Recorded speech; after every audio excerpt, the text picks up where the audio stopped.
You only stayed in the brothel for one night, but it led to the empress issuing an edict to ban all brothels in the country, just because you are the empress's fiancé. However, you do not want to compete with a group of men for favor in the future, so you choose to pretend to be a playboy and let the empress break off the engagement herself. Today, you finally received the decree of divorce, and you were so excited that you cried. What you may not have expected is that after the divorce, the empress was secretly keeping an eye on you, even disguising herself as a man to get close to you. Feng Tian Chang Yun, the empress decree, Chen Guogong's third son Chen Fan, indulgent and dissolute, not diligent in learning, lacking in virtue to deserve his position, hereby annul the marriage contract between him and us. Respect this. You suddenly feel like crying when you hear the imperial decree. 5 years ago, you crossed over and became the third young master of the Chen Guogong mansion with power and influence. You began to fantasize about the beautiful life of having 3 wives and 4 concubines after crossing over, only to find out that you were actually engaged to the current empress. The thought of not only not being able to have 3 wives and 4 concubines,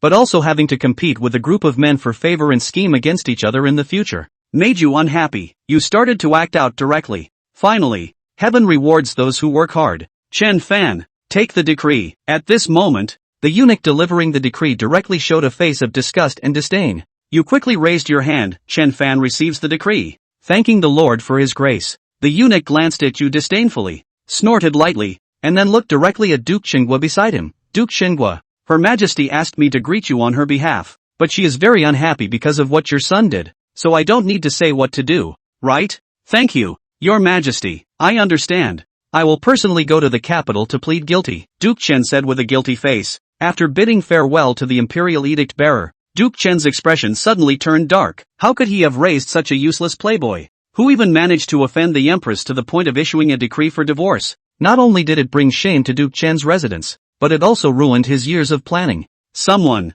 throw this evil creature out for me, and erase his name from the family tree. I, Chen Changfeng, do not have a son like this. Dad, are you going to kick me out of the house? Don't call me father. I don't have a son like you. A bastard is just a bastard. I shouldn't have let your mother that give birth to you. Shouldn't have let you, this bastard, enter the gates of my Chen Guogong's mansion. Upon hearing this, your expression changed slightly, and suddenly you realized something. Your face darkened a bit as you said, so, if it weren't for the late emperor arranging the marriage, I wouldn't even have the right to call you father. Marquis Chen still had a gloomy and disgusted expression, a bastard born of a lowly maid. If it weren't for you being able to replace Heir and Fenger and entering the palace, you wouldn't even think of entering my Marquis Chen's mansion. Come, throw him out for me. He is not allowed to set foot in my Marquis Chen's mansion in this lifetime. As soon as Duke Chen's voice fell, a guard stepped forward and lifted you up. What a despicable slave-born bastard. Duke Chen, I have taken note. This is what you said yourself. I hope you won't regret it in the future. You said with a gloomy face, directly shaking off the hands of the 2 guards. No need for you to act. Duke's mansion. I, Chen Fan, don't care. You turned and left without any hesitation. Someone, announce it. From now on, this waste has nothing to do with our country's government office. No one can help him. Let him fend for himself. After leaving the national mansion, you didn't even look back, and walked straight ahead. Just then, 2 voices suddenly came from behind. Young master, wait for us. You hurriedly looked over and saw 2 little girls who looked exactly the same running towards you in a hurry. Xiao Ku and Xiao Ai, how did you come? You frowned slightly. We were brought back by the young master. Wherever the young master goes, we go. The young master said he would protect us for a lifetime and not leave us behind. 2 little girls with big eyes stared at you, somewhat reproachfully. Xiao Ku and Xiao Ai are the ones you bought from the slave market. Okay, young master won't leave you behind. Young master will take you with him, take you to live a good life. You smiled with relief on your face.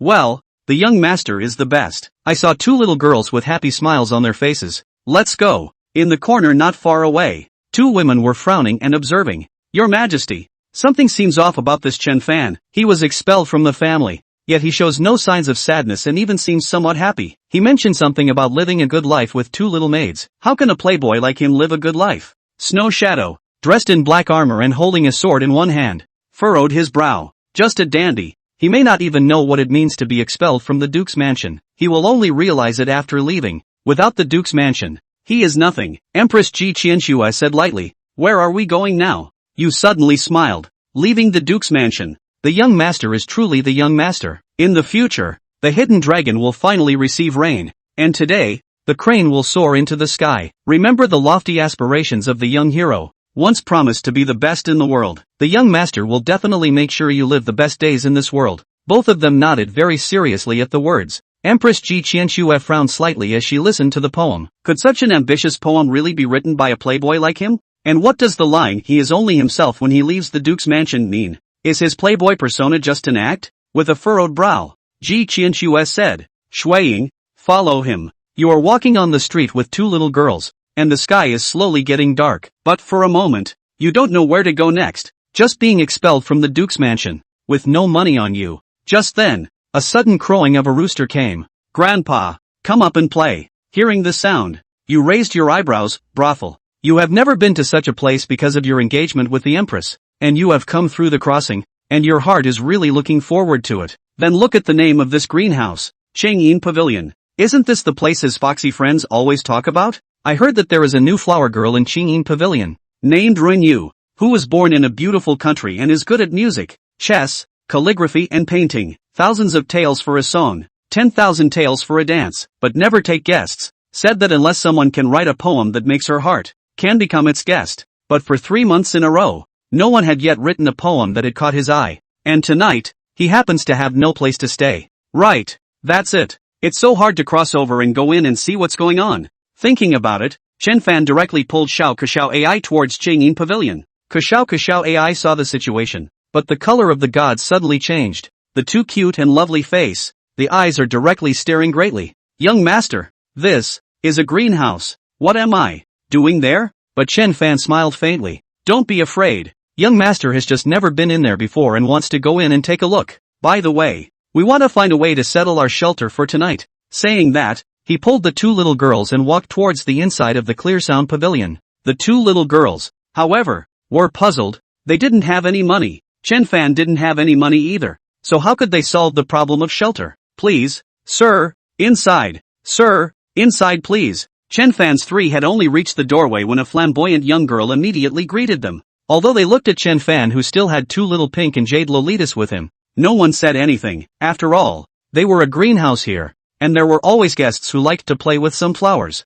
Entering the greenhouse, looking at the scene of red lights, fat and thin, and paper drunkenness inside, Chen Fan was a bit curious and looked around. However, Xiao Ko and Xiao AI were timid, just tightly tugging on Chen Fan's sleeves, with their heads lowered, following Chen Fan, not daring to look anywhere else at all. "TSK, isn't this the third young master of the Duke of Chen's mansion? Why are you free to come to Changyin Pavilion today?" Chen Fan had only been walking for a while when a voice suddenly came. Chen Fan looked over and it was one of his fox friends, Lin Feng, but only when Chen Fan wanted to greet him. That Lin Feng sneered with a disdainful face. "Right. How did I forget that you have now been expelled from the Chengguo Gongfu and turned into a lost dog? Ha ha." At those words, Chen Fan's expression suddenly changed, but Lin Feng walked directly towards him, sneering and scoffing, "Worthy of being a waste that's even more of a dude than I am. He's been expelled from his family, but he still wants to come to a greenhouse to seek pleasure. Admire, admire, admire. I just don't know if you have any money to play with now."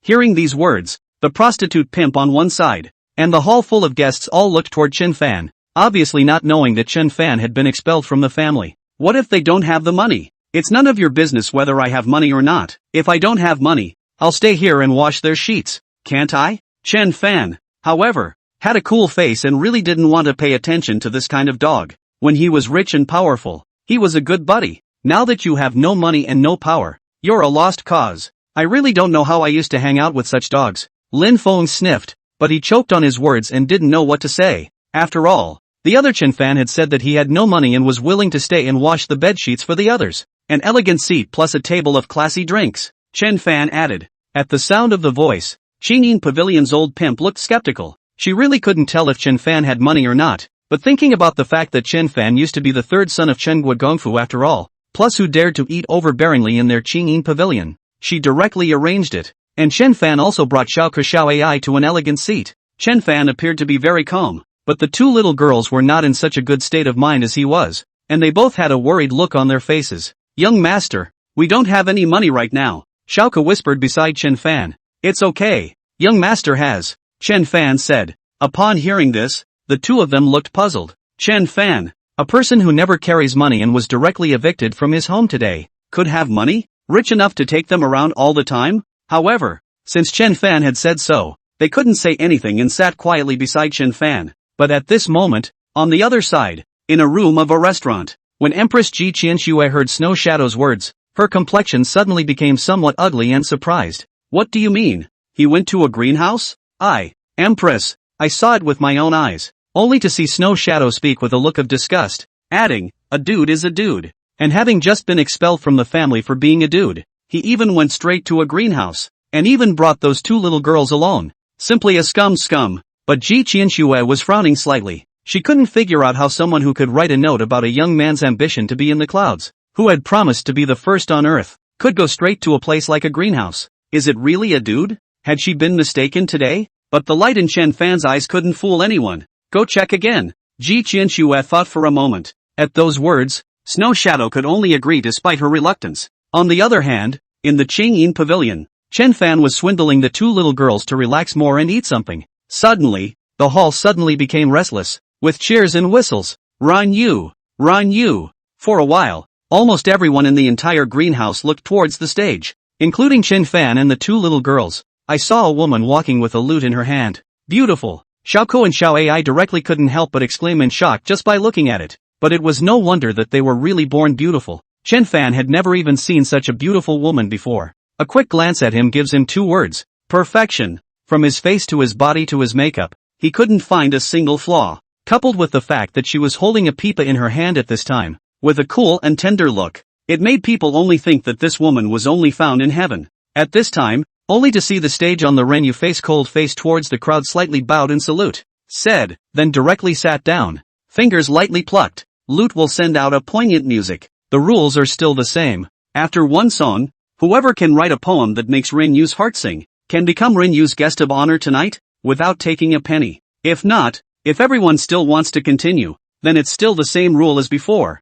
1,000 taels per song, 10,000 taels per dance. I only saw the pimp looking at the crowd and said, then directly backed away. At the same time a boy began to distribute pen and ink. Chen Fan also got a copy. Chen Fan didn't care and just looked at Renyu on the stage. When it was really a big beauty, Chen Fan didn't even dare to think about how comfortable it would be if he could sleep in his arms. Chapter 3, Who Says a Dude Can't Write Poetry? The song fell, and the afterglow lingered. The people in the audience, obviously, were all still a little unfulfilled, but Renyu on the stage was indifferent, holding her lute in her arms, sitting quietly, and not speaking. That's when the pimp came back on stage. Everyone, you may recite the poems you have made. If any talented person can make a poem that makes Renyu's heart flutter, they can become the guest of honor for Miss Renyu tonight. Upon hearing this, a fluttering gentleman got up to compose poems directly, one after another, in an endless stream. Chen Fan didn't know poetry either, and he didn't know if they did a good job or not, but there were more than a dozen people in a row, and none of them had poems that could move Renyu on the stage in the slightest. It was as if there would be no other emotions on Renyu's face, cold and indifferent. And at this moment, Lin Feng, the son of the Lin family who had just ridiculed Chen Fan, also directly stood up and recited a song in a pretentious manner. Although Chen Fan didn't know anything about poetry, the feeling it gave him alone was better than anyone else's. And Lin Feng obviously also he was very proud of this poem of his. Then he looked at Renyu on the stage with a confident face and opened his mouth. Miss Renyu, I wonder if this poem of mine could be in the eyes of the girl. Renyu, however, didn't say anything and only shook her head lightly. Seeing this, Lin Feng's expression suddenly changed and he directly said grimly, Miss Renyu, you can't be teasing us. What does that mean? Renyu suddenly spoke up. The voice was nice. It was one of those cool voices. For 3 months in a row, we've done not 1,000 but 800 poems here at the Clear Sound Pavilion, so we can't fail at one, can we? Moreover, this poem of mine today was written by the great scholar of the dynasty,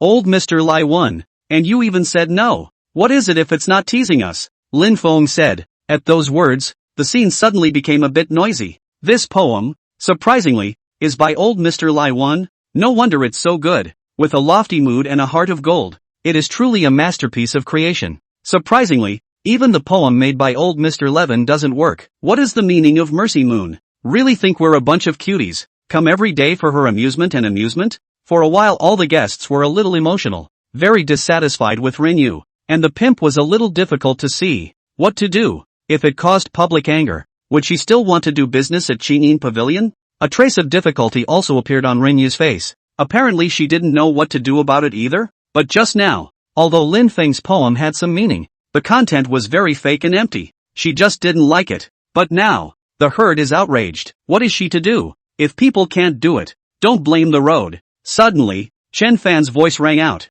Seeing this, the gazes of the crowd all looked towards Chen Fan, and Lin Feng even had an ugly look on his face. Chen Fan, what do you mean? Literally. I don't know whether your poem is well written or not, but the rules are set by Miss Rin Yu. Whether the poem is well written or not, it all depends on Miss Rin Yu's personal subjective consciousness and personal preference. What has it got to do with who wrote the poem? Just because that poem of yours was written by old Mr. Lai Wan, does it have to be well written? Does Miss Rin Yu have to like it? There's no such thing, only Chen Fan said with an impatient face. The poor Moon and the pimp were both surprised towards Chen Fan, obviously not expecting that Chen Fan would help them out. And the point was clear and unambiguous enough to leave the crowd speechless. But as Lin Feng listened, his face was hard to see. Even if that's the case, then for 3 months in a row, the crowd made so many poems. She can't look at one capital. What kind of bull asterisk reasoning is that? More must mean there are good ones. If 300,000 peasants go to the imperial examinations, there must be a scholarly talent?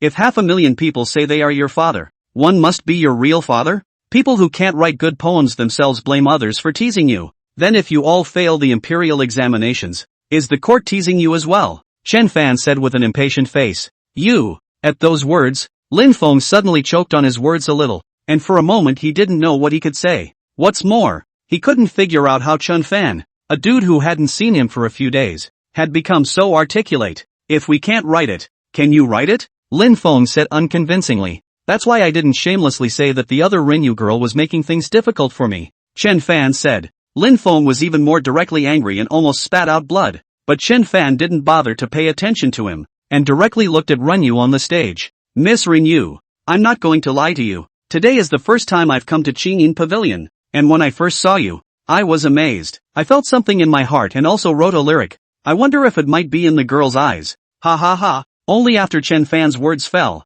Lin Feng on the side directly burst out laughing. Ha ha, did you hear that? This punk dude even said he wrote it too. A wasteful dude who was withdrawn from the marriage by the empress because he was uneducated. To say that he wrote a lyric. Chen Fan, are you trying to laugh me to death? Ha ha. Along with Lin Feng's laughter, the guests present were also sneering with disdain. After all, Chen Fan's reputation was there. He dared to say that he had written something. He was afraid that he could not even write his own name, but also the words. But Chen Fan looked at Lin Feng but frowned slightly. Wasn't this Lin Feng rich? Since he's being so aggressive, don't blame him. He still knew Lin Feng's character very well and was dead set on losing face. Thinking about it, Chen Fan directly and deliberately said, who says that a dude can't write poems and lyrics? Do you really think I'm like you? Uneducated? You have to go begging to write a poem. At those words, Lin Feng's face became much uglier. You know how to write. Then you write. I thought you said I was uneducated like you and couldn't even write a lyric?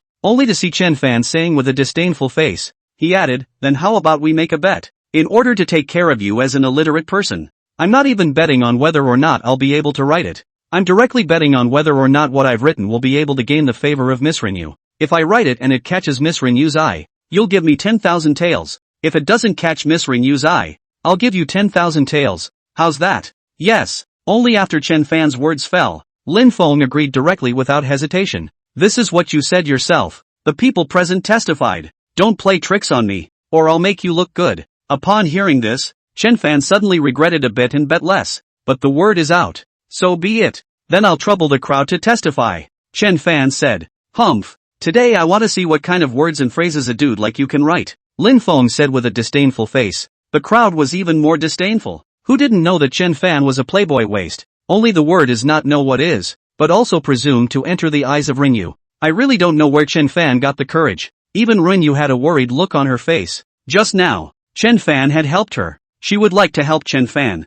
but with so many people present watching, he couldn't just write a random song and she'd say she liked it. Moreover, she had heard of Chen Fan's reputation as an uneducated, foppish man. How could he possibly be able to write lyrics? But Chen Fan didn't care and pretended to be contemplative for a moment before speaking directly. In the 43rd year of the dragon calendar, you traveled to the Luo River and witnessed a beautiful woman on the banks of a rock. Chapter 4, Plagiarism? The crowd watched as Chen Fan opened his mouth, and their gazes all fell on him. It was just that almost everyone's gazes were filled with disdain and ridicule, only feeling that Chen Fan was merely making a fool of himself and disgracing himself. Just ask what a dude who was so wasted that he's been dropped from his marriage can write. But Chen Fan was calmly serious and continued. Its form is also as graceful as a stunning flower, as graceful as a swimming dragon, as glorious as an autumn chrysanthemum, as luxuriant as a spring pine, as if it were a light cloud covering the moon, floating in the air as if a flowing wind returning to the snow. When you look at it from afar, it is as bright as the sun rising in the morning sun. When you look at it closely,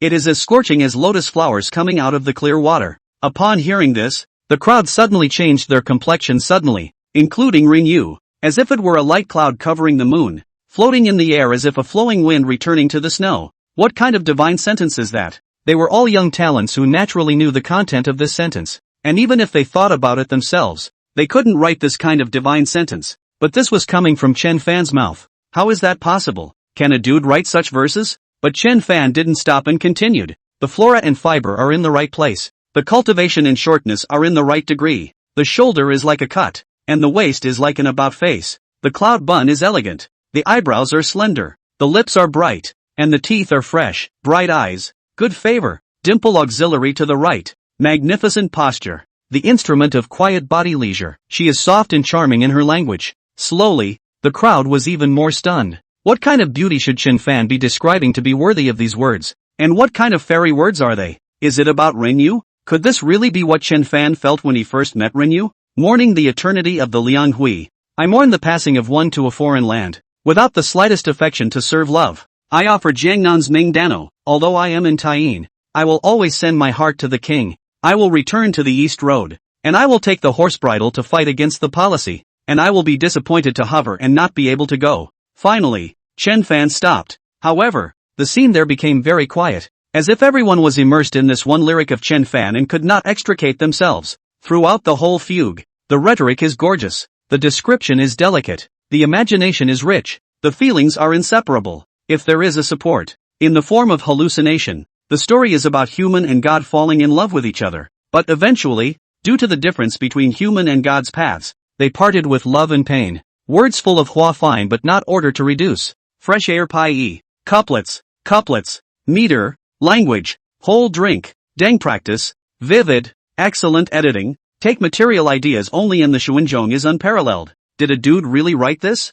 One couldn't believe it. And Ren Yu is more directly immersed in this fugue of human and God love each other. But human and God are different. Cannot be lovers and love regret? A long time cannot extricate themselves. It was as if she felt that Chen Fan was writing about her in Chen Fan, and that Chen Fan felt the regret that she could not be with him and fall in love. Although the entire text was fantasy, it was enough to move her. But Lin Feng on one side was puzzled, not understanding what was wrong with the crowd. What's with all the weird looks? Does Chen Fan write well? Why doesn't he feel that? How can he write well when he can't even understand what's written? And he's never even heard of some of the words? Miss Rin Yu, I'll make an offering. I don't know if this Luo Shenfu can be in your eyes. At this moment, Chen Fan looked directly at Ren Yu on the stage. At the sound of the voice the crowd also came back to their senses and looked at Ren Yu. But in their hearts it was clear that Ren Yu was Chen Fan's tonight. If they couldn't even look at this piece of lyricism, Ren Yu, then they were truly teasing them. Mr. Chen's words are amazing. His talent is high.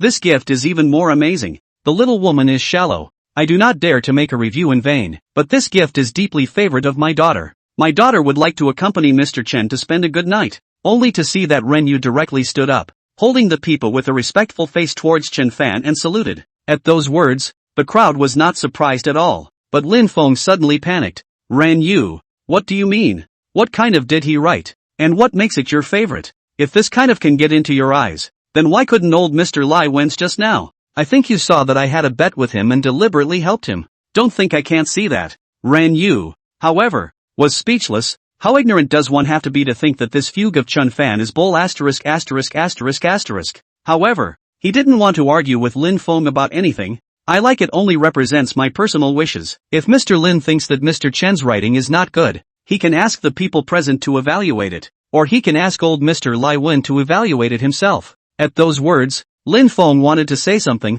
but he was directly stopped by the youth beside him. Lin Xiao, don't be making a fool of yourself. Chen Fan's fugue is very unusual. Even my master may not be able to write it. If you keep this up, people will think you have no talent. Lin Feng's expression suddenly changed. Who was this youth's master? It was the great scholar of the dynasty, old Mr. Lai Wen. But he went so far as to say that even Levin couldn't write it. What do you mean? Is Chen Fan's fugue really so well written? At this time, Chen Fan, however, deliberately opened his mouth again. Lin Xiao, the son of the richest man in the two tombs. Wouldn't you want to renege on your debt just for a mere 10,000 taels? You, Lin Feng suddenly choked on his words a little, but in his heart, he couldn't figure out how Chen Fan, a dude who often spends a lot of time with him, could possibly write this kind of words and phrases. He doesn't believe it. Chen Fan, I don't believe you wrote this. How could a dude who was so useless that he got kicked out of his marriage write this kind of fugue? You must have copied it from there, Lin Feng said. At those words, the crowd also suddenly changed in color. Yeah, how could a dude like him write such a good fugue? It must have been copied. For a while, the eyes of the crowd looking at Chen Fan became somewhat skeptical and contemptuous. Yeah, then go check it out. See who I'm copying. Chen Fan spoke impatiently and added. Moreover, don't all the people present claim to be highly talented and knowledgeable? If I copied it, how could the people present not have heard of it? This must be because the author of this fugue is not famous and the people don't know about it. Aren't you able to write it? If you're capable, write another one. If you can write it, I'll be willing to bet, Lin Feng said. Only then did Chen Fan feel that 10,000 taels was less than he had gambled, and this loser even sent it to his door again. If he refused, it would look like he didn't understand. It's not impossible, just that in that case, the bet would become 100,000 taels. Do you dare? Why not? But if you can't do it, I'll break your legs, Lin Feng said. May, Chen Fan said disdainfully, but Lin Feng looked at Chen Fan's confident look. But he was still a bit worried and added, and to prevent you from copying someone else's, the topic must be set by me. Come up with a question, Chen Fan said. Since it's for Miss Ring Yu, let's write a poem with the moon as the theme. Limit it to 1 incense stick of time, Lin Feng said, directly ordering people to light incense. He still didn't believe it. Chen Fan, a dude just like him, could have any real talent. Besides, it's only an incense burner. But Chen Fan didn't care, picking up a glass of wine, pretending to think, which immortal should be invited? Chapter 5, Miss Mercy Moon. A moment of springtime is worth 1,000 pieces of gold. A little bit of time passed. When the crowd saw that Chen Fan hadn't opened his mouth, their skepticism towards Chen Fan grew deeper and deeper. Can't it be that the fugue just now was really copied by him? That's natural. If I hadn't copied it, how come I can't say a word about it now? It's still Mr. Lin who's wise enough to see at a glance that he's a copycat. A dude is just a dude. What kind of poetry can he write? If he had the talent he had just now, could he be withdrawn from marriage? Can he be expelled from the family? For a while, the crowd was all talking. Even Renyu on the stage became a little worried. After all, she also suspected that Chen Fan's words and phrases just now were copied. That fugue was so well written, with such high literary attainments, that it was completely impossible for someone who had made a name for himself as a fop to have written it. Chen Fan, if you can't write it, say so explicitly. Just don't waste everyone's time by pretending. Don't worry. For old time's sake, I'll be gentle when I break your legs, Lin Feng said with a smug look on his face. Didn't he understand Chen Fan? However, Chen Fan ignored it and instead straightened up directly and looked at Renyu Dao. Miss Mercy Moon, offering, only to see Chen Fan speaking, he directly opened his mouth and recited. The tide of the spring river is even with the sea, and the bright moon on the sea grows together with the tide. But with this opening sentence, everyone's expression changed. It was as if a picture of a spring river with a bright moon had instantly appeared before their eyes. Chen Fan, however, did not stop and continued to recite. Suddenly the line, when did the river first see the moon? When did the river moon first shine on people? The crowd was even more stunned. What kind of divine verse is this? At this time we look at each other and do not hear each other. I wish to chase the moonflower stream to shine on you. The long flight of the geese and the geese does not make the light. And the fish and dragon dive into the water to become a text. The slanting moon sinks and hides the sea mist. Jesher Xiaoshang Infinite Road. I don't know how many people will return by the moon, but the falling moon shakes the river trees with love. Finally, Chen Fan finally stopped, but the crowd was directly immersed in the shock of Chen Fan's poem. Unable to extricate themselves, there were 18 sentences in a row, and it could be said that each of them could be called a famous sentence for the ages. The 5 things of spring, river, flower, moon and night focus on the moving beauty of a good time, constituting a marvelous artistic realm that is tempting to explore, and the sincere and touching feelings of parting and the philosophical feelings of life, coupled with a very different sense of the universe, the deep, sparse and serene realm. They could not for a moment find a poem to compare with this one. This poem, like a poem within a poem, the pinnacle on top of the pinnacle, overshadowed all the verses they had learned in the past. Moreover, this time even Lin Feng, who didn't know anything about poetry at all, felt that Chen Fan had written very well, as if, this goodness is something you don't need literary attainment to feel. Miss Rinyu, I don't know how about this song Spring River Flower Moon Night? Only then did Chen Fan look at Rinyu on the stage. Upon hearing this, the crowd came back to their senses, but when they looked at Chen Fan, one by one, their eyes were filled with disbelief. How would they dare to believe that this was written on the spot by Chen Fan, an uneducated dude? And the tight point of the topic Lin Feng came up with used more than 10 words a month in a row. They were also sure that the poem was never copied. If it had been copied from someone else, they could never have been unaware of it. Moreover, they were sure that the fugue that Chen Fan had just written must have been written by himself as well. Without such a horrible talent like Chen Fan, one simply could not write such a fugue, such a poem. The great talent of the male son. The young woman pays her respects. This poem is so good that I dare not comment on it. Rinyu was truly impressed by Chen Fan's talent. Then with this poem, you can be Miss Rinyu's guest of honor? Chen Fan said. May. Rinuki said. Chen Fan didn't care and directly looked at Lin Feng on the side. Mr. Lin, do you still want to continue playing tricks? At those words, Lin Feng's face suddenly became ugly to the extreme. Was how he had never thought that Chen Fan had actually made it, and it was still such a good poem. If he said anything else, it would really be a trick. So many people are watching. Humph, this young man will cheat? It's just a mere 100,000 taels. This young master doesn't care. I only saw Lin Feng say, directly taking out a stack of silver tickets. Chen Fan, so what if you can write poetry? Still not a bereaved dog. In the future, without the blessing of the state duke's house, I'll see how you'll gain a foothold in this Tuling city. Chen Fan, however, does not care, directly signaling Xiao Ke Xiao AI to go back to get the silver ticket, and only then faintly said, today there is wine today, tomorrow's sorrow to tomorrow's sorrow. After I cannot be in the 2 mausoleums in the city based on the future is the matter of the future. As for tonight, I just want to have a good chat with Miss Rinyu about the wind and moon and life. Chen Fan deliberately said. He knew too well how much Lin Feng was infatuated with Rinyu and wanted it in his dreams. He just wanted to deliberately anger Lin Feng. Pitiful Moon and the crowd present were however stunned, because Chen Fan's casual remark just now, drunk today, sad tomorrow, was enough to shock everyone present. Surprisingly, a random sentence is one for the ages. That talent, it's evident, but Lin Feng's face was directly difficult to see to the extreme. Rinyu was his dream girl that he had been pursuing for such a long time. He had not even touched his hand, but today it was going to be Chen Fan's first step. How could he not be angered by this? And he can't change anything. Time is short, so I won't accompany Mr. Lin. But at this time, Chen Fan deliberately arched his hand towards Lin Feng again, before he looked at Rinyu and said, Miss Rinyu, a moment of spring night is worth 1,000 pieces of gold. Can we go now? Upon hearing this, Rinyu's complexion changed slightly, but she didn't say anything, only bowing and saluting. Please, Mr. Chen, please ask the shopkeeper to open a quieter guest room for the 2 girls. After saying that, Chen Fan directly followed Rinyu under the guidance of the maid and headed directly towards the inner courtyard. Seeing this,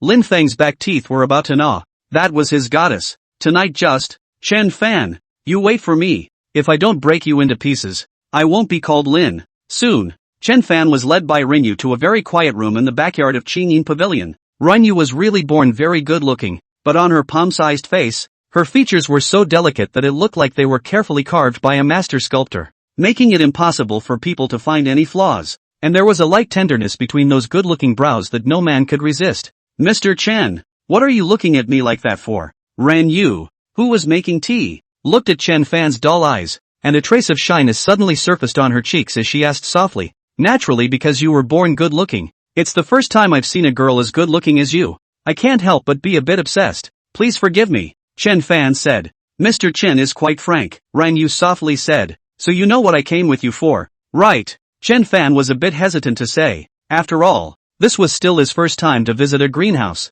His business was not skillful, and he did not know what to say. At those words, Rinyu's face became even more pouty. How could she not know? I just didn't expect Chen Fan to be so direct. And although she is this greenhouse girl, but has been selling her art not her body, and now she has not been in the human body. Listening to Chen Fan so say, call her and how not shy. But the rules were also set by her, so she only nodded lightly. Acknowledged. So, it's possible right? Chen Fan softly tried. Pity Moon's face but blushing and nervous to the extreme, did not dare to look at Chen Fan at all, just gently nodded. Innocence and shyness is not like the woman in this wind and moon place, but Chen Fan was not a decent man. If he was, he wouldn't have played the dude and made the empress withdraw from the marriage. Seeing Renyu's worldly face, seeing Renyu's shy and seductive appearance, his hand subconsciously went towards Renyu's chin and gently lifted Renyu's face. After a few more moments of hesitation, he kissed it gently. Chapter 6, the Empress is angry and raids all the greenhouses. It's night,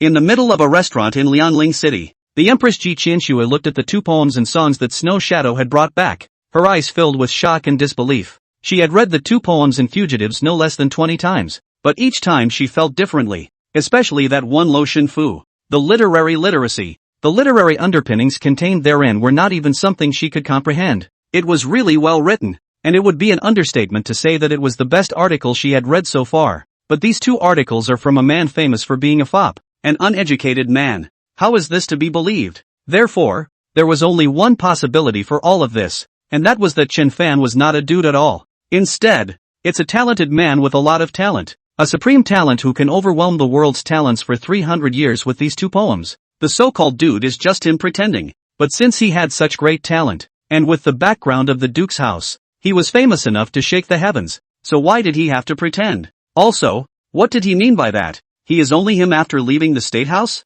Thinking about it, Ji Qianxue was becoming more and more curious about Chen Fan. Snow Shadow, where is he now? With that whore, called Mercy Moon, said Snow Shadow, a little hesitantly. At those words, Ji Qianxue's complexion suddenly changed, her brows tightly furrowed, and her heart suddenly felt some anger. Chen Fan was originally her man, but now, even with a greenhouse girl, passed the decree, order, censorship of all greenhouses within the national border. All personnel are prohibited from being intimate with prostitutes, and officials and civilians are treated equally. Violators are to be enlisted in the army, Ji Qianxue suddenly said in a cold voice. At those words, Snow Shadow's expression was stunned. Empress, do you want me to repeat it again? Ji Qianxue said in a cold voice. Subordinate will do it now, Snow Shadow hurriedly said. Ji Qianxue watched the Snow Shadow leave, still a burst of anger in her heart, tightly pinching the paper in her hand. It wasn't until a long time later that the paper was stretched out and read again. The next day, early morning, Qingyin Pavilion, backyard, in the middle of Renyu's room. Renyu woke up early, but she didn't get up straight away. Instead, she carefully moved her body and took a closer look at Chen Fan beside her. On her face was a smile that belonged uniquely to a little girl when she was happy. Last night, at first she was really scared and nervous, although she was untouched. Being in the land of the wind and moon, she had heard of some of the pain of the first night. However, last night's Chen Fan was really gentle and tender, letting her experience an unprecedented beauty. Most of all, Chen Fan promised her that he would redeem her, take her as a concubine, and give her a name. Although she was only a concubine, she was satisfied. After all, although she had some talent, she had always been from this land of the wind and moon, and this was the best possible ending for her. Moreover, it seemed like she really liked Chen Fan. As in the talking novels, the woman of the month and the flirtatious talented man generally begin with talent and stay true to character. Not to mention that Chen Fan is still very good looking and flutters like a jade. You're awake? At this time, Chen Fan slowly opened his eyes and looked at Renyu, whose mouth was hooked up in his arms, and softly said, "Aha!" Renyu gently nodded, but her eyes could not move away, always looking at Chen Fan with affection. "Why don't you wake me up?" Chen Fan said. "I want to see you a little longer," Renuki said. Upon hearing this, Chen Fan smiled faintly. "Afraid I'll leave?" "Aha!" Renyu nodded. "Don't worry, if I said I would help you redeem yourself, I will, and I will never go back on my word," only Chen Fan softly said, gently caressing the broken hair on Renyu's face. "Aha! I believe you." Renyu lightly nodded her head and said, burrowing towards Chen Fan's arms, burying her entire person directly into Chen Fan's arms. Chen Fan actually hated the act of using the public car for private purposes, but Renyu was really born too good-looking and too gentle. He really liked it. Not to mention that at this time, Renyu was so obedient and well-behaved. So, he'll just have to be selfish. But just when Chen Fan wanted to put his arm around Renyu, a very urgent knocking sound suddenly came from outside the door. "Renyu! Renyu! Get up quickly! The officials are coming to raid our Qingyin Pavilion." At the sound, Renyu and Chen Fan suddenly sat up straight. The officials are coming to raid Qingyin Court. What the hell? But the two of them didn't dare to hesitate. They got up in a hurry, put on their clothes and walked out of the room, only to see a mess directly outside the room, with everyone scrambling to clean up something. When Xiaoko and Xiao Ai saw Chen Fan come out, they hurriedly ran to Chen Fan's side with fear written all over their faces. the brothel bod commanded with a flustered look on her face. Mom, what's going on here? Renyu asked as she rushed forward. I don't know why either. Early this morning, Capital Lu sent someone to tell me that it was an imperial decree from the female emperor to raid all the greenhouses. From now on, all people are forbidden to be intimate with prostitutes, and violators will be confiscated. Tell me to hurry and hide, the pimp said with a hard look on his face. At the word, not to mention Renyu, even Chen Fan is a face of surprise.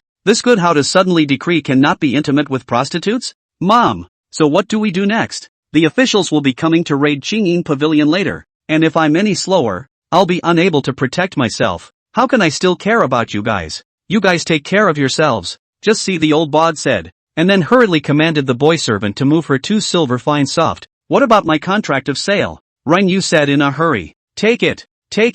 I'll give it all back to you. Behave yourself and don't say you've seen me. Just see, the old bod directly threw out a box. Where still care about Renyu them, commanded the small boy, with her 2 silver fine soft, and slipped away from the back door in a hurry. If she waits for the officials to come, she won't be able to keep these 2 silver treasures. Seeing this, Renyu was at a loss for words. At this time, Chen Fan came forward. Renyu, follow me. At those words, Renyu's complexion suddenly changed, but she quickly nodded her head very seriously. You wait for me to clean up. Saying that, Renyu ran into the room in a hurry and soon came out holding a small box. Chen Fan, let's go. Chen Fan didn't hesitate, and with Renyu in tow, he left through the back door. Soon, the few people came before a small stall and ate their breakfast, only that Renyu's face was still filled with worry, avoiding the gazes of passers-by from time to time. Renyu, don't worry, the officials are just going to raid Qingyin Pavilion. It has nothing to do with you. Aha! Renyu nodded.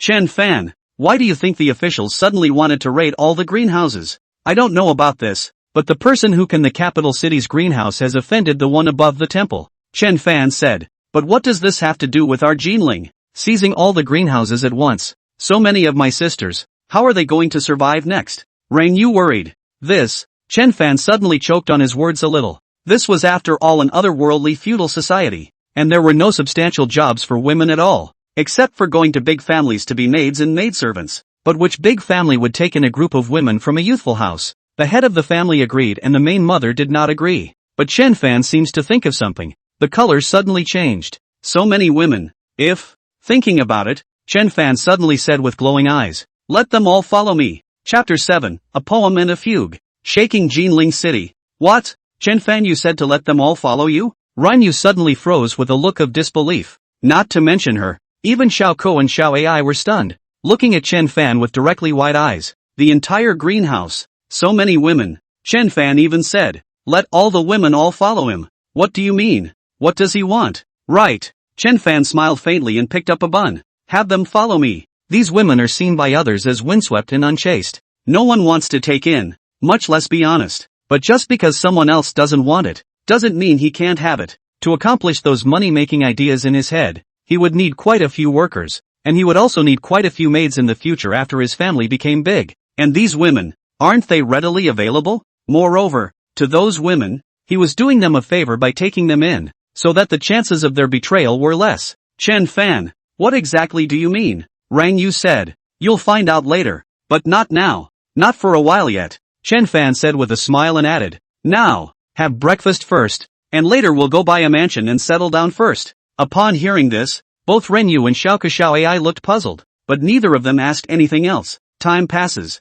Until the afternoon. Chen Fan looked at the gate of the new mansion with emotion in his heart. Things like houses are really too expensive, both in ancient times and modern times. This one mansion is a little bit bigger, but it is located in the outskirts of Jinling City, remote. Surprisingly, it cost him 50,000 taels, but the good thing is that it comes with a full cleaning set, and a full set of top-quality home furnishings throughout the house, which saves him a lot of trouble. But Xiao Xiao Ai and the girls were puzzled. Young master, this is too remote. Chen Fan, it's not like there aren't any good mansions in the city. Why did you choose this place? Renyu also said with a puzzled look on her face. Chen Fan, however, smiled faintly. You'll know in the future. Let's go. Go inside and take a look at our new home. With that, Chen Fan directly pulled up Xiao Xiao Ai and headed inside. However, the three of them were still puzzled, not understanding what exactly Chen Fan meant. Chen Fan was very satisfied with this place. Remote and quiet, just right for developing his business. It was just that Chen Fan did not know that his one poem and one fugue had directly shaken the entire Jinling city. It was even more shocking than the Empress suddenly decreeing to raid all the greenhouses, and the two articles are spreading at a terrifying speed, with a tendency to sweep across the country and even the world. A scholar and a great scholar, a reader, a young talent, all of them were talking about these two articles of Chen Fan and studying these two articles, but the more I studied them, the more I realized the unparalleled literary and philosophical underpinnings contained in these two essays. Some of the great scholars are simply regarded as masterpieces. Some academies even require their students to memorize the entire text. Chen Fan also suddenly turned from a playboy into a supreme talent in everyone's eyes. And this matter inevitably spread into the state duke's residence. Duke Chen looked at the two articles handed to him by his men, and his face was written with shocked amazement. Obviously, others didn't believe it, and he also didn't believe that such a superb article that could be passed down through the ages was actually written by Chen Fan. Is the information accurate?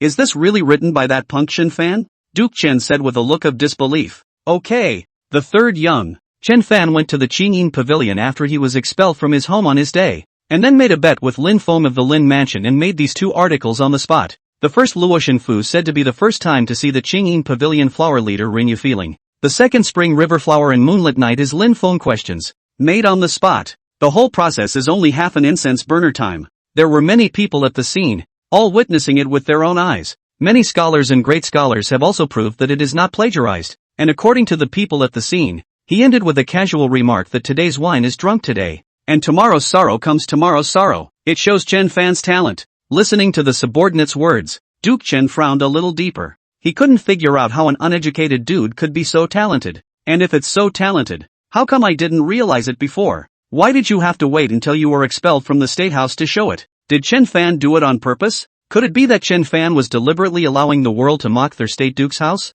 That a supreme talent that was enough to make the State Duke's house famous for ages had been expelled from the family? To get back at the State House? Thinking about it, Duke Chen frowned tightly, and his face became more and more ugly. In looking at his second son Chen Hao, who was famous for his literary skills, his heart was even more irritated. Why can't you write a world-beating masterpiece like Chen Fan? Chen Hao looked at the gaze of the Duke of Chen, and how could he not know that the Duke of Chen was blaming him? How he could not even compare to a bastard. Therefore, he didn't dare to look at the Duke of Chen at all, and his gaze was evasive. However, Duke Chen looked at Chen Hao but suddenly thought of something. Who says Chen Fan isn't a plagiarist? What if the person who plagiarized has not published? Thinking of this, Duke Chen's eyes glowed and he straightened up directly, throwing the two articles directly to Chen Hao. Within an hour, memorize them word for me. Tell yourself in your heart that you wrote this yourself. Chen Fan is copying you. At those words, everyone was stunned. What did Duke Chen mean by this? But the next second,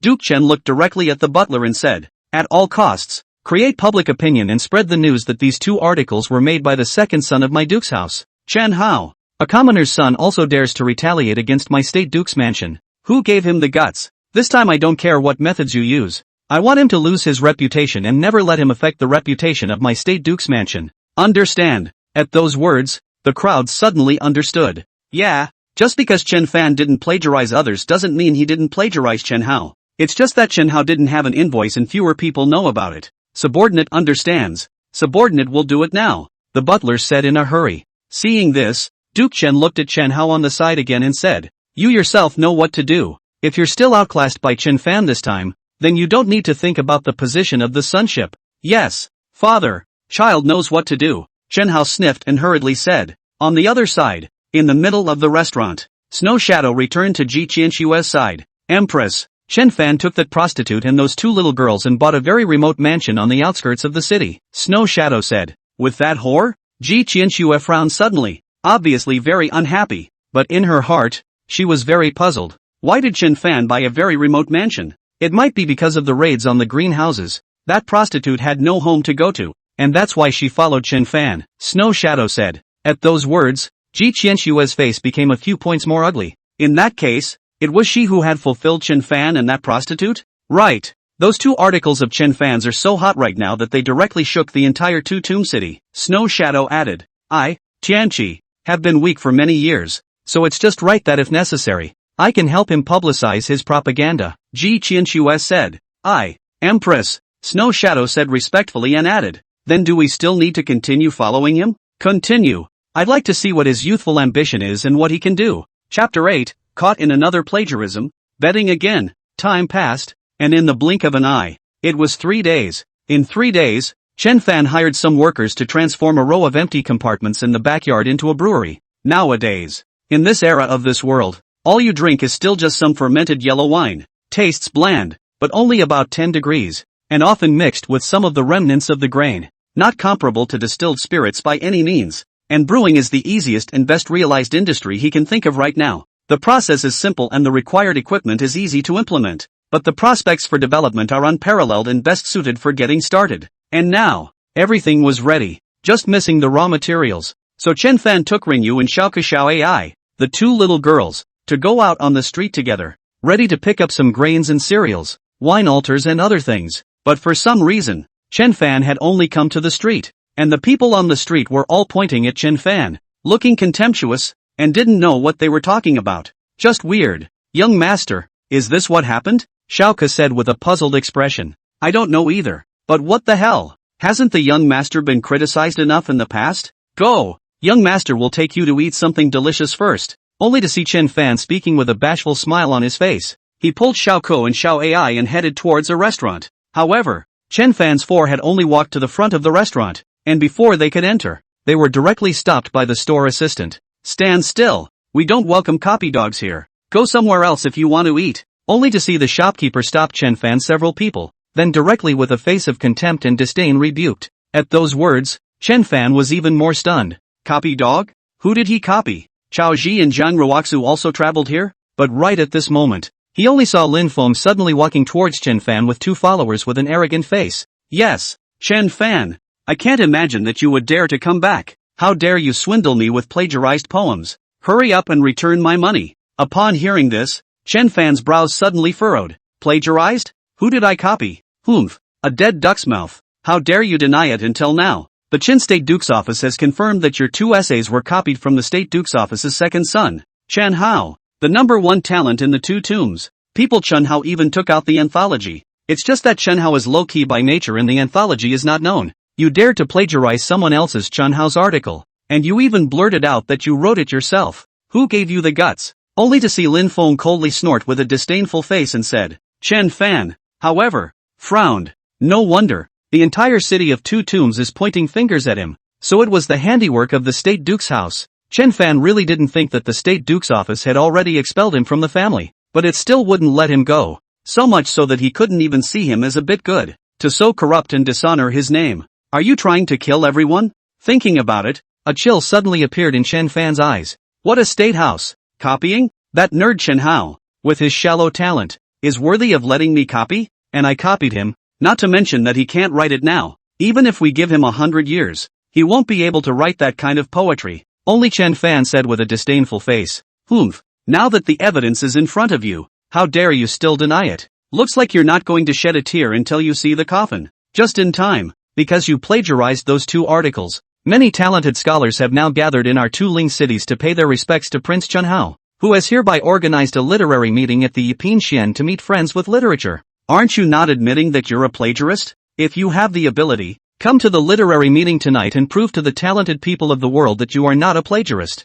If you can't prove it, not only do I want you to pay me back 100,000 taels, but I also want you to give up Ringyu to me. Lin Feng said indignantly with a disdainful face, especially when she looked at her dream girl, Ran Yu, who was following Chen Fan with a gentle face. Another bet? Chen Fan responded disdainfully. And what if I prove it? If it's true that you didn't copy it, I'll give you 1 million taels. Lin Feng said with a disdainful face, not even thinking that he would lose. Good. That's what you said yourself. Tell Chen how to wait. Only Chen Fan said with a disdainful look on his face, turned to look at Ringyu, and left. Rinyu was also very cooperative and directly took Chen Fan's arm, looking like a little birdie as she followed Chen Fan away. When Lin Feng saw this, his face was even more ugly and angry to the extreme. Chen Fan, you wait for me. If I don't make you beg on your knees tonight, I'll take your last name. Chen Fan wasn't going to buy anything more. He couldn't buy anything anyway. And with the 3 of them in tow, he headed towards his own yard on the outskirts of the city. Young master, aren't we going to buy food? Not buying it? After leaving the city, looking at Chen Fan stepping directly onto the road home, Xiao Ai said with a puzzled face, isn't this a case of people not selling to us? Chen Fan softly said, young master, we can go to the village fair. Xiao Ai said. Upon hearing this, Chen Fan's brows suddenly furrowed. Township fair? Yeah. In fact, the best place to buy food is the township fair, and farmers' food is usually pulled to the township fair to sell, and the price is much cheaper than in the city, Xiao Ai said. Chen Fan had only crossed over for 3 years, and as soon as he crossed over, he started his journey as a foppish young master, and didn't really know that there was even a country set. So where's the nearest township fair? Let's go and take a look, Chen Fan said. Young master will take you there, only to see Xiao Ai say that. Pulling Chen Fan, she headed in a direction. The township set was not close to Liangling City, and it was not until noon that several people from Chen Fan arrived at the township set. Chen Fan traveled to or for the first time to come to this kind of place, although some dirty and messy, but people come and go, of all kinds of agricultural products, but also seems to be very lively, and very smoky, and Chen Fan soon arrived at the centralized area for selling grain. However, this place was a bit cold compared to the other places, the personnel were sparse, and the grain sellers all had sad faces. Seeing this, Chen Fan was a bit puzzled, but he still walked to a stall and inquired to find out. The rice store in Liangling City wanted 30 cents a liter, but here it was surprisingly only 5 cents a liter, and the reason turned out to be that the city of the 2 mausoleums was monopolized by the Lin family's grain business, which did not allow farmers to enter the city to sell, and if they dared to go in, they would be suppressed and bullied by them. The neighboring farmers' grain is also purchased by the Lin family, which used to be able to offer up to 6 cents a liter. But this year's favorable winds and rains made for a very good harvest, so the Lin family pressed the price down to 3 cents a liter. At 3 cents, these farmers were naturally reluctant. The Lin family does not come to collect, and others do not dare to rob the business of the Lin family.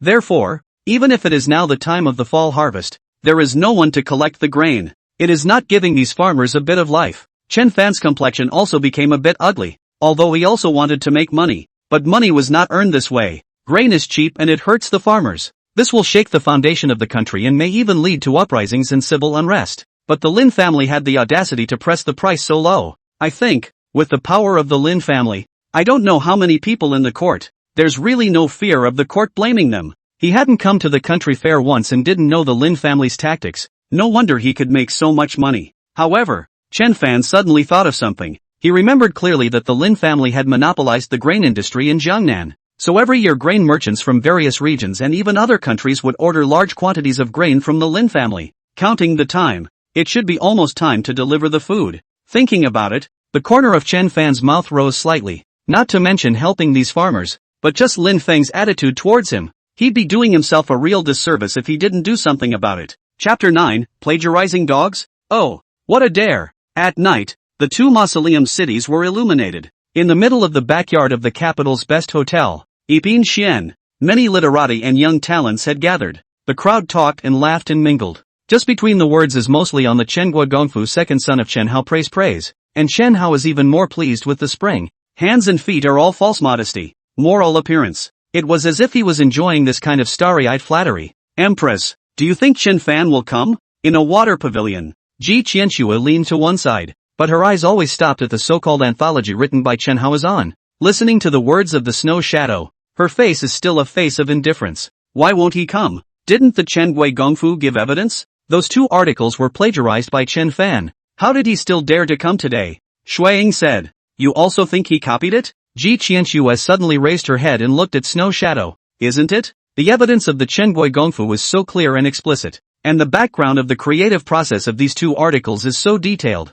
Moreover, Chen Fan, he is originally a dude, not a plagiarist. How could he possibly write such a good essay? Shuiying said. Ji Qianxue, however, directly stood up, placed the copy of the anthology aside and walked over to the window. He didn't copy it. Although this copy of Chen Hao's anthology is somewhat literate, it can't be compared to those 2 articles of Chen Fan at all. And Chen Fan will definitely come. How can the Empress be so sure? Snow Shadow said. But at that moment, Snow Shadow's words had only fallen, when suddenly a cry of alarm came from below. Chen Fan! It's Chen Fan coming! For a while, all the gazes of everyone were directed towards Chen Fan, including Ji Qianxue, only to see Xiao Ke Xiao Ai, 2 little pink and jade lolitas holding Chen Fan's hand, and Renyu quietly following Chen Fan's side, heading towards the scene under Chen Fan's leadership. This was the second time Ji Qianxue had seen Chen Fan. White clothes like snow, elegant, but a little bit of the flavor of a noble gentleman, and a face that was born really handsome, at least in the top 5 of the males she had seen.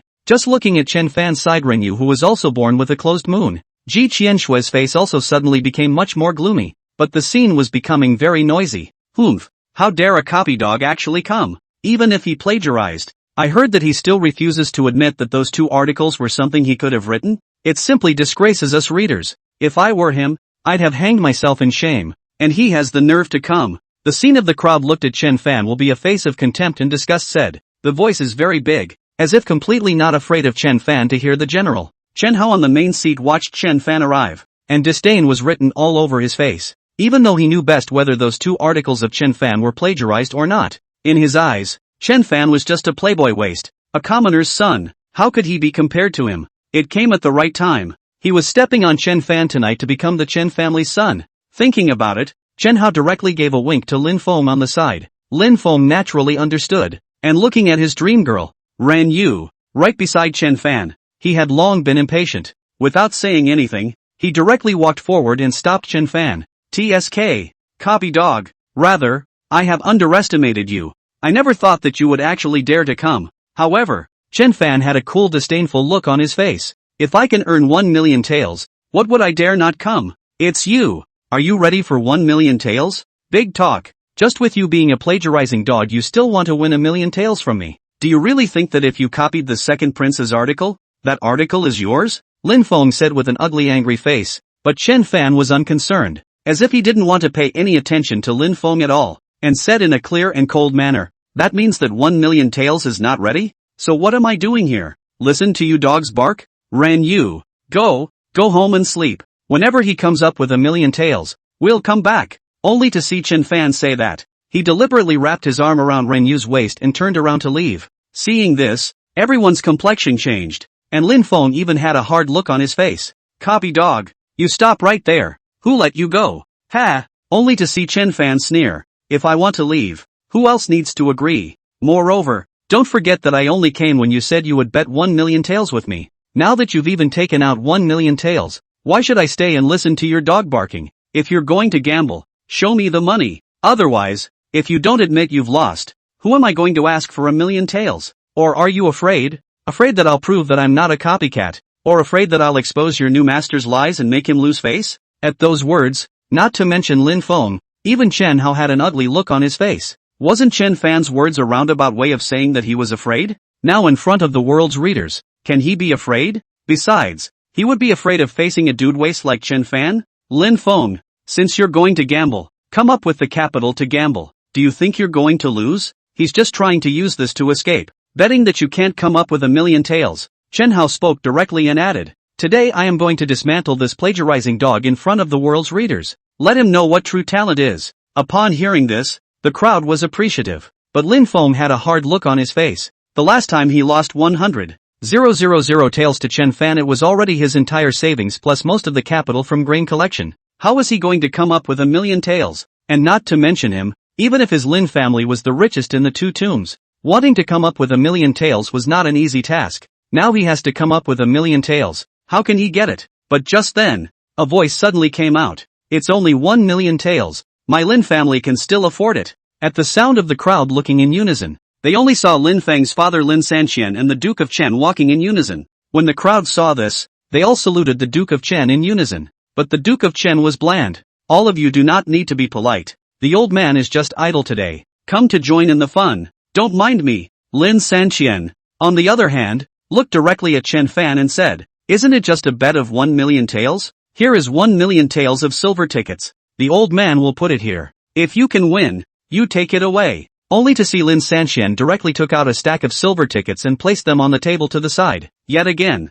he did not put Chen Fan in his eyes at all, and after saying that, he waved his hand towards the Duke of Chen again and said, Duke of Chen, this way please. Duke Chen didn't care and directly headed towards the elegant seats on one side with Lin Sanqian. Seeing this, Lin Feng also stood out directly. Chen Fan, it's okay now. Didn't you want to prove that you didn't plagiarize? You prove it to me instead. Chen Fan, however, looked unconcerned. He said he wrote it. I said I wrote it. How is this going to be proved?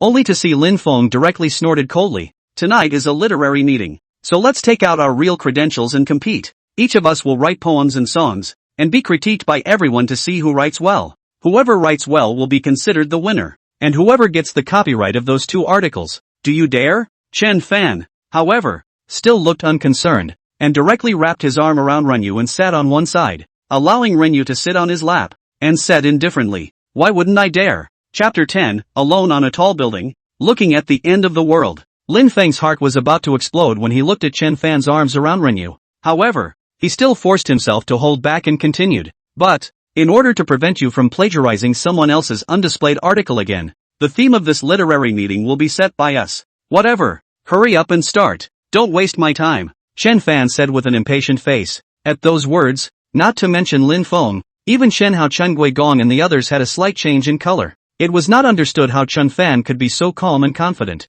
but Lin Feng still looked at Chen Hao. "Second Duke, what do you think is a good theme to set for this literary meeting?" Upon hearing this, Chen Hao directly stood up and said in a candid manner, "Since I'm going to participate as well, naturally I can't be the one to decide. Otherwise, in case someone loses and says it's not fair, that would be looking down on my Chen Hao. So, the subject matter is up to you all to deliberate." Upon hearing this, the crowd was even more appreciative of Chen Hao, worthy of being the #1 talent in Jinling, this chest and heart, that's for sure. Otherwise how could one write such a 1,000-year-old marvelous text as Luo Shenfu? That is, if you can write a poem like Spring River in Moonlit Night, will you be afraid of an uneducated dude? On any subject, the second prince is as literate as ever, at his fingertips, but at this time, the Duke of Chen suddenly opened his mouth and said, "Why don't I come and join in the fun and come up with a theme for your literary meeting?" At those words, everyone's complexion changed as they looked towards the Duke of Chen. The Duke of State himself will personally give the questions. "I can't wait," Lin Feng said hurriedly. "The wind and flowers have been written too much by the ancients, and all those present today are readers. So let's take reading as the theme. And there is no limit to the poems and songs. What do you all think?" Chen Gua Gong Dao. At those words, everyone's complexion changed slightly. After all, what everyone wrote was mostly about wind and flowers and such things. It's kind of hard to have a reading theme. Only Duke Chen and Shen Hao knew that this was purposely designed by them. They were still a little worried that Chen Fan had some talent, so they purposely thought of such a cold subject. And Shen Hao even consulted a great scholar for this and studied it for 3 days, just to make no mistakes. Since the Duke of State himself has issued the question, the theme of today's literary meeting will be reading. It's limited to 1 incense stick of time, Lin Feng said. But at this time, Duke Chen spoke up again. "Since the old man is the one who came up with the question, then I will add some color to this literary meeting. Whoever wins the top prize tonight, this pen will be his." Saying that, Duke Chen directly waved his hand to signal, only to see an underling directly take out a box and open it. Inside was a brush with a shaft like ink and jade. Wen Shang Xian Hao. Surprisingly, it's the legendary Wen Shang immortal hairpin that's worth so much. I heard that the pen shaft is fine Hatian jade, born with its own ink and ink mood, and the pen hair is a pinch of hair from the tail of the Silver Moon Wolf King on the 1,000-mile snow plain. Unique and one of a kind in the world. I can't imagine that Duke Chen would be willing to take out such a supreme treasure as a prize. That's too big a handful. What's this? It's just a fancy way of rewarding your own son with this pen. At those words, the crowd also understood something. After all, Shen Hao could write Luo Shenfu One Night of the Spring River and Moonflower. How could anyone else write better than Shen Hao? And on one side, Lin Feng didn't hesitate and directly announced the start and had the incense lit. The crowd also began to ponder. Even Chen Hao, who was prepared for this, pretended to be thinking, holding a pen and writing something a little bit. Only Chen Fan, with a disinterested look on his face, had one hand wrapped around Ran Yu's well-gripped waist, and one hand was holding a wine glass and sipping it, relaxed to the extreme. There was absolutely no intention of putting pen to paper. "Empress, look at him like that. Can he write an essay like Luo Shenfu just like that?" Shuang from the attic looked at Chen Fan's leisurely appearance, disgust written all over her face. Although Ji Qianshua's face was also a bit ugly when she looked at Chen Fan's embracing Ringyu, yet it was hard to deny that Chen Fan's appearance was truly that of a flamboyant and talented man. Therefore, Ji Qianshua did not answer Snow Shadow's words, but just looked at Chen Fan. It was as if she was looking forward to what kind of poems Chen Fan could write with this appearance. "Can we start?" At this time, Chen Fan suddenly put down his wine glass and said carelessly. At those words, everyone was stunned. What did Chen Fan mean? "Chen Fan, what are you up to again? Didn't I announce the start a long time ago?" Lin Feng said with a hard look on his face. "I mean, can we start reading?" Chen Fan said. At those words, the crowd was even more stunned. Could it be that Chen Fan had already done it? But he hasn't even put pen to paper yet. Besides, how long has it been? The incense has only burned less than 1/10 of the way through. "If it's okay, I'll start." Chen Fan added. At those words, Lin Feng hurriedly looked at Chen Hao on the side. Chen Hao frowned slightly, but thinking about this is good. The so-called throwing bricks to attract jade. Chen Fan did it first, later to set off how good the poem he wrote. So he gently nodded. What's your hurry? You write it. You read it. No one is stopping you. Just if you lose later, don't say I didn't give you a chance. Lin Feng said with an impatient face. Chen Fan didn't care and opened his mouth to recite. Threshold chrysanthemums worry about the smoke and orchids cry for dew. The curtain is lightly cold and the swallows fly away. The bright moon does not understand the pain of parting, and the slanting light penetrates the vermilion house at dawn. Last night, the west wind withered the blue trees, and I went up to the tallest building alone to see the end of the world. I want to send a colorful paper and a ruler, but where do I know when the mountains are long and the waters are wide? Only to see Chen Fan just wrapping his arms around Rengyu and simply reciting. However, when the crowd listened, they all looked stunned and directly froze. Isn't this the scene in the backyard of Yipin Xian now? Chrysanthemums, smoke on the water, luo curtain, bright moon, slanting light, vermilion house. Move the feelings in the scene, and then with Chen Fan wrote that kind of look forward to the eyes of the god, the feelings of the deep and gentle. And a sentence last night, the west wind withered blue trees, alone on a tall building, looking at the end of the road, and directly right the gallop to the far realm, vast and far away. What kind of words are these? They couldn't figure it out even if they tried. The language is beautiful and gentle, and the meaning is far-reaching enough to qualify as a masterpiece of creation. For a moment, even Chen Hao and the Duke of Chen, they were all directly frozen. How could Chen Fan open his mouth with such a world-beating masterpiece? Is he really that talented? For a while Chen Hao was truly flustered. He thought that the poem in his hand was very good, but compared to this one lyric of Chen Fan's, it was nothing. It was not even trash. What about this? But at this time, Lin Feng, who was on the side, woke up the crowd with one sentence. Chen Fan, what is this you've written? Where is the shadow of reading? Don't you know that our theme is reading? At those words, the crowd responded. Exactly. What do you have to do with reading? Off topic. Did you know that? Running off on a tangent without even realizing it. Couldn't have copied this lyric from somewhere again. There was a lot of talk. Even Ji Qianxue in the attic was frowning slightly. Chen Fan's lyrics were certainly very good, but the reading of the end was completely incompatible. Could it be that Chen Fan wrote this early in the morning? However, Chen Fan was still calm and did not care about the comments of those people as he continued to speak. Standing on a dangerous building, the wind is fine, looking at the extreme spring sorrows, eclipsing the sky. Chapter 11, Three Realms. Time for the second prince. Standing on a dangerous building, the wind is fine, looking at the extreme spring sorrows, eclipsing the sky. The grass and the smoke are in the remaining light. Without words,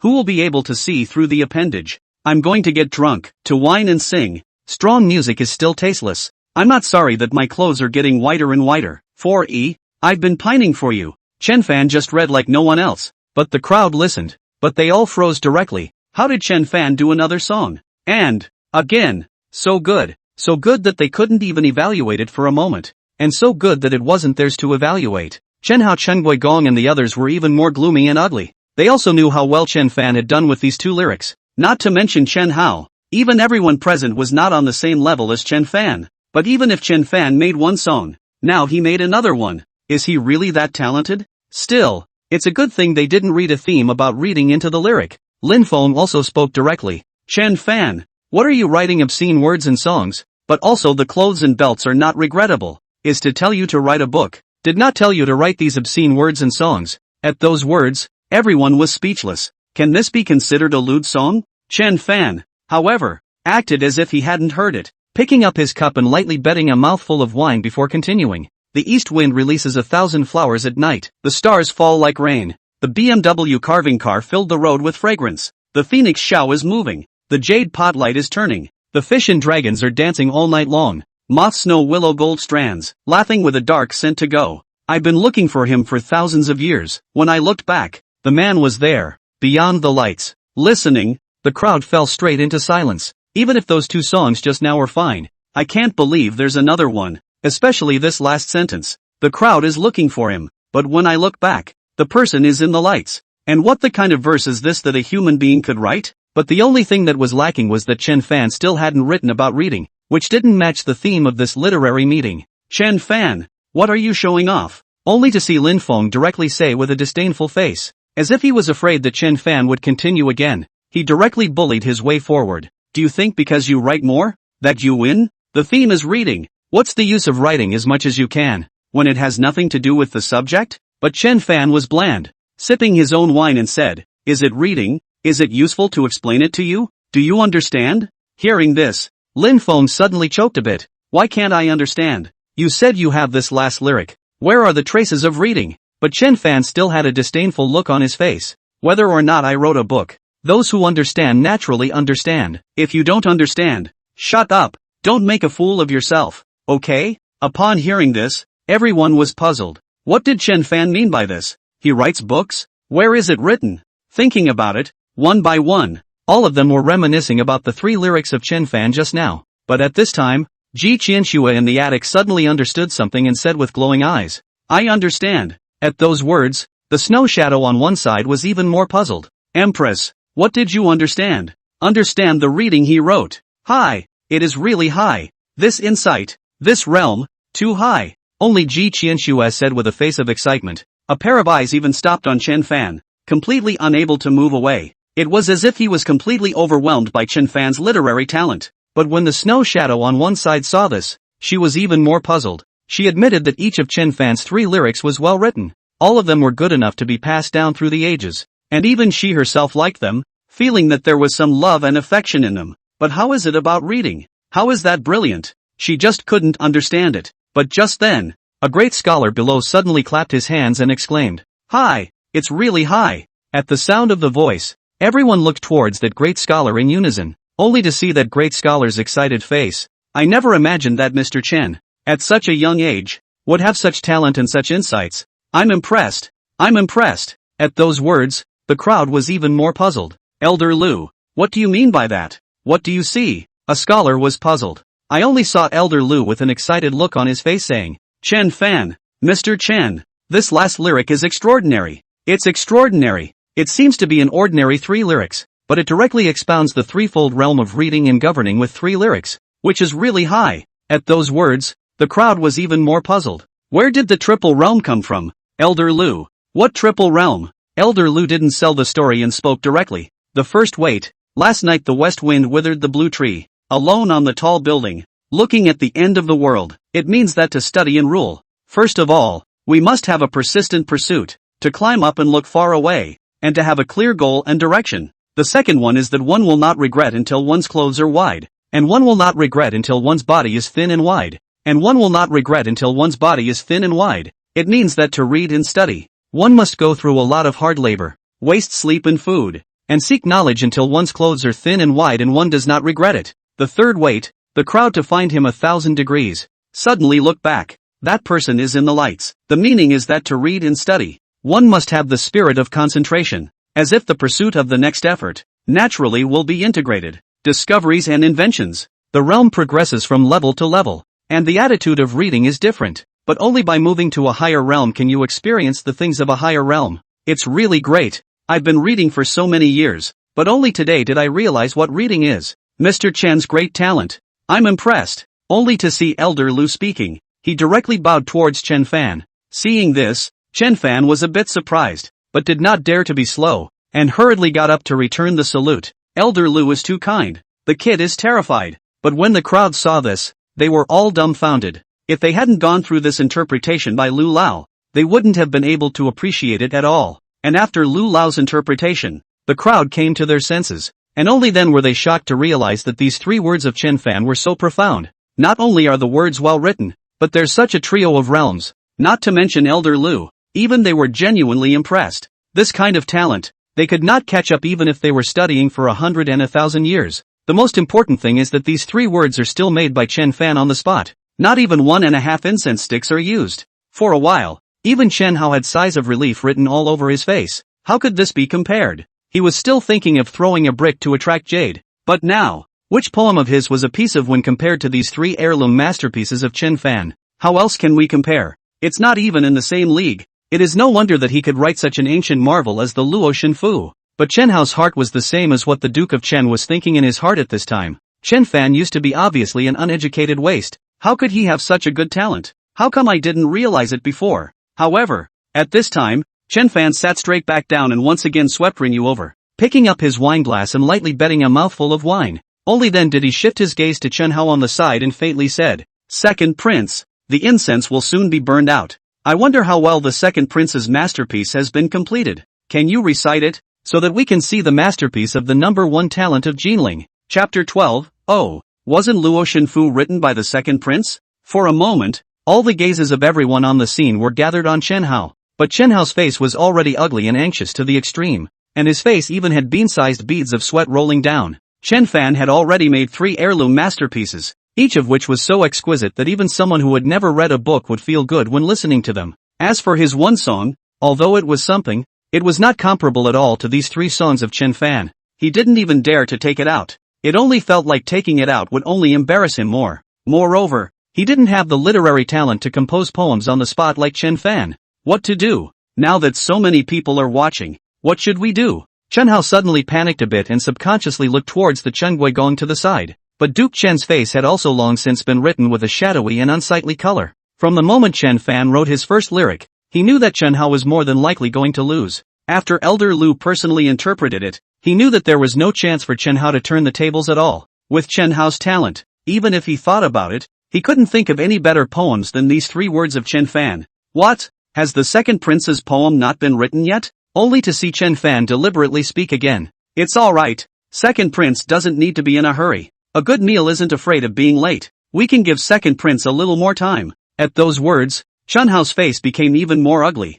Wasn't Chen Fan clearly trying to embarrass him? And give him some more time. The longer the time, the worse he looks. Is Chen Fan deliberately trying to let the world's talented people see his joke? But what could he do now? At this time, Lin Feng on the side was arrogant and disdainful. Chen Fan, what are you arrogant about? I'll admit that the words you wrote have that little bit of merit, but do you think you're going to win against the second prince? The second prince is a talented man who can write such ancient wonders as the Luo Shenfu and the Night of the Spring River Flowers and Moonlight. Would he still be afraid of you? A foppish waste of space? When the second prince writes his masterpiece of the ages, I'll see how arrogant you can still be. At those words, Chen Hao's face was even more directly gloomy and difficult to see to the extreme. Wanting to directly strangle Lin Feng's heart, he already didn't know how to find a way down. And Lin Feng even added fuel to the fire. How can you have such a stupid teammate? Ha! But Chen Fan laughed lightly in disdain. That's right. Since the second prince can write the Luo Shenfu and the Moonlit Night of Spring River Flowers,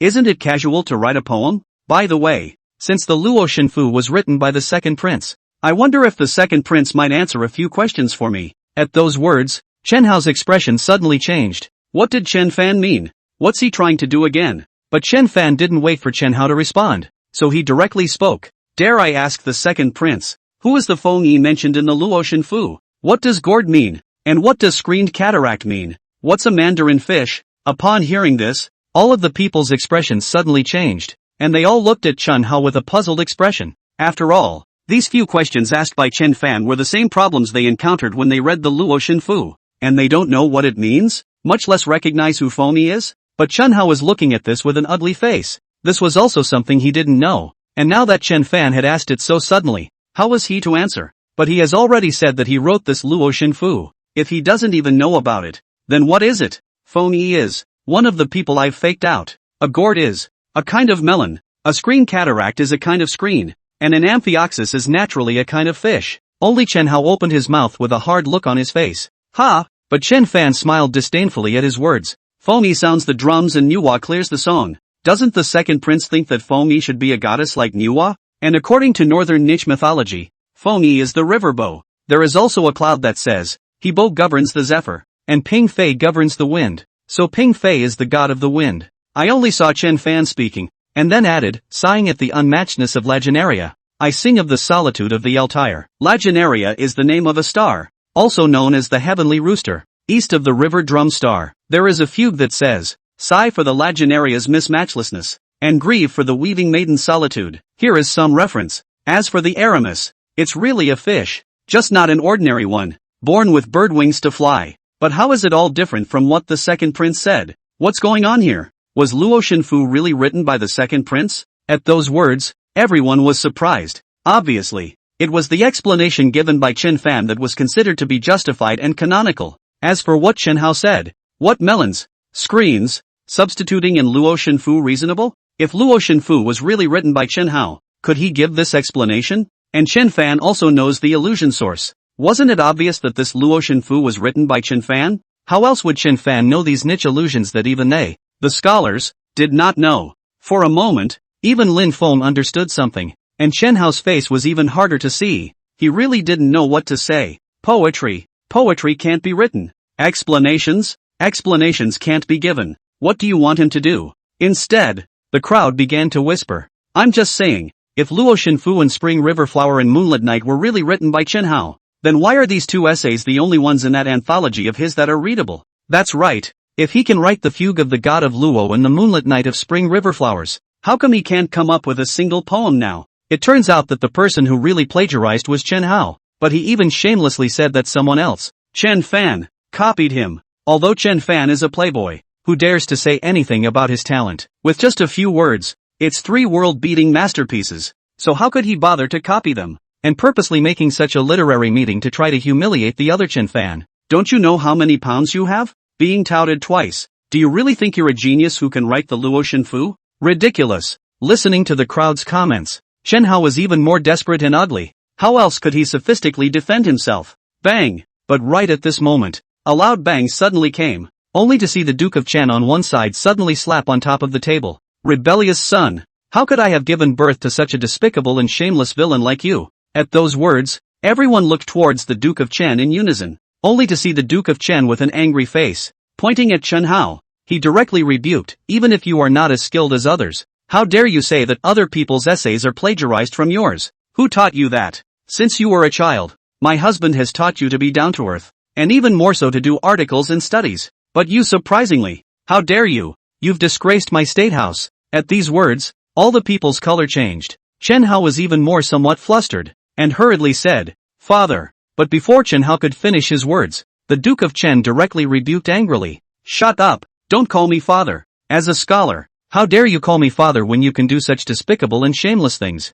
I don't have a vain and despicable son like you. Only to see Duke Chen chortling and bowing towards the crowd again. Let all of you see the joke. I also did not expect that this rebellious son would be able to do such a thing for the sake of a little bit of false fame. It's a disgrace to the readers. From today onwards, this despicable villain will no longer have any relationship with my state duke's house. Expelled from the family tree. Upon hearing this, everyone was stunned. Duke Chen was too decisive. He even directly expelled Chen Hao from the family. Chen Hao was even more disbelieving. Only a few days ago Chen Fan was expelled from his home. Now it was his turn? Father.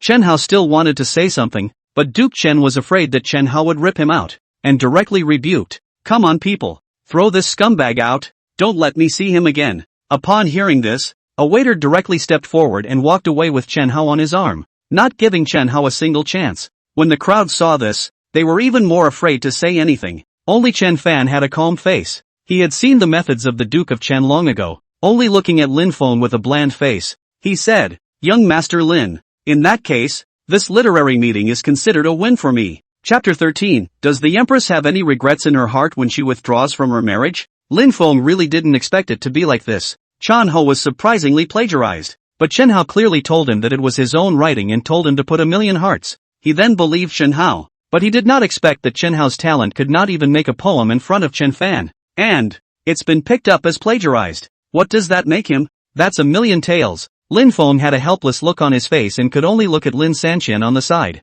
Lin Sanqian, however, didn't say anything and only nodded gently. Seeing this, Lin Feng had a helpless face and could only speak.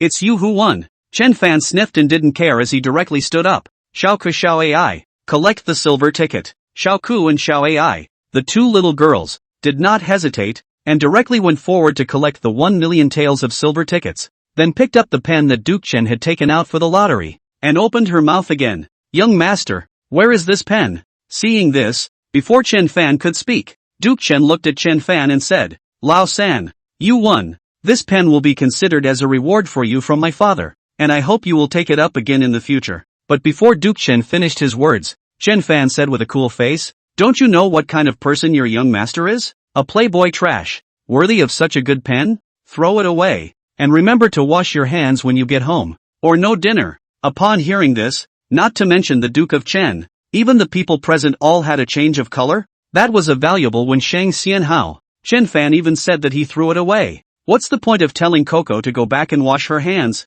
Oh, Xiao Ku, however, was very obedient. Oh, casually threw the pen on the ground and ran towards Chen Fan holding the silver tickets. She didn't care what kind of Wensheng Xianhao was, she only knew that if her young master told her to throw it, then she would throw it. But when the crowd saw this, they were stunned. I can't believe I actually threw it. This is a Wensheng Xianhao. But the face of Duke Chen on one side was hard to see. It's not like he's a little cutie. Can he not see what Chen Fan means? He took the initiative to give Chen Fan a chance, and Chen Fan even gave his face away. A commoner's son. Who gave him the nerve? How dare you be so ungrateful when you've written just 2 poems? And he thinks his pen is dirty. Who gave him the courage? Brother Lin. I shouldn't need to teach you what to do.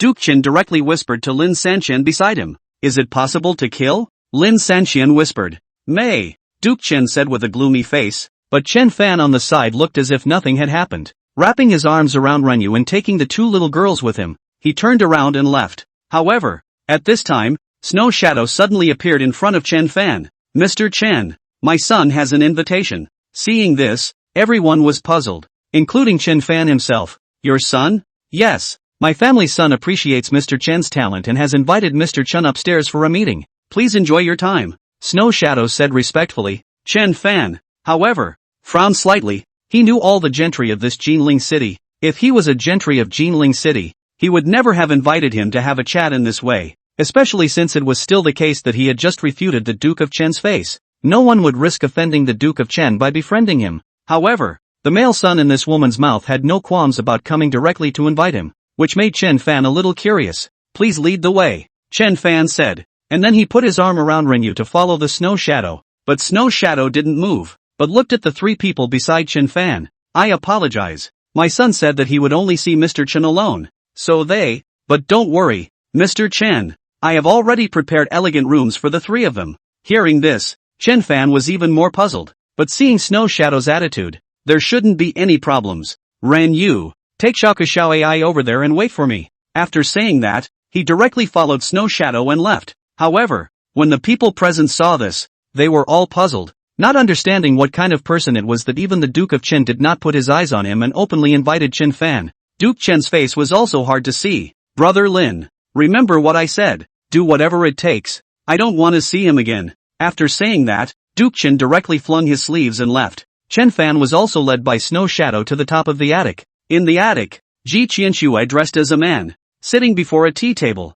slowly and methodically making tea. Ji Qianxue was born very good-looking, but she is the female emperor. Body has the king of the world is not inferior to the heroic spirit. Therefore, even if a woman dressed as a man, but also a free look of a nobleman, so that it is difficult to notice her daughter body. It was just that Chen Fan looked, but he was astonished, and only felt that Ji Qianxue was born too showy, like a girl. So much so that Chen Fan was even a little skeptical as to how there could be such a good-looking male. If this was for those nymphomaniacs to see, I don't know what they would be mesmerized into. Mr. Chen, my name is Hua Qiancheng. Just now I listened to Mr. Chen's 3 masterpieces and was amazed. So I hereby invite Mr. Chen upstairs to have a talk. Please forgive me if I have offended you. When Ji Qianxue saw Chen Fan arrive, she directly lowered her voice and said, Mr. Flower's fallacious praise. I'm a crude writer. My humble words and slang are only for entertainment. Chen Fan said modestly. Mr. Chen's masterpieces are there for all to see, so there is no need for Mr. Chen to be modest.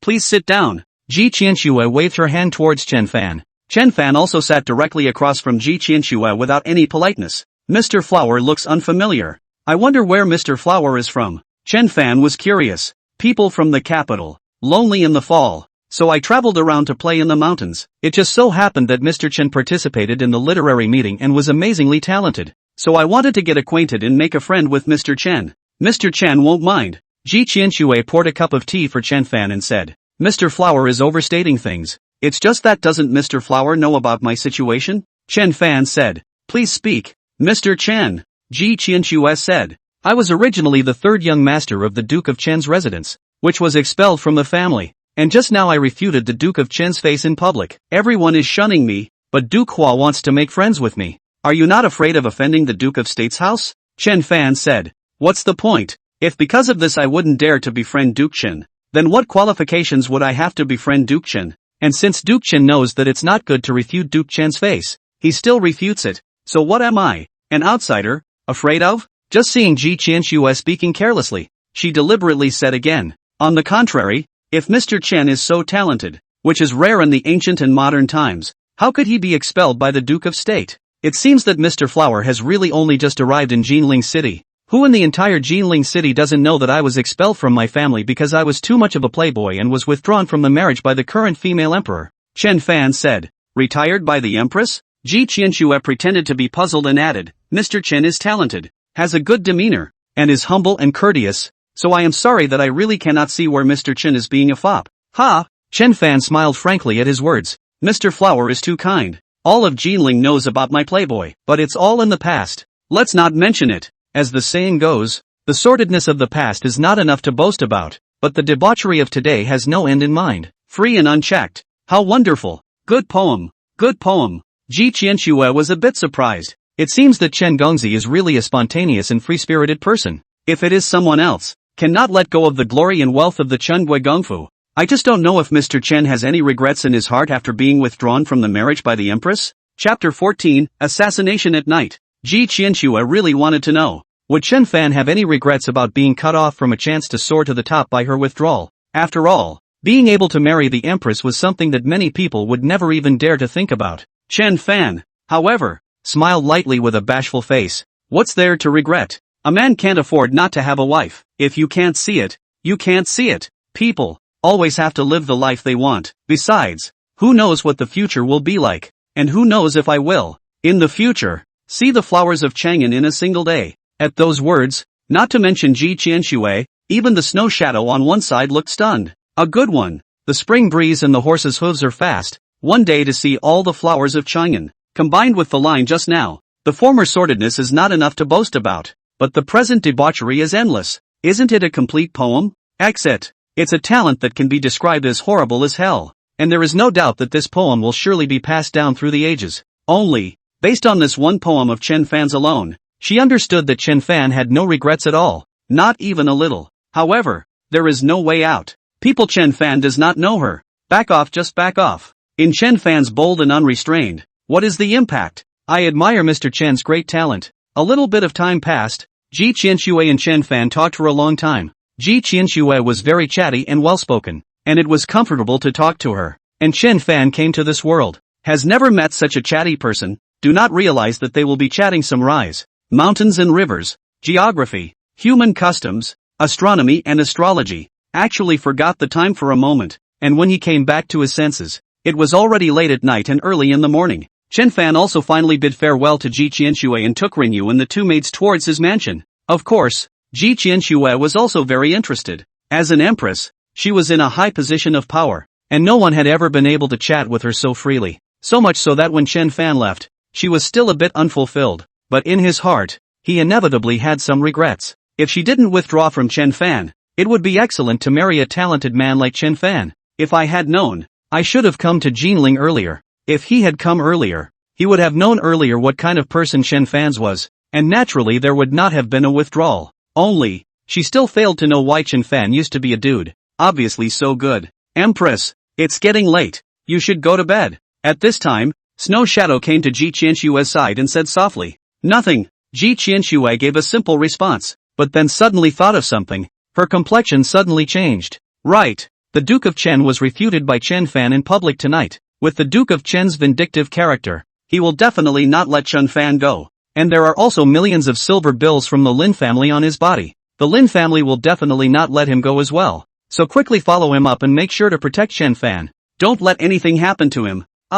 Female Emperor, Snow Shadow sniffed, and although she was a bit reluctant, she still bowed respectfully. On the other hand, because it was late at night, it was very quiet above the streets. The four of them, Chen Fan, just walked along, but they were talking and laughing. Young master, what on earth is that flower duke? Why did young master talk to him for so long? Xiao Ko and Xiao Ai each took one of Chen Fan's hands and asked with great curiosity. A very special person. Insight, heart, cultivation, temperament are not comparable to ordinary people. Chen Fan said with a smile and added, and was born very handsome. Born handsome? More handsomely born than young master? Xiao Ai said with an innocent face. Compared to young master of course it's still close. Chen Fan laughed lightly.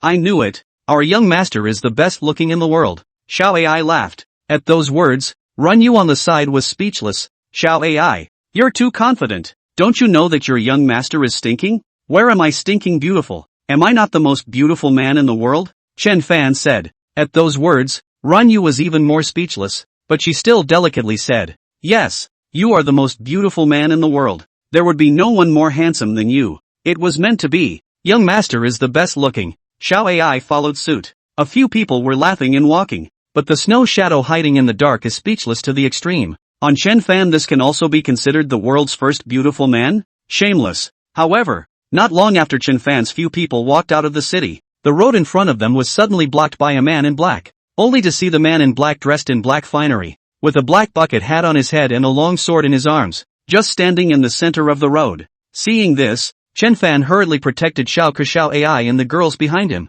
I don't know, your honor. But Chen Fan only opened his mouth. The words had not even been uttered, only to see that the man in black was without saying a word, drawing his sword and then directly stabbing towards Chen Fan. The figure flickered with a speed as fast as the wind. Run Yu, take Coco and AI quickly. Seeing this, Chen Fan directly pulled Run Yu on one side away and scolded. In his heart, he was even more directly panicked to the extreme. He hadn't learned martial arts. What should he do? Are we going to die here today? But right at this moment, a figure flashed, directly picking off the sword that was stabbing towards Chen Fan with a sword, standing in front of Chen Fan and blocking the man in black. It's you! How did you? Chen Fan looked at Snow Shadow with a surprised face. His Excellency is uneasy about you and has specially ordered me to escort you back. She only saw Snow Shadow speaking clearly and coldly, but her face was grim to the extreme. She also didn't think that Ji Qianxue had guessed so accurately, that there was really someone who was unfavorable to Chen Fan. However, Snow Shadow didn't hesitate a bit, and with his sword,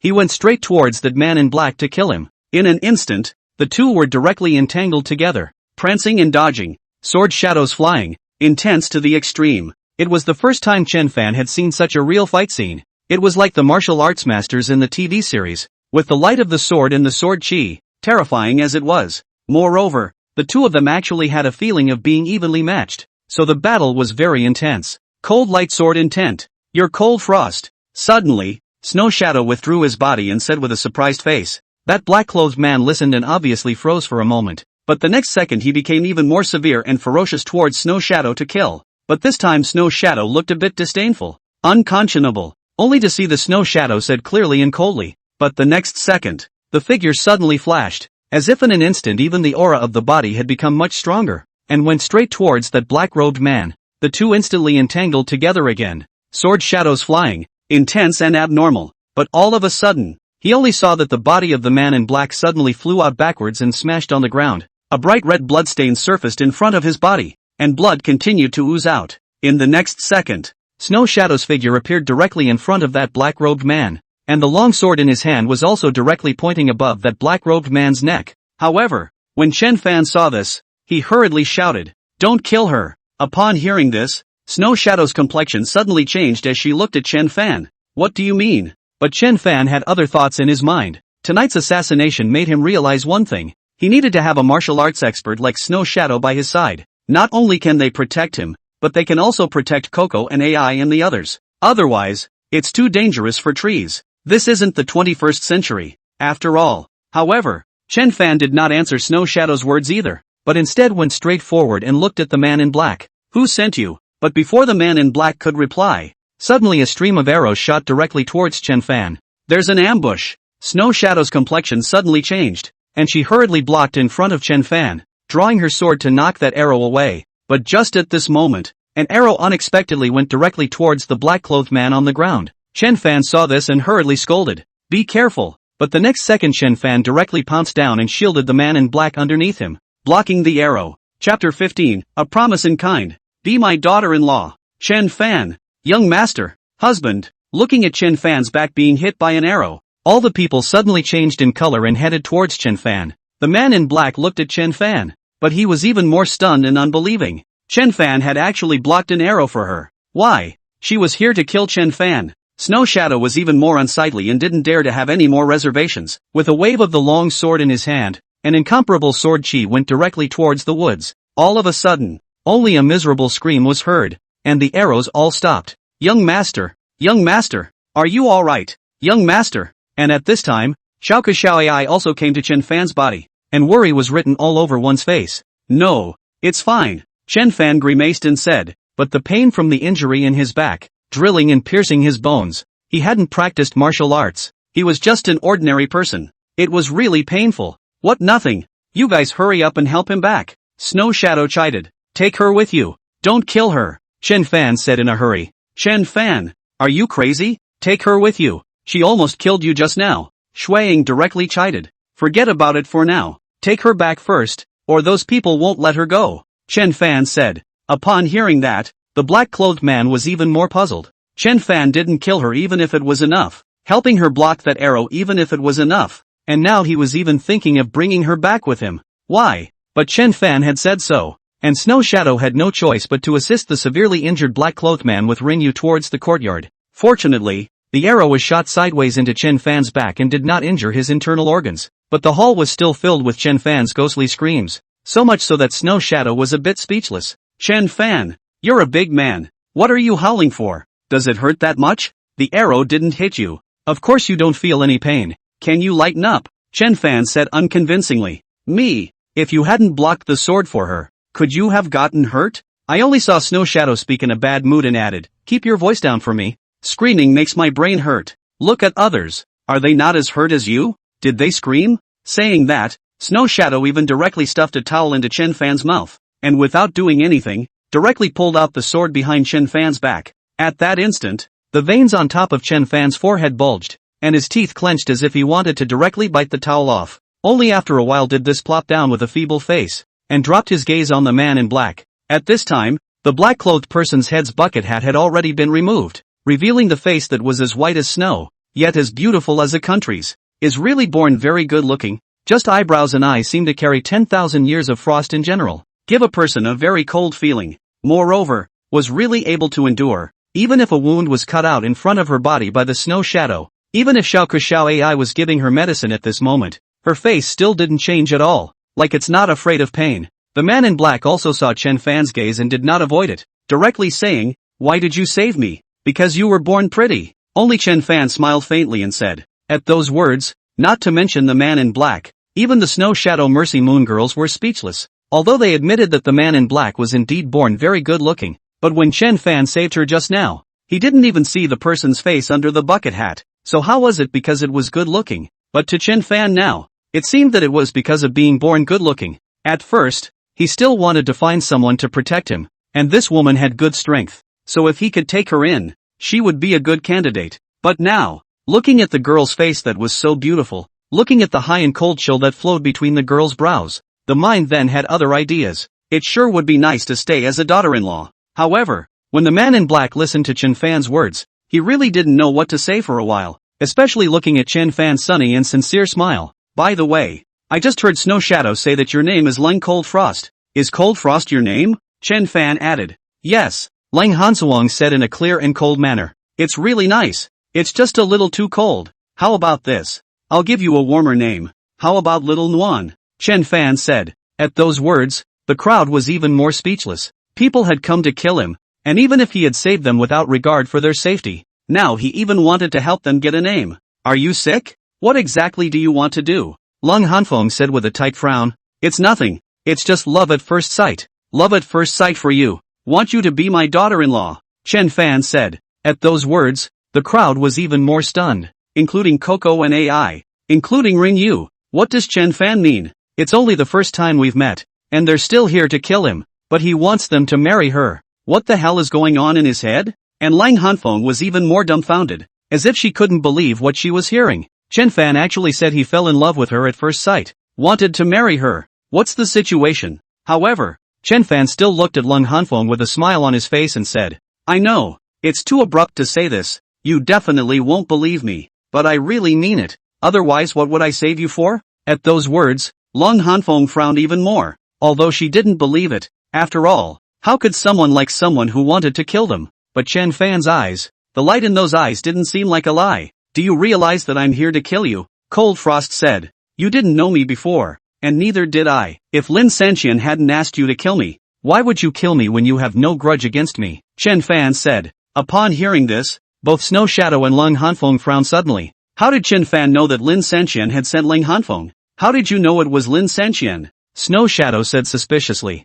The only ones who want to kill me now are the two families of Chen Guigong and Lin Sanqian. Chen Guigong who cares so much about his face. If he is not desperate, he will not leave a stain on himself. It'll just have to be Lin Sanqian who kills me. Only to see Chen Fan speaking carelessly. He looked at Lung Hanfang again with a smile on his face and said, "What benefits did Lin Sanqian promise you?" Upon hearing this, Snow Shadow also had a puzzled look on her face. She still knew the reputation of Lung Hanfeng, and was considered a number one person in the Jianghu. Not much of a killer, much less one who does this kind of assassination stuff. But today he helped Lin Sanqian to kill Chen Fan. Why? However, Lung Hanfeng did not reply, but looked at Chen Fan with a puzzled expression. But Chen Fan said with a smile on his face, "Actually, I can guess without you saying it. Just now, Lin Sanqian wanted to kill even you. Although it was for the purpose of killing and exterminating you, it also shows one thing. You are not one of his people. Otherwise, you were born so good looking and your martial arts skills are so good that you won't be killed for failing a single mission. If I'm not mistaken, you should owe him some kind of favor or have a favor to ask." I'm right. Upon hearing this, Lang Hanswang was again surprised. How could Chen Fan guess everything? Obviously she hasn't said anything yet. And Chen Fan continued, "If you owe him a favor, if he was going to kill you just now, that favor is considered to be repaid, and you don't owe him anything. If you had begged him, judging from his attitude of killing and killing just now, you wouldn't have to beg him, and no matter what you do, he won't oblige you. It will only be used by him again and again. So there is still no injustice between us, and there is no reason for you to try to kill me. Why can't I fall in love with you at first sight? Not to mention that you were born so good looking." Me. Long Hanfeng suddenly choked on her words a little. She unexpectedly could not find a reason to retort. Ha! When Chen Fan saw this, he was smiling foolishly. "Moreover, according to your rules of the Jianghu, I almost died in order to save you. Shouldn't you thank me properly? How do you want me to thank you?" Lang Hansuang said in a clear and cold manner. "Take the body. Be my daughter-in-law." Chapter 16, Snow Shadow Sword Immortal. Big deal. I'll give my body to you. No, I won't marry you. Only seeing Lung Hanfeng speaking decisively, he directly stood up with a strong body. "This life is what I owe you. I will return it to you." With that, Cold Frost was about to leave. Seeing this, Chen Fan hurriedly said, "Where are you going? It's nighttime and you're so badly hurt. Where can you go? No need for you to care." Lung Hanfeng still had a clear and cold face as she continued to walk outside. But Chen Fan was a bit anxious and hurriedly scolded. "Stop right there. That's easy for you to say. You still owe me a life and will pay me back. If you walk away, who am I going to find? And now, I'm hurt so badly trying to save you. Do you have the nerve to leave? I don't care. You don't have to marry me if you don't want to, but you can't just walk away." Lang Hanfeng's brows suddenly furrowed. "Then what do you want? Stay with me and protect me for a year. After a year, you can go wherever you want. How about it?" Chen Fan said. Lang Chanchuang frowned and looked back at Chen Fan and then at Snow Shadow. "You have one of the top 10 experts, the Snow Shadow Sword Immortal, by your side, and you still need me to protect you?" Chen Fan sniffed, but his expression froze, and he subconsciously looked at the Snow Shadow beside him. One of the top 10 masters, the Snow Shadow Sword Immortal. Snow Shadow is surprisingly a top 10 expert. Snow Shadow Sword Immortal. Although he hadn't practiced martial arts, he knew with his common sense what it meant to be called a top 10 expert and to be called a sword immortal. But Snow Shadow was on the other hand only Hua Qianchang's maid. And what kind of person is that Hua Qianchang? Surprisingly, he was able to make the top 10 masters, the hallowed sword immortals, be his maidservants. But before Chen Fan could speak, Snow Shadow said with a cool face, "You're overthinking it. He's not worthy yet. I'm just entrusted by someone to protect him back." At those words, Chen Fan suddenly came back to his senses and hurriedly said, "Right. I am not familiar with her. Moreover, I gave up my life to save you,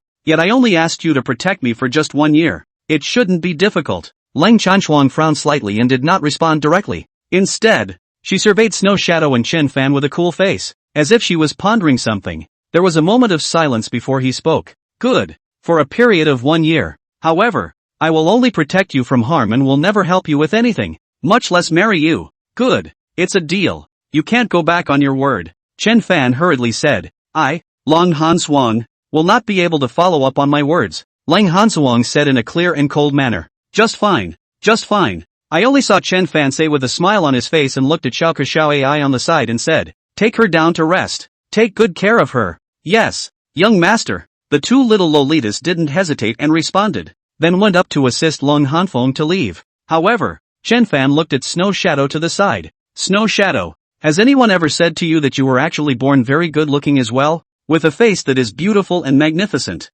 Upon hearing this, Snow Shadow's complexion suddenly changed, and she directly said with a look of disgust and dislike, after disgusting Lung Hanfeng, you want to come and disgust me? Or do you think that people like you are delusional enough to let me stay and protect you? Didn't you see what happened to me? They will definitely not let me go, and without someone to protect me, how many days can this survive? Chen Fan said with a helpless face. What's it to me? Snow Shadow said coolly.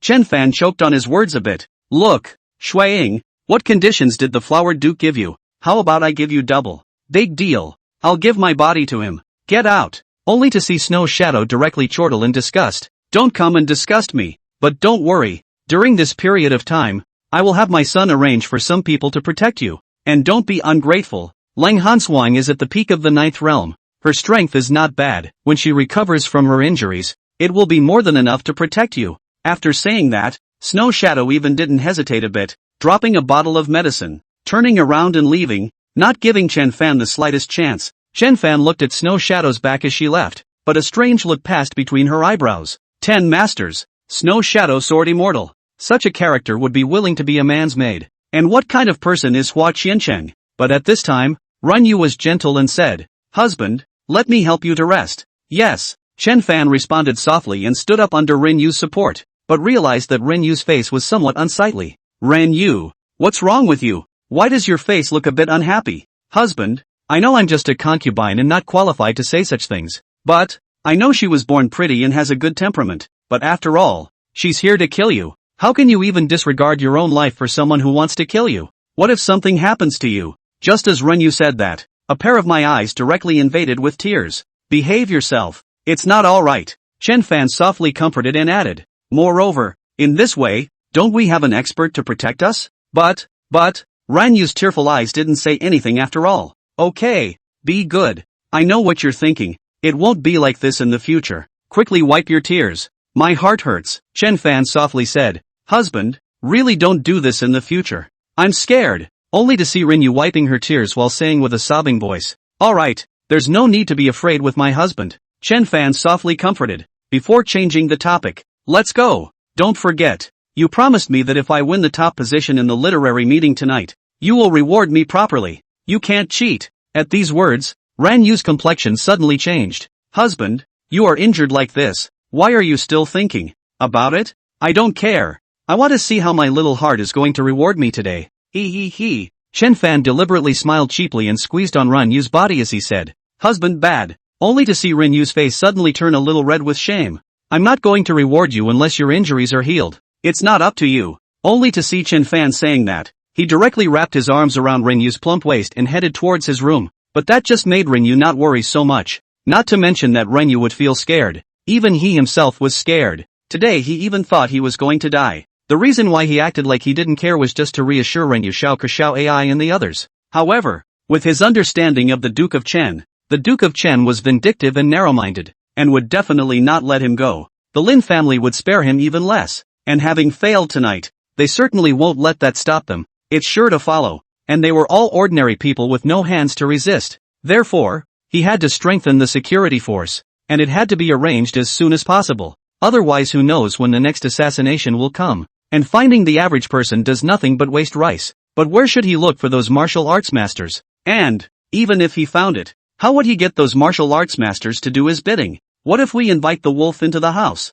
Chen Fan was suddenly in a bit of a quandary. Why don't you try practicing on your own? If you can't find a martial arts master, turn yourself into one? Chapter 17. What exactly is Hua Qiancheng's identity? Empress, it's true as you said. Chen Fan has really encountered an assassination. When Snow Shadow returned to the restaurant, Ji Qianxue had not yet slept, and under the dim light, Ji Qianxue was sitting, transcribing Chen Fan's masterpiece tonight. He's fine, Ji Qianxue said softly without looking up. Suffered a little injury. Good thing the arrow was shot diagonally into the back. Didn't hurt the lungs, Snow Shadow said. Ji Qianxue's complexion suddenly changed and she put down the pen in her hand. You personally made a move and he was still injured? But Snow Shadow didn't answer, instead changing the topic. Empress, Chen Fan is really smart, very intelligent, and his mind is not normally clear. What do you mean? Ji Qianxue said. He guessed from the beginning who it was that had done it to him. And after I recognized who it was that had killed him, he was able to think at once of the whole thing and why the assassin had killed him.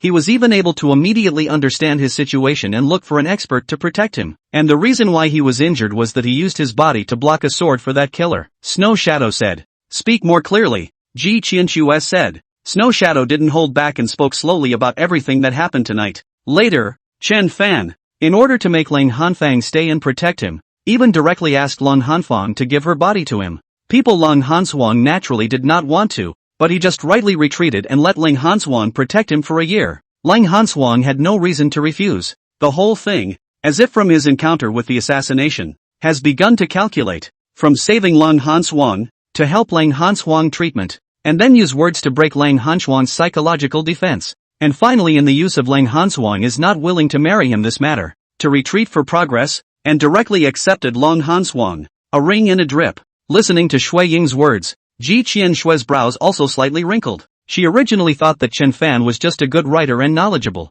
but she never thought that he actually had such a mind trick. It's really extraordinary. However, judging from the straightforward attitude of the Duke of Chen and the Lin family just tonight, they still won't let Chen Fan go next. And right now, Lang Hanshuang is injured and can't protect him at all. Snow Shadow said. Have a team of shadow guards go protect him, Ji Qianxue said. Empress, Snow Shadow said respectfully and hesitated for a moment before adding. However, my identity was also exposed tonight. Lang Hanshuang recognized me, so Chen Fan may already have suspicions about your identity. There's no harm. No one in the entire world knows you're my secret guard yet. He can't find out anything. Go down, Ji Qianxue said. Snow Shadow sniffed and didn't linger, turning to leave. However, Ji Qianxue closed the book and murmured softly, Dandy, you're rather making me more and more interested. Time passed and the next morning dawned. Although Chen Fan was not seriously injured, he was ultimately shot with an arrow, and the wound was so deep that it would hurt if he accidentally involved it. Therefore, Chen Fan didn't sleep much all night and was often woken up by the pain. And now that the sky was also bright, Chen Fan was also too lazy to sleep. Just this lying in Ren Yu's tenderness. Looking at Ren Yu's delicate and good-looking face, Ren Yu was truly born beautiful. He couldn't get tired of looking at her. Moreover, Ren Yu was considered Chen Fan's first woman, and Chen Fan really liked it, especially since Ren Yu was still so gentle and obedient. It was just that Chen Fan's hands and feet were not very peaceful, so much so that the sleeping Ren Yu suddenly let out a murmur, which slowly opened her eyes. Pitiful Moon looked at Chen Fan who was staring at himself, his hand restlessly groping around, and suddenly frowned, a delicate little face filled with grudging petulance. Husband, you've been tossing and turning all night last night, won't you be tired? And you still have. On you. Husband, don't. Chen Fan, however, had a light smile on his face. The wounds hurt too much to sleep. Only to see Chen Fan say that, he directly climbed towards Ren Yu's body. Ren Yu was even more helpless when she saw this. Husband, you still have injuries on your body. Before Pity Moon could finish her words, Chen Fan's kiss fell, not giving her a single chance. Ren Yu is even more helpless. She just cannot understand. Clearly said the wound is very painful. Cannot sleep, but why again? But there was nothing she could do, so she could only respond tenderly to Chen Fan. And only after a while did she incline her head and softly say, Husband, wait until your injuries are healed, okay? However, Chen Fan directly buried his head in Ren Yu's neck. Not good. Then slow down a bit. Will you? Don't tear the wound. Ren Yu said with a helpless face. Okay. Chen Fan sniffed with a joyful face and his head was moving down. But just then, the voice of Coco AI suddenly came from outside the room. Young master, Snow Shadow is here with a good-looking nobleman.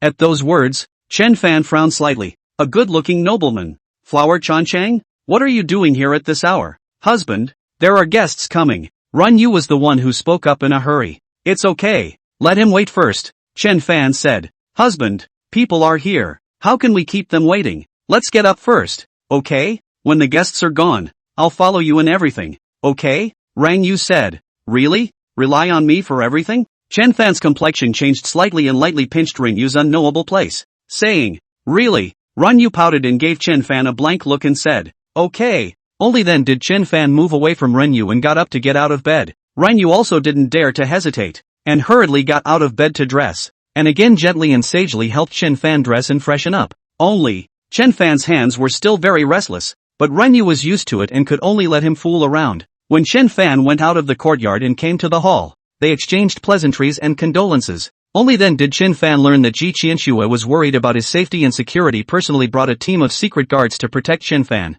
Brother Flower, I won't be polite. I really need these guards now. Only to see Chen Fan speaking very respectfully, he added. But don't worry, Brother Hua, I won't use your people for nothing. One person 10,000 taels per month. What do you think? At those words, Ji Qianxue frowned slightly. Brother Chen, what is the meaning of this? Do you think that I, Mr. Hua, am such a person? Not really, it's just that I don't like owing favors. Chen Fan said. What about the favor you owe me for saving my life? How do you? Snow Shadow on one side suddenly opened her mouth. But before she could finish her words, she was taken back by a look from Ji Qianxue. Seeing this, Chen Fan frowned slightly. He could guess that Ji Qianxue's identity was unusual. Otherwise he couldn't have a top 10 expert like Snow Shadow as a guard. But he didn't expect that Snow Shadow would be so afraid of Ji Qianxue. And with just a look, Snow Shadow actually didn't dare to speak. Still looking like he'd made a mistake, he lowered his head and stepped back a bit. Why? What exactly is Hua Qianqing's identity? Since that's the case, then we'll rely on Mr. Chen. It's just that these guards, with their straightforward nature, don't like to talk. So please bear with Brother Chen. Ji Qianxue smiled. Brother Hua is overstating it. Given my current situation, I'm not qualified to pick and choose. Chen Fan said. I heard from Snow Shadow that you already know who's behind this. So what do you want to do next? Do you need me to help you? Hua Qianchang said. Chen Fan knew that this Hua Qianqing's status and position must be very unusual. If he had the help of Hua Qianchang, he wouldn't dare to say about the State Duke's office. But the Lin family was not enough to worry about. But thinking about it, Chen Fan still refused. I'm already grateful that Mr. Flower can help me with my security. As for helping, there's no need. A small Lin family is just that. I don't put it in my eyes yet. From the moment they chose to recruit me, the Lin family's end was already predetermined. Chapter 18, Massive Grain Collection. Lin family panics. Ji Qianxue was not surprised. If it was a Lin family that Chen Fan could not deal with, then it would be too disappointing for her. But Ji Qianxue was curious again. Chen Fan has no one to turn to now, but the Lin family is a big family, and it is even more entrenched in this Jinling city. So how can Chen Fan, alone, say such things as the Lin family's end is already doomed? So what do you want to do? Ji Qianxue said. Well, there's no rush. First recuperate from your injuries. Chen Fan smiled. As it happens, I've recently had to leave for a period of time for something. When I return, I'd love to see how Brother Chen will bring down the Lin family. Hua Qianchang said. Away for a while? I don't know. Chen Fan still wanted to ask, but Ji Qianxue didn't give him a chance, and without waiting for him to finish, she directly spoke with a smile. Brother Chen, I'm going to leave here. So isn't Brother Chen going to write a poem to bid me farewell? This, since Ji Qianxue was unwilling to speak, Chen Fan didn't care, and after a little thought, he spoke directly. The Yuan River passes through the waves and connects to Wugang, so I don't feel sad to see you off. The green hills are together with the clouds and rain, and the bright moon has never been two hometowns. Upon hearing this, Ji Qianxue raised her eyebrows lightly. Good poem, good poem, good one. Green mountains together with clouds and rain. The bright moon has never been two towns. Brother Chen, recuperate well. When I come back, I must have a good drink with Brother Chen. Otherwise I always feel that something is missing. Good. When the time comes, I will personally set up a banquet to receive Brother Hua, Chen Fan said. Then I'll be grateful to Brother Chen. Brother Chen, farewell. Only Ji Qianxue said and arched her hand towards Chen Fan. Chen Fan did not stay and sent Ji Qianxue to the door, watching Hua Qianchang get into the carriage and disappear from sight before returning to the courtyard. In the courtyard, the 20 secret guards that Ji Qianxue had brought with her didn't need to be arranged, so they stood directly in their guarding positions. Chen Fan wanted to talk to them about something, set their words, and wanted to see what kind of person Hua Qianchang really was, but they were highly disciplined and didn't talk to Chen Fan at all. Not another word was said except for one from the leader, who said that he could send them as he pleased. This made Chen Fan even more curious about Hua Qianqing's identity. What kind of person should one be to have such a loyal guard? However, with these guards, he didn't have to worry about his safety next. Instead, it was time to think about what to do about the Lin family. Thinking of this, Chen Fan suddenly looked at Xiao Ke Ai and said, Xiao Ke Ai, now that the young master is injured, will you guys help the young master do something? Young master? What is it? Xiao Ko and Xiao Ai both said with puzzled faces. You guys take that 1 million taels with you and go to the various township fairs and buy all the grain around. Okay? I will have 10 guards accompany you, Chen Fan said. Upon hearing this, Xiao Ko and Xiao Ai were both stunned. Young master, you're letting us go? Wait It's fine. Young master believes in you, and you don't have to rush. Take your time, buy as much as you can, but remember one thing, act low-key, or spend some money. Let the grain carriers pretend to be merchants, escorting darts and so on, send them all over, Chen Fan softly said, but we are all. Xiao Xiaoai is still a little worried. After all, in the past they were all just maids of honor. Doing business this kind of thing, they are still a little afraid that they will not do well. Don't be afraid. There's a first time for everything. Don't worry and do it boldly. Young master believes in you, and if you do it wrong, the young master won't blame you. Think of it as exercise, Chen Fan softly said. Upon hearing this, the two of them couldn't say anything else even though they were still worried. However, Chen Fan really believed in both of them. After all, Chen Fan hadn't taught them a lot of knowledge since he bought them, and they were merely inferior. As long as they are given the opportunity to practice, it must not be bad. And the truth was just as Chen Fan expected. They really did well, and it could be said that they were very good. Along with the passage of time day by day, every day, large batches of food disguised as building materials such as lumber were brought into his yard. In 7 days, however, the two men had bought 100,000 pounds of grain to hoard directly in his yard, filling the various rooms of the yard to overflowing. But this was only the limit of Chen Fan's yard, but not the limit of the two little girls. The two little girls directly purchased many mansions in the towns around Jinling City to use as granaries, and also took it upon themselves to give those farmers a promise that they would purchase grain at today's high prices for the next 3 years. Together with the high salaries they gave, they directly hired local farmers to help guard the granaries. And the reason is to work with the general public to bring down the oppression of the Lin family and to re-establish a normal food purchase system. And farmers around Jinling bitter Lin family for a long time, coupled with the two little girls rich and powerful, all have responded. Chen Fan was very pleased. He knew that these two little girls would definitely be able to. However, Chen Fan was not idle. With so much grain, it was natural to start his wine-making program. Brewing is the easiest and best realized industry he can think of right now. Nowadays, in this era of this world, all you drink is still just some fermented yellow wine. Tastes bland, but only about 10 degrees, and often mixed with some of the remnants of the grain. Not comparable to distilled spirits by any means. After spending a few days, Chen Fan personally designed and built a brewery in the backyard of the mansion. After hiring a few honest and available farmers as workers, the brewing program began straight away. Time passed day by day, and distilled spirits that did not belong to this era were being produced in Chen Fan's brewery.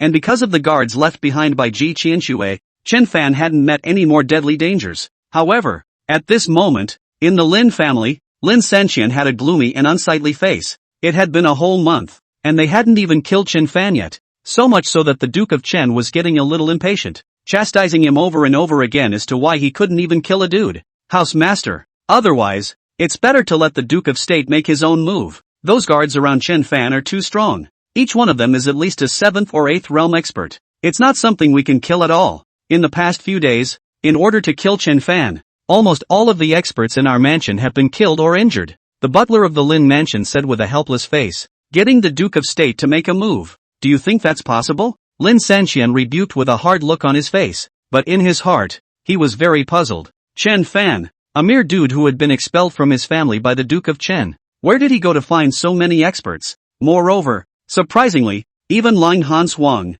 who was a peak powerhouse of the 9th realm, surprisingly did not succeed. Could it be that someone was secretly helping Chen Fan? Lin Sanqian thought and said in a cold voice again, at all costs, go to the rivers and lakes and hire assassins. Yes, house master, the butler said with a helpless face, but right at this moment, Lin Feng ran in with a panicked face. Father, it's not good, something big has happened. Looking at Lin Feng, Lin Sanqian's face was even more ugly. If it wasn't for Lin Feng provoking Chen Fan, how could his Lin family offend Chen Fan? Not only did they lose more than $1 million, but they also got into trouble. Therefore, looking at Lin Feng, he was a bit hateful and directly said impatiently, What's going on again? Father, I don't know who it is that has bought up all the grain around Jiangnan, Lin Feng said. At those words, Lin Sanqian suddenly stood up. What did you say? All the grain around Jiangnan has been bought up? Chapter 19, Misappropriating Official Food? Heaven help me. Lin Sanqian suddenly panicked and directly lifted Lin Feng's collar as he chided. What the hell is going on? Didn't I tell you to collect the fall grain a long time ago? At those words, Lin Feng's face suddenly became somewhat worried. I'm thinking of a good harvest this year and a big grain production, so I'm trying to keep the price down a little bit more. Just Just, bang! Only to see Lin Feng's words not yet finished, Lin Sanxian directly threw Lin Feng out with one hand. Rubbish! The price of grain has been pressed down to 6 cents. What more do you want? Lin Feng covered his face. His face was full of grievances. I also want to earn more. Anyway, this year's grain production is so big. I just didn't expect that someone would dare to rob our Lin family's business. Waste! Lin Sanxian let out another angry shout. There are many things you didn't expect. Hurry up and raise the purchase price. And collect all the remaining grain for me. Collect as much as you can. Whatever it takes. Although Lin Sanxian was not sure who it was, but to dare to rob his Lin family's business was by no means ordinary. Moreover, it was clearly targeting his Lin family. His Lin family still has so many orders waiting for the delivery of autumn grain. If it is not delivered, just the compensation for breach of contract are enough to make his Lin family lose all their money, not to mention the grain business in the future. Most importantly, the Lin family has a private business of smuggling grain to other countries. If he couldn't hand over the grain to those countries, the matter would become serious. And if the one in the temple knew about it, it would be a big crime to kill 9 clans. Lin Feng also knew the seriousness of the matter, so where did he dare to hesitate and ran out in a hurry? Master of the house, look at! When the steward on one side saw this, he was about to say something when Lin Sanxian directly scolded. How much grain is left in the granary? Greetings, family master. Around 3,000 pounds, the housekeeper said. What? How could it be only this much? Lin Sanxian's face suddenly changed. Family master, have you forgotten? Some time ago, there was a massive flood in Nanliang, and we sold all our grain. Moreover, even the grain from the several government granaries around us have been sold quite a bit, and this time we have to pay back the grain from the government granaries first, the housekeeper said. At those words, Lin Sanxian's face became even more ugly. The official granary, this is a large number. Plus the orders of several major grain merchants in the north and orders from other countries. At least vacant 10 million pounds of grain. And food is the foundation of the country. The state attaches great importance to it. So the official granary will be checked by the royal historian every year. And it simply cannot be empty. But where was he going to find so much food in such a short time? At all costs, hurry up and go purchase grain for me. And buy me as much as you can. And then go check to see who, exactly, is trying to put my Lin family to death. Lin Sanxian chided. Then where is Chen Fan? Said the housekeeper. What do you care about him at this time? Hurry up and go find out for me exactly who is trying to harm my Lin family. Lin Sanxian almost angrily rebuked. Upon hearing this, the butler also had a helpless look on his face and hurriedly withdrew from the compound. On the other hand, in Chen Fan's mansion, Chen Fan leaned in Renyu's arms, enjoying Renyu's massage, basking in the sun, and looking at Leng Hanswang, who was practicing sword practice on the side. Leng Hanswang was born very pretty, and now she was dressed in white, and when she practiced her sword, she was like a cool fairy dancing. Chen Fan really liked it, especially the disgusted and disliked look that Leng Hanfeng threw over from time to time. He never got tired of looking at it. After this month, Leng Hanchuan's injury is also almost good. Today is the first time to come out of the room. Originally wanted to practice sword activity, and in the meantime to get some air, but who knew that Chen Fan was staring at her all the time, making her very uncomfortable, so she directly stopped and turned around to walk towards her room. Seeing this, Chen Fan hurriedly called out,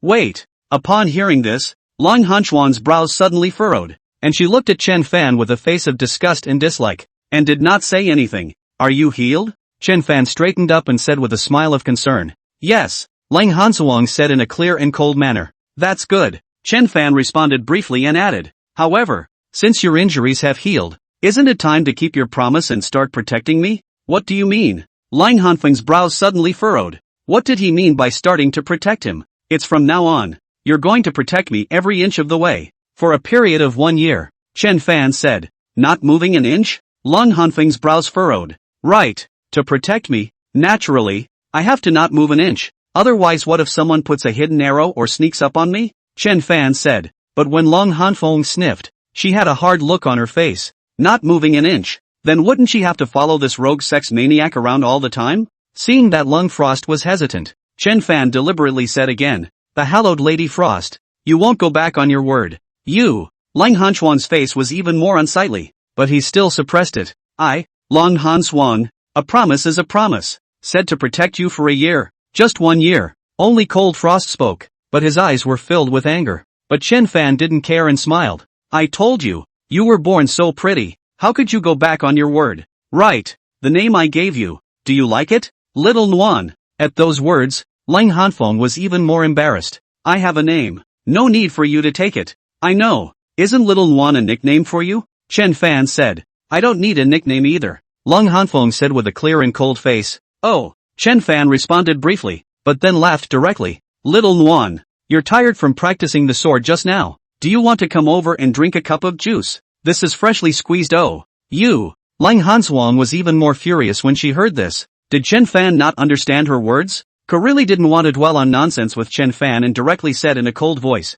don't. After saying that, he directly stood on the side with a puff of air, glaring at Chen Fan. Chen Fan, however, didn't care and just leaned in Renyu's arms, staring at Lang Hanfeng. By the way, Little Nuan, why did you help the Lin family to kill me in the first place? What favor do you owe them? What's it to you? Cold Frost said with a gloomy face. Am I not concerned about you? Chen Fan said. You'd better care about yourself. If you dare to scream again, a year from now, I'll tear your mouth apart, Cold Frost said. Upon hearing this, Chen Fan was a bit speechless, but he didn't care and changed the topic again. Xiaonuan, you've stayed in the Lin mansion, so do you know if there are any unseemly things in the Lin mansion? It can help me solve them. Who am I to tell you? Lang Hanzhuang said with a speechless face. After she had said this, Chen Fan even dared to call her Xiaonuan. Look, don't you want to protect me? But the Lin family wants to kill me. So if you help me solve them, won't you be free? Besides, what if they invite other martial arts masters to come and kill me,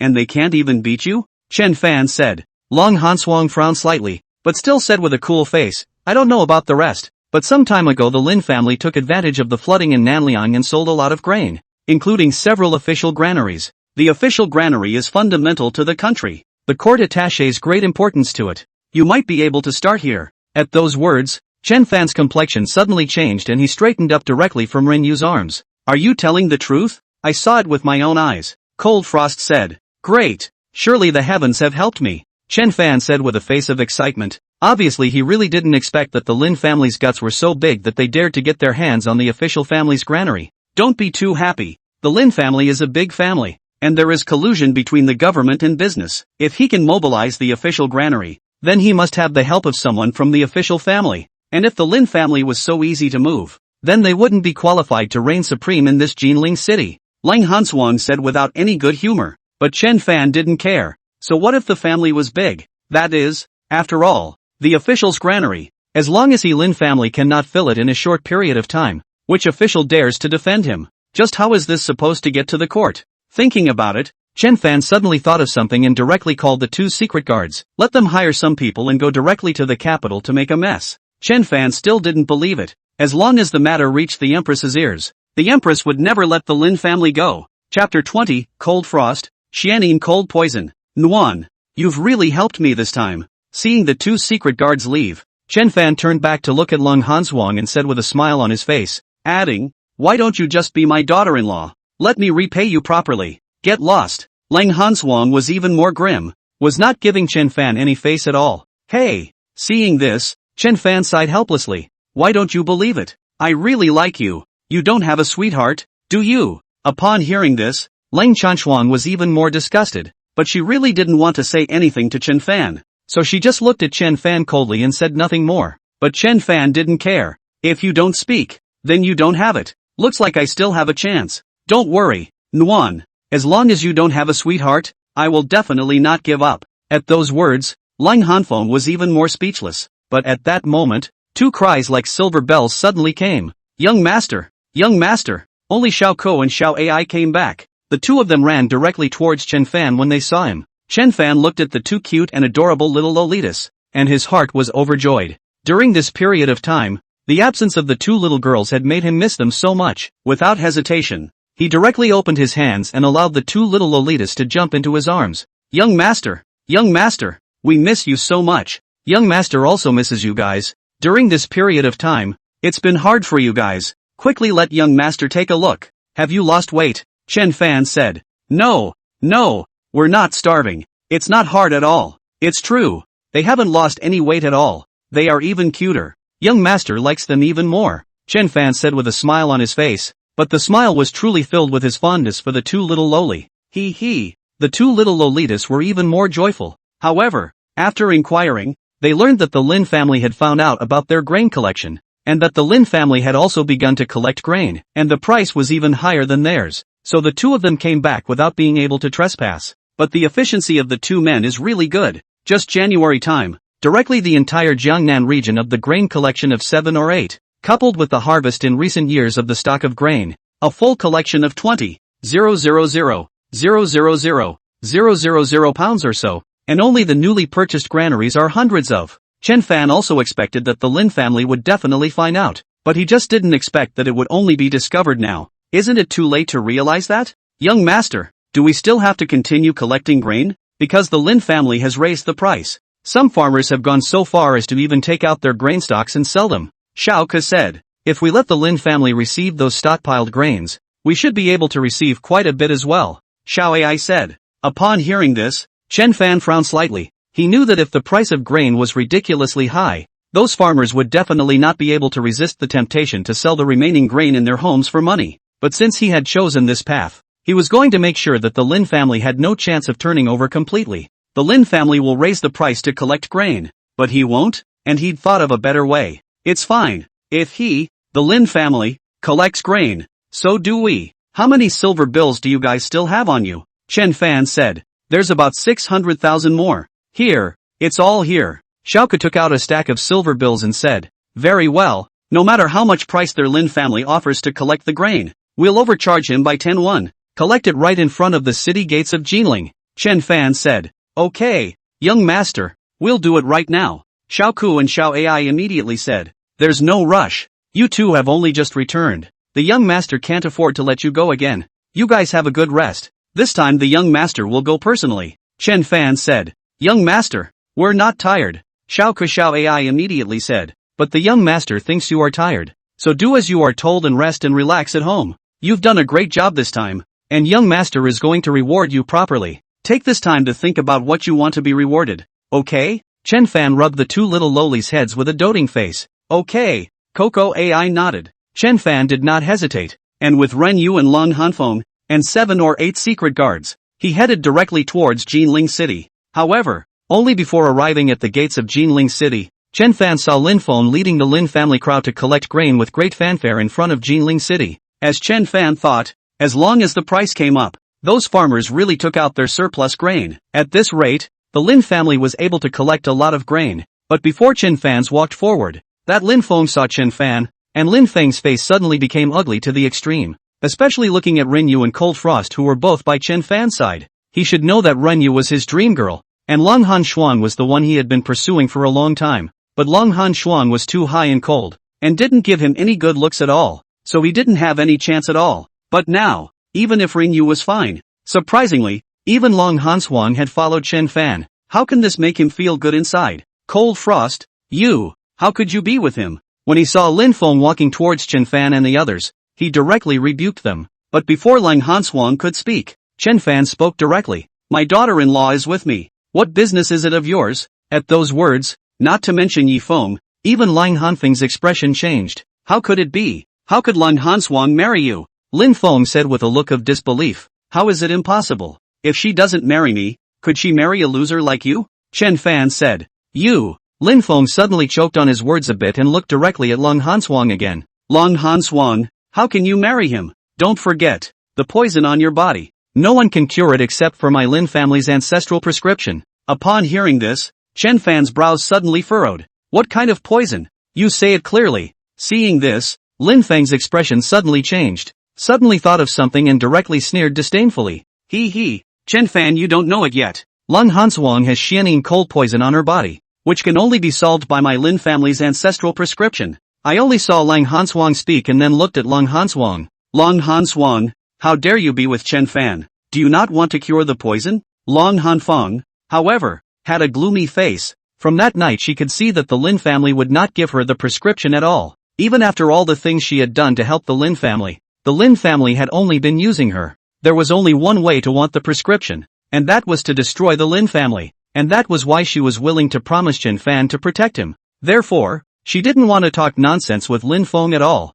As long as the Lin family was destroyed, she would naturally be able to get the prescription. But Chen Fan had an ugly look on his face and directly grabbed Lin Feng's collar. Chiding, hand over the prescription. Chen Fan, what do you want to do? In broad daylight, do you still want to make a move against this young man? Lin Feng said with a disdainful face. You. Chen Fan had an ugly face and let go of Lin Feng with great reluctance. Say, what do you want before you're willing to hand over the prescription? Chen Fan, don't even dream about it. If Ling Hanfeng had been obedient and been my woman, I would have considered giving her the prescription. But now, she even chose to be with you. Then I, Lin Feng, will not give her the prescription even if I die. You just wait for her to die of poison. Ha ha. Lin Feng laughed with a smug face. You. When Chen Fan heard this, his face was even more ugly, but he still calmed his mind. Good. You are very good. This is what you forced me to do. When the time comes, I want you to kneel down and beg me to take the prescription. Chapter 21, the State Lord should have recognized the wrong person.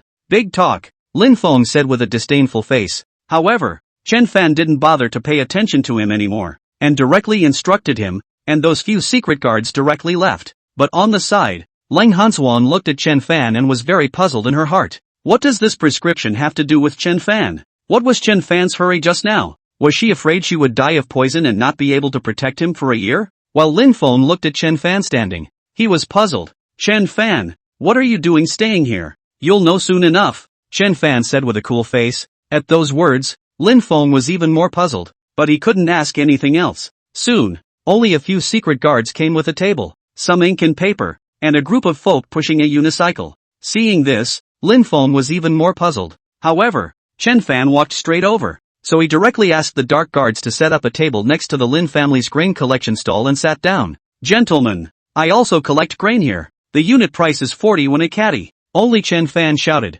At the sound of the voice, everyone's complexion changed, especially Lin Feng. His family collects grain. Chen Fan surprisingly also collects grain, and his family's unit price of 30 won a caddy is already very high. Chen Fan's unit price is surprisingly 10 won higher than his family. Isn't this a clear-cut case of stealing business? Chen Fan, what do you mean? What grain are you collecting? Lin Feng directly rebuked angrily. What? Only you, the Lin family, are allowed to collect grain but not me? Only to see Chen Fan impatiently said, and then directly spoke. Gentlemen, 40 won a caddy. The price is fair. The number of acquisition is limited. But please hurry. Upon hearing this, the many farmers did not dare to hesitate and rushed forward to sell their grain to Chen Fan. Seeing this, Chen Fan didn't hesitate and hurriedly greeted those few dark guards and those folk to help collect the grain. In an instant, the entire grain selling team all ran to Chen Fan's side, while the Lin family's place directly became empty. Seeing this, Lin Feng's face became even more unsightly.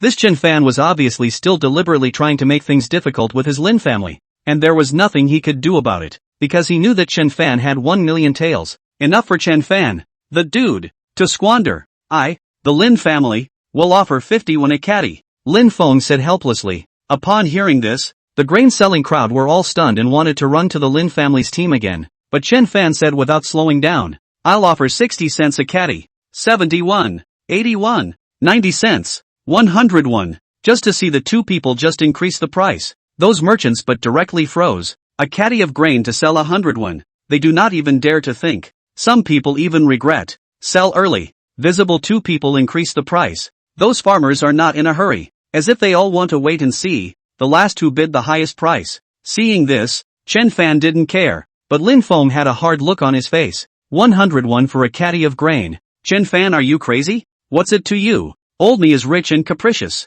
What do you care? Chen Fan said. You wait. Only to see Lin Feng's ugly face, he hurriedly headed towards the Lin family. 101 for a pound of grain was no longer something he could make a decision on. Chen Fan didn't care and just waited, and all those farmers were also waiting. They also wanted to wait until the final price. A little while later, in the middle of the Lin mansion, Lin Sanxian's face was directly hard to see as he listened to Lin Feng's words. Chen Fan, how dare you? But Lin Feng was worried. Father, what should we do now? Chen Fan has 1 million taels of silver in his hands, and he's a dude who has no concept of money at all, so he might actually keep calling our bluff. How could Lin Sanxian not know this? 101 per caddy. Chen Fan had 1 million taels, enough to buy 10 million pounds of grain. Right now, his Lin family's grain deficit was already very large. If he let Chen Fan buy away 10 million pounds, then his Lin family would have no chance to turn around at all. Father, why don't we give the prescription to Lung Hanfang? Chen Fan is coming for the prescription.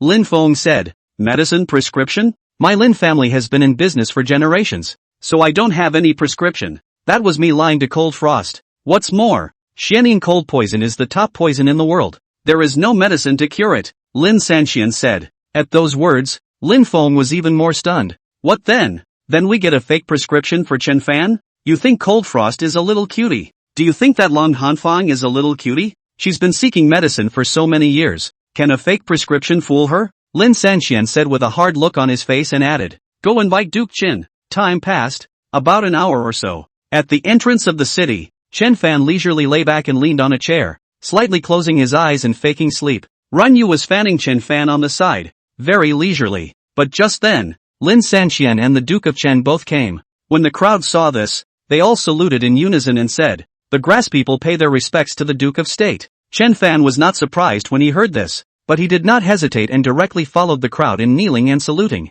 As much as he didn't want to kneel, he didn't want Chen Guigong and the others to find any fault. Instead, Duke Chen waved his hand with an ugly face and came directly in front of Chen Fan. Chen Fan, come home with me. Upon hearing this, the corner of Chen Fan's mouth suddenly raised a light smile. Going home? I beg your pardon. I don't know what your honor means by this. How long are you going to fool around? Hurry up and go home with me, and I can overlook everything in your past. Duke Chen said with a hard look on his face. Nonsense? The straw man is puzzled. Even more so.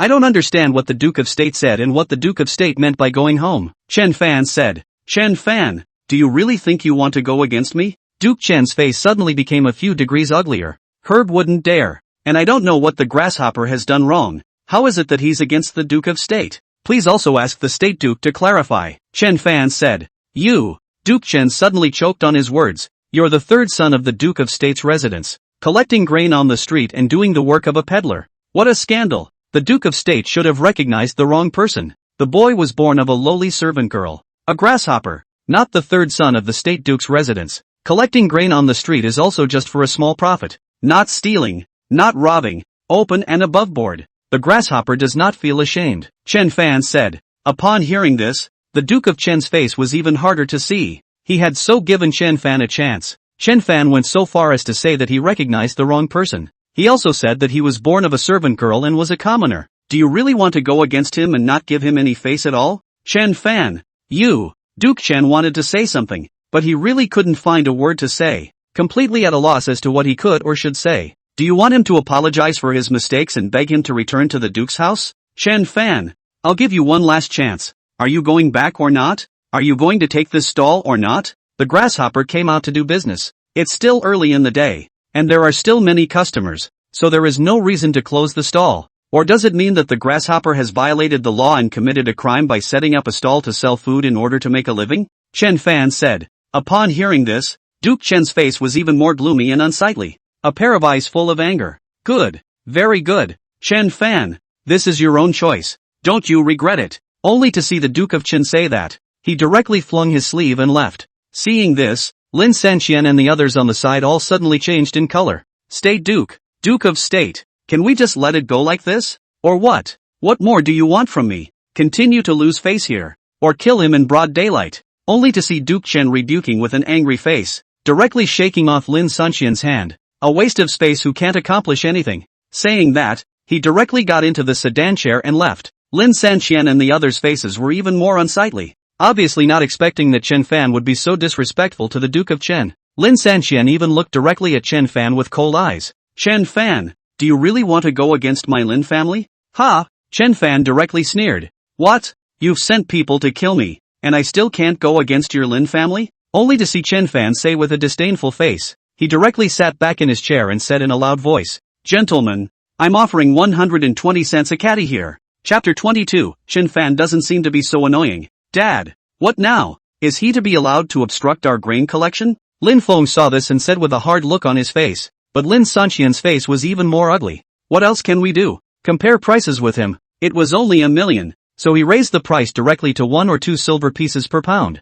and used up all his money with 1 million pounds of grain. We'll buy it at a reduced price then. The big deal is to discount the 1 million pounds of grain. I'd like to see what's the point of him spending $1 million on 1 million pounds of grain. When he runs out of money, he'll still have to sell it to us. Only to see Lin Sanxian say with a grim face. He walked directly towards his stall and began to raise the price. However, Lin Sanxian is very smart and did not directly increase to 1 or 2 silver pounds, but gradually seduced Chen Fan on the hook. But they overthink it. It wasn't like Chen Fan hadn't grown a brain. When the price was raised to 200 won a caddy, Chen Fan suddenly stopped and didn't raise it. A sign was put up directly, 200 cents a pound, for grain, and Lin Sanxian and the others were even more directly dumbfounded. Surprisingly, Chen Fan didn't fall for it. With a price of 200 won per caddy, Chen Fan had 1 million taels and could collect 5 million caddy, which was already a large amount. Now that the stock of grain was already low, they could not let Chen Fan receive 5 million pounds of grain no matter what.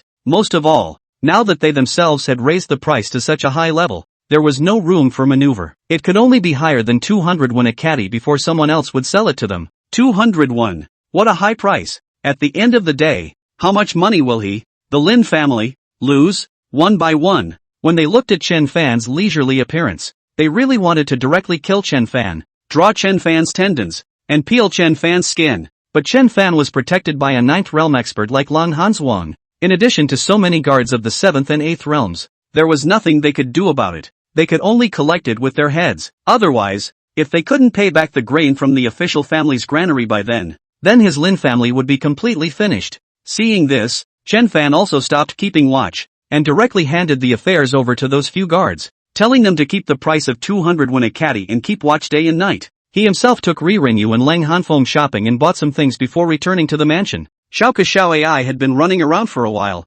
so Chen Fan naturally wanted to treat them well. Therefore, when he returned to the courtyard, Chen Fan opened up a charcoal fire, prepared quite a few ingredients, and brought a few people to have a barbecue in the courtyard, accompanied by the moonlight, around a charcoal fire, drinking fruit wine and juice. The atmosphere was also great, so much so that even the cold-natured Cold Frost joined in. Just the first time in Chen Fan together with the Cold Frost, to eat barbecue, drink fruit wine juice, are very puzzled surprised, because this was a way of eating that she had never seen before, and never thought it could be so delicious. In particular, the various fruit wines made by Chen Fan were accompanied by the sweetness of the fragrance of various fruits, which was very tasty, and she really liked them. Husband, the moon is just right tonight. Why don't you make a poem to help with the fun? At that moment, Renyu, who was on the side, suddenly opened her mouth. The two of them, Xiaoku and Xiao Ai, however, directly spoke up to stop them. What's the point of composing a poem? Young master, it's been a long time since I've heard you sing. Sing us a song, will you? That is, young master, I want to hear you sing. At those words, Renyu's brows suddenly furrowed. Husband can still sing? Right, sister Renyu. You don't know. Young master sings beautifully, much better than those musicians in the state duke's mansion. Xiao Ke said, and young master seldom sings, and I've only heard it 5, 6, 7, 80 times, only to see Xiao Ai said, as if she was afraid of Chen Fan's refusal. She directly shook Chen Fan's arm and pampered him. Young master, sing one song, just one. Yes. Chen Fan smiled faintly and rubbed Xiao Ai's head with a doting face. All listen to our family's lovely love. Good. I knew that young master is the best, Xiao Ai said with a cheerful face. Chen Fan didn't care. Retrieving in his mind, suddenly the corner of his mouth rose. Then I'll start. Oh. Upon hearing this, several people looked at Chen Fan with anticipation, especially Renyu and Lang Hanfeng who had not heard Chen Fan sing before.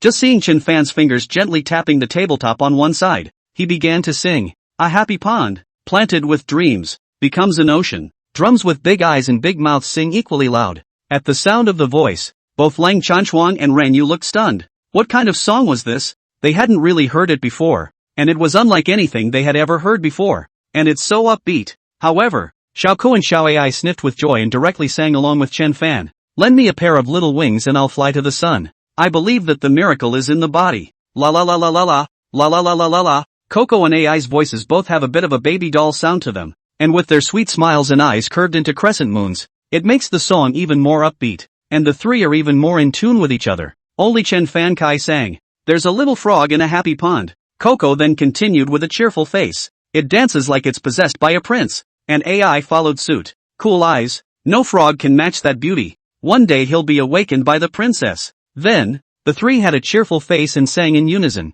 La la la la la la, la la la la la la, happy a little frog, leap, frog, happy a little frog, leap, frog. The trio is really upbeat and the songs are so upbeat, so much so that Renyu and Cold Frost were both infected in general, and smiles were put on their faces as well. Can't understand the odd lyrics, but it's just a joy to listen to. Awesome. After Chen Fan finished singing, he rubbed the two little lolies' heads with a doting face. Sister Mercy Moon, does it sound good? This is the first song that young master taught us. Only Xiaoka Xiao Ai looked at Rengyu with a smile on her face and said, nice. I've never heard this type of song before. Rengyu smiled. This is just one of the songs that young master taught us. Young master himself will sing many more. Xiao Ai said, husband, how about you sing another song? Rengyu sniffed and looked directly at Chen Fan in anticipation. Good. It's rare that you smile so nicely, so I'll sing you another one. An exclusive one. Chen Fan smiled and said, and after a brief retrieval, he chose a song Warmth by Fish Liang and started to sing it.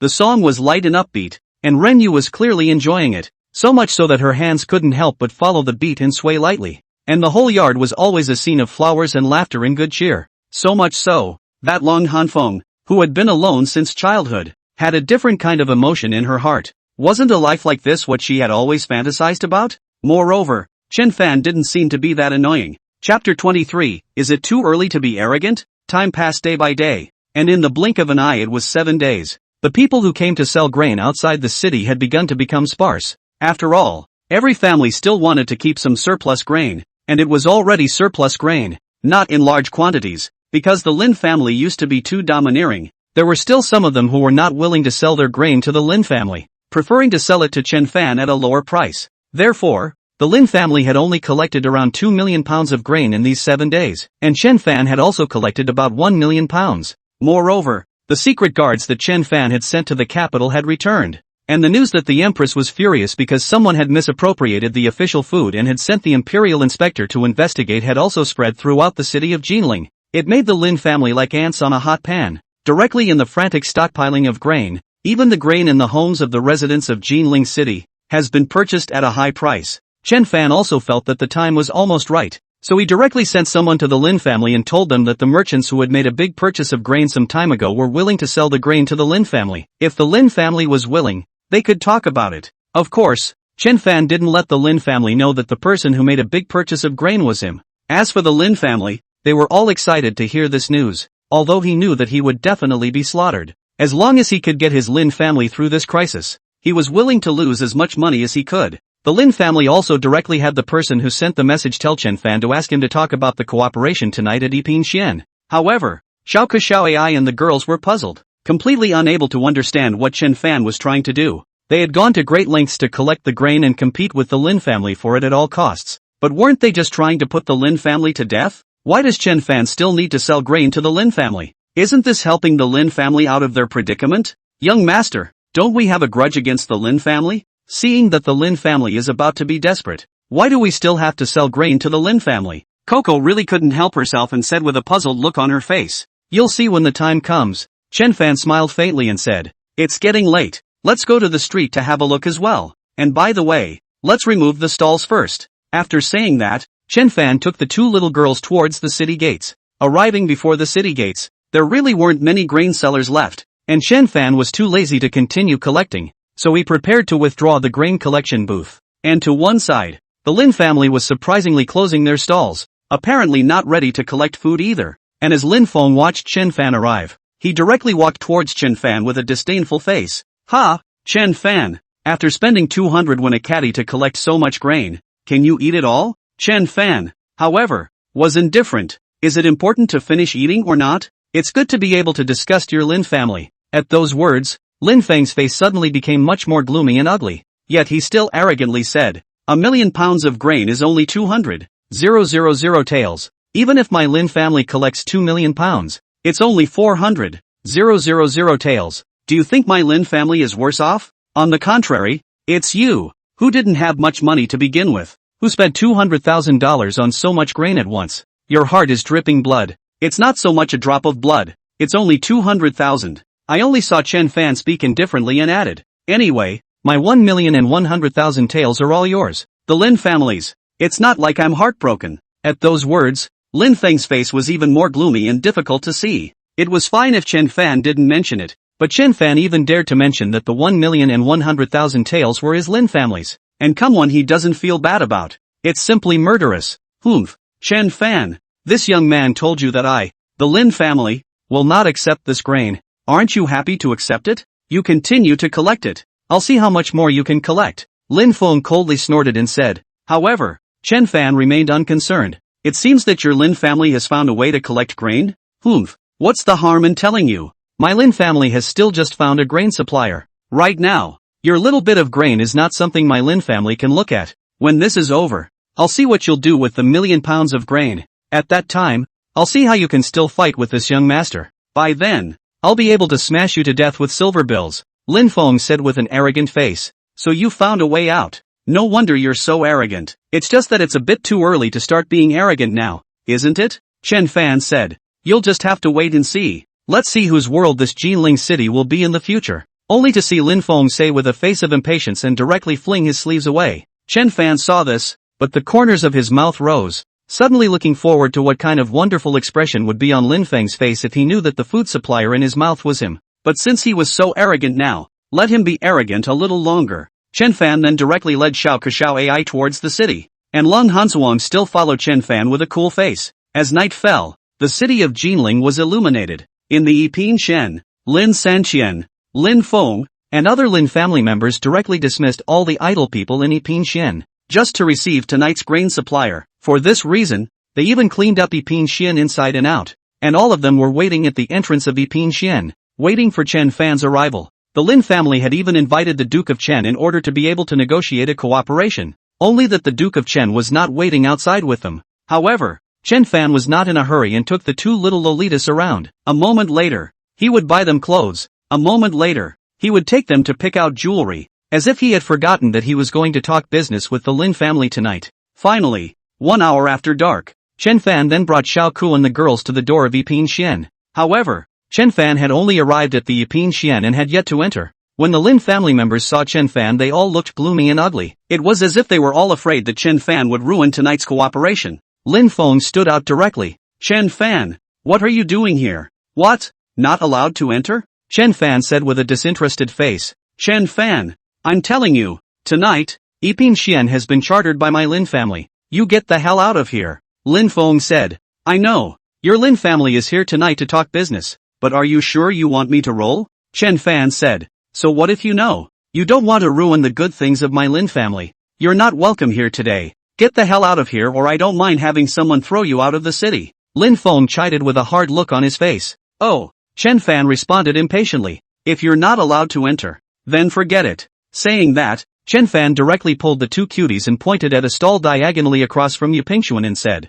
Xiao Kexiao Ai, then let's eat this tofu brain tonight, okay? Good. The two little Lolitas said with a joyful face, pulling Chen Fan towards that food stall. Seeing this, all of the Lin family members had a hard look on their faces. But Chen Fan didn't force his way in, so they couldn't say or do anything more. One could only continue to wait for that grain merchant who was going to cooperate with their Lin family. But a little bit of time passed. Chen Fan and the others were eating happily, and all kinds of snacks kept on coming. But the Lin family members were all puzzled. It was so late. Why didn't that grain merchant come? It shouldn't be that it's not coming. The crowd was a little worried. But at this time, Chen Fan suddenly opened his mouth. Xiao Kexiao Ai, have you eaten enough? Young master, so full. Haven't eaten this much in a long time. The two said. Then let's get down to business. Only to see Chen Fan speak. He turned his head to look at the Lin family's crowd to the side. Lin family master, I apologize for keeping you all waiting. Don't you guys want to buy grain? Come over and talk about it.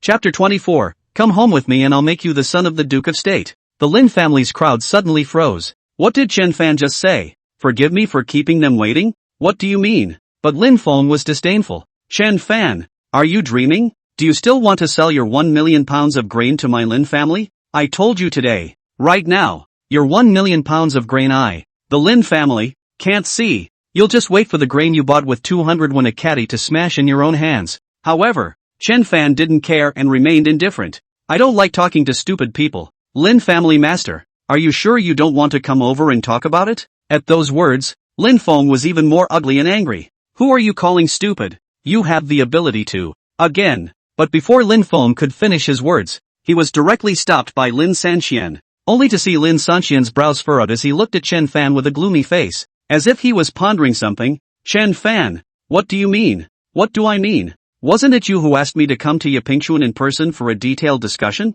What? Now you're still asking me what I mean. Chen Fan laughed lightly. At those words, Lin Sanqian's expression suddenly changed. It's you. You're the one who bought the grain in advance. Chen Fan smiled faintly. It is precisely me. Does Family Master Lin still want to talk? Upon hearing this, Lin Sanxian's face was even more gloomy and difficult to see to the extreme. A pair of eyes staring at Chen Fan, itching to directly eat Chen Fan alive. It turned out that the person who had snatched the grain away before them was Chen Fan. No wonder, no matter how he checked, he couldn't find out who exactly was trying to deal with his Lin family. No wonder no matter how much he offered, those granaries were unwilling to sell him even if they burned the grain. It turned out that everything was done by Chen Fan. I can't believe it's you. Surprisingly, it was you who wanted to harm my Lin family. Chen Fan, you.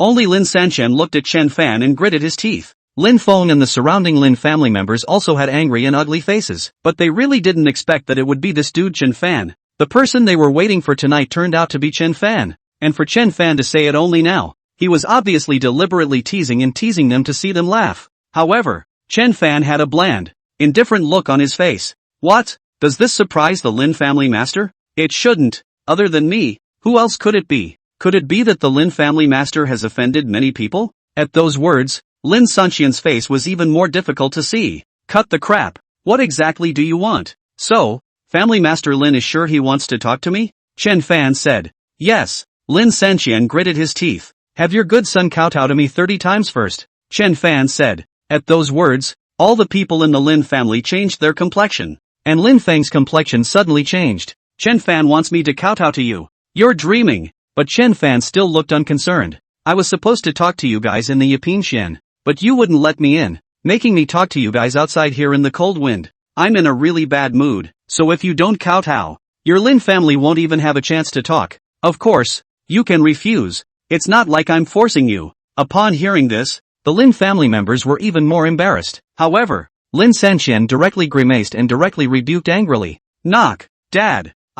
Lin Feng sniffed and wanted to say something, but before his words were even spoken, Lin Sanxian directly rebuked angrily. I told you to kowtow. Upon hearing this, Lin Feng had an ugly look on his face, but he didn't dare to disobey his father's words and directly knelt down towards Chen Fan, kowtowing to him. But a pair of eyes were full of anger and killing intent, as if the next second they wanted to directly pounce on Chen Fan and eat him alive. Finally, after Lin Feng had kowtowed 30 times, Lin Sanxian then spoke. Chen Fan, we can talk now. What do you want? Chen Fan didn't care and directly said, I have a total of about 25 million pounds of grain. I don't know exactly how much, just count it at 25 million pounds. 1 or 2 silver pieces per pound. No retail sales, no credit, and in the major grain silos. Pick up your own goods. What did you say? 1 or 2 silvers a pound. Why don't you go grab it? Only to see Lin Sanxian just listening to the price. Then a gloomy and ugly face rebuked. Family Master Lin is really right. I am robbing. Chen Fan said in a clear and cold voice. You. Lin Sanxian suddenly choked on some words, but thinking about the current situation of the Lin family, he suppressed his anger. 1 pound of silver for 1 kilogram. 25 million kilograms. That's 20,100,000 taels. Although his Lin family was said to be the richest in Jinling, he couldn't get so much money out, not even if he dumped his family's money. Chen Fan was clearly trying to put his Lin family to death. Chen Fan, this is not how you do business. Lin Sanxian said. Doing business? Who wants to do business with you? Didn't I just say that? I'm here to rob money. Chen Fan said. Upon hearing this, Lin Sanxian's face was even more ugly, but he still forced down the anger in his heart and said, Chen Fan, it's useless to have so much grain in your hands. You should know very well that no one can take over so much grain except for my Lin family. Who says it's useless? I only saw Chen Fan speaking with a disinterested face, and added, as far as I know, the imperial inspectors who are checking the official food are coming soon, right? If the Lin family doesn't survive this time, they will be plagiarized and have their 9 clans executed, and I have so much grain in my hands. Who do you think will own the grain business in Jinling in the future? At those words, Lin Sanxian's expression froze. Chen Fan actually knew about the Chinaman. Surprisingly, he knew about their misappropriation of official food. No wonder you can be so emboldened. Turns out it was here waiting for him. But before Lin Sanxian could speak, Chen Fan continued. Master Lin, it's only 25,000 taels. Is it still more important than the lives of 9 clans? If you buy my grain now, you'll lose your family's money, but at least you'll be alive. But if you don't buy it now, not only will you lose your life, but you will also be plagiarized, and you will be left with nothing just the same. So it's a hard choice? You. Lin Sanxian choked on his words again, but his face was truly hard to see, and Chen Fan's attitude was also very obvious. That is, He wanted his Lin family to lose everything and never recover. Favorably, he hadn't been able to do a thing about it. But Lin Sanxian didn't say anything, but waved his hand towards the Lin family. He could only pray now that Duke Chen still had a little role to play. Chen Fan saw this but was puzzled. What else did the Lin family want to do? But soon, only to see the Duke of Chen walk out from the Yiping Xian. Looking at Chen Fan, who was negotiating with Lin Sanxian's, the Duke of Chen's face was also suddenly hard to see. The man who had just gone and told him that today's grain merchant was Chen Fan, and he hadn't believed it. But I didn't expect that it was really Chen Fan. Grasshopper, meet the Duke of State. When Chen Fan saw this, although he was a little surprised, he did not hesitate at all and directly brought Xiao Kexiao AI and the girls to salute. He would never let Chen Guogong find a place to target him. But Lin Sanxian even wanted to invite Chen Guogong to make him step back. Thinking too much. Chen Fan, give the grain to the Lin family and come home with me, and I'll make you the son of the Duke of State. Only to see the Duke of Chen looking at Chen Fan. He didn't nag and spoke directly, but as Chen Fan listened, he wanted to laugh a little. It was at this point in time, and the Duke of Chen dared to speak to him in such a condescending manner. It's amazing to think that he would want to go back. Does he really think that he can't let go of the Duke of Chen's residence? He was also told to give the grain directly to the Lin family. What do you think? However, Chen Fan still said with a respectful face, Your Excellency, forgive me. Herborists wouldn't dare. Dare not? Dare not what? Duke Chen, however, questioned with a puzzled face. The straw man is born of a lowly servant girl, not to mention not being the heir of the Duke of State, and not having the slightest relationship with the Duke of State's house. So how would the straw man dare to be the son of the Duke of State's house? Moreover, the herborist remembers very clearly that the Duke of State had said that the herborist would never be allowed to set foot in the Duke of State's mansion for all eternity. How would a straw man dare to overstep his bounds? Chen Fan said. You. Upon hearing this, Duke Chen's face instantly became hard to see, but for a moment, he was speechless. One could only forcefully suppress his anger. Then what will it take for you to be willing to give the grain to the Lin family? Grasshopper has just said, 25 million taels, not a single cent less. Chen Fan said, not a penny less. And what if we add the face of Lao Fu? Duke Chen said with a grim face. The Duke of State is $1,000, so the grasshopper dares not bargain. But since the Duke of State has said so, then it's 25 million and one. Not 1 point less. 1 point less is not giving face to the Duke of State. Chapter 25, this time, his Lin family will die. 25 million and $1. One more text. What does Chen Fan mean? Together with the face of the Duke of Chen, he didn't lower the price, but even increased it. Raise the price even if it's just a penny. Is Duke Chen's face worth only a penny to him? This was no longer not giving the Duke of Chen face. It was already slapping the Duke of Chen's face. The meaning is also very clear. The face of the Duke of Chen is useless in his place. This face he does not give. Chen Fan. You. Duke Chen's face suddenly became gloomy to the extreme, looking at Chen Fan's eyes as if he wanted to kill him directly,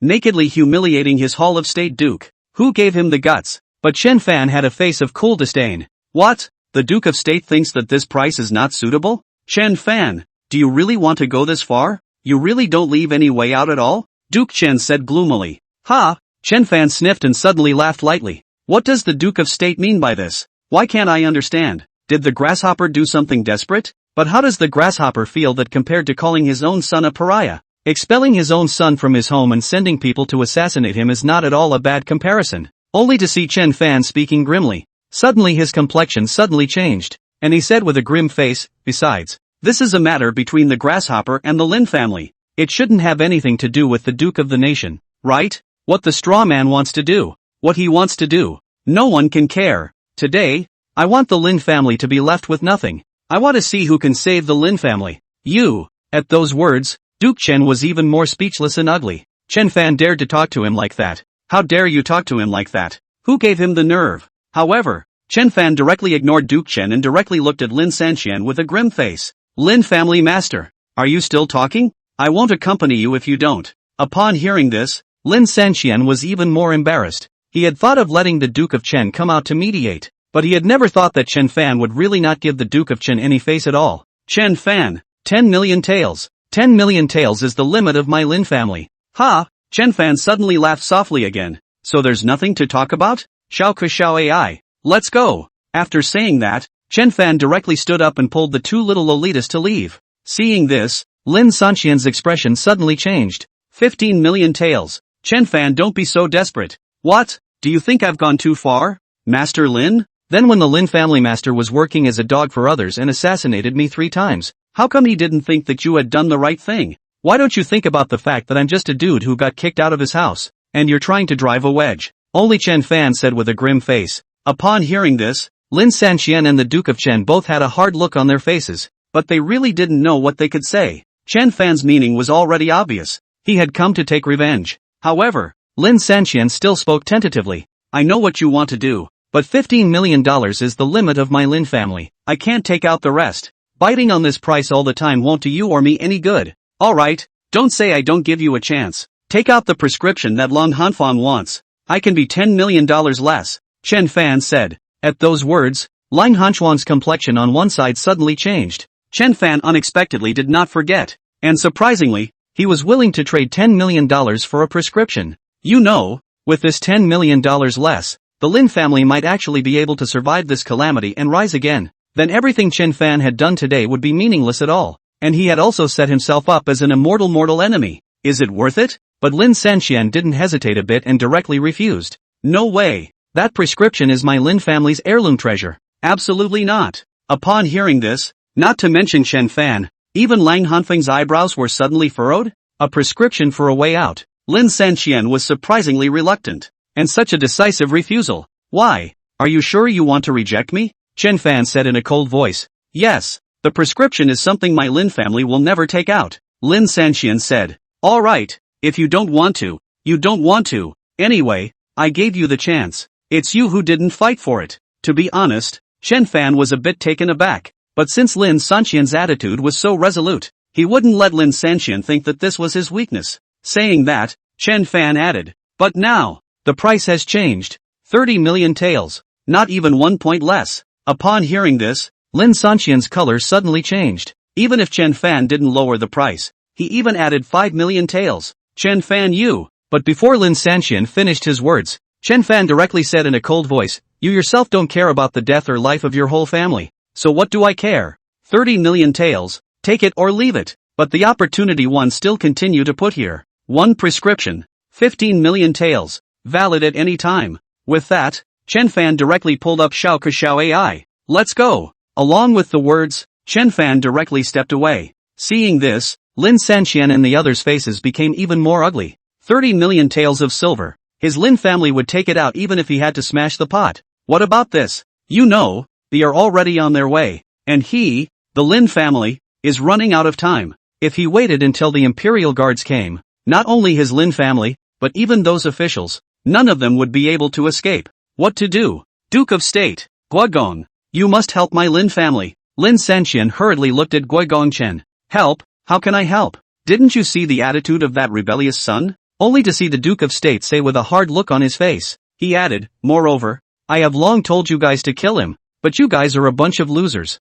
But you can't even kill a dude. What can I do? Find a way to get the money together yourself. Settle this matter first. There'll be plenty of opportunities to deal with Chen Fan later. After saying that, Duke Chen also had an ugly look on his face and directly flung his sleeves away. Seeing this, Lin Sanqian was even more embarrassed. In looking at Lin Feng on the side, if he wasn't his only son, he really wanted to slap him to death. If it wasn't for Lin Feng losing the grain collection money to Chen Fan and inviting to offend Chen Fan, how would his Lin family be in this situation today? And right now, he's really out of options. Just had to raise money to get this thing squared away. Chen Guigong is right. As long as this matter is settled, then he still has a chance. At least he still has many officials behind him to protect the umbrella. Chen Fan was only a dude who had been expelled from his family in any case. How to fight him? Chen Fan, you wait for me. If I don't want you to die without a burial place, I swear I won't be a man. Only to see Lin Sanqian roar angrily and directly lead the Lin family back. On the other hand,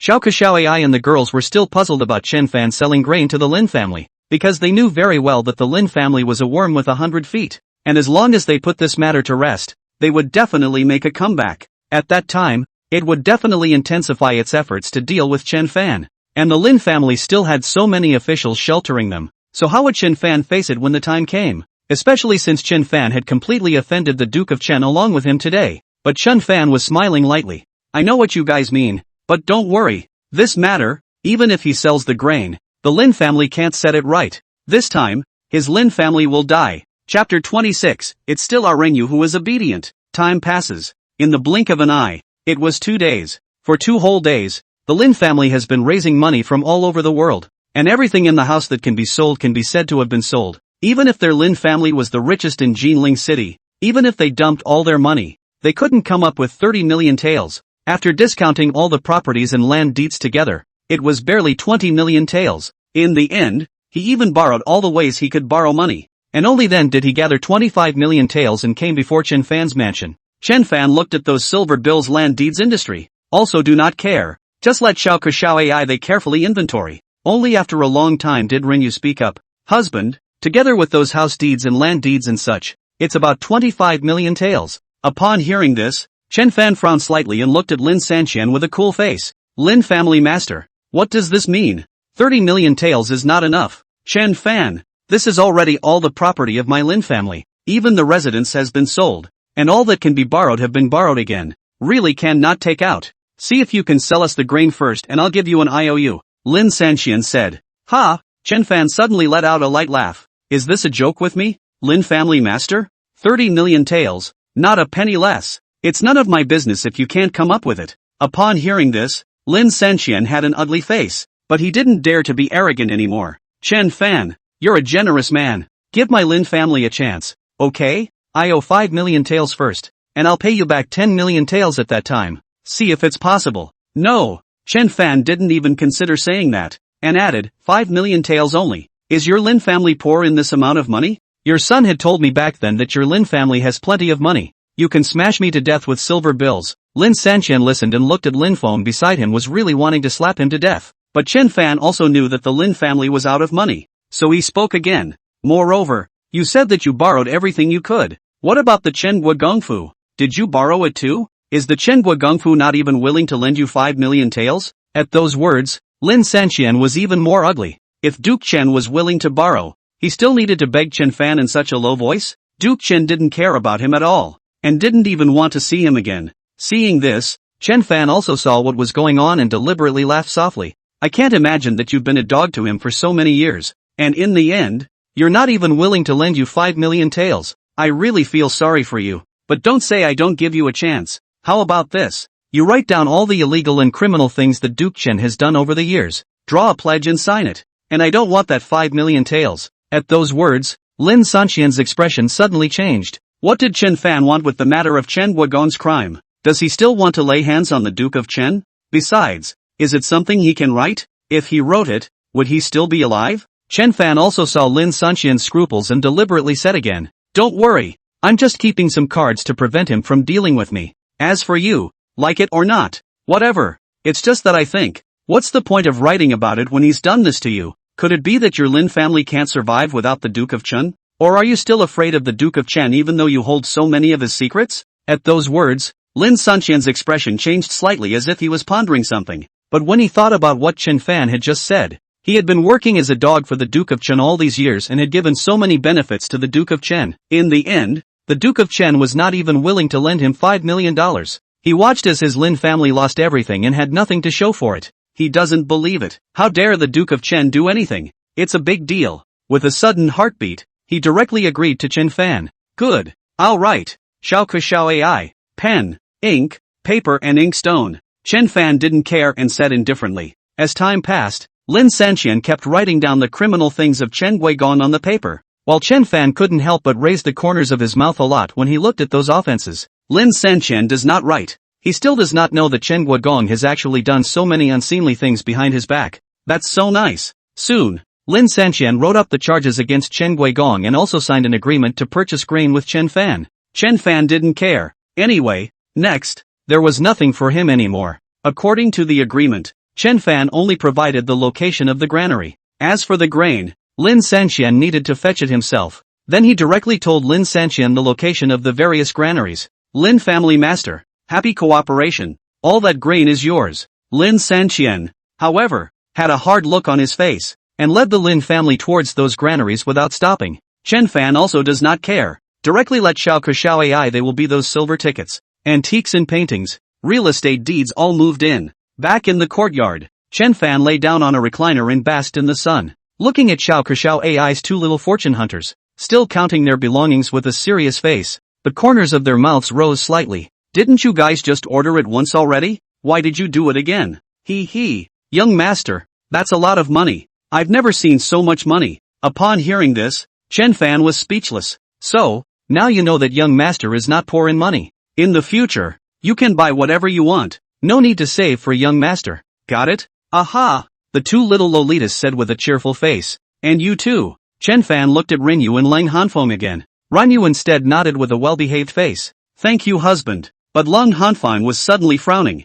Including her? What did Chen Fan mean? Your money is still available to me? Cold Frost said. You, like Rinyu, are my daughter-in-law, so you can use them however you want. Chen Fan said. Since when am I your daughter-in-law? Lang Hanfeng frowned with a gloomy face. Isn't it a matter of time? Chen Fan smiled faintly. You dream. I said I'll only protect you for a year. We'll never marry you. If you dare to talk nonsense again, I'll tear your mouth apart. Cold Frost said. If you don't want to get married, then don't get married. Why are you so fierce? Only to see Chen Fan directly blanked Lang Hanfeng. However, don't worry. When you change your mind, remember to talk to me. My heart will always remain fond of you. You. Lang Hanfeng was a bit speechless and was truly a bit lazy to pay attention to Chen Fan. The heart is yet confused. Chen Fan is obviously so gentle and confident and sunny when he is serious. But what is it about playing the rascal that is so annoying? Right. Little Nguyen. What's with the xianin cold poison on you? Chen Fan said.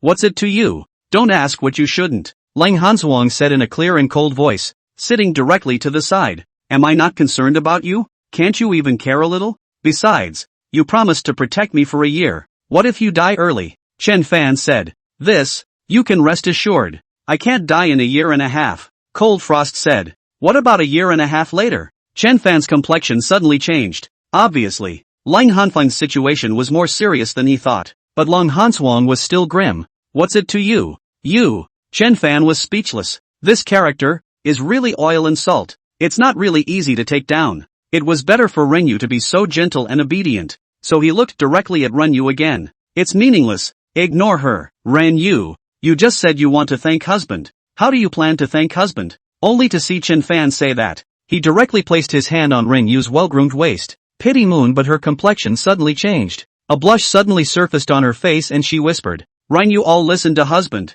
See, it's still our Rinyu who is obedient. Chapter 27. Who told you that I only want your Lin family's property? Mr. Chen, the imperial inspector of the capital, will be here today. 3 days later, the two secret guards returned to the courtyard with a respectful face towards Chen Fan. Upon hearing this, the corner of Chen Fan's mouth rose slightly. 3 days, pretty much as he had expected. Hard work, guys. Only to see Chen Fan looking at the two secret guards and saying, he added, Xiao Ku, one of them will give them 5,000 taels for their hard work. Thank you, Mr. Chen. Thank you, Mr. Chen. The two dark guards looked at the silver ticket and said in a hurry. Chen Fan, however, didn't care and simply waved his hand, then looked at Xiao Ku Xiao Ai and the girls. Xiao Ku Xiao Ai, let's go and take a look at our new house. Upon hearing this, Xiao Ku and the girls all looked puzzled. Young master, what new house? When did you buy a new house? Silly girl, have you forgotten those deeds to your house and land in your hand? Only to see Chen Fan smiling lightly.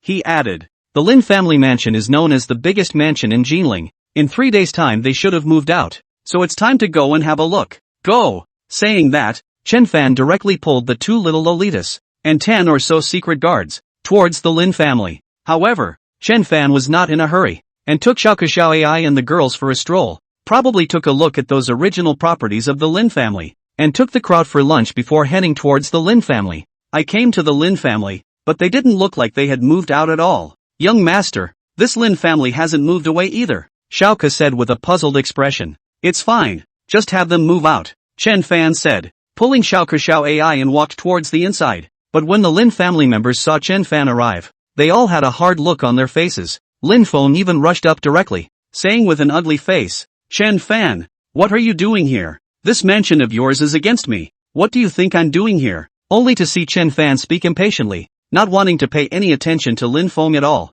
but instead looking directly at Lin Sanqian to the side. Lin family master, it's been 3 days and you guys haven't even moved out yet. Isn't that a bit excessive? Upon hearing this, all of the Lin family members looked at each other with an ugly expression, but Lin Sanqian still suppressed his temper. Chen Fan, do you really want to do such a desperate thing? Aha! Chen Fan directly nodded, not giving a single chance. That's how absolute it is. If not, you guys think I'm easy to bully. Will the Lin family master take your Lin family members away by himself? Or will I have someone kick you out? You! Lin Sanxian suddenly choked a little on his words, but his face was hard to see. Chen Fan had actually done such a desperate thing, to directly drive them away. Now that all of his Lin family's real estate had been sold to Chen Fan, was he going to let everyone in his Lin family live on the streets by kicking them out now? Chen Fan, be a man and leave a thread, and we'll meet again in the future. Lin Sanxian suppressed his voice. Ha! Chen Fan, however, directly laughed lightly. Lin family master is joking.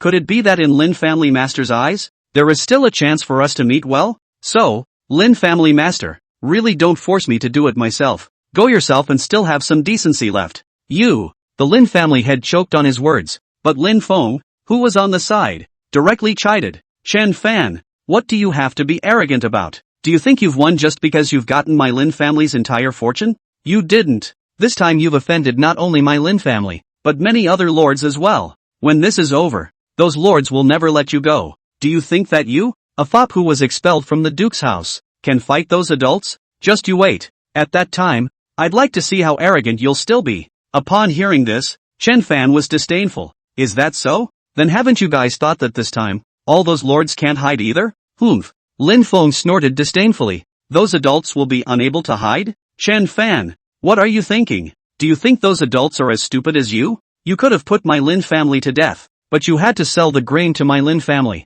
As long as my Lin family pays back the grain, then nothing can threaten my Lin family. Not to mention those lords. When the time comes, I'll make you spit out everything you've eaten. So that's how it is. No wonder how your Lin family still has the backbone even after you've dumped your family. So that's how it is. Rather, it was me who was negligent, Chen Fan said. At those words, Lin Feng was even more smug. Chen Fan, now you know you regret it. But let me tell you, it's already too late to realize regret now. But if you get out of my Lin family now and return my Lin family's property, my Lin family says that I may not be able to spare you once more. Ha! Regret. However, Chen Fan directly laughed lightly. Regret? That's not even close. What you said can be established. But aren't you overlooking a prerequisite? At those words, not to mention Lin Feng, even Lin Sanxian suddenly frowned. What does Chen Fan mean? What prerequisite? Could it be that Chen Fan still has preparations? I only saw Chen Fan continue. At first, my two little babies were also very puzzled, doubtful that I could obviously put you all to death directly. But why did I still sell you the grain? To give you guys a chance to rise again? To give you guys a chance to deal with me? But do you think I would not think of something that even my two little darlings could think of? But I still sold you the grain. Do you want to know why? Upon hearing this, before Lin Feng could speak, Lin Sanxian questioned with a worried face. Why? Because I didn't give your Lin family a chance to turn the tables, Chen Fan said. Chen Fan, what exactly do you mean? Lin Sanxian had a worried look on his face, and suddenly had a very unsettling premonition in his heart, questioning it in a hurry. There is a very important prerequisite for your Lin family to set this matter right, and that is to pay back the official food before the Qin Emperor comes. And when I bought you the grain, the Imperials would not arrive for another 7 days, which would be plenty of time for you. But what if the Chinaman will arrive 3 days early? Chen Fan said. Upon hearing this, Lin Sanxian's complexion suddenly changed. Impossible. According to those lords up there, they won't come early at all. Even now, the earliest they can arrive is 3 days. Ha! Chen Fan gave a disdainful light laugh and directly took Xiao Kexiao AI to one side and sat down. Before he said in a clear and cold manner, Lin family master, just because I used to hang out with this trash of your family a lot in the past doesn't mean that I'm the same as this trash of your family. I have a brain. Who told you that I just want your Lin family's property? What I want is for your Lin family to be destroyed. The property is just in passing. At those words, Lin Sanxian and the others' faces became even more ugly. But just then, only to hear a sudden burst of neat steps from outside, all the people suddenly changed in color. Suddenly, only to see a team of troops directly and neatly broke into the Lin family, and the leader of the soldiers is directly up to the front, surveyed the surroundings, then directly reprimanded. Jinling City Lin family suspected of misappropriation of official food, smuggling grain, all the people of the Lin family, all take down. Accompanying the words, those soldiers went straight forward and grabbed people as they saw them. When the Lin family people saw this, they all suddenly changed in color. Lin Sanxian, Lin Feng and the others were even more desperate to the extreme. They had actually arrived. One looked at Chen Fan with eyes yet filled with anger. Lin Feng even went directly crazy and lunged towards Chen Fan. Chen Fan, I'll kill you. I'll kill you. Unfortunately, He couldn't even touch Chen Fan's clothes before he was directly taken down. Lin Feng, it's better to read more in your next life. Don't be a dude. It's no fun, Chen Fan said. At those words, Lin Feng was even more ugly. He wanted to say something, but he didn't have a chance. He was directly pressed away by those soldiers. Chapter 28, I want that traitorous son to die without a burial place. Time passed, and soon, the people of the Lin family, including those maids and boys, were all taken away. There were only a few people left in the large Lin family. Chen Fan, which was a bit cold, so much so that Coco and AI were in a bit of a trance. You know, this is the original Lin family, the richest family in Jinling, but now it is. But they finally did understand why her young master had to sell grain to the Lin family. This was her young master's true goal, to destroy the Lin family as well as their property. Otherwise the Lin family's property could be directly confiscated, and all they had left on hand was a big pile of food. That's what maximizes the benefits. Suddenly all so admired her young master. Young master, you're awesome. Only to see Xiao AI tugging on Chen Fan's sleeve with a face of adoration. Ha, it's average, Chen Fan said with a light smile. Where it's average, it's awesome. Exactly. Young master is the best. Only to see Xiao AI is still a face of worship. But on the side of the cold frost is a face of speechless. So narcissistic. Will not blush? Young master, do we really have to move in? Xiao Ku added. There's no rush. Sometime later, Chen Fan rubbed the two little lowlies' heads with a doting face. While it's happening now, before they have time to clean up, let's first look for their Lin family's ancestral prescription. At those words, Lang Hanchuan's complexion on one side suddenly changed. Chen Fan's first thought was surprisingly to help her find the Lin family's ancestral prescription. Why? Does Chen Fan really care about her that much? You guys split up and go look for it. As long as you can find the Lin family's ancestral prescription, you'll be rewarded with 100,000 taels of silver. Only to see Chen Fan looking at those dark guards again. Yes, Mr. Chen. Those secret guards did not hesitate and directly dispersed in all directions. Good. Young master, we're together. Xiao AI also directly pulled up Chen Fan towards the Lin family's room. Seeing this, Lang Hanfang's heart was a little complicated, but she still followed Chen Fan and them. However, time passed a little bit. Chen Fan's people have put the Lin family all over the place. Secret rooms and vaults. All looking for. They did not find the so-called ancestral prescription. Not even to mention the ancestral prescription. Not even a few prescriptions were found. Young master, where do you think the Lin family will hide the prescription? How come there's nothing anywhere? Coco AI said with a tired look on her face. But Chen Fan was still holding up the candle and looking around. It doesn't make sense. The Lin family, didn't have any time to react at all. It's impossible for him to take the prescription away. Look around. Okay, Coco AI said listlessly. Chen Fan, there's no need to look for it. But at this time, Long Hanswang suddenly spoke. It can't be found. They would rather give you 30 million taels than hand over the prescription. So how could it be found so easily by us? Upon hearing this, Chen Fan put down the candlestick in his hand. Haven't you spent time in the Lin family before? Where do you think they would put the prescription? I don't know. And if I want to know, I can only ask them. But the odds are that they won't say anything either. Cold Frost said. Who knows? I just can't believe that they'd rather die than talk. Chen Fan said and added. Go, I'll take you to them. Good, Cold Frost said. Upon hearing this, Chen Fan didn't say anything else and led them away from the Lin family. But at this time, on the other side, the Chen Guigong mansion, although the night was already very late, Duke Chen was still sitting on top of the main seat in the living room. Only his face was hard to see. Apparently,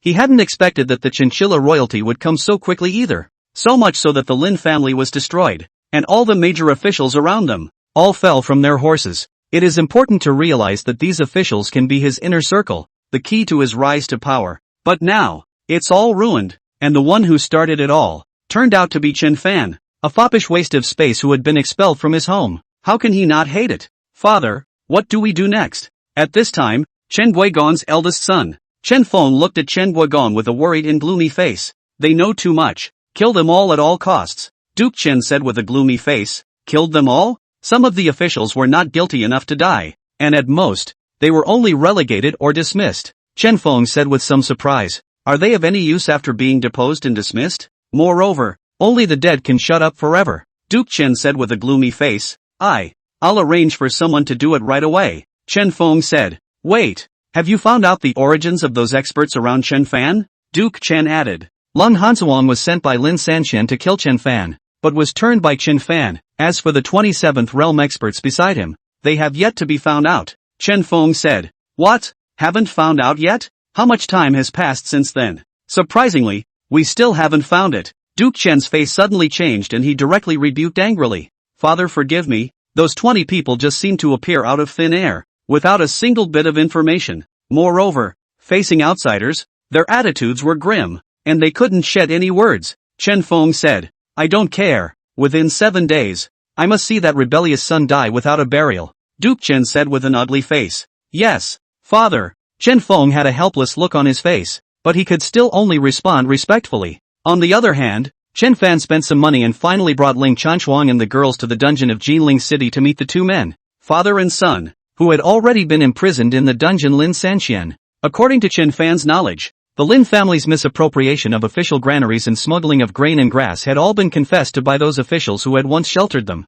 Although Lin Sanxian confessed to the crime, he could not escape the punishment of 9 clans. After all, food is the most important strategic material in this era and is the foundation of the country. The charges of privately misappropriating official grain and smuggling grain for export are too serious for anyone to save them. As for Lin Sanxian's father and son, when they saw Chen Fan's arrival, their originally haggard and vicissitudes faces were suddenly filled with anger. Lin Feng even rushed directly towards Chen Fan, roaring with open teeth and claws through the cell door. Chen Fan! You! It's all because of you! I kill you! I'll kill you! Seeing this, Chen Fan did not care or even want to pay attention to Chen Fan. Instead, he directly looked at Lin Sanxian, who was still calm on the side. Master Lin family, can we talk? Hearing this, Lin Sanxian's complexion changed slightly. Talk? At this point in time, do you think we still have anything to talk about? Lin family master. In fact, you know very well that we originally had no grievances or enmity. And if you hadn't been trying to work for the Duke of Chen,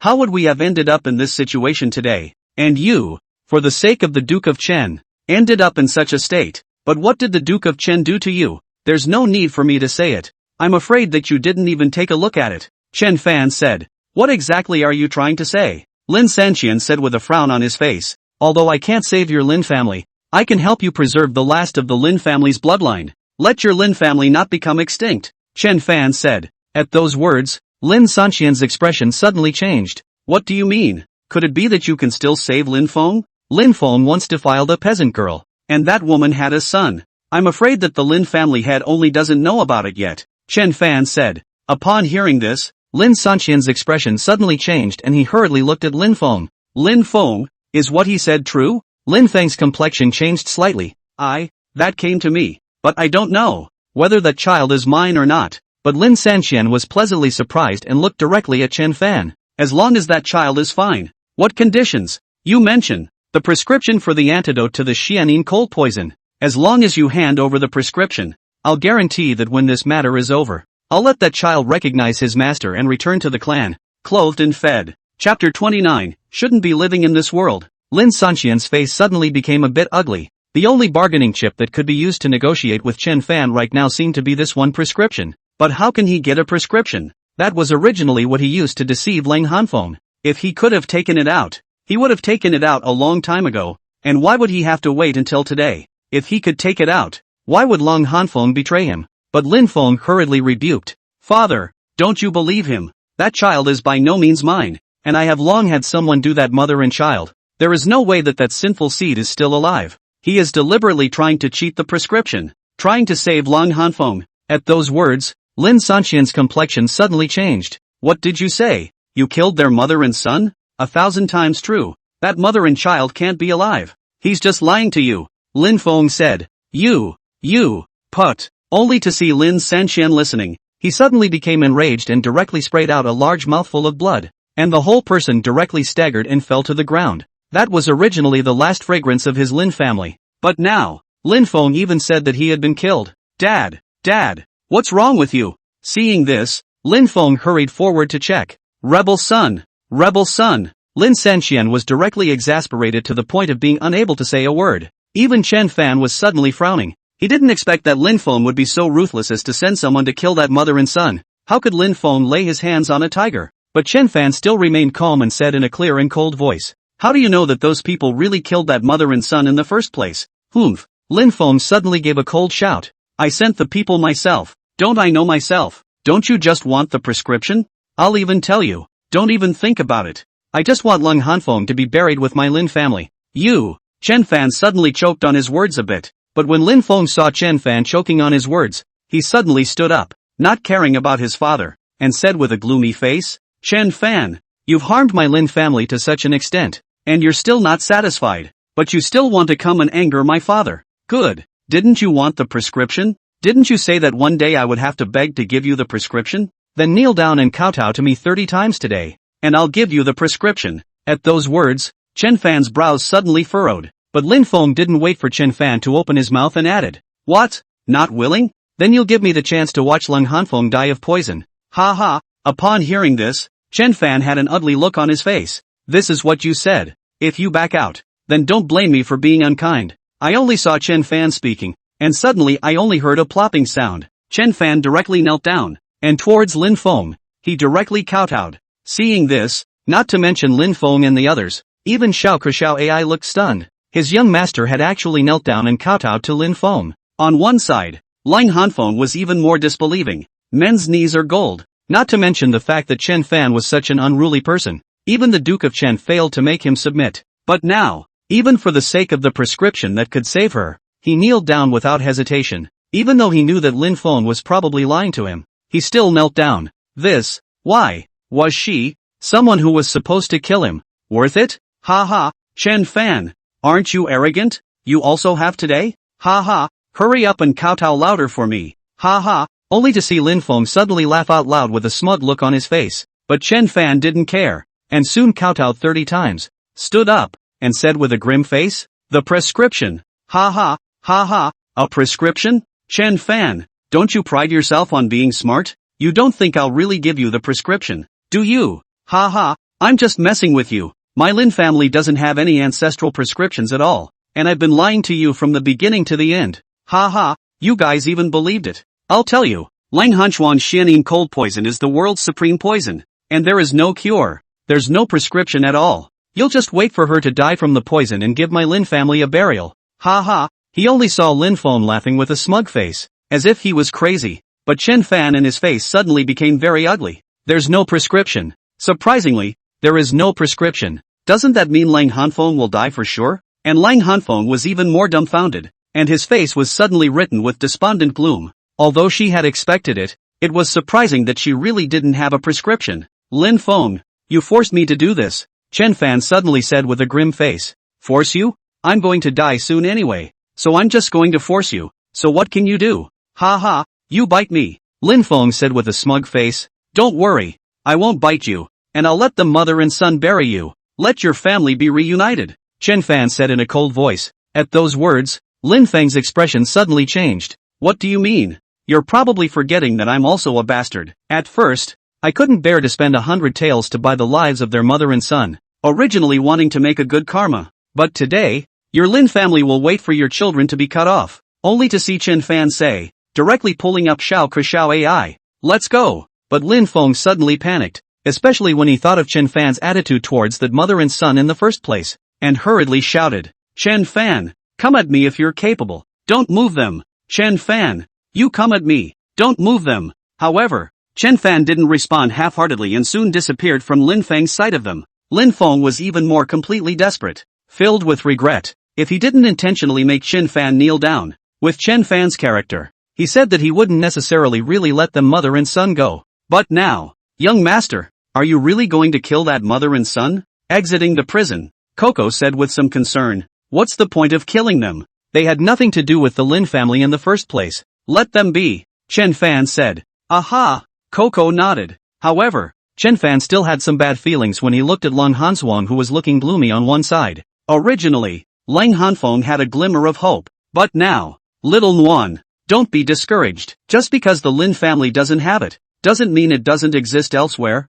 Believe me, I will find a way to help you get rid of the poison. Aha! Lang Hanfeng nodded gently, but did not say anything more. It wasn't that she didn't trust Chen Fan, but she didn't know whether her poison could be cured or not. Over the years she had traveled far and wide, looking around for an antidote to the poison. If there really was an antidote, she wouldn't have been tortured for so many years. Now even this matter of the Lin family is considered to make her realize that this is her life. This is God's punishment for her. No matter what, she can't escape. No matter what, she can't hide. A scourge like her shouldn't live in this world. She shouldn't be alive if she's such a heavenly mess. Chen Fan looked at Lang Hanfeng's gloomy appearance. His heart was very unfavorable, but he really didn't know what to say to comfort her. One could only take Lang Hanfeng back first. Pust. But right at this moment, he only saw Lang Hanfeng suddenly spit out a large mouthful of blood, and his entire body directly collapsed. Luan. Luan. Chapter 30, or don't you want to? It's night. Late night. Chen Fan knocked on the doors of all the doctors' rooms and invited all the doctors in the entire Jinling city to the courtyard at all costs.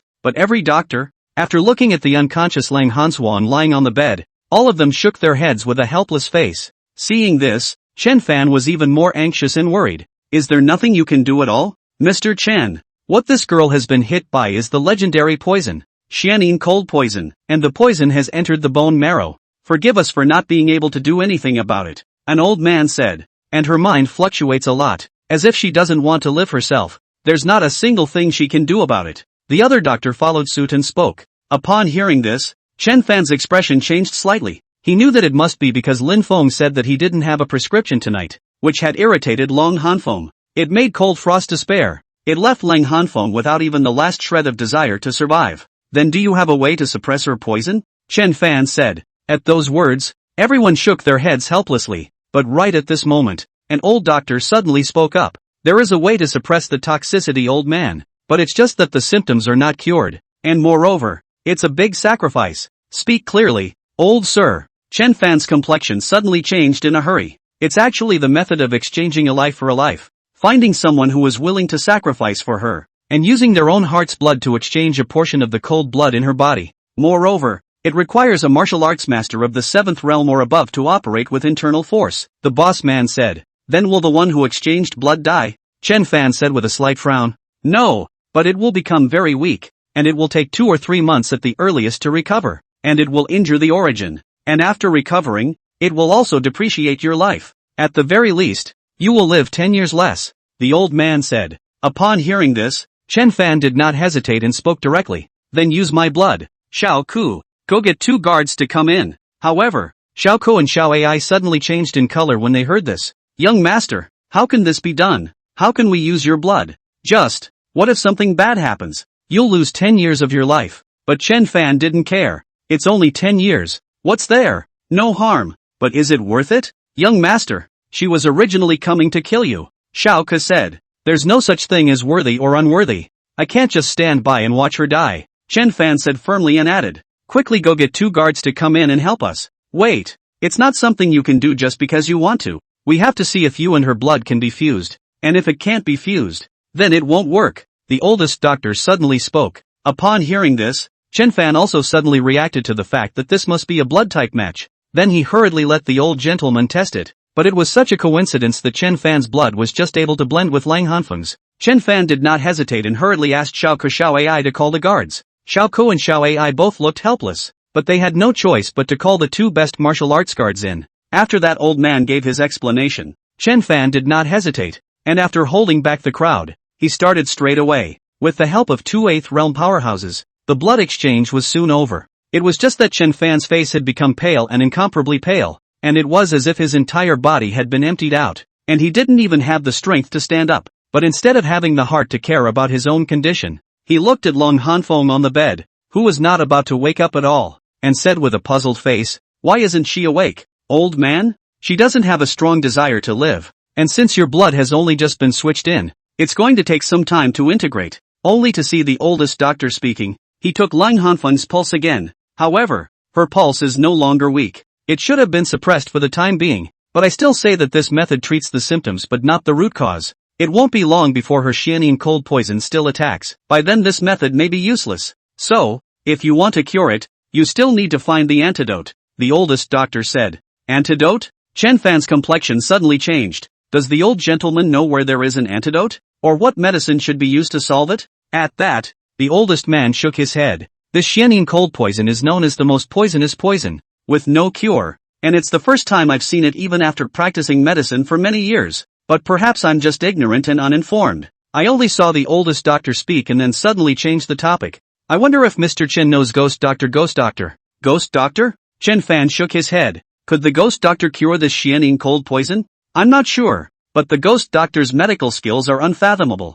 So if he were to make a move, it wouldn't be impossible. It's just that the ghost doctor failed to save his beloved in the first place and became very misbehaved and misanthropic. His own lover is dead, and he can't see anyone else doing well, so he begs for his hand, and has to agree to one condition. Sometimes even a life for a life. The oldest man said. Where is the ghost doctor now? Chen Fan said with a sudden frown on his brow. It's secluded in the bamboo forest to the east of our Jinling city, the oldest man said. Upon hearing this, Chen Fan's expression changed slightly. Old sir, tell me carefully about this ghost doctor. The old man didn't push his luck, and Su talked to Chen Fan about the ghost doctor. Early in the morning Chen Fan couldn't care less about his weak body. He took Xiao Ai and a few guards and went out of the city towards the place where the ghost doctor lived in seclusion. Although that old man said that the ghost doctor had a strange personality, he didn't want to give up as long as there was still a little chance. He couldn't just stand by and watch Lung Hanfeng die. Finally, after searching all morning, Chen Fan finally found the ghost doctor's residence in a valley. It's a very secluded and humble little compound. In the courtyard, an old man with white hair and beard was dissecting a rabbit. When the old man saw Chen Fan and the others arrive, his face suddenly became gloomy to the extreme. Who are you people? What are you doing here in the old man's place? Chen Fan did not hesitate and hurriedly saluted respectfully towards the ghost doctor. Kid Jinling Chen Fan, greetings to senior ghost doctor. But the ghost doctor was gloomy and impatient. See? I don't need you to pay your respects. Hurry up and get out of here. Don't bother me. Upon hearing this, Chen Fan frowned slightly. He expected this to be the case, but he didn't expect that this ghost doctor's character was even more difficult to get along with than he thought. However, Chen Fan didn't care and still said with a respectful face, Senior, please forgive me for taking the liberty of interrupting, but the brat has a friend who is suffering from xianin cold poison, and his life is not long to go, so I have come to beg Senior to save my friend. So you're here to beg old me to save someone? What's the relationship between the person you're trying to save and you? Only to see the ghost doctor's expression suddenly become somewhat sinister, with an impish smile at the corner of his mouth. Friend, Chen Fan said.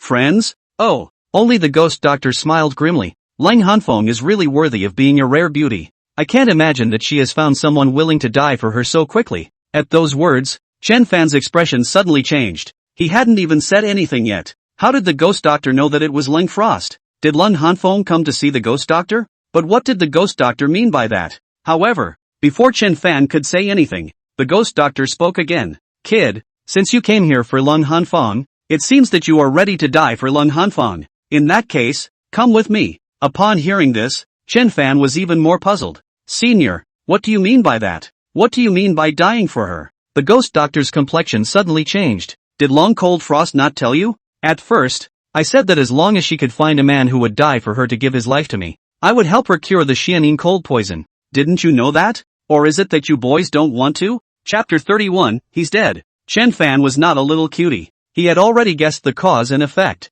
Thinking about it, it should be Cold Frost who had come to the ghost doctor. And the ghost doctor couldn't see anyone else as good because he couldn't save his own lover in the first place. Just purposely let Lung Hanfeng to find someone who loves her deeply. A life for a life. And this ghost doctor thought he was the one Ling Chuanshang had found. This also showed that the ghost doctor was indeed able to detoxify the xianin cold poison on Lung Hanshang's body. Just, this life for a life. It's not that I'm unwilling, but I'd like to ask Senior if I can be accommodating for a different condition. Chen Fan thought for a moment and opened his mouth. A different condition? Oh, no way. The ghost doctor said with a light smile on his face. But how can I trust you to cure Ling Hanfeng? If you can't cure it, won't I die in vain? Chen Fan said. Upon hearing this, the ghost doctor's expression suddenly changed. How dare you not believe an old husband? A small xianin cold poison is just a small poison. Can I not cure it? Ha! Seeing this, Chen Fan was even more disdainful and directly sneered. Who knows? If you can cure everything, then how could you be separated from your lover in heaven? You! The ghost doctor's face suddenly became ugly to the extreme. And everyone knew that the ghost doctor had failed to cure his beloved. And that's why he had become like this now. But Chen Fan even hit the ghost doctor's sore spot. Even Xiao Ai on one side was puzzled. After Chen Fan said so, wouldn't the ghost doctor be even more unlikely to save Lang Hanfeng? As expected, only the ghost doctor directly rebuked angrily. Kid, you seek death. Believe it or not, even if you're willing to die, I won't save Cold Frost. But Chen Fan didn't care and directly said with a disdainful face. So what? Speak as if you can save. Moreover, even if you can save it, what can you do? If I died because I saved Long Hanswang, how could Long Hanswang live on alone? Do you really think everyone is like you? Saying that you love your wife, but you yourself can't even save your own wife, letting her suffer from illnesses and pains in her life, and then having to wander alone on the road to the Yellow Springs after her death. And how does someone like you have the nerve to live in this world? Your master taught you the art of healing to cure the sick and save the world, but you ask people to exchange one life for another. Cruel and heartless. Or is that what your master, the hallowed sage of medicine, the sage of healing, taught you? You. Only to see the ghost doctor listening to Chen Fan's words. His face was even more difficult to see, angry to the extreme, yet he was so angry that he couldn't say a word. But when Chen Fan saw this, he didn't care and went on to say in a conspiratorial manner, also, even a shameless person like you, who deceives his master and has no morals to speak of, doesn't dare to die. You don't dare to go down to see your master. You don't dare to go see your ancestors. And you don't dare to go see your lover. You have no face to see them. So, it's just a matter of hiding in this Shankaka, living on the edge of the earth. No family, no friends, despised and reviled. A legacy to live on. It's also fortunate that your lover died early, or else with her loyal, gentle and kind character. If she knew that the one she loved so much was such a dog, I'm afraid she'd rather die than marry you. You, put. Only to see the ghost doctor listening, a face of agitation, very much want to say something, but how can not say, and finally even directly sprayed out a mouthful of blood. Seeing this, Xiao Kashao AI and the others on the side were all suddenly changed in color, obviously not expecting Chen Fan to be directly angry with this ghost doctor spitting out blood in just a few words, but under such circumstances, how else could the ghost doctor save Lang Hanfeng? It was just that this was exactly what Chen Fan wanted to see. This was also the method he thought of last night after hearing about the ghost doctor. The ghost doctor used to be the medicine saint's favorite disciple, and also has a very good character. Charity, pots to help the world. Her wife also married him because of his kindness. But now that it had turned out like this, Chen Fan could only use the method of this to see if he could awaken the ghost doctor's sanity. However, the ghost doctor slowly calmed his mind. Only his face remained gloomy and unsightly. Kid, aren't you saying so much just to provoke me to help you save Lang Hanfeng? But after all your talk, you're still not willing to die for Lang Hanfeng. Who are you to talk about me? Upon hearing this, Chen Fan frowned slightly. As I said, it's not that I'm unwilling, but it's pointless. If I die, she won't live alone either. I'm also not so stupid to use two lives for people like you to toy with for fun. Good. Yes, but the ghost doctor said 3 good words in a row. I don't want you to die. I only want a pair of your hands. As long as you leave a pair of arms behind today, I will save Lang Hanfeng. At those words, Chen Fan was disdainful. Without a pair of hands, what's the difference between being dead? How about this? If you don't believe me, then make a bet with me. If after you cure Lang Hanfeng will die for me, then your life will be mine. And I want you to follow me in the future and continue to hang around to help the world. If Lang Hanfeng is not willing to martyr herself, then my life is yours. Whether it's chopping off my hands or my head, kill or die, as you wish. Do you dare? Good. That's what you said. The ghost doctor said with a disdainful face and flung his hand and directly took out 2 medicine bottles. This bottle is poison. Only I can cure it. To prevent you from backtracking, you drink it. Chen Fan also did not care. Directly took the bottle of medicine then directly drank it. When Xiao Ku and Xiao AI saw this, they both looked worried. How did Chen Fan really just drink it?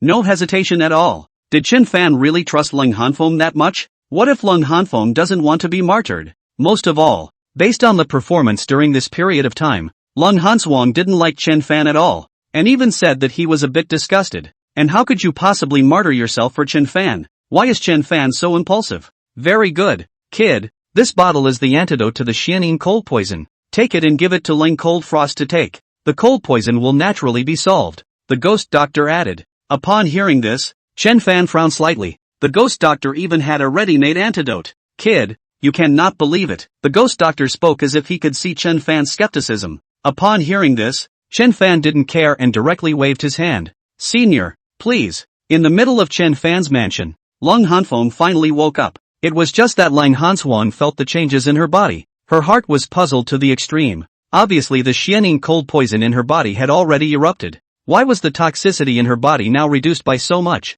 After inquiring about Reinyu, Lang Hanfeng even directly froze. Disbelief written all over her eyes. She knew the method of blood exchange, but she also knew the sacrifice of blood exchange. Even if she was a martial arts cultivator, her power would be greatly reduced, and her life would be broken for more than 10 years. Not to mention that Chen Fan was just an ordinary person, but Chen Fan was so determined to change her blood. Why? It was clear that they had only met in passing, and it was clear that she had only come to kill him at first. You know, back then, her family abandoned her just because she was born with xianin cold poison. You know, she had lived for so many years and met so many people, and even if she had always been chivalrous, she had never been treated kindly. Everyone just wants to use her and covet her beauty. If they really had to let them kneel down and beg for the antidote for her, no one would be willing, let alone lose their lifespan for her. But Chen Fan had gone so far as to kneel down to someone like Lin Feng for her, and had spent his own lifespan to change her blood. Why? Where is Chen Fan now? Lung Hanfeng asked in a hurry. But right at this moment, before Ring Yu could even reply, a voice suddenly came out. He's already dead. Chapter 32, you see to the arrangements. Just fine. He's dead. Along with the voice, only the ghost doctor walked in alone. Seeing this, Lang Hanchuan's complexion suddenly changed and she hurriedly said, Ghost doctor, you, what are you doing here? What did you mean by what you just said? Who died? The ghost doctor, however, was impatient. Naturally, it's Chen Fan. Why else do you think the old man would appear here? Saying that, the ghost doctor directly took out a medicine bottle and threw it to Lung Hanfeng. Drink it, and your xianin cold poison will be considered to be solved, and the old man's promise will be honored. However, Lang Hanchuang's color suddenly changed, and her face was dumbfounded, not daring to believe. What does ghost doctor mean? Had Chen Fan exchanged his life for hers? How is that possible? Even if Chen Fan really liked her, he wouldn't even give up his life for her. But on the side, Ran Yu was flustered and directly stood up, anxious to the extreme. What do you mean, old man? What's wrong with my husband? At those words, the ghost doctor glanced at Ren Yu with a slight frown, his heart clearly puzzled, but still, with an impatient look on his face, he said, dead. In order to save Lang Hansuang, a life for a life, he's already dead. Those two little girls have already gone to buy him a coffin. Upon hearing this, Ren Yu was even more dumbfounded, not daring to believe. Dead? How could it be? Husband, he was fine in the morning. How could? Husband? Don't you know that the person Chen Fan likes is Lang Hansuang? He exchanged his life for Lang Hanchuang's life for Lang Hanchuang's sake, the ghost doctor said with an impatient face. It can't be. This can't be true. Chen Fan and I have no relatives and meet in passing. How could he possibly exchange one life for another for me? No way. I don't believe it. Ghost doctor. You're lying to me. Cold Frost on one side suddenly said with an agitated face. What does that have to do with anything? Why would I lie to you? I've already given you the antidote anyway, believe it or not. Only the ghost doctor said with an impatient face. At those words, Ran Yu on one side even directly sat down, unable to stop her tears from flowing. Lang Hanfeng was even more incredulous. Even if Chen Fan knelt to Yifeng for her, even if he broke his life for her and exchanged his blood for her, even if he exchanged his life for hers, how dare she believe that? How is she supposed to believe that? Someone who was abandoned as a child and disliked by everyone? Could it be that what Chen Fan said about liking her was true? Could it be that what Chen Fan said about wanting to marry her was true? Could it be that Chen Fan's claim that he would definitely cure her was also true? Thinking about it, Lang Hanchuan's mind suddenly floated back to the past days, when Chen Fan playfully joked with her and molested her. Thinking of Chen Fan's gentle and nice smiling face, thinking about this period of time, suddenly it was as if he understood something. If he didn't really like her, how could he have gone out of his way to exchange $15 million for the Lin family's prescription? If he didn't really like her, how could he kneel down for someone like Lin Feng? If he didn't really like her, how could he go to the ghost doctor and give his life to her? If he didn't really like her, how could he have sacrificed his life to save her and keep her by his side in the first place? When it was clear that he already had more than 20 experts of the 7th and 8th realms around him for protection. At that time, Chen Fan clearly could have killed her. If he didn't really like her, how could he be so gentle with her? And she had never given Chen Fan a good face, didn't even have a good word with Chen Fan. She even wanted to kill him, the denizen, after the 1-year period was over. Pust, only to see Lang Hanfeng thinking, a large mouthful of blood suddenly sprayed out of his mouth. Why are you so stupid? Why be so stupid? Do you think I can live with peace of mind when you're like this? Bang! Only to see Lang Hanfeng say that, she suddenly threw the medicine bottle in her hand, and the bottle instantly shattered open, scattering the medicine all over the place. Seeing this, the ghost doctor's expression suddenly changed. Do you know that this is the medicine that can cure your xianin cold poison? This is the only one. So what if this is the only one? So what if it's xianin cold poison? I'm not curing it. Where is Chen Fan now? Take me to him. Lang Hanfeng said with a guilty and sad face. He's already dead. What are you doing looking for him? The body will be shipped back soon, the ghost doctor said. I will go to him even after death. I will tell him myself that I will marry him and be his wife, Cold Frost said, and directly grabbed the ghost doctor's collar again. Hurry up and take me to him. The ghost doctor, however, was helpless. He knew that from the moment Lung Hanfeng threw away the antidote. He had already lost. That's the antidote to the Xianin cold poison. But Cold Frost just threw it away without any regret.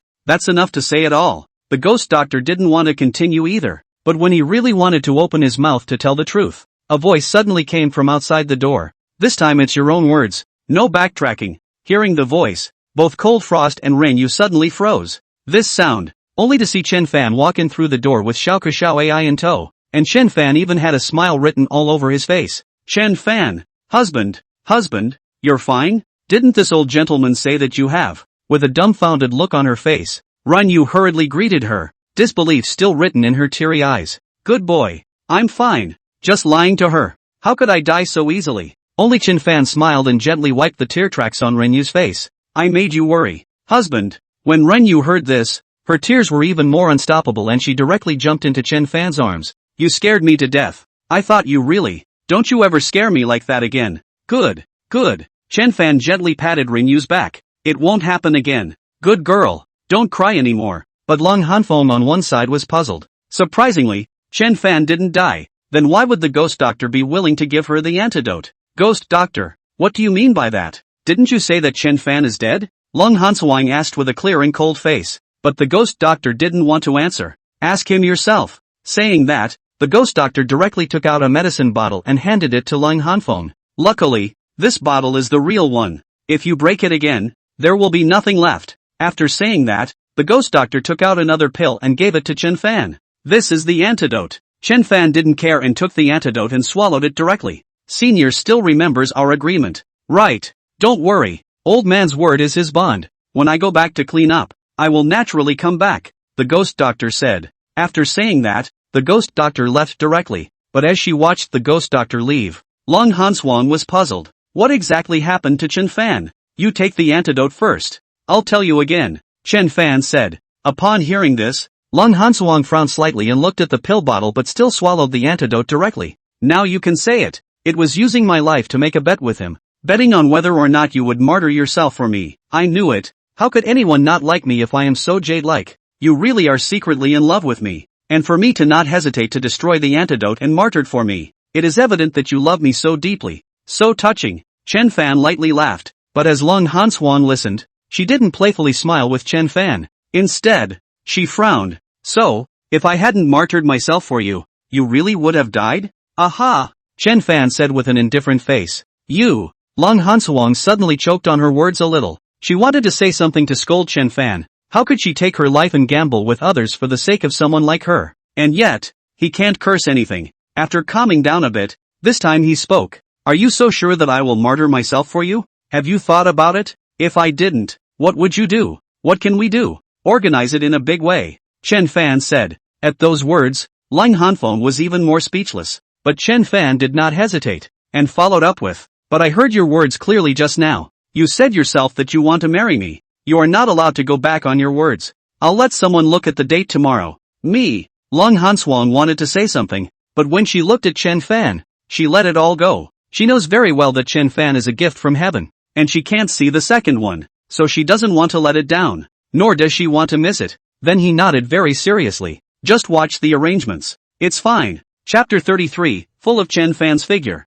I'll see to the arrangements. Just fine? Chen Fan sniffed and somewhat couldn't believe his ears. What did Lung Hanfeng say? Let him see to the arrangements. What do you mean? Could it be that Lung Hanfeng is really willing to marry him? But how is that possible? Lung Hanfeng was usually so cool and disgusted with him. How can you really want to marry him? Not to mention that Chen Fan was a bit incredulous. Even Rinyu and Xiao Xiao AI who were on the side were all surprised. After all, they knew too well how Lung Hanfeng had treated Chen Fan during this period of time. How could you really marry Chen Fan just like that? Even if Chen Fan had sacrificed a lot for her this time, it wasn't enough for her to agree to marry Chen Fan so easily. Aha! Lung Hanfeng, however, nodded very calmly. Are you serious? Don't lie to me, Chen Fan said tightly. Really? No lie, Cold Frost said. Then I'll start by saying that I can only be a concubine. And you're willing to do the same? Chen Fan added. At those words, Lung Hanswang frowned slightly and looked at Renyu on the side. As if she had also guessed something,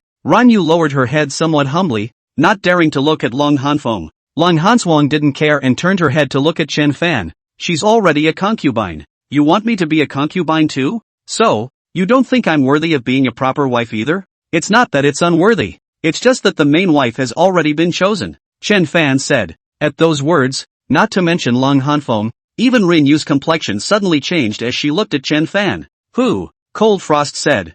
I won't tell you about this yet. So, are you still willing? Chen Fan said. Long Hanchuan's embroidered eyebrows were slightly frowned, but she didn't say anything more, and only faintly said, make your own arrangements. I've just taken the antidote. I need to cultivate for a while. You guys go out first. Yes. Chen Fan sniffed and was a bit surprised. Not expecting to be a concubine, Long Hanswang was willing. It seems that all this time of sacrifice has not been in vain. However, there was no hesitation, so he took a few people from Rinyu and walked out of the room. It was only Rinyu's face that held some sadness. Chen Fan looked at Rinyu's appearance and understood why Rinyu was like this. So he directly wrapped his arms around Rinyu's plump waist and softly said, Rinyu, why the sad face? Is it because you're worried that I won't favor you anymore if I marry Lang Hanswang? There are some, but I know husband won't. Rinyu softly said, yeah, no matter how many people I marry, my heart will always remain fond of you. It won't lower its fondness for you by a single point just because of anyone's appearance. Chen Fan said, Rinyu believes in husband. Rinyu softly said, good girl. I can't afford to leave our most obedient little daughter-in-law out in the cold. Only to see Chen Fan smile and say, he added, by the way, how about you arrange the matter of marrying Lun Hanfeng? Me? Ranyu's complexion suddenly changed. Aha! Not only this matter, but in the future, you'll be in charge of all the big and small matters in the mansion. How's that? Chen Fan said. Husband, Ranyu was obviously a bit flattered. Chen Fan spoke softly, but who couldn't hear that this was to hand over the power to her? How can she, a concubine, a windswept woman from a greenhouse, be in charge? Isn't that a right reserved for the matron of honor? Before Pity Moon's words could be uttered, Chen Fan spoke out. You can do it. I believe in you. And you don't want me to do everything. Ranyu was still a bit afraid to agree, but Chen Fan didn't give Ranyu a chance. Alright, it's decided. I'm a bit tired. Accompany me to rest. Yes. Mercy Moon responded softly, and was not in a position to say anything else. A little bit of time passed. In the capital, in the inner courtyard of the palace, in the imperial study, Ji Qianxue put down the last Zhongfang with a tired face and stretched her body. Seeing this, Snow Shadow on one side immediately walked forward and put her hand on Ji Qianshue's shoulder, pinching her shoulder. Ji Qianxue didn't care. Her eyes were slightly closed, leaning back, enjoying the massage of the Snow Shadow, but only when his eyes closed. Chen Fan's figure flashed in his mind. She herself didn't know why, but during this period of time, she would always unconsciously think of Chen Fan, even and especially at night, just looking forward to that drink appointment with Chen Fan. Snow Shadow, what's the situation over at Jinling now? I don't know how to put it. It's a bit strange to be calm. Logically speaking, after Chen Fan's fuss, the 72 water fortresses on top of the Yangtze River shouldn't have no reaction at all. But it's just surprisingly quiet these days, Snow Shadow said. Ji Qianxue frowned slightly, but didn't ask anything more, instead changing the topic. What about Chen Fan? How has it been lately? Since the fall of the Lin family, he has recently become very peaceful and hasn't made any moves, and according to the secret guard's report, he seems to be preparing for his marriage, Snow Shadow said. At those words, Ji Qianxue's complexion suddenly changed and she suddenly straightened up. What did you say? He's getting married again? Didn't he just marry Rinyu some time ago? How long has it been? Why is he getting married again? Who is the target? Seeing this, Snow Shadow's brows suddenly furrowed as she looked at Ji Qianxue with some suspicion. What's Ji Qianxue so excited about when Chen Fan marries his wife? Yet, he still respectfully said, it's long cold frost. Cold frost? Ji Qianxue was even more puzzled. Doesn't Long Hanshuang hate him? How could she be willing to marry him?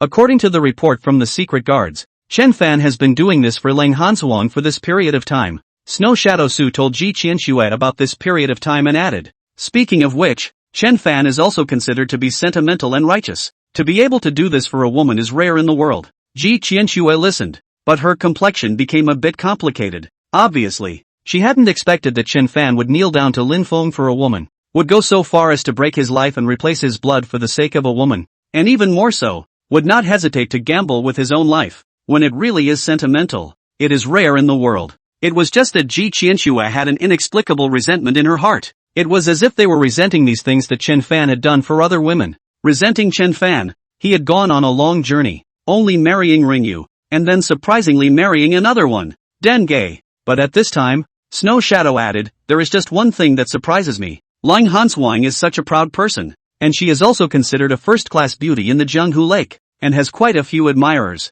but she was even willing to be a concubine to Chen Fan. At those words, Ji Qianshue's complexion suddenly changed. Being a concubine? Right. Ji Qianshue was suddenly a bit surprised that she was still just a concubine. Why? Could it be that Chen Fan has a candidate for his wife in mind? But inside, for some reason, he suddenly relaxed a little. Right. Did you find out why he used to play the dude? It hasn't been checked yet, but it seems like there's no need to check. Although the previous Chen Fan was a dude, it didn't mean that he didn't have talent. Perhaps it's because he was born in the State Duke's residence, plus the fact that he's just a commoner's son who was not treated well by the State Duke. So he doesn't have a chance to perform, Snow Shadow said. No, since he's a concubine's son, it's all the more reason for him to behave. Has there been any movement from the Duke of Chen?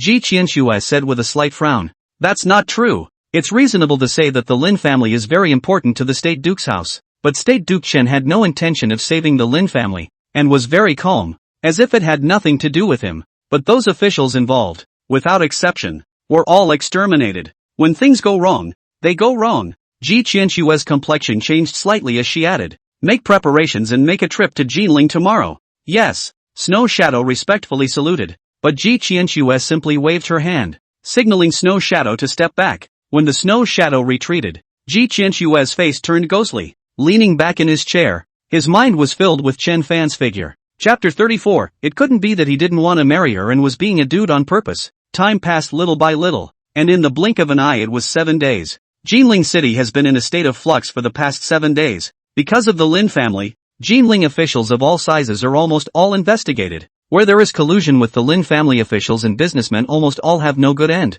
And the Lin family, all of them, without exception, have been brought to justice. So much so that the entire city of Jinling became terrified. However, Chen Fan's yard was very calm. Chen Fan was recuperating, Lang Hanfang was in seclusion, and Renyu was bringing Xiaoke Xiao Ai, 2 little girls, to set up the courtyard and prepare for Chen Fan and Lang Hanfang's marriage. Chen Fan was free, and spent the whole day either checking out the brewing situation in the brewery or basking in the sun. And since the brewery had been producing for some time now, the stock of liquor had been brought up to specification, and it was almost time to think about selling it. Thinking about it, Chen Fan still decided to go out on the streets to have a look. So he brought Rinyu and Xiaoke Xiao Ai, and some guards to the streets of Jinling City. Because the Lin family, the richest family in Jinling, had fallen, it caused all of the Lin family's stores on the streets of the entire Jinling City to close, making the entire street look a little cold. Now the Lin family's industries are all in the hands of Chen Fan. Chen Fan also feels that this is not good.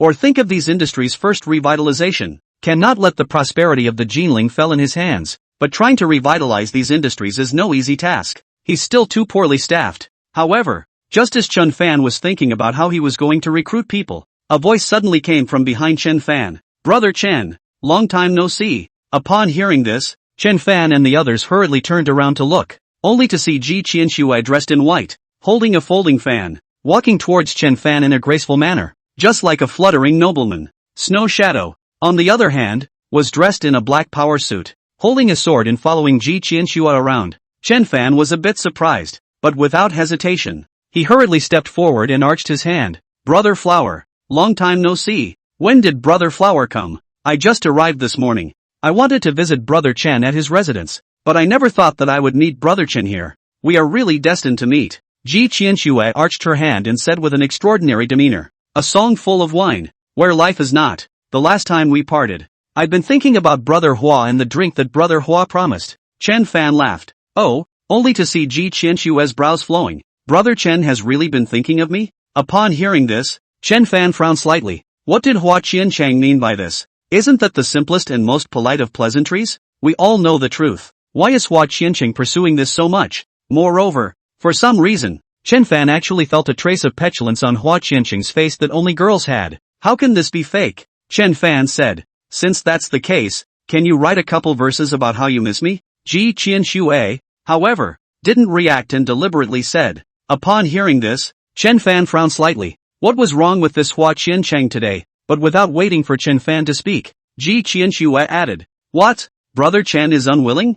That's not true. Thinking of you is like the full moon, and the clear light is reduced night after night. The zither, poetry, and wine companions all leave me behind, and the snow, moon, and flowers remember you the most." Chen Fan casually said, "What a way to think of the king like the full moon, and to reduce the clear light at night," only to see Ji Qianxue softly chanting. She added, "Does Brother Chen really miss me that much?" Upon hearing this, Chen Fan frowned slightly. What was the meaning of this? Fortunately, Snow Shadow on one side also noticed something wrong and hurriedly tugged on Ji Qianshue's sleeve, giving Ji Qianxue a look. It was then that Ji Qianxue snapped back to her senses and suddenly reacted. But in his heart, he was wondering what was wrong with him. How can you talk to someone like that? Chen Fan? You should know that you are now a woman dressed as a man. A fluttering playboy flower Chanchang. Isn't that something only a girl would ask? Really? How did you suddenly lose your cool? Could it be because it's been too long since I've seen Chen Fan? Ji Qianxue didn't dare to hesitate and hurriedly rounded up. Ha ha, I won't joke with Brother Chen. Otherwise your little lady will be jealous. I don't know what Brother Chen is doing on this street. Upon hearing this, Chen Fan eased up a bit. If Hua Qianchang asked any further, he would seriously suspect that Hua Qianchang didn't like him. I have nothing to do, and I've come here to take a stroll through the streets, Chen Fan said. Oh, Brother Chen even still has this kind of leisure mind. It just so happens that I also want to take a good look at this Jinling city. I wonder if Brother Chen would like to travel with a companion, Hua Qianchang said. Please, Chen Fan said. Very well, Brother Chen please, Hua Qianchang said, only to see the two of them walking together on this. Hua Qianchang was as if he had opened his talk box, constantly chatting with Chen Fan about the recent events in Jinling City, flattering Chen Fan's feat of taking down the Lin family. This was somewhat surprising to Chen Fan. Hua Qianchang clearly said that he had only arrived this morning, so how did he know all about it? However, when he thought about the fact that beside Hua Qianchang, Snow Shadow, who was a sword immortal,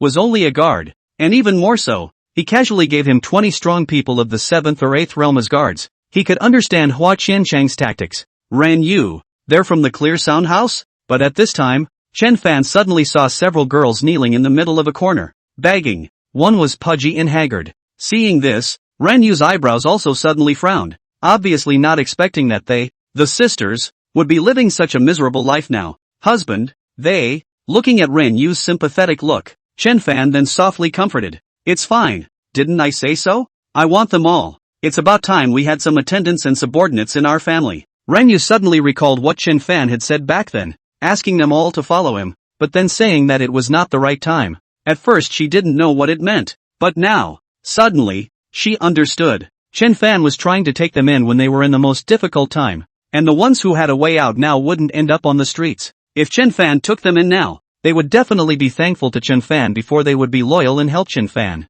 It was just that I didn't expect that Chen Fan had planned this from the very beginning. Ran Yu, it's up to you to talk to them, Chen Fan added. Ran Yu frowned suddenly. Wasn't Chen Fan trying to make these girls grateful to him? Why do you want her to go? If she goes, won't she get the favor? Husband, isn't this better if you go in person? Ran Yu said. That's what you don't understand. You go and they'll recognize your favors, while I have to play the role of the villain, to make them think I'm willing to take them in because of you. If I'm not happy, I can always tell them to get lost. That way, in the future, they won't dare to take an inch and kidnap you with their morals, and they'll do their job properly. Otherwise, they move and come at you with the line, we are all sisters. How can you do this to us? Why are you so ungrateful? When you get rich, you forget your sisters. We used to be so nice to you, and now you treat us like this? What about you? Chen Fan said carefully. Upon hearing this, Ran Yu's complexion suddenly changed. These things that Chen Fan had said, she surprisingly had not considered them at all. The main thing was that she knew these people too well. Having been used to that kind of life in a greenhouse, their hearts and thoughts were different from the average girl, and they would definitely be in the situation that Chen Fan was talking about. Now get this. Chen Fan looked at Ren Yu and smiled slightly, gently patting Ren Yu's back. Go, act sympathetic and then beg me to take them in. At those words, Ren Yu did not hesitate and headed directly towards those people. But Ji Qianxue on one side was full of surprise when she saw this. After this period of time Chen Fan acted, she knew that Chen Fan was very talented and had a means of doing things. But I never thought that Chen Fan would still be so good at defending people. It may seem like they are both taking in the same group of people, but who the favor is given to leads to very different results. Chen Fan, truly extraordinary. But the more so, Ji Qianxue's heart is more doubtful. Chen Fan is obviously talented. Is a person with great talent? Why in the first place to choose to be a dude? Be criticized. But suddenly, Ji Qianshua's complexion suddenly changed and her eyes widened as if she suddenly thought of something. Chen Fan couldn't be deliberately being a dude because he didn't want to marry her. Chapter 35, Poetry and Wine While the Years Last. Ji Qianshua seemed as if she had suddenly figured it out, and her pair of gazes were deadlocked on Chen Fan. Chen Fan, as the son of the Duke of the State House, should show his talent to show the Duke of the State's love, in order to fight for the hereditary title. And with Chen Fan's talent, he would surely be able to make a name for himself in Jinling, and even the entire world, and the position of the son of the world would be his. But he was willing to be a no-nonsense dude, criticized and spat upon. Why? For a while Ji Qianshua could not find a second reason other than Chen Fan's unwillingness to marry her, especially under the conversation with Chen Fan. She knew very well that Chen Fan's mind was free-spirited toward freedom, and if Chen Fan marries her, he will be bound to the high hall and the harem for the rest of his life, with no more freedom to speak of. That was why Chen Fan had curbed his sharpness, deliberately hiding his clumsiness and showing himself as a playboy. He even let his reputation as a dude spread into Shengjing and into her ears, just to wait for her to back out of the marriage. Even Ji Qianshua felt that Chen Fan's reputation as a playboy could reach her ears across thousands of miles, which even had Chen Fan's own operation. Otherwise, with the means of the Chenhua Gongfu, how could she, who was far away from Shengjing, know of Chen Fan's reputation as a playboy? It was no wonder that when Chen Fan left the State Duke's mansion, he would say, "Crouching dragons will finally get the rain in the future, and cranes will be released to the sky today." This kind of words, it was only then that he would say, leaving the State House he was the one who was him. That kind of thing. It turned out that the root of everything was that Chen Fan didn't want to marry her. Thinking about it, Ji Qianshua's face suddenly became a bit gloomy. Chen Fan had gone so far as to deliberately be a dude in order not to marry her, deliberately making her withdraw from the marriage. On the contrary, she had been kept in the dark, and had even made a special effort to help Chen Fan and protect him. Who gave him the nerve? Do you know? It's deception. But although Ji Qianshua was angry and furious at this time, she couldn't do anything at all. Who told her to back out of the marriage on her own? Who called it that she was the one who decided that people were really incorrigible dudes without even investigating them? It's not like the other Chen Fan said he was a dude, and he didn't take the initiative to back out of the marriage. But at this time, Renyu had already brought a group of women from the greenhouse to them, looking at Chen Fan with an aggrieved look on her face. "Husband, I beg you, just take them in. Now there's no room for them in the whole country, and if we don't take them in, they're going to starve to death." Chen Fan, however, deliberately made a disgusted expression. "Renyu, do you know what they used to do? If I take them in, then how will others look at me?" "But, husband, husband, I beg you." Only to see Renyu said. Her eyes are suddenly become a little red. Seeing this, Chen Fan pretended to make a look of heartache and took hold of Renyu's waist. "Alright, don't cry. I'll take them in, okay? Husband, really? Are you really willing to take them in?" Renyu hurriedly said. "Really, but I'll say it in advance. They must be obedient and scrupulous in the future. Or don't blame me for not giving you face, okay?" Chen Fan said. "Good, husband, they definitely will," Renyu said hurriedly. And when those windswept women heard the words, each one of them also had a happy face. "Alright, in that case, you can take them back and settle down first." Husband, thank you, husband." As Renyu said that, she didn't hesitate and led the group of women towards the outskirts of the city. Seeing this, Chen Fan didn't care, but right after all those women left, Chen Fan saw an acquaintance in the corner, the second youngest master of the Duke of Chen's residence, Chen Hao. It was just that at this time, Chen Hao's head was disheveled. His clothes were ragged, and his face was bruised and purple. Chen Fan was a bit surprised. It was unexpected that after Chen Hao was expelled from his family, he would be so miserable, directly falling into the streets and turning into a beggar. Duke Chen is really ruthless. He was even if he was just a foppish commoner's son, but Chen Hao was a full-blooded son of the hall. Moreover, it was surprising that no one from the State Duke's office helped him, really letting him live on the streets. It's really a matter of human warmth and vermilion. Although Chen Hao had always disliked him for being a commoner in the first place, but Chen Fan was still a little heartbroken when he looked at Chen Hao in this state now, so he directly walked towards Chen Hao. Chen Hao seems to have seen Chen Fan a long time ago, but seems to be very afraid to see Chen Fan, has been huddled in the corner, as if afraid that Chen Fan saw him in such a despondent appearance. It wasn't until Chen Fan walked to Chen Hao's side and Chen Hao looked at Chen Fan's feet that he raised his head somewhat timidly. Chen Fan, what do you want to do? You don't have to be afraid. I won't do anything to you." Only to see Chen Fan say that, he directly squatted down, And Ji Qianxue and the others looked at this person was Chen Hao. Their hearts were also a little saddened. But more than that, they were puzzled. Chen Hao was like this. What else did Chen Fan want to do? However, Chen Fan said with a bashful face, "My mansion is on the outskirts of the city. You should know that. If you are willing, go to my place." At those words, everyone's expression changed. Did Chen Fan still want to take in Chen Hao? Did Chen Fan forget that Chen Hao wanted him to lose his reputation in the first place? Even Chen Hao himself was a bit disbelieving. Looking up at Chen Fan, "What do you mean? To be honest, Duke Chen doesn't understand you at all. And you shouldn't have stayed in the Duke's mansion. Leaving the Duke's mansion would be a good thing for you," Chen Fan said. "What exactly are you trying to say?" Chen Hao said with a puzzled expression. "I was trying to say that I know you don't actually like poetry and literature. It's only because the generation of military generals of the Duke of Chen has made you learn it and forced you to learn it in order to attach yourself to it. He didn't realize that you preferred the art of merchantry. And that's why you were so close to the Lin family. It's a pity that you were born in the State Duke's house. You don't have a choice at all. And the State Duke's house can't allow you to make a choice. But now you have it. I am not a good merchant. And you can come and help me with my estate in its entirety. And with me you may exercise your talents as you please. If you wish, of course." Upon hearing this, Chen Hao suddenly froze a bit and just looked at Chen Fan as if he couldn't believe what he was hearing. Chen Fan, whom he had originally despised the most, turned out to be the one who understood him the most. He had ended up in this situation, and the family members who should have helped him the most, his parents, hadn't even shown up. Instead, it was Chen Fan, the person he had almost caused to lose his reputation,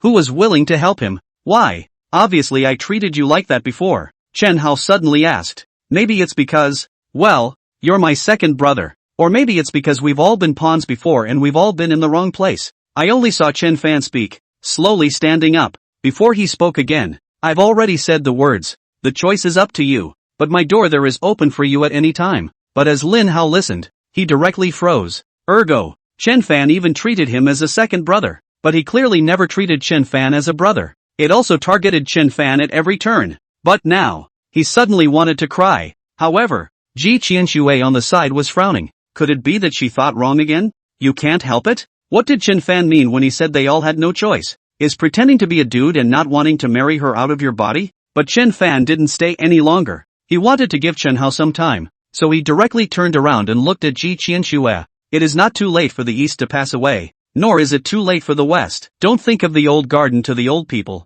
and try the new tea on the new fire. Poetry and wine while we are still in our years. Brother Flower, let's go. It's time to pay back the wine I owe you." It was just that no one knew whether Chen Fan had said this verse to Ji Qianxue or to Chen Hao. Chapter 36, Drinking and Resting Together in Your Room? "Brother Chen, why did you help Chen Hao just now?" On the way out, Ji Qianxue asked curiously. Of course she wanted to know more about what Chen Fan meant by being unable to do anything, and even more about Chen Fan's reason for pretending to be a dude. A brother of his own family would have had no deep hatred, and he has already been punished. Besides, I know very well that he is gifted in the ways of commerce and business and is a rare talent. So, help if you can. It's up to him whether he is willing or not, Chen Fan said with a bashful face. Upon hearing this, Ji Qianxue was a bit helpless. With Chen Fan answering like this, how else was she going to get a word in? However, she didn't want to give up on this, so she continued. Then just now, I heard Brother Chen say that Brother Chen couldn't help himself in the beginning. What does that mean? Brother Chen is such a free-spirited person. Would he also be unable to do so? Not really. Being unable to help myself is just an excuse I made for Chen Hao. Chen Fan smiled. Ji Qianxue frowned slightly. Then Brother Chen didn't have no choice but to do so in the first place? What is said about the body not being able to do anything? In fact, they are all just excuses. If you are not able to do anything by yourself, how can the body be able to do anything by itself? I always knew what I was going to do. If I really can't help it, then I should marry the Empress now. Chen Fan laughed. Oh, Ji Qianxue didn't expect Chen Fan to speak up first on his own, and hurriedly said, so it's Brother Chen himself who isn't willing to marry the Empress? That's why he pretended to be a playboy? Ha! However, Chen Fan smiled sagely. Brother Hua is careful with his words. Her Majesty the Empress is not something we dare to talk about. At those words, Ji Qianxue was frowning slightly. The answer was right in front of his eyes, but Chen Fan unexpectedly stopped. What does Chen Fan mean by this? Damn! So, why exactly was Chen Fan unwilling to marry her? However, Chen Fan was very calm, although he was not sure who Hua Qiancheng was, but he knew that Hua Qiancheng was not simple, especially since Hua Qiancheng was so concerned about his marriage to the Empress. which made Chen Fan have to suspect that Hua Qiancheng knew Ji Qianxue. And Hua Qiancheng was born so handsome and had an extraordinary demeanor, which made Chen Fan feel that Hua Qiancheng might even be Ji Qianxue's lover. After all, a figure like the Empress, perhaps only someone like Hua Qiancheng could be worthy of her. And the fact that Hua's castle suddenly appeared in this Jinling city and deliberately approached him was most likely related to his marriage to the Empress. If the Empress knew the real reason why he didn't want to marry the Empress wouldn't just kill him. That's why he's not that stupid. Soon, several people returned to Chen Fan's mansion in the suburbs. Chen Fan also didn't prepare a feast with big fish and meat like those big families, but directly set up a barbecue in the courtyard and brought Ji Qianxue and the others to eat barbecue together. It was just that Ji Qianxue had never eaten a barbecue before, so it was a novelty and found it very interesting, especially when Chen Fan let Xiao Kexiao AI and the girls join him on the table. The crowd gathered around and had a good time, but at this time, Ji Qianxue suddenly realized that something seemed to be missing, so she spoke directly. Brother Chen, where is the good wine you mentioned? Brother Flower, don't be in a hurry. Good wine is not afraid of being late. Only to see Chen Fan speak and give Xiao Kexiao AI a wink, the two of them did not hesitate and left in a hurry. Soon, only Xiao Kexiao AI was seen coming with 2 wine jugs. Still far away, Ji Qianxue directly smelled a refreshing aroma of wine and couldn't help but look forward to it somewhat, and without hesitation, Chen Fan signaled Xiao Ke to pour wine for Hua Qiancheng. I personally brewed this wine. I guarantee that Brother Hua has never had such a good wine before. Chen Fan laughed. Brother Chen actually knows how to make wine? Ji Qianxue was a bit surprised, but still a bit unconvinced. It's just that Mr. Hua is conceited to have drank all the good wines in the world, and I'm afraid Brother Chen is exaggerating a bit. Whether it's an exaggeration or not, you'll know when you drink it. It's just that this wine is stronger, so be careful. Brother Hua. Chen Fan smiled faintly and raised his glass before saying, Brother Hua, please. Seeing this, Snow Shadow on one side was about to get a wine glass. Seeing this action, Chen Fan also frowned slightly, but Ji Qianxue didn't care. Simply waving her hand, she directly picked up her wine glass. What strong drink hasn't she had? She wanted to see if this wine was the best in the world, as Chen Fan had said. Brother Chen, please. After saying that, only Ji Qianxue directly drank the wine in the cup, and instantly, a pungent sensation directly penetrated Ji Qianxue's throat. Ji Qianxue's eyes instantly widened and she wanted to vomit the wine, but as an emperor, she still forced herself to endure the pungency and drink the wine in one go. But right at this moment, Ji Qianxue only felt a wave of heat like a pale dragon sweeping up from her chest, as if all the fatigue and filth in this moment swept away. So much so that Ji Qianxue couldn't return to her senses for a long time. It was a feeling she had never experienced before, never in any other wine. Moreover, this wine had a sweet aftertaste and was refreshing, with no cloudy color in sight, and she had never really seen a wine better than this one. Good wine. It was only after a while that Ji Qianxue spat out these 2 words with a look of delight. I told you, this wine of mine is the best in the world, and you still don't believe me. Chen Fan said with a light laugh, truly the best in the world. I just didn't expect Brother Chen to have such craftsmanship. Disrespectful, Ji Qianxue said. Brother Flower is overstating it. Since Brother Flower likes it, then you might as well drink more. Let's not get drunk tonight, Chen Fan said. Exactly, Ji Qianxue said. Seeing this, Chen Fan did not hesitate and continued to let Xiao Ke pour the wine. Ji Qianxue's interest is very strong. As the emperor, she is always trapped in the palace, and the men are all some of the inflamed wolves and wild-hearted people. It was the first time she had seen someone as bold and spontaneous as Chen Fan. Although she also knew that it was only because Chen Fan didn't know her identity, she still drank to her heart's content. At least at this time, she didn't have to think about anything else. At least at this time,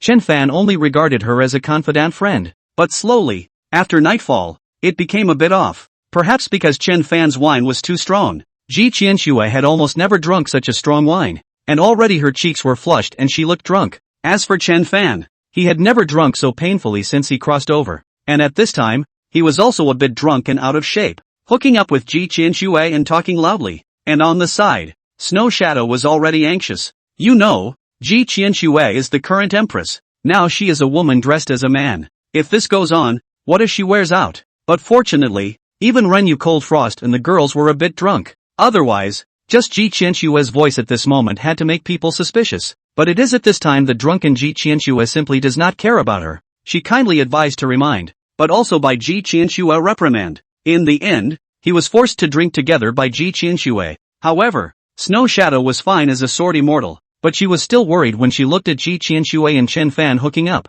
With one heart, he directly assisted Ji Qianxue and said, "My lord, you're drunk. I'll take you back to rest." But Chen Fan was directly rebuking. "Go back? To what place? Could it be that I still can't afford to have the Flower Duke living here? I hate to see each other. I'm going to have a long talk with Mr. Flower all night tonight." And Ji Qianxue directly echoed, "Right, I'm not going back. I just want to drink with Chen Fan tonight. Come brother Chen, drink." Upon hearing this, Chen Fan rose up and directly laughed out loud. "Ha ha, how many times can you laugh in your life? You have to get drunk when you meet with wine. Brother Flower, drink." Only to see Chen Fan and Ji Qianxue hooking shoulders and cups clinking together. It was a quick and happy moment, but Snow Shadow was truly worried to the extreme, especially until the very end, when Snow Shadow watched as Ji Qianxue shook her off and hooked up with Chen Fan carrying a wine jug. Stumbling back to her room to rest together, she didn't even dare to imagine what would happen when Ji Qianxue woke up tomorrow morning. Chapter 37,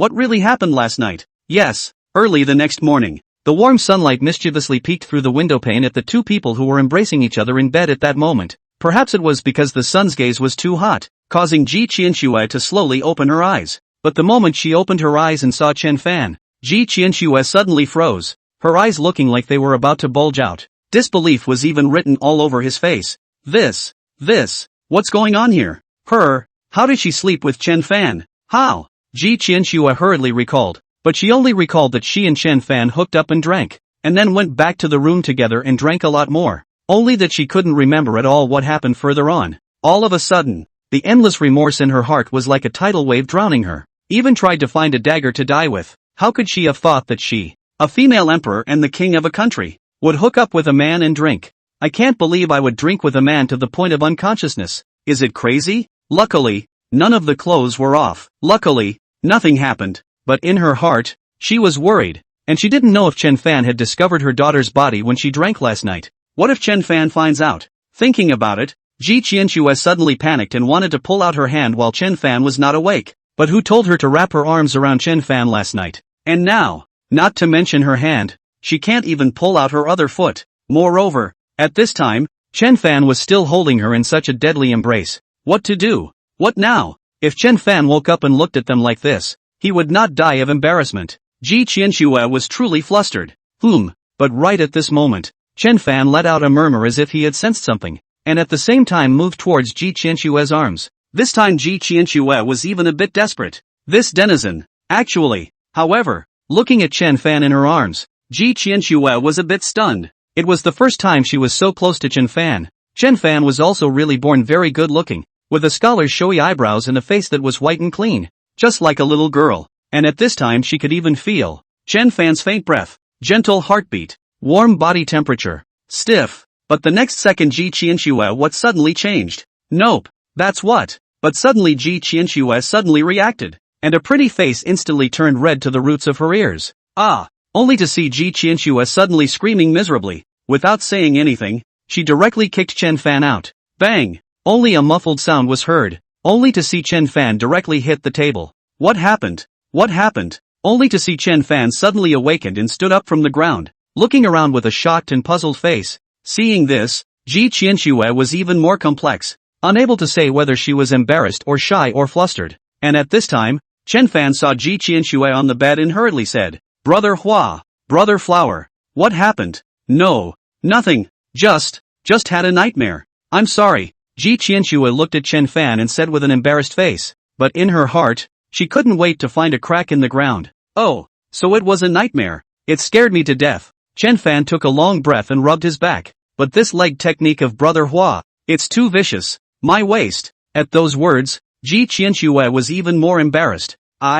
Sorry." However, she didn't dare to hesitate any longer and hurriedly got out of bed. "Brother Chen, I'm sorry, but I suddenly remembered that I still have some things to take care of, so I'll leave first." After saying that, Ji Qianxue didn't even give Chen Fan a chance to react and hurriedly walked out of the room. Seeing this, Chen Fan wanted to say something else, but his waist was really hurting, and outside the room, Snow Shadow had been waiting all night, all the anxiety and worry written all over her face. When he saw Ji Qianxue come out, he hurriedly greeted him, but before he could say anything, Ji Qianxue directly said in a cold voice, "Leave here first." Snow Shadow was helpless and hurriedly followed Ji Qianxue in quick steps, and just came to call Chen Fan to get up. Rin you see them hurriedly left but was puzzled. how Ji Qianshue's face is a bit wrong. Thinking, he directly walked towards the room, and when he went in, he saw Chen Fan rubbing his back, so he hurriedly went forward. Husband, what's wrong with you? It's nothing, my back hurts a little, so rub it for me. By the way,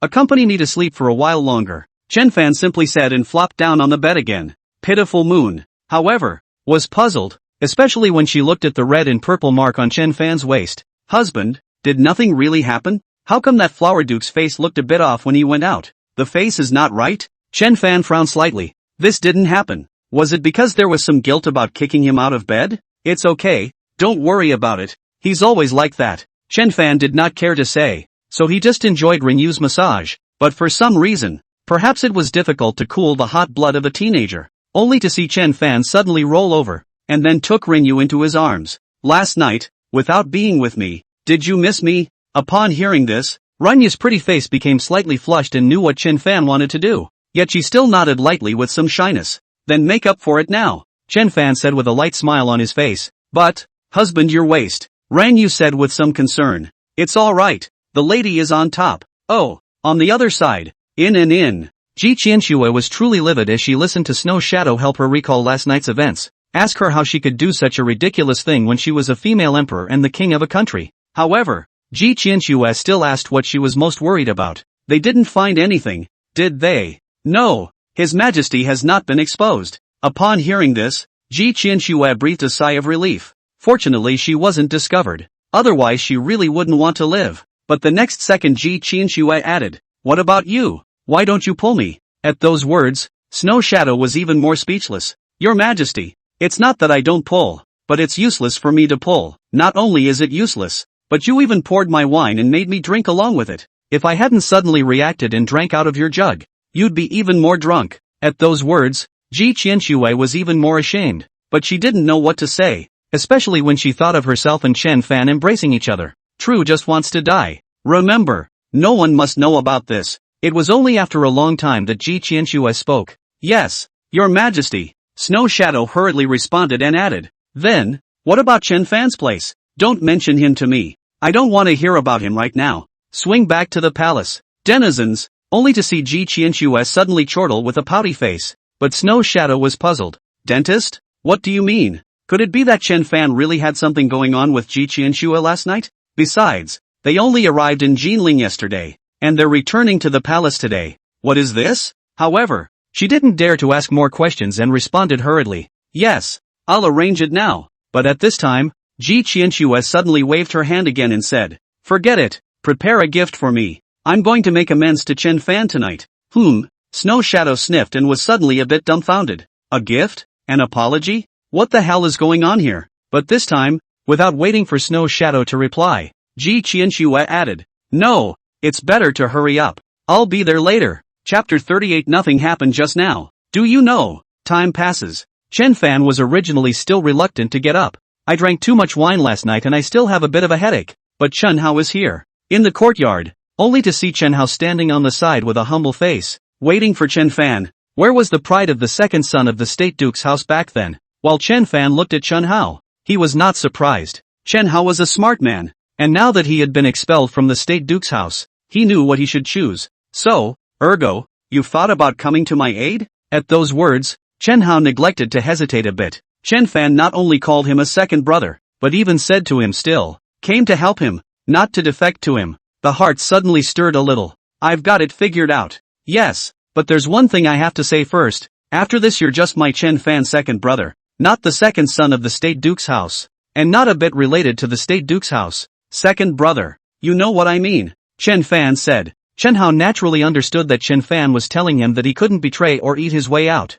I understand. Don't worry. I've seen things clearly during this time. I also have my dignity, Chen Hao said. Good. I've been waiting for these words from second brother, only to see Chen Fan said. After thinking about it this time he looked at Chen Hao again and said, second brother, let's do it this way. In the future, all those merchants and restaurants that the Lin family originally had will be given to you to take care of. What do you think? And this was the reason why Chen Fan had asked Chen Hao to come and help. After all, he had gotten so many Lin family properties that he hadn't had the time to manage, nor had he the time to do so. At those words, Chen Hao's expression froze. What does Chen Fan mean by this? You have to know that the number of merchants and restaurants originally controlled by the Lin family is not small. The entire Jilin city, most of the restaurants are owned by the Lin family. As for the merchants, that's even more. But now, he had only come, and Chen Fan had even handed over so many merchants to him. Did Chen Fan trust him that much? What? What's wrong with you, second brother? Chen Fan said. No,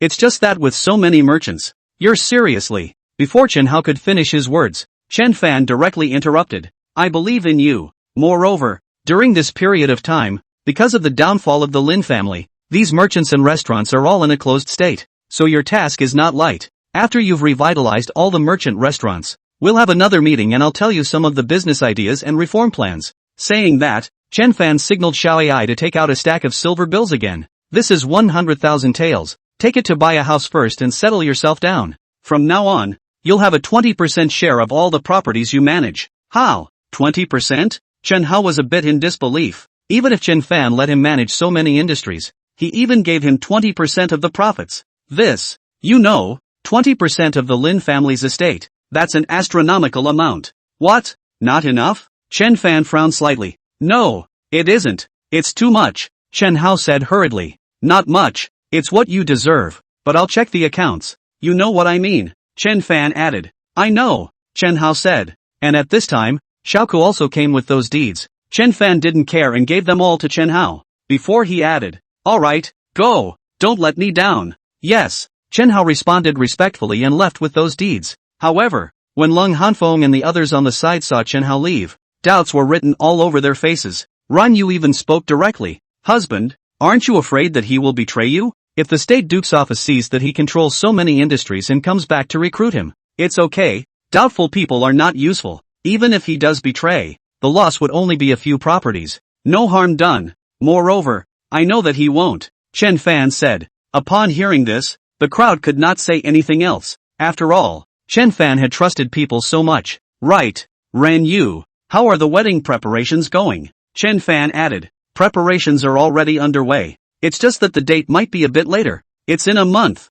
Ran Yu said. In a month? How come it's so late? Then won't it be a month before I can talk to Nguyen? Chen Fan's complexion suddenly changed and said. But this time, before he could finish his words, he was coldly glared at by Long Hanswang. Seeing this, Chen Fan could only wilt. It's what old senior ghost doctor said. Ren Yu saw this and was helpless. He also knows how to read auspicious times? Chen Fan was skeptical. It's not so much the auspicious time, but the ghost doctor said that the toxins in Xiaonuan's body have accumulated too deeply, and it will take a month to fully recover. Rang Yu said. I see. So it's a month from now, Chen Fan said with some frustration, but then looked at Long Hanfeng. By the way, Xiaonuan, recently there is a big temperature difference between day and night. Are you cold sleeping alone? Do you want me to accompany you? However, Lang Hanswang was pouting and glared at Chen Fan. Don't. Hey. Seeing this, Chen Fan sighed helplessly, but in the next second, he naturally took Rinyu in his arms. It's still our little Yaya who's good.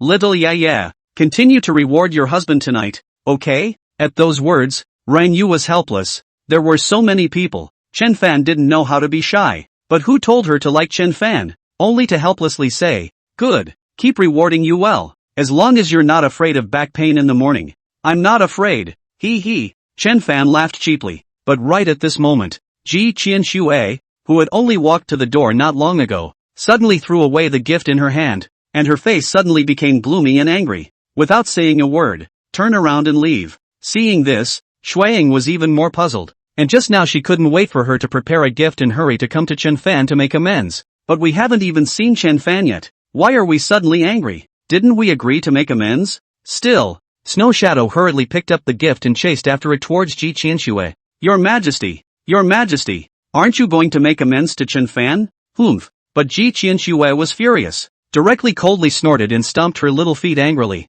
Denizen, Deng Tu Zi, trying to get me to make amends to you. You dream. I never want to see you again. Pendulum, return to the palace. With that, he clenched his fists and stomped his little steps before leaving in a huff. Seeing this, Snow Shadow was even more puzzled and surprised. What's going on here with Ji Qianxue? Moreover, this appearance of Ji Qianxue, was it really the usual high and dignified, unattainable Empress Ji Qianxue? Why do you look like a little girl? Where is the Empress who, in a fit of rage, ambushed millions of corpses? but Snow Shadow only wanted to chase after him, only to see Ji Qianshui huffing and puffing back again. Seeing this, Snow Shadow was even more puzzled. Your Majesty. But this time, before Snow Shadow could finish her words, she only saw Ji Qianshui say with a grim face, "Shut up, nothing happened just now. Know that." At the same time, he looked at the two dark guards guarding the door and said, "And you too, didn't see anything?" At those words, Snow Shadow was even more speechless. What do you mean nothing happened?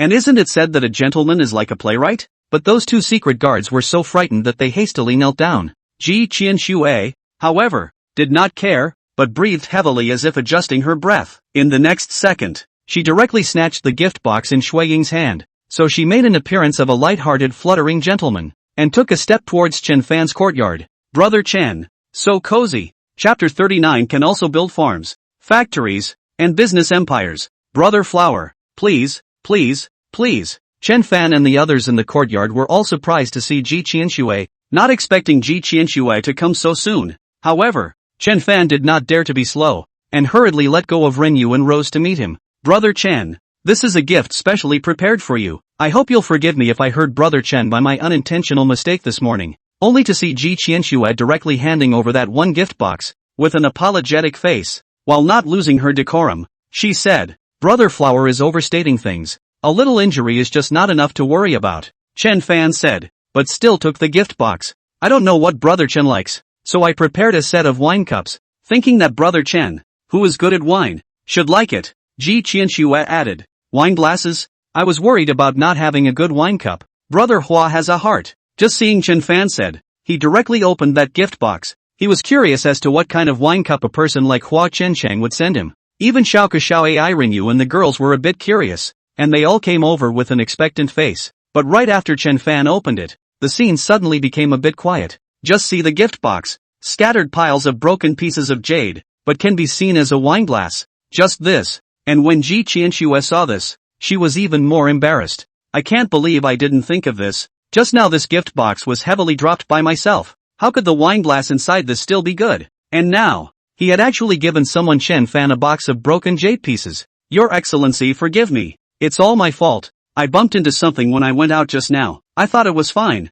Please forgive me. Your Excellency, I'll immediately order someone to re-prepare it. Seeing this, Snow Shadow on one side rushed forward. Ji Qianshui also knew that Shui Ying was intentionally giving her a step down, but she still waved her hand in a fake helpless manner. This set of cups are each carved from the finest emerald. For a while, where are you going to find them? With that, Ji Qianshui looked at Chen Fan again and said, Brother Chen, I'm sorry for making you laugh. However, Brother Chen, when I find it after some time, I will definitely personally come to your door to make amends to Brother Chen. Brother Flower is too outgoing. I appreciate Brother Flower's feelings. As for the gift, I have received it as well, so don't get hung up on it. Brother Flower, Chen Fan said with a smile and handed the gift box to Xiao Ku, adding, the courtyard has just prepared a banquet. Brother Hua, please. Ji Qianshui didn't squirm and followed Chen Fan into the house. Just looking at the wine that Chen Fan poured out, he was inexplicably a bit scared. She'll just never drink again in her life.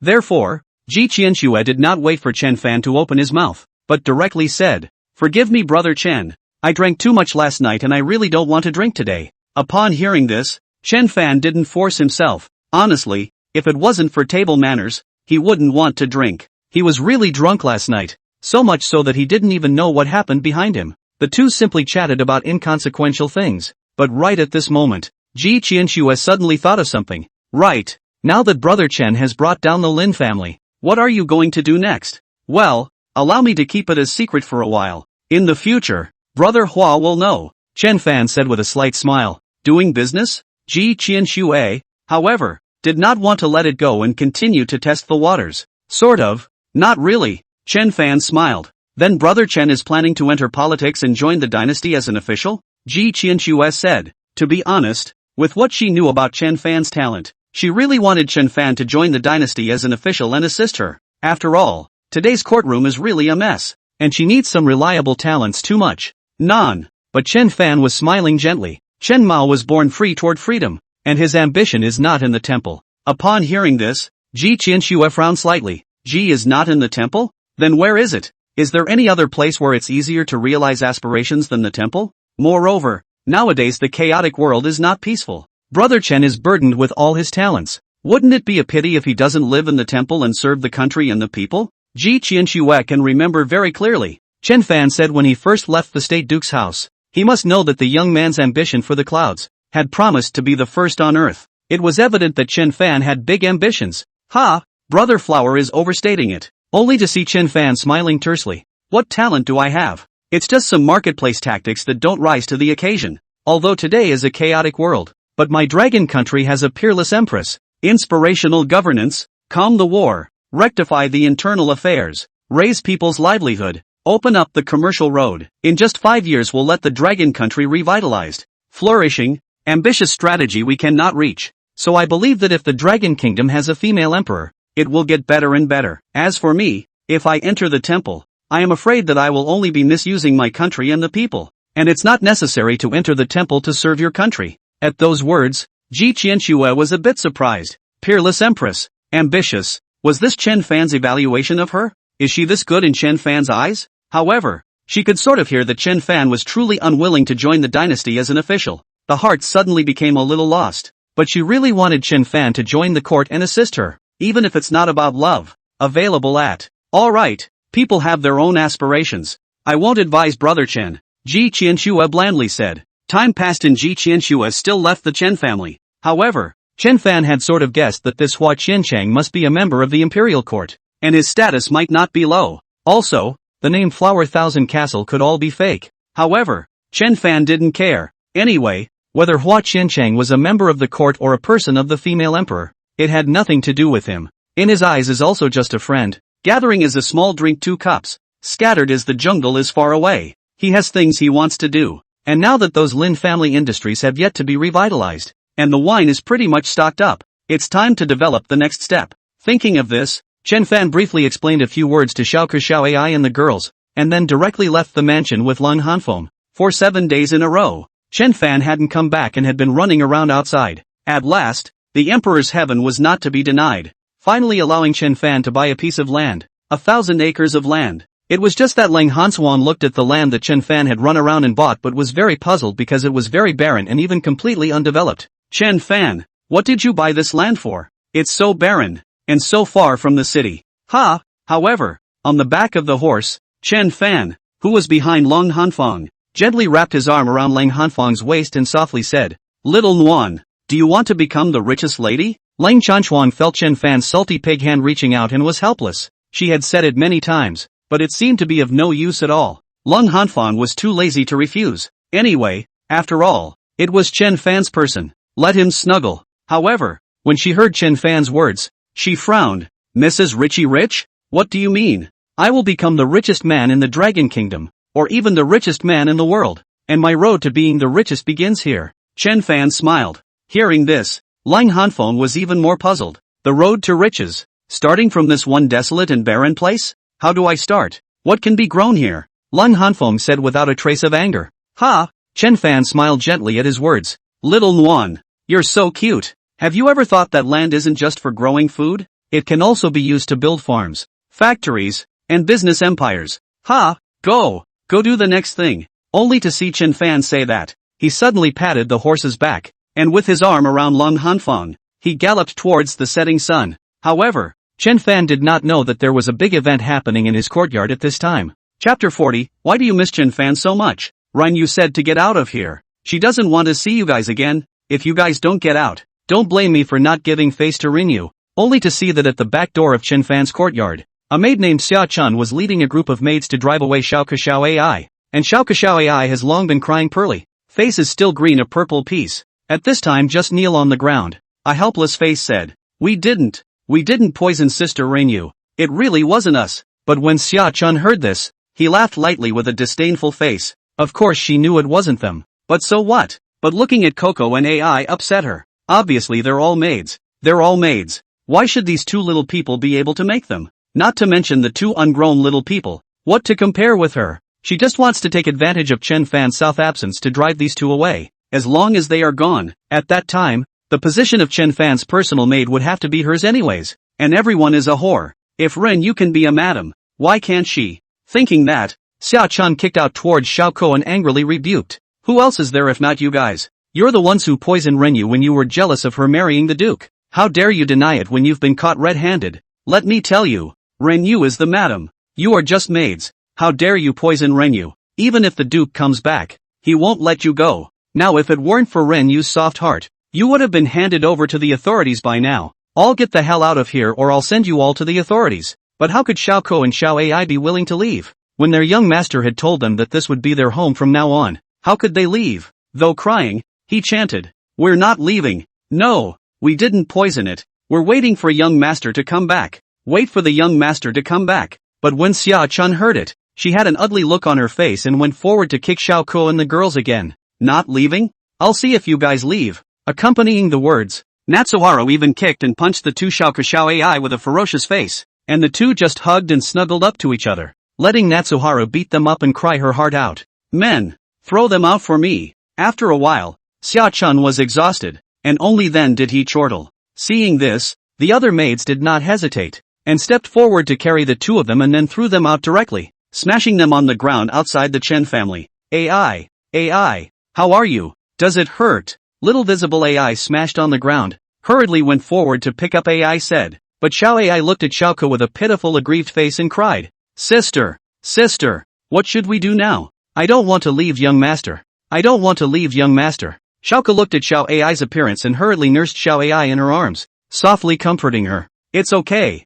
Young master won't not want us. It'll be fine when young master comes back. It'll be fine when young master comes back. But clearly Coco herself was still only a 15 or 16-year-old child, and clearly she was also crying her eyes out. But still, he assisted AI and stumbled away. Sister Natsuharu, is this really okay? At this time in the courtyard, a maid looked at Xia Chun Dao with a worried face. Nothing, the two of them are little nothing more than maids of honor. But Renyu is a madam, so what are you afraid of? Xia Chun said with a smug face. But, Renyu doesn't know about this. Do you think she will help us? That maid worried. That's natural. And don't think about how I took care of her in the Qingyin Pavilion in the first place. Can those two little and her have a better relationship than I have with her? She will definitely help us, Xia Chun said. But the poison, on Renyu's body, the maid added. But this time, without waiting for that maid to finish her words, Xia Chun directly rebuked. Shut up. You guys remember this for me. The poison was placed by those two little people. Yes, Sister Xia Chun, the maid said. Alright, don't worry guys. When I succeed in ascending to become a madam, I will never forget you, Xia Chun said with another smug face. Time passed slowly, and in the blink of an eye, another half a month had passed. It was a night with thousands of stars, and the clear moon hung in the sky, drawing nice colored circles of light. At this time, Chen Fan and Lang Hanswang were just snuggling in a broken temple, with gently swaying fireworks in front of them. Chen Fan had already fallen asleep on the haystack long ago. But Lang Hanswang looked at Chen Fan's good-looking side face under the reflection of the firelight. But for some reason, she couldn't sleep. Lang Hanswang didn't understand what farms, factories, and even more so what was meant by a business empire that Chen Fan was talking about. But during the time she had accompanied Chen Fan, it seemed as if she had truly learned something of what Chen Fan was really like. Chen Fan seemed to have an ideal kingdom in his heart. It was a land where the people lived in peace, where there were no wars and no stragglers. It is a land of hope for the people and strength for the nation. It's a land that's been blessed with sunshine, and Chen Fan wanted to build such a kingdom. Although Chen Fan was always out of shape and playful in front of her, but she knew very well that that was just Chen Fan's appearance. That was just Chen Fan being happy for her. Chen Fan's heart has his grooves and his ideals. Although it was very slim and impractical, Chen Fan was walking on this path and never said anything. Moreover, Chen Fan was different from all the disciples of the lineages she had seen. Chen Fan would take him on a tour of the villages and villages, wandering through the mud-filled fields, talking to the poor farmers about spring plowing and fall harvesting, and about the weather and rain. It will care about the livelihood of those poor people and will give them the opportunity to improve their lives and even help them to survive. He will also teach and punish rogues and ruffians when he meets them. He was able to eat the coarse food of the farm's wild vegetables and drink the water of the rivers and streams. I can live in a broken-down house and a grassy temple, and I can sleep in a grassy grain pile. Lang Hanfeng had never seen a teenager like Chen Fan. Like him, always do not know the height of heaven and earth.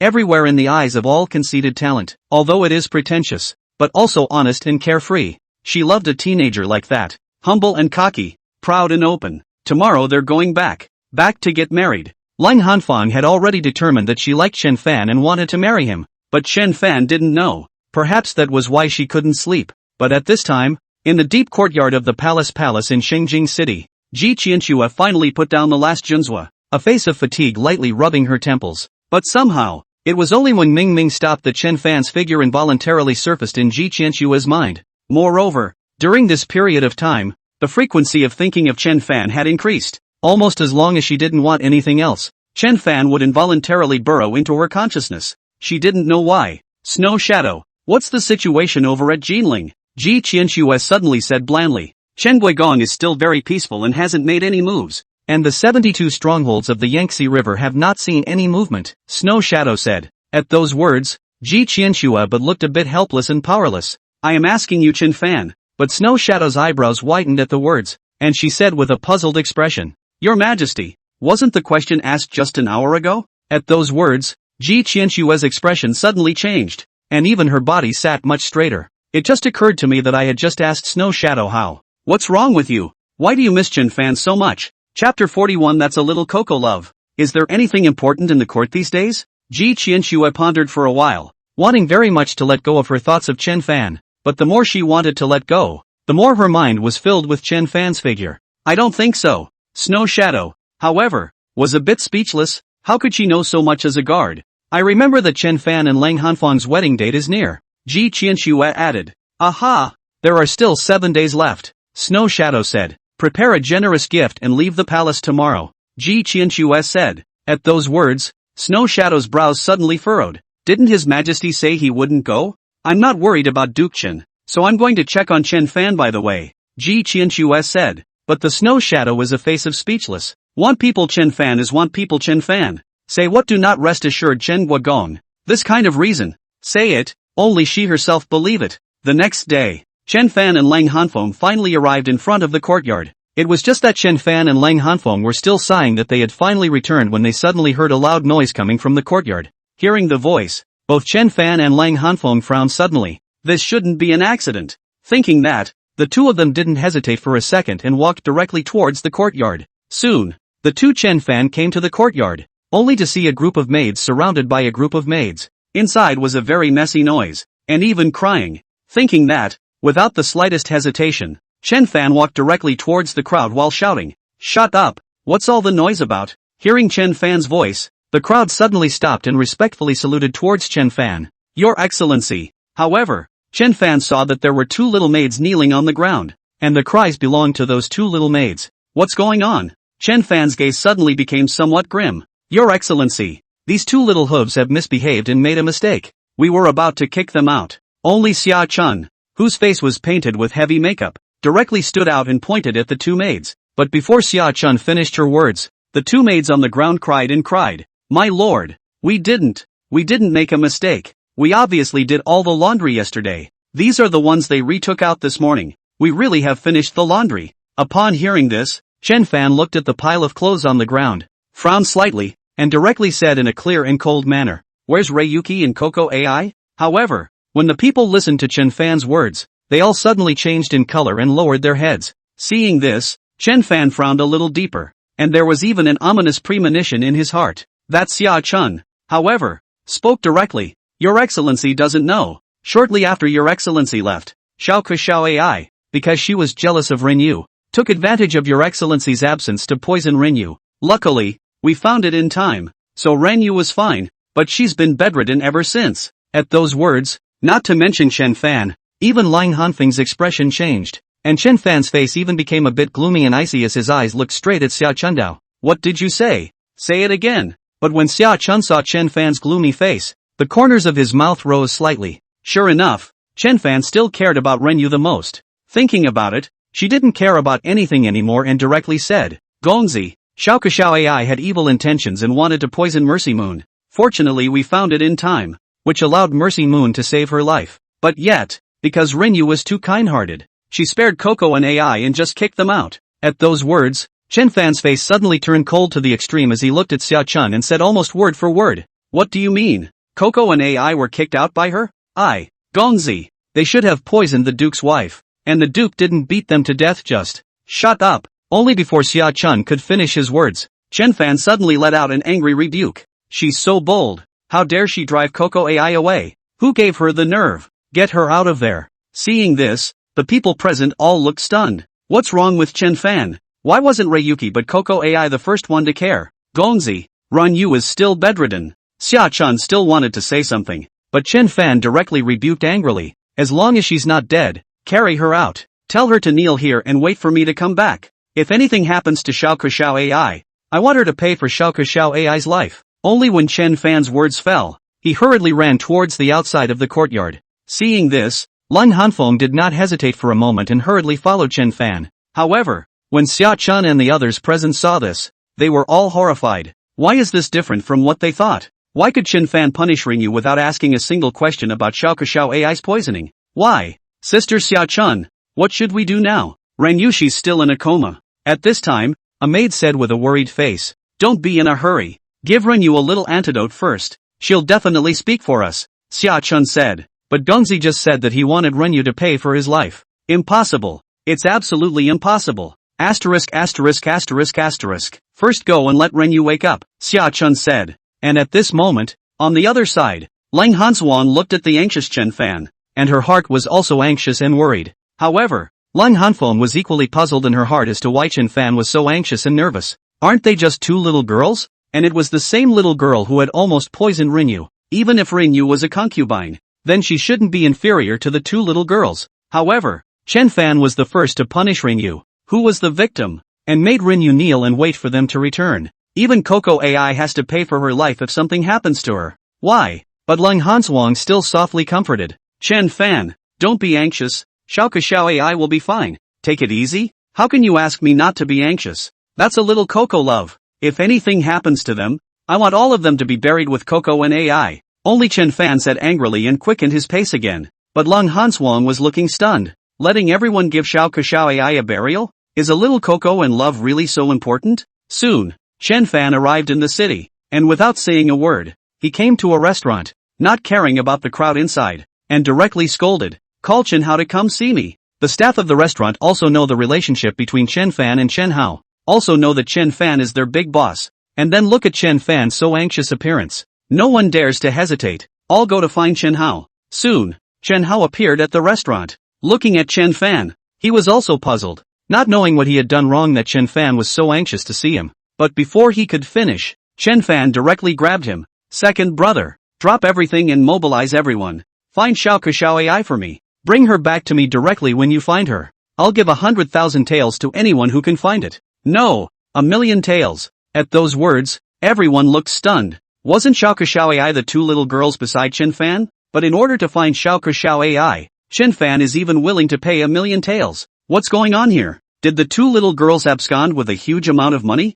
Chapter 42. The young master will definitely come. Yu, you finally woke up. Are you okay? How do you feel now? In the courtyard, after taking a bit of the antidote, Yu slowly opened her eyes. Xia-chan immediately showed a look of concern and worry when she saw this and asked. Pity Moon looked at Xia-chan and the others but with a puzzled expression. What's wrong with me? Yu, you don't know. You were poisoned by those two from Xiao AI. If it wasn't for us realizing it in time, you'd be dead by now, Xia-chan said. At those words, Yu's complexion suddenly changed. Xiao AI poisoned me? Aha! But don't worry, they've been kicked out of the house by me. Just, Xia-chan said, but this time before she finished her words, Yu violently straightened up. What did you say? You kicked them out? Who told you to do that? Seeing this, not to mention Xia-chan, even the other maids present all changed in color. Why was Yu so agitated as well? Yu, they even dared to be jealous of you becoming a madam and poisoned you.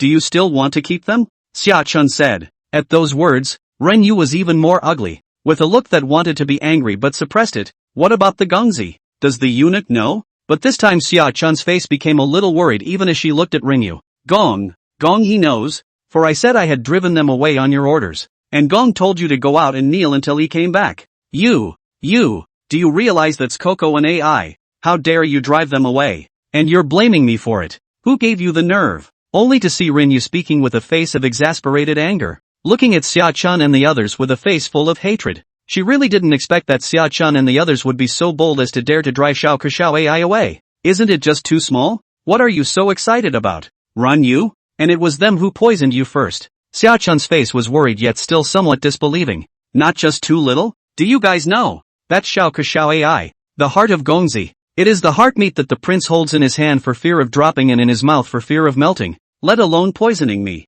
Even if you just kill me, the eunuch would only be concerned about whether or not they were frightened by the killing, would only care if they were scared. Even I have to coax and pamper them for fear that they might be the least bit unhappy. But how dare you? How dare you drive them away? Who gave you the nerve? At those words, Xia-chan and the others were even more stunned. Was Xiao AI so important in Chen Fan's eyes? Hurry up and help me out and kneel. Ran Yu panicked again. But your body, Xia-chan said in a tight voice. What do you care about the body now? Hurry up, Ran Yu directly chided. Seeing this, Xia-chan and the others didn't dare to hesitate and hurriedly assisted Ran Yu out. But one face was written with worry. After Ran Yu knelt down, a maid quietly came to Xia-chan's side. Sister Xia-chan, what should we do now? Ran Yu definitely can't protect us anymore. But when Xia-chan looked at the kneeling Ran Yu, her complexion suddenly became very grim. Can't protect? Then don't want her to protect. Sister Xia-chan, what do you mean by that? That maid said with a puzzled expression. Ran Yu alone? Can she talk past us? Do you think Chen Fan trusts so many of us? Or does he trust Ran Yu alone? Xia-chan said with a grim face. Sister Xia-chan, what do you mean? The maid's complexion suddenly changed. Right. When the time comes, just bite the bullet and say that Ran Yu told us to do it. We were only following orders. Anyway, I've long been displeased with Ran Yu. Both are prostitutes. Why can she be a madam and we can only be attendants and maids? It's just right to take this opportunity to get rid of her. Xia-chan said with a gloomy face. Time passed and it was night. But Chen Fan was still looking around as if he didn't know how to get tired. But the two little girls were like that had evaporated. No news at all. Chen Fan was even becoming a bit desperate. Chen Fan, take a break and drink some water first. You haven't rested for a day. Lang Hansuan looked at Chen Fan's appearance and was truly distressed, taking out a water bottle and handing it to Chen Fan. No way. How can I rest before Coco and AI are found? Only to see Chen Fan directly set aside Lang Hanfeng's hand and took the torch towards another alleyway.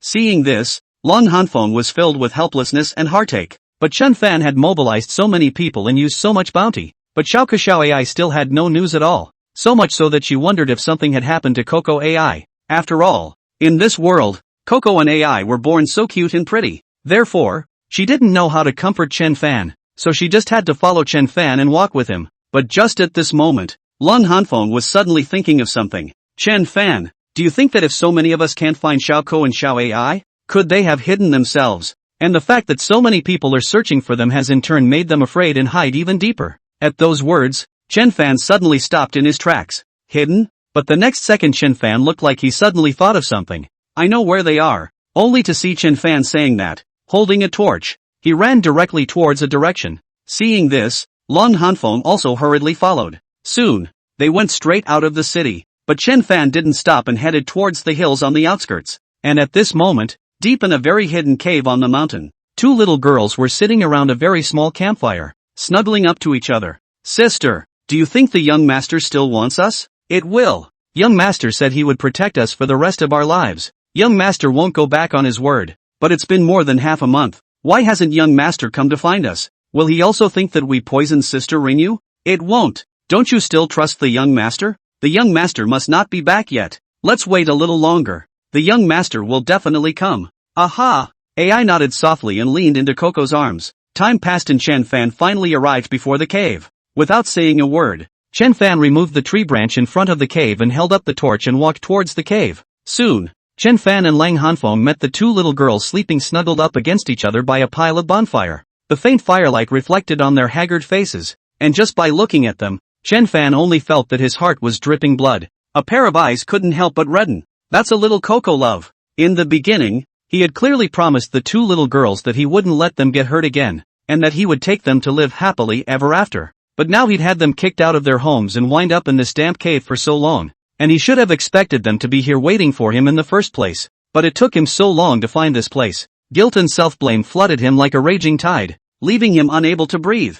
Bang bang. Thinking about it, Chen Fan suddenly gave himself 2 punches, as if he was blaming himself. But on one side, Lang Hansuan looked at Chen Fan, but in her heart, she was puzzled. Did Chen Fan really care so much about these 2 little girls? Without thinking about it, if she were to disappear one day, would Chen Fan do the same? But at this time, Chen Fan had already gently walked towards Xiao AI. Chen Fan, however, did not directly wake them up, but reached out and gently stroked the cheeks of the 2 little girls. However, Lang Hanswang could see clearly the teardrops falling from the corners of Chen Fan's eyes. Young Master? Chapter 43 1. You've been wronged. Kill them all. Young Master, is it really you? AI isn't dreaming, is she? Only to see. AI opened her eyes in a daze, confused. It's the young master. It's the young master. AI didn't dream. Young master is back. Only to see Chen Fan speak, tears could no longer be suppressed. However, Xiao AI was suddenly awakened.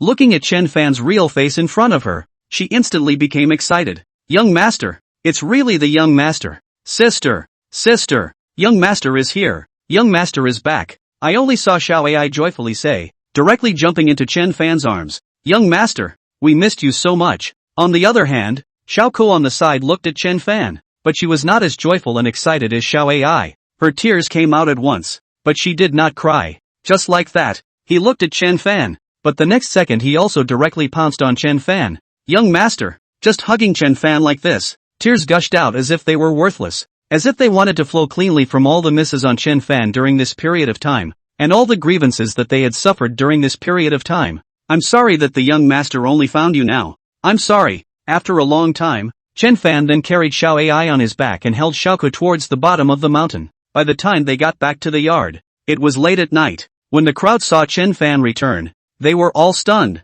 Yet no one dared to speak. However, Chen Fan only glanced at them and then directly carried Xiao AI towards the room. Xiao AI had already fallen asleep on Chen Fan's back. Chen Fan didn't want to wake Xiao AI up. He just gently placed her on the bed and covered her with a quilt. And only after seeing that Xiao AI didn't wake up, did he pull Xiaoko towards the courtyard. When they came to the courtyard, the people were all a little alarmed as they watched Chen Fan not speak. Chen Fan, however, was not in a hurry. He just sat down on one side and held Xiaoko on his lap before he looked at Renyu, who was kneeling on the ground, and said, Renyu, I'm sorry. At those words, not to mention the people present, even Lang Hanfeng's expression changed slightly. Chen Fan was still that furious during the day today, saying that he wanted Renyu to pay for Xiao AI's life. But now, how come the first thing he said was to apologize to Renyu? Husband, Renyu was also puzzled, but only when she wanted to say something. Chen Fan softly said, you get up first. Chen Fan said, signaling Lang Hanswang on the side to go and help Renyu up. Seeing this, the crowd was even more puzzled, especially Xia Chun. Could it be that Xiao AI said something to Chen Fan? Let Chen Fan know what's going on. Xia Chun couldn't help but feel a little worried in her heart. But the next second, Chen Fan continued, although I like you, but you want to drive away Xiao AI, then this place will not be able to keep you. So I'm sorry, you pack up and go. At those words, the crowd's expression suddenly changed. So this was what Chen Fan meant by his apology just now. Xia Chun also breathed a sigh of relief. She thought it was Chen Fan who knew something. Pity Moon, however, directly knelt down again. Husband, I didn't try to drive them away. You believe me, I really didn't. But they said you told them to get rid of Coco and AI. Chen Fan pointed at Xia Chun and added, isn't that right? Seeing this, Xia Chun hurriedly stepped forward and said, yes, it was Renyu who told us to drive away Xiao AI. If it wasn't for Renyu's order, how would we dare drive them away? We are only following orders. Please be clear. Your Excellency. No, I didn't. Natsuharu, when did I ever say I was kicking out Coco and AI? Renyu hurriedly defended herself, but when she looked at Xia Chun, she was a little disbelieving that Xia Chun would falsely accuse her at this time. Obviously she takes care of Natsuharu so much. Renyu, I know you've been kind to us, but now in front of Gongzi, I don't want to lie. I'm sorry, Xia Chun said in a difficult manner, and then said towards Chen Fan, Your Excellency, if there was no order from Renyu, how would we have dared to drive away Xiao AI? But please, sir, seeing as it was Xiao AI who poisoned her before, don't drive away Renyu. As Renyu looked at Xia Chun's hypocritical appearance, she wanted to say something, but she didn't know what to say, so she only prayed that Chen Fan would believe her. Husband, I didn't. I really didn't. You said you didn't, but they said it was you. Who should I believe? Chen Fan, however, said with a cool face. Seeing this, Xia Chun directly gave a wink to the other maids, and instantly those maids all stepped forward. My lord, we can testify. Right, we were all there when Renyu said that. It was Ryuki who wanted us to kick Coco and AI out. When Renyu saw this, her eyes suddenly became desperate to the extreme. These could be her sisters in the Clear Sound Pavilion. She took care of them that way, giving them the easiest positions and shushing them. But now, all these sisters had come forward to accuse her falsely. Is there anyone else who can testify? Chen Fan looked at the maids and softly said, but this time no one stepped forward again, as if everyone was there, 18 in all. Xia Chun, however, looked at Chen Fan with a fake sympathetic face again and opened his mouth. Your Excellency, Runyu is also like this because Xiao AI poisoned her, so please be lenient with Your Excellency. But this time Chen Fan ignored Xia Chun and put down Xiao and walked towards Runyu. Seeing this, Runyu hurriedly said, husband, I really didn't. You have to believe me. I didn't. Good boy. I know. Only to see Chen Fan speaking with a tender face. He helped Runyu up, but when the people present heard this, they were puzzled. What did Chen Fan mean by this? What do you mean he knows? Husband. Runyu still wanted to say something, but Chen Fan gently brushed the broken hair on her face. Good boy. There's no need to say anything. I believe you. Only now. Do you see? Some people can't be raised right. At those words, the people present were even more puzzled. Pitiful Moon, however, seems to suddenly understand something. It turns out that Chen Fan did not disbelieve her. Chen Fan is only trying to let her see some people. Let those people stand up for themselves. Her heart was suddenly touched. She knew how Chen Fan would not believe her. Husband, I'm sorry. I'm the one who should say I'm sorry, but you have to understand me. I just want to use this incident to let you know that you're going to be managing a big family in the future. Don't be too emotional. It's okay for you to be kind, but don't be too kind. If you are too kind, you will be used by others. You will be bullied by others riding on your head. It will make people forget who is the Lord and who is the servant. Chen Fan softly said, husband, I know. Runyu sniffed and nodded lightly. Good boy. Seeing this, Chen Fan lightly rubbed Renyu's head, but Xia Chan and the others were suddenly changed in color. What exactly did Chen Fan mean? Just now he said that he wanted to drive Renyu out of the house. How come he now said that Renyu was to manage a large family? What the hell is he trying to do? But at that moment, Chen Fan landed his light on Xia Chun. However, Xia Chun and the others just looked at Chen Fan's eyes, and their bodies involuntarily began to tremble. But Chen Fan didn't want to say anything more and looked at Lun Hanfeng again. Nuan, I've wronged you. Kill them all. Chapter 44. Go to your AI's room. Killed them all? Cold Frost said with a stunned expression. But not to mention Lang Chanshuang, even the people present were all shocked. Chen Fan even said that he had killed them all. What do you mean? Right. 18 of them, not one of them. Chen Fan pointed at Xia Chun and the others. At those words, Xia Chun and the others were even more stunned. Kill them? 18. No one left behind? Why? Before Chen Fan knew the truth, they were just following orders. Why would Chen Fan kill them? Duke, what did we do wrong? Why did you kill us? That is, the one who poisoned them was Xiao AI, and the one who wanted to expel them from the house was Renyu. We were just following orders. So why kill us? Only Xia Chun and the others all asked in a hurry. Even Cold Frost felt this way. The person who poisoned her was Xiao AI, and it was Renyu's decision to expel her from the house. So what did it have to do with this group of maids? But Chen Fan even said he wanted to kill them all? Even Cold Frost didn't understand. But at this time, Chen Fan suddenly looked at Xia Chun and said icily, do you really think you're smart? Or do you really think I'm just a cutie? At those words, Xia Chun's complexion suddenly changed, and an ominous premonition suddenly rose in her heart. But she still timidly said, what does the prince mean? I don't understand. If you don't understand, then I'll tell you a little bit. Only to see Chen Fan speaking with a clear and cold face, he added, you first took advantage of my absence to poison Renyu and frame Xiao AI. Then, taking advantage of Renyu's unconsciousness, she falsely orders Renyu to kick Xiao AI out of the house, and then makes Renyu die of poison. And if I'm not mistaken, you'll wait for me to come back and seduce me under the guise of serving me, taking the opportunity to get to the top. If it doesn't work out, you can pin all the charges on Coco and AI and on Renyu. And even if I do punish you, you'll play the emotional card with Renyu, so that Renyu will bail you out. The rings are intertwined,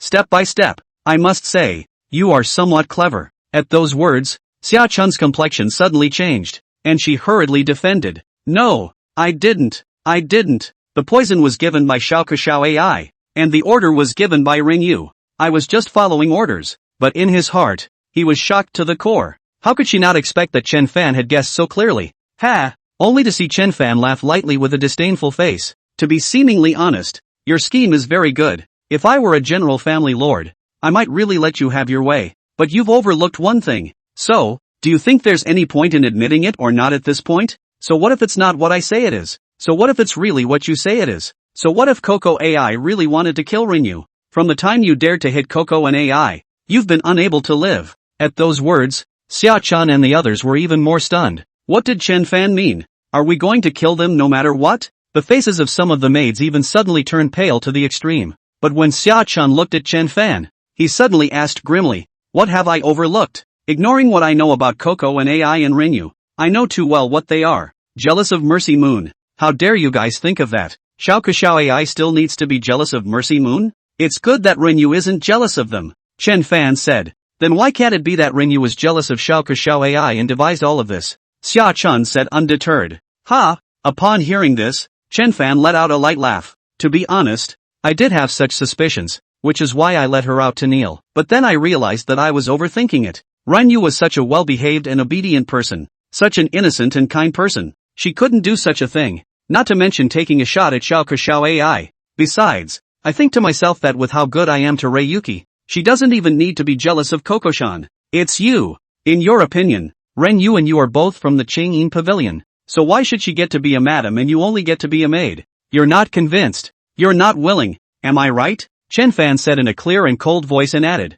but do you think that just with a snake-hearted person like you deserve it? Would you yourself marry someone like you? At those words, Xia Chun directly froze, and her body directly went limp. She really didn't expect that Chen Fan would be so smart and sober, that he would see things so thoroughly without even having to interrogate him. It was she who had lost, utterly and completely, especially Chen Fan's last sentence. Would you yourself marry someone like you? Simply murderous. But Lung Hanfang on the side knew very well that Chen Fan was not smart or sober, but trusting Coco's little love. And in Ryuki, she had been following Chen Fan and knew too well. From the very beginning, Chen Fan had never asked Xiao AI about poisoning. Obviously Chen Fan did not believe that Xiao AI would poison at all. And Xiao AI didn't explain a bit in front of Chen Fan, not even complaining. It could be seen how much Xiao AI also believed in Chen Fan's trust in them. This kind of unwavering trust, Lang Hanswang really saw for the first time, especially in this world of deceit and deceit. She was so envious that she could not even help but fantasize in her heart that Chen Fan would have such unwavering trust in her.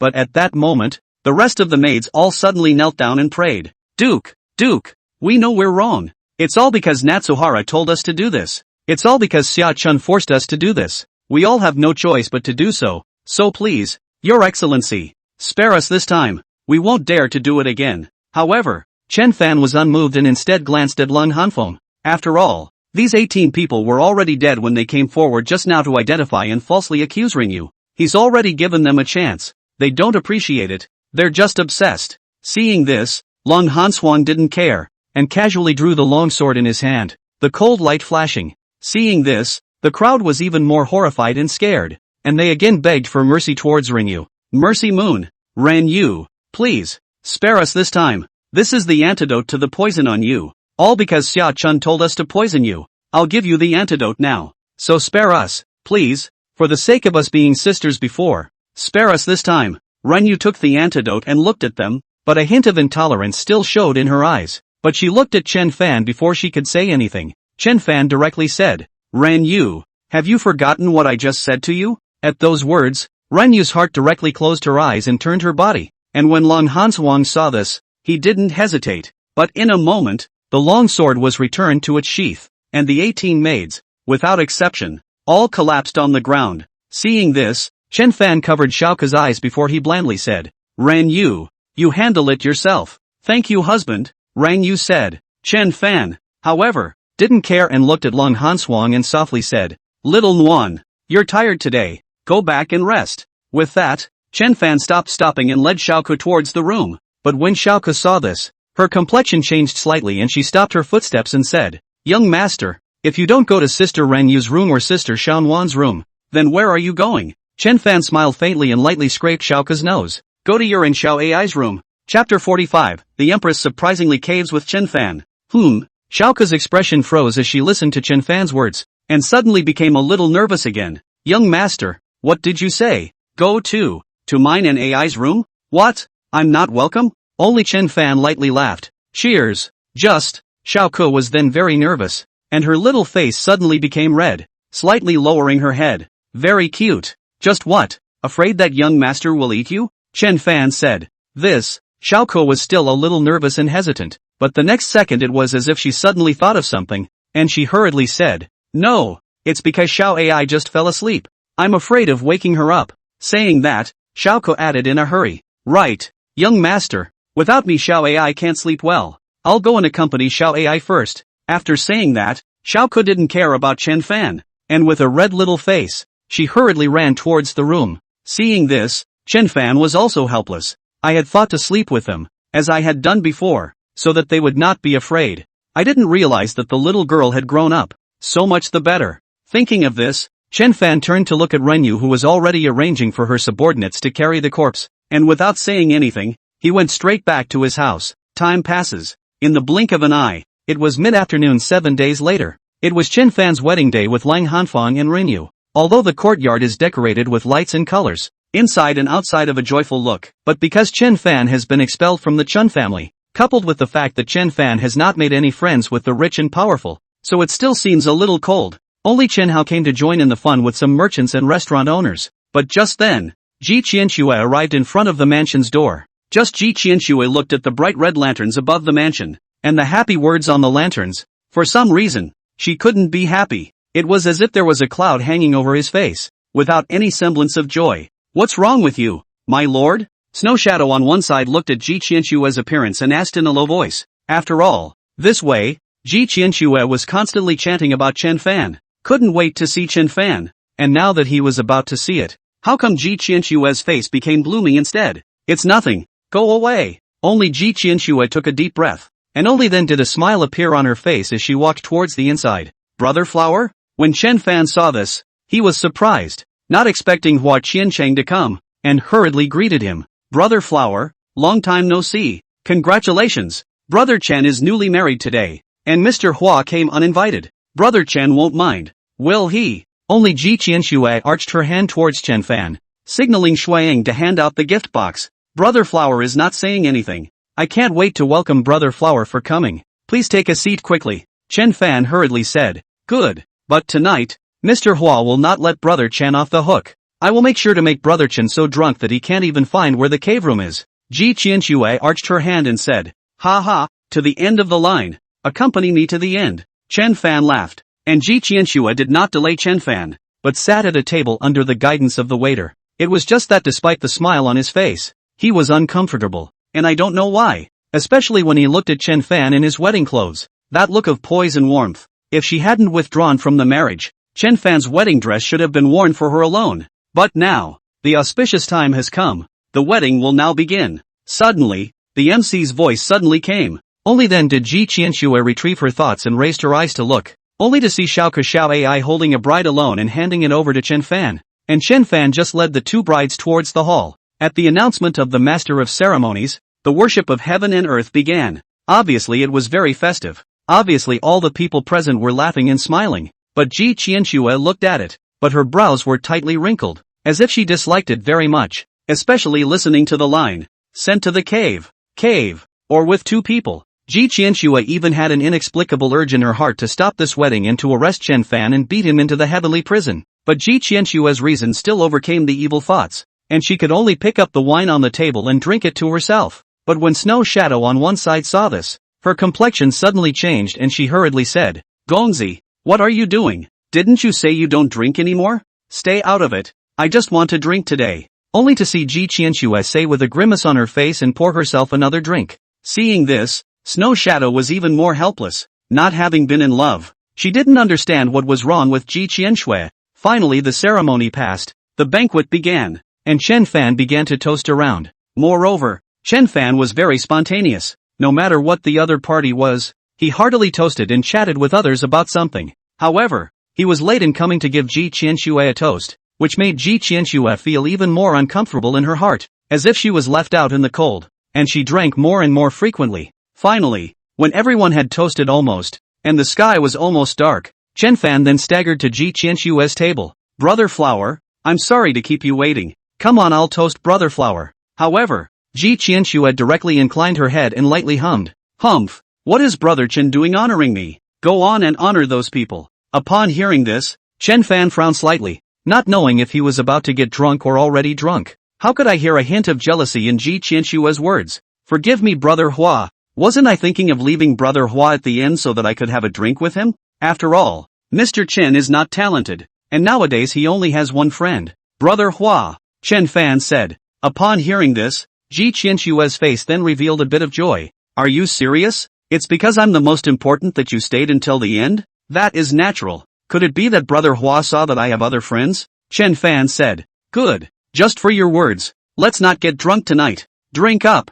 I'll toast Brother Chen with 8 cups, Ji Qianshue said, and then directly clinked glasses with Chen Fan, and began to drink 8 cups first. Shuang on one side wanted to say something, but she was directly pushed away by Ji Qianshue. She just wanted to get Chen Fan drunk. She just wanted to make Chen Fan unable to go to the cave. However, Snow Shadow looked at Ji Qianshue and Chen Fan drinking, but she was helpless. How come again? But she couldn't do anything at all. She couldn't just carry away Ji Qianshue. I only prayed that Ji Qianshue would refrain tonight, but looking at Ji Qianshue and Chen Fan's bold appearance, she knew that her prayers were useless. As expected, the two of them soon returned to the state they were in when they were drunk that day, hooking shoulders and calling themselves brothers. But that's not the worst of it, only to see that after nightfall, Chen Fan, who was originally going to go to his cave, actually hooked up with Ji Qianshue and entered Chen Fan's own room. Seeing this, Snow Shadow hurriedly shouted, Gongzi, Gongzi, you. But before Shuang could finish her words, Ji Qianshue rebuked with a drunken look on her face. I don't want you to care. Tonight I just want to cavort with Chen Fan. And Xiao also hurriedly went to pull Chen Fan, wanting to tell Chen Fan that tonight was a wedding night. But Chen Fan was also in a drunken state and said in a delirious state, don't worry about any of you. I'm going to cavort with Brother Flower tonight. When he said that, he even closed the door directly. But Xiao was helpless. Cavorting with Hua Qianchang? 2 men. How can you get a room? Sister, what about this? Little Nuansan and the girls are still waiting, Xiao said with an anxious face. There's nothing I can do. No one can persuade the young master when he's so drunk. Let's wait until tomorrow. Oi, this wine. You mustn't let the young master drink it in the future. Only Coco said with a helpless sigh, and the Snow Shadow on the side was even more speechless and helpless. Again.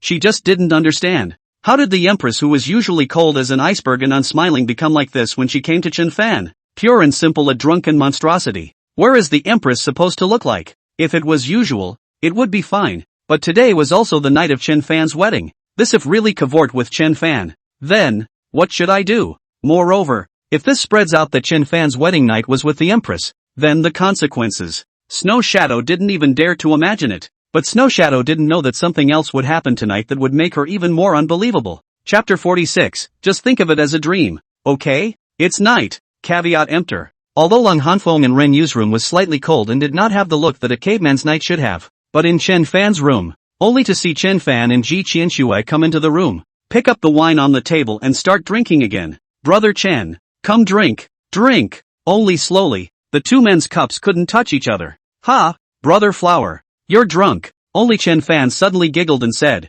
and subconsciously said, it's time for me to go to the cave. A cave? What room? Brother Chen is mine tonight. Don't go anywhere, Ji Qianshue said in a drunken state, as if subconsciously, grabbing Chen Fan, obviously not realizing what she was saying. No, tonight is my caveman night, and I should cave. Chen Fan also said with a drunken look on his face and staggered to his feet. No, I want Brother Chen to accompany me. Isn't it just a cave-in? I can do that too. Only to see Ji Qianshue directly hold Chen Fan's arm as she said in a somewhat haughty manner. He, Brother Flower is joking again. Brother Flower can only drink with me. How can he cavort with me? Only to see Chen Fan giggle and say, subconsciously about to pull his arm out. But when the drunken Ji Qianshue saw this and heard Chen Fan say no, she was even more arrogant. How can I not? Saying that, Ji Qianshue even pulled down the hair crown that was bound to her head. And instantly a head of long hair directly scattered down. Without the hair crown, Ji Qianshue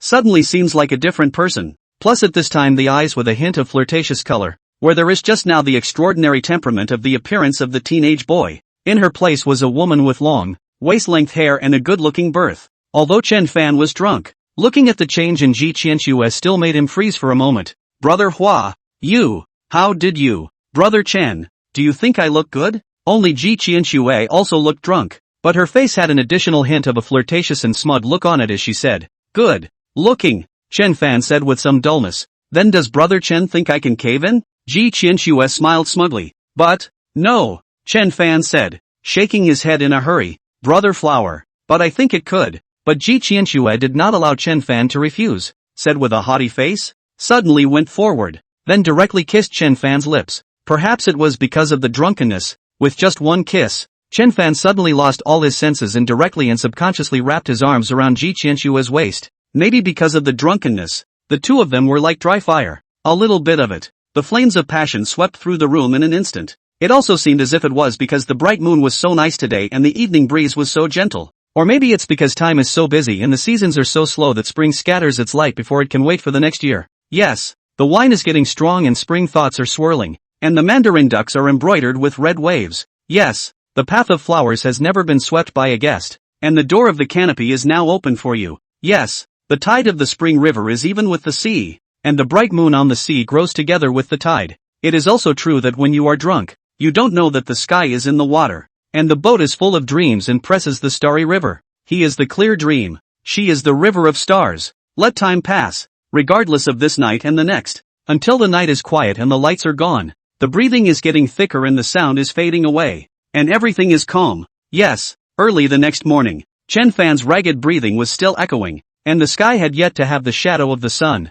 just the white of the fish in the sky. But Ji Qianshua had woken up a long time ago, but she couldn't tell what kind of emotion was on her calm face. A pair of eyes just stared blankly at Chen Fan. She remembers very well everything that happened in her room last night. Remember that it was she who took the initiative to kiss Chen Fan's lips. It was she who undid her lapel herself. It was she who had everything happen with Chen Fan. And at this time, the alcohol dispersed should have been remorseful last night drunken absurdity of her. But the heart cannot be born after half a point of remorseful emotions. It was as if he had frankly accepted that true thought within himself, and was as calm as a lake on a spring day. It was just that she didn't seem to know how to face Chen Fan in the future. Tell him that he is the empress who withdrew from him? Tell him that he regrets backing out of the marriage with him? Tell him that he's in love with him? No, none of this seems likely. Who is she? The current female emperor, Ji Qianshua, the first female emperor in the history of the entire continent. Should she go back on her word and let the world laugh at her, making the Dragon Kingdom the laughingstock of the world? Even if she didn't care, did the people of the Dragon Kingdom not care? Besides, Chen Fan already has a family. Should she, as a female emperor, be expected to share a husband with another woman and fight for jealousy? She can't do it. Heaven forbid she should do so, and she would have been the emperor. And many things would have been out of her control. Little one, that's it. Hereafter, you continue to be idle and free, debauched toward freedom. I'll continue the white dragon and fish suit, King's Landing, sealing my heart and locking my love without talking about love. Let's just pretend this is all a dream, okay? Only Ji Qianshua brushed Chen Fan's pretty face with her fingers and murmured softly. Only after a while did this quietly get up and put on his clothes that were scattered all over the place, wanting to leave before Chen Fan woke up. But after doing everything right, Ji Qianshua looked at Chen Fan who was huffing and puffing on the bed, but her heart was very reluctant to let go. After looking blankly at Chen Fan for a while, he hesitated or placed the folding fan he carried with him, gently placing it on the table to the side. He also removed the jade pendant that Chen Fan hung around his waist from time to time, and although his eyes were full of reluctance, he turned around and walked out of the room. Duke! Ji Qianshua had only left the room when the snow shadow leapt down from above the high wall to Ji Qianshua's side. She was really worried all night last night and didn't dare leave at all. And at this moment, looking at Ji Qianshua's cloaked appearance, her heart was even more worried. Swing back to the palace. Ji Qianshua, however, said with a cool face, taking advantage of the fact that there weren't many people early in the morning. She directly walked quickly towards the outside of the courtyard. However, when Snow Shadow looked at Ji Qianshua's appearance, she frowned slightly. My lord, are we leaving here? Without saying a word to Chen Fan? After all, you disturbed someone's wedding night last night. No need. Let's go. Ji Qianshua said coolly, and as if she had made some kind of determination. She said grimly, she won't even come here in the future. At those words, Snow Shadow was even more puzzled. What does Ji Qianshua mean by this? What's with the no-show? Obviously there used to be a deliberate reason to come. So, what really happened last night? What exactly did Chen Fan do to Ji Qianshua? But she couldn't ask anything as a maid, so she could only open her mouth and say, what about this team of secret guards? At those words, Ji Qianshua suddenly paused. After all, this team of secret guards are her people. If none of them will come in the future, then these secret guards. But Ji Qianshua thought about it and then spoke directly. Forget it, consider it a gift for him. But you say goodbye to these secret guards. It's best not to say anything that shouldn't be said. Yes, Your Majesty, Snow Shadow said respectfully, but Ji Qianshua thought for a moment and added, also, if anything bad happens to Chen Fan, then they don't have to live. Yes, Snow Shadow said respectfully. Ji Qianxue, however, looked back at the courtyard, her expression bleak and with a hint of sadness. But in the end, he didn't stop, turned around, and directly left at a fast pace. Chapter 47, Thousand Cities wine is only for delivery, not for sale. It's daytime. Only then did Chen Fan wake up from his sleep, and he didn't know how much he had drunk last night. His head hurt, but when Chen Fan really got up and rubbed his head, he suddenly saw the bright red mark above the bedsheet. At that instant, Chen Fan froze directly as if he had been hit by something. Everything that happened last night was like a slideshow that suddenly played in his mind, including everything that happened between him and Ji Qianxue. Chen Fan suddenly panicked. Asterisk. How? Beastly. How could you do such a thing to Brother Hua? For a moment, Chen Fan wanted to punch himself twice. How could he do that kind of thing to Brother Hua? And on their own wedding night? What now? But he really didn't expect that such an extraordinary, honorable and elegant Hua Qianchang was actually a woman. How can it be a woman? This wine is a real ing liability. Really can't drink anymore. Drink again. It's a dog. Snap. Only to see Chen Fan say that, he raised his hand and gave himself 2 slaps. However, Chen Fan did not hesitate and hurriedly got up and dressed. After all, Hua Qianchang was not there. He had to find Hua Qianchang to give people an explanation and give them an explanation. Apologize to people and hold them accountable. But just then, Chen Fan suddenly saw the folding fan that was placed on the table. Chen Fan looked stunned and hurriedly picked up his folding fan. Needless to think, this must be what Ji Qianxue left behind when she left. In that case, it went without saying that Ji Qianxue must have quietly left while he was asleep. But Chen Fan was puzzled.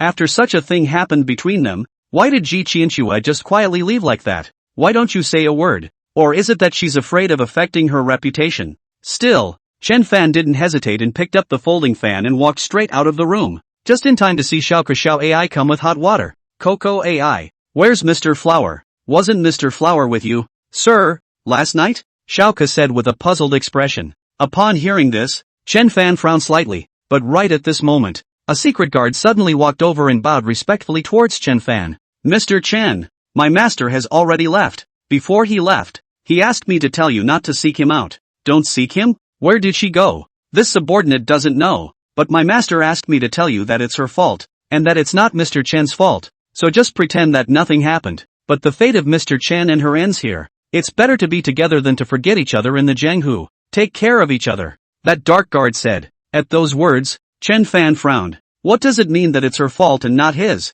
What does it mean when it's the end of the line? But at that moment, the secret guard added, and when my master was leaving, he gave us to Mr. Chen, saying that it's considered a wedding gift for Mr. Chen, and wishing him happiness. At those words, Chen Fan's expression suddenly changed. Who exactly is your master? Mr. Chen. The master has ordered that my subordinates cannot say anything. Even if Mr. Chen becomes our current master, we can't say anything, that dark guard said. Upon hearing this, Chen Fan sort of understood. Maybe what happened last night. Ji Qianxue also felt that it shouldn't have happened, but it had already happened, and Ji Qianxue had no choice but to leave. It was just that Chen Fan's heart suddenly became lost for some reason, as if he had lost something. And at that moment, Cold Frost walked over. Looking at Long Hanfeng, Chen Fan felt even more guilty in his heart. After all, speaking of which, last night was only his and Lang Hanfeng's wedding night, but he was with another woman. Damn it, Luan, you're here.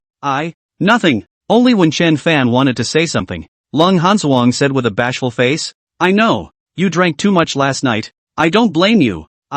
Seeing this, Chen Fan wanted to say something, but Long Hanfeng directly stepped forward and said, alright, it's not like there won't be a chance in the future. Freshen up first, Chen Hao is bringing those people. At those words, Chen Fan felt even more guilty in his heart. If Long Hansuang she was angry, his conscience could still feel better, but Long Hansuang was surprisingly still so reasonable. He's so not human. However, since the matter was finalized, there was nothing he could do but go back to his room and simply freshen up before heading directly towards the living room. Chen Hao and those restaurant owners were made to come by him. Now that the restaurants taken from the Lin family were all functioning properly, it was time for him to consider how to integrate all these industries together. Arriving at the living room, everyone rose in unison when they saw Chen Fan arrive. Sit down, all of you. No need to be shy. Only to see Chen Fan waving his hand and saying, he sat directly on top of the main seat. Today, I asked all of you to come here because I want to talk to you about our restaurant's future development ideas. From now on, all the hotels will all be called one name,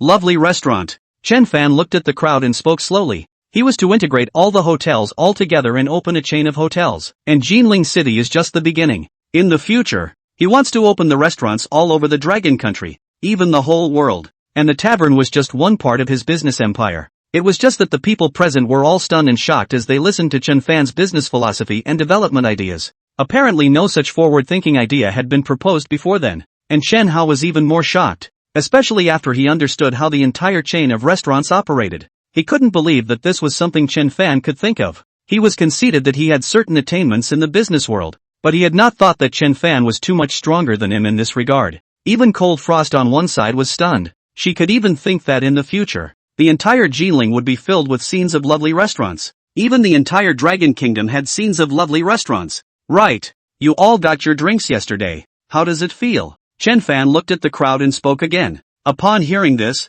the crowd then slowed down from the Chen Fan chain concept and exclaimed in admiration. Young Chen, that wine yesterday was just too good. In all the years I've been in the restaurant business, I've never had such good wine. It is. I went back and told people yesterday and I'm surprised they all still don't believe me. If I had this kind of wine in my restaurant, it would be in short supply. Young Chen, where did that wine of yours come from? What's the name? I brewed the wine myself. As for the name, only to see Chen Fan speaking, he suddenly stopped. To be honest, he hadn't really thought about what this wine should be called. What should be a good name? Thinking about it, perhaps Chen Fan was still thinking about last night's incident with Hua Qianchang, thinking about the 2 times they had made wine. And once we say goodbye today, we don't know if we'll see each other again. 1,000 cities. This wine is called 1,000 cities. Upon hearing this, the crowd all looked puzzled. Obviously none of them had heard of it, but as Lung Hanswang and the girls listened, it was as if they had thought of something, and they all frowned slightly. But Chen Fan spoke directly. In the future, this wine will be on the shelves of your major restaurants, but this wine will be the key for you to stand out from the other restaurants. So, I've laid down a few rules regarding the 1,000 cities wine. First, 1,000 cities wine is only for delivery. Chapter 48. Didn't you say you didn't know how to ride a horse? Only after Chen Fan's words were spoken did the crowd all look stunned. Such a good wine. Chen Fan even said that he would only give it away and not sell it. What do you mean? Are you crazy? They had just expected to make money with this 1,000 cities wine, but Chen Fan even said that he would only give it away and not sell it. Chen Xiao, a shopkeeper, was just about to open his mouth, but Chen Fan waved his hand unconcernedly. I've heard that it's finished. All guests who wish to drink 1,000 city wine must spend 100 taels at the restaurant at one time to receive 1 caddy of 1,000 city wine. Each person only has 1 chance to be gifted. Daily limit. Up to a maximum of 5 pounds to be given away. At those words, the crowd was even more shocked. Spend 100 taels and get 1 caddy of 1,000 cities wine free. That means all those who want to drink 1,000 cities wine will have to spend 100 taels at the restaurant? And there is a daily limit of 5 pounds. Which means that after the first 5 customers are gifted, you can't drink it even if you have the money. You have to wait until tomorrow. They didn't even dare to think for a moment how good the business of the restaurant would be when the signboard of 1,000 cities wine went out to those people in order to drink their 1,000 cities wine. And there's at least 500 taels of running water every day alone. Even Chen Hao, who was on the side, was shocked and couldn't understand. How did Chen Fan come up with this kind of sales method? However, some of the shopkeepers still thought of the drawbacks and opened their mouths. Young Chen, isn't it too expensive to spend 100 taels to get a caddy of wine? The average person simply cannot afford to drink it. At those words, the crowd also suddenly reacted. After all, even in a high-class restaurant, a table of dishes was only 10 or 20 taels, and that was already considered very expensive. The average banquet is even only a few taels of silver. I know what you're worried about, but how much money can the common man have? I wouldn't have thought of earning the average person's money. 1,000 city wine is to take the high-end route. Do is rare for the expensive. Hunger marketing route. Earn is the money of those dignitaries and noble playboys. Therefore, you'd better develop some high-end dishes, as well as all sorts of high-end elegant seats and pavilions and the like to go along with the 1,000 cities wine. Don't let people buy all the restaurants and still not spend 100 taels, Chen Fan said. At those words, the crowd came to a realization. I see. After all, those dudes never thought of money as money. I don't know how many tables of drinks I'd have to put out to match the random dude I meet who's pretending to be a good guy. And what the dude likes is to climb. They're too good for their money. But at this time, Chen Fan spoke again. Secondly, the amount of 1,000 cities wine that each restaurant can receive from me each month is linked to your performance. For every 120 taels of turnover, 1 caddy is received. Each time you receive more than 10 pounds, you are given 1 pound. The excess can be sold to those important customers. Hearing this, The crowd is even more stunned. According to the turnover to receive, then they want to get some benefits from this Thousand City wine is not. Moreover, Thousand Cities wine was firmly controlled by Chen Fan, and if they wanted to be independent on their own, it was impossible for them to do better than having a lovely restaurant. The main thing is that 122 taels of performance can only be exchanged for one caddy, which is 20 taels more than 100 taels of consumption to send one caddy. It also means that they still have performance pressure and can't swing for the fences. While on the side of Chen Hao is directly frozen. Just now he was thinking, Chen Fan Du chain restaurant is not afraid of people to do big out of control? But the next second Chen Fan came with this move. Directly by virtue of Thousand Cities wine disguised as control of a chain of restaurants. And in this way, these restaurants would not dare to make false accounts as long as they wanted more Thousand Cities wine. No one has even dared to swing for the fences yet. Chen Fan is really good at this. He still underestimated Chen Fan. Thirdly, all restaurants must not falsify or adulterate the Thousand Cities wine and must operate with integrity. If you do anything against the development of the tavern, you will be fired directly. At the same time, I will definitely go out of my way to hire assassins in the Jianghu to assassinate them. Therefore, I hope that you all behave yourselves, Chen Fan added. But this time when the crowd heard the words, they all looked horrified. Chen Fan had actually said without any hesitation that he was going to hire someone to assassinate him.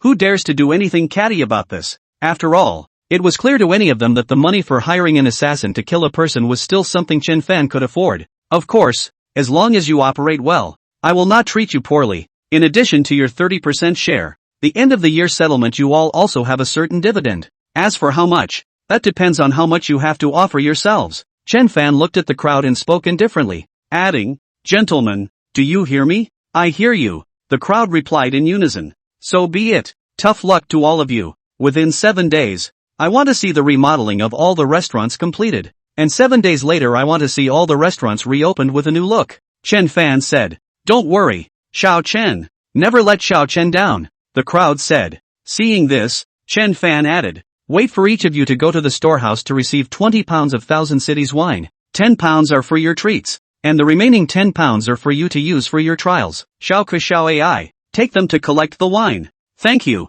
young Chen. The crowd replied in unison. But they did not dare to hesitate and hurriedly followed Xiao Ke Xiao Ai to collect the wine. Seeing this, Chen Hao was also ready to leave. But he was stopped by Chen Fan. Second brother. Wait. Chen Hao sniffed and frowned slightly, but he still obediently sat down. Third brother. Second brother. Can you understand everything I said just now? Chen Fan softly said. Pretty much, Chen Hao said. I knew that with your talent, you would never let me down. Then you should follow the pattern I just described and consolidate all the hotels, and make some rules and distribute them. Chen Fan said. Don't worry, you don't need to say anything about this. I'll make sure to get it regulated. Never let you down. Chen Hao listened to Chen Fan's words and said with a joyful heart, I believe in you. You will be able to, but you're still too tired on your own. What I suggest is that you promote some of your inner circle yourself. After all, with your ability, I'll need you to manage bigger projects in the future. The restaurant is just the beginning. Chen Fan said. A bigger project? Chen Hao said with a slight frown. Ha, Chen Fan. However, just smiled gently. Second brother, you are an indispensable figure in my business empire. So, cheer up. Let the entire world know the name of your Chen Hao. At those words, Chen Hao suddenly looked stunned. Letting the world know his Chen Hao's name? Suddenly, it was as if Chen Hao had found his ideal and understood the meaning of his life. Third brother, don't worry. Second brother will never let you down. I believe in you. If there's anything you don't understand, you can come and ask me. Chen Fan said, stood up and patted Chen Hao's shoulder, adding, your sibling has prepared a good wine for you. Take it back and try it. Only Chen Fan said and gave Ran Yu a look. Ran Yu immediately stepped forward and said, Second uncle, please follow me. Seeing this, Chen Hao did not hesitate and followed Ran Yu out of the hall. And when Chen Fan saw this, he didn't care and looked at Lung Hanfeng. Xiao Wan, let's go see how the factory construction is going. Okay? Yes. Lung Hanswang nodded lightly and went forward to naturally take Chen Fan's hand.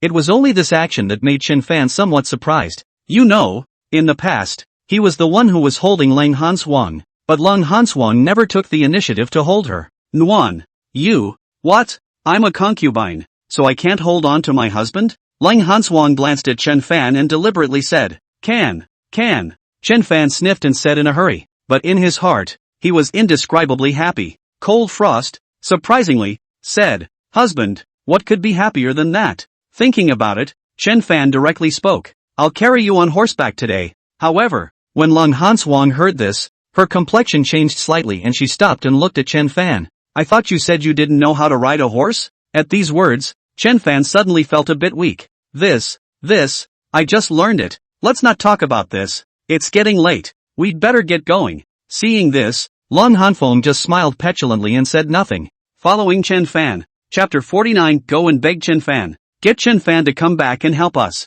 When they arrived at the 1,000 acres of land they had bought in the first place, they only saw that the entire area was not as desolate as it had been in the beginning. Thousands of workers were building a house on top of that land. The factories, the farms, the dormitories, everything was in order. Some of it was even almost in shape. But when Lung Hanswang saw this, he was surprised. Husband, when did you arrange this? Ha! Chen Fan, however, gently laughed. A whole month or so. Do you really think I'd been just traveling the mountains all this time? See that old man, do you know what he is? Upon hearing this, Lung Hanswang frowned slightly. Isn't that the crazy old man you quarreled with in that cave? He was the previous giant son of the Mo clan, only to be removed from the position of giant son and expelled from the Mo clan because of some ideas. Chen Fan said. At those words, Lung Hanfeng looked at the old man with shock and disbelief written all over his face. That scruffy old man turned out to be the last giant son of the Mozi family.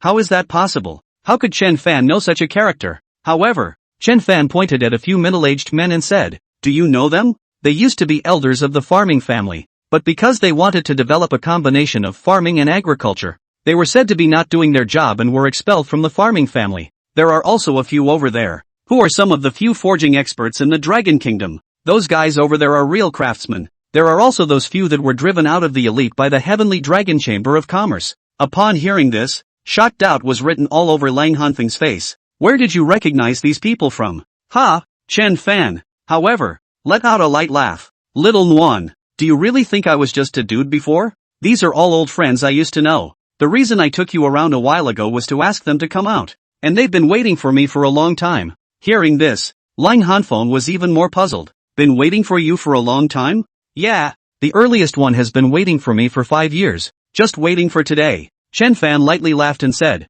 pulling Lung Hanswang and headed towards a construction site. But Lung Hanfeng was puzzled for 5 years. Could it be that Chen Fan was planning today's endeavor 5 years ago? However, those who watched Chen Fan arrive were really more excited and thrilled than one another, and each one of them couldn't wait to report the progress of the project with Chen Fan. It was as if every one of them couldn't wait for the factory to be built quickly and make a career out of it. Moreover, each and every one of them treated Chen Fan with great respect. It wasn't that they respected Chen Fan because he was their boss. Everyone seemed to respect Chen Fan from the bottom of their hearts. This made Long Hanfeng puzzled. After Chen Fan had finished consoling everyone and had a simple meal with them, on the way back, there was already only the bright red residual sun shining obliquely. Lang Hanswang and Chen Fan rode their horses, but they still couldn't help but ask about the doubts in their hearts. Husband, what exactly are you trying to do? Didn't I tell you? To make you the richest wife. Chen Fan laughed lightly. Upon hearing this, Lang Hanswang breathlessly blankly glanced at Chen Fan. I'm serious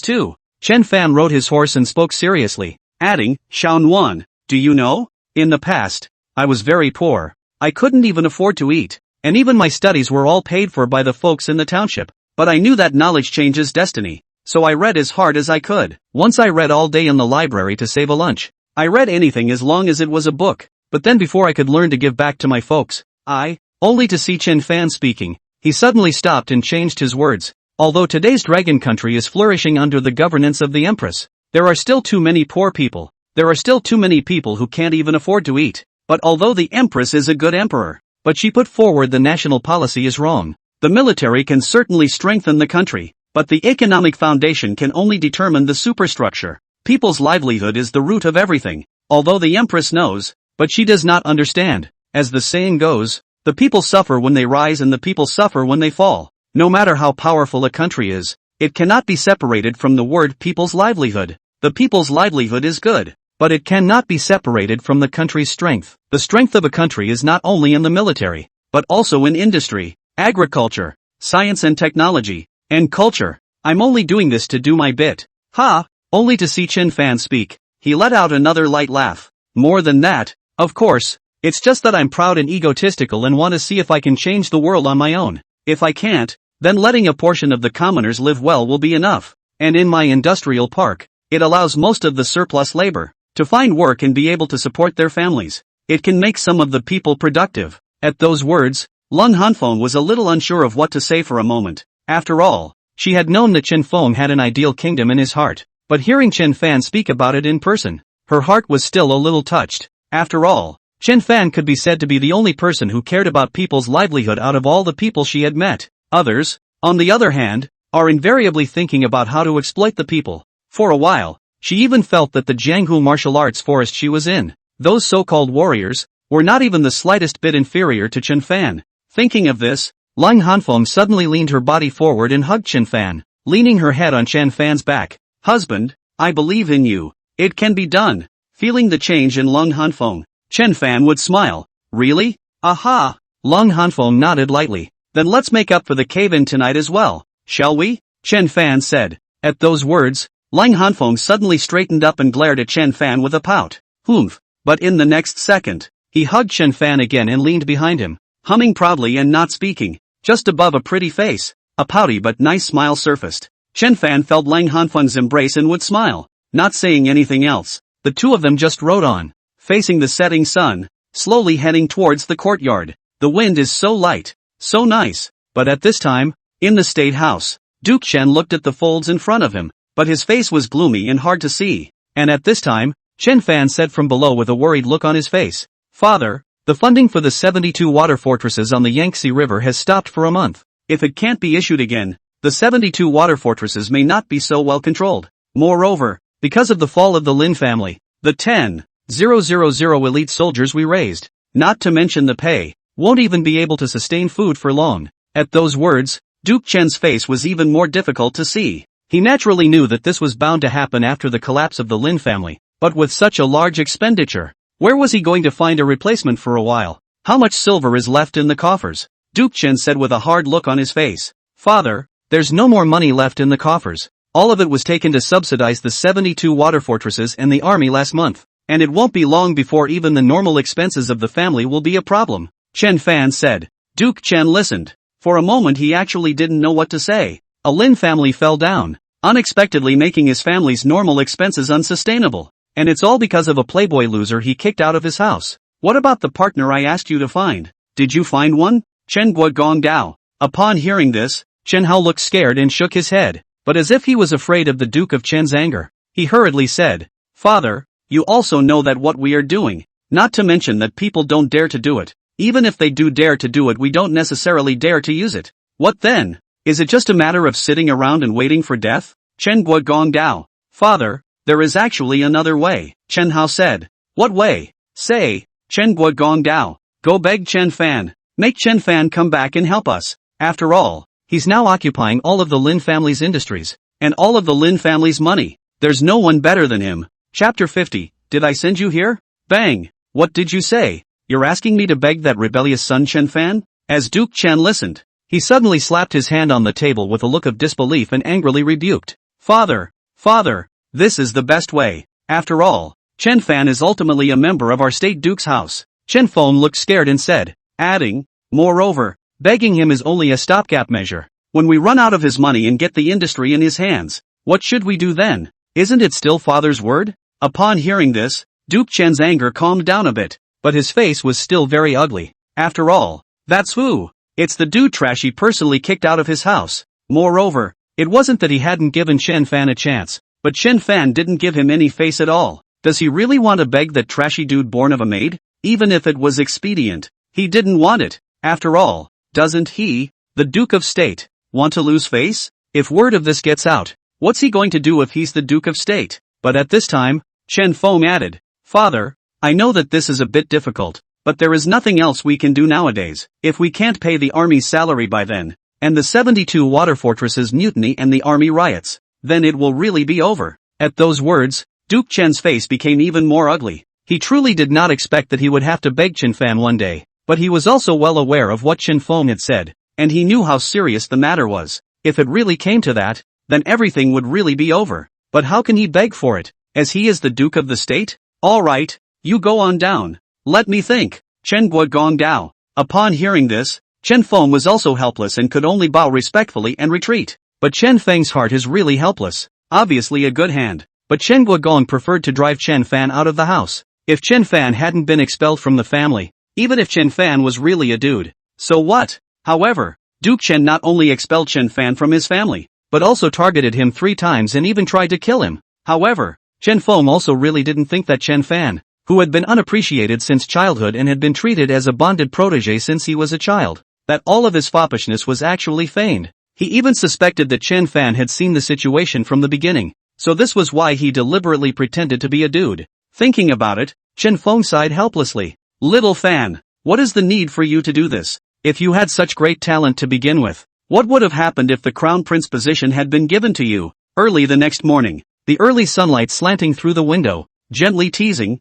a pair of people on the bed. Long Hanfeng, who had already woken up early, did not get up, but instead snuggled beside Chen Fan, playing with the sunlight that shone on Chen Fan's clear face with her hands, and she had a faint smile on her face that she couldn't tell if it was happiness or not. She never imagined that one day she would marry, much less thought about it, and it's still being a concubine to someone else. After all, who is she? Frost Sword, Long Frost, a born in the Jianghu Drift, no one to rely on, and even when to die do not know the Jianghu people. Even if you want to marry someone, it should be to a martial artist, to a spirited young chivalrous man, light songs and horses, chivalry and fastidiousness in the Jianghu. But now, she did marry, to a civilized scholar, to a merchant. This kind of thing, not to mention she didn't think of it herself. If it was spread out, the entire Jianghu might not believe it, but only she knew that she was happy and blissful. What Jianghu, what fame, what power, in today's her view, is not as good as a strand of green silk of her husband.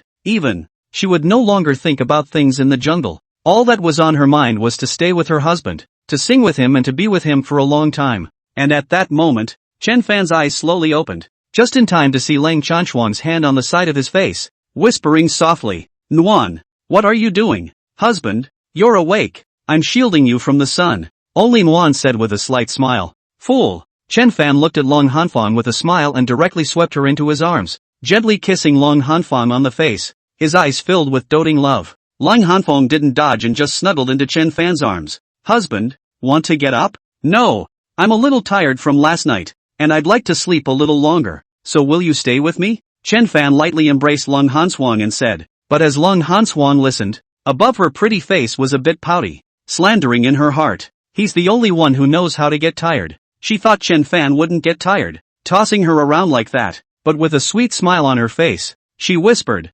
yes. It was just that as Long Hanfeng was saying this, her body was like a docile kitten, and she drilled towards Chen Fan's arms again. She liked being held by Chen Fan and the feeling of hiding in Chen Fan's arms, as if that would really make her feel safer than ever. But just then, Coco AI's voice suddenly came from outside the room. Are you awake, young master? The Duke of State is here to see you. Upon hearing this, Chen Fan frowned slightly. Duke Chen? What did he come to do? Could it be that without the support of the Lin family, there was a problem with the funds to feed the army? Thinking of this, Chen Fan straightened up, and Lung Hanfang did not hesitate to follow Chen Fan to get up, and very gently and virtuously helped Chen Fan to dress and freshen up. However, Chen Fan was not in a hurry to meet the Duke of Chen, but directly asked Xiao Kershaw AI to bring breakfast. This made Cold Frost and the others puzzled. Husband, the Duke of State can already be waiting. Don't you want to go and meet them first? Lung Hanfeng said. There's no rush. Let them wait. Chen Fan said unconcernedly, and as soon as he held Xiao Ku in his arms, he took a piece of pastry and then fed it to Xiao Ku. Looking at Chen Fan and Xiao Ku, Lung Hanfeng was not surprised. There was just some worry in his heart. After all, that was the Duke of Chen personally coming to the door, and Chen Fan even told them to wait. But looking at the way even Coco and AI were in no hurry at all, merrily eating their breakfast, she couldn't say anything. Finally, after finishing breakfast, Chen Fan then pulled Xiao Kershaw AI towards the living room. Only at this time, the Duke of Chen in the living room had already had a gloomy and unsightly face. He had been here for so long, but Chen Fan hadn't even come yet. How dare he make him wait for so long? Where's Chen Fan? Why hasn't he come yet? Only to see that the Duke of Chen was really a bit unable to bear it. Looking at Runyu on the side, he directly rebuked. Duke of State, please don't be angry. Husband slept late last night and has already sent someone to invite him. Please wait a little while. Your Excellency. After all, Runyu is just a greenhouse girl, now facing such characters as Duke Chen. Her heart is still very afraid,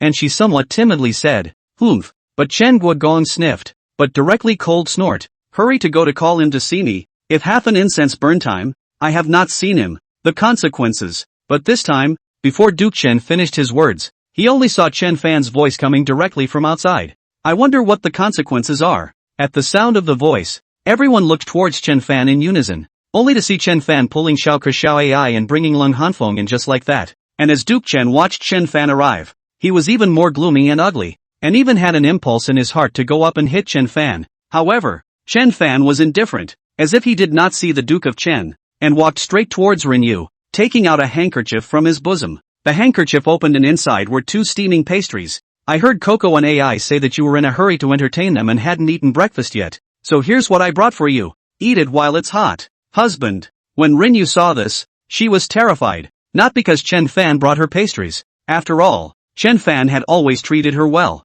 but now Chen Guogong is here. Chen Fan even so. The Duke of Chen on one side was even more embarrassed when he saw this. He was here, but Chen Fan even spoke to Rinyu first, and he was still bringing pastries to a greenhouse girl like Rinyu. Is it possible that in his eyes, he, the Duke of the State, is not as good as a girl in a greenhouse? However, Chen Fan lightly brushed the broken hair on Rinyu's face and softly said, "Be good. Don't starve yourself." Seeing this, Duke Chen couldn't hold back any longer and directly rebuked angrily. "Chen Fan, do you know how long I have been waiting for you?" Upon hearing this, Chen Fan then looked at the Duke of Chen with an impatient face and said in a cool and indifferent manner, "I sent you?" Chapter 51 I'm not worthy of an orphan born of a cheap servant girl. You, what an attitude you have. When Duke Chen listened to Chen Fan's words and looked at Chen Fan's attitude, the anger in his heart suddenly could not be suppressed and he directly rebuked angrily. Chen Fan dared to say such things to him, and to dare to talk to him with such an attitude. Who gave him the nerve? However, Chen Fan was still impatient and said in a clear and cold manner, "What attitude? Early in the morning, the Duke of State comes uninvited, disturbing my dreams and berating my lady. What more attitude does the Duke of State want from me? Set off 2 strings of firecrackers, beat the gong and drums, and give a warm welcome to the Duke of State?" Upon hearing this, Duke Chen was even more furious and raised his hand to hit Chen Fan. Fortunately, Chen Feng on the side saw this and was quick to stop Chen Fan. Father, the greater good is important," Chen Feng hurriedly said. At the word, Chen Guigong's emotions only eased some, but the face of the gloomy color but did not dissipate the slightest, is still a face of ugly angry rebuke. "Rebel son, how could I, Chen Changfeng, give birth to a rebellious son like you? Ha!" But as Chen Fan listened, he gave a disdainful light laugh and said in a clear and cold manner, "I'm not your son even if I'm a rebel. Say what you have to say, and leave quickly if you have nothing to say. You are not welcome in my Chen family. You're not welcome in my house.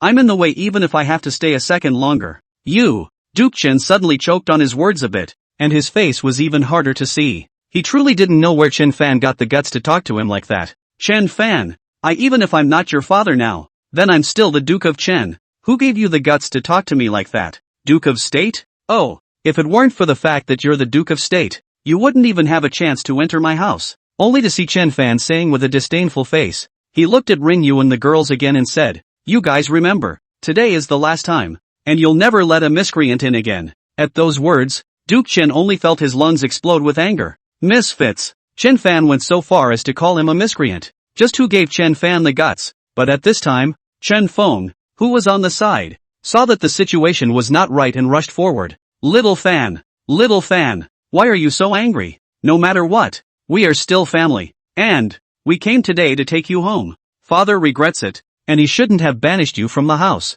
You don't know that my father has a sharp tongue and a soft heart, but during the time you were away, my father thought about you a lot. Now that father himself has come to fetch you, you'll give in and come home with us. As long as you go back, father will let you be the son of the world. At those words, Chen Fan suddenly wanted to laugh. Ha! Going home? Seiji, brother, do you believe that yourself when you say it? Only to see Chen Fan speak with a light smile, he added, "Moreover, my home is right here. Where do I go back to? Rather, it's you. Big brother, listen to my little brother's advice. Some people just aren't human. It's better to leave as early as possible. Otherwise, when you touch his interests that day, you'll be just like me. Even you'll be worse off than me and Ergo. After all, you know too much." But only after Chen Fan's words fell, the Duke of Chen directly rebuked angrily. "Rebellious son. What do you mean? Who are you saying is not a human being?" However, Chen Fan wanted to pay attention to the Duke of Chen and instead looked at Chen Feng and said, "Big brother,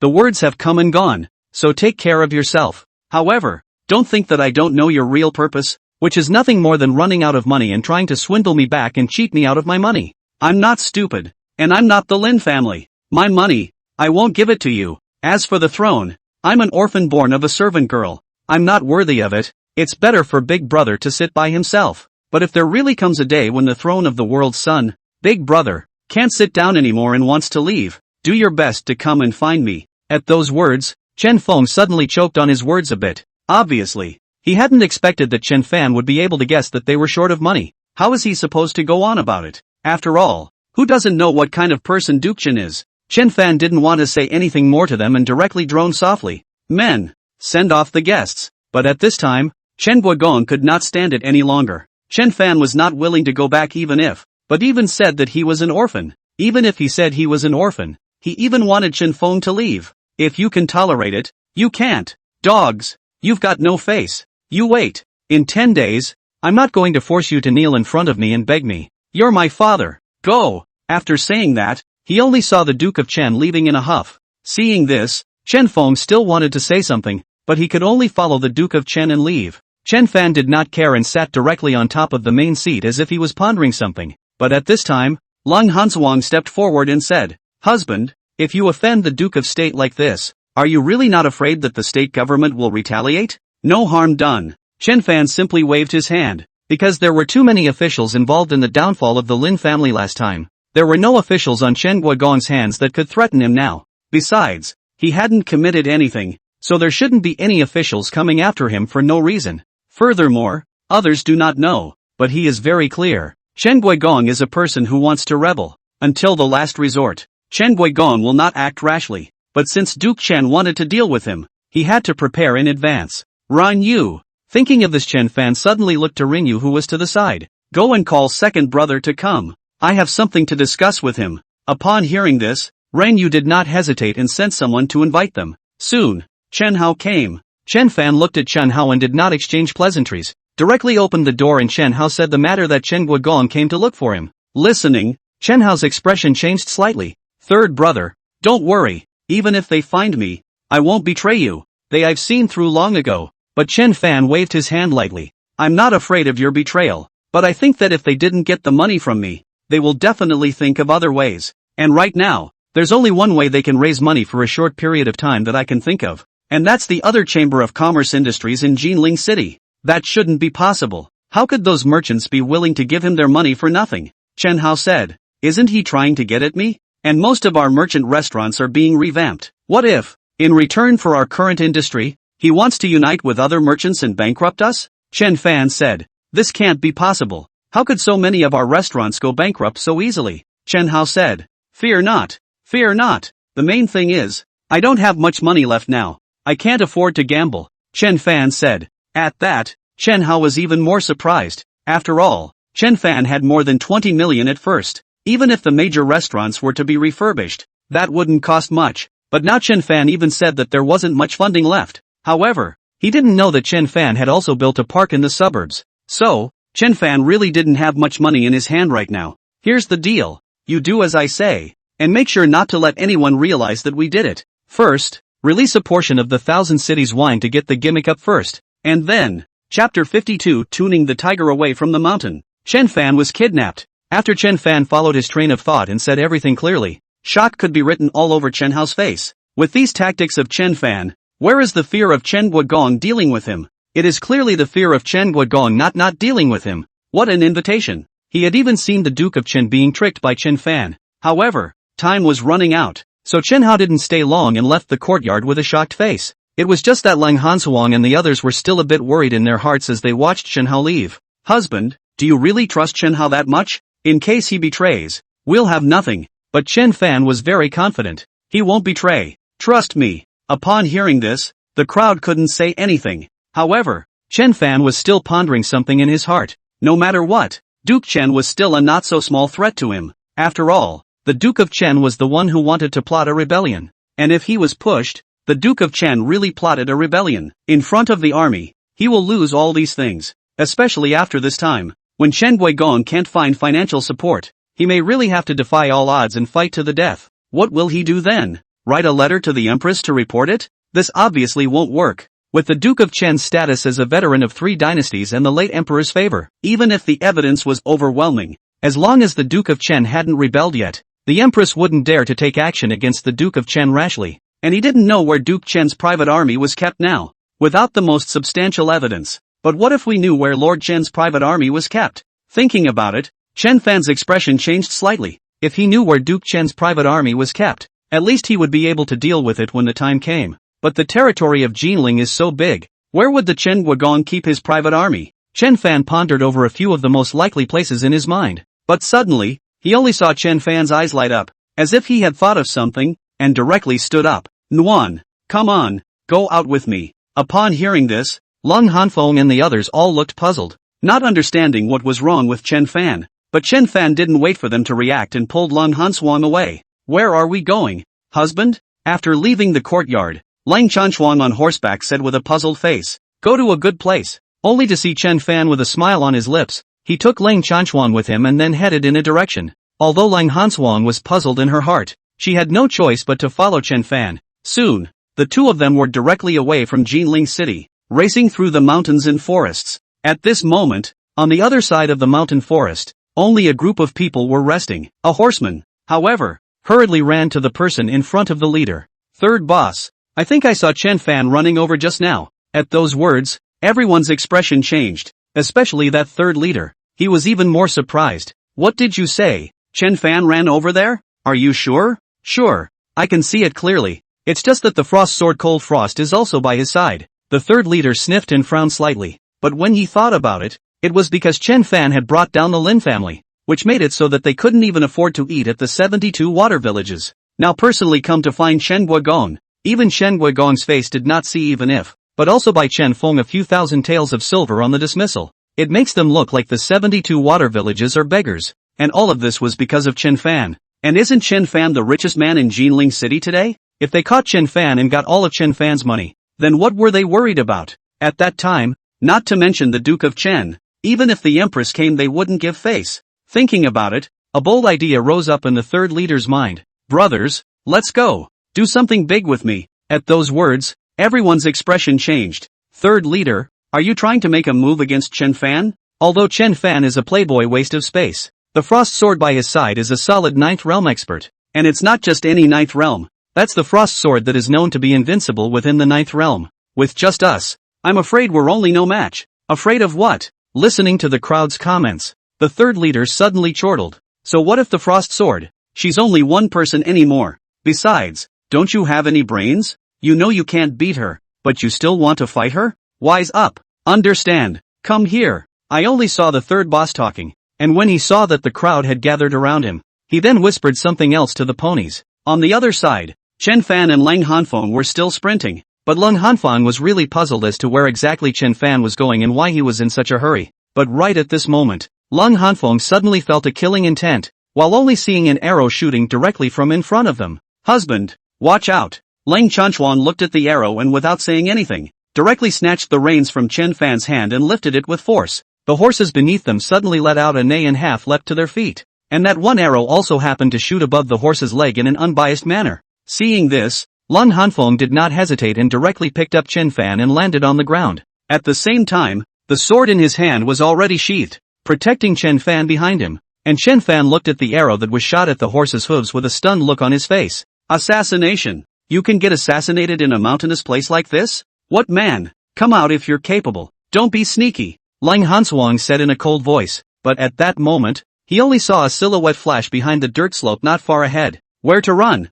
Seeing this, Lang Hanfeng's brows wrinkled, and with a cold shout, he directly flew in the direction of the silhouette. Seeing this, Chen Fan's complexion suddenly changed. Xiaonuan, aren't you afraid it's a diversion? Hey! Chen Fan looked at Cold Frost who had already disappeared behind the dirt slope and sighed with a helpless face. It was said that Lang Hanshuang was an absolute genius, achieving the 9th realm at the age of 16, claiming to be the fastest genius ever to enter the 9th realm. But how can the IQ be? Still not as good as his cute and adorable? And now he just hopes that it's just an assassination, not a diversion, or else. But just as Chen Fan was thinking this, a group of people suddenly appeared at the back, holding bows and arrows aimed at him. At the same time, the person in the lead was even more direct and clear. Third young master, let's not make a move. if we really get into a fight, it's not worth it to injure the third young master's delicate skin. Seeing this, Chen Fan was even more helpless. He knew it. Just how could Lung Hanfeng not see it when it was so simple to transfer the tiger away from the mountain?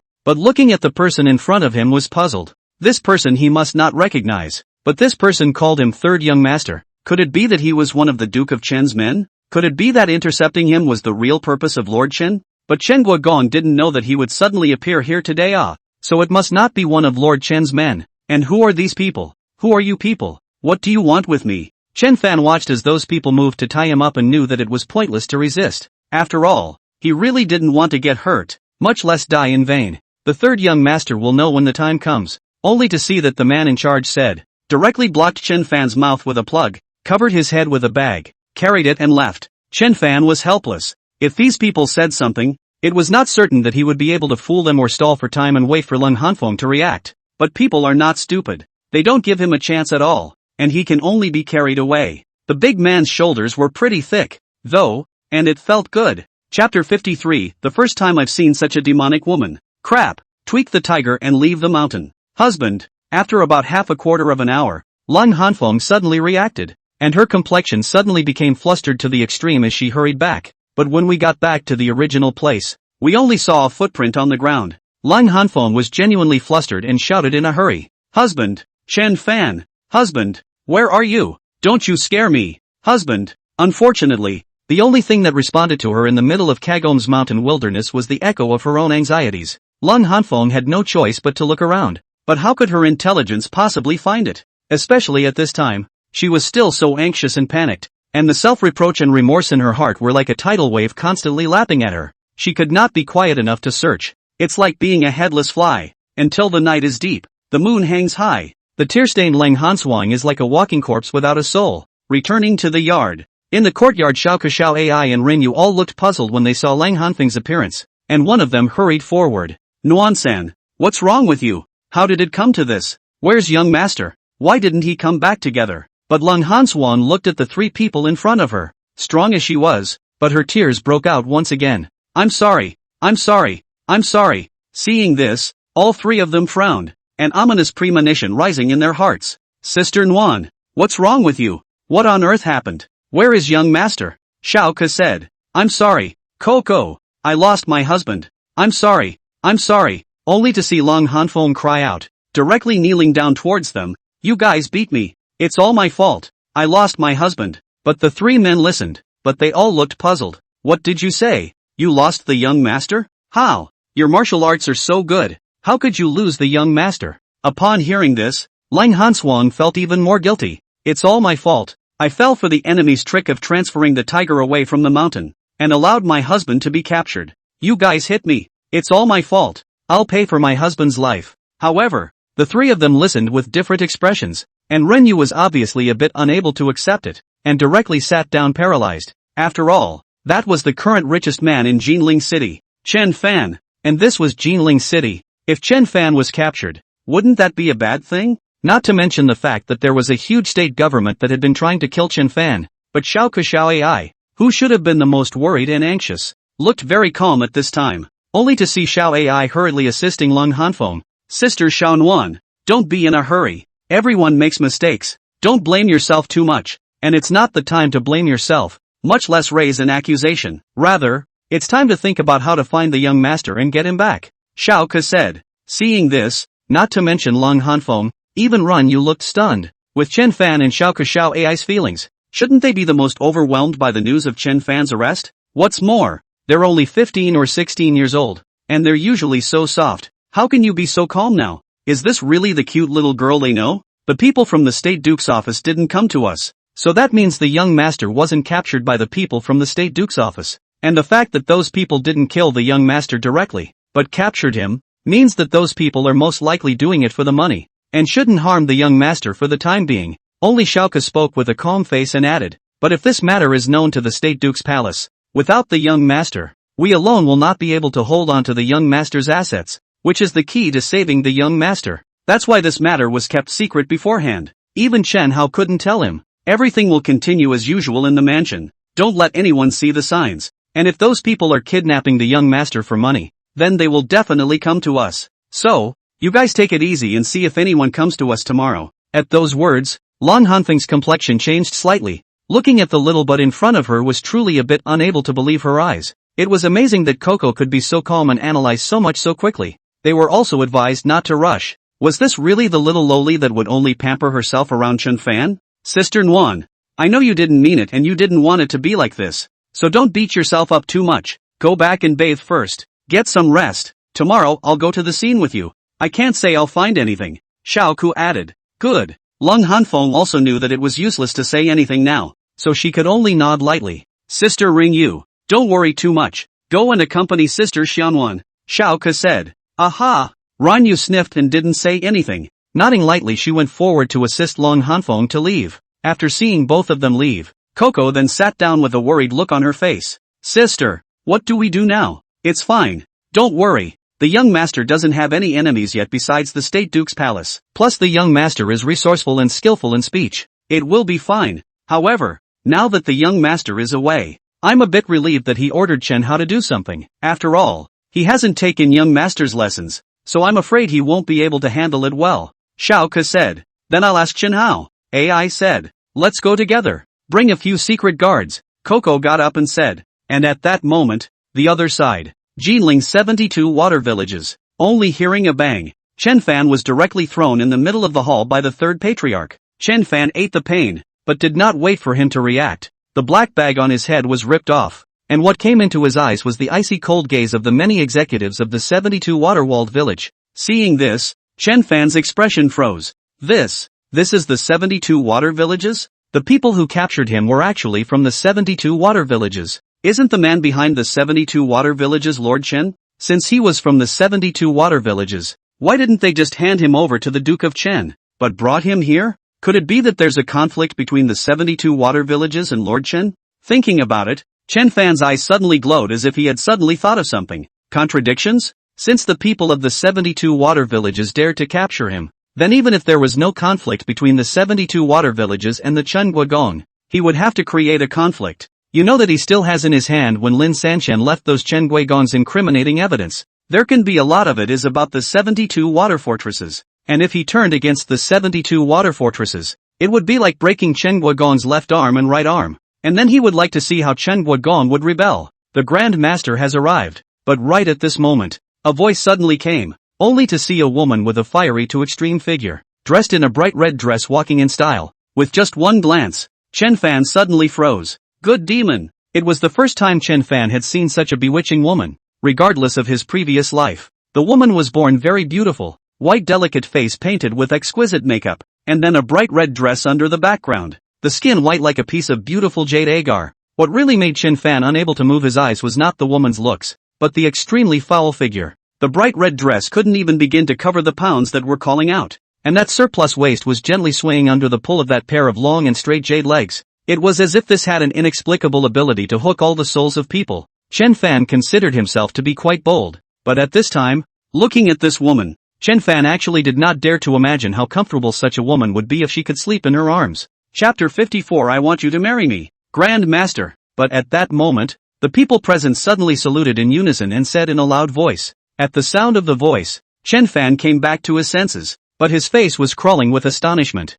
Big boss? Could it be that this woman is the legendary first beauty of Jinling, the bloodthirsty sword, Chu Qingchang? No wonder it's called the first beauty. It's really beautiful. But Chu Qingchang, as if she did not hear the words of the crowd, directly leaned over the main seat, as if she was very tired, propping her head up with one hand. A pair of soul-stirring jade legs were just crossing their legs, gently rocking, but that pair of cool eyes was looking straight at Chen Fan. Neither did he speak, just looking at Chen Fan. Seeing this, Chen Fan frowned slightly. Even his mind somehow became a little nervous, and he even had a feeling that he did not dare to look directly at Chu Qingcheng, but he was originally a dude. What kind of woman dare not look? But at this time, he actually did not dare to look at Chu Qingcheng. Big boss, he's Chen Fan, and now all of the Lin family's money is in his hands. If we get the Lin family's property, then we won't have to be at the mercy of the State Duke's office in the future. At this time, the third leader who had captured Chen Fan and returned suddenly spoke. Upon hearing this, Chen Fan's expression changed slightly. The 72 water villages even did not want to be at the mercy of the State Duke's office either. Wasn't this just what he wanted? But Chu Qingcheng did have a cool face. What did Chen Shangfeng say when you went to the State Duke's mansion this time? Big boss. That old thing Chen Shangfeng didn't even see me. He just had Chen Feng send me a few thousand taels of silver. I think he really treats us like beggars. At first, we agreed on 8 million taels of silver per year. But now, we're trying to get rid of us for a few thousand taels of silver. At those words, Chu Qingqing's complexion changed slightly. So, you captured him back? He was met on the road and captured on the way, the third leader said. Chu Qingqing listened and did not say anything, only that her gaze fell on Chen Fan again, sizing him up. Only after a while did he look at Chen Fan and said coolly, "You heard that?" Upon hearing this, Chen Fan naturally knew what Chu Qingqing meant and spoke directly. Heard and understood. You kidnapped me just for money. I can give you the money, but even if I did, how long would you last? 3 years? 5 years? What about 3 years and 5 years from now? With the size of the 72 water fortresses, what should we do after that? And what makes you free of the State Duke's control? At those words, not to mention the others present, even Chu Qingqing's complexion changed slightly. What do you want to say? Chu Qingqing said. Can you untie me first? This is not comfortable, Chen Fan said. At those words, Chu Qingqing thought about it and simply waved her hand. After all, this is the 72 water fortress. Chen Fan, an unarmed man, can still run away? However, after the rope on Chen Fan's body was untied, Chen Fan didn't open his mouth directly, but simply moved his muscles and bones, before he opened his mouth again, not giving a seat? Upon hearing this, Chu Qingqing frowned slightly, but still gestured to take a seat. Chen Fan also didn't care about Chu Qingqing's change of face, and sat on top of his position with a calm demeanor, while directly taking out the folding fan left behind by Ji Qianxue and opening it, lightly shaking it. He also picked up the tea and sipped it lightly, but when the people present saw this, their faces all became a bit ugly. What kind of place does Chen Fan think this is? Who gave him the nerve to pose so recklessly? But when the third Dongjia really wanted to say something, Chen Fan then shook his folding fan and looked at Chu Qingqing and said, Big boss, money is not a problem. The last thing I, Chen Fan, need is money. But as I just said, if I give you money, how long will you last? So, how about we switch gears and talk about how we can work together? Cooperation? What do you mean? Chu Qingqing said. Literally, Chen Fan said simply and added. It's just that my cooperation is not the same as your cooperation with Chen Guogong, and you all know very well that your cooperation with the Duke of Chen is a rebellion, a great crime that will kill 9 clans. Even if Duke Chen really succeeds in his rebellion, do you think he will allow you bandits to exist and become a stain on him as the son of heaven? But cooperate with me, and I will let you all live a normal life, not having to hide here and live this dark life, free from the pain of being wanted. Big talk, with you being a punk dude. How dare you talk about letting us live a normal life? Do you know what we're all about? Know how many crimes we have on us? Even the Duke of State couldn't do it. With you, an expelled dude? Only when Chen Fan's words fell, the second leader on one side rebuked with a disdainful face. However, when Chen Fan heard this, he only glanced at the second boss and then landed his gaze on Chu Qingqing again. Big boss, do I talk to you or to him? Upon hearing this, the second lord's face suddenly changed, but without waiting for him to speak, Chu Qingqing opened her mouth and said, On what basis do I trust you? After a while, I will monopolize 80% of the industries in Jinling City. I'll set up a chamber of commerce by then. If Big Boss is willing to cooperate with me, I will make the 72 water villas a commercial transportation center, specializing in transporting my chamber's goods to be sold all over the world. At that time, all the people in the 72 water fortresses would not have to be in the business of robbing homes. And right now, Chen Guigong only gives you $8 million a year. But work with me and I can give you at least 20 million. Hearing this, Chu Qingqing frowned slightly. Then what about what you just said about letting everyone live normally? Well, I can't say for now, but if Big Boss is willing to cooperate with me and trusts me, Chen Fan, I will guarantee that everyone in the 72 water-walled village will be able to live like normal people. If I, Chen Fan, can't do it, then at that time, if you want to kill or die, do as you please, Chen Fan said. Big Boss, don't ever believe his words. How can he, a punk dude, have this kind of skill? If he was really capable, how could he have been expelled from the house? I think he's just. Only after Chen Fan's words fell, the second leader on one side directly spoke. However, this time, before the second lord's words were finished, Chu Qingqing suddenly looked at him with an icy face and said icily, Did I tell you to talk? At the sound of the voice, the second boss's complexion suddenly changed, and he hurriedly knelt down and said, My subordinate knows that I am wrong. Please forgive me. Big boss. Seeing this, Chen Fan was even more surprised. Was this Chu Qingqing's aura so strong? This is at least the second leader of the 72 water villages. Why is he so afraid of Chu Qingcheng? But without waiting for Chen Fan to think more, Chu Qingcheng looked at him again. I can trust you, but I have a condition. At those words, even the people present were stunned. Chu Qingcheng actually said that she believed Chen Fan? Why? Didn't Chen Fan just say a bunch of unrealistic words? Nothing can be guaranteed. Why did Chu Qingcheng believe it? Chen Fan was even more stunned because even he did not expect how Chu Qingcheng believed him. Why? It doesn't make sense. He didn't say anything substantial even though he said something. He hadn't even used the ones Lin Sanxian had left behind yet. What makes Chu Qingcheng believe her? But since Chu Qingcheng had said that she believed in it, Chen Fan still asked tentatively, I wonder what conditions Big Boss needs. Chu Qingcheng, however, just looked straight at Chen Fan and said in a clear and cold manner, I want you to marry me. Chapter 55, What if the withdrawal is a play? What? What did you say? You want me to marry you? Hearing Chu Qingcheng's words, not to mention Chen Fan, everyone present was shocked and disbelieving. What did Chu Qingcheng say? You want Chen Fan to marry her? Who is Chu Qingcheng? It's their 72 water-walled village's big boss. She is also the #1 beauty in the whole Jinling city. Before not sitting in the 72 water fortress big boss, the people who pursued her, not to say 1,000 but also 800, and the people who adored her, even more do not know how many. Even now that she has become the Grand Master of the 72 water-walled villages, there is no telling how many young chivalrous men are pursuing her in the Jianghu, but she never gave any man the slightest chance. No man has ever even been able to get a good look in front of her. But now, she even took the initiative to say that she would let Chen Fan marry her. Why? Could this be the reason why she had just said she believed Chen Fan so easily? Could it be that she was just so easily trusting people because she had her eye on them? Chen Fan? But what's so great about Chen Fan? Just a wasted dude who's been expelled from his family.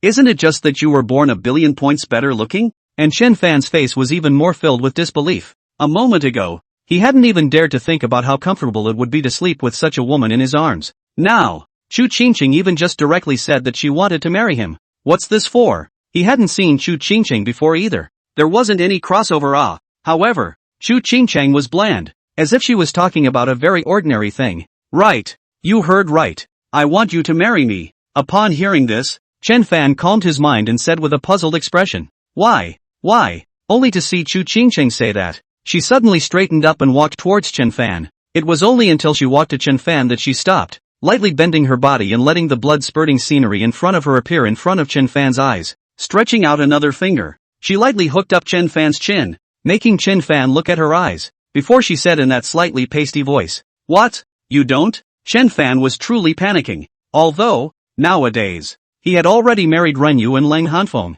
and was no longer the innocent little virgin he was back then. However, at this moment, looking at Chu Qingcheng still made his heart beat faster, and he didn't even dare to look directly at Chu Qingcheng's gaze. The whole thing was as nervous as an untouched schoolboy. I didn't. Chu Qingcheng looked at Chen Fan's appearance, but bent down some more and said, Then what are you doing asking why? I just want to know why you suddenly said that.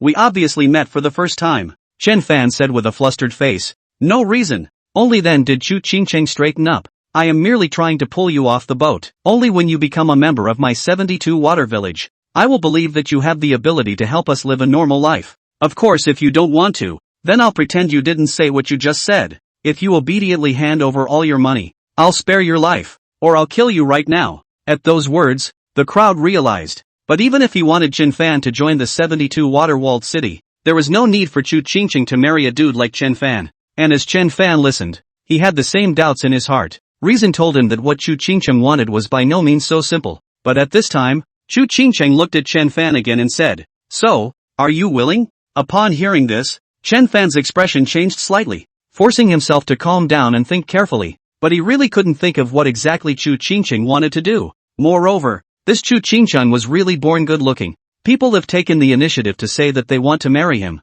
If he refused, then it would be too uninteresting. Most of all, who is Chu Qingcheng, the 72 water village's Grand Master? If you marry her, isn't that the same as controlling the 72 water villages? Moreover, Chu Qingcheng was also a Jianghu expert. Marrying her would provide an additional security around her in the future. Other than what Chu Qingcheng said, carrying the layer of identity of the people of the 72 water villages, Chen Fan couldn't think of a single bad thing. Good. I'm willing, but I also have a condition, Chen Fan said. Upon hearing this, Chu Qingcheng frowned slightly. You have a condition as well? Speak up. You can only be a concubine. And you can only be the third in the line of concubines, Chen Fan said. Upon hearing this, all the people present suddenly changed in color and became enraged. Kid, you seek death. It's even if our head of the family didn't let you join the family. How dare you talk about making our head of the family a concubine? Who gave you the nerve? Believe it or not, I'll kill you right now. That's, who gave you the nerve? But just as the crowd was chiding them, Chu Qingcheng suddenly waved her hand and drank coldly. Shut up, all of you. At the sound of the voice, the crowd stopped, but the anger on each face was hard to dissipate. You've already taken a wife? Only Chu Qingcheng looked at Chen Fan and said, no, but there are already 2 concubines. Chen Fan said, then why can't I be a proper wife? Is it because I am not worthy? Chu Qingcheng said, not unworthy, rather, that's the condition I'm on. If you are willing, then you are willing. If you are not, then forget it. Let's renegotiate the matter of cooperation, Chen Fan said. Upon hearing this, Chu Qingcheng frowned slightly and did not speak, just walking towards the main seat as if she was pondering something. But as the crowd around them watched, one and all finally breathed a sigh of relief. Both felt that the matter was just about over. How could their head of the family be Chen Fan's concubine? A dude still wants the head of the family to be a concubine. How dare he bring it up? It's a death wish. This time the head of the house will definitely not let him go. The crowd whispered, but Chu Qingcheng pondered for a while before suddenly opening her mouth. Good. According to you, I'm willing to be a concubine. Suddenly, everyone present froze again, including Chen Fan, who all looked at Chu Qingcheng with disbelief. What did Chu Qingcheng say? She's willing to be a concubine?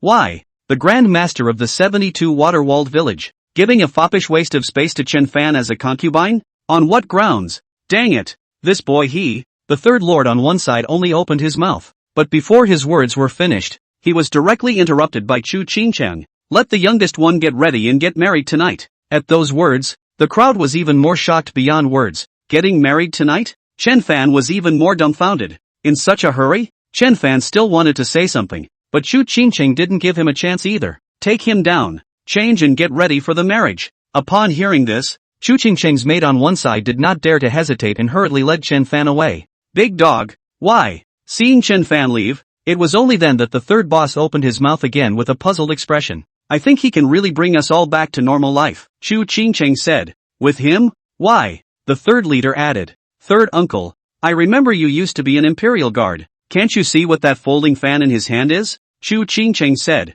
Folding fan? The third leader frowned slightly. I didn't notice. That's the 9-dragon fan. A gift given to the current empress by the old emperor when she ascended the throne, Chu Qingcheng said. At those words, the crowd all looked shocked. The third leader's expression even changed suddenly. Are you saying that this folding fan was given to Chen Fan by the empress? How is that possible? Moreover, the empress had simply withdrawn from his marriage because he was too playful. So how could she give him the 9-dragon fan? But Chu Qingcheng said with a calm face, what if the withdrawal is a play? A play made for the Duke of Chen? Chapter 56, on the wedding night, arresting a traitor? What do you mean? What do you mean by a play for Lord Chen? The third leader had a puzzled look on his face, completely unable to understand. You said, what if Chen Fan was the empress person to begin with? Chu Qingcheng said. At those words, the third leader's complexion suddenly changed. Big leader, what do you mean? That's the only possibility. If Chen Fan wasn't one of the empress people, then how could he dare to go against the state duke's office after being expelled from the state duke's office?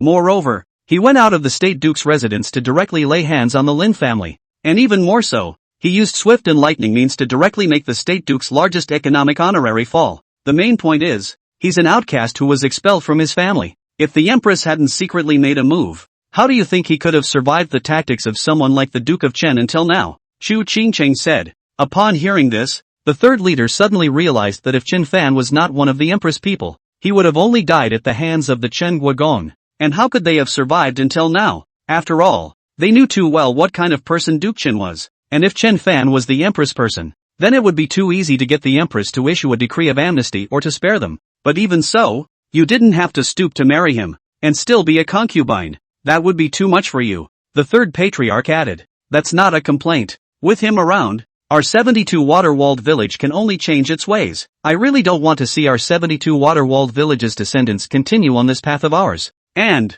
as you know, I still have very important things to do. Now that I look at Chen Fan, who is holding the 9 dragons fan, I have to consider if this is the only chance I have in this life. Furthermore, I have long wanted to marry him. wife or concubine. It's good that it's him, Chu Qingcheng said. At those words, the people present were even more surprised. You've wanted to marry Chen Fan for a long time? What do you mean? Wasn't this the first time Chu Qingcheng had met Chen Fan? Big dog, you. The third boss still wanted to say something, but Chu Qingcheng directly said, alright, let's leave this matter as it is. I'm getting married tonight, and I'm still bothering third uncle and all of you. Upon hearing this, the people present could not say anything, and although they were unwilling, they still only had to congratulate Chu Qingcheng. Only the second lord on one side had a gloomy face, as if he was pondering something. Time passes. Soon, Chen Fan changed into a dress of joy and came down to the middle of the hall under the guidance of the maidservant. And the 72 water fortress people also move very quickly. Originally still dead hall, at this time has become brightly lit, lights and colorful, but there are so many joyful. Chu Qingcheng had also already changed into a bright red wedding dress and waited, only that she did not wear a cover on her head. Seeing Chen Fan arrive, Chu Qingcheng looked at Chen Fan and couldn't say what she felt in her heart. There is a sense of a dream coming true, but still looked at Chen Fan with a serious face and said, you can think about it. That is, married. Then in the future we should be lifted up. Mutual help. 100 years. If you haven't thought about it yet, it's not too late to regret it. Think well. Chen Fan looked at the Chu Qingcheng in front of him but was a bit dumbfounded and nervous. At this time, Chu Qingcheng in her wedding clothes looked even better. So much so, it was hard for Chen Fan not to be nervous, but Chen Fan still seriously continued. Don't worry, that is, if you are married, you will certainly not fail. Yes. Only to see Chu Qingcheng nodding briefly and directly handing the red silk tied with large red flowers in his hand to Chen Fan. The two of them just walked to the center of the hall, holding the red silk, in full view of everyone, and began to worship heaven and earth. It was just that when it came to worshipping heaven and earth, Chen Fan was still a bit stunned. It just felt very unreal. He actually did marry Chu Qingcheng. It's so dreamy. Finally, the final send-off to the cave fell, and the hasty wedding was a done deal. But just as Chen Fan was about to send Chu Qingcheng into the cave room according to the usual practice, Chu Qingcheng stopped and looked at Chen Fan. There's no rush. I'm in charge, so naturally I can't go back so soon. Upon hearing this, Chen Fan also expressed his understanding, and Chu Qingcheng also looked directly at the crowd and said, elders, brothers, we don't have so many rituals in the water village. Everyone's sleepy, not drunk tonight. Good. Yes. Celebrate the Grand Master's wedding. No drunkenness. The crowd congratulated in unison. Chu Qingcheng was not polite, and with Chen Fan in tow, she began to drink with the crowd, incidentally letting Chen Fan get to know them. The festive and lively atmosphere is also getting stronger. Especially Chen Fan has been a dude for 5 years. It is too easy to play with these people. Rowing and drinking, dice and pai gao, anything he knows. So Chen Fan got along with these people very well. But just as the atmosphere was buzzing, Chu Qingcheng suddenly let out a cold cry. Where are you going? Second leader? At the sound of the voice, the crowd suddenly quieted down and all looked at the second lord and Chu Qingcheng. Just about everyone was puzzled, not knowing what Chu Qingcheng was going to do. And again, everyone knew what this voice of Chu Qingcheng meant. Had too much wine and wanted to go out for a quickie, only to see the second lord looking at Chu Qingcheng with an awkward dry smile. Convenient? I think it's because you want to go out and look for Duke Chen, Chu Qingcheng said in a cold voice. At those words, everyone's complexion changed, including Chen Fan, who was astonished. What does Chu Qingcheng mean by this? Could it be that she had also sensed that the second lord was harboring ill intentions and wanted to make a move against him? If that was the case, he could help Chu Qingcheng. However, the second boss was still smiling dryly. Big boss is not saying anything. It's so late. What am I going to do to find the Duke of State? And now that Big Boss is married to Chen Fan, why would I go to the State Duke? Yes? Only to see Chu Qingcheng speaking in a clear and cold manner, and then suddenly chortling. Bring it up. Accompanied by Chu Qingcheng's words, one could only see a team of people escorting two people in. Seeing this, the crowd was even more puzzled. Weren't those people being escorted the second lord's men? How did the... While the second lord saw this, he was frowning slightly, but still made a puzzled look of ignorance. Big boss, this is... What happened? What's the point of arresting them? But Chu Qingcheng didn't want to babble with the second lord. Second lord, do you really think that I don't know anything? All these years of helping the Duke of State spy on us, it's been hard on you. Upon hearing this, the second leader's brows suddenly furrowed. But in the next second, he pretended to be helpless and said, Big leader, you also know that we were restricted by the Duke of State in the first place, so I have no choice. What about now? If I hadn't kept my eyes peeled, they would have only arrived at the State Duke's mansion already. Chu Qingcheng said, Big boss, I didn't. They weren't sent by me, the second boss hurriedly said. Chu Qingcheng also ignored the second lord and directly looked at those escorted people. Say ye, who sent you? Speak up and live, otherwise you know the consequences. Upon hearing this, those who were being escorted each had a horrified look on their faces, and they all raised their eyes to look at the second lord. Enlightened big boss. It's the second. Bang! Bang! Suddenly, only to see those escorted talents want to open their mouths, the second master suddenly struck. But in an instant, the two people were directly killed by the second master's two palms. Eat your heart out. How dare you go and tip off the Duke of State? Who gave you the guts? Only to see that the second leader killed those two people still deliberately chided. You! Chu Qingcheng saw the situation, but her face was hard to see. She had long known that the second head of the family had bad intentions, but suffered from the lack of evidence. But now, she had managed to lay out and capture two of them, but they had been killed by the second lord just like that. But the second leader went on to say, Big leader, the words of these two traitors cannot be trusted, and for them to dare betray the big boss, they are simply looking for death. Today, the big boss is newly married, so it's not appropriate to make a move. So I'll help the big boss clean up the mess. At those words, Chu Qingcheng's face became even more ugly. It's obvious that they're killing people to get rid of them, but they're saying that they're helping her to clean up the mess. But then Chen Fan suddenly stood out. A traitor's words can't be trusted, so what makes everyone believe what you say? Chapter 57, Take me to my room to rest? You're not coming? Chen Fan, what do you mean? What do you mean? People can't trust my word? Only to see the second lord listening to Chen Fan's words,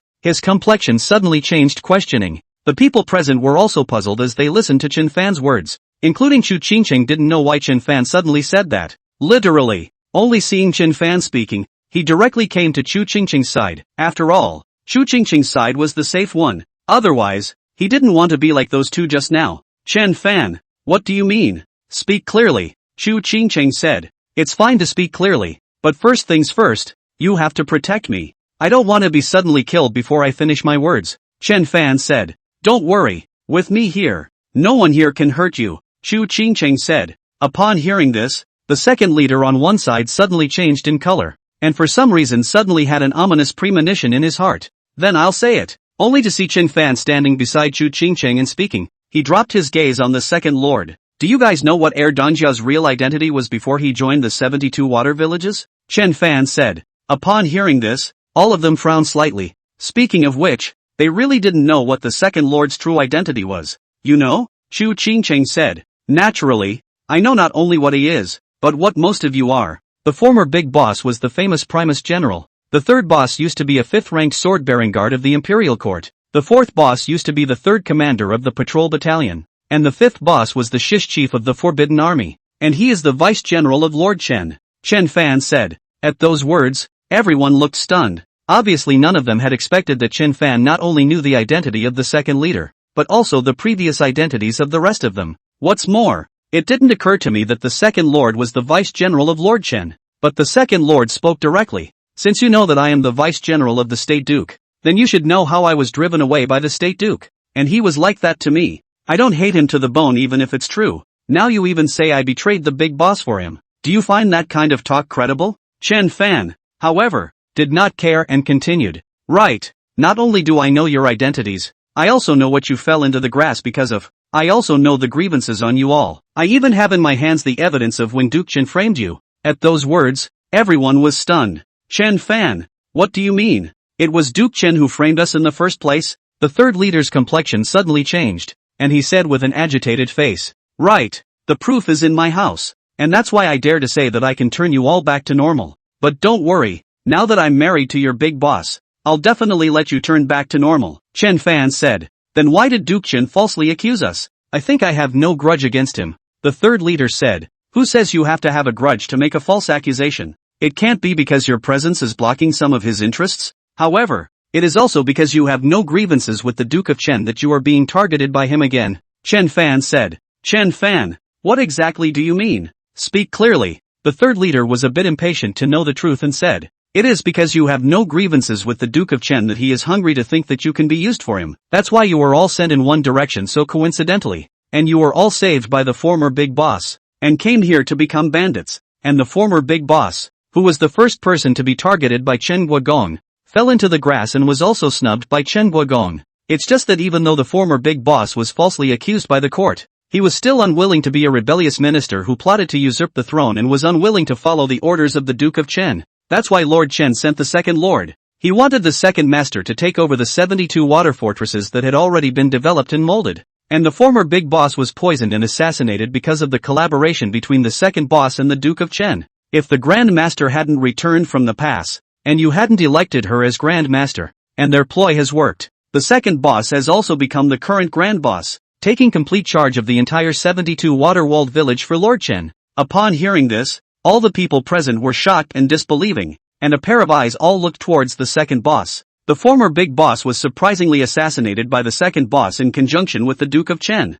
This, Chen Fan, you're talking nonsense. I don't share the same fate as Duke Chen. How could I have been sent by Duke Chen? And I was like a brother to Big Boss. How could I have assassinated him? I tell you, don't you dare demonize me here. However, Chen Fan listened with disdain. You all should know that the big boss died from the red sand poison palm. But you may not know that our second master's famous skill is the red sand poison palm. What red sand poison palm? Where do I know the red sand poison palm? Don't you believe what you're saying? The second lord was obviously a bit flustered and hurriedly scolded. But Chen Fan didn't care and pointed to the two horsemen who had just been killed by the second lord. You don't know how? Then how did they die? At those words, the second leader's face suddenly changed, and there was even cold sweat flowing above his forehead. And the third master sniffed, directly toward the two corpses, tore open the clothes of those two people, only to see two bright red palm prints. Actually there are still silk red colored smoke rising. Chen Fan, you go to hell. Seeing this, the second donkey also stopped pretending and suddenly charged towards Chen Fan.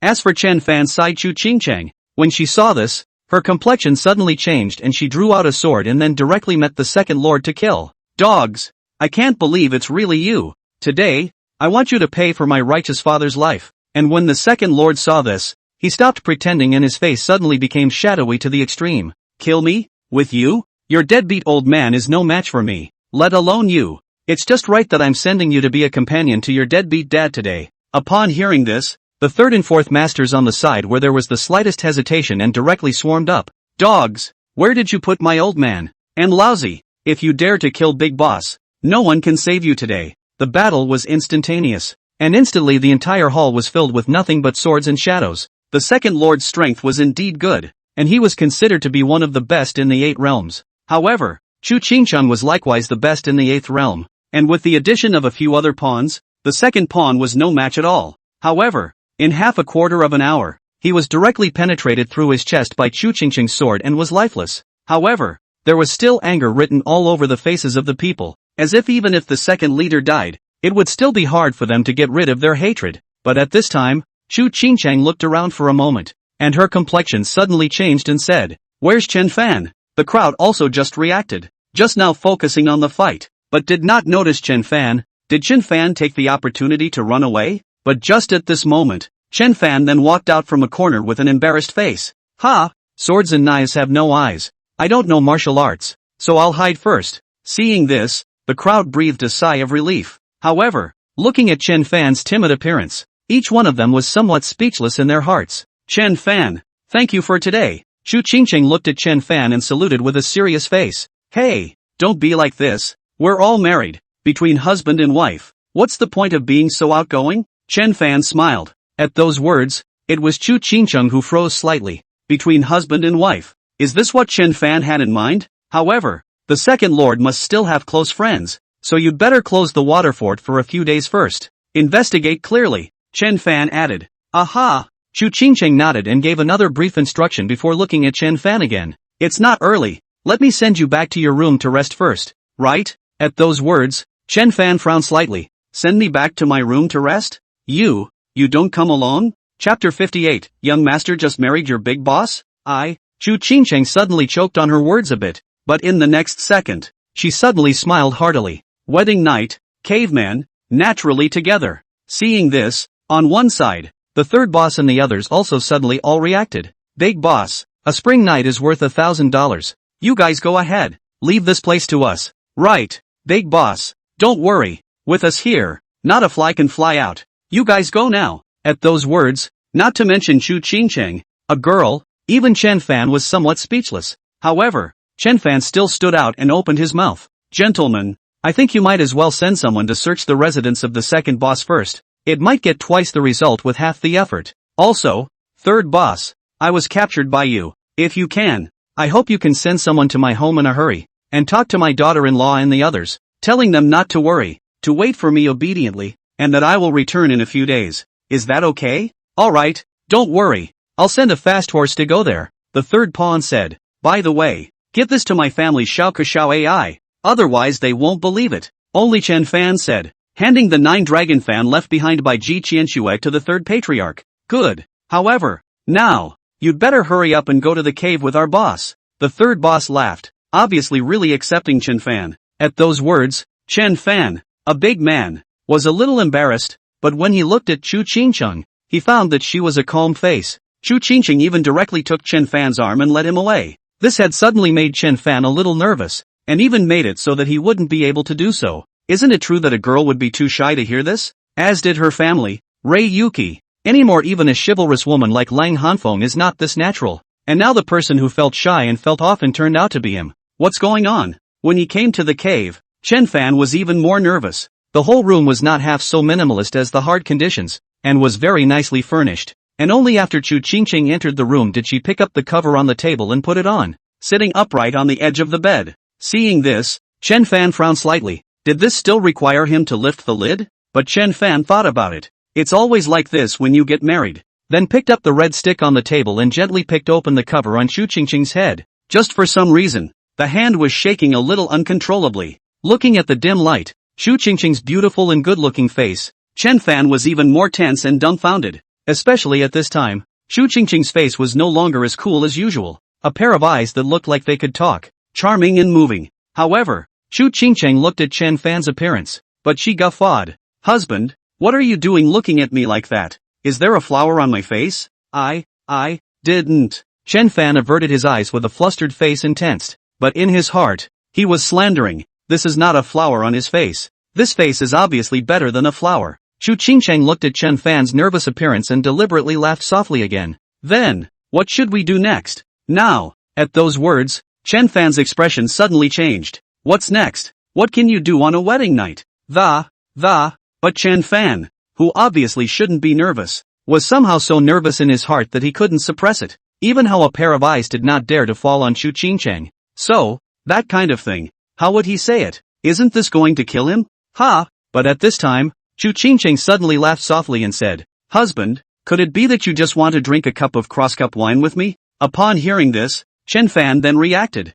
Yeah, and there's still the cup of wine yet to be drunk. Where was he thinking? Why do you have that kind of thing on your mind? How? I'll fetch it. Only to see Chen Fan speaking in a hurry and getting up to serve the cross-cup wine. But when it really came time to drink the cup of wine, Chen Fan became more nervous. After all, the act of handing over a glass of wine was just too close, too intimate, so close that he could even feel Chu Qingcheng's warm fragrant breath. Husband, are you nervous? At this time, Chu Qingcheng suddenly looked at Chen Fan with charming eyes and softly asked. At those words, Chen Fan looked stunned and hurriedly said, No, then why is your body shaking? Chu Qingcheng deliberately said, Nope, you're looking at it wrong. Drink! Only to see Chen Fan's face flustered, blushing red as he said, taking a sip of the wine in his cup. But Chu Qingcheng saw this, but she was smiling, not waiting for Chen Fan to take back his hand, and suddenly moved forward towards Chen Fan's lips to kiss. When Chen Fan saw this, he suddenly froze, and his eyes widened tremendously.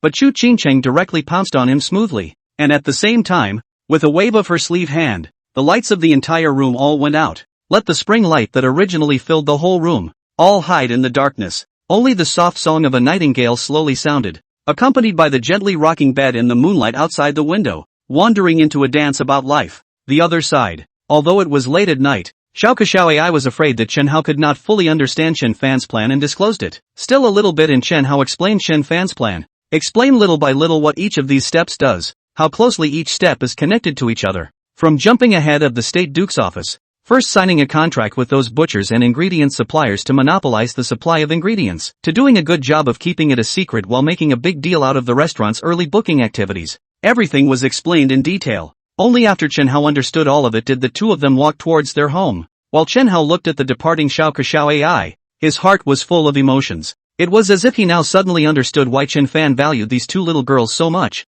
He was conceited that he had a notable talent in the ways of business and commerce, and could hear and understand the entirety of Chen Fan's plan. But tonight, through Coco AI's explanation, he realized that he had only a rough understanding. There was no understanding of the priorities, much less what Chen Fan really wanted to do behind the plan. And Xiao AI was nothing more than two 15 or 16-year-old little girls, surprisingly so much stronger than him. As expected, how could someone who could be valued by Chen Fan be an ordinary person? However, there was one thing that he was very clear about: for the Duke of Chen to want to fight with someone like Chen Fan was simply looking for death. So what if he's the Duke? He had even seen the day when Chen Guigong was defeated. The following day, early in the morning, in Chen Fan's courtyard, Xiao AI, Long Hanfeng and Ren Yu had all gotten up early. Just about every one of them didn't look very good, visibly haggard. Xiao Ku, what do we arrange next? Cold Frost said. We'll go with you to find the young master. Sister Ren Yu stays at home, while we are away. Sister Ring Yu,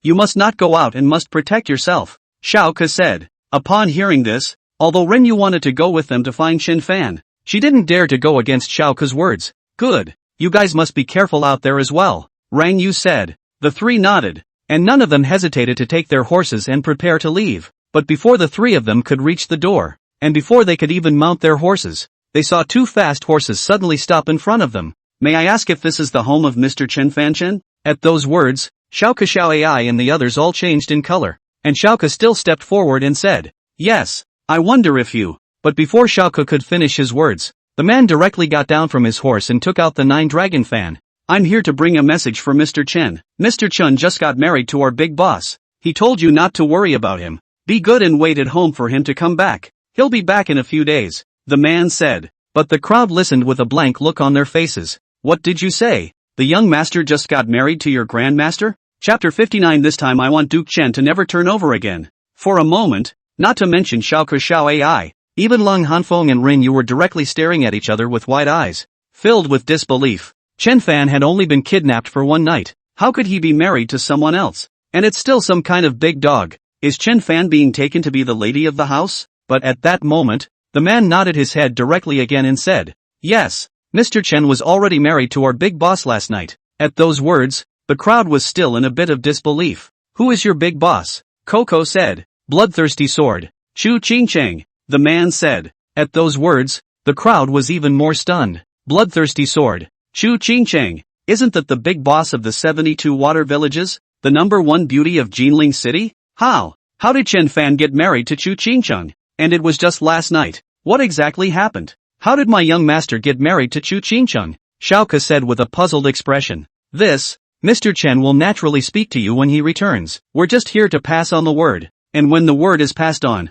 we should go back. However, Mr. Chen said that this matter is good for you to know and must not be publicized. That person said. Upon hearing this, Ran Yu, who was on one side, suddenly spoke up. Wait, can I know that husband is marrying Chu Qingcheng this time as a wife? At those words, even Long Hanswang on the side suddenly changed her expression. She hadn't even thought of this point. You know, both she and Rin Yu are just concubines. If Chen Fan had taken a bandit as his wife, then they would really have thoughts in their hearts. That's not true. It's a concubine. And it's in third place, the man said. Upon hearing this, Lung Hanfeng and Rin Yu then breathed a sigh of relief. Fortunately it was only a concubine. In the back of her mind, though, she wondered why she wasn't yet a proper wife. So who is Chen Fan's candidate for a proper wife in his heart? Just what kind of person could make Chen Fan keep his position as the rightful wife and never waver? Kagome listened, but her brow furrowed slightly. Concubine. It was important to realize that Chen Fan had been kidnapped away, and the person who kidnapped him was still the 72 water villages. Other people don't know. She and Xiao AI came out from the State Duke's palace. So how could they not know that the 72 water villages is the power of the State Duke's palace? But since Chu Qingcheng was the Grand Master of the 72 water-walled village, how could she be willing to marry her young master and still be a concubine? So, what really happened last night? What exactly does her young master want? Xiao Ke tapped the folding fan in his hand and thought. Only after the man left did Long Hanswan look at Xiao Ke and said, Coco, what do we do next? Do we still have to go looking? At those words, Coco shook her head lightly, but she did not speak. In his heart, he was still speculating about Chen Fan's thoughts.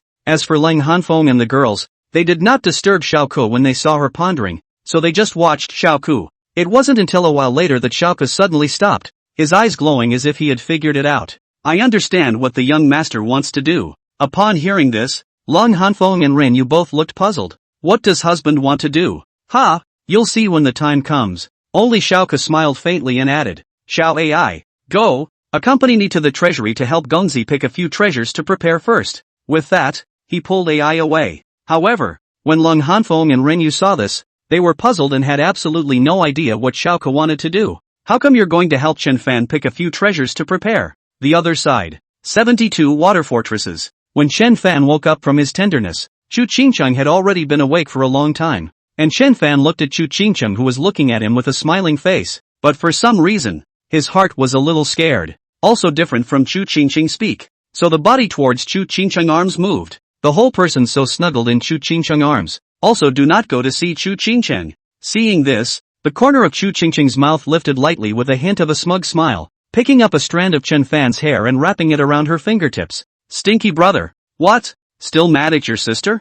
Humph. However, Chen Fan only hummed lightly and did not speak to Chu Qingcheng, just like an aggrieved child. It was just that Chen Fan didn't know how cute he was in Chu Qingcheng's eyes with such and such an appearance, and how much Chu Qingcheng liked it, so much so that the smile at the corner of that mouth could not be suppressed. There, sister, and you apologize. Sister won't make fun of you anymore. Don't be mad at your sister, okay? But when Chen Fan heard this, he was still very arrogant and lightly hummed, Humph, do you think small is something you can say to a man? Upon hearing this, the smile at the corner of Chu Qingcheng's mouth was even more unable to be suppressed, but she still held back her laughter and opened her mouth to say, didn't I later surrender and admit defeat? Don't be so petty. Forgive your sister, okay? Sister won't say it again. Humph. Chen Fan sniffed and gave a light humph. Did not say whether he originally forgave or not, but just suddenly took a bite, as if he was gambling. Seeing this, although there was some helplessness on Chu Qingcheng's face, that smile could not be faked, nor did he stop Chen Fan, letting him fool around, until Chen Fan had fooled around enough. Chu Qingcheng then got up and helped Chen Fan dress and wash up, just like a gentle and virtuous big daughter-in-law. But at this time, Chen Fan suddenly thought of something and spoke. By the way, Qingcheng, do you know about the private army that the Duke of Chen keeps? After all, he was the one who was caught by the Third Lord in search of the private army raised by the Duke of Chen. No, what are you asking for? Chu Qingcheng was puzzled. Naturally, it's to deal with Duke Chen, Chen Fan said. Against the Duke of Chen? You still want to take on the Duke of Chen? Chu Qingcheng frowned slightly. What? Don't you want to help your righteous father take revenge? Chen Fan said. Thinking is thinking, but do you know that if you really push him, he has a gust of 100,000 private troops under his hand? Chu Qingcheng said. But do you think that if I don't make a move, he will let me and you guys go? Chen Fan said. At those words, Chu Qingcheng frowned slightly as if she was pondering something. It was only after a while that he seemed to have figured something out and spoke. His private army is not in one place, but scattered in 36 places, managed by 36 generals, and every place is very hidden. Without a token from the State Duke's office, anyone trespassing will be shot directly. Then do you know the location? Chen Fan said. We're the ones responsible for transporting all those army supplies. Naturally, we know, Chu Qingcheng said. Upon hearing this, Chen Fan was even more surprised that it was the 72 water fortresses that were responsible for transporting the supplies. No wonder he couldn't find out anything at all. But it was normal. After all, it was an army of 100,000 men. Without a force as large as the 72 water villages, ordinary people really couldn't be in charge. However, now, having the 72 water villages delivering supplies to the army, wouldn't it be heavenly help for him? Chen Fan even had a complete set of plans in his mind. Qingcheng, can you believe me? Chen Fan suddenly straightened up and looked at Chu Qingcheng with a serious face. Why do you suddenly ask that? I'm the one who is now, so I naturally trust you, Chu Qingcheng said. I need you to help me. This time I want Shenhua Gong to never turn over again, Chen Fan said. Chapter 60, Jade? You think too highly of yourself. Time passed by, and in the blink of an eye, it was 5 days. It's night. Chen Fan had finally arranged everything to return to Jinling City, although he really couldn't bear to part with Chu Qingcheng, but now that the lovely tavern was about to open, he had to come back even if he couldn't bear to part with it. And Chu Qingcheng is still the Grand Master of the 72 water villages today. Ostensibly it was even more a person of the Duke of Chen, so even if he wanted to bring it back, he couldn't, so he had to come back alone too, but only after entering the city. Chen Fan heard passers-by on one side talking about various things about Thousand City Wine and lovely restaurant. Chen Fan knew that this was the result of Chen Hao's publicity. Since even this roadside boy knew about Thousand Cities Wine and Lovely Restaurant, it meant that Chen Hao's publicity was not bad. And when Chen Fan came to the largest of the lovely restaurants, he looked at the refreshed look inside and was pleased in his heart.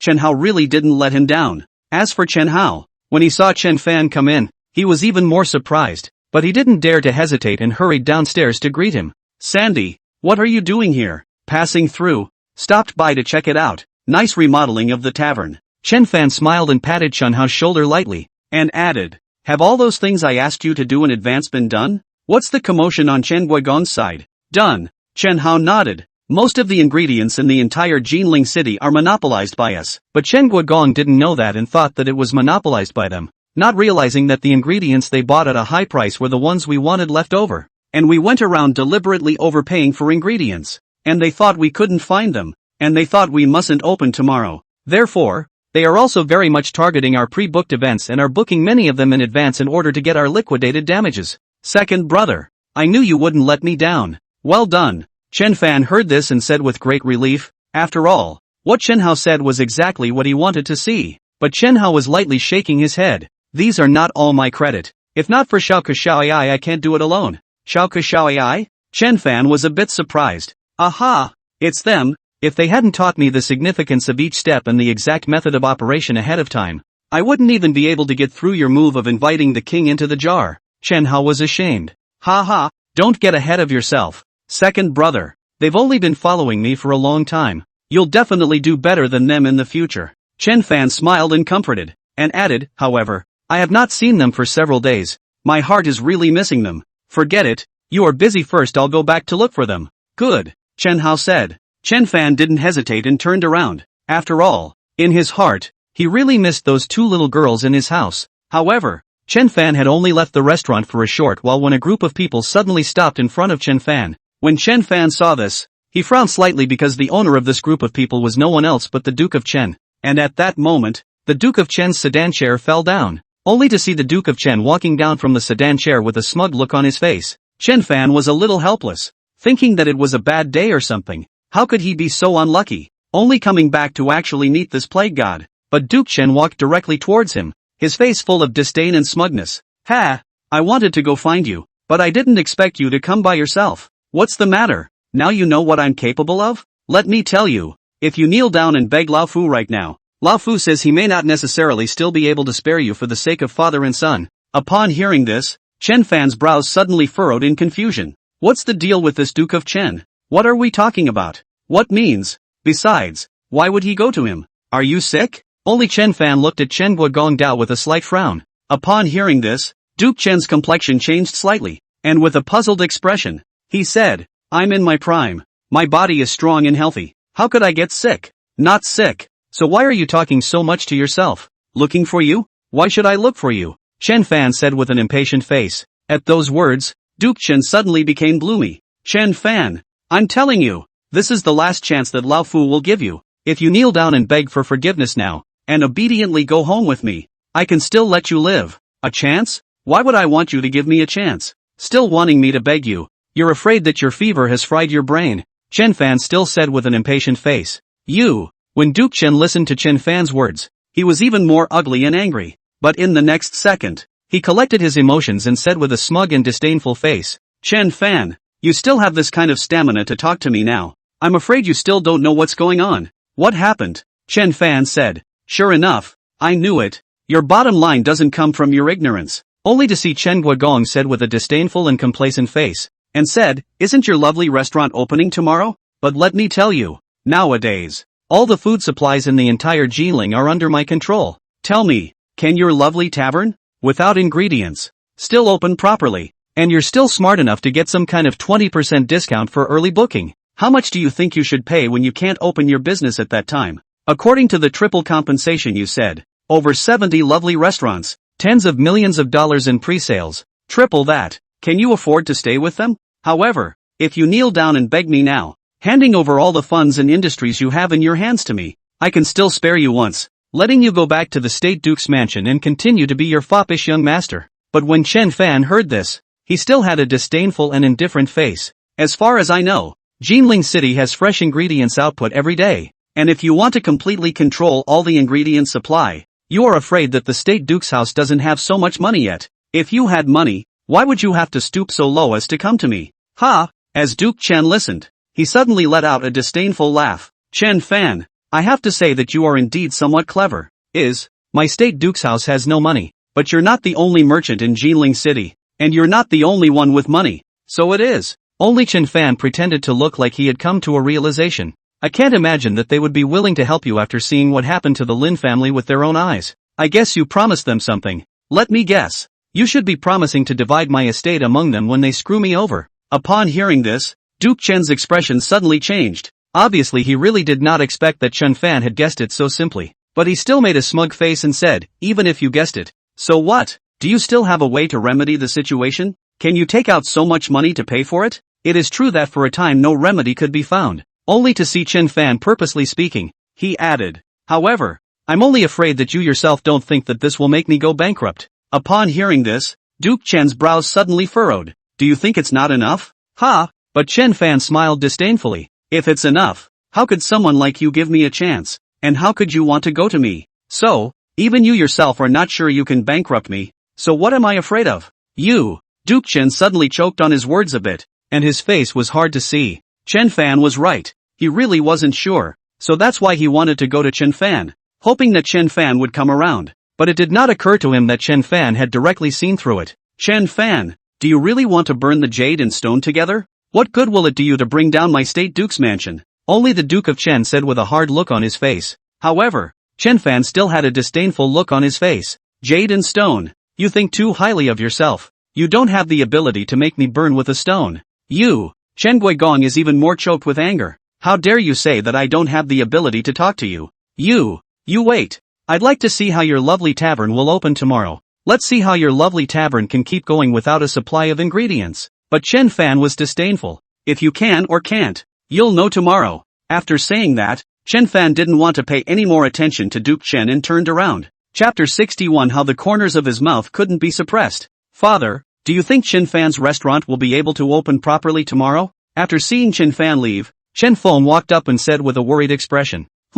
haven't you seen all the lovely tavern people looking around for ingredients? I'll see how he opens without the ingredients. Duke Chen said with a disdainful face. But the people at Lovely Tavern have been making just as much noise the last few days. The pre-sales haven't stopped either. Coupled with this attitude of Chen Fan, does he still have any backhanders? Chen Feng was still a little worried. No way. I ordered them to monopolize the ingredient supply market 5 days ago. It's impossible for Chen Fan to get the ingredients. And there's no out-of-town ingredients coming in these days. He's just bluffing now. Duke Chen said with a gloomy face and added, I'd like to see how he's going to open tomorrow. Only to see Duke Chen directly flinging his sleeves away after saying that. However, Chen Feng somehow always had an ominous premonition in his heart. It always felt that this time, fighting with Chen Fan would cause their state duke's house to be doomed. But his father was so confident. He didn't dare say anything. Time passed, and in the blink of an eye it was the next day. The day of the full opening of the lovely restaurant. Chen Fan also brought the Lang Chanchuan crowd to the center of Jinling City, the largest of the lovely restaurants, early in the morning, to please preside over the opening ceremony. And because of Chen House publicity during this period of time, all the lovely restaurants could be described as crowded before. Almost everyone wanted to see if the lovely tavern was as advertised after its new look. Of course more people were rushing to the Thousand Cities wine, which had suddenly appeared in Jinling City during this period of time and was claimed to be the best wine in the world. After all, in Lovely Tavern's publicity, the Thousand Cities wine was only available at their lovely tavern. Moreover, among the publicity, it was also said that each lovely restaurant was limited to supplying only 5 pounds of Thousand Cities wine per day. And you also have to spend 100 taels before you can give away a caddy of Thousand Cities wine. Plus on top of the publicity, all those novelty dishes. It can be a great way to whet the appetite of the crowd. Especially those who are rich want to taste what this so-called number one wine in the world tastes like. So there were people standing in front of every lovely tavern, all waiting. Instead, the people of the State Duke's mansion, as well as the owners of those other restaurants and other merchants,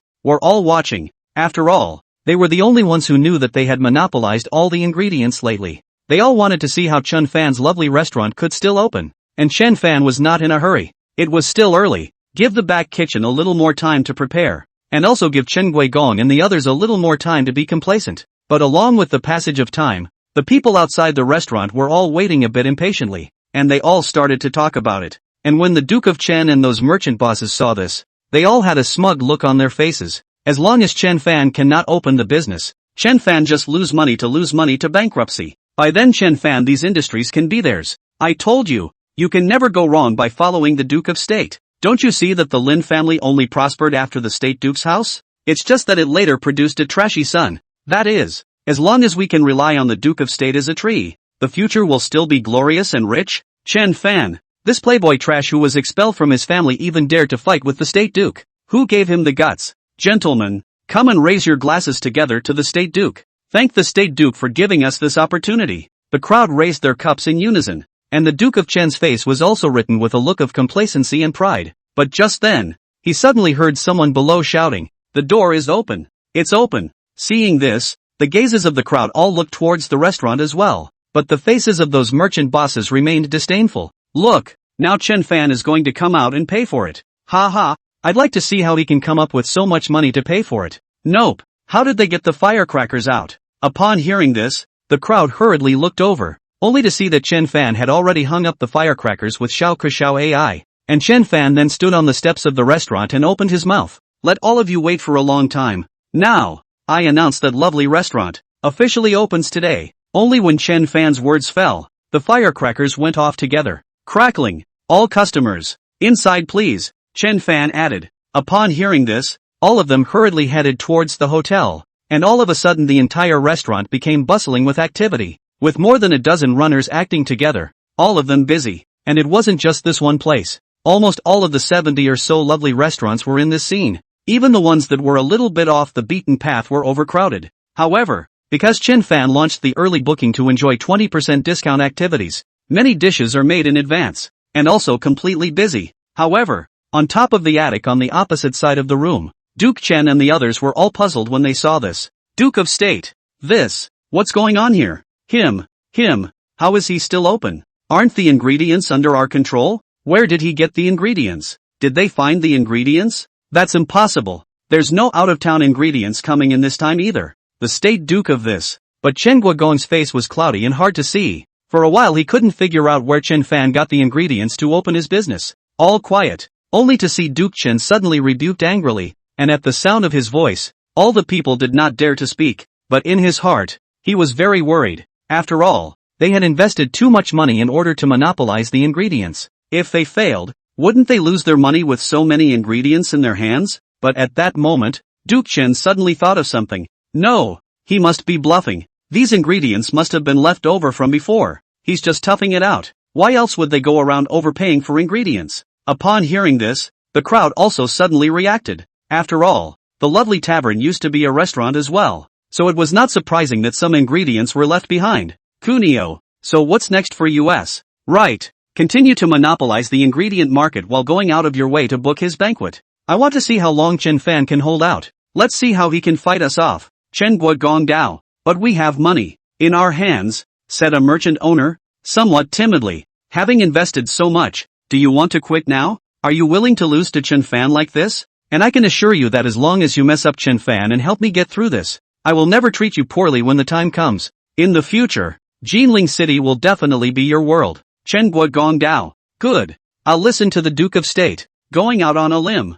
I don't believe that Chen Fan alone can fight us. The Duke of State is right. I'd like to see how long Chen Fan can hold out. Doesn't he pay out more the earlier he books? I'll directly book the banquet for 7 days later. I'll see how he'll pay for it then. Only to see each and every one of them talking, as if all of them were ready to dump their family's money to fight with Chen Fan. But at this moment, Chen Fan, lightly shaking the folding fan left behind by Ji Qianshui, couldn't suppress the corners of his mouth. It just feels so good to be making this kind of money. Chapter 62, Thousand Cities. The Thousand Cities of Flower. Thousand Cities. Sandy, you've been really effective with these moves. What should we do next? At this moment, only Chen Hao walked to Chen Fan's side with an excited face. He originally knew about Chen Fan's plan and how good it was. From monopolizing the ingredients first, to deliberately advertising and doing early bookings on purpose, saying that they will pay more than triple the amount for any breach of contract, deliberately making Chen Guogong feel that this was an opportunity to bankrupt Chen Fan, and step by step bringing Chen Guogong into this trap.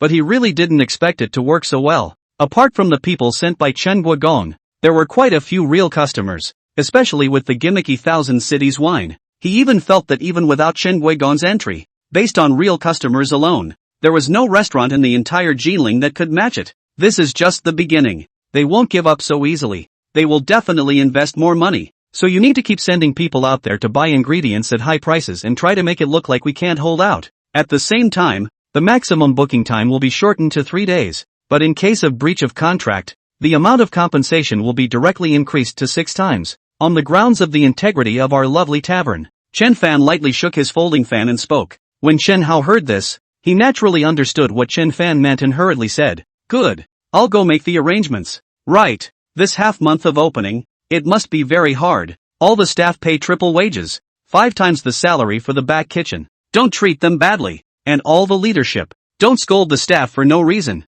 Chen Fan added, triple pay for all employees? 5 times in the back kitchen? Chen Hao looked stunned. Not that he was against processing wages, but this was also too much. Is that necessary? Second brother, you must know that the way to gain is the way to lose. Water can carry a boat, but it can also overturn it. They are the root of everything. It's just that most of the time, they are ignored. Others can ignore it, but we can't, Chen Fan said. Upon hearing this, Chen Hao was a bit surprised. He really didn't think that Chen Fan would even care about these people at the bottom. Moreover, if Chen Fan hadn't said anything, he really hadn't cared about it. It is a good idea to get a lot of help and lose a lot of help. And it is a good idea that water can carry a boat and it can also overturn a boat. Sure enough, it wasn't a bad loss in the first place. Good. I'll make sure to arrange it properly, Chen Hao said. Alright, that's all for now then. I'll leave this place to you. Second brother. I'll go back first, Chen Fan said, lightly patted Chen Hao's shoulder, shook the folding fan given by Ji Qianshui, and led Xiao Xiaoai and the girls downstairs. Young master, where are we going now? Home. After leaving the restaurant, Xiao Xiaoai looked at Chen Fan Dao with a curious face. After all, they were really happy in their hearts when they watched the restaurant named after them being so successful. Chen Fan also knew that the 2 little girls asked this, naturally because they didn't want to go home yet, especially since he and Lang Hanxiang had left for the past 6 days, but he hadn't properly accompanied them. And now that there's nothing to do, it's time to spend some quality time with them. Thinking, Chen Fan lightly rubbed the 2 little girls' heads. No, go back and I'll be dominated by your little Nuan sister and Renyu sister. So let's go, to catch loaches and make you loach drilled tofu at night, okay? Yes.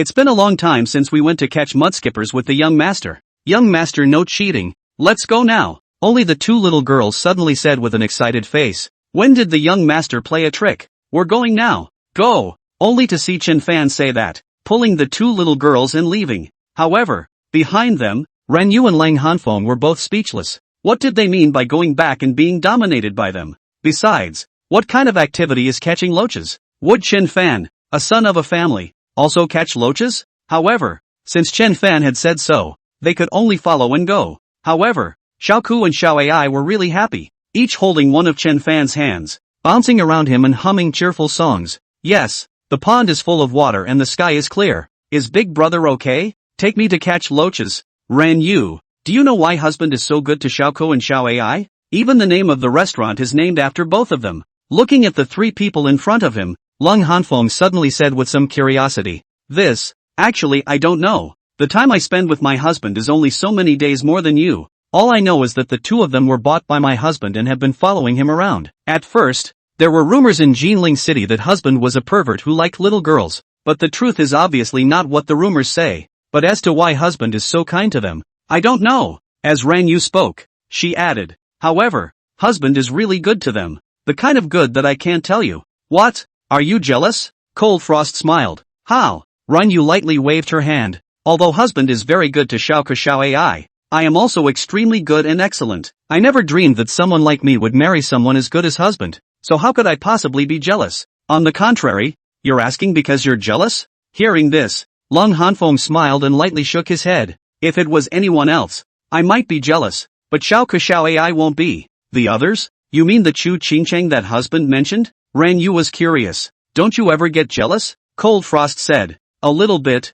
And what can we do when our husband has already married? Ran Yu said. Speaking of which, if it wasn't for my carelessness, how could husband be in danger and have to marry that Chu Qingcheng? So, it's all the more reason why I can't say anything. And husband hasn't changed his mind about us because of Chu Qingcheng, so let's leave it at that. When her husband brings her back, if she is good to get along with, then she will get along with her. If she is not good to get along with, then let nature take its course. I still believe in my husband. Lung Hanfeng said. Aha! Ren Yu also nodded lightly. I also believe in my husband. Let's go. If we keep talking, we won't be able to catch up with them. Only to see Lang Chanshuang smile and say, she directly picked up Ren Yu and chased after Chen Fan and the others. But at this time, in the imperial garden in the depths of the palace, Ji Qianxue, who just got off the court, stood by a pool with his hands folded, looking at the fish in the pool in a daze. It was only the hand on his back that was gently rubbing the jade pendant that had been removed from Chen Fan's belt. Empress.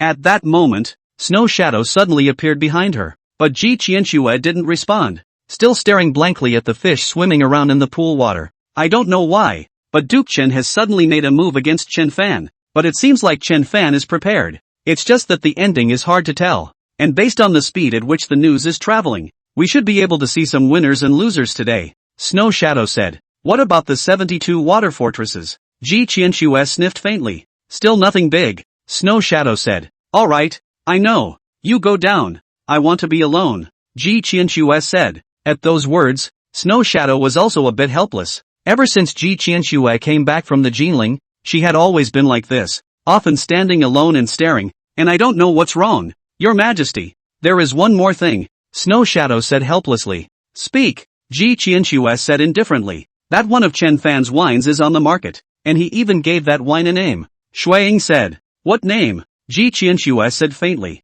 1,000 cities, Snow Shadow said. At those words, Ji Qianxue's complexion suddenly changed and she suddenly turned around. What did you say? What is the name of that wine? 1,000 cities. The 1,000 cities of flower 1,000 cities, Snow Shadow said. Flower 1,000 castles. 1,000 castles. Chapter 63, do we have to beg Chen Fan again? Young master, I want to eat spicy crab. At night, Chen Fan carried Xiao Ai on his back and walked on the way back. Xiao Ku, Lung Cold Frost and Rin Yu were carrying today's loot and following them. Only everyone was all dirty and covered in sludge. Little flower cat, go back and get bathed and cleaned up first. You're filthy, Chen Fan said with a doting face, but Xiao Ai doesn't care. Her face is a sweet smile. Let's go bathe. Young master goes to make spicy crab for us. Mud fish drilling tofu. Good. Young master will make it for you. I only saw Chen Fan say, and then looked at Xiao Ku on the side and said, what about Xiao Ku? What do you want to eat? Spicy snails? I haven't had them in ages.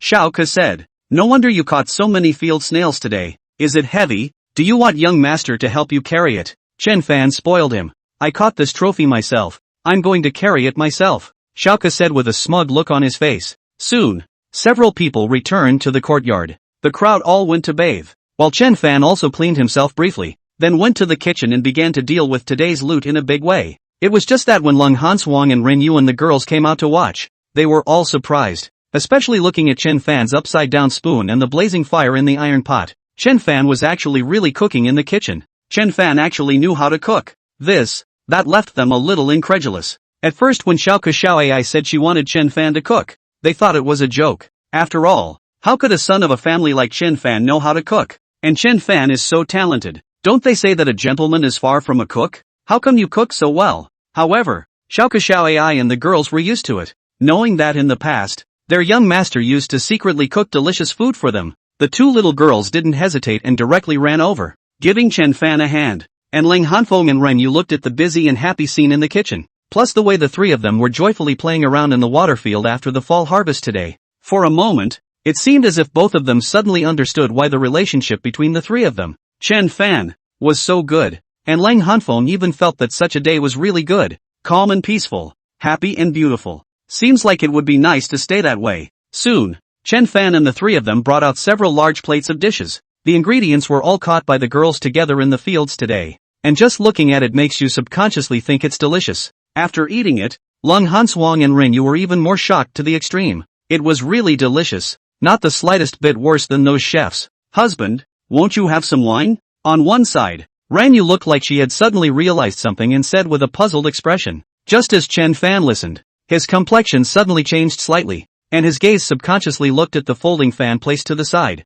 That was the folding fan Ji Qianxue had left behind back then. Drinking hurts. I don't want to, Chen Fan simply responded, naturally picking up Ren Yu's bowl and giving her a bowl of carp fish soup. Moreover, the soup I made is so good. Where can the wine compare? Quickly taste it. Okay, Ren Yu said. The only one who seemed to notice something was Lung Hanfeng, But she didn't say anything and just quietly peeled the shells of the crabs. Time passed slowly, and in the blink of an eye it was 7 days. Chen Fan was not busy with anything else. After all, the cute restaurant was now operating normally and making money day in and day out. The park on the outskirts of the city was also being built in an organized manner. The brewery behind the courtyard was also in full swing, and there was nothing that required Chen Fan to be busy. Chen Fan is also difficult to leisure. The whole day is not in the sun, is to tease the small Coco small love. The day is also quiet and smooth. But the people in the State Duke's mansion didn't have such a good life as Chen Fan. Duke of State, didn't you say that Chen Fan couldn't last long? But now he's been holding out for 7 days since he opened. Duke of State, at this rate, we won't be able to hold out much longer. We've invested too much money in this period of time. I've even shut down my restaurant in order to purchase those ingredients. You just closed the restaurant. I even mortgaged the store. If I can't get Chen Fan down again, I'll really be done for. You're the one who mortgaged the store. All my estates have been staked out. Duke of State, do something. We really can't hold on much longer. Only those merchant bosses who had defected to Duke Chen in the beginning were all gathered at the Duke's mansion, one by one. Now they are really panicking. At first, he thought that Chen Fan was holding on for dear life. But where would he have thought that Chen Fan would have held on for so long? Duke Chen's face was also filled with gloom as he listened to their words. He also knew that no one could last much longer, especially since Chen Fan was now earning money day in and day out. Even if he really couldn't hold on, the money he had earned in the past few days would be enough to compensate. It was simply impossible to mess up Chen Fan with this, but he just couldn't figure it out. It was clear that Chen Fan had been purchasing ingredients at a high price all along, and he hadn't been able to buy any. But how could Chen Fan hold out for so long? Even if there had been some stock in the past, there was no way it would have lasted this long. Where exactly did Chen Fan get the ingredients? Where are his cooks and staff that I asked you to poach? Did you guys do it? Duke Chen said with a hard look on his face. Duke of State, don't even think about it.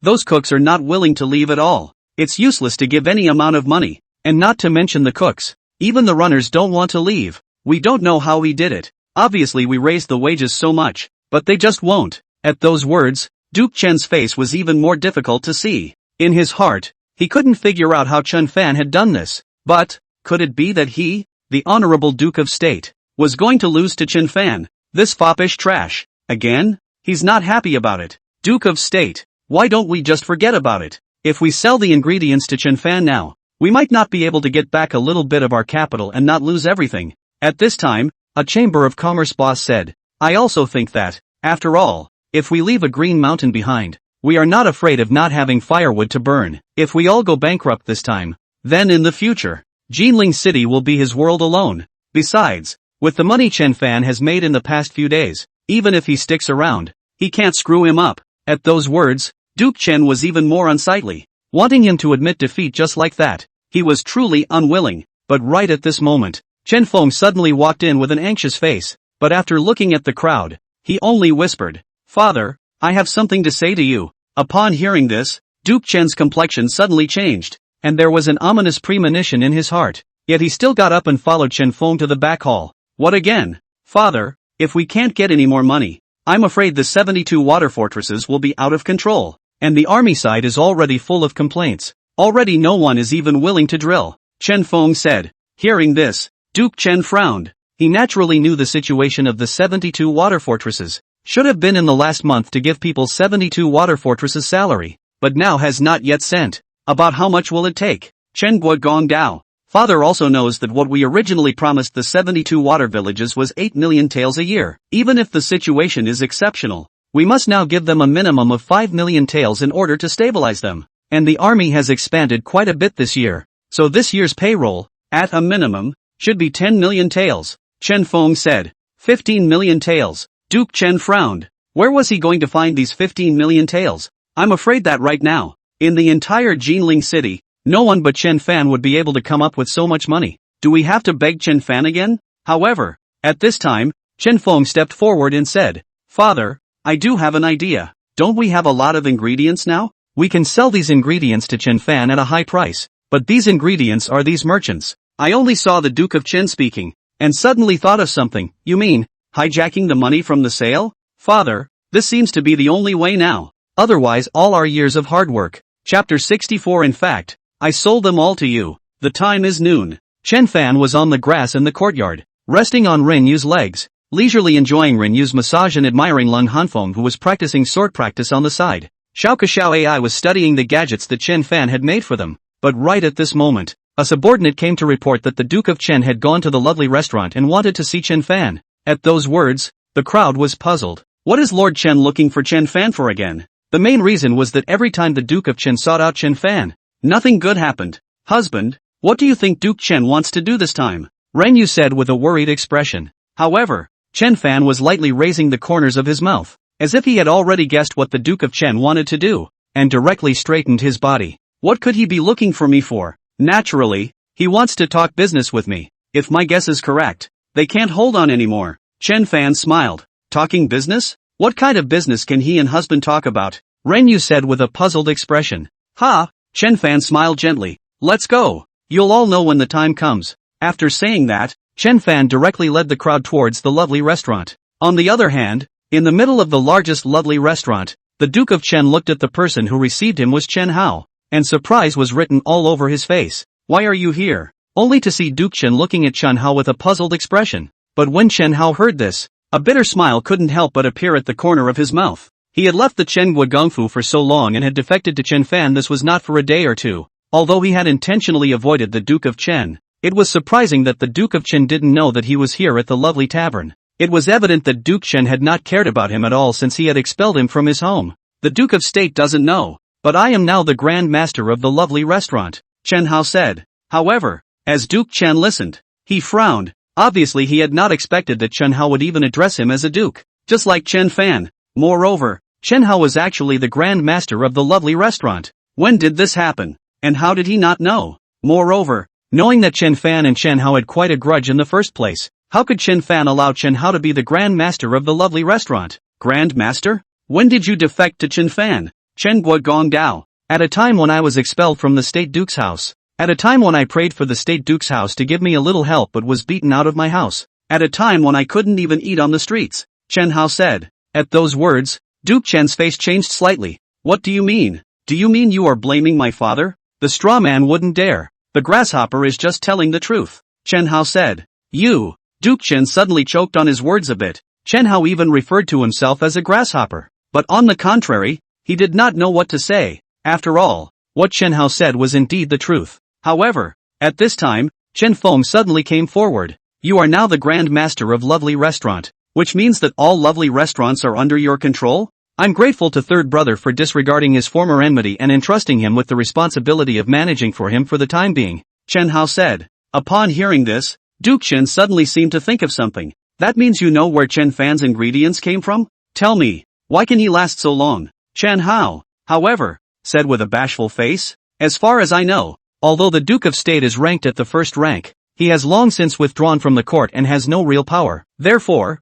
it seems that I am not obligated to answer when the Duke of State asks. I am your father. Could it be that I can't even ask you a question? Duke Chen sniffed and directly said with an angry face. The Duke of State is overstating the case. The straw man has long been expelled from his home and does not dare to climb high, Chen Hao said. At those words, Duke Chen's face became even more ugly. Chen Hao unexpectedly learned the same as Chen Fan, and for a while he didn't know what to say. Knowing that to say any more would just be asking for trouble, Chen Hao didn't have to say anything to him like that, so he just sat on the side and waited. Finally, Chen Fan came. However, Chen Fan looked at the Duke of Chen but did not have the same scruples as Chen Hao and directly said in a cold voice, looking for me for what? Said, is directly sat on top of the main seat, as if completely did not put Chen Guogong in the eyes of the general. You. Duke Chen got angry when he looked at Chen Fan's appearance, but he still suppressed his inner anger and opened the door. Haven't you been begging around for ingredients lately? I'm willing to sell you all the ingredients I have on hand, but your attitude better be good.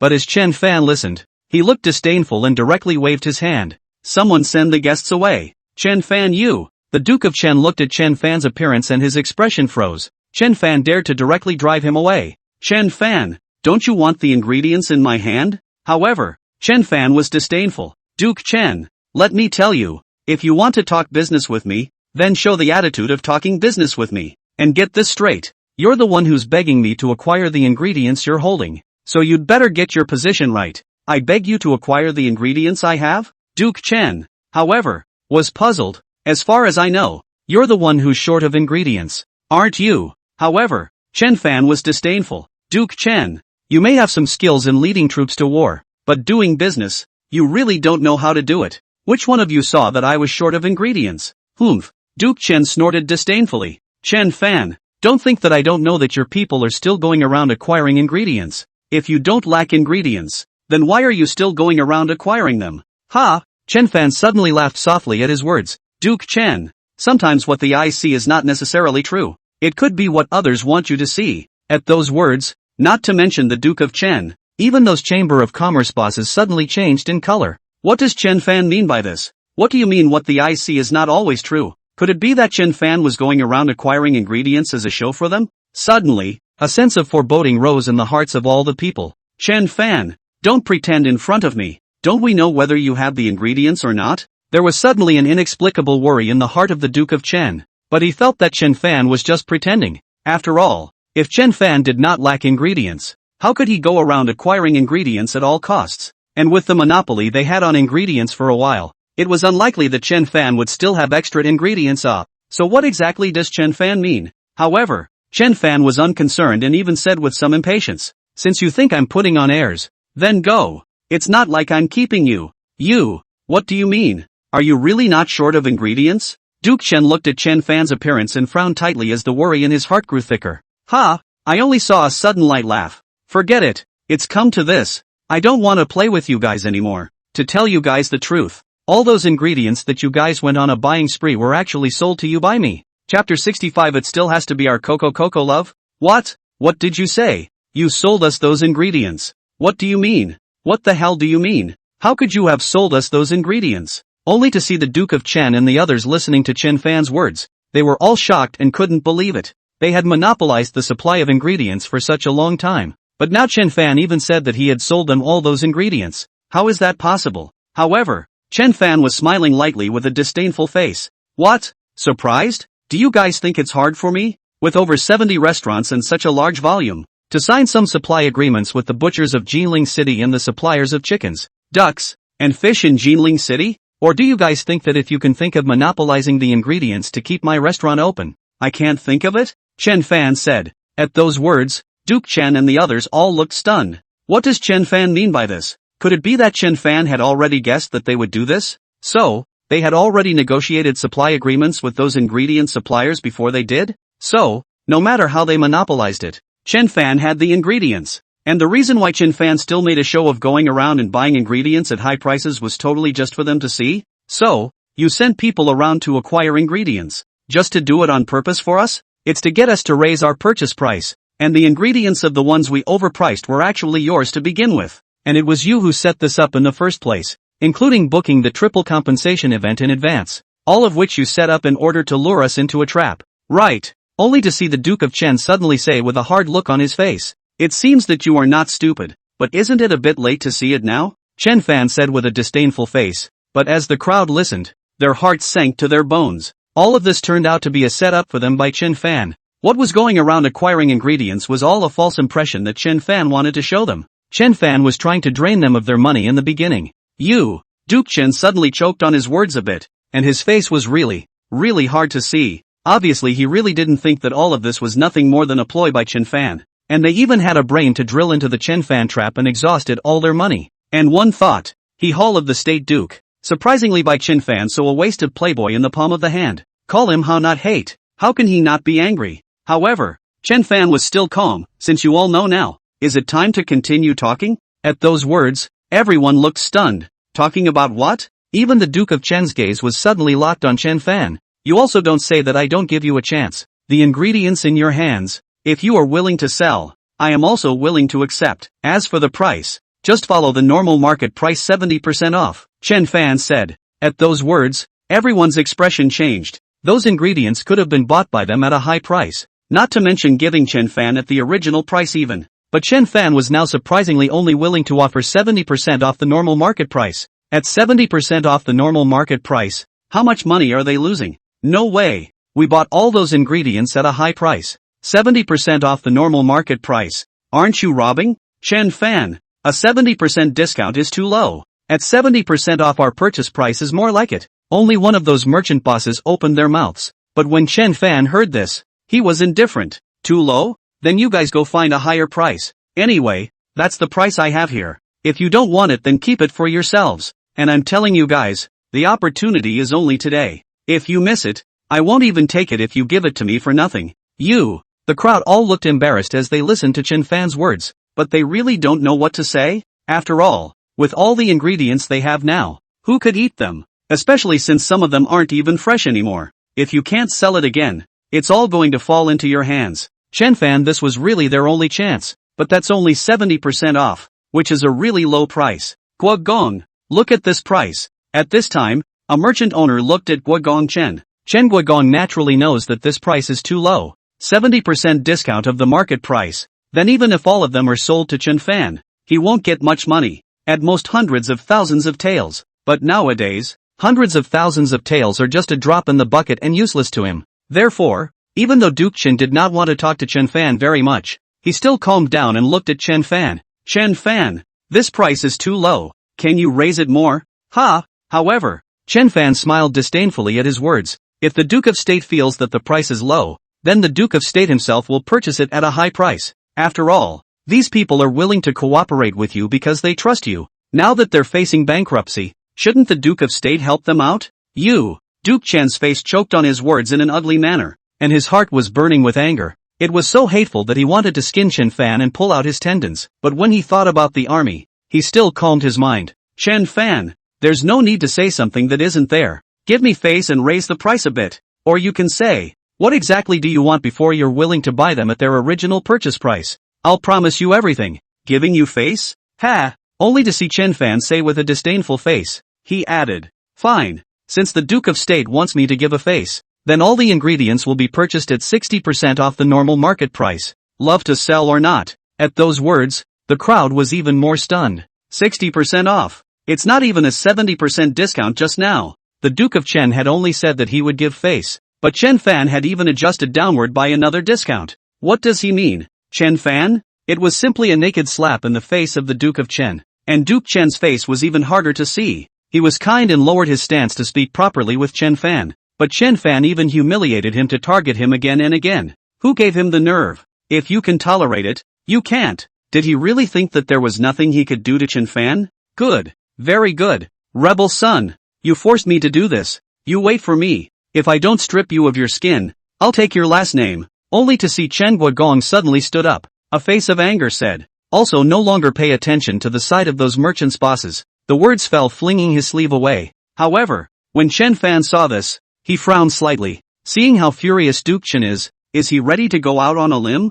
Thinking about it, Chen Fan also ignored the other merchant bosses present and instead looked at Xiao AI and said, Coco AI, come on, accompany me to the storehouse to pick out a few gifts. Upon hearing this, both Long Hanswang and Reng Yu on the side frowned slightly. They could remember very clearly that half a month ago, Xiao AI had already helped Chen Fan pick it out. It's just that for the whole half month, Chen Fan didn't have any intention to send a gift, and they thought that Xiao had thought wrong. But now, Chen Fan actually wanted to give a gift? Had Xiao really guessed what Chen Fan was going to do half a month ago? Xiao AI, however, looked at each other and smiled. Young master, we've already picked it out for you. You've already picked it out? You guys know who I'm going to give it to? Chen Fan was a bit surprised. Isn't it going to be given to the Taisho? We specially inquired about this new Taisho's preferences and have already prepared it for young master. Xiao said. At those words, Chen Fan was even more surprised, but in his heart, he was more pleased. Straight away,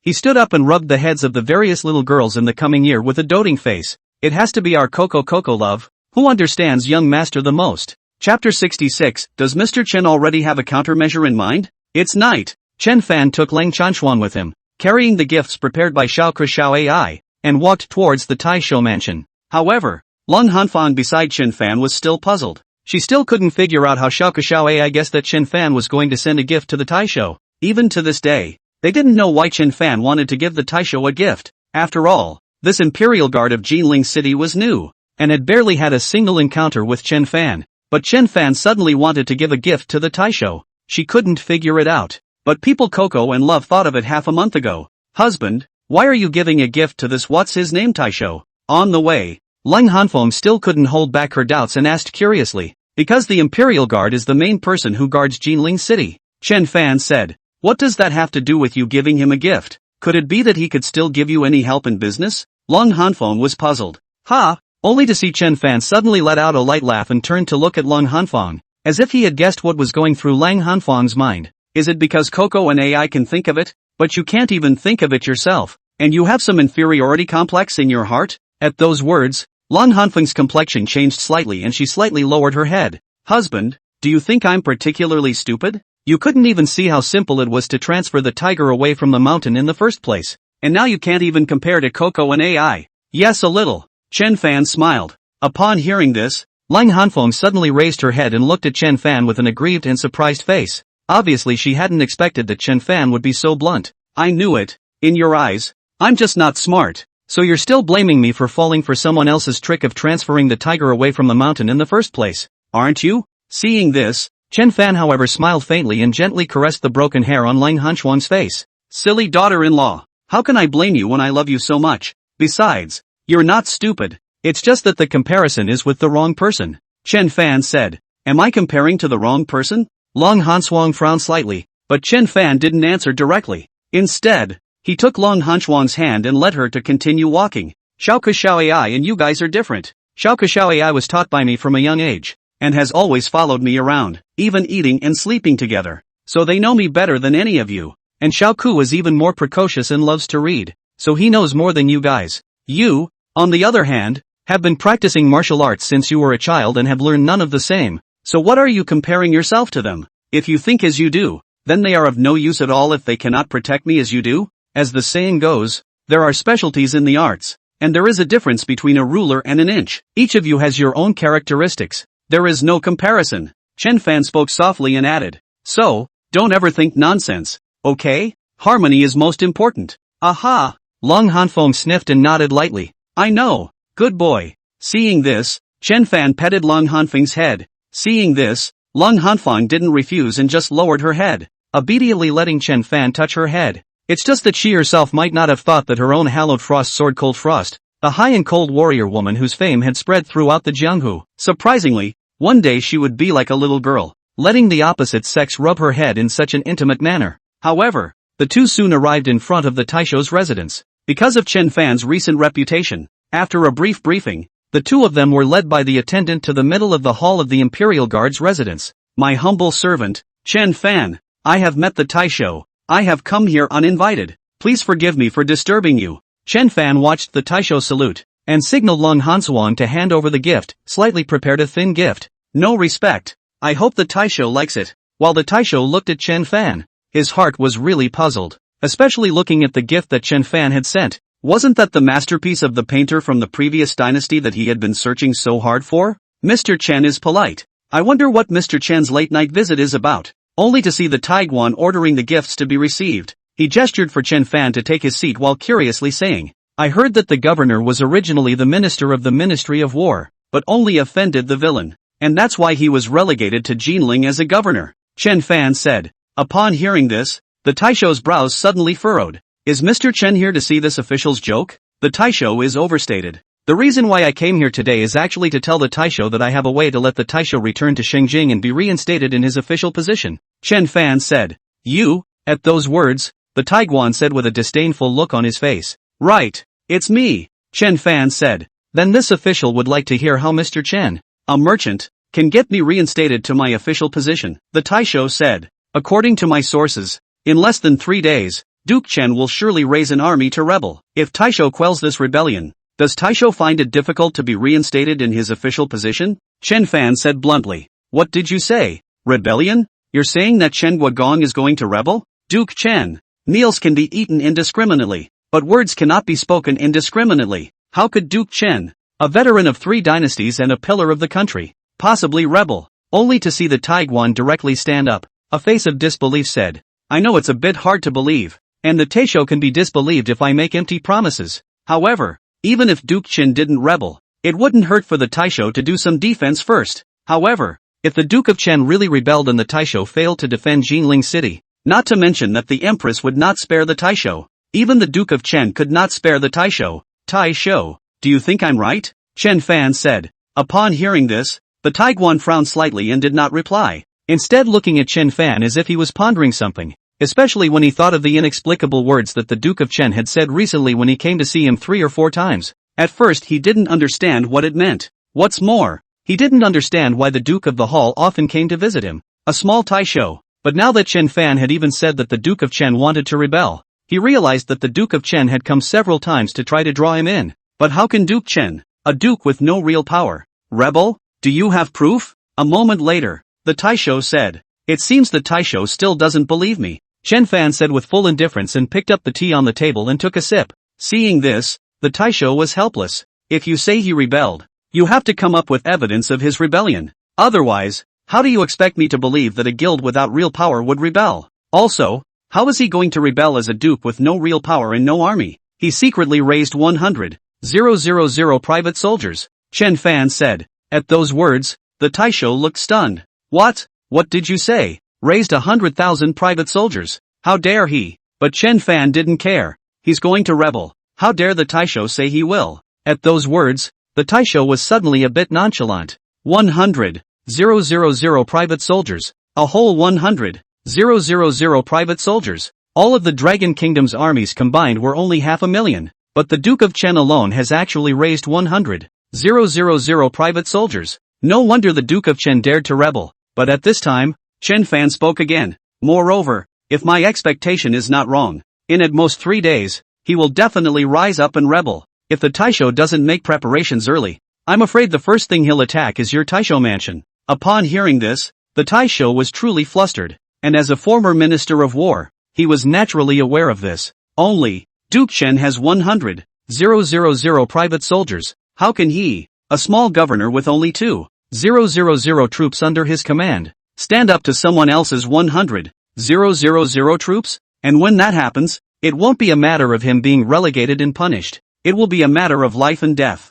However, the taisho suddenly thought of something and looked at Chen Fan in a hurry. Mr. Chen, you just said you would help me. So that means Mr. Chen already has a countermeasure in mind? Chapter 67, is there any more Thousand Cities wine? Naturally. If not, how would I dare to come and bother the taisho? I only saw Chen Fan say that and lightly sip a mouthful of tea, before he looked at the taisho again and said, it just depends, whether the taisho is willing to believe me or not. Upon hearing this, how dare the taisho hesitate and hurriedly said, at this point in time, does Mr. Chen still think I shouldn't believe it? Since the taisho is willing to believe me, I won't beat around the bush. I only saw Chen Fan say, standing up directly, although Duke Chen has 100,000 private soldiers, it is not easy to mobilize them for a short period of time, and I've already made other arrangements. He won't even be able to mobilize 100,000 people at one time. And right now, the most important thing is to concentrate all the soldiers in your hands. If my guess is correct,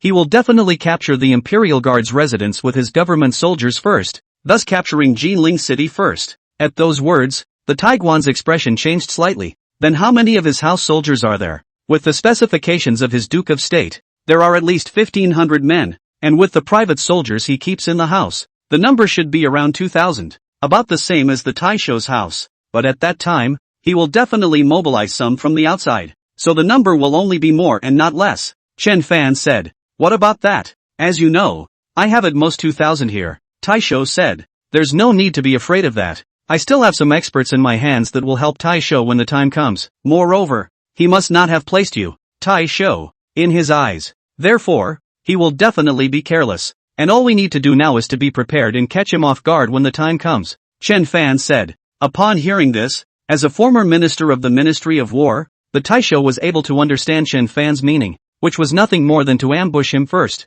But even if we blocked this attack by Chen Guogong, what about the future? Duke Chen has 100,000 private soldiers in his hands. Then what should we do in the future? Are we going to defend his 100,000 strong army with my 2,000 men? Taisho said. What if we just tackled him directly? Chen Fan said. At those words, the Imperial Guard looked stunned. Directly capturing Duke Chen? Chen Fan surprisingly wanted to directly capture the Duke of Chen. This is not a bad idea. As long as the Duke of Chen is captured, then everything will be solved. But what if we can't capture it? The governor said. We'll talk about this when the time comes. Right now, the main thing is to first guard the Taishofu. Don't let him take over Jinling City so easily. Chen Fan said. Upon hearing this, for some reason, the Taisho always felt that Chen Fan was very sure of himself. It was just that he didn't know where Chen Fan, a businessman, got his certainty. Good. Then I'll arrange for someone to prepare it now, Taisho said.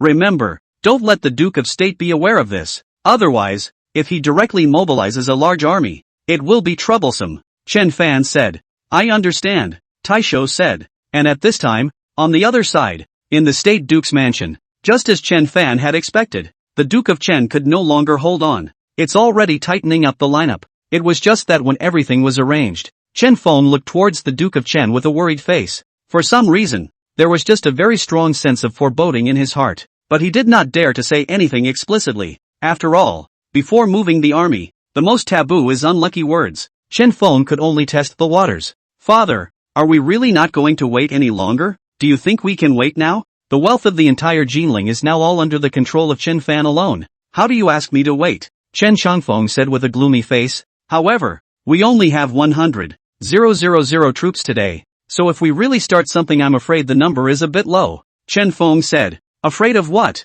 When the Holy Dragon Emperor started his army, he had no more than 1,000 men in his hands, but in the end, he still brought down the world. Moreover, as long as we occupy Jinling City, with its wealth, are we still afraid that we won't have the money to recruit soldiers and horses? Chen Guogong Dao. At these words, Chen Feng could not say anything, but could only try again. Then Chen Fan there. Him? Don't mention him to me now. When we capture Jinling City, I'll be the first to sacrifice his head to the flag. Duke Chen said with a hard look on his face and added, by the way, what's the situation over at the 72 water villages? Everything is normal. I've already sent someone to bring the order to guard the Yangtze River. Chen Feng said. Yes, Duke Chen responded and added. Command down. Attack the Imperial Guardhouse tomorrow night. Yes, Chen Feng respectfully said. When Chen Fan and Lang Hanfeng returned to the courtyard. In the courtyard, Xiao Ai had already been arranging for people to pack up their things, ready to take advantage of the night to move all the things into the city.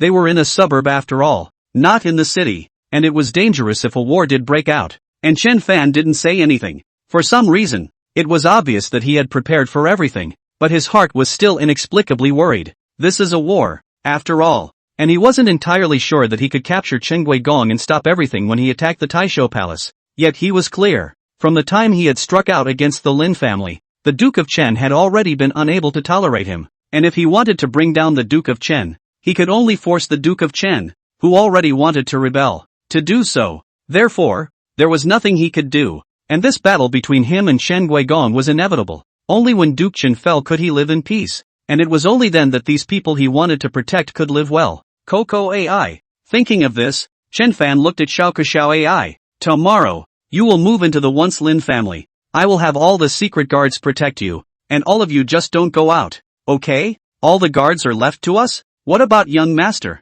Xiao Ai hurriedly said. I have Xiao Nuan with me. It's fine, Chen Fan said. Young master, you're also going to the Taishofu? Xiao Ke said. Aha! Chen Fan nodded lightly. Tomorrow, I will bring little Nuan directly to the Taishofu. Upon hearing this, Xiao Ai seemed to be able to understand what Chen Fan had in mind, and also knew that Chen Fan disliked that kind of words of parting from life and death the most. The two of them then just walked up to Chen Fan and each held one of his hands. Young master, be careful and stay safe. My sister and I will be good until you get back. Seeing this, Chen Fan nodded gratefully and raised his hand to dotingly rub the two's heads. Good boy. And at this time in the deep courtyard of Xingjing Palace, Ji Qianxue in the imperial study for some reason, the heart is very irritable. How can not be quiet? Especially looking at the jade pendant sitting next to the table. Finally, Ji Qianxue couldn't stand it anymore and lightly called out, Snow Shadow. Along with the words, Snow Shadow's figure suddenly appeared before the table. Empress, what's going on in Jinling?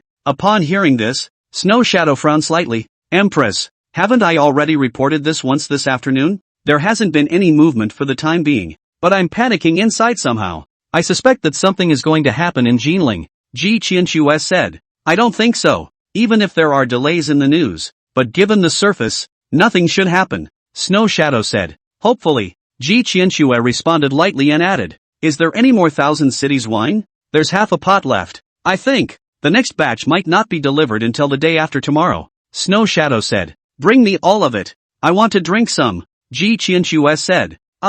Empress, Chapter 68 quickly, kill the Duke of Chen while you're at it. Time passed and it was the next night. In the Taisho's residence, Chen Fan and the Taisho were sitting in the middle of the hall. chatting with each other. Chen Fan appeared to be very calm, but the Taishos appeared to be worried and anxious, unable to sit down at all, always pacing back and forth. Chen Fan, did you say that Lord Chen is coming back tonight? Not necessarily, Chen Fan said. Then, do you think those arrangements of ours can really hold off the Duke of Chen? The Taisho added. Can, Chen Fan said simply, but the Taisho sniffed. But he was helpless. He truly didn't know where Chen Fan got his confidence, much less how Chen Fan could be so calm. Obviously, Chen Fan didn't look more than 20 years old, but his character was so old that he didn't look like a person of that age in general. Most of all, he knew about Chen Fan's feud with the Duke of Chen, knowing that if the Duke of Chen rebelled, sparing no one could possibly spare Chen Fan. But Chen Fan was just so calm, like he wasn't afraid at all. However,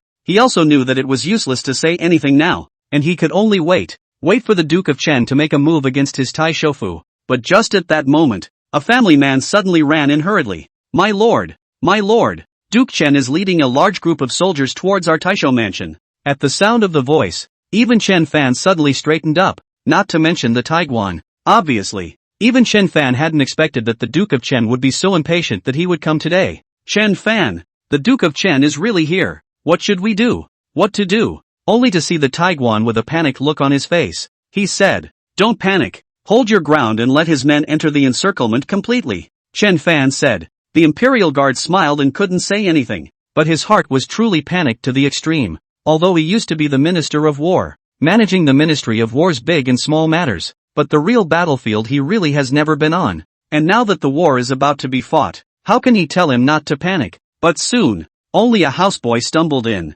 Taisho, the Duke of Chen. But before that family man could finish his words, he only saw the Duke of Chen riding a black BMW, leading a large group of people to directly barge in. When the Taiguan saw this, his heart was even more panicked to the extreme, and he hurriedly looked towards Chen Fan. However, Chen Fan just signaled him to go out, and the Imperial Guard had no choice but to walk out. What do you mean by this? State, Duke, Taisholi, only to see Duke Chen speaking with a disdainful face. He added, I don't want to talk nonsense with you today. If you choose to defect to me, I will still be able to spare your life and grant you a high rank and salary. But if you're going to continue to be obstinate, then don't blame me for being merciless. Upon hearing this, Imperial Conservator Li looked even more horrified, but still said with trepidation, Duke of State, what do you mean? Do you want to rebel? Could it be that Taisho Li doesn't think it's obvious enough? Duke Chen said with a disdainful face. That is, it's all so obvious. Can't Taisho Li see it here?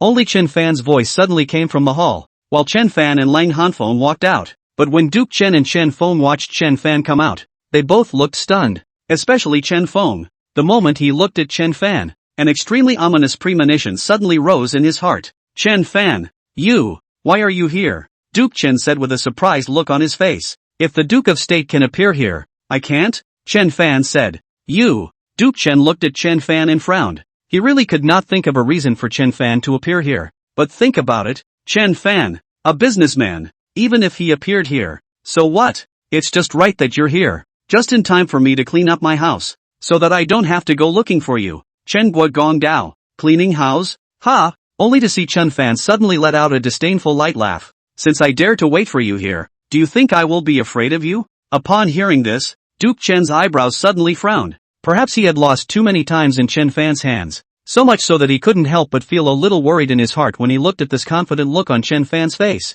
It always felt like Chen Fan was holding back something bad, especially this sentence that Chen Fan said. He dared to wait for him here. What does it mean? Could it be that Chen Fan knew that he would come for a night attack on the Taisho mansion? Today, my 3,000 men have surrounded this Taisho Fu. Even a fly can't fly out. Or do you think that with Lung Hanshuang alone, you can protect you? Duke Chen tried with a skeptical face. It is true that you have surrounded the entire Taisho mansion, but have you ever thought that I was the one who deliberately allowed you to surround it? Only to see Chen Fan saying with a disdainful face. He added, but seeing as there was once a father and son, you don't say that I don't give you a chance. If you surrender now, I can still plead for you and keep you alive. At those words, Duke Chen frowned a little deeper. He really couldn't see what Chen Fan wanted to do. What do you mean? Let him surround it on purpose? Could it be that Chen Fan really had a backhanded plan? Or was Chen Fan just deliberately trying to scare him? But no matter what, when it came down to it, he had no way back. So how could he be intimidated by Chen Fan?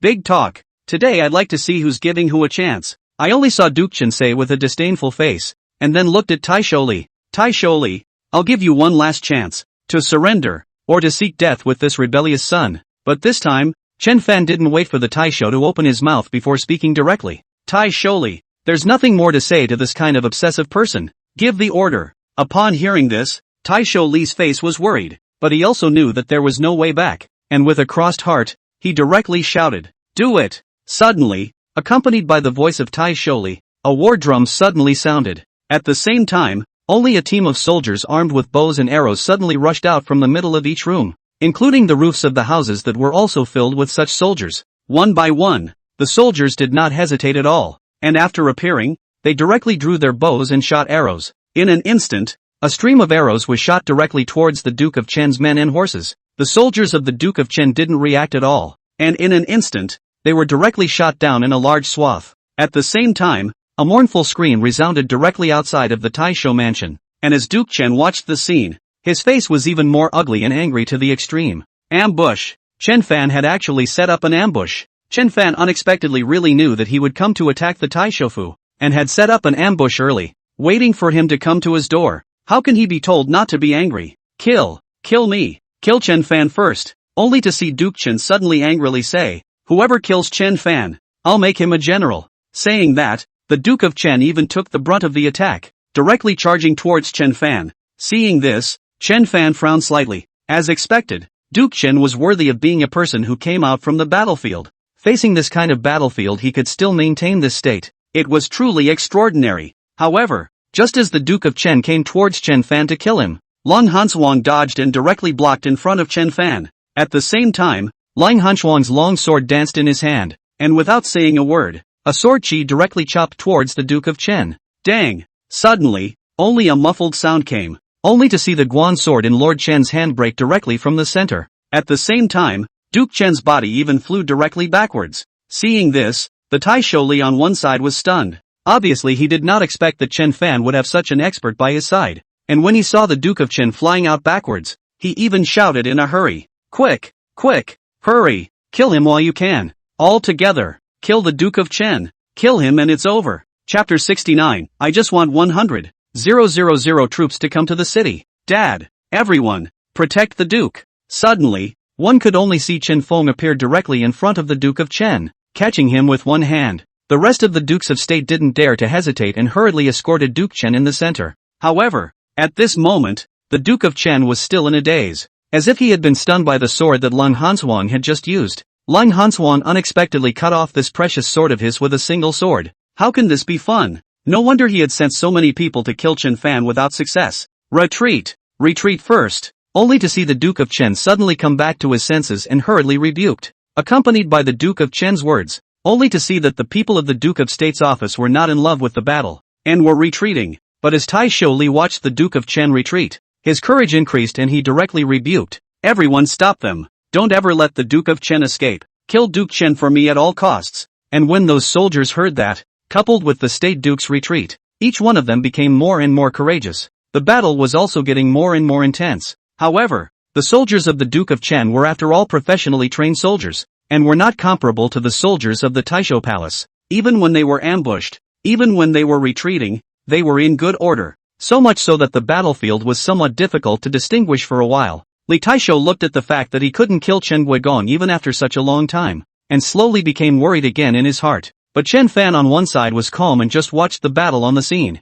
When Taisho Li looked at Chen Fan's calm appearance, and then looked at Lang Hansuang who was standing beside Chen Fan, he suddenly felt some dissatisfaction in his heart and directly rebuked, "Chen Fan, what are you still waiting for? Quickly let this expert beside you make a move. If you don't make a move, Chen Guigong will escape." Saying that, he even looked directly at Lang Hansuang and chided, "You hurry up and go kill Duke Chen for me." Upon hearing this, Chen Fan's brows suddenly furrowed and he directly coldly glanced at Taisho Li. "Why don't you go yourself?" When Taisho Li listened to Chen Fan's words and then looked at Chen Fan's icy cold eyes, his expression suddenly became a bit scared. But before he could finish his words, Chen Fan directly said icily, "My people, you are not qualified to order." Upon hearing this, Taisho Li was even more afraid. "I don't mean that. I mean if I don't stop it, Chen Guigong is going to escape." But Chen Fan was still not giving any face. "So what? If you can keep him today, then keep him, if not then forget it. I will never let Muan go and risk her life.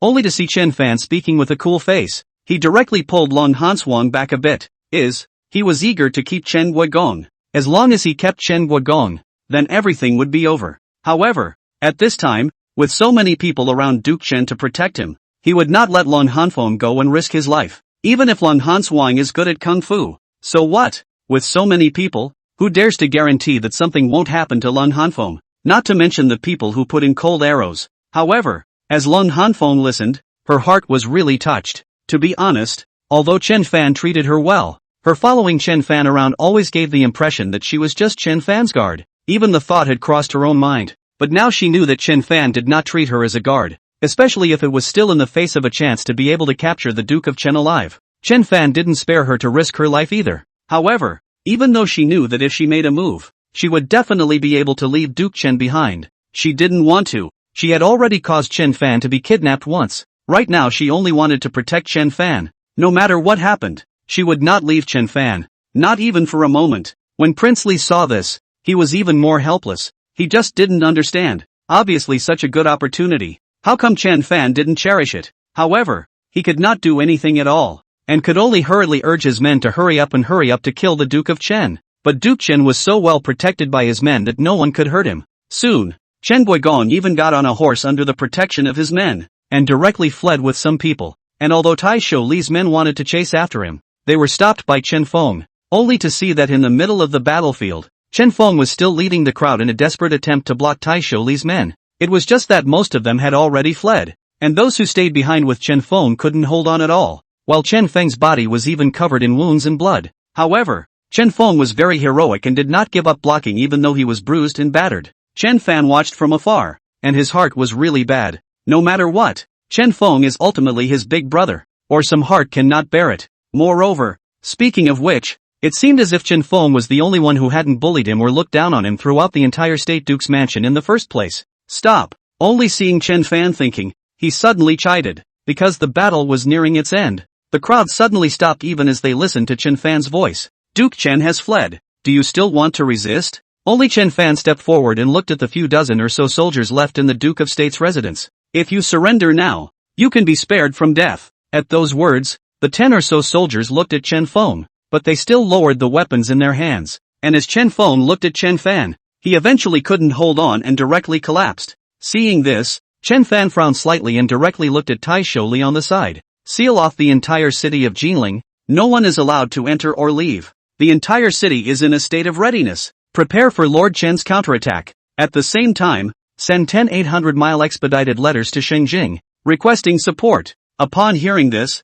Tai Shou Li did have an ugly worried look on his face. Chen Fan, do you think that with just this number of people, we can hold back the counterattack of Duke Chen? The Duke of Chen has a whole 100,000 troops. If I say it can be stopped, then it can be stopped. All ordnance on the wall. Always be ready to fight. Only to see Chen Fan say that, he directly walked towards Chen Feng and directly carried the severely injured Chen Feng in full view of everyone, turning around and walking away. Seeing this, Long Hanswang hurriedly went forward to follow Chen Fan. However, when Mrs. Li watched Chen Fan carry away Chen Feng, although she wanted to say something, she didn't dare to say anything, and in the end, she could only watch Chen Fan carry Chen Feng away. But at this time, in a mountain forest outside of Jinling City, the Duke of Chen, who had been running away, then stopped. Duke of State, there's no one coming after us. Do you want to take a rest? At this time, a vice general came forward and said, However, the Duke of Chen suddenly shouted, as if he was venting the anger in his heart.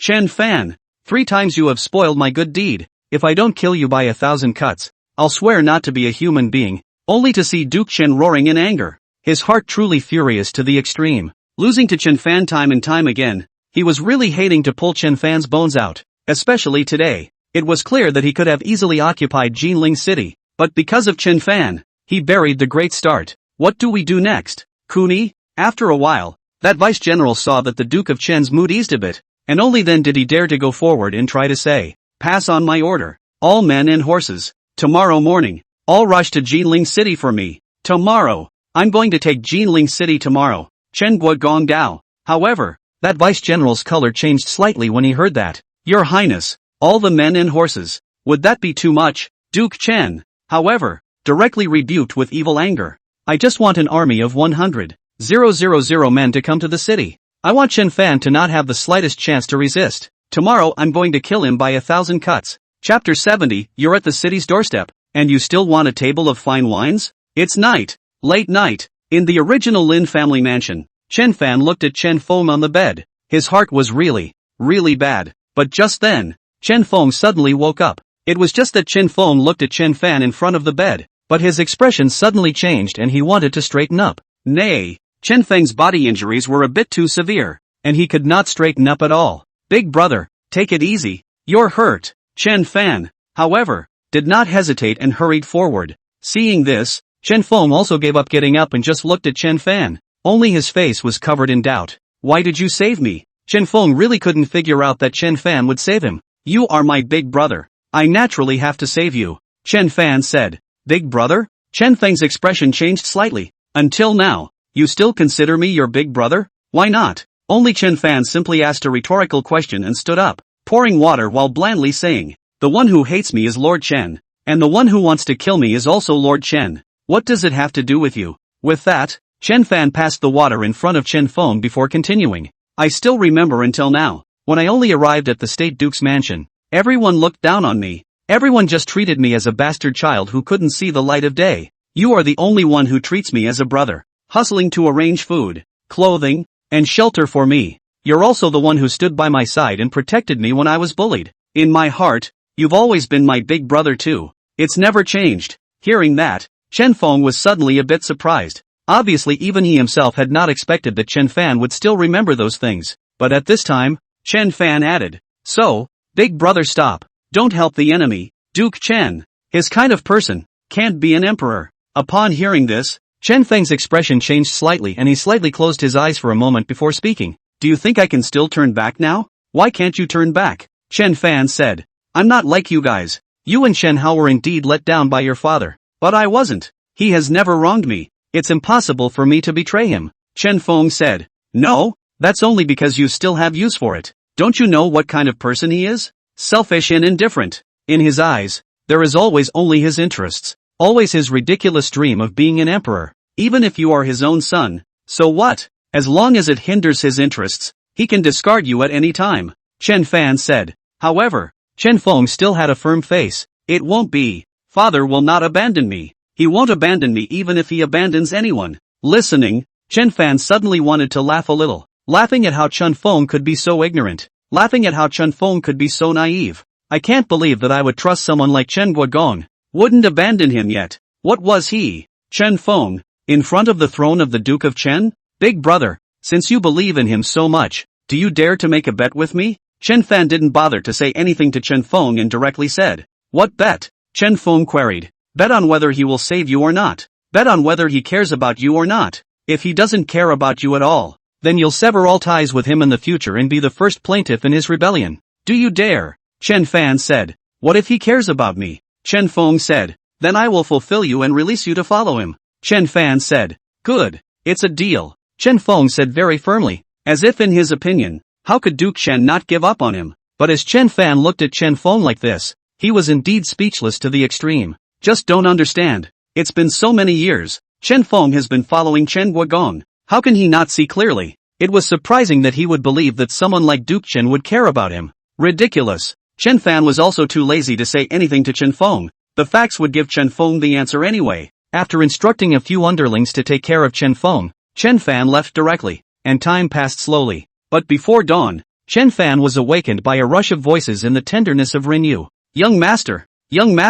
you get up quickly. Duke Chen's army is calling. Listening to the outside of the room, Xiao Ai's anxious voice, Chen Fan's complexion suddenly changed, and he was even a little disbelieving. It was only last night that the Duke of Chen was defeated, but this morning he even called directly with his troops. That speed. Chen Fan didn't dare to hesitate, and hurriedly got up, explained a few words to Xiao Ai and the girls, and took Lang Hanswang and headed towards the city wall. Arriving on top of the city wall, Chen Fan looked at the black pressurized army of the Duke of Chen not far below, but let out a sigh of relief, for the army that came was not too large, but only 7 or 8,000 men. It's only 7,000 or 8,000 men, so it's still a little hard to take down the gates. but Li Taisho on top of the city wall has long been anxious like an ant on a hot pan. Seeing Chen Fan's arrival, he hurriedly stepped forward and said, "Chen Fan, you're finally here. Look, what should we do now? With so many people from Chunguagong, how are we going to resist?"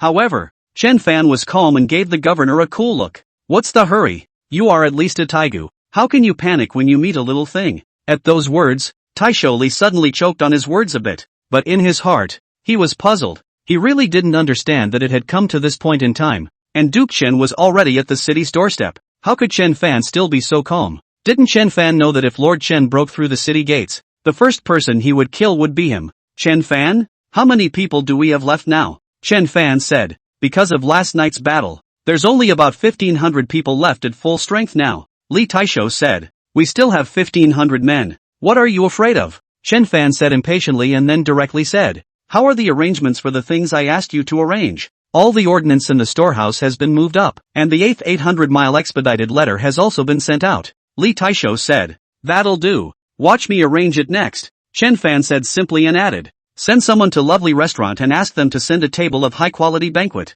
Also have them take charge of the army's meals for this period of time." At those words, not to mention Taisho Li, even Long Hanfeng beside Chen Fan looked stunned. At this point in time, what does Chen Fan need a Lovely Restaurant to send a table of high-quality wine to do? "Chen Fan, what's the point of sending a superior banquet? In a hurry, I haven't eaten." Only to see Chen Fan responding carelessly, he added, "Also, promulgate a notice saying that the Duke of Chen has revolted and is temporarily recruiting soldiers from the entire Jinling city. As long as one is willing to serve as a soldier, 100 taels will be directly rewarded. If you are not willing to continue as a soldier in the future, you may be directly discharged when the reinforcements arrive. 100 taels a person? I don't have that much money," Taisho Li hurriedly said. "I have." Only to see Chen Fan say, directly flinging out a large stack of silver tickets out, "Hurry up and go. Don't delay." Seeing this, Taisho Li did not hesitate, and after receiving Chen Fan's silver ticket, he hurriedly handed it over to the lieutenant beside him and asked him to make arrangements in a hurry.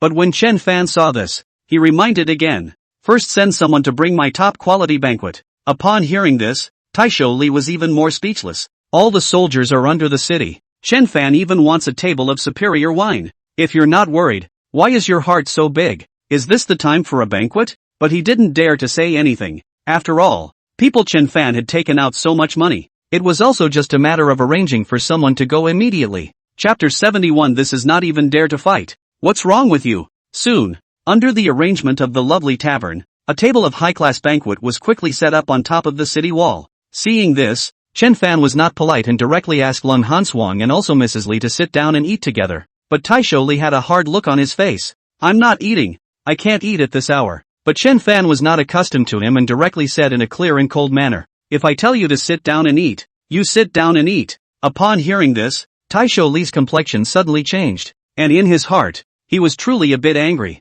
What does Chen Fan mean by this? It was even if he had a big heart himself and wanted to fool around, but he had the audacity to talk to him like that, and even dare to ask him to accompany him in fooling around. But looking at Chen Fan's icy cold eyes, Taisho Li was somehow a bit scared, and in his heart, he didn't dare to resist at all, as if Chen Fan was the Taisho, so he just sat down. Seeing this, Chen Fan then looked at Lang Hanfeng and said, "Shaun Wan, you also sit down and eat some together." Although Lang Hanfeng was puzzled, she still sat down. Just like this, Chen Fan's three people unexpectedly just started eating a banquet on top of the city wall with a big strut. At this time, underneath the city wall, the Duke of Chen, who was still outside the range of the attack, used his 1,000-mile mirror to look at Chen Fan, who was leisurely eating on top of the city wall. But his heart was full of doubts. It's this time of the day. He's already at the city's doorstep, and Chen Fan is even eating a banquet. And he was still talking and laughing with Lang Chunfeng. Why? Was Chen Fan not afraid of him at all?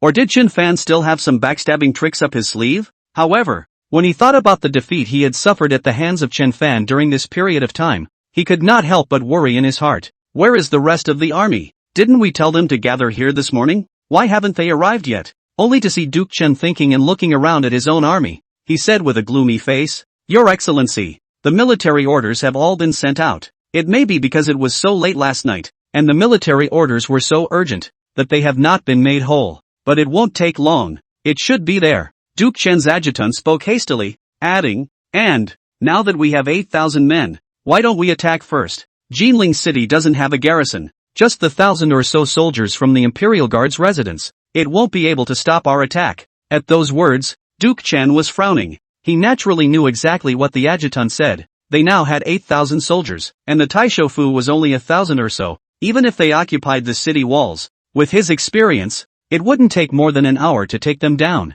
However, since they could see it, how could Chen Fan, being so smart, not see it? But Chen Fan was not worried at all, and was even drinking and eating meat on top of the city wall. So there must be a trick. It was not certain that Chen Fan had already laid a trap and was waiting for him to take the bait. There's no rush. Wait a little longer. Chen Guogong Dao. Upon hearing that, the adjutant didn't dare to say anything even though he didn't know why. Time is slowly passing as well. The governor above the city wall, however, was very puzzled as he looked at the army that was hesitant to attack. Chen Fan, you say it's been an hour. Why hasn't Duke Chen attacked yet? What is he waiting for? Chen Fan, however, didn't care and instead poured himself a shallow glass of wine. For fear. Upon hearing this, not to mention the Thai guards, even Long Hansuang frowned and spoke. Scared? What is he afraid of? And the Taisho followed. That's right, he's rebelled. What's there to be afraid of? Fear me, Chen Fan said. Scared of you? Why? Taisho said. Otherwise, do you think I really ate this feast because I didn't have breakfast? Chen Fan said. Upon hearing this, both the Taiguan and Lang Hanfeng's complexion changed, as if they both suddenly understood something, and both their eyes were glowing. I see. You're deliberately bluffing, deliberately letting the Duke of Chen feel that you are not afraid of him at all, and thus wondering if you still have any more cards up your sleeve. Long Hansuang said with a surprised face and added, and it also delayed the time, allowing more time for the conscription. It also allows more time for the reinforcements to arrive. How clever, Chen Fan said with a slight smile. Seeing this, the Taisho was a face of shock and surprise. Obviously, he had not expected that Chen Fan would have this effect by eating this meal, but at that moment, Chen Fan stood up and said, call someone to collect the banquet. Send another table in the evening. Upon hearing this, the Taisho and Lang Chanchuan were yet again puzzled. Isn't this going to make Lord Chen suspicious? How come it's being withdrawn again? Taisho Li was puzzled. How many hours does it take you to eat a meal? Eating any longer would look too fake, Chen Fan said. Upon hearing this, Taisho Li then reacted and hurriedly ordered the banquet to be removed. Chen Fan didn't care, and just pulled Lung Hansuang to the front of the city wall, looking at the army of the Duke of Chen in front of him from a distance. But in the distance, as Duke Chen watched through the 1,000-mile mirror as Chen Fan withdrew the banquet and stood on top of the city wall with Lang Chanchuan, his heart was even more puzzled. He really couldn't see a single look of fear on Chen Fan. But on what grounds? On what basis could Chen Fan not be afraid? No, Chen Fan must be deceitful. Otherwise how could he not be afraid? Duke Chen thought as he did. Time is also passing slowly. Slowly the sun has even been a little west, and those soldiers of Chen Guogong in the sun under the sun, at this time are a little drymouth. Even the adjutant and others beside the Duke of Chen were getting a bit impatient, but the Duke of Chen was slow to make his move. But at that moment, Chen Fan directly brought a shouting horn and directly shouted at the opposite Chen Guogong. Lord Chen, are you still fighting or not?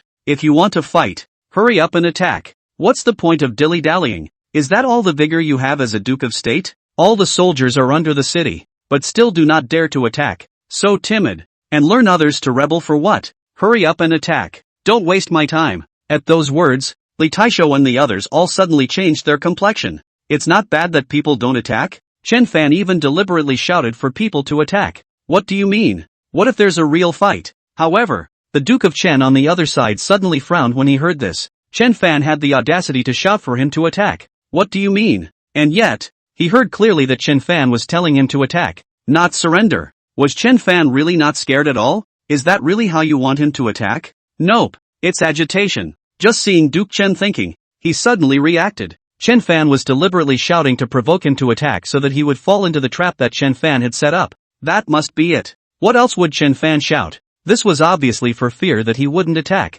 rendering the trap set beforehand useless. And now he was only 8,000 men. He couldn't fall for Chen Fan's trick. If something happened, it would be a real loss. It had to wait until the men arrived. Chen Fan is too cunning. This time if he didn't have full certainty, he would never fall for Chen Fan's trick again. Thinking of this, Duke Chen looked back at those soldiers under the scorching sun and directly scolded. All of you, listen to the order. Set up camp in the same place and recuperate. At those words, all the soldiers were incredibly puzzled. Right in front of us is the city of Jinling. If we fight our way in, we'll be able to eat and drink. But Duke Chen even wanted them to set up camp now. Why? What's wrong with you? Moreover, people Chen Fan had shouted like this, so how could the Duke of Chen still stand it? You really don't care about honor at all? Or is he afraid of something? But if you're really scared, what's the point of revolting? Wouldn't it be nice to be an idle prince? But although the people thought so, no one dared to say anything, and they could only follow the words of the Duke of Chen and began to set up camp.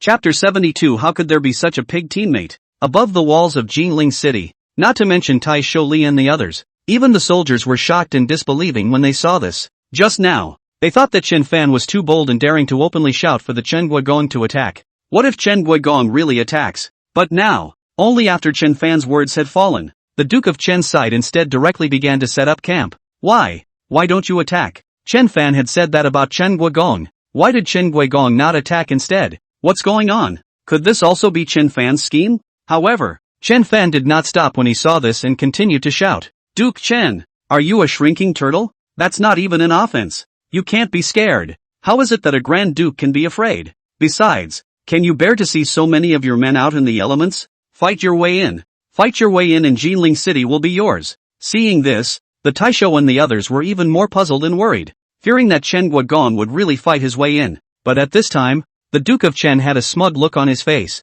He knew that the more Chen Fan couldn't wait for him to fight his way in. That meant his guess was right. Chen Fan was the one who had already set a trap waiting for him. He was not so stupid to be counted by Chen Fan again and again. And now as long as he pressed on, it would be Chen Fan who would be anxious. But Chen Fan watched the Duke of Chen set up his camp, but he had a disdainful look on his face, and directly threw the horn in his hand to Tai Shou-li. Find someone to keep shouting and cursing. Curse as hard as you can. Curse until the sun goes down. After the sun goes down, light all the torches so he thinks we're hiding a lot of people behind the walls. Upon hearing this, Tai Shou-li's expression suddenly changed. It was as if he suddenly understood the meaning of Chen Fan's yelling. Isn't this the same as that reception this morning? Bluff. Moreover, just because of Chen Fan's bluff, it directly made the Duke of Chen not dare to act rashly. And now that Duke Chen had directly set up camp, it was surprising that he had directly bought them a day's time. Good. I'll go and do it now, Tai Shou-li said tightly with a face of excitement. Chen Fan didn't care and directly returned to his seat and sat down,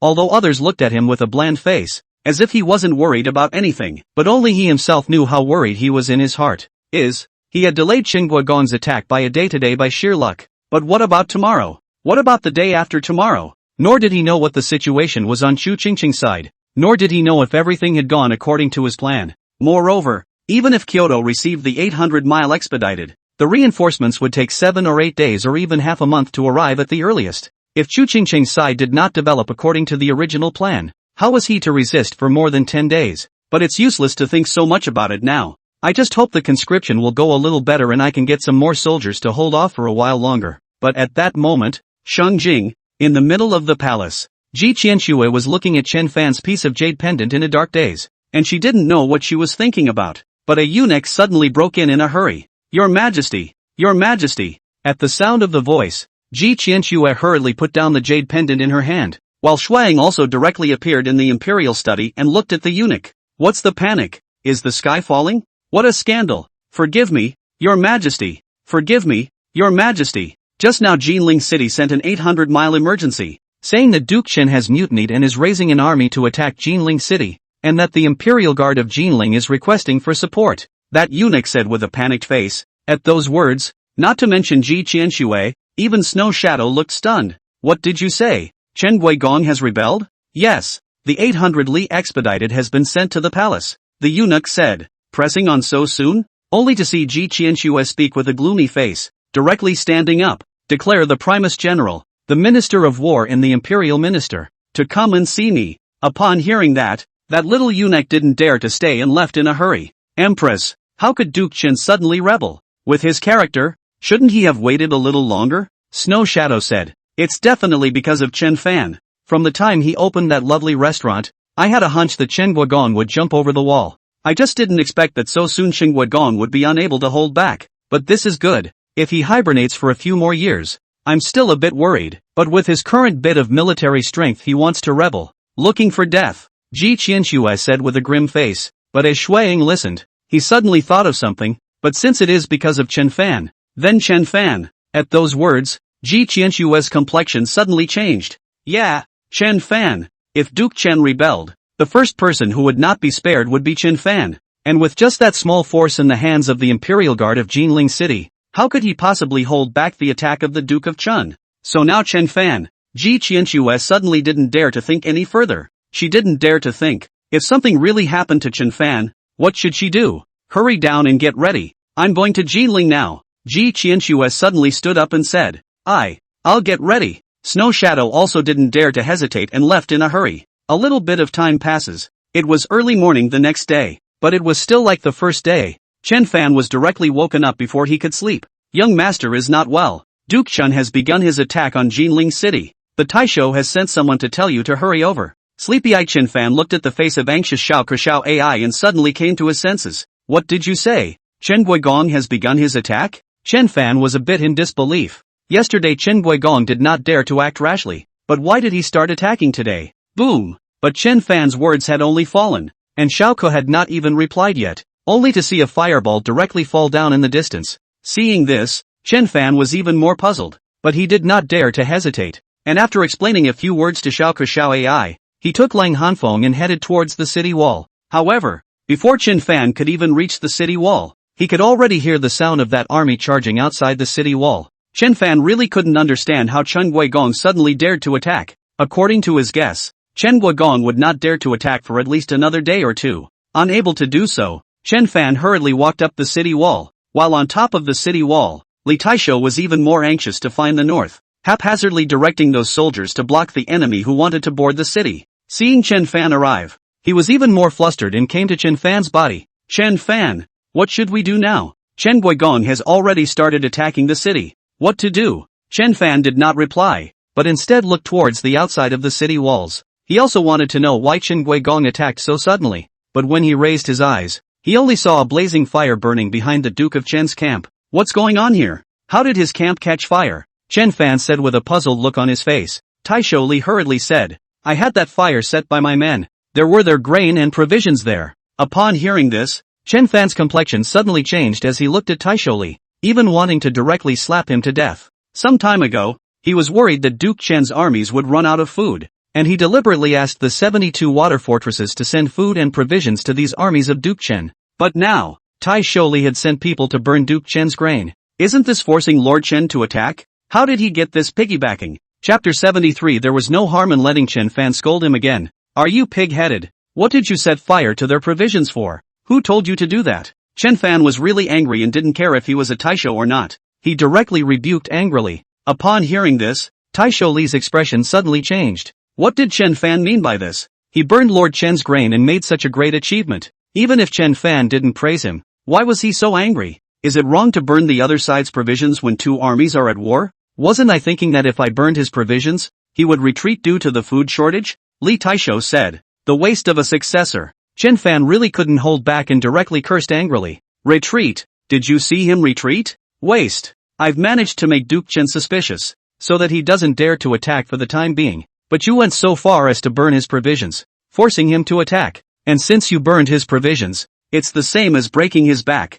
He'll definitely attack Jinling City at all costs. How could there be a loser like you? Upon hearing this, Taisho Li also suddenly reacted. He had just wondered why Duke Chen still dared to attack even though he was out of provisions. It turns out that he was thinking of attacking Jinling City directly, and he burned the Duke of Chen's rations so that Chen had to attack Jinling, and the only way in front of Chen Guigong, who has no retreat, is to take Jinling City. Therefore, Chen Guigong will definitely attack at all costs. It was no wonder Chen Fan was so angry. But, what about this? How many soldiers were recruited yesterday? Chen Fan was truly too lazy to talk to this kind of waste stuff and directly said in a cold voice, 3,000. 3,000 soldiers were recruited yesterday. Taisho Li didn't dare to hesitate and hurriedly said, keep going and levy me. Call for the mobilization of young adults to fight at all costs. One could only see Chen Fan directly roar and walk directly towards the top of the city wall. Seeing this, Taisho Li didn't dare to hesitate and left in a hurry. And as Chen Fan looked at the battlefield and watched the army of Chen Guigong's army climbing upwards without counting the casualties, his heart was filled with helplessness. But it's a good thing that 3,000 soldiers were recruited yesterday, or else they wouldn't be able to hold them off just now. And the 72 water fortresses should have done a good job of not allowing the rest of Lord Chen's army to rush in to support them. Otherwise, Chen Fan really didn't know how to block Chen Guigong's attack. but at that moment, above the battlefield below, he only saw the Duke of Chen suddenly take out a loudspeaker and shouted, "Chen Fan! Surrender! With this number of you still can't stop me! Ha ha!" At the sound of the voice, Chen Fan frowned slightly, but he did not flinch and directly brought a horn and responded, "Lord Chen, you're the one who should surrender. We are outnumbered by you. But even if you captured Jinling City, so what? You are rebelling. Do you think the Empress will let you go? Will the Dragon Kingdom let you go? Or do you think that with this amount of troops you have, you can withstand the Dragon Kingdom's iron cavalry?" At those words, Duke Chen's expression suddenly changed. For a moment, I didn't know what to say. He had 100,000 men, but it was only 100,000 men. It is indeed difficult to seek to usurp the throne in this peaceful and prosperous world with 100,000 men. If 100,000 men could have rebelled, why would he have waited until today? But Chen Fan saw that Chen Guogong didn't dare to reply, and held up the loudspeaker and shouted again. "And you guys dare to follow Duke Chen to rebel? Who gave you the guts? Do you know that rebellion is a great offense that executes 9 clans? When you followed him to rebel, did you think about your families? Did you think about your parents? Did you think about your wives and children? And, let's not say for a moment that you won't succeed. What if you do? You'll be nothing more than pawns until the day you die. Cannon fodder for Lord Chen. Duke Chen won't give you a second thought. You'll fight to the death for him. And in the end, the high officials' salaries and glory and wealth won't have a single thing to do with you. But if you fail, it will be the great offense of executing all 9 clans. Not only will you all have to die in vain for the likes of Duke Chen, your parents, your wives and children will all die as well. Gamble your own life for the sake of someone like the Duke of Chen. Gamble the lives of your own 9 clans. Is it worth it?" Only to see the soldiers of Chen Guigong below listening to Chen Fan's words, they all subconsciously became much more hesitant and hesitant. Some even stopped outright, looking hesitant and confused. After all, none of them were cuties. Understood Chen Fan's words. All of them also knew that what Chen Fan said was the truth. Whether Chen Guigong succeeded or not, they were nothing more than a bunch of big-headed soldiers. The glory and riches and high-ranking officials that Duke Chen spoke of were not their turn at all. But clearly they were the ones who were born to die and rushed to the front. And if it fails, it's a great offense to execute all 9 clans. That's 9 families. But when Chen Fan saw this, he went on to shout, "Moreover, I dare say that each and every one of you is the backbone of the family, the spiritual pillar of the family. And now, Her Majesty the Empress has lightened taxes, exempted corvée labor, and encouraged farming. You could have worked at sunrise and returned at sunset. You could have enjoyed a peaceful and quiet life with your wives and children. But Lord Chen forced you to go to war for his own selfish desires. He doesn't care about your feelings and has left you with a broken home and a broken life. Think of you guys as a bunch of cuties. Why do you still serve him? Why do you still listen to him? Do you not have parents, wives and children? Think of your wives and children. Think of your parents. Is it worth it?" Only to see that along with Chen Fan's words, those soldiers below were even more confused. And for a while they didn't even know what to do. No one even continued to ascend the city, as if they were all pondering and considering something. "No, I'm not going to fight. I can't die here. I have a wife and child waiting for me at home. I won't fight. I'm not going to fight either. I'm going home. I'm going home too. My son is still young. I can't lose my life here. What glory and wealth is not our turn at all. We're just a bunch of cannon fodder." Only to see a soldier below suddenly drop his weapon and said, running directly towards the outside of the battlefield. And many of those soldiers were already shaken. And when this situation appeared, it could be called a call to action. But in an instant, a large number of people fled directly. Seeing this, the crowd above the city walls were all thrilled and excited. Obviously each and every one of them hadn't expected that Chen Fan would be so powerful that with a few words, he had directly shaken the heart of the Duke of Chen's army. Each one's eyes changed as they looked at Chen Fan. Just now, they thought that with this number of people they had, how could they not stop the attack of Chen Guogong? But now, Chen Fan had given them hope. If they continued like this, they said that they might not really be able to hold on and really hold out until the reinforcements arrived. On the other hand, Tai Shouli on the side was even more impressed with Chen Fan to the extreme. He was truly surprised that Chen Fan even had this kind of ability. Watching those soldiers below fleeing, he even felt that those words Chen Fan had just scolded him were nothing. If Chen Fan was happy, he could let Chen Fan scold him again, and it wouldn't hurt. Chapter 74. Especially the Duke of Chen and the Empress have sick eyes. Stop right there. All of you keep charging. Anyone who dares to retreat from the battlefield will be killed without pardon. Below the city wall, Duke Chen looked at the routed soldiers. His face was even more ugly and angry to the extreme. It was how he did not expect that Chen Fan would directly shake his military center with just a few words. It was important to realize that these were soldiers he had trained for more than a decade. But now Chen Fan made the entire army fall apart with a few words. How could he not be angry? Supervisory Battalion. Kill for me. Anyone who dares to run away again will be killed on sight. Anyone who dares to disturb the army again will be killed without pardon. Anyone who dares to take half a step back will be killed without pardon. Only to see the Duke of Chen directly roar. And when those supervisory battalions around him saw this, they didn't hesitate and directly picked up their bows and arrows and shot towards those who were trying to escape. For a while, the entire army was filled with screams, and those who still wanted to escape, where did they dare to do so? However, when Chen Fan saw this, he was disdainful. At this time, the Duke of Chen didn't hasten to withdraw and pacify the army, but even dared to shoot the soldiers. Thinking about it, Chen Fan did not hesitate and directly raised his horn and shouted, "Fellow citizens, open your eyes and take a good look. This is the man you swore to serve. This is the man for whom you fight without fear of life or death. You charge ahead for him, but he shoots your fellow brothers in the back. To be born and die for someone like that.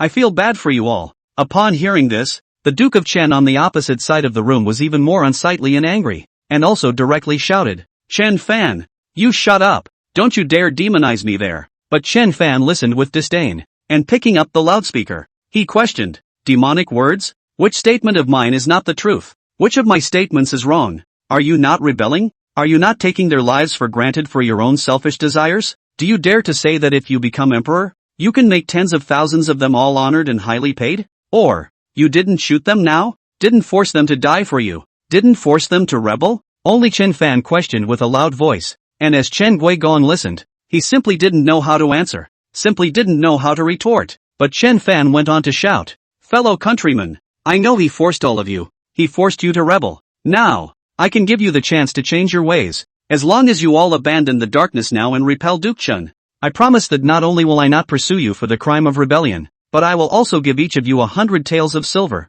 so that you will be well fed in the future." Only to see Chen Fan say that, he directly took out a large stack of silver tickets and then said, "The silver check is right here. Never break a promise. Moreover, whoever can kill the Duke of Chen will be credited with the first merit in this battle, and I will personally give him 10 million taels of silver." As the crowd listened to Chen Fan's words and looked at the silver ticket in Chen Fan's hand, they all suddenly changed in color. Not to mention the $10 million they would get from killing the Duke of Chen. Even the 100 taels were not a small temptation for them. After all, it was important to realize that they had been soldiers under Lord Chen for so many years, and had received a salary of only 40 to 50 taels, but now it's 100 taels directly. Enough for them to get out of the army and make a good living. They follow the Duke of Chen just for the money too, and now by defecting to Chen Fan, not only would he get money, but he wouldn't have to take the charge of rebellion. Anyone knows what to choose. Asterisk asterisk asterisk asterisk. Chen Guigong, this is what you forced me to do. Why did you shoot my brother?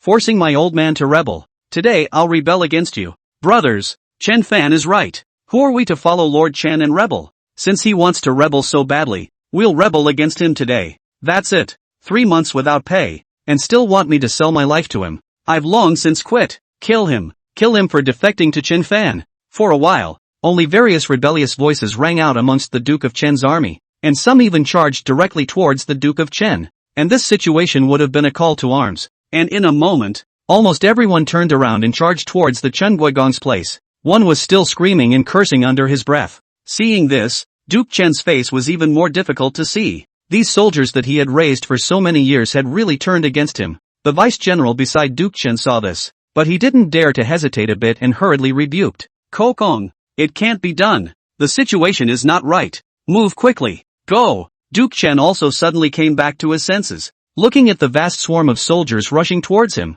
where still dare to hesitate. Raise the whip and run. He knew too well what 10 million taels meant. Just for the $10 million that Chen Fan had said, there would be quite a few outlaws who would stop at nothing to kill him. Not to mention the fact that the scene is so chaotic right now, but he really hated it. Seeing that he was about to take Jinling City, he was unexpectedly stirred up by Chen Fan again. Surprisingly, he lost to Chen Fan again. This is the first time. Was Chen Fan really his nemesis? Rebel son! Rebel son! Only to see the Duke of Chen riding his horse while roaring and growling in anger, like he couldn't wait to directly cut Chen Fan into 1,000 pieces. However, when Chen Fan saw this, he finally let out a sigh of relief and directly leaned back and sat on a chair to the side. It's always blocked. To be honest, he was really panicking today. After all, they were so few in number. And there were still most of them freshly conscripted, untrained, and some of them couldn't even kill. If Duke Chen had started a little faster, this Jinling city might not have been able to hold. But the good news is,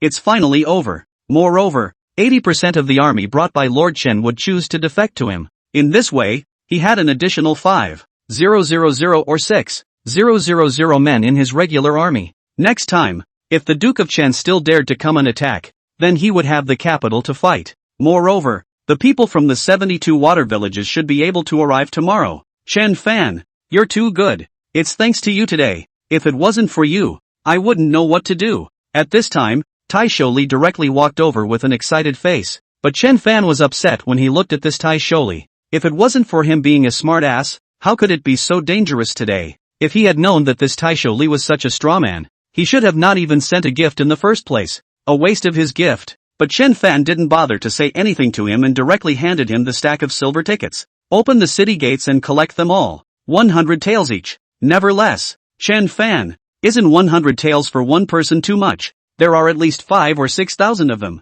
100 taels per person would be 500. 000 to 600. 000 taels. Adding the conscripts. It's almost 1,000,000 taels. Tai Shouli said. My money. What are you upset about? Chen Fan impatiently blanked Tai Shouli and added. 100 taels per person. One cannot be less. And as many as they come, as many as they want. I'm not bad with this amount of money. After saying this, he stood up and said, the rest of the money, give them a better meal. No need to save. Accompanied by the words, Chen Fan no longer paid attention to Tai Shouli and pulled Lung Hanswang to the side and left. Seeing this, Tai Shouli was speechless. Sure enough, money is capricious. However, Tai Shouli still called out to Chen Fan in a hurry. Chen Fan, where are you going? Go home and sleep. You better not give me any more trouble. Chen Fan responded impatiently, was not returning his head. When Tai Shouli heard this, he was even more helpless, but he didn't dare to say anything. There was just some sighing in his heart. He had heard of Chen Fan's reputation when he first came to this Jinling city.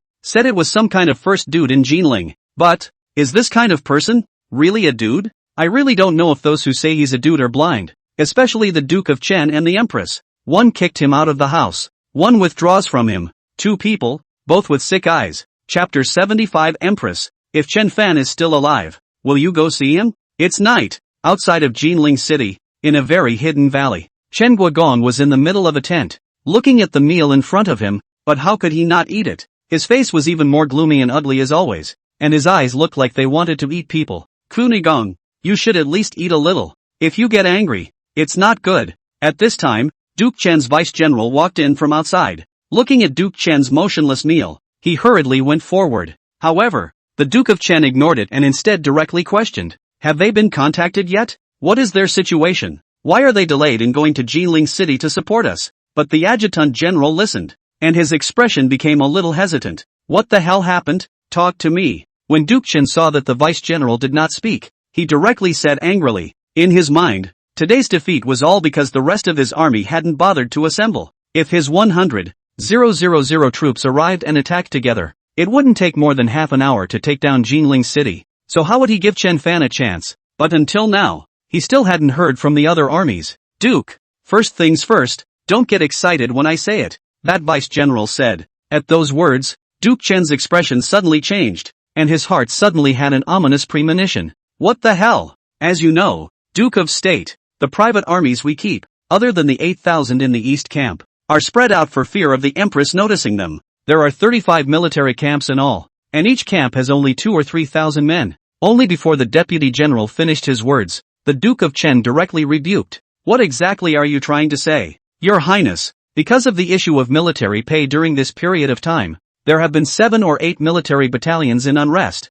They killed the battalion commander and fled in all directions, the Vice-General said. At those words, Duke Chen's expression suddenly changed. What did you say? There are already 7 or 8 military camps that have been dispersed? When did this happen? It was just a few days ago. Only today our scouts came back to report, the Vice-General said. Upon hearing this, Duke Chen's face became even more ugly. 7 or 8 military camps. That's close to 20,000 people. What about the others? Why don't they come? It's still because of the issue of military pay. There are 12 military camps that have said when they will come to support when they see the military pay, the Vice-General said. Boo! only to see the Duke of Chen listening. He suddenly slapped his hand on top of the table in front of him. Bunch of traitors. I've raised them for so many years, and I only owe them a few months of military pay. How dare they threaten me like that? Who gave them the nerve? However, the vice general on one side was helpless. People came to serve as soldiers for the Duke of Chen, and that was entirely for the money.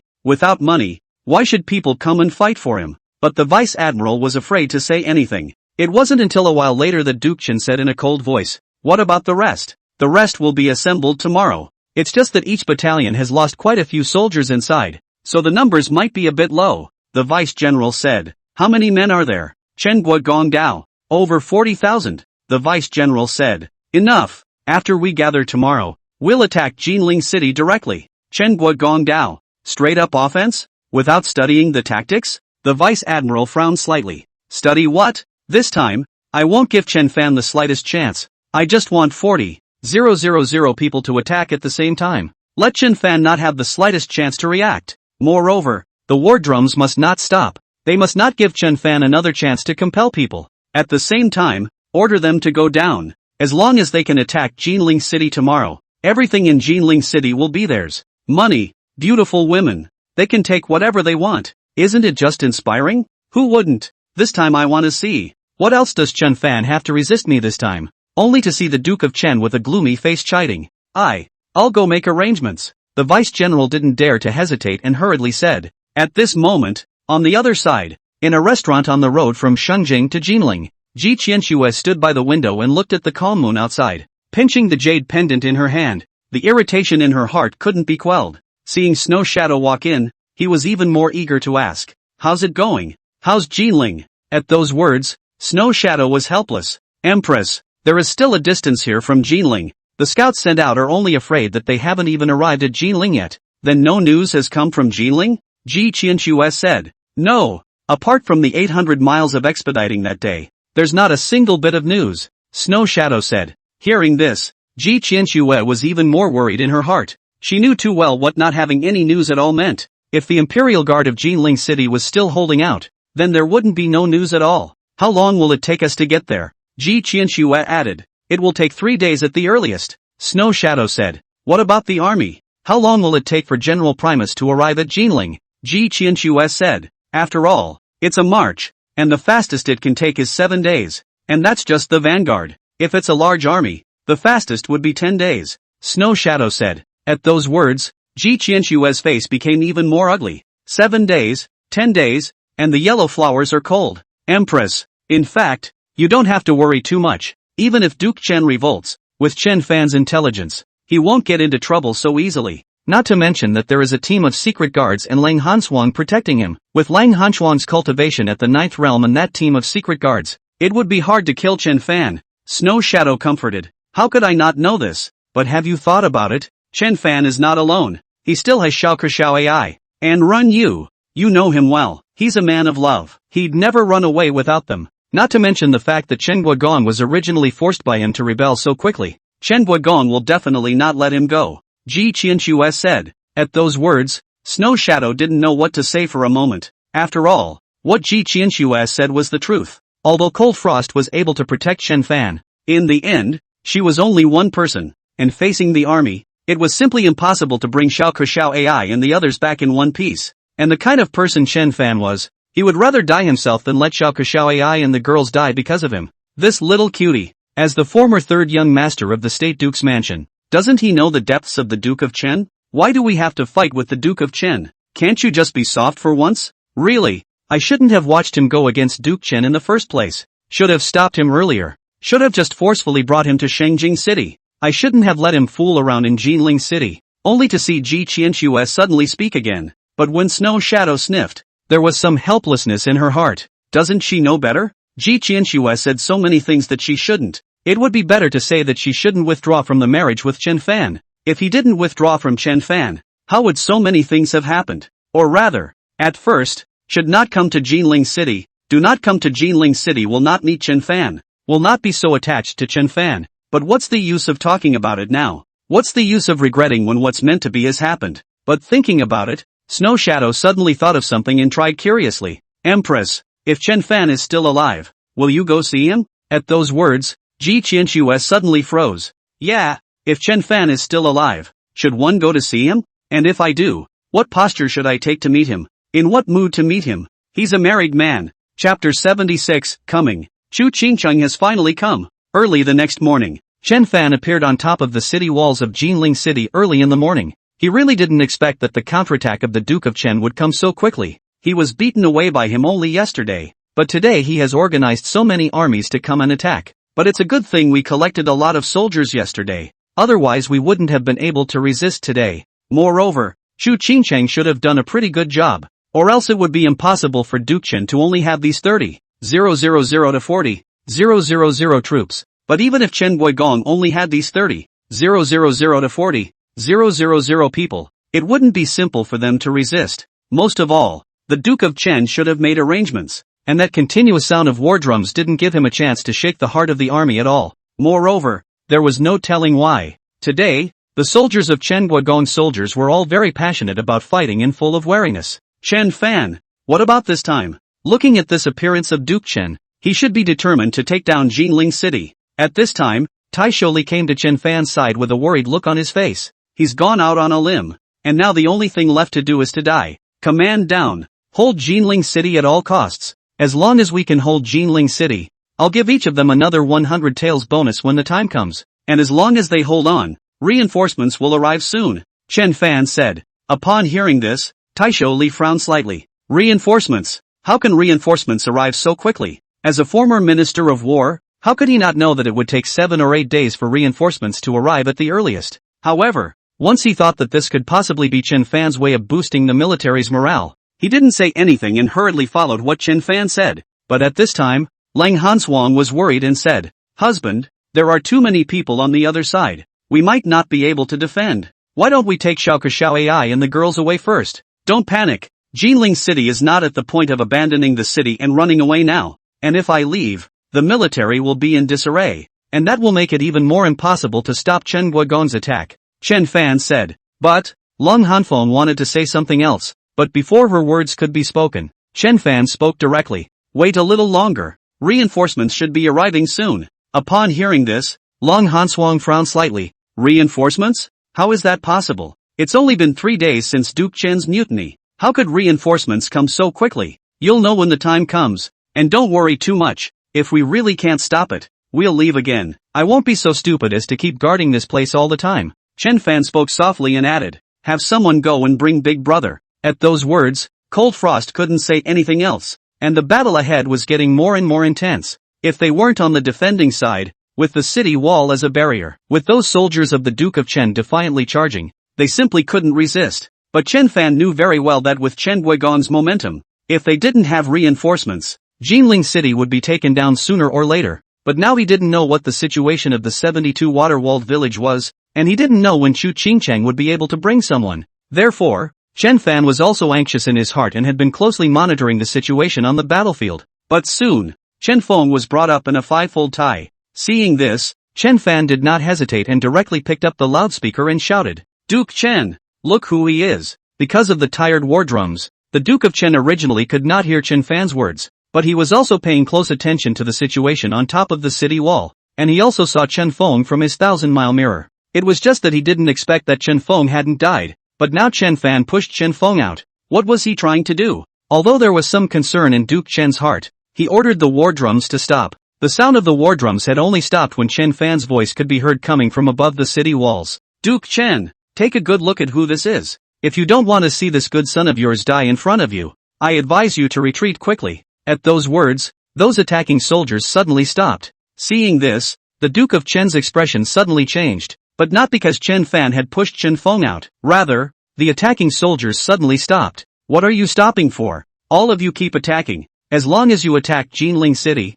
money, beauty, whatever you want, everything in Jinling City is yours. Only the Duke of Chen rebuked. Upon hearing that, those attacking soldiers didn't hesitate and started attacking again. Seeing this, Chen Fan's brow suddenly furrowed and he shouted again, Duke Chen, don't you care about your son's death? For so many years, Chen Feng has been born to die for you. Are you really going to watch him die in front of you? But as Duke Chen listened, he didn't reply, but directly rebuked his adjutant general on the side. Bring the bow and arrows. What do you want to do? Duke of State? That's the eldest young master. That vice general's complexion changed slightly. So what if you're a great young master? I have to take down Jinling City today. No one can stop me. Only to see the Duke of Chen speaking. He directly drew his bow and aimed his arrow at Chen Feng on top of the city wall. Phew! In an instant, the arrow flew directly towards Chen Feng. Seeing this, not to mention Chen Feng himself, even Chen Fan was stunned. Obviously, even Chen Fan hadn't expected that the Duke of Chen would be so decisive that he would directly shoot Chen Feng without saying a word.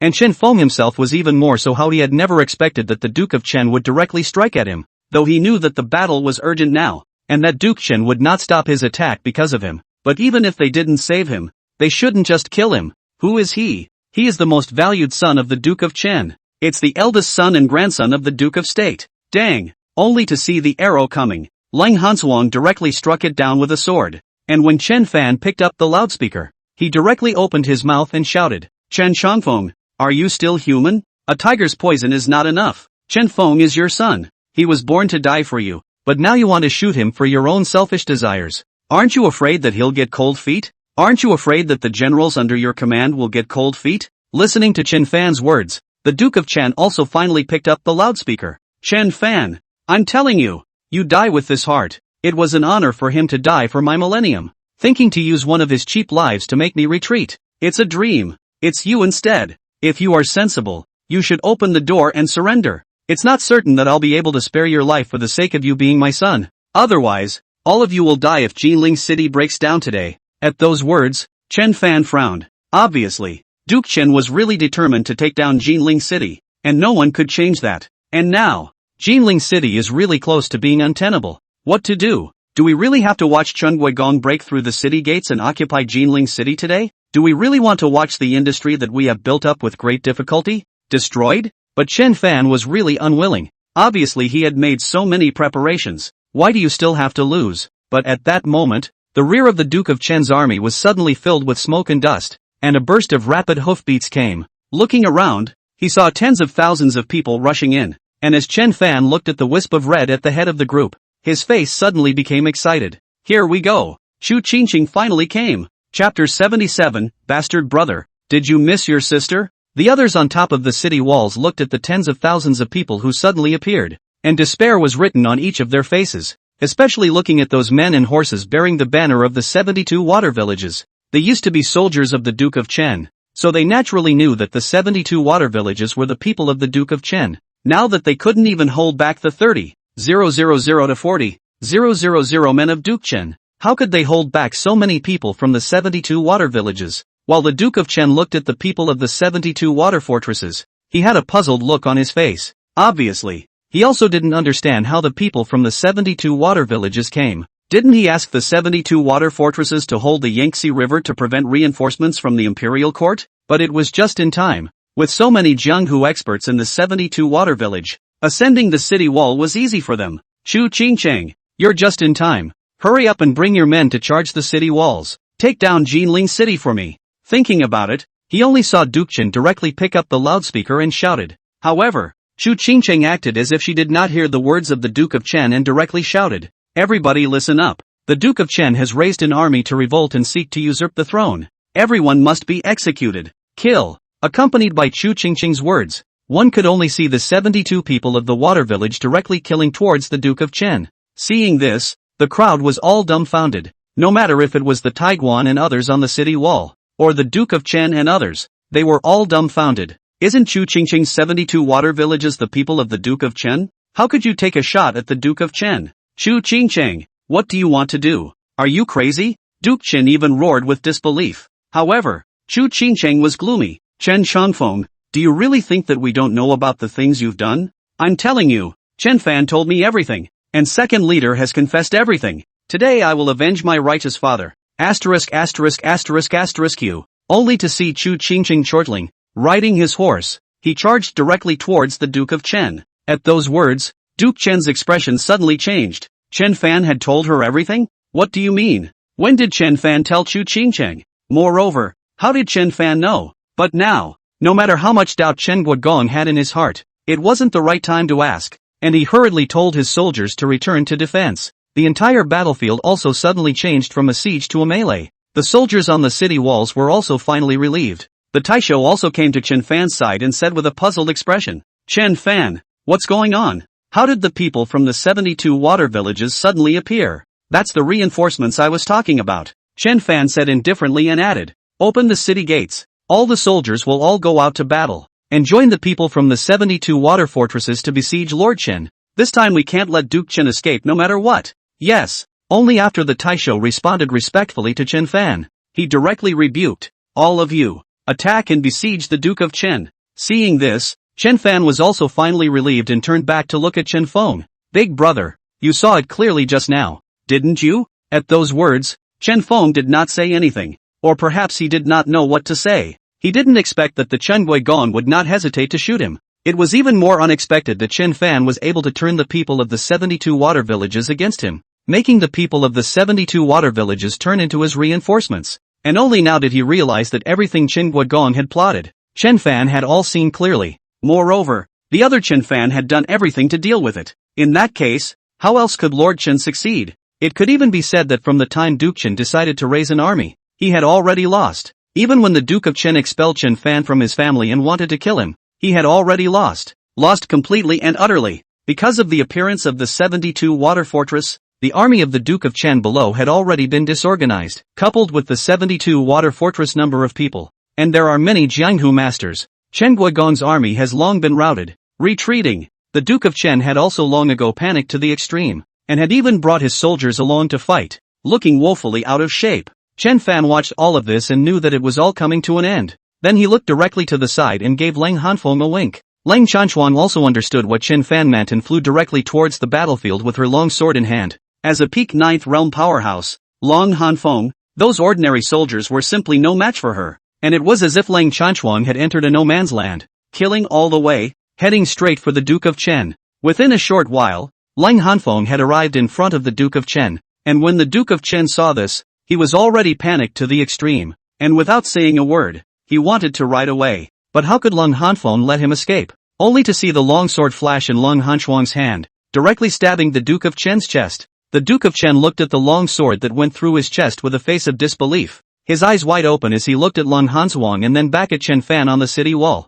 It was very tempting to say something, but in the end, not a single word could be uttered, and he fell straight off the horse. Seeing this, Chen Fan directly raised his trumpet and shouted, "Duke Chen is dead. All of you, put down your weapons now and surrender. You can be spared from death. If you resist, you will be killed without pardon." Upon hearing this, those soldiers in the middle of the battlefield one by one also put down their weapons and chose to surrender. Seeing this, Chen Fan directly looked at Tai Sholi on the side. "Tai Sholi, I'll leave it to you next." "No problem." Seeing this, Mr. Li Taisho, who dared to hesitate, hurriedly said, "No problem, no problem. This time, it's thanks to Mr. Chen, otherwise we would have lost Jinling. Don't worry, I'll definitely report it to the court and commend Mr. Chen." But Chen Fan was bland. "Forget about reporting to the court. I don't lack that bit of commendation from the court. It's just that I hope Taisho Li's can promise me a few things." Upon hearing this, Taisho Li frowned slightly. "Tell me, Mr. Chen. First, my elder brother abandons the darkness, and his merits and demerits are offset, so it shouldn't be too hard to do." Listening to this, Taisho Li looked at Chen Feng on the side with some surprise, and also understood what Chen Fan meant, and nodded. "It's not hard to do. Secondly, I hope that the Taisho can ask for a pardon for all the people of the 72 water-walled village after the court's arrival, and I can guarantee that the 72 water villages will not do anything illegal or disorderly in the future." Upon hearing this, Taisho Li's expression changed slightly. "Mr. Chen, as you know, I'm just a Taisho. I can operate on your big brother's matter, but there are too many people in the 72 water villages. Moreover, they have always been entrenched in the Yangtze River and robbed the passing ships, so it may be a bit difficult to do. But don't worry, I'll do my best. I have one more thing, and that is the corpse of the Duke of Chen. He is my father after all." Taisho understands what I mean. Chen Fan added, "You can rest assured about this. Mr. Chen can do whatever he wants to do with it. I will explain it to the people of the court when the time comes." The Taisho said. "Then I'll trouble the Taisho." Chen Fan arched his hand towards Taisho Li and did not stay any longer. He turned around and walked towards the bottom of the city wall. It had been too long since he had seen Chu Qingcheng, and in his heart, he truly missed it. The red-clothed Chu Qingcheng, who was very conspicuous among the crowd, couldn't wait to run towards Chen Fan when she saw him coming down. Just like that, in full view of everyone, she directly jumped into Chen Fan's arms. Stinky brother, did you miss your sister? Chapter 78, do you know why you lost? Chu Qingchang was really born very pretty. With a red dress, she was like a delicate red rose on top of the devastated battlefield at this time. Especially at this time, Chu Qingchang still had a nice and flirtatious smile on her face. It's not an exaggeration to say that it can mesmerize beings. Want very much. Chen Fan didn't begrudge his embrace either, lightly wrapping his arms around Chu Qingchang's well-groomed waist. Thanks to you this time. I knew you wouldn't let me down. That's for sure. Can my sister let you down? Only to see Chu Qingchang smiling. Sister has helped you persuade more than 10 military camps to disperse, directly reducing Chen Guigong's troop strength by a large portion. It's just that the Duke of Chen moved too quickly, or else he would have been able to persuade some more barracks to disperse. Tough on you. If it wasn't for you, I'm afraid that Jinling City would have already fallen. Chen Fan said. Hard work is not hard. It's just that sister did you such a big favor. How are you going to repay sister? Only to see Chu Qingchang saying with a winking smile on her face. She directly pinched Chen Fan's waist gently. Seeing this, Chen Fan was however somewhat helpless. This Chu Qingchang it's almost like a leprechaun who doesn't look at where and what is going on right now. Not a care in the world about image at all. But on the contrary, looking at Chu Qingchang like this, how could he not refuse? Then how do you want me to repay you? Chen Fan said. Only to see Chu Qingchang faintly smiling. She suddenly came forward and whispered in Chen Fan's ear. Sister will tell you again at night. At those words, Chen Fan was helpless. This leprechaun. Now. Well, I'll make some arrangements for everyone to go back first, Chu Qingchang added. Upon hearing this, Chen Fan lightly nodded. Let everyone wait a little longer. I will definitely do what I promised everyone. Aha! Sister believes in you. Only to see Chu Qingchang say that, she directly took Chen Fan's arm and led Chen Fan towards the crowd of the 72 water-walled villages, while Long Hanshuang, who was not far away, looked at Chu Qingchang. His complexion was somewhat complicated. However, Leng Chanshuang did not think much about it and did not go up to greet him. Instead, he followed what Chen Fan had said and directly asked people to take away the body of Chen Guigong. Only after nightfall did Chen Fan bring Chu Qingchang back to the original Lin family mansion. And Xiao Xiao Ai and the girls had already prepared the meal. Only when they saw Chu Qingchang, a few of them were still a bit surprised. Even though Leng Hanfeng had already told them that Chu Qingchang was born very pretty, but at this time, see the real person, or are a little surprised. It only felt that Chu Qingchang was really born good looking, especially that proud figure, which was completely not comparable to theirs. Even Xiao Xiao Ai subconsciously lowered her head to look at her undulating and not obvious breasts the moment she saw Chu Qingchang. It just doesn't feel like pinching Nuwa is fair at all. We're all women. Why should we pinch Chu Qingchang so much? Come, let me introduce you guys. She is Chu Qingchang. This is Coco, Ai, Ran Yu, and Nuan. Only to see Chen Fan bring Chu Qingchang forward, and the crowd introduced. Chu Qingchang also did not have any frame, but instead was very humble and Xiao Xiao Ai they saluted and greeted. Moreover, Chu Qingchang was worthy of being a great leader who could lead the 72 water fortresses. Her emotional quotient was very high, and she easily mingled with Xiao Xiao Ai and the girls, and Ren Yu and the girls originally thought that Chu Qingchang would be difficult to get along with as a bandit leader. However, he did not expect Chu Qingchang to be so kind. All of them have also put aside their concerns. In no time at all, a few people were completely letting go, talking and laughing about some girly private things. Chen Fan looked at the way they were getting along and was pleased in his heart. After all, he had watched many mansion dramas back in the day, and the last thing he wanted to see was conflict in his own backyard. If only they could stay like that. But when Chen Fan looked at Chu Qingchang and the others, his heart couldn't help but think of Hua Qianchang, and his gaze naturally fell on the folding fan in his hand. I also don't know where Hua Qianchang is nowadays, and I don't know if we'll ever see each other again in this life. However, he was also clear that Hua Qianchang was not an ordinary person. After all, he was the one who could make a sword immortal powerhouse as a guard, and could casually give him 20 experts of the 7th and 8th realms as secret guards. Even if they saw it, it was impossible for people to stay by her side and make him a concubine. And the fact that Hua Qianchang chose to leave quietly in the first place already said it all.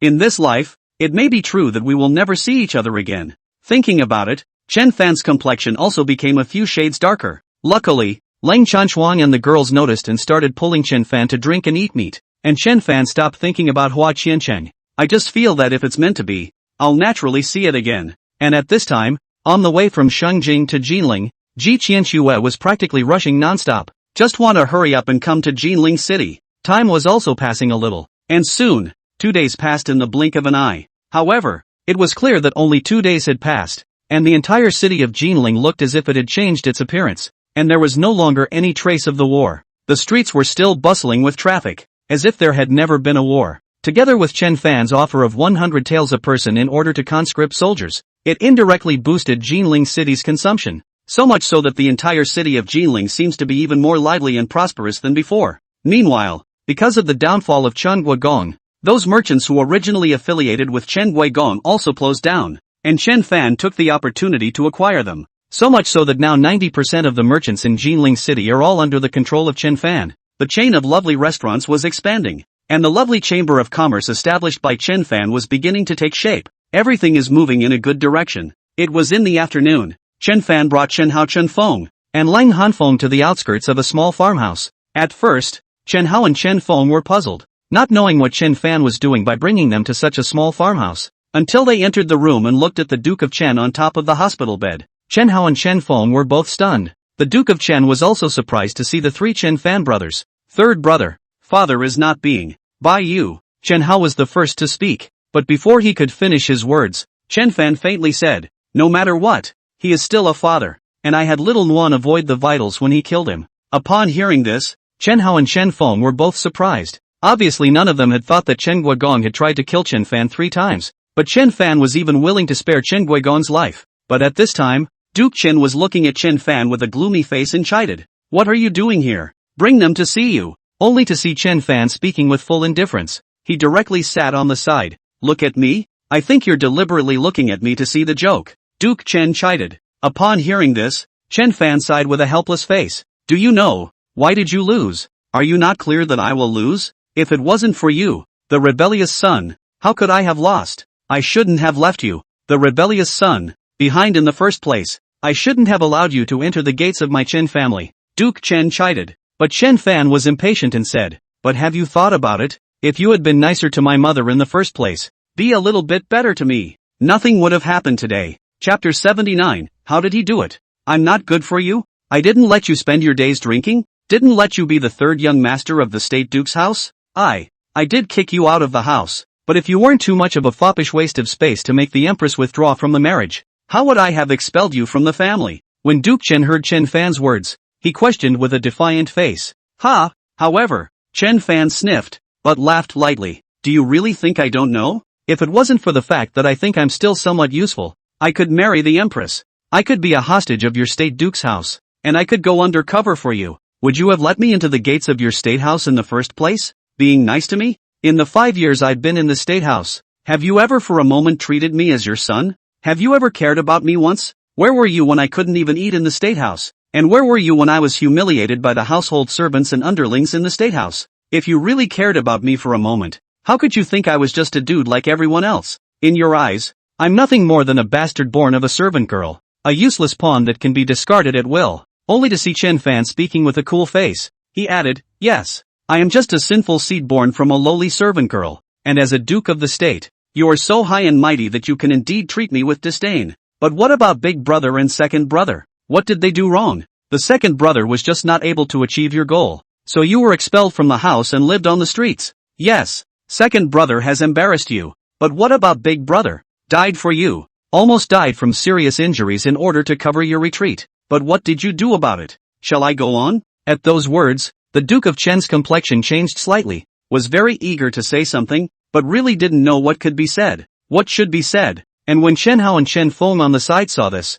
they didn't know what to say and looked gloomy, because what Chen Fan said was the truth, irrefutable. After a moment of silence, Duke Chen then spoke again, but if you had shown your talent earlier, how could I have treated you like that? Talent? Ha! Chen Fan suddenly laughed bitterly. You see, until now, I still have to be useful to be worthy of being your son. Chen Changfeng, being a human shouldn't be like you. At those words, Duke Chen really didn't know what to say, and Chen Fan didn't bother to say anything to him and directly stood up. This is the place where my mother and I used to live, and usually hardly anyone would come. I've already arranged everything else as well, and no one will know that you're still alive, so you can retire here from now on. With that, Chen Fan turned around and was about to leave, but when Duke Chen saw this, he suddenly called out to Chen Fan, wait. Upon hearing this, Chen Fan frowned slightly and looked back at the Duke of Chen. who also spoke up in a hurry. I've treated you like that, why don't you kill me? I'm not as hard-hearted as you are, Chen Fan said with a clear and cold voice and took a step.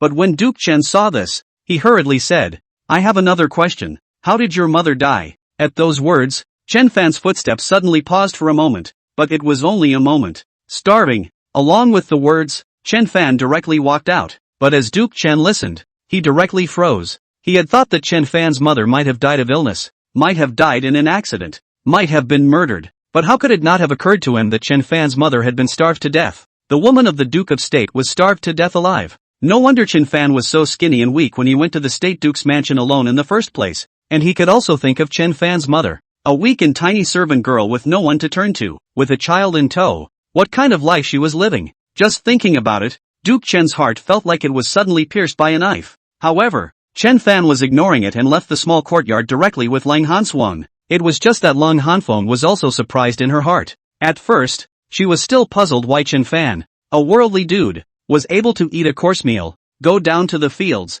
and catch mudskippers. It turns out that once upon a time Chen Fan lived such a miserable life. At first she didn't understand why Chen Fan spent a lot of money to build factories and farms to help those poor people. Why a dude would carry an ideal country in his heart. It was only now that I realized that Chen Fan's mother was also a poor people who had been starved to death alive. And surprisingly, she had never heard Chen Fan talk about these things. She surprisingly didn't know anything about them, especially since Chen Fan obviously had such a miserable childhood experience. But he always looked like a big-hearted person in front of them, never complained to them, and no one came to heal him. Lang Hanfeng suddenly felt very sorry for Chen Fan, but Lang Hanswang didn't know what to say, so she could only go forward and lightly hold Chen Fan's arm, accompanying him. On the other hand, under the city of Jinling, Ji Qianxue and Snow Shadow had finally arrived at Jinling City. However, it was only when the two arrived before the gates of Jinling City that they both looked puzzled. Only the gates of Jinling City were open, and there was absolutely no sign of war, much less what they had imagined.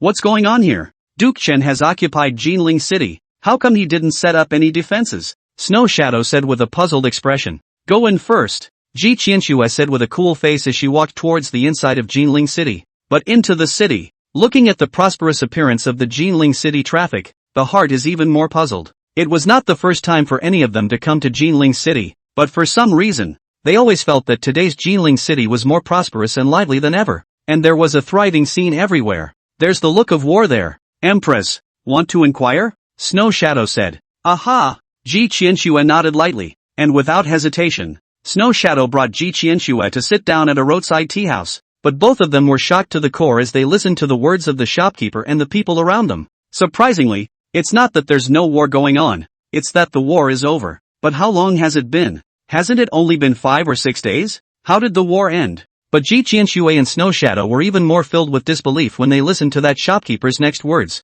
Not only is the war over, even the Duke of Chen has been killed. And the person who solved all of this turned out to be Chen Fan. How are they supposed to believe that? They know better than anyone else that the Duke of Chen has 100,000 troops and 72 water fortresses. Even if their Dragon Kingdom's most elite army came, it would be impossible to quell the rebellion in such a short period of time. But Chen Fan had not only quelled the rebellion, but he had even restored Jinling City to its former prosperity. How did Chen Fan do it? Ji Qianxue and Snow Shadow couldn't figure it out. Empress, how do you think Chen Fan did it? What exactly did he do? Shuang said with a puzzled expression. But in her heart, she was shocked to the core. But Ji Qianxue couldn't figure it out either, and directly stood up. Go to the Taisho mansion.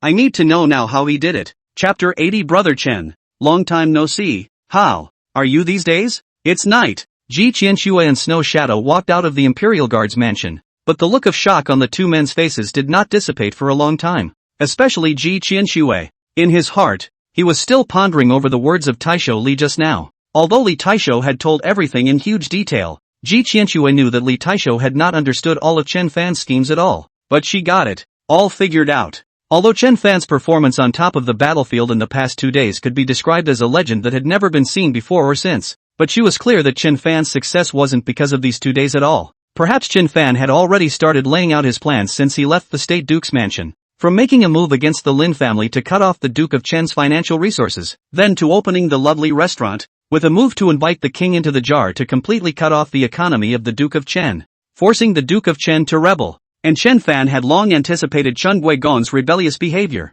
and directly used the Taisho Palace to directly drive Chen Guigong, who could have easily occupied Jinling City, out of Jinling City, so that Chen Guigong directly lost the most fundamental first opportunity. In the end, he even went so far as to directly attack the heart and make Chen Guigong's soldiers work for him. The main thing was that Chen Fan had even made the first move, utilizing the timing of Chen Guigong's shortage of funds to turn the 72 water fortresses to his own use. And the way to turn back the 72 water fortresses was thought to be the amnesty for all the previous crimes of the 72 water fortresses proposed by Qian and Taisho Li. This move to take the paycheck from the bottom of the pot may not even have occurred to Chen Guigong himself, but although Ji Qianxue had figured it out, she still felt that just all of this was too dreamy, too unreal. I can't believe that this is something a 20-something-year-old can do. And as an emperor, she even felt that someone like Chen Fan was a bit dangerous. She didn't even dare to imagine if after she and Chen Fan had withdrawn from the marriage, the Duke of Chen didn't expel Chen Fan from the family, but instead gave him importance.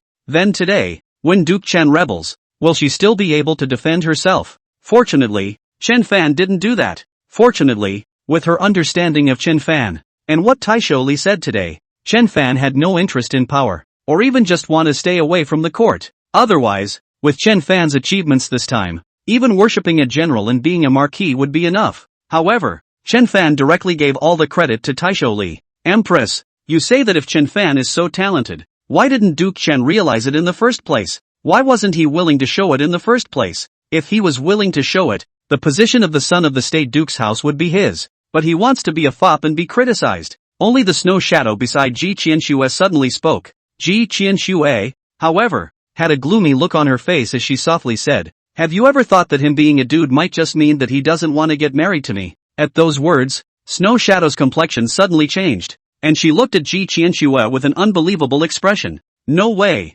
His Majesty is the king of the 9 to 5, and he was born in a beautiful country. As long as he is married to His Majesty, he will soar to the heavens, and from now on, he will be the best in the world, enjoying all the glory and riches, so how could he not be willing to do so? Ha! Ji Qianxue suddenly let out a bitter laugh. If he was a power-hungry person, how could he give all the credit to Taisho Li? And how could you leave the state duke's residence? And how could you stop Duke Chun from rebelling? As for honor and glory, don't you think he's honorable enough now? At those words, the snow image was suddenly understanding something, but in his heart, he was still very puzzled. But even so, wouldn't he want to marry a woman as beautiful as you, Empress? Ha! Upon hearing this, Ji Qianxue gave another helpless bitter laugh. Marrying a woman as beautiful as me? Wasn't Ring Yu by his side? Lang Chanxuan, born good-looking? And that Chu Qingcheng is the #1 beauty in Jinling, compared to me. Besides not having the identity of a female emperor, where is the difference? The main thing is that by marrying me, he will have no freedom. He can only marry me for the rest of his life. And now he can marry whoever he wants and like whoever he wants. It's nobody's business. Not to mention he's talented and handsome. Do you think if you were him, with such talent, you'd be willing to marry me alone for the rest of your life and be stuck with me alone for the rest of your life? At those words, Snow Shadow suddenly didn't know what to say. Even she herself felt that if she were Chen Fan, how could she not be married to Ji Qianxue? Isn't it nice to be out alone? Why be stuck in that deep palace for life for someone who doesn't dare to hit, doesn't dare to scold, and even has to grovel? Chen Fan wasn't stupid. Going to meet him then? Snow Shadow looked at Ji Qianxue's glum appearance and softly tried. What's the point of seeing it? Only Ji Qianxue said with a gloomy face, but her eyes fell on the jade pendant in her hand that she didn't let go of, and she was silent for a while before she faintly said, "Go away. I'm a little tired." Upon hearing this, Snow Shadow couldn't say anything and could only follow Ji Qianxue as she walked, but before the two of them could go far, they suddenly froze, only to see that on the other side of the street, Chen Fan and Lang Hanfeng were just standing there looking at them dumbfounded. Empress. Shuang was suddenly a bit at a loss for words. She also did not expect that she would meet Chen Fan on this street. It was clear that Ji Qianxue had just said that she didn't see it, but Ji Qianxue looked at Chen Fan on the opposite side. But her heart was very complicated. She couldn't say whether it was panic or elation. Rejoice because, this is the one who was on her mind, the one who makes her teetotal. Flustered because, she wasn't ready yet. She didn't know what kind of posture she should take to meet Chen Fan, but no matter what, I've seen it now. What can she do? You can't just fall away. Ji Qixue, calm down. You're an empress. What scenes haven't you seen before? Calm down. Think of it as old friends meeting. Right, just old friends meeting. Nothing happened that night. He's still Chen Fan. I'm still Flower Chancellor. Just seeing Ji Qianxue reciting in her heart again. she adjusted her mind, gathered her courage, and then walked directly towards Chen Fan. Brother Chen, long time no see, how are you doing these days? But Chen Fan looked at Ji Qianxue but didn't know how to open his mouth, especially Ji Qianxue's sentence. Brother Chen. Obviously the kind of thing had already happened that night. Why could Ji Qianxue still call him Brother Chen so openly? Was he to pretend that nothing had happened that night? But how is that possible? How could he act as if nothing had happened? Besides, it was so hard for him to see her again, and he didn't even know if he would see her again in the future. He had to consider if this time would be his last encounter with her in this life. How was he to act as if nothing had happened? What's more, he missed her that much in his heart. No way. He must not pretend that nothing had happened. And he couldn't let her go that quietly again. Just seeing Chen Fan thinking, he didn't reply to Ji Qianxue's words, but directly stepped forward and swept Ji Qianxue into his arms. Seeing this, not to mention Ji Qianxue, even the snow shadow on the side was stunned. That's who. This was the Empress Ji Qianxue. Chen Fan actually dared to directly embrace Ji Qianxue. Brother Chen, don't be like this. Stop it. Ji Qianxue was even more flustered and spoke hurriedly, trying to break free from Chen Fan's arms. But Chen Fan didn't give Ji Qianxue any chance at all, and just hugged Ji Qianxue tightly, saying, Hua Qiancheng, I'm not well. I haven't been having a good time at all lately. I miss you. All the time. You obviously took the initiative. Why did you leave so quietly and make me miss you so much? Chapter 81, The Empress Summoned. Wine named Thousand Cities. What's the meaning? Chen Fan's words were very light, yet it was as if they possessed some kind of magic power, directly penetrating Ji Qianxue's heart. Let Ji Qianxue, who was still struggling, suddenly gave up struggling, and even a pair of hands responded to Chen Fan, tightly hugging him, and a pair of eyes were even foggy, as if tears would flow out without argument in the next second. But Ji Qianxue didn't know what to say in response. Speaking of missing, does anyone miss him more than she does? If you don't know how to be lovesick in your life, then you will be lovesick, and then you will be a victim of lovesickness. And who has experienced? Obviously Chen Fan in Jinling, but the deep palace of the inner court. She raised her eyes. All Chen Fan. It was obvious that he wanted to see Chen Fan so badly, but he didn't dare to see him. Who understands this kind of pain? However, the snow shadow on one side was looking at Chen Fan and Ji Qianxue, who were embracing each other with a puzzled and worried face. What if someone sees us in broad daylight? On the contrary, Ji Qianxue didn't struggle anymore and actually let Chen Fan hold her like this. Gongzi, this is the street. Mind the impact. Snow Shadow had no choice but to step forward and whisper. Upon hearing this, Ji Qianxue then gently pushed Chen Fan away. Chen Fan, I have my reasons for leaving, so calm down first, okay? Ji Qianxue's voice was very light, and this time Ji Qianxue used a female voice and did not use a male voice again, nor did he address Chen Fan as Brother Chen anymore, and the gaze that looked at Chen Fan was filled with tenderness and apologies. What is the reason? Can you tell me? Chen Fan looked at Ji Qianxue and said seriously, but Ji Qianxue sniffed, but she didn't know how to reply. Was it possible to tell Chen Fan that she was the empress who had withdrawn her marriage with him? And why did he still want to pester people about Chen Fan when he had obviously retired from his marriage with him? She really didn't know how to explain it, and the snow shadow on one side looked at Ji Qianxue's hesitant look, as if she knew what Ji Qianxue was thinking. She directly came forward and separated the two of them with the long sword in her hand. My lord, it's getting late, time to go back, they're still waiting. Hearing this, Ji Qianxue looked up at Chen Fan. Chen Fan, I still have things to do today, so I'll take my leave first. With that, he turned and walked away. But when Chen Fan saw this, how could he let Ji Qianxue leave so easily? And he directly chased after her, wanting to stop Ji Qianxue, but he was stopped by the snow shadow. Chen Fan had no choice but to look at Ji Qianxue's back and said, Hua Qiancheng, can we meet again? At those words, Ji Qianxue suddenly paused, as if she was pondering something, and only after a moment did she speak softly. Maybe it will. Saying so, Ji Qianxue didn't stay any longer and directly stepped away. Seeing this, Chen Fan still wanted to go forward to chase after him, but Shuang directly said in a clear and cold manner, Mr. Chen, please respect yourself. Upon hearing this, Chen Fan could not say anything else, and could only watch Ji Qianxue's back as she left from afar, drifting away until she disappeared at the end of the street. Husband, Leng Hanshuan looked at Chen Fan's hurt look. Her heart was also very unfavorable, but she didn't know what to say. It's okay, go home. Chen Fan looked at Leng Hanfang and softly said, holding Leng Hanfang's hand. It was as if he had expected this outcome. After all, Ji Qianxue's status of being able to make a sword immortal a guard was there. Moreover, he had probably guessed Ji Qianxue's identity. Appearing in Jinling City at this time, it would be impossible to say that there was no relationship with the empress. After all, something like a rebellion had only occurred in Jinling City, and for her to come to Jinling City recently, it was only possible that the empress had sent her.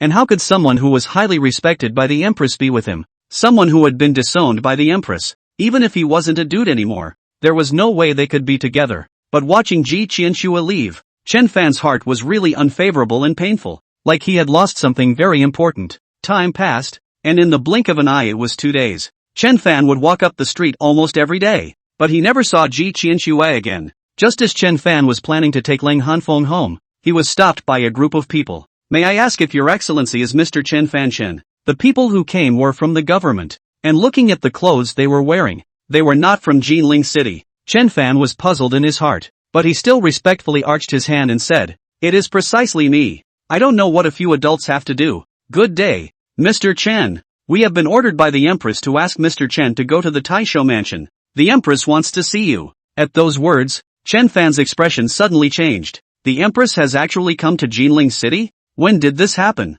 How does he not know? Besides, the Empress came as she came. What was the point of seeing him? Could it be because of this time to quell the rebellion? But didn't he give all the credits to Taisho Li for this time? What kind of person is the Empress? She can't personally commend him. Chen Fan was suddenly a little worried. If it was someone else, forget it, it was the Empress. The Empress who had withdrawn her marriage with him. Could it be that the Empress knew he wasn't a dude and had come to ask for a favor? Thinking of this, Chen Fan asked tentatively, "This lord, I wonder what the Empress is looking for when she sees me. I don't know underneath. Mr. Chen will know when he goes, please." Seeing this, Chen Fan frowned, but the Empress was going to see him personally. Could he still refuse? Had to follow those government men. Soon, Chen Fan and Lang Hanfang arrived at the Taisho's residence, and at that moment, the Taisho was standing on the side with a tense face. Chen Fan wanted to ask Taisho Li, but feeling the tense atmosphere of the scene, Chen Fan didn't dare to ask and could only signal with his eyes. However, Mrs. Li was obviously nervous and did not dare to give Chen Fan a response at all. Chen Fan had no choice but to walk towards the hall, but when he came to the hall, Chen Fan did not see the so-called Empress, but only saw a eunuch standing in the middle of the hall. Seeing this, Chen Fan was even more puzzled. Didn't the Empress want to see him? Why isn't anyone here? However, when that eunuch saw Chen Fan arrive, he said with a respectful face, "Mr. Chen, the Empress is physically ill and is not able to see her in detail, so she has been received by the old slave on her behalf. Chen Fan, meet the eunuch." Chen Fan was a bit puzzled, but he still bowed his hand and saluted. "There is no need for you to be polite. This time the Empress has summoned Mr. Chen here because she has a few questions she wants to ask Mr. Chen," the eunuch said. "Eunuch, please ask," Chen Fan said. Firstly, this time when Duke Chen rebelled, Mr. Chen took the credit for it, and the Empress asked Mr. Chen if he is willing to join the dynasty as an official. The eunuch said, "And please, Empress." Upon hearing this, Chen Fan barely considered it and opened his mouth to reply, but the eunuch directly stopped Chen Fan. "Mr. Chen doesn't need to answer in a hurry. The Empress has said that if Mr. Chen is willing, he can be appointed to the 3rd rank, and the positions of the 6 ministries can be chosen by Mr. Chen, and the Empress can give Mr. Chen half a month to consider it." But Chen Fan did not hesitate. "No need to consider. I am grateful to the Empress for her favor, but I know that I am not talented and shallow, so I am afraid that I will not be able to take on a big job and mislead the country and the people. So, being an official is even better. Please forgive me, Empress." At those words, the eunuch frowned slightly, but Ji Qianxue behind the screen listened to Chen Fan's reply, but her face was indifferent. This ending she had already guessed, just a little reluctant to try again. And that eunuch also continued, "The second question. The Empress heard that Mr. Chen is good at brewing wine, and the wine brewed by Mr. Chen, 1,000 Cities wine, is one of the best in the world, and the Empress loves it very much. I just don't know why Mr. Chen named it 1,000 Cities, and what is the meaning of this wine's name? 1,000 Cities?" Chapter 82, this time,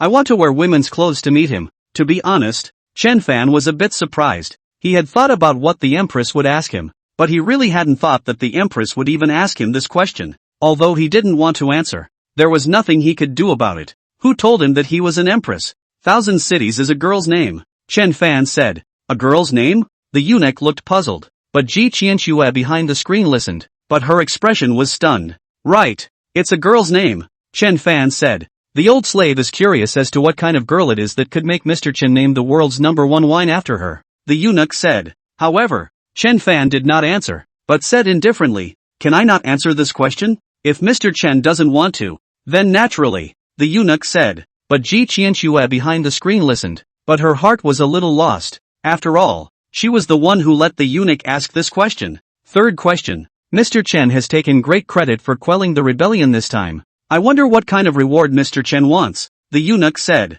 Upon hearing this, Chen Fan looked back at Taisholi, while Taisholi looked at Chen Fan but shook his head with a helpless face. Seeing this, Chen Fan understood that Taisholi hadn't taken care of the matter of the 72 water fortresses. Thinking of this, Chen Fan did not hesitate and spoke directly. Please report to the Empress. This time, all because of the 72 water fortresses to help. If not for the 72 water fortresses, we cannot succeed. Therefore, I have the audacity to ask the Empress for a pardon for all of the 72 water villages. Upon hearing this, the eunuch's expression changed slightly. I'm sorry, Mr. Chen, but this matter is of great importance, so let's wait for the old slave to consult the Empress. Saying that eunuch directly turned around and walked towards the inner hall. Seeing this, Chen Fan looked worried. This was, after all, something he had promised the 72 water-walled villages, and if the Empress did not agree to it, then how was he going to deal with the 72 water-walled villages? After a while, the eunuch walked out. Mr. Chen, the Empress has said that she can issue a decree to pardon them, but the Empress has one condition. At those words, Chen Fan's expression changed slightly. Apparently he really didn't expect the Empress to agree. But what does that condition mean? What does the Empress want? What conditions? Chen Fan tried with a worried face. The Empress has heard that today's Mr. Chen is talented and very different from the previous fop, and the Empress would like to confirm this. Therefore, the Empress asks Mr. Chen to compose a poem on the spot, and if Mr. Chen's talent is really as rumored, then the Empress agrees to pardon all of the 72 water villages. Upon hearing this, Chen Fan frowned slightly. Composing a poem. The Empress actually asked him to compose a poem to prove if he was really talented. What exactly is the Empress trying to do? If he made it, wouldn't he be admitting on the spot that he used to pretend to be a dude on purpose to get the Empress to back out of the marriage? That's the crime of deceiving the king. But if he doesn't do it, what about the 72 water villages? Thinking about it, Chen Fan didn't care. The 72 water fortress was important. Moreover, he just helped Jinling City to calm down the chaos. The Empress can't pursue him for the crime of deceiving the king now. In that case, I'll offer my humble offer, Chen Fan said. He was about to recite a poem, but before Chen Fan could open his mouth, the eunuch stopped Chen Fan. Just a moment, Mr. Chen. The Empress herself has given the topic. I hope Mr. Chen will follow the topic. Title? What title? Chen Fan said with a slight frown. Acacia. The eunuch smiled faintly. Sir Chen, please. Upon hearing this, Chen Fan frowned slightly. With Acacia as the title? Doesn't that just happen to be his current state? Chen Fan didn't think much about it, and with his eyes slightly closed, he spoke directly. The autumn wind is clear and the autumn moon is bright. The fallen leaves gather and scatter. The cold crows roost and are frightened. When will we see each other? It's hard to be sad at this time of night. Enter the door of my lovesickness and know my lovesickness. A long love affair is a long time coming. A short love affair is endless. If I had known that I would trip over people's hearts, why didn't I meet them in the first place? Chen Fan recited Su Su, but Ji Qianxue behind the screen was just listening to Chen Fan's poetry, and her tears just slipped down for some reason. Isn't this written about her and Chen Fan's current situation? When will we know each other? It's hard to be embarrassed at this time of night. Long love affair is long. Short love affair is endless. If I had known that it would trip up people's hearts, why didn't I know each other in the first place? Had I known that after meeting and getting to know each other, I would have been so lovesick. I would have been better off not getting to know each other in the first place. And the eunuch, listening, retreated directly into the inner sanctum. But soon, the eunuch walked out and looked at Chen Fan, saying, Mr. Chen is a great talent. The Empress has promised to pardon the 72 water fortresses. Upon hearing this, Chen Fan was taken aback and hurriedly said, Many thanks to the Empress. Thank you, eunuch. But that eunuch took out another direct imperial decree. By the grace of heaven the female Emperor Zhao said,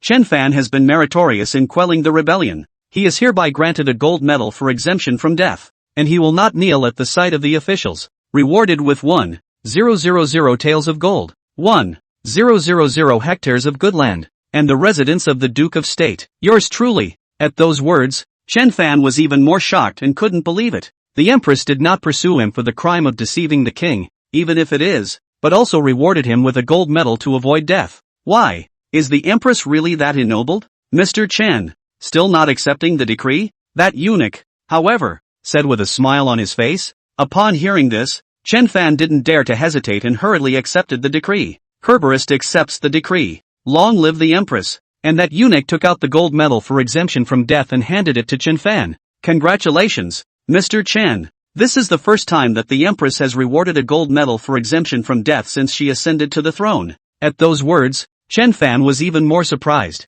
It was surprisingly the first medal of immunity from death in the dynasty. Chen Fan was really a bit confused. However, Chen Fan didn't want to think about it anymore. Since the Empress didn't care about his crime of deceiving the king, what else did he care about? And this death-free gold medal was a real good thing. With it, wouldn't he be able to walk sideways in the Dragon Kingdom in the future? But he just didn't know why. He always felt that there was a very familiar flavor on top of this death-free gold medal. It's like I've smelled it somewhere, and I don't know if it's an illusion. But at this time, Ji Qianxue behind the screen was glum, staring blankly at the jade pendant in her hand, and didn't know what she was thinking. Empress, it's all over. When do we depart? At this time, Snow Shadow came to Ji Qianxue's side and softly said. At those words, Ji Qianxue's complexion was even more gloomy, looking up at the window. It's rare to come here, so let's wait a little longer. Yes. Snow Shadow looked at Ji Qianxue's gloomy appearance and said with a helpless face. She just didn't understand why the usually high and mighty Empress was like a different person as soon as she came to this Jinling city. There is absolutely no hint of what an Empress should look like. But after a while, Ji Qianxue suddenly opened her mouth. Shuaying, did you bring women's clothes for me? At those words, Snow Shadow's brows suddenly furrowed. What was Ji Qianxue suddenly asking about this for? Besides, didn't Ji Qianxue not wear women's clothes? Empress, what are you asking for? Snow Shadow was puzzled. Before returning to the palace, I still want to meet Chen Fan, Ji Qianxue said. And what does this have to do with women's clothing? I thought you didn't wear women's clothing? Snow Shadow said. This time, I want to wear women's clothes to meet him, Ji Qianxue said. Okay, I'll go make arrangements, Snow Shadow said somewhat helplessly. But Ji Qianxue knew very well in her heart that if she left Jinling this time, she might not be able to find a reason to come back later. And this time, it might be the last time she would see Chen Fan. She didn't want to be sorry. Chapter 83 Together, we will give the young master a surprise. Time passed slowly, and in the blink of an eye it was 3 days.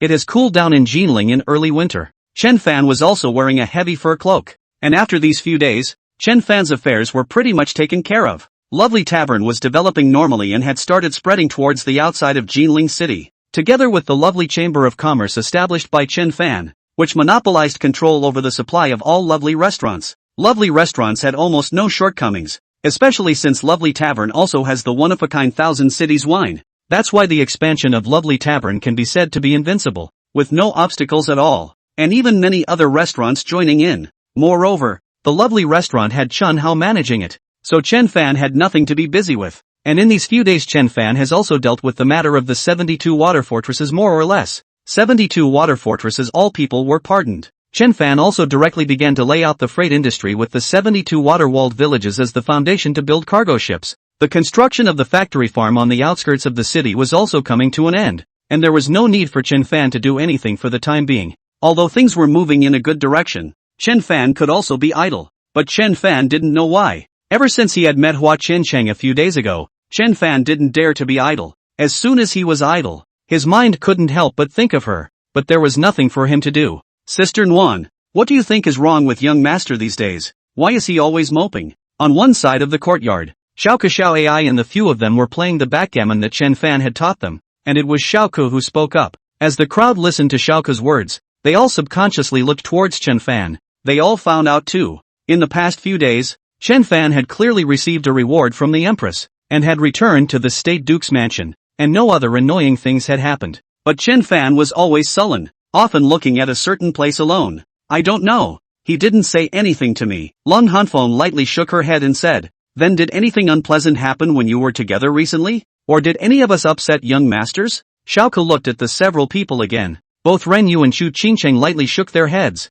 But Lung Hanswan listened to Xiaoke's words, but suddenly thought of something. We met Hua Qiancheng a few days ago. Do you guys think it could be Hua Qiancheng? At those words, everyone's complexion changed, and only Chu Qingcheng had a puzzled look on her face. Who is Hua Qiancheng? How come I don't know? It's a friend of young master's. It's just that the relationship is a bit complicated. Do you know about the Thousand Cities wine? It's named after Hua Qiancheng, Xiaoke said. At those words, Chu Qingcheng was also surprised. It was the first time she had ever known the name of the Thousand Cities wine to come from that. But on the side, Ranyu spoke up again. It should be. Last night after my husband fell asleep, he called out Hua Qiancheng's name. At those words, everyone's complexion changed slightly, as if they all understood something. However, Chu Qingcheng was puzzled. If husband likes Hua Qiancheng, then why didn't he marry her? Is it because she doesn't like husband? You don't know. Hua Qiancheng is not an ordinary person. Although we don't know her identity either, her status is very unusual. Xiao Ke said.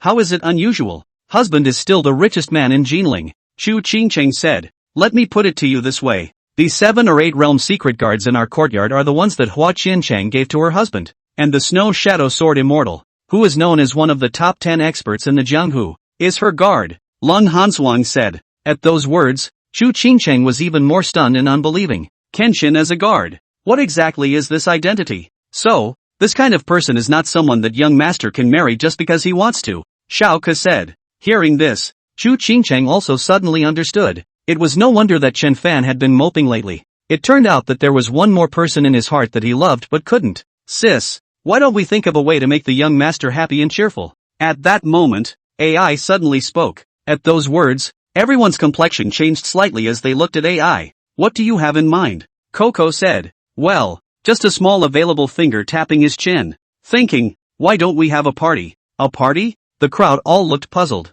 Right. It's just a party where we eat barbecue, drink and play games with the young master. Doesn't the young master like to listen to music? Then Sister Rinyu will play a tune for the young master. And Sister Nuan and Sister Qingcheng will dance for the young master. As for us, we'll sing for you. Let's make the atmosphere better. When the young master is happy, he shouldn't miss Flower Chancellor. What do you guys think? AI said with a delighted look on her face. Speaking of which, it's been a long time since we drank and chatted together again. Young master doesn't have many friends either. And there's no one to drink and chat with. I think it's good, Xiao Ke said. I don't have a problem with it. Although I haven't played the zither for a long time, I should still be fine. Rinyu followed suit and chimed in. But Lung Hanfeng on one side was helpless. But I don't know how to dance. And me, I don't know how to dance either. Chu Qingcheng also hurriedly said. They all grew up practicing martial arts, where they could dance. Pity Moon, however, spoke directly. It's fine. I can teach you guys. You guys were born so pretty. You'll look great dancing. Upon hearing this, both Lung Hanfeng and Chu Qingcheng's complexion changed. Teach us? How can you learn this in a moment? It's fine. Dancing is actually pretty easy, Rinuki said. Seeing this, Xiao AI also followed. When the time comes, we'll also learn. And we'll dance for young master when the time comes. Let's make a deal then. We'll give young master a surprise tonight. Young master must not have thought that little Nuan's sister and Qingqing's sister would be able to dance. Xiao Ke said. Good. No one is allowed to tell the young master first. Oh, Xiao AI said cheerfully. Wait, I'll think of a way to support the young master first, Xiao Ke said. At those words, Lung Hanfeng and Chu Qingcheng both looked helpless, but everyone had said so. What could they do? But Chen Fan, who was looking at them under the plum blossom tree on one side, was puzzled and walked directly towards them. But as the crowd watched Chen Fan arrive, they all hurriedly shut up and prohibited their voices. When Chen Fan saw this, he was even more puzzled. What's wrong with you guys? How come you guys don't talk when I come here?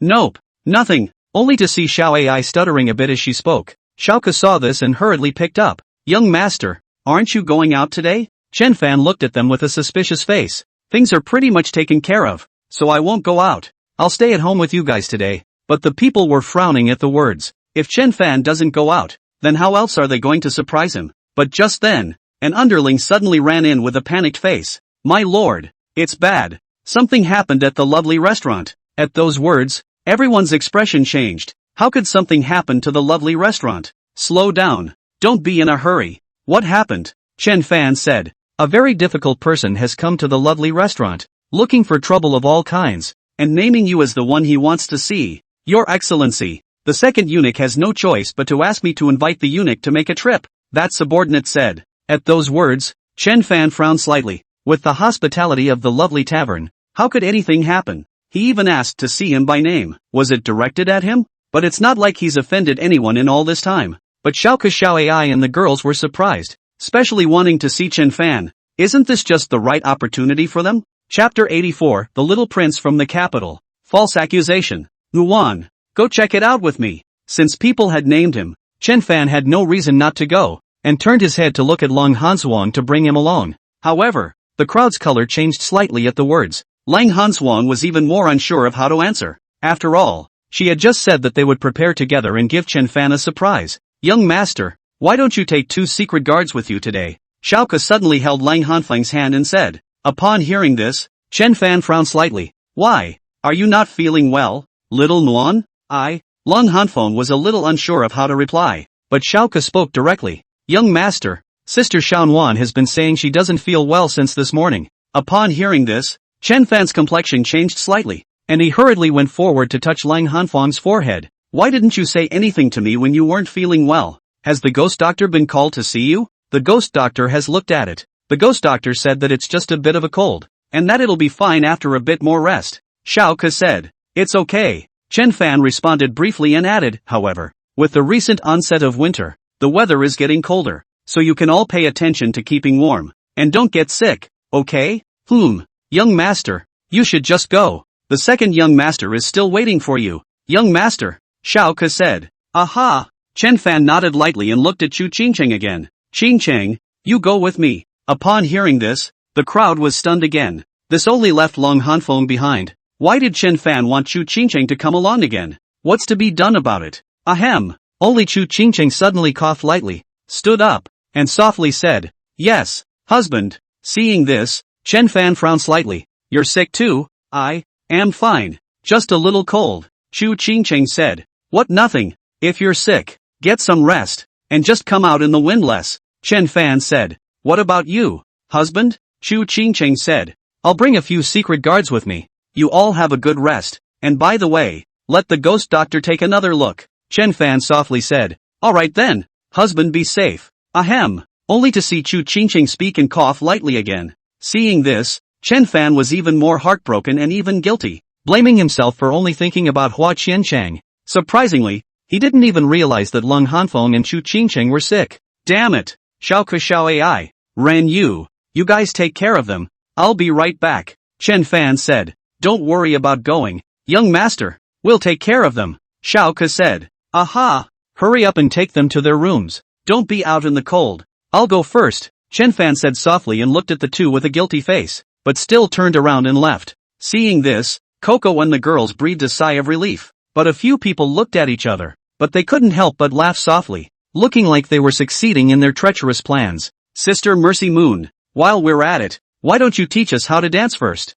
Yes. On the other hand, Chen Fan arrived at the lovely restaurant. Just before he went in, he saw that the outside of the lovely restaurant was filled with people watching. Chen Fan frowned slightly, but still walked in. After going in, he only saw a white-clothed youth holding a folding fan, sitting on the side with an arrogant face, and behind that youth stood a group of followers. And that youth was dressed in extraordinary clothes and had an extraordinary appearance. Not an ordinary person at first glance. It was just that Chen Fan was sure that he didn't recognize him. Why did this man want to see him by name? Seeing Chen Fan's arrival, Chen Hao hurriedly walked over to him. Third brother, you're finally here. What's going on? Chen Fan said. This person doesn't know where he's from. Very arrogant. Opening his mouth to buy our 1,000 cities wine. Chen Hao said. Don't you have any extras in the store? If you meet this kind of person, just sell it to him. Chen Fan said. It would have been fine for him to just buy a little bit of 1,000 cities wine. He was trying to buy our 1,000 cities wine brewing method. And he deliberately poisoned the wine dishes to falsely accuse us of poisoning him.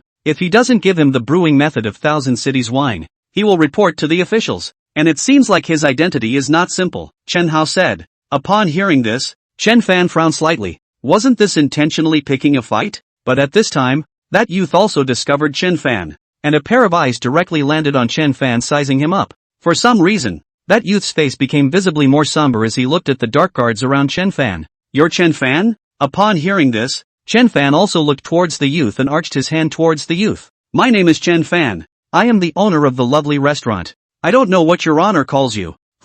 Only to see that youth directly coldly snort in disdain, before he said with an arrogant face, Tell him who I am. Accompanied by that youth's words, one could only see a boy walk out directly behind that youth. Listen carefully, this is the parallel king's son, little Prince Yiling. At those words, not to mention the people present, even Chen Fan's expression changed. Side by side king, but the most powerful man in the dynasty. Even the empress had to give him some face when she saw him. And this youth turned out to be the parallel king's worldly son. No wonder it's so arrogant. But Chen Fan didn't think that he had ever messed with this little king. Why did this little prince come to trouble him? However, Chen Fan went forward and arched his hand. So it's the young king? I didn't know that it's the young king who came to visit. Please forgive me for any offense. See, I only saw Yiling, but he still had a disdainful look on his face. This lovely restaurant of yours even dared to poison this son of the world. How do you want this son of the world to be forgiven? This son tells you, if you don't give this son an explanation today, then you don't need to open this restaurant anymore. Wait to be executed in the fall. Upon hearing this, Chen Fan frowned slightly, but still respectfully said, Grasshopper is obtuse. I don't know what kind of explanation the world's son wants. If it is possible, the straw man will try his best to fulfill it. You also don't say that this son is making things difficult for you. I heard that you brewed this Thousand Cities wine. As long as you take out the brewing method of Thousand Cities wine, today's matter, this son of the world will not pursue it. Yiling said. Upon hearing this, Chen Fan was not surprised. After all, Chen Hao had just told him, your son, this Thousand Cities wine is our lovely tavern's untold secret and the basis of my lovely tavern's foothold, so it is not to be spread out. Can Shitzi reintroduce a request? I, lovely tavern, will do my best to fulfill it, Chen Fan said. Humph, only to see Yiling directly coldly snort in disdain. Chen Fan, do you think that this son of the world is negotiating with you? And a new one. I'm telling you, dare to poison this son of the world. If you don't hand over the method of brewing wine today, not only you, but all of you at the lovely tavern will die. At those words, Chen Fan's brows suddenly furrowed. It seemed that this little prince was determined to target him. Originally, he had thought that it would be better to do more than less, but the big deal was to break the bank. But now, he asked for it. Then don't push him. Only Chen Fan thought, looking at the table of wine and food. In that case, report it to the officials. At those words, not to mention Yiling, even Chen Hao and the others were puzzled. Is Chen Fan not hearing what people are? The son of the current parallel king. Report it to the government. Who dares to interfere? That government dares to offend Yiling. At that time, not to mention not being able to cure Yiling, the government might even help Yiling to deal with them. What does Chen Fan think? Chapter 85, The Little Prince. Oh, Yiling listened to Chen Fan's words and even sneered with disdain. Report to the police? Chen Fan, are you teasing me? What do you think the officials will do when they come? Could the fact that the officials came change the fact that you poisoned me? But Chen Fan didn't care, but said with a cool face, you claimed that we poisoned you, so you have to come up with some evidence, don't you? We can't just say we poisoned it and we poisoned it. Upon hearing this, Yiling's complexion suddenly changed and he directly pointed at the wine and food on the table. The evidence is right here. What more evidence do you need? Or do you think that this son of the world will falsely accuse you? The young prince is the world's son of the parallel king's house, and represents the parallel king in every word and action, and the parallel shoulder king has lived a bright and upright life, and is the pillar of our dragon kingdom. With the family culture and upbringing of the parallel kings, it is natural that the young prince would not do anything to plant evidence, but we have no grudges against the young prince,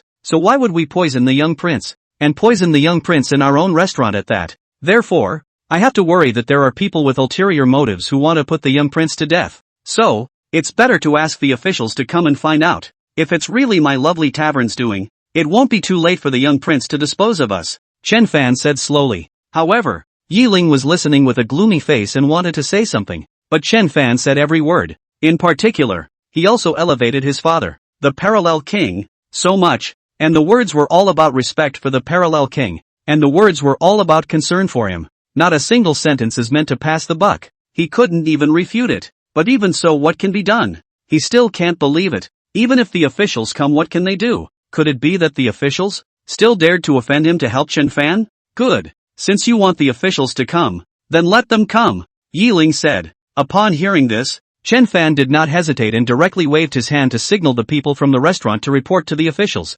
However, Chen Hao and the others were puzzled and worried. It was completely unknown what Chen Fan wanted to do. This is the parallel king's son. What's the use of reporting to the police? Which government dares to offend the parallel king? Wasn't Chen Fan moving a stone to hit his own foot? But Chen Fan had already told someone to report to the police. So what could they do? They could only wait patiently. The people present were all whispering, thinking that Chen Fan would be dead this time, having offended the parallel king's son. Even if he didn't immediately hand over the brewing method, he even dared to report to the police. If this isn't a death wish, what is it? And the people are also a little saddened to think that when even the Chen Guigong revolt did not mess up Chen Fan, but today he is going to lose in the hands of a second-generation ancestor. Sure enough, No amount of talent or ability is better than casting a good berth. But at this time, in the middle of a restaurant, Ji Qianxue listened to Snow Shadow's words, but her face was gloomy and she directly stood up. What did you say? Yi Ling came to Jinling? What is he doing in Jinling? Shuang was somewhat helpless. Hu and Shengjing didn't know that Yi Ling was Ji Qianshue's crazy suitor. Now that Ji Qianxue was in Jinling, what else could Ji Ling be here for? It came with the Snapdragon's party, and although the Snapdragon led his troops back, he followed them to Jinling, and after he came, he went straight to the Lovely Tavern. Snow Shadow said, "Went to the Lovely Tavern? What did he go to Lovely Tavern for?" A sense of foreboding suddenly arose in Ji Qianshue's heart. According to the report from the secret guards, he poisoned the meals at the Lovely Restaurant and deliberately framed Chen Fan, wanting to seize Chen Fan's brewing method for the Thousand Cities wine. Snow Shadow said, "The brewing method of Thousand Cities wine? What does he, a second-generation ancestor, need the brewing method of Thousand Cities wine for?" Ji Qianxue was puzzled. It could be that he heard something and deliberately targeted Chen Fan. Snow Shadow said. At those words, Ji Qianshue's brows suddenly furrowed, obviously thinking of something. She had rejected Yi Ling time and time again in the past because of her engagement with Chen Fan. Now, although the marriage contract was broken, she had given Chen Fan a death-free license. Thinking about it, it must be that Yi Ling had thought of something and felt that Chen Fan was still his love rival. That was why he had only just arrived in Jinling and went to find trouble with Chen Fan. But I think that straw man Yi Ling should not be Chen Fan's opponent yet, Snow Shadow added. Although Yi Ling is a straw man, he is after all the young prince of the Parallel Shoulder King's house. The Parallel Shoulder King is under one person and above 10,000 people in the entire Dragon Kingdom. Even I have to give him a few points of face. Chen Fan is a commoner with no power or influence. It's still a bit difficult to deal with Yi Ling, Ji Qianxue said. So are we going to check it out? Snow Shadow said. At those words, Ji Qianxue frowned slightly. If she went, wouldn't it reveal that she was the empress? And she had obviously withdrawn her marriage with him. Yet she was approaching him as Hua Qianchang. How did she want Chen Fan to look at her? But if he didn't go, Chen Fan might not be Yi Ling's opponent again. What about this? Whatever. Let's go check it out first. Thinking that, Ji Qianxue didn't hesitate and directly stood up. Go and take a look first. Soon, Ji Qianxue and Snow Shadow quietly arrived on top of the restaurant opposite the Lovely Restaurant, looking at what was happening on the opposite side of the room through the window on the second floor. And at that moment, just in time, the people from the government office came, only to see the Jinling prefect with a line of people, directly into the restaurant. See Yi Ling? One is a face of worry toward Yi Ling. Salute. My humble servant did not know that the young prince was coming. I have missed the opportunity to welcome you. Please forgive me. Young prince. Seeing this, Chen Hao and the others were even more worried. This Jinling prefect only saw Yi Ling like this. How else could he deal with it justly? How else could he offend Yi Ling? When Yi Ling saw this, he was disdainful and looked directly at Chen Fan. Chen Fan, didn't you want the prefect to investigate? Now the prefect is here. Upon hearing this, before Chen Fan could say anything, the prefect suddenly changed his expression. Investigate? Investigate what? This Lovely Tavern even tried to poison and plot against me. If I hadn't realized it in time, I'd be dead by now, Yi Ling deliberately said. At those words, the prefect's expression suddenly changed and he looked directly at Chen Fan. Chen Fan, how dare you? How dare you poison and conspire against the young prince? Men, take Chen Fan down for me. Seeing this, everyone's complexion changed. Sure enough, it was just as they thought. How could the prefect really investigate? Chen Fan was moving a stone to hit his own foot. Even Ji Qianxue on top of the opposite restaurant looked on with a frown. However, Chen Fan was calm and spoke directly. Wait, is this how the prefects handle cases? Leaving aside whether or not I gave this poison, even if I did, shouldn't the prefect investigate? Moreover, if this poison was not given by me, but by someone else who wanted to plot against the young prince, but yet the murderer was spared because of Lord Prefect's arbitrariness, resulting in the little prince being poisoned, can Lord Prefect afford to take the blame for this? At those words, everyone's expression changed, including that Prefect Lord. However, Chen Fan continued. Moreover, this is Jinling City, the area under the jurisdiction of Lord Prefect, the young prince's body of 10,000 gold. If something happens in Jinling City, I'm afraid that killing the 9 clans of the prefects will not be enough to pay for the young prince's life. And we had a riot in Jinling only a short while ago, with mixed fish and social unrest. Therefore, for the sake of the little prince's safety, I still suggest that the prefectural governor conduct a thorough investigation. Only to see Chen Fan speak, he deliberately looked at Yi Ling again, arching his hand and saying, Young prince, you say so. Chapter 86. We are also doing this for the good of the little prince. The prefect frowned as he listened to Chen Fan's words. It also felt that Chen Fan had a point. After all, who was Yi Ling? The son of the current parallel king, the son of the parallel king who has his hand in the world, and the only son of the parallel king. If Yi Ling did any harm in Jinling City, even if all 9 of his clans were killed, it would not be enough to pay for Yi Ling's life. But he is at least a Jinsher, a serious examined Jinsher, and not a little cute. Can't he see the situation? With Chen Fan's intelligence, he would be crazy to poison such a handy-dandy in his own restaurant. This was obviously Yi Ling trying to frame someone else. Chen Fan, if he really wants him to find out, how can he do it? If we find out the truth, how will Yi Ling end up? And with Chen Fan's intelligence, how could Chen Fan be framed by Yi Ling so easily? What's more, the other Chen Fan dared to let him come. Moreover, from Chen Fan's words just now, it already explained everything. The other Chen Fan had already had a plan to deal with it. What's he gonna do? Wasn't Chen Fan giving him a hard time? While Yi Ling listened to Chen Fan's words, he had an ugly look on his face. Chen Fan's words were too good. Not a single word was directed at him. Every word was concerned about his safety. So much so that he couldn't find an excuse if he wanted to retort or stop it. One could only go along with what Chen Fan wanted. But he still can't believe it. This meal is eaten in his lovely restaurant. What can this prefect find out? And dare to find out what? You have a point. Then please ask the prefect to look into it properly. Yi Ling said helplessly. But the prefect listened with a helpless face. How can he investigate this? Unable to do anything else, the prefect could only play dumb and look at Yi Ling. Where does the young prince think I should start my investigation? But Yi Ling was impatient and said, are you the prefect or am I the prefect? Do you still need me to teach you how to investigate a case? Upon hearing this, the prefect was even more helpless.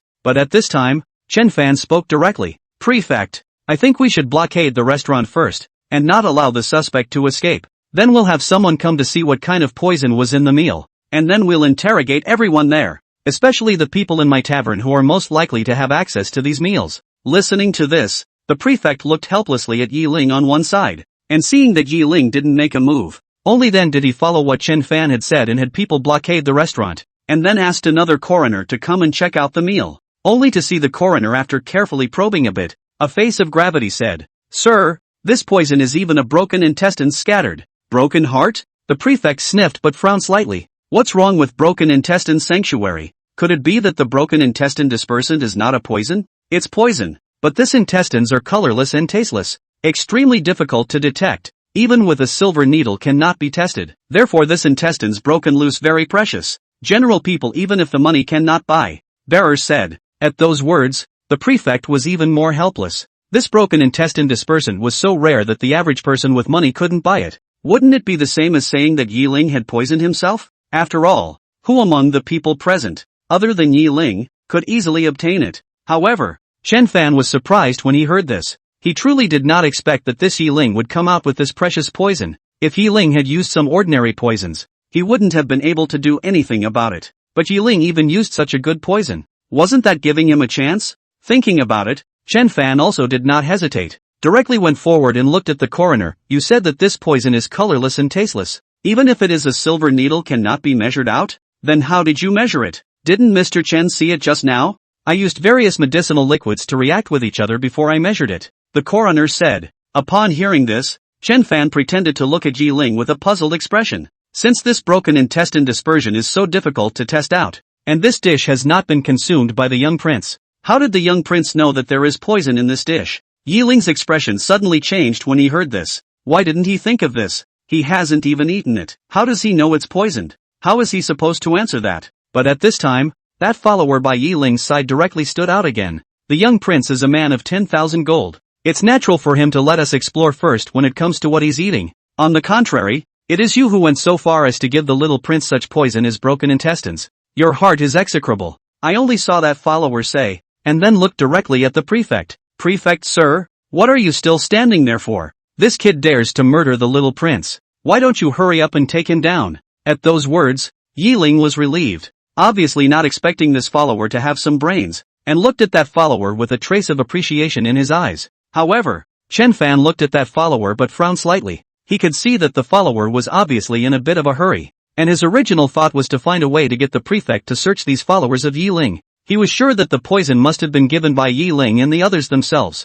and the person who gave the poison must still have the poison on him. and even if he doesn't have the poison, he should still have the bottles or jars or papers or whatever that contained the poison. What's more, now this coroner even said that it is very precious intestines broken, that the person who poisoned must still have the rest of the poison. And how could Yi Ling, as the young prince, not put the poison on himself? But this follower was in such a hurry to come forward, so that meant that the poison was probably given by him. So much the better. Thinking about it, Chen Fan directly stepped forward and looked at the follower. What are you in such a hurry for? Is it hard to believe that you gave the poison? The heart is weak. At those words, that follower's expression suddenly changed. What are you talking about? Little Prince has been so kind to me. How could I possibly poison Little Prince? You didn't put it down. So what's your hurry? What's wrong with your heart? Chen Fan deliberately said. Upon hearing this, the follower hurriedly said, where am I in a hurry? Where did I get weak? But Chen Fan directly chanted in a clear and cold manner.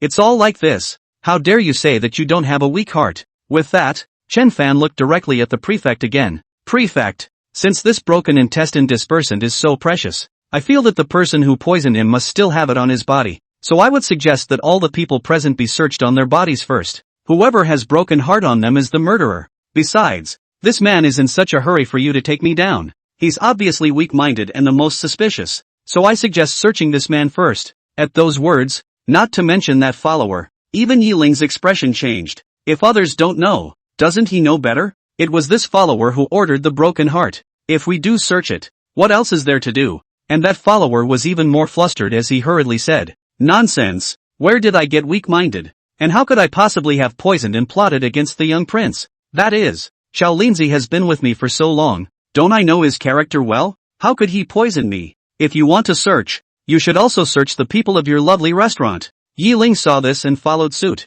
Seeing this, Chen Fan was even more certain that the poison was from this follower. Therefore, how could Chen Fan give them a chance and spoke directly? Little Prince, as the saying goes, it's hard to paint the skin of a tiger without painting the bones, and it's hard to know the face of a man without knowing his heart. The more people around you, the more careful you have to be. Who knows if he's lurking around the young prince on purpose? Moreover, since the young prince was so trusting of him and he said it wasn't him, what was there to be afraid of with just a simple search? We're also doing it for the little prince's sake, and we're not just searching him alone. Everyone present is to be searched. We're just searching him first. So, for the sake of the little prince's safety, please be sure to grant your permission. Chapter 87, What's it to me if the young prince spares him? This time it was Yi Ling's turn to not know what to do. Chen Fan a mouthful for his good even if, but also said that since it is not that follower under. Afraid of what? So much so that he had no reason to refuse at all. People Chen Fan was doing it for his own good. And if he didn't allow the search,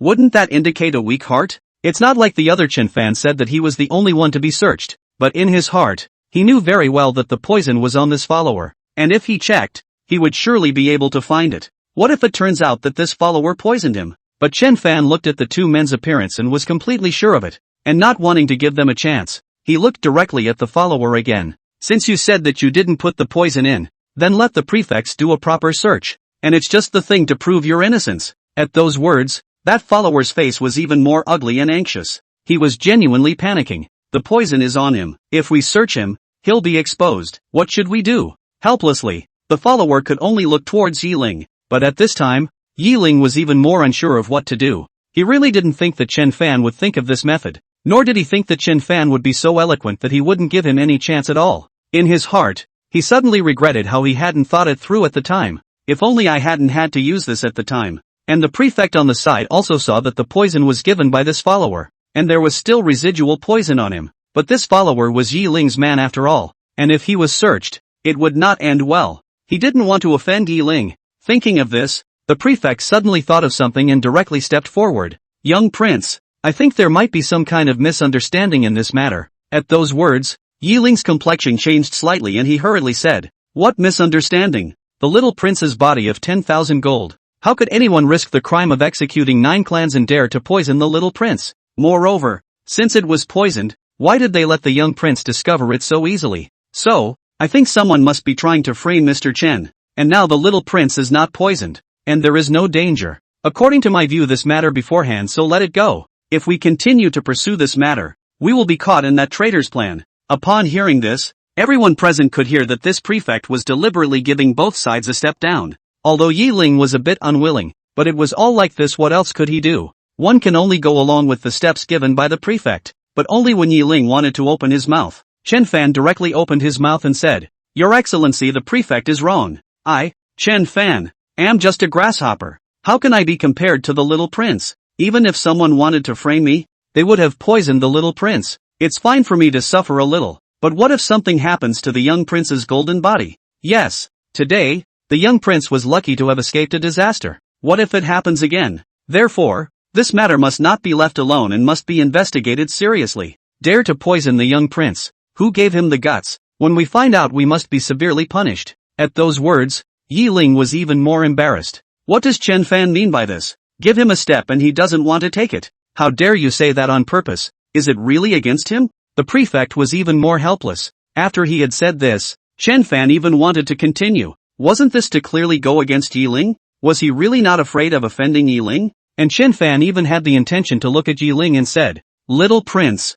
for the sake of your safety, this matter must be investigated strictly." Upon hearing this, Yi Ling was even more embarrassed as Chen Fan said this again. How could he say no to that? Do we really have to sacrifice this follower? Yi Ling had no choice but to sacrifice this follower for the time being. The big deal was that he would fish him out when the time came. Thinking about it, Yi Ling had a helpless face. Just as you said. Check it out. Upon hearing this, Chen Fan didn't hesitate and looked directly at the prefect. "Prefect, sir, the young prince has opened his mouth. What are you still waiting for? Start investigating." Seeing this, the prefect looked helpless and had to signal his men to search for that follower. And that follower knew that from the moment Yi Ling agreed to look into it, he was already prepared to sacrifice him. He didn't resist anymore. He was sure Yi Ling would save him. It was nothing even if he found out. And Chen Fan guessed is not wrong. Only to see that a few constables only on the hand, then directly in that follower's arms searched out a bottle of intestines scattered. Seeing this, Chen Fan,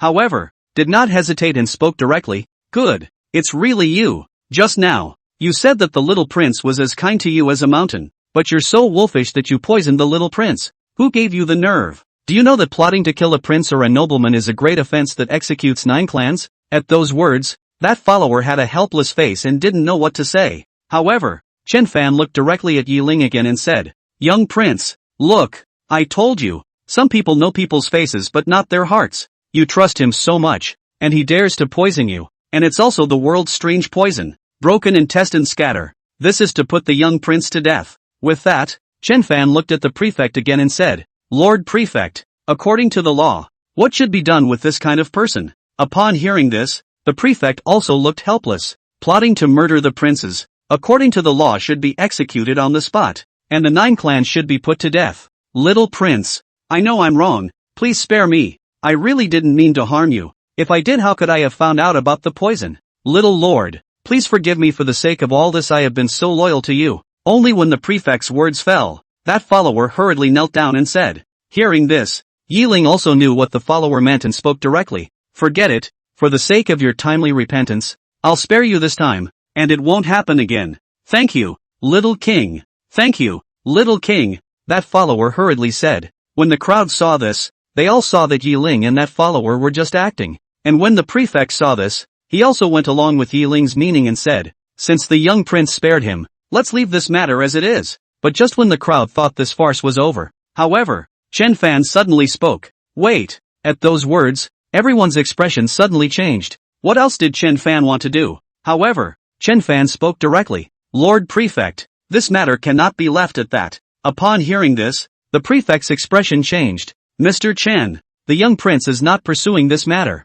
What else do you want? It's the young lord's business if he wants to spare him, but the fact that he poisoned and framed me can't just be left alone." Chen Fan said. "Chen Fan, what do you mean? The young king has already spared him." The prefect's expression suddenly changed, and he still wanted to use Yi Ling to remind Chen Fan. "What does it matter to me if the little prince spares him? He poisoned the young prince to frame me. If I hadn't been found out, then I would have been put to death. So why do you think I should spare him? And according to the law, how is this behavior of his enough to kill his head?" Chen Fan said. At those words, that follower suddenly became anxious and hurriedly knelt down. Little prince, save me. I really know I'm wrong. Little prince, save me." Seeing this, Yi Ling did not hesitate and looked directly at Chen Fan. "Chen Fan, this matter is due to me. Give me face. How about settling this matter? Giving the young prince a face? Haven't I already given it?" Chen Fan said in a clear and cold manner. At those words, Yiling's expression changed slightly. When had Chen Fan ever given him face? Thinking about it, Yiling suddenly remembered that at the very beginning, Chen Fan said to change one condition, but he was so focused on wanting Chen Fan's brewing method of Thousand Cities wine that he didn't promise Chen Fan. Could that be the face Chen Fan gave him? In that case, say, Chen Fan already had a plan to deal with it from the start? Chen Fan had already figured out how to deal with him from the beginning? But at this time, Chen Fan looked directly at the prefect again and said, Lord Prefect, now that the evidence is overwhelming, there's no need for me to teach you what to do. Chapter 88, Did Ji Qianxue really like Chen Fan? The prefect is really not sure what to do. Now Yiling had already said that he would let that follower go, but Chen Fan wouldn't let it go. What do you mean? Could it be that Chen Fan really didn't even give face to Yiling and was just going against him? That's Yiling, the sons of the parallel kings. What good does it do to offend him? The prefect had no choice but to look towards Yiling, but Yiling had a gloomy and ugly face. Chen Fan, what do you mean? Do you really want to go against me? But Chen Fan was bland. Why don't I understand what the little prince said? I'm just a commoner. How can I dare to go against little prince? Then I've let him go. Why are you still holding on to him? Yiling said. Ha! Upon hearing this, Chen Fan suddenly let out a light laugh. I can't understand even more what the young prince said. Why should I let him go if the young prince let him go? Or do I have to let him go if the little king says so? On what grounds? Just because you're the little prince? Oh, only to see Chen Fan speaking with a light smile, he added. Of course, the young prince can also play favoritism under the banner of the parallel king, in front of so many people, disregarding my dragon kingdom's laws and disregarding the empress. He forcibly bailed him out. In that case, I, a commoner, dare not say anything, otherwise, no one can save him today. I say. At those words, Yiling's face suddenly became gloomy and ugly to the extreme. It's not like he's a cutie pie, and how could he not see it? Chen Fan was not trying to kill this follower. This was trying to punch him in the face. He also really didn't expect that Chen Fan would be so forceful, that he wouldn't give him any face at all, that he would really go against him. Are you really not afraid of offending him? But now, Chen Fan directly stated that unless he played favoritism under the banner of the concurrent king, unless he did not put the empress in his eyes, he could save this follower. In that case, how dare he forcefully bail out this follower? Let's not even talk about keeping this follower. As long as this follower is still alive, others will wonder if it's him. So, little prince is going to protect him? Only to see Chen Fan deliberately say again, you. At those words, Yiling was even more gloomy and ugly. As the parallel king's worldly son, he had grown up so much that he had never been able to get the wind or the rain. Everywhere you go you are not a star-studded presence. But today, to be treated like this by Chen Fan, how could he not be angry? But on the contrary, Chen Fan directly said the words to death, not even giving him a chance to be angry. It's a feeling that's worse than being pressed alive into a hole. Chen Fan, you're good. I, Yiling, will remember today. Let's go. Only Yiling said with a gloomy face and directly stood up, turned around and left. But when that follower saw this, he hurriedly pulled on the hem of Yiling's coat. Little prince, what will I do if you leave? Humph, do yourself a favor. Only to see Yiling see this but directly cold snort, directly a hand to shake off that follower, a face ugly to leave. Seeing this, that follower directly despaired. Obviously, he had been given up by Yiling, but Chen Fan didn't care and directly arched his hand towards the prefect. Prefect, please. Seeing this, the prefect shook his head lightly and helplessly, but did not say anything else, calling for someone to grab that follower and left directly. But at this time, on top of the second floor opposite the restaurant, Ji Qianxue and Shuang looked at the scene below with different expressions. I knew it. How could Yiling, this straw man, be Chen Fan's opponent? Snow Shadow looked at Yiling, who had left below, and said with a disdainful face, adding, but I really didn't expect that Chen Fan, knowing that Yiling was the worldly son of the concurrent king, would dare to be so forceful, that he would even dare to offend Yiling. Isn't he afraid of Yiling's revenge? Retaliation? Ji Qianxue, however, had a bashful look on her face. You're overthinking it. Yiling was originally here to find trouble with Chen Fan. Do you think that even if Chen Fan doesn't offend him, he'll let Chen Fan go? Moreover, if Chen Fan is weak and deceitful, Yiling will only gain an inch. Besides, he has a gold medal to avoid death. What is he afraid of? Only to see Ji Qianxue say that, she directly turned her body, but then continued, go and call Yiling up. At those words, Snow Shadow frowned slightly. What was Ji Qianxue doing calling Yiling up? Didn't Ji Qianxue hate seeing Yiling the most? But Snow Shadow didn't say anything and went straight downstairs. But Yi Ling looked at the snow shadow that suddenly appeared, but his complexion suddenly changed. Snow shadow. You? Perhaps because of Ji Qianxue? The snow shadow looked at Yi Ling was also very annoying, directly not waiting for Yi Ling to finish. Then clear cold. The Empress wants to see you. You come with me. At those words, Yi Ling was even more surprised. Ji Qianxue wanted to see him? That good? One must know that in the past, no matter what happened, it was harder than climbing up to heaven for him to see Ji Qianxue, but now that he had only come to Jinling City, Ji Qianxue was even willing to see him. Yi Ling's mood also suddenly became very good, and he hurriedly organized his clothes and followed the snow shadow. Arriving at the second floor, Yi Ling looked at Ji Qianxue in front of him and was even more delighted, rushing forward and saying, Qianxue, listening to the snow shadow, you want to see me? But only after his words fell, Ji Qianxue said with a grim face, kneel down. Is Chiyuki also something you can call? Hearing Ji Qianxue's voice that was cold to the bone, Yi Ling's complexion suddenly changed. But he still knelt down in a hurry. The humble servant sees the Empress. Long live the Empress. Humph. Ji Qianxue, however, directly snorted coldly, not even returning her head. Who told you to target Chen Fan? Upon hearing this, Yi Ling's eyebrows babbled. Ji Qianxue had called him here surprisingly because of Chen Fan. But how did Ji Qianxue know that he had targeted Chen Fan? The micromanager didn't target him. Microman doesn't even know him. So how can I target him? Yi Ling hurriedly said. No? You're still arguing until now? I saw clearly what you did just now. I only saw Ji Qianxue speak with a grim face and added, let me tell you, although Chun Fan has withdrawn from my marriage, he saved the day this time and solved the matter of Duke Chan's mutiny. It is a credit to my Dragon Kingdom. This time I can look at the Parallel Shoulder King's face and forget about it. But if there's a next time, I don't mind letting the Parallel Shoulder King change his lineage. Get out. At those words, Yi Ling's expression suddenly became a bit ugly. He knew that Ji Qianxue had not intimidated him, and although the Parallel King ostensibly had only one son, there were quite a few illegitimate children out there. If Ji Qianxue wanted to, he could change this position of the world's son at any time, but he just didn't understand. Ji Qianxue had obviously withdrawn from Chen Fan. Why was she still helping Chen Fan so much? Even if he often came to find Chen Fan, the palace was often stocked with Chen Fan's Thousand Cities wine,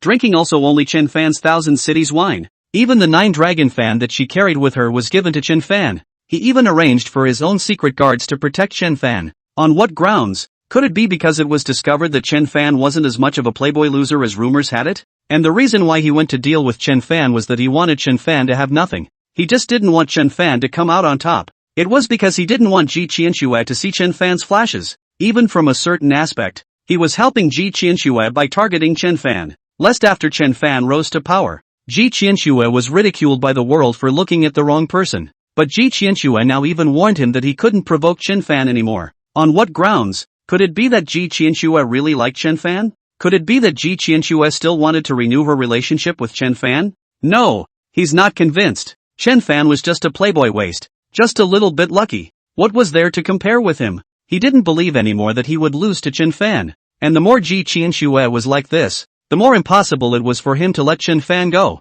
In his heart, he even secretly slandered. Chen Fan, you wait for me. If this Shitzi doesn't let you have nothing, this Shitzi and your last name. Chapter 89. So, you learned this specially for me? Empress, are you going to see Chen Fan today? Only after Yi Ling left did Snow Shadow come forward and ask softly. At those words, Ji Qianxue looked at the lovely restaurant across the street. Just wait a little longer. However, Snow Shadow was helpless. 3 days had passed since Ji Qianxue said she wanted to wear women's clothes to see Chen Fan. Women's clothing is also getting made. Now, Ji Qianxue even said to wait. Are you still going to see Chen Fan? But Snow Shadow, as a guard, couldn't say anything. But right at this moment, Snow Shadow looked through the window and saw that in front of the lovely restaurant on the opposite side, Chen Fan took out a sign and stood it directly in front of the lovely restaurant. Empress, look, what is Chen Fan doing? Shuang said with a puzzled expression. And Ji Qianxue also looked towards the lovely tavern. Can you see what's written on it?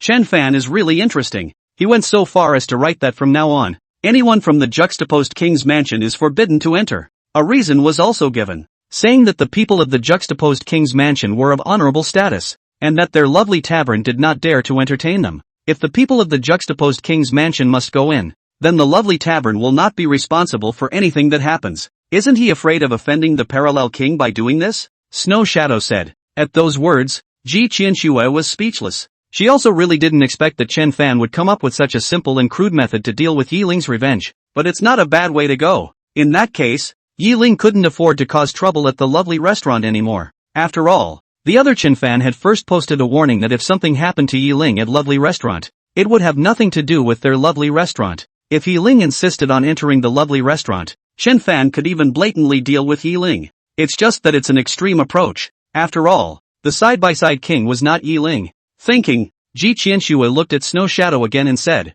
"Go write a letter to the parallel king and tell him what Yi Ling did today. Let him mind his own business. At the same time, it's best to let him know that the person behind Chen Fan lovely restaurant is me." Hearing that, Snow Shadow was a bit surprised. Was Ji Qianxue blatantly supporting Chen Fan? But Snow Shadow didn't say anything and rushed off to do it. On the other side, Chen Fan had wanted to go straight back after handling the matter of the lovely restaurant. But think about Lang Cold Frost, they are not comfortable today. Think it should be the day is cold. A few people suffer from the cold. And while he's obviously so rich now, they're just very reluctant to buy clothes. With that in mind, Chen Fan headed directly towards the largest clothing store in Jinling. After spending quite a bit of time, according to Lang Hanshuang's dressing habits, Chen Fan picked many thick clothes for all of them before heading towards the mansion. When he returned to the mansion, he only saw that Xiao Xiao Ai and the girls had already raised the fire in the middle of the hall and prepared a lot of food, looking like they were going to do a barbecue.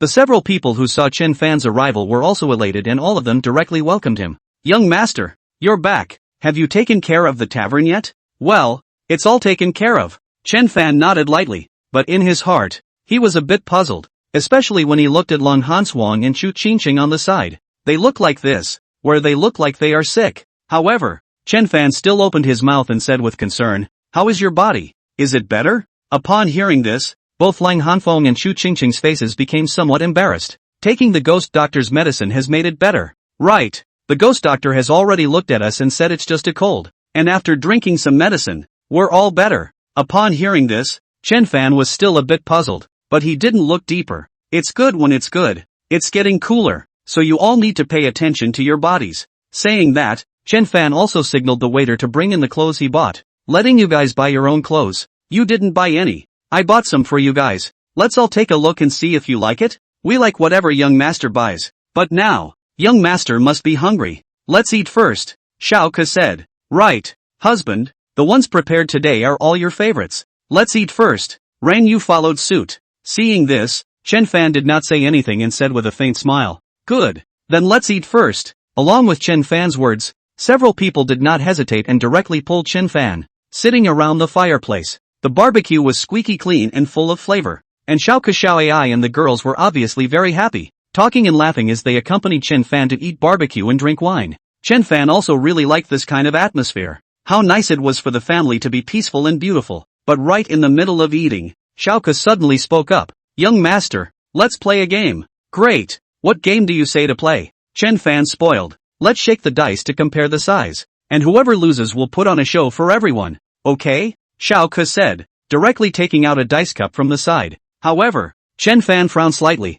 "Performing a program?" "Right," Coco said, but Xiao Ai on the side was directly snickering. "Young master, we have a surprise for you today." At those words, Chen Fan was even more surprised. "Surprise? What surprise?" "Hey, surprise naturally can't let you know first. What's a surprise if you know?" Xiao Ai said with a smile. Her pair of big eyes looked like they could laugh as she looked at Chen Fan. "If young master wants to know, win and we'll know. He he," Xiao Ku also said with a smile. "So, even our family Coco love is prepared?" Chen Fan said. He, young master will know when he wins." AI laughed with a cute face. "Good then. Since there's a surprise, then young master won't let you guys get away with it today," Chen Fan said. "It's not certain who will lose and who will win. If young master loses, but he has to sing for us," Xiao Ke said. "Alright, whatever you want to hear. Young master will sing for you," Chen Fan said. "Since it's as good as new, let's begin. I'll shake first." I only saw AI say,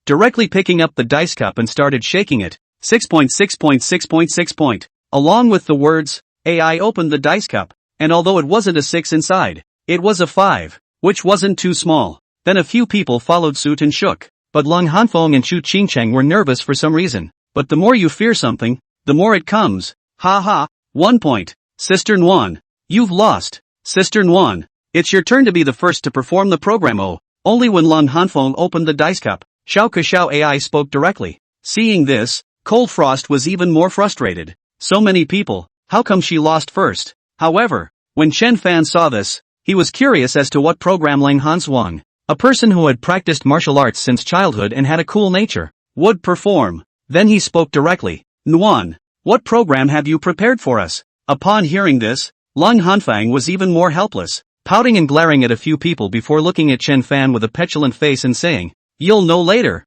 With that, Lang Hanfeng directly stood up and walked towards the center of the hall. Arriving in the middle of the hall, Lang Hanswang directly removed the cloak behind her, revealing a set of green-colored dress, and made another dance movement to come. Seeing this, Chen Fan was a bit surprised. Was Lang Hanfeng going to dance? But can Cold Frost dance? And at this time, Ren Yu on the side was not idle either. She directly sat on the side and gently plucked the strings of the zither. A melodious music rang out, only to see Lang Chuanshang start dancing along with the music. Seeing this, Chen Fan was even more pleasantly surprised. Lang Hanfeng actually really knew how to dance, and although she still looked a little rusty, she still danced with style and was not bad. Especially when Lang Hanfeng danced, that shy look was really very endearing. Soon, however, the tune fell and Lang Hanfeng stopped. The crowd's applause followed. Only Lang Hanfeng's face had long been red beyond recognition, as if it could drip blood. "Young master, how was it? Did Sister Nuan dance well?" "Good good good. What a great dance." Only to see Chen Fan say, he directly looked at Lang Hanfeng. "Xiao Nuan, how come you can still dance? How come I didn't know?" Upon hearing this, Lang Hanfeng directly pouted and blanked Chen Fan. "It's not because you've been moping around lately." However, Chen Fan was listening with a slight frown. "So, this is something you specially learned for me?" Chapter 90, what's he building a school for? Or what? Only to see Lang Hanswan looking at Chen Fan with a pouty face. Moreover, not only me, Xingcheng and Xiao Xiao AI have also learned. Upon hearing this, Chen Fan's heart was suddenly touched, yet guilty. He seemed to suddenly understand. It should be recently, he was a bit depressed because of the matter of Hua Qiancheng, and he often days thinking about Hua Qiancheng, and as they were both on his side, they naturally sensed what was going on. That's why it's so important to want to make him happy. No wonder they were all a little weird today. So they were preparing a surprise for him. And Lang Hanswang and Chu Qingcheng were both people who practiced martial arts. Where would they dance? But just for the sake of being able to make him happy, they even deliberately went to learn to dance. How could he not be moved by this? But the guilt in his heart was real too. He was clearly surrounded by people who already loved him so much. Xiao Xiao AI, Ranyu Cold Frost and Chu Qingcheng. He should be the strongest happy man in the world. But he doesn't care properly about the feelings of those around him and misses other women, thus affecting their moods. But not only are they not angry, they don't blame him. I can't believe he's worried about him being unhappy, and that he's trying to make him happy. It's my fault for making you guys worry. But don't worry, it won't happen again. Our family will always be happy together. I love you all, Chen Fan said, lightly embracing Lang Hanfeng by his side. Aha! When Lang Hanfeng and the others heard this, they all nodded lightly. But at that moment, Xiao AI spoke again. Young master, let's continue. My sister and I have also learned. We want to dance for you too. And Sister Qingcheng, you don't even know how good Sister Qingcheng looks when she dances. Upon hearing this, Chen Fan followed suit and spoke. Fine. Young master also wants to sing for you. Let's continue. Good. I'll shake it first this time. Just seeing Xiaoka said. She directly picked up the dice cup and shook it. Time passes slowly. The entire hall was but always filled with laughter. The two little girls, Xiao Ku and Xiao AI, were so pink and pretty, plus they were really spirited, so they danced just like their names, cute and adorable. As for Chu Qingcheng, she was born good-looking, plus she was born with a charming bone. Her knitted brows and clusters were full of charming colors, but it was Rinyu who was the most professional, with a beautiful dance and a gentle body that was most pleasing to the eye. And the atmosphere of the scene is also very good. Until the back, it is not necessary to shake the dice. Everyone will dance, laughing and joking, so happy. However, after this night, Chen Fan figured it out. It was ultimately impossible for someone with status and background like Hua Qiancheng to marry him. So instead of thinking about a woman who is destined to be unavailable, you should cherish the people around you. Make them happy and make yourself happy. Time passes.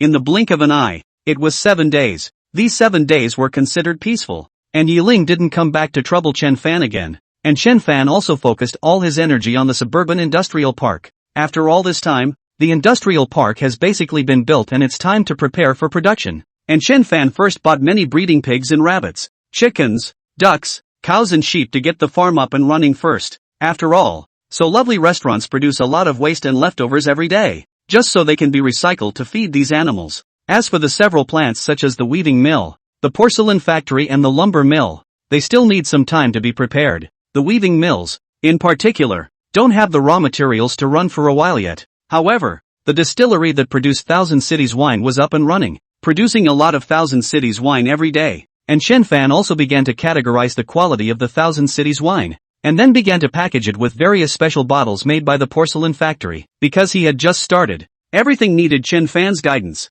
so Chen Fan was looking a bit busy. However, the good thing was that there were many poor families around Jinling City, so there were quite a lot of laborers, so Chen Fan did not have to worry about finding laborers as well, and everything is moving in a good direction. But just today, Ji Qianxue suddenly brought Snow Shadow outside Chen Fan's factory. She was here to find Chen Fan. She had been away from the palace for some time and it was time to go back, and she was finally determined to see Chen Fan. Nay, Chen Fan had not returned for the past few days, so she had no choice but to come here. But looking at such a large-scale complex established by Chen Fan, Ji Qianxue was astonished and puzzled, and even somewhat unable to see what Chen Fan was trying to do, especially when she looked at the people weaving in and out of the complex. She even doubted that Chen Fan was not trying to build a city here. But just then, Long Hanfeng spotted Ji Qianxue. Just looking at Ji Qianxue in women's clothing, Long Hanfeng was still surprised, but thinking about it, he still came to Ji Qianxue's side. Mr. Flower. No, I should call you Miss Flower.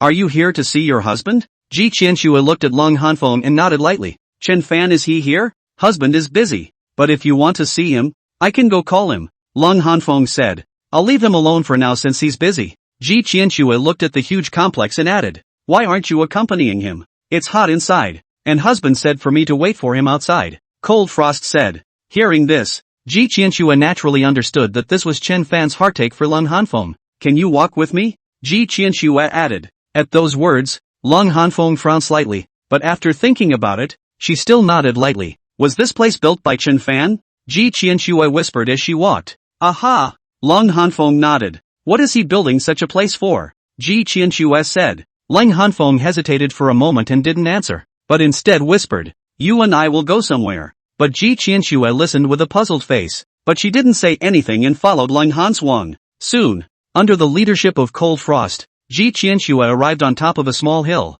and the top of the hill was just right for overlooking the entire complex. But Ji Qianxue was still puzzled. What did you bring me here for? Don't you want to know what husband is building this place for? Only to see Lang Chanshuang speak, pointing directly at the complex below. Over there is a farm, raising pigs, cows, sheep, chickens and ducks, as well as rabbits. The husband said that raising these would be just the thing to consume the scraps and leftovers from the lovely tavern, and the husbandry would in turn supply the lovely tavern. And at the outermost edge are mulberry tree planting sites and fish ponds, where the manure from these livestock can in turn grow mulberry trees and raise fish. Upon hearing this, Ji Qianxue frowned slightly. Could this be the mode of operation that Chen Fan had purposely created for the lovely tavern? In that case, it is possible to utilize the waste and greatly increase the business profit. And over there is the weaving mill, and the silkworm raising. Over there is a porcelain factory. Over there is a brewery. And over there is a timber furniture factory. Long Hanswang added. Hearing this, Ji Qianxue was even more shocked. Chen Fan was building so many factories. What was he going to do? Is his business territory that big? And the best place for the environment over there is the staff dormitory complex, as well as the cafeteria, the medical center, and the academy, Long Hanfeng added. At those words, Ji Qianxue, however, was suddenly a bit puzzled. A schoolhouse? There's a schoolhouse here? What's he building a schoolhouse for? Chapter 91. I will not marry him. He won't marry me either. The schoolhouse was built naturally so that the children of the workers could go to school, Cold Frost said with a bashful face. However, Ji Qianxue listened with a puzzled look on her face. She suddenly didn't understand what exactly Chen Fan wanted to do. Long Hanswan looked at Ji Qianxue's puzzled appearance, but as if he had guessed something, he spoke directly. You must be wondering in your mind, but I don't blame you. At first I wondered what the husband was doing all this for, but then I realized that husband opened so many factories and farms. Making money is one, but more importantly, husband wanted to give these poor people a chance to live. Giving poor people a chance to live? What does that mean? Ji Qianxue said with a puzzled expression. By building these things, my husband will be able to recruit a large number of poor people, so that those poor people who have no fields or land can have a job to earn money and be able to support their families, and the dormitories they live in are free. their children go to school for free, and the medical center is free. They can do without worrying about these things. Although, it won't allow them to be honored. It will give them a part to fall back on and not starve to death. And this is what husband really wants to do, Long Hanfeng said. At those words, not to mention Ji Qianxue, even Snow Shadow was shocked. Free shelter, free schoolhouse, free medical center. Is Chen Fan still making money? Is this still a profit-oriented businessman? Then why is he doing this? Ji Qianxue queried. Why? Long Hanswang sniffed and frowned slightly. I don't know why exactly, but my husband told me before that it was because of the female emperor. Hearing that, Ji Qianxue was even more puzzled. This was still because of her? What do you mean? What's it got to do with her? Because of the empress? What reason? Ji Qianxue said with a puzzled expression. Husband said that although the current empress is a good emperor and has no problem with the state policy of promoting a strong military state, but the empress doesn't understand people's livelihood and doesn't know that the economic base determines the superstructure. Cold Frost said. The economic base determines the superstructure? What does that mean? Ji Qianxue said with a puzzled face again. That is, a country to develop and grow is inseparable from the livelihood of the people. Only livelihood stability. The people live in peace and work in contentment. The country will really go to prosperity. If only the military is strong, but the people do not have enough to eat. That kind of country is just an empty shell. But the empress does not understand the people's livelihood, thinking that as long as the tax relief is to understand the people's feelings, but do not know that the people's livelihood is the most need is the development. As the saying goes, it's better to teach a man to fish than to teach him to fish, Cold Frost said. At those words,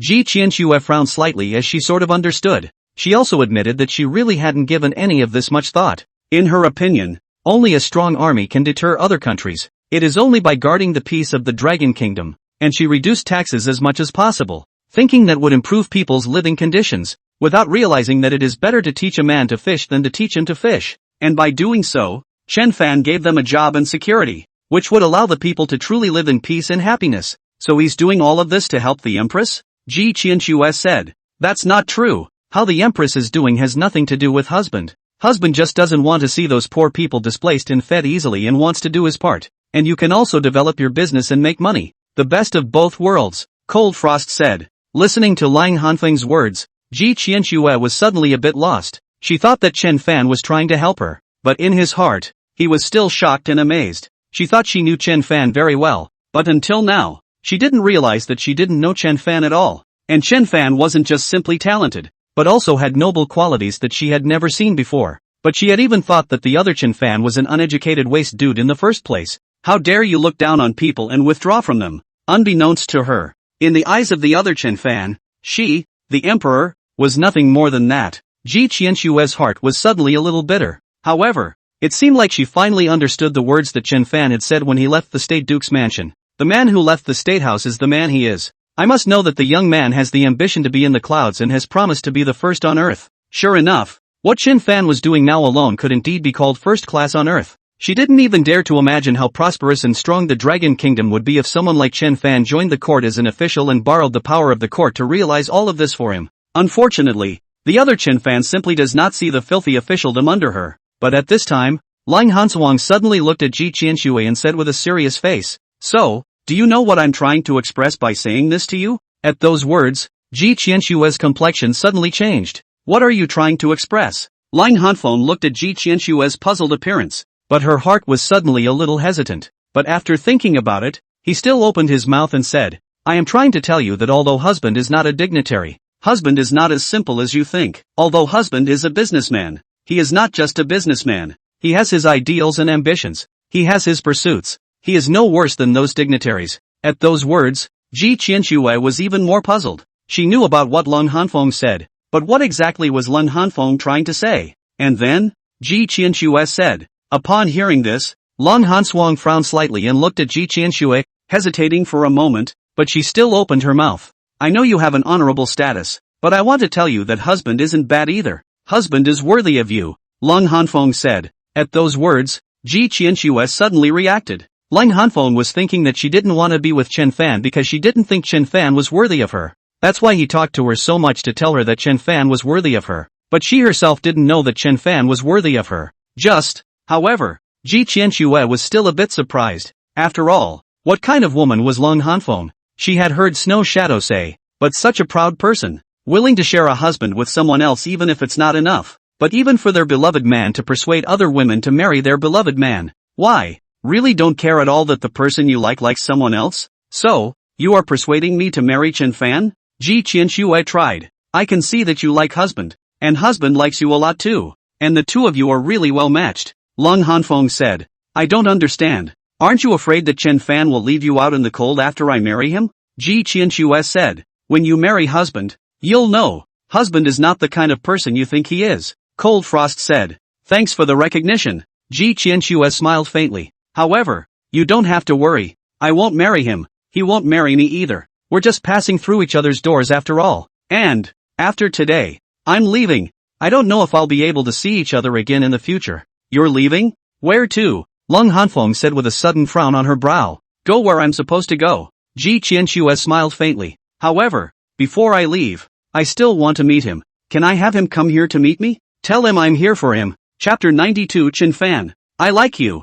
Dusk. The dusk of early winter could not see the beauty of the remaining sun like blood. The sky was dim and the clouds were low. Chen Fan also really didn't expect that Hua Qianshang would come to him. When Chen Fan arrived at the top of the mountain, he only saw Ji Qianxue standing alone on top of the mountain, looking into the distance with an indescribable feeling of sadness on her face. While Chen Fan was just watching from afar, he suddenly froze a bit. This was because Ji Qianxue was wearing women's clothing today. A long, white and flawless dress with a snow-white cloak draped behind her. The white fur on top of the cloak reflected Ji Qianxue's snow-white and flawless face, and looking at it from afar, it was as if the whole person was glowing. It's beautiful. Just standing there, she looked like a fairy who did not stir up smoke and dust, pure as a piece of beautiful jade. And the cool aura of Ji Qianxue's body made people naturally feel in awe and not dare to blaspheme. Chen Fan is here, and at this time, the snow shadow on one side looked at Chen Fan and whispered beside Ji Qianxue. Upon hearing this, Ji Qianxue hurriedly turned back towards Chen Fan.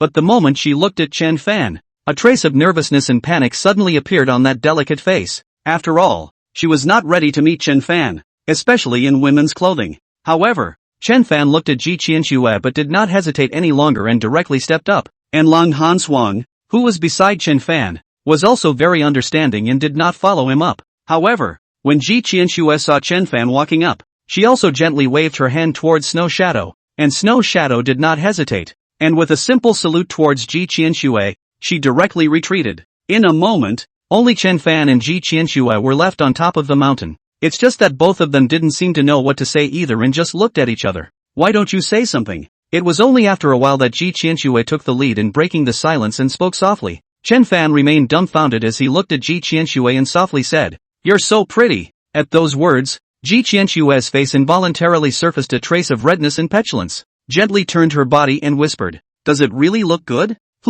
It's really pretty. Like a fairy." Only to see Chen Fan softly speaking, he stepped forward and walked to Ji Qianxue's side. "Then will you make me a poem, please?" Ji Qianxue's face was flushed as she turned her face to look at Chen Fan. Upon hearing this, Chen Fan did not speak, but only briefly pondered for a moment before speaking. The clouds want to dress up and the flowers want to look beautiful. The spring breeze brushes the threshold and the dew is thick. If I didn't see you at the top of the Jade Mountain, I would meet you under the moon on the Yao Terrace. Listening, the corners of Ji Qianxue's mouth rose slightly for a few moments. Listening to Chen Fan's verses, it was as if she was already used to Chen Fan's talent and was not surprised. And, clouds think of clothes and flowers. This kind of divine poetry seemed to be something only Chen Fan could think of. "Chen Fan, I like you." Only Ji Qianxue looked into the distance and suddenly spoke softly. At those words, Chen Fan but suddenly froze. What does Ji Qianxue mean by this? Confession? But at this time, Ji Qianxue went on to whisper, "I don't know when it started.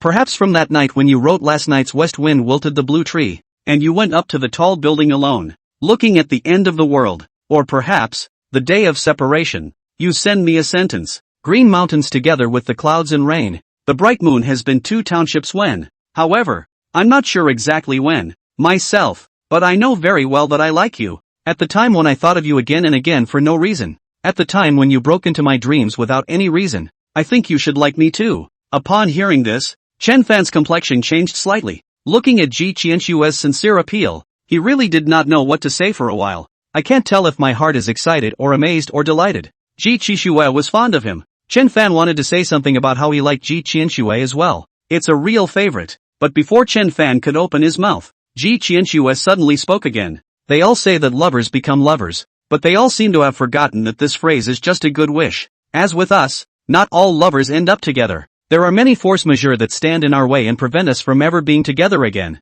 especially since these force majeure are still of my own making. So, Chen Fan, I regret it, truly and truly regret it. I should have known you earlier. If I had known you earlier, maybe things wouldn't have developed into what they are now. Upon hearing this, Chen Fan's eyebrows babbled. What did Ji Qianxue mean by all this? Why can't he understand? What exactly is the force majeure between them? But before Chen Fan wanted to open his mouth to ask something, Ji Qianxue suddenly turned her body and just looked at Chen Fan, then said, Chen Fan, don't ask me why or probe me. I know I can never be with you, but I don't know why I'm talking to you so much. Maybe it's because I don't want to have regrets, or maybe it's because we'll never see each other again. So, I want to speak from the heart. Never to be seen again? What do you mean? Where are you going? Chen Fan's expression suddenly changed when he heard this, and he asked in a hurry, Go where I'm supposed to go. Only Ji Qianxue spoke softly and added, Chen Fan, I said, don't ask me or probe me. I know the ambitions and ideals you have in mind, and don't let me stop you from working on them, and I hope you'll promise me that you'll never give up, okay? Good. I promise. Chen Fan looked at Ji Qianxue and nodded lightly, but I want to know, what force majeure is there between us? You tell me, and I'll try my best to fix it. Chen Fan, I said not to ask. This isn't something you can fix either. Only to see Ji Qianxue softly speaking, she added, and everything that happened to us was of my own free will. I have no complaints, and you don't have to have any psychological burden. After that, you go on with your life as you should, and I should go my way. It's better to be together than to forget each other in the Jianghu, okay? Chen Fan. Upon hearing this, Chen Fan was truly at a loss as to what to say for a moment. He could see Ji Qianxue's difficult feelings, but he was just so upset. What kind of hard feelings could stop them from being together? No good. I don't believe anything can stop. Chen Fan opened his mouth and wanted to argue, but Ji Qianxue suddenly stepped forward and entered Chen Fan's arms, gently encircling him, leaning his head on top of Chen Fan's chest. Chen Fan, hug me, okay? Upon hearing this, the words that came out of Chen Fan's mouth did not continue to be uttered after all. He could see that the difficult words in Ji Qianxue's mouth might not be at a level that he could solve anymore, and he didn't begrudge his embrace, raising his arms around Ji Qianxue, and the two embraced in silence, feeling each other. But just then, snowflakes suddenly drifted up from the sky, without any warning. It came down in droves. Seeing this, Ji Qianxue raised her head from Chen Fan's arms, but her face was gloomy and sad, like a snowy plum blooming in the winter. Chen Fan, look, it's snowing. Do you think, if we do this, we'll grow old together? Upon hearing this, Chen Fan's heart suddenly hurt, as if a knife had been stabbed to the heart. It hurt him so much, he didn't know what to say. Obviously like each other, but why? It should count. Only seeing Chen Fan looking at Ji Qianxue's delicate face, he added, if we shower snow together in his dynasty, we will be considered to have white heads together in this life.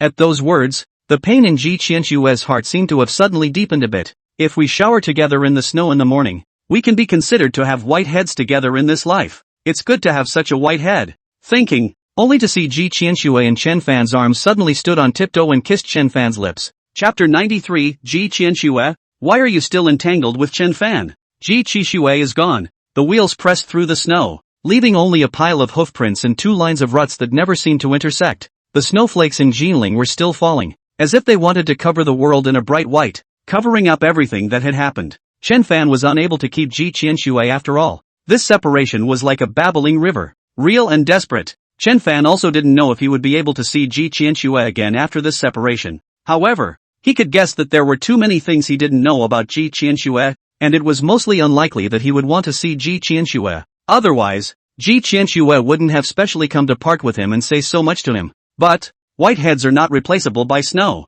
and meeting is already a top priority. But, if the whitehead can be replaced by snow, why in the world would there be bitter people? Husband, Ji Qianxue's carriage completely disappeared. Even the ruts were almost buried by snowflakes. Lung Hanshuang looked at Chen Fan, who was still looking at the direction of Ji Qianxue's departure with fascination. Why don't you keep her? Cold Frost asked softly. She's got her life, and I've got mine to walk. Only Chen Fan said softly and turned his body. That's it. Go home. Coco and AI and the girl should have dinner ready by now. Upon hearing this, Lung Hanfang could not say anything and naturally took Chen Fan's arm and walked towards the direction of her home. On the other hand, on top of the carriage, Ji Qianxue looked at the snow falling outside through the carriage's window, still with a gloomy face. Thoughts are complicated. It was regrettable. Regretting withdrawing from the marriage with Chen Fan. Or even regret being an empress. If she hadn't withdrawn from her marriage with Chen Fan, if she hadn't become an empress, could she now go back and tell Chen Fan that she wasn't leaving and that she could marry him? And if she married Chen Fan, could she also be like Leng Chanxuang and the others? Accompanying Chen Fan forever and enjoying Chen Fan's favor. Together with Chen Fan, the sun rises and sets. Hold your hand and grow old with your son. But it all seemed to exist only in his fantasies. She seems to have started off on the wrong foot. Empress. The snow shadow on one side looked at Ji Qianxue in this state and didn't know what to say, but just handed Ji Qianxue a heater. Snow shadow, do you think I've been doing it wrong from the beginning? Ji Qianxue took the heater, but did not withdraw her gaze. Did something wrong? Snow shadow frowned slightly. Do you think that if I hadn't withdrawn from the marriage with Chen Fan, would it have ended differently? Ji Qianxue said. At those words, Snow Shadow's complexion changed slightly. Actually, this cannot be blamed on your majesty. The person you were in the beginning was merely not wanting Chen Goen to insert an undercover agent at your side. Moreover, the Chen Fan back then was indeed too much of a dude. If he had shown his talent earlier, not so many things would have happened. It's not his fault. Only Ji Qianxue spoke faintly and added, he just doesn't want to marry me and is stuck in the deep palace inner court. Besides, haven't you investigated carefully? Was Chen Fan really a dude back then? He cared for the poor people and often received aid to help those poor people. Carrying the name of a pervert, he buys Coco AI, who was almost bullied by a bully. Privately befriending the underclass of those with crafts laid the groundwork for the establishment of the park today. Playing the dude to avoid those people being bullied by the real dude. He was never a dude. It's just that we didn't look into it and jump to conclusions. Only to see Ji Qianxue speaking with a gloomy face. She added, and if I had investigated earlier, or been a bit more decisive in stopping the Duke of Chen, how would it have turned out to be like this? It was all my own doing. It's not his fault. And I'm doomed to a life of solitude. At those words, Snow Shadow's heart also felt bad. She had grown up following Ji Qianxue, being Ji Qianxue's shadow, and knew Ji Qianxue too well. The late emperor was childless and had only one daughter, Ji Qianxue, and Ji Qianxue had been indoctrinated from a young age to be an empress. Ji Qianxue did the same, and the Dragon Kingdom flourished under Ji Qianxue's governance, but also because she was an empress. She didn't have everything a normal girl should have, including love, including freedom. Even if Ji Qianxue liked Chen Fan as much as she did, she couldn't give up her entire country for Chen Fan, especially nowadays. The court is still in the dark. Empress, if you miss him later, come back to see him. Snow Shadow didn't know how to comfort Ji Qianxue and could only say this. After all, in her opinion, Chen Fan was in Jinling, so if she wanted to see Ji Qianxue she could still come. But Ji Qianxue is a gloomy face. Goodbye. In addition to being able to add to the sadness, what can change? However, Ji Qianxue was suddenly thinking of something. Snow Shadow, what Chen Fan is doing nowadays is of immense merit for the country and the people. Arrange for someone to guard him, or I won't feel comfortable. Upon hearing this, Snow Shadow frowned slightly. Nowadays, not only does he have 20 secret guards by his side, but there is also Chu Qingcheng, who is at the peak of the 8th realm. Moreover, Long Han Swan, who claims to be invincible under the immortal realm, is still guarding him without moving an inch. What more protection do you need? And it's too hard to find an immortal realm powerhouse. That's not what I mean. I don't want him to be embarrassed by the officials when he's doing this, but I don't want him to notice anything either. He's too smart. I'm afraid he'll think of something. Ji Qianxue said. I understand. I'll find someone to secretly protect him, Snow Shadow said. Upon hearing this, Ji Qianxue looked out the window again and softly said again, did you get the 1,000 cities wine? No, but I had Xiao AI send me some. They were generous and sent me 100 pounds directly, Snow Shadow said. Upon hearing this, Ji Qianxue didn't say anything else, but just held the heater and looked at the flurry of snow outside the window. But at this time, in a mansion in Jinling City, Yi Ling stood up in direct excitement as he listened to the report from his men. What do you mean? The Empress has gone back? Young Prince, my subordinate saw with his own eyes that the Empress got on the carriage back to the capital directly after parting with Chen Fan. But when Yi Ling heard this, his expression suddenly changed. Separated from Chen Fan? The Empress went to see Chen Fan again? Yes, little lord. I saw it with my own eyes. At those words, Yi Ling's complexion suddenly turned a little gloomy and ugly. Ji Qianxue, you've retired from your marriage with Chen Fan. Why are you still entangled with Chen Fan? Could it be that Chen Fan is really better than this Shitzi? Only Yi Ling said with a gloomy face and added, Chen Fan, you forced me to do this. I don't dare to do anything to him. Empress, do I still not dare to do anything to you? You wait for me. I'd like to see how you can still fight me without the Empress. But as Yi Ling's men listened, they spoke up in a hurry. Young prince, do you still want to deal with Chen Fan? It was only yesterday that the king sent a letter to ask you to be more careful. If you let the king know about it. Just before the henchman finished his words, Yi Ling said with an impatient face, what are you afraid of?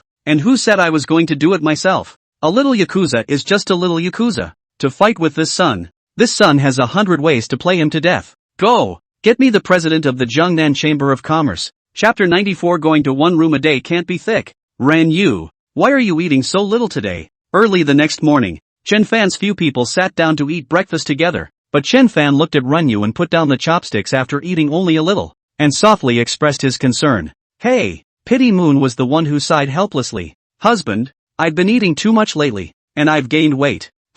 Chen Fan, however, frowned slightly. Grown fat? How come I didn't realize it? But this time, before Rin Yu even spoke, Long Hanswang on one side said with a grimace, you were either in my room or in my room one night. Could you have discovered it? At those words, Chen Fan's expression changed slightly, and he looked at Rin Yu and Chu Qingcheng somewhat sheepishly, only to see both of them looking at him with a grimace as well. Seeing this, Chen Fan was even more vain. It wasn't that he favored Lang Hanfeng, but recently, because of the influence of Hua Qiancheng, he preferred to be with Lang Hanfeng. Long Hanswang is simple-minded, and is a bit more single-minded and cold by nature. When he was with Lang Hanfeng, he could be very comfortable. And the real point is to be beside cold frost. You can sleep peacefully. However, Ren Yu and Chu Qingcheng were different. Ren Yu was soft and gentle, especially since her body was still fragrant and soft. As long as he was with Ren Yu, he could never help but think about unhealthy things, and it was hard to quiet his mind. Of course, when he was with Ren Yu,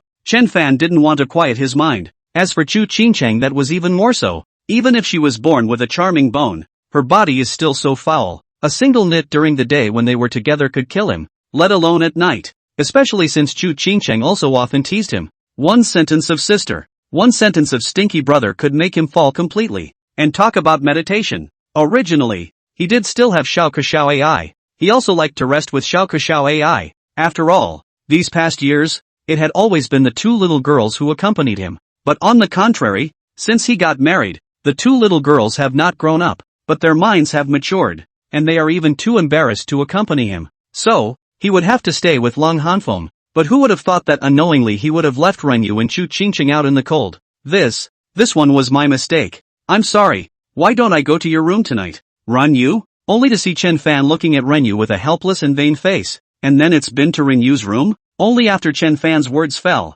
Lang Chanchuang said with a grumpy face and added, we have already discussed it. Lining up days to go to one's room a day. We can't be thick-skinned. A room that goes to one a day? Upon hearing this, Chen Fan's brows suddenly furrowed and he looked at Ren Yu and Chu Qingcheng with some concern. But Long Hanfeng spoke again. Right. You don't have to look at them either. We tell you, though we know you're not well. So what? Who told you to marry so many? Just go to one room a day and take turns. Let's see if you dare to see and marry one in the future.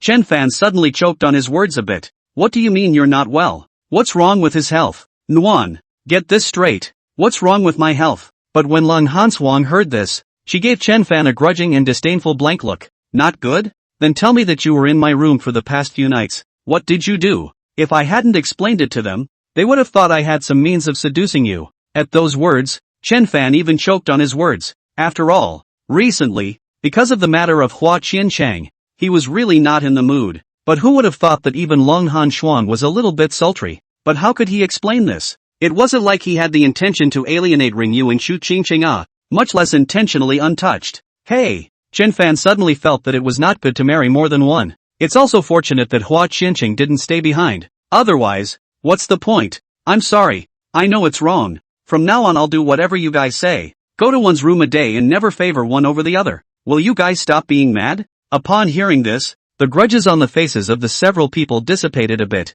but the three of them still pouted and blanked Chen Fan. And Lang Hanswang even spoke directly. It's good that you know you're wrong. In the future, if you want to go out, you can also let Qingqing accompany you. She is at the peak of the 8th realm, and is also enough to protect you. Good. Listen to you all. Chen Fan said. Ren Yu, Qingqing, is this alright? Lung Hanfeng sniffed but looked at Ren Yu and Chu Qingcheng with some arrogance and said, Sister Nuan is mighty. Only Ring Yu and Chu Qingqing said in unison. Seeing this, Chen Fan was even more speechless. And that's without Coco AI joining in. What if I marry more than one in the future? But Coco and AI shouldn't be like them. His Coco and AI would be heartbroken. Chen Fan thought and looked at Xiao Kexiao AI on the side. But he found that Xiao Kexiao AI unexpectedly both lowered their heads, while their faces had long since reddened like two red apples. Sure enough, still too young. But just then, Chen Hao suddenly hurried in. Third brother, it's bad. Something happened at the lovely restaurant again. At those words, not to mention Chen Fan, even Xiao Kexiao AI and the girls raised their heads with puzzled faces. Second brother, don't panic. What happened to the lovely tavern? Chen Fan said with a slight frown. This morning, I don't know what's going on, but amongst all of our lovely restaurants, a group of landlubbers came and caused all sorts of trouble, Chen Hao said. Upon hearing this, Chen Fan's brows suddenly furrowed. All the lovely restaurants are like this? Have they been reported to the officials? Right. Every single tavern is like that. And those people are just all kinds of prickly, all kinds of intimidating customers and vandalizing the taverns. And the officials don't care, saying that they can't control it, Chen Hao said with an anxious face. Upon hearing this, Chen Fan's brows furrowed. There was no need to think that this was someone deliberately targeting them. But who is it? Surprisingly, they were able to find so many people to cause trouble at their lovely restaurant at the same time. And it's not like he's offended anyone lately. Could it be Yi Ling? For a while it seemed that Chen Fan could only think that it was Yi Ling. After all, the only person he had offended recently was Yi Ling. And Yi Ling did have the strength to be able to find so many people at once to cause trouble at their lovely restaurant. Meanwhile, let the officials not care. Just what did Yi Ling want to do this time? Chen Fan pondered. But just then, a secret guard hurriedly ran in. Mr. Chen, there's a group of people outside, saying they're the president of the Jiangnan Chamber of Commerce, and they want to seek an audience with Mr. Chen. At those words, Chen Fan was even more puzzled. The Jiangnan Chamber of Commerce? Did he think wrong? It wasn't Yi Ling, but the Jiangnan Chamber of Commerce was jealous of his lovely restaurant's business and wanted to come and hit his lovely restaurant? But that's too soon. His lovely tavern is also just starting out, and it's not a threat to the Jiangnan Chamber of Commerce, is it? But since people had come to his door, he wanted to see what this Jiangnan Chamber of Commerce wanted to do. If this Jiangnan Chamber of Commerce was really aiming at his lovely restaurant, then he could lay out the matter of expanding the size of the lovely Chamber of Commerce. Anyway, everything was still normal over at the industrial park now, and there was nothing for him to do. Just in time to have a good time with them. Invite them to the hall. Thinking about it, Chen Fan stood up and said a simple sentence, then directly picked up the handkerchief on the table and wiped his mouth. Second brother, come on, let's go check it out. Chapter 95, The Officials Don't Care. I do. You're Chen Fan? Only when Chen Fan and his party walked to the hall, Chen Fan had not even finished his speech. Then he only saw a middle-aged man in fancy clothes sitting on one side, holding a cup of tea and looking at Chen Fan with a disdainful face. Seeing this, Chen Fan frowned slightly. That's an interesting attitude this guy has. However, Chen Fan didn't care. Instead he arched his hand in a slightly polite manner and said, I am precisely Chen Fan. I wonder what your honor calls you. Jiangnan Chamber of Commerce, President, Li Changgung, only to see that the middle-aged man was still arrogant and didn't even want to look at Chen Fan. Surprisingly, it's President Li of the Jiangnan Chamber of Commerce. Disrespectful, Chen Fan said with feigned surprise and added, I wonder what President Li came for. This chairman won't beat around the bush with you either. Only to see Li Changgang still speaking with a disdainful face, he added, this time, this president has come for only one thing. That is to give you a chance to join the Jiangnan Chamber of Commerce? A chance to join the Jiangnan Chamber of Commerce? Chen Fan frowned slightly, but in his heart, he wanted to laugh a little. He only felt that this Li Changgang was a bit ridiculous. Even if he wanted him to join that what Jiangnan Chamber of Commerce, he even said that he would give him a chance to join the Jiangnan Chamber of Commerce. Did it seem to them that he wanted to join this so-called Jiangnan Chamber of Commerce so badly? But Chen Fan still pretended to be surprised and said, I don't know what kind of opportunity it is. Hand over the brewing method of Thousand Cities wine and we'll consider letting you join the Jiangnan Chamber of Commerce, Li Changgung said. Ha! Chen Fan really couldn't help himself and laughed outright. He really didn't know where this Li Changgung got his confidence. How dare he say that he should hand over the brewing method of the Thousand Cities wine and still only consider letting him join the Jiangnan Chamber of Commerce. However, when Li Changgang heard Chen Fan's laugh, he suddenly frowned. What are you laughing at? Ha! Shall Chairman Li guess what I'm laughing at? Only Chen Fan said with a cool disdainful face, but as Li Changgang listened, his expression slightly became a bit grim. Chen Fan, I'm sure you already know what happened to your lovely restaurant today. Let me tell you, if you obediently hand over the brewing method of Thousand Cities wine to us, we can not only let you join the Jiangnan Chamber of Commerce, we can also keep your lovely tavern open for business. Otherwise, if you offend our Jiangnan Chamber of Commerce, you can't afford the consequences. Ha! But when Chen Fan heard this, he laughed disdainfully and lightly. I really don't know what the consequences of offending your Jiangnan Chamber of Commerce will be. However, I'm well aware of the consequences of offending my lovely tavern. Upon hearing this, Li Changgang had a gloomy and ugly face as he glanced at Chen Fan, only that his eyes seemed to be looking at a mole cricket that did not know the heights of heaven, as if he did not place Chen Fan in his eyes at all. However, he really didn't put Chen Fan in his eyes. He was the president of the Jiangnan Chamber of Commerce, and was in charge of the entire business circle in the lower reaches of the Yangtze River. Within the entire business district, he can be said to have one hand in the sky. If Yi Ling hadn't called him to deal with Chen Fan, if he hadn't still had a little interest in Chen Fan's Thousand Cities wine, a small character like Chen Fan did not even have the qualifications to allow him to meet. And at this moment, Chen Fan faced him and even dared to be so arrogant. Who gave him the guts? So, you are unwilling to join our Jiangnan Chamber of Commerce? Li Changgang said with a gloomy face. Ha! Chen Fan listened and laughed lightly in disdain. Want me to join your Jiangnan Chamber of Commerce? What is your Jiangnan Chamber of Commerce? How can you deserve it? You. As Li Changgang listened, he suddenly choked on his words a bit. Honestly, it was the first time he had ever heard someone dare to talk to him like that. You know, throughout the lower reaches of the Yangtze River, as long as the business people, who was not begging to join the Jiangnan Chamber of Commerce, but Chen Fan dared to say that their Jiangnan Chamber of Commerce was not worthy. Who gave him the nerve? Good. Yes, it's true that a newborn calf is not afraid of tigers. You're good. But I hope you remember your words today and never regret them. I'd like to see how your lovely restaurant can still open after you've offended my Jiangnan Chamber of Commerce. I only saw Li Changgang say with an ugly face, directly standing up and flinging his sleeves. Let's go. Saying so, Li Changgang even didn't look back and directly left with that group of followers. However, when Chen Fan saw this, he frowned slightly. The Jiangnan Chamber of Commerce, right? Cocky enough. Third brother, what do you think of this? The people who came to our lovely tavern to cause trouble must be them. At this time, Chen Hao stood out with a worried expression. Second brother, how much do you know about the Jiangnan Chamber of Commerce? Chen Fan, however, did not care and asked. I don't know much about it. I only know that they are very powerful and can almost be said to have direct control over the commercial activities of the entire Jiangnan region. Even the Lin family at the time was not in their sights. Chen Hao said, find a way to investigate. I want all the information on their Jiangnan Chamber of Commerce. The faster the better. Chen Fan said. Good.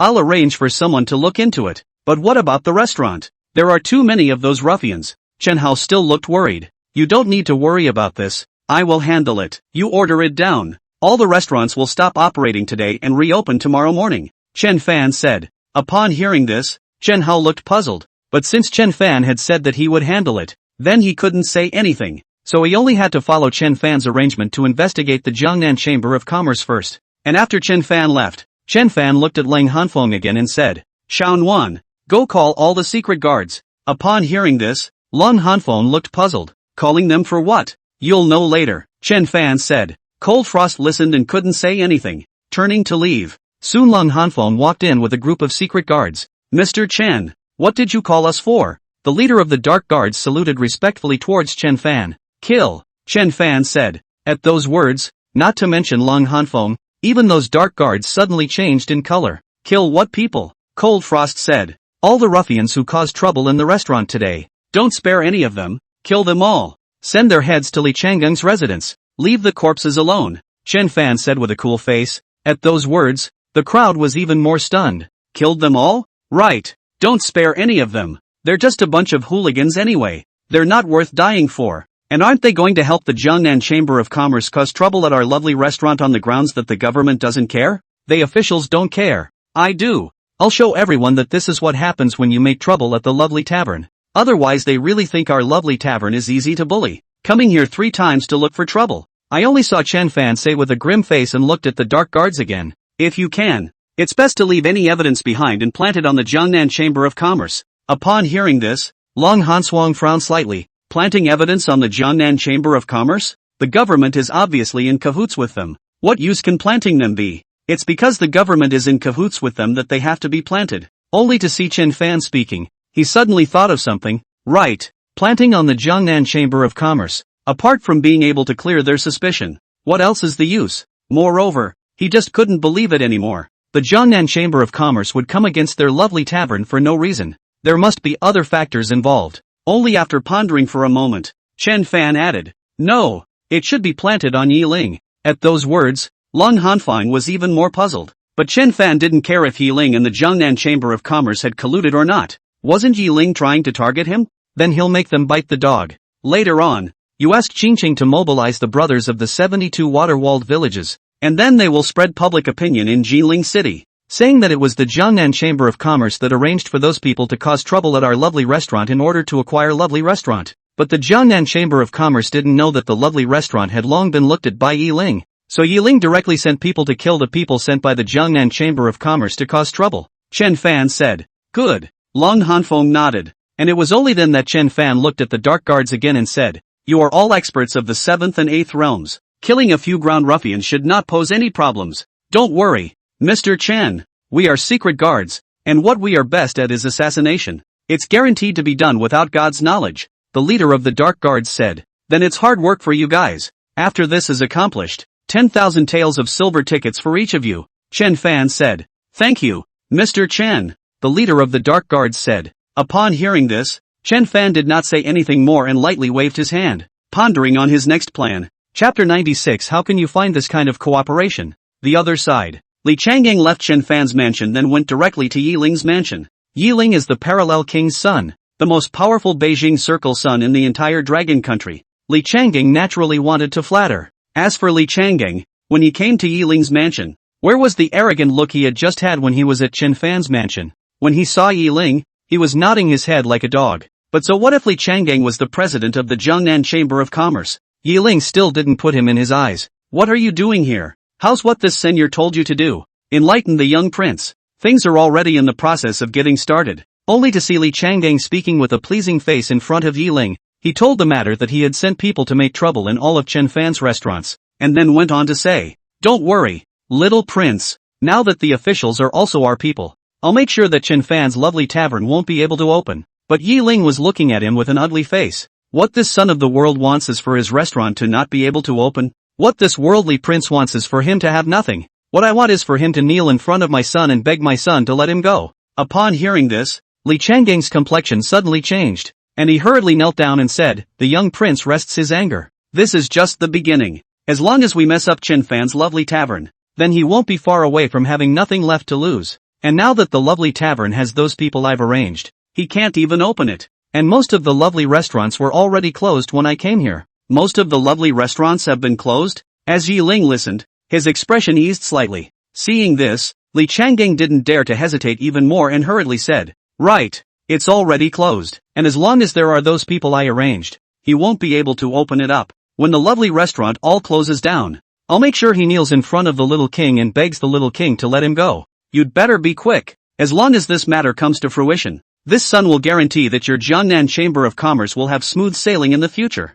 Yiling said. At these words, Li Changgang's heart eased some, and added, Then my son, don't worry, as long as you do a good job, your son's entry into the Ministry of Households as an official will be easy for the son. Yiling said. Then I'll thank young lord first, Li Changgang hurriedly said. But Yiling was impatient and said, Alright, get lost. Upon hearing this, Li Changgang, however, did not dare to hesitate and hurriedly retreated. However, Li Changgang was in a good mood. He was clear that as long as he fell into the big tree of Yiling, then he would always be the president of the Jiangnan Chamber of Commerce, and no one would ever be able to replace him, and the Jiangnan Chamber of Commerce will flourish in his hands. Of course, the more important thing is that his son can rely on Yiling to enter the court as an official, and from now on, he will be able to rise up to the top by virtue of Yiling. As for Chen Fan, a mole, what's there to fight him with? But the next day, early in the morning, Li Changgang woke up amidst a cry of alarm. But when he woke up, he looked at the room on the table on the floor, but all the bloody heads. The entire group froze right in their tracks. The main thing was that he knew these people. All of them were the ones he had arranged to cause trouble at Chen Fan's lovely restaurant. But now, surprisingly, all the heads of all the people were all laid out in his room, and he hadn't even noticed a thing. Who the hell did this? Could it be Chen Fan? Li Changgang didn't dare to hesitate and hurriedly got up, heading out of the room. Wanted to know what happened last night, but no one in the yard, surprisingly, knew what had happened last night, or why so many heads had been placed in his room, and he was even less aware that at this time, the entire Jinling city was as if an earthquake had occurred. The ruffians who caused trouble in Chen Fan's restaurant yesterday were all killed overnight, and all the heads of all the people were cut off, and the city of Jinling was littered with their corpses. Most of all, everyone in the entire Jinling city was spreading the rumor that this matter was done by Yiling. It was because the Jiangnan Chamber of Commerce was going to steal the lovely restaurant from Yiling, but Li Changgang didn't know anything yet, and the people sent to investigate hadn't returned yet. Li Changgang had no choice but to wait anxiously, but right at this moment, Yiling brought a group of people with him, and with a gloomy face, he rushed right in. Seeing this, Li Changgang's complexion suddenly changed, and he hurriedly stepped forward to greet him. "Little prince, pop." But before Li Changgang's words even left his mouth, Yiling directly threw a slap on Li Changgang's face and roared, "That's what you said? That it would definitely shut down the lovely tavern? Is this what you said? That you can make Chen Fan kneel before me and beg for forgiveness?" Upon hearing this, Li Changgang was even more confused. What was going on? What kind of madness is Yiling having? Why are you so angry when you come in? Did Yiling know that everyone had been killed? But even if all the people were killed, there's no need to be so angry. Li Changgang had no choice but to ask cautiously, "Young prince, what's wrong with you? Why are you so angry?" Pop. Only when Li Changgang's words fell, Yiling directly slapped Li Changgang's face again and rebuked with a face of anger. "How dare you ask what's wrong with this world? Don't you realize what's happened until now?" At those words, Li Changgang was even more confused. Should he know anything? But still, he could only say timidly, "What happened? You?" Yiling looked at Li Changgang's appearance. Moreover, he was so directly angry that he couldn't speak, and directly kicked Li Changgang to the ground. "You piece of, do you know that the people you sent to cause trouble in the lovely restaurant were all killed?" Yiling angrily rebuked. "I know, those heads are still all in my room," Li Changgang said hurriedly. "It's just that I don't know who did it yet. I've already sent people to investigate." "You?" At those words, Yiling was even more furious. Obviously did not think that all those heads were put in the Li Changgang room. How can Li Changgang still be so calm? "I can't believe I'm still just telling people to check it out. Do you know that right now the entire Jinling city is spreading the rumor that it was this son and you who robbed the lovely tavern? And that it was this son who killed those people you sent? And do you know that only some time ago, this son of the world hit the lovely tavern, and the whole of Jinling city knows about it? Now that this has happened, how can you ask my son to clear his name? If this matter spreads to Xinjiang, how will you let the empress look at this Seiho?" At those words, Li Changgang suddenly froze. This matter was even pushed on to Yiling. What's going on? How could it be pushed on to Yiling? Yiling is the young prince, who was so bold as to frame Yiling. But at that moment, Yiling angrily rebuked again. "This son told you, if you can't set this matter right, then you don't want to live well either." At those words, Li Changgang was even more embarrassed to set this matter right. How is he going to make it right? He doesn't even know who did this yet, so how can he set it right? Should we ask him to take the blame and say he killed all these people? Report to the officer. Right. Shitzi, let's go to the police and have the officials clarify. The officials wouldn't dare to disobey little prince anyway. Li Changgang suddenly thought of something and hurriedly said, "How can you clarify without catching the murderer? Do you take the empress's secret agents to be cuties?" Yiling angrily rebuked. "But who the murderer is I don't know now, or I'll find someone to fend off." I only saw Li Changgang speaking in panic, but suddenly, as if he thought of something, he hastily changed his words. "No, we can plant evidence on Chen Fan. The officials are all our people anyway, and those talents have gone to Chen Fan's lovely restaurant to cause trouble. Chen Fan is the most suspicious." At those words, Yiling was even more speechless and angry, looking at Li Changgang as if he was looking at a little cutie. "General, are you stupid? What do you mean the most suspicious? He's the one who did this." But as Li Changgang listened, he was puzzled. Chen Fan did it? How could he, a businessman, kill so many people overnight? At these words, Yiling was really just speechless to the extreme, suddenly regretting how he could find this kind of cooperation with himself. Chapter 97, with a straw man like you still want to deal with Chen Fan? Li Changgang, do you know why this son doesn't just kill Chen Fan and wants you to deal with Chen Fan? Only to see Yiling suddenly crouch down and grab Li Changgang's ear with a grim face. Seeing this, Li Changgang's heart was even more fearful, but it was only then that he reacted to the fact that with Yiling's power, not to mention dealing with Chen Fan, even killing Chen Fan would be easy. Why didn't Yiling just kill Chen Fan? Instead, he asked him to deal with Chen Fan?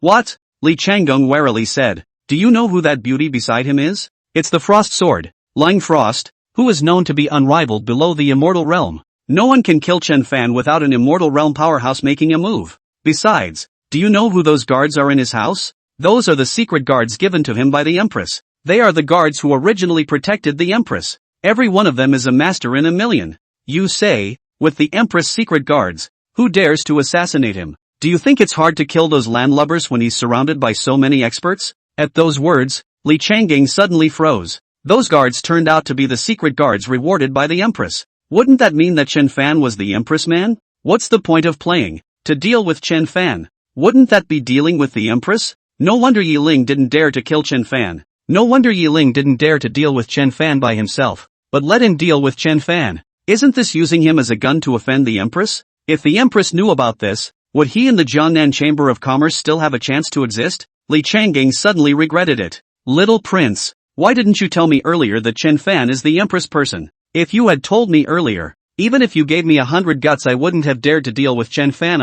What if the Empress finds out about this? At those words, Yi Ling was disdainful. What are you afraid of? As long as you use normal means and leave him with nothing, what can the Empress say? Furthermore, the Empress did not tell Chen Fan the truth at all, and Chen Fan did not even know that the Empress was taking care of him. This showed that the Empress had only withdrawn from her marriage with him and was feeling guilty, giving him a little shelter. If Chen Fan was incapable on his own and was living on the streets with nothing despite having the patronage of the Empress, do you think the Empress would still care about him? Moreover, now that you've taken a shot at Chen Fan, do you think you still have a way back? So, this worldly son tells you, I don't care what you use to hurry up and settle this matter, and before I leave Jinling, I want to see Chen Fan lose his reputation and lose everything, Yi Ling said. Upon hearing this, Li Changgang's face was even more ugly, but what could he do now? He's already on board. Did he still dare to say that Yi Ling had made him do all this? He could only believe now that what Yi Ling had said was true, and that the Empress didn't really care about Chen Fan. Thinking of this, Li Changgang directly spoke. Since this matter is Chen Fan's doing, then we'll just let the officials arrest him. Arrest him? Do you have proof that Chen Fan did it? Yi Ling said. Who says you need evidence to arrest? Evidence can be forged. The officials are all our people anyway. Get a few more witnesses, and all the white ones will be described as black for him. See how Chen Fan can still deny it, Li Changgang said. At those words, Yi Ling but had a cool face. Li Changgang, you underestimate Chen Fan too much. If Chen Fan is so easy to deal with, then why does this son need you? I advise you, hurry up and find a few scapegoats to cover your crimes. It's best not to use such tactics to mess with Chen Fan. Otherwise, you won't even know how you lost. Young prince, aren't you looking down on him too much? Li Changgang said with some disbelief. Upon hearing this, Yi Ling was even more speechless and was about to say something, but at that moment, he only saw the prefect directly barging in with people. Seeing this, all the people were puzzled, but the prefect looked at Yi Ling but was helpless, directly screened off his men, and only then looked at Yi Ling and respectfully saluted. My humble servant, I have seen the young prince. What are you doing here? Yi Ling said with a puzzled face, but the prefect was helpless. Young prince, you'd better hurry up and let President Li find someone to take the blame. Upon hearing this, both Yi Ling and Li Changgang's complexion suddenly changed. What happened? Yi Ling said with a furrowed brow. Young prince, you don't know, but the identity token of your parallel kingdom was found in the hands of those who died, as well as a corner of you bearing the symbol of your parallel kingdom. Moreover, there was another person who was scared out of his wits, mouthing the words that he knew he was wrong and asked the young prince to spare him. He would never dare again. Plus everyone in the folklore was spreading the rumor that someone had seen with their own eyes that it was the little king's man, and there were quite a few people who had seen it. It could be considered evidence, the prefect said helplessly and added. And now there are many people gathered before the government office, all looking at how I will handle this case, all looking to see if they will bend the law just because it's the young prince. Upon hearing this, both Yi Ling and Li Changgang's complexion suddenly changed. Obviously how could they not expect that Chen Fan had arranged it so well, simply not leaving them with the slightest opportunity. And Li Changgang suddenly understood why Yi Ling had just said that he had underestimated Chen Fan. As expected, he had really underestimated Chen Fan too much. That move alone is not something that an average person could come up with. He killed someone and instead of framing him, he framed Yi Ling. Then he used Yi Ling's identity as a medium to control everything with public opinion in order to use Yi Ling's identity as a young prince against him. Luckily, Yi Ling was with him. If Yi Ling wasn't with him, he might have been suffering Yi Ling's wrath by now. And how could he, a small Jiangnan Chamber of Commerce, withstand Yi Ling's wrath? Prefect, wait a moment. I will immediately arrange for someone to take the blame.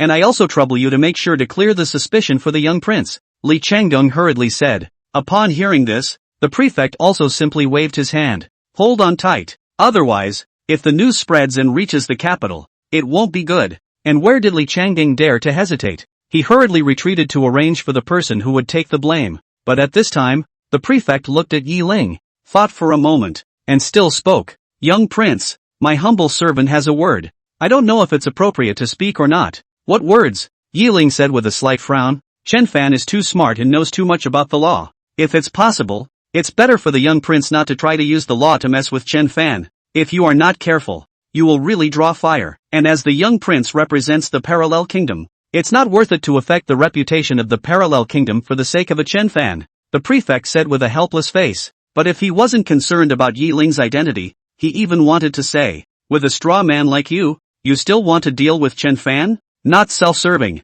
After all, who was Chen Fan? Is casually bankrupting the Lin family. It's the man who can play the rebel Qinghua Gong in the palm of his hand. It's someone who can casually change and control the entire economy of the Golden City. And who the hell is Yi Ling? Just a two-timer who doesn't know any better. If he didn't have the status of being the son of the parallel king's house, he probably wouldn't even be considered a mole in the eyes of someone else. Chen Fan. And messing with other people's Chen Fan. I really don't know where the confidence comes from. And as Yi Ling listened, although his heart was very unconvinced, he had to be unconvinced. After all, he had already been taught. And that's what he said to Li Changgeng just now. But now, listening to the prefect's advice, he was still very unconvinced. He didn't believe it anymore. He was the son of the juxtaposed king's house, but he still couldn't defeat a wasteful playboy who had been expelled from his family's home. Humph. Thinking about it, Yi Ling directly snorted coldly. Drawing fire? This worldly son would like to see what he can do to make this worldly son draw fire. Chapter 98 No harm. I have nothing else as more money. These are all the information of the Jiangnan Chamber of Commerce? In the middle of Chen Fan's mansion, Chen Fan looked at the information sent by Chen Hao with a slightly locked brow. The information was too simple and too generalized. Almost nothing that Chen Fan wanted. Time is too short. That's all I can find out, Chen Hao said. Chen Fan was also clear. Just Jiangnan was the Chamber of Commerce would definitely not let him go. Especially after this incident. Jiangnan Chamber of Commerce would not stop even more. As for the Jiangnan Chamber of Commerce, Chen Fan wanted to deal with the Jiangnan Chamber of Commerce. He had to strike first. But Chen Fan's understanding of the Jiangnan Chamber of Commerce is now too little. Completely unable to reach the point of knowing oneself and knowing one's enemy. And wanting to lay out the layout first also do not know where to lay out. Husband, why don't we use the same method? I'll go and assassinate Li Changgeng. At this time, Long Han Swan, who was on the side, looked at Chen Fan's saddened face and said softly, killing him is easy, but killing him won't solve the problem, and if you kill him, the next president of the Jiangnan Chamber of Commerce will still appear, only to see Chen Fan lightly waved his hand and said, adding, moreover, what I want is not his life, what I want is the entire Jiangnan Chamber of Commerce. At those words, not to mention Long Hanfeng, even Chen Hao's expression changed. They were still thinking that Chen Fan was just trying to fend off the Jiangnan Chamber of Commerce's suppression. Unexpectedly, Chen Fan wanted to directly take down the entire Jiangnan Chamber of Commerce. You know, that's the Jiangnan Chamber of Commerce. The Jiangnan Chamber of Commerce, which controls almost the entire economy of the lower reaches of the Yangtze River. Second brother, you go check again. It's best if you can find out their internal situation, character relationships and such, Chen Fan added. Good, I'm on it. Chen Hao didn't say anything more when he heard this. After all, what Chen Fan thought was not something he could understand. And he also believed that since Chen Fan wanted to take down the Jiangnan Chamber of Commerce, he should have the certainty of taking down the Jiangnan Chamber of Commerce. But Chen Hao had only gotten up when he suddenly thought of something. Right, third brother, if you want to deal with the Jiangnan Chamber of Commerce, perhaps Li Changgeng's son would be a breakthrough. At those words, Chen Fan's expression changed slightly. Tell me, Li Changgeng has two sons. The eldest son, Li Xiaoyang, is a famous playboy, not only uneducated, but also eating, drinking, whoring and gambling, bullying men and women, which can be described as evil. But Li Changgeng's youngest son,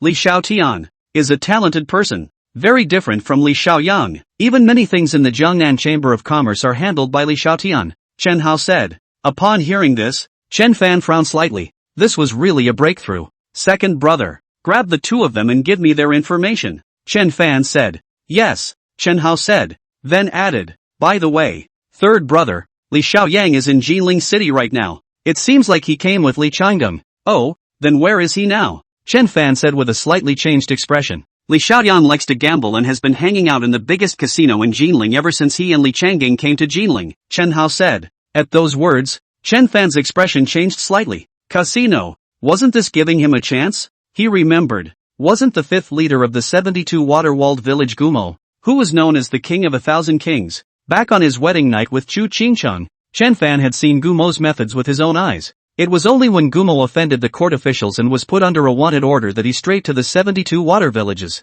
Wouldn't that come in handy now? Thinking of this, Chen Fan looked directly at Lung Hanfeng. Shaonuan, go ask Qingcheng to call Gumo to come here. Gumo? You mean Gumo, who is known as the King of 1,000 Kings? Lung Hanfeng sniffed and said with some surprise. Right, Chen Fan said with a faint smile. At those words, Chen Hao on the side seemed to understand what Chen Fan wanted to do. Then doesn't Li Xiaoyan like to gamble? If he meets the king of 10 million, then no amount of money will be enough for him to lose. I just didn't expect Chen Fan to have this kind of talent in his hands. It's night. Chen Fan directly led Lung Hanfeng and Gumo towards the casino where Li Xiaoyan was. It was just that Gumo was still looking sad. It was because he gambled in the first place, which led to the destruction of his family and the death of his wife and children because of him. He'd also long ago sworn never to gamble again, cutting off 2 fingers to do so. But now Chen Fan had asked him to gamble again. Big brother Gu, don't worry. You just need to help me gamble this once. And since I'm the one who's actually on the table to gamble, you're not really breaking your oath.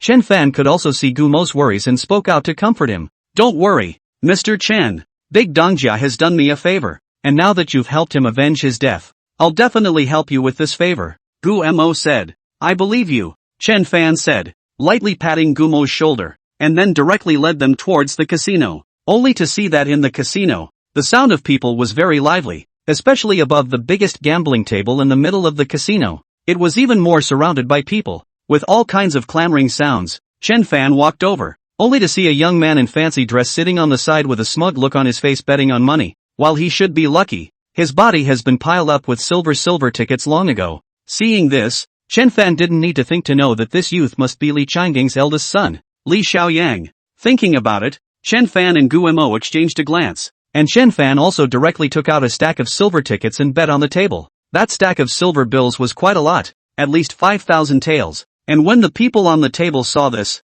they all suddenly changed in color and hurriedly made a place for Chen Fan. Even Li Xiaoyang, who was on the side, looked towards Chen Fan. This gentleman, buy in. Are you sure you want to bet that much? At this time, the dealer looked at Chen Fan and asked tentatively. I understand the rules. Just drive, Chen Fan said. In that case, buy it and leave it. I only saw the dealer speak and then directly chortle. Open. 4, 5, 6 big. And Chen Fan bought small. So Chen Fan's wad of silver tickets was directly taken away by the dealer. The gazes of the crowd also fell on Chen Fan. But Chen Fan was calm and took out another 5,000 taels of silver tickets. Seeing this, the dealer did not hesitate and hurriedly continued to shake the dice. But when it was opened, Chen Fan still lost. After the dealer shook the dice again, he saw that Chen Fan hadn't made a move, and deliberately looked at Chen Fan and said, This gentleman, are you still betting? Bet. Why don't you bet? Only to see Chen Fan said. He directly took out a stack of silver tickets. Only this time there were a lot more of them. A full 50,000 taels. Seeing this, the dealer's complexion changed slightly. This gentleman, this is 50,000 taels. Are you sure you want to bet that much? Okay, and I'm going to bet on the leopard this time. Only to see Chen Fan say that. He directly placed all the silver tickets on the 4 fours. Seeing this, the people present directly sucked in a breath of cold air. Chen Fan bet 50,000 taels but even bet on the leopard. Is it true that there's no place to put the money? This gentleman, the buy-in is set. Once it's opened, you can't back out. The dealer also reminded Chen Fan once again. However, Chen Fan was lightly shaking his folding fan with a bland face. Not caring. No matter. I have nothing else but a lot of money. I can afford to lose. Chapter 99. Is there so much money in the whole Jinling city? In that case, I'll open it. The dealer, however, was ecstatic. He had gambled for so many years, but he had never seen a stupid kid like Chen Fan. You've only lost 2 hands, and you dare to bet so much even if you have the guts to bet on the leopard, and blabbering about having all the money in the world. He wanted to see how much money Chen Fan could come up with. Just see, the dealer said. Directly opened the dice cup, shouted, 3-4, but before the dealer could finish shouting his words, he suddenly froze. Only the 3 dice in the dice cup were 3 fours. 3 fours? I can't believe it's really 3 fours. That's too much luck. 3-4 leopards, that's an 18-fold payout. A whole 18 times, that's a total of 900,000 taels. A whole 900,000 taels. If I had known I would have bought after him. Only to see that all the people present were astonished and said, even Li Xiaoyang on one side was astonished, obviously not expecting that Chen Fan would be so lucky. But the dealer was straight up at a loss for words. 900,000 taels. It's not a small amount. He doesn't have the authority to pay out that much. This, gentlemen, wait a moment. I have to ask our boss about this matter. Only to see that banker said with some trembling, no harm done. Go on. Chen Fan was still shaking his folding fan with a bland face, not caring. Soon the boss came, and the boss was also helpless and had to compensate Chen Fan 900,000 taels. But Chen Fan didn't take the money back. Instead, he gently swung his folding fan and bet all 950,000 on the 3 fives. When the casino owner saw this, his expression suddenly changed. This gentleman, what do you mean by this? I'll continue to bet 3 fives, Chen Fan said. This gentleman, I haven't shaken the dice yet. Are you sure you want to bet? That boss said with a frown on his face. What's wrong with that? Gambling is all about excitement. What's the difference between shaking first and second? Shake it, Chen Fan said. But this time it was the boss's turn to be embarrassed. This is $950,000, and it is still betting on the leopard. If Chen Fan really let Chen Fan buy a win, that is more than $17 million. Even if he sells his entire casino cannot afford to lose. This gentleman, you see that this amount is too big. Can you bet less? If this is lost, our casino can't afford to lose. The boss had no choice but to speak. At those words, Chen Fan frowned slightly. You can't even afford this? I, Chen Fan, have never gambled money before and thought of coming to experience it. But you guys can't even afford to lose money. So how can you play? At those words, that casino owner was even more helpless. But at this time, Li Xiaoyang on the side spoke up. They don't dare to play with you. Why don't this young man play with you? How? Upon hearing this, all the gazes of the crowd fell on Li Xiaoyang. However, Li Xiaoyang had his plans in mind. He really didn't expect that this person was Chen Fan. And didn't his father come to Jiling this time to deal with Chen Fan? If he won all of Chen Fan's money, wouldn't he be doing his dad a big favor? I don't know if I'll be able to mix in with the top brass of the Jiangnan Chamber of Commerce by then. Chen Fan listened. But he was a little surprised. He hadn't even intentionally provoked Li Xiaoyang.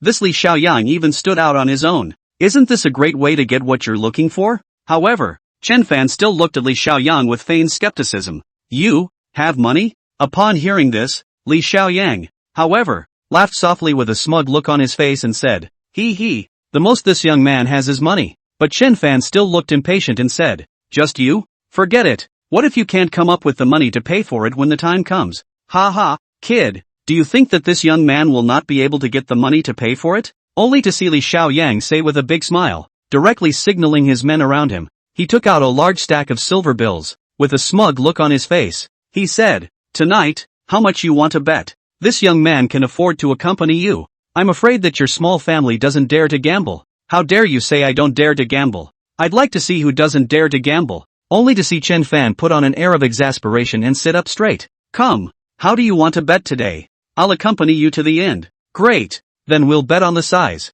I'll be the banker and you bet. How about it? Li Xiaoyang said. Whatever, I'll bet 3 fives. Chen Fan pretended to be exasperated. Seeing this, Li Xiaoyang, however, had a disdainful look on his face as he directly threw out a silver ticket and threw it to the casino boss. Boss, lend your place for a game. Saying that, Li Xiaoyang directly started shaking the dice. And when the casino owner saw this, he couldn't say anything and let them gamble. Kid, if you're sure, I'm going to open it. Whatever, I'll bet 3 fives, Chen Fan said. Seeing this, Li Xiaoyang was even more complacent. Betting on 3 fives. Chen Fan, this looks like a rash person who can't gamble. Most of all, he was the one who shook the dice. And he'd been gambling for so many years that while he couldn't say he couldn't shake anything he wanted, not wanting a leopard was still easy for him. Thinking about it, Li Xiaoyang directly opened the dice cup without saying anything, only to see that the dice cup was clearly 1, 2, 3. Li Xiaoyang was even more pleased to see this. He, kid, 1, 2, 3 small. You lose. But Chen Fan still pretended to make an angry and unconvinced look and said, losing is losing. It's only 95 taels. I don't care yet. Go on. I only saw Chen Fan say, directly signaling Leng Chanchuan to take out the silver tickets. This time I'll bet 1 million taels. 3 sixes. When the people present saw this, they were all shocked. 1 million taels betting on 3 sixes. Isn't that sick in the head? Li Xiaoyang, however, didn't care and directly started shaking the dice. Ha ha, sorry, 223 small. You lost again. But Chen Fan was still pretending to look embarrassed. Continue. 2 million taels. Bet 3 ones. When the people present saw this, anyone could see that Chen Fan was a bit unconvinced by his loss. Where's the betting money? It's clearly a bet. How dare you bet 3 ones? Sure enough, when Li Xiaoyang opened it, Chen Fan lost again. Chen Fan also pretended to be getting more and more anxious and kept raising his bet. However, Chen Fan had been losing, and there was no possibility of winning. But that Li Xiaoyang was all smug and arrogant. In all his years of gambling, he hadn't had as much fun as he had tonight. It's almost like picking up money. Even the casino owner had some regrets. If he had been more daring, he would have won all this money. Kid, you're not going to lose all your money already. And at this time, Li Xiaoyang looked at Chen Fan with another arrogant and complacent face. After all, from just now until now, Chen Fan had already lost 10 million taels. But when Chen Fan heard this, he made an angry face and directly placed all the silver tickets on the table. I don't believe it anymore. I can't win even once. 10 million taels. Bet 3 sixes. Seeing this, the people present were even more shocked. But at this time, the people only felt that Chen Fan was a person. After betting so many times, I can't believe I still don't have a good memory. I don't mind betting 10 million taels, but I dare to bet 3 sixes. Who gave him the nerve? Deserved to lose everything. While Li Xiaoyang saw this, he was even more excited. 10 million taels, isn't that giving him money? Good boy. Buy it and leave it. Only to see Li Xiaoyang said, directly began to shake the dice. Soon, the dice cup fell, but Li Xiaoyang did not hurry to open, but a face of disdain to look at Chen Fan rode. Kid, think about it. If this young man opens up, you won't have a chance to regret it. Regret? I still don't know what regret means. Hurry up and drive. I don't believe I keep losing. Chen Fan pretended to be unconvinced. Upon hearing this, Li Xiaoyang smiled even more disdainfully. Good then. This young man can open it. Only to see Li Xiaoyang say that, he directly opened the dice cup. But before the dice cup was opened, Li Xiaoyang suddenly froze. 3 sixes. I can't believe it's really 3 sixes. I can't believe this is even a bet for him. 3 sixes. That's a lot of money to lose. 10 million taels, 18 times the payout. That's 180 million taels. The whole 180 million taels. Is there so much money in the entire city of Jiling? Chapter 100, A Dude Has a Dude's Use. Ha ha, I knew it. Witch dolls cry a lot. It's finally my turn to win, isn't it? Ha ha, pay up. Hurry up and pay up. $180 million. Ha ha, only to see Chen Fan looking at those 3 sixes. He deliberately laughed out loud, but Li Xiaoyan looked at the 3 sixes in the dice cup but directly froze. 3 sixes? How is that possible? He had deliberately controlled the dice cup. How could he still shake out 3 sixes? No, how can it be 3 sixes? Kid, it must be you. You cheated. Only to see Li Xiaoyan pointing at Chen Fan with an ugly face and scolding him. Upon hearing this, Chen Fan, however, had a disdainful look on his face and directly cursed angrily. I think you're out of your mind. Saying that I cheated. Ask the people here how I cheated. You shook the dice cup yourself. I didn't even touch the dice cup. And I've always bet on you before I rolled the dice. So if I'm going to cheat, it's you who's going to cheat. How dare you call me a cheater? I think you're trying to cheat. Upon hearing this, the people present also agreed. That's it. He shook this dice cup all by himself. How dare he say that people cheat? And people still bet before he shook the dice cup. If it's cheating, then why didn't you say someone was cheating when he won just now? Saying that people cheat, I think he just can't afford to pay. He's trying to cheat. Listening to the words of Chen Fan and the people present, Li Xiaoyan was even more unsightly and directly sat down. Even he felt that people had a point. Everything was operated by him, and people Chen Fan still placed the bet first, so how could he cheat? But it was a full $180 million.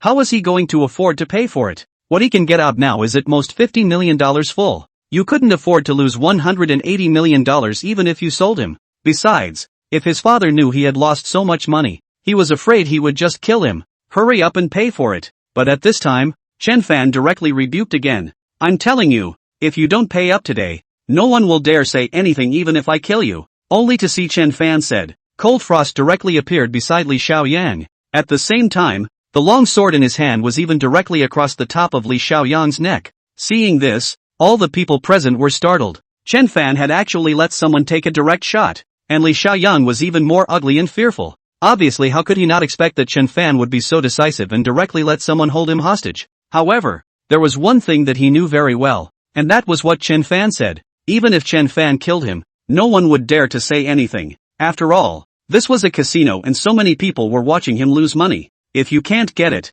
even the government has no reason to care. This brother, take it easy. I'll pay for it. I will definitely compensate. But right now I don't have so much money on me. Can you give me some time? Li Xiaoyang said. Not so much money? Didn't you say you had plenty of money just now? Hurry up and pay up. Otherwise, I'll have your head on the ground today. Chen Fan chided. Along with Chen Fan's words, the longsword in Lang Hanchuang's hand also shook directly. Li Xiaoyang felt the long sword on his neck. His heart was even more worried, and he hurriedly pushed all his money out. Brother, give me a chance. This $30 million to compensate you first? I only saw Li Xiaoyang say, and then hurriedly said, I'll get the rest together as soon as possible to give it to you. And you believe me? My father is the president of the Jiangnan Chamber of Commerce. I have the money. I can definitely pay you back. Why should I trust you? Even if your father is the president of the Jiangnan Chamber of Commerce. So what? Can he come up with that much money for you? What if you cheat when the time comes? Chen Fan said.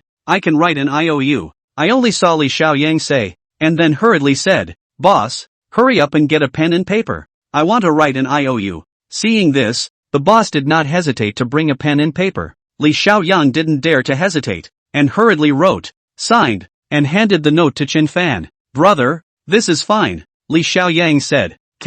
It's just an IOU. What if you cheat? Especially since you're a big family in the Jiangnan Chamber of Commerce. How can I, a commoner, fight you? And above the casino, there is no such thing as owing money. Chen Fan said. What do you want then? Li Xiaoyang said. Upon hearing this, only Chen Fan pretended to look thoughtful, and after thinking for a while, he took out a bottle. This is the Miao Double Life Compass. You eat one, and when you've paid off the money, I'll give you the other one. If you don't pay it back, I'll kill the other one, and then you'll die with your guts in your mouth. Chen Fan said indifferently. This was something he had specially asked for from the ghost doctor, specially prepared for Li Xiaoyang. Upon hearing this, Li Xiaoyang's expression suddenly changed. Wasn't this the same as handing over his life to Chen Fan? Then what if you don't give me the other one by then? Li Xiaoyang said. Do you think you still have the capital to negotiate with me now? If you don't, I can kill you right now, Chen Fan said in a cold voice. You! Li Xiaoyang suddenly choked on his words a bit,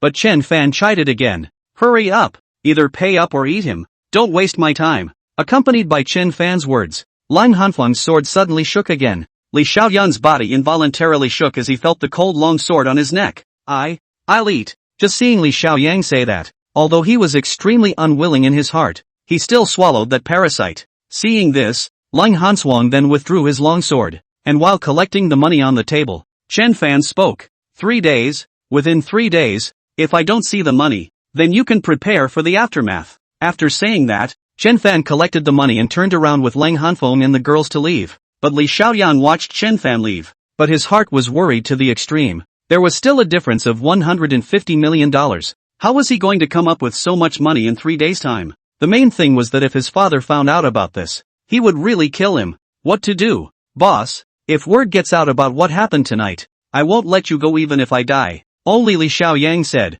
and did not dare to stay and hurriedly left. But the casino owner saw that it was a game. A setup deliberately set up by Chen Fan. Chen Fan kept losing in the beginning, but he was just luring Li Xiaoyang into taking the bait. But Li Xiaoyang actually took the bait. Simply a straw man. Luckily, he didn't gamble with Chen Fan. Otherwise, this casino of his might be Chen Fan's tonight. On the other hand, after Chen Fan exited the casino, he gave some money to Gumo, and after sending him away, he led Lang Hanfeng through the streets. Husband, what should we do next? Li Xiaoyang definitely can't take out so much money, Lang Hanfeng said with some curiosity. There's no hurry. I hadn't thought that he could take so much money. All I wanted was always just him as a person. Chen Fan said. Want him as a person? He's a dude. What's the point? Lang Hanfeng frowned slightly. There are uses for dude. And sometimes dude is much better than average. Chen Fan said with a slight smile and added. Go back in the morning and have big brother come see me. I have something to say to him. Yes. Lang Hanfeng took Chen Fan's hand and nodded lightly, but then suddenly reacted. Going back tomorrow morning? Where else are we going to go tonight? The restaurant has been open for such a long time. I haven't experienced it yet. I'll go find a room to experience it later, Chen Fan said somewhat sheepishly. Upon hearing this, Lang Hanswang frowned slightly and looked at Chen Fan with a skeptical expression. You really just want to experience it? Right, Chen Fan hurriedly said. I think you just don't want to go back, Cold Frost said. Upon hearing this, Chen Fan had a helpless face and stopped pretending. directly making a pitiful appearance. Daughter-in-law, as you know, it's Dumpy's turn tonight. That leprechaun Ching-Chang. Do you think I'll be able to get up in the morning if I go to her room? And you don't even know how you tossed me around last night. Until now, my back is sore. You don't want me to be unable to straighten my back tomorrow. Daughter-in-law. Luan.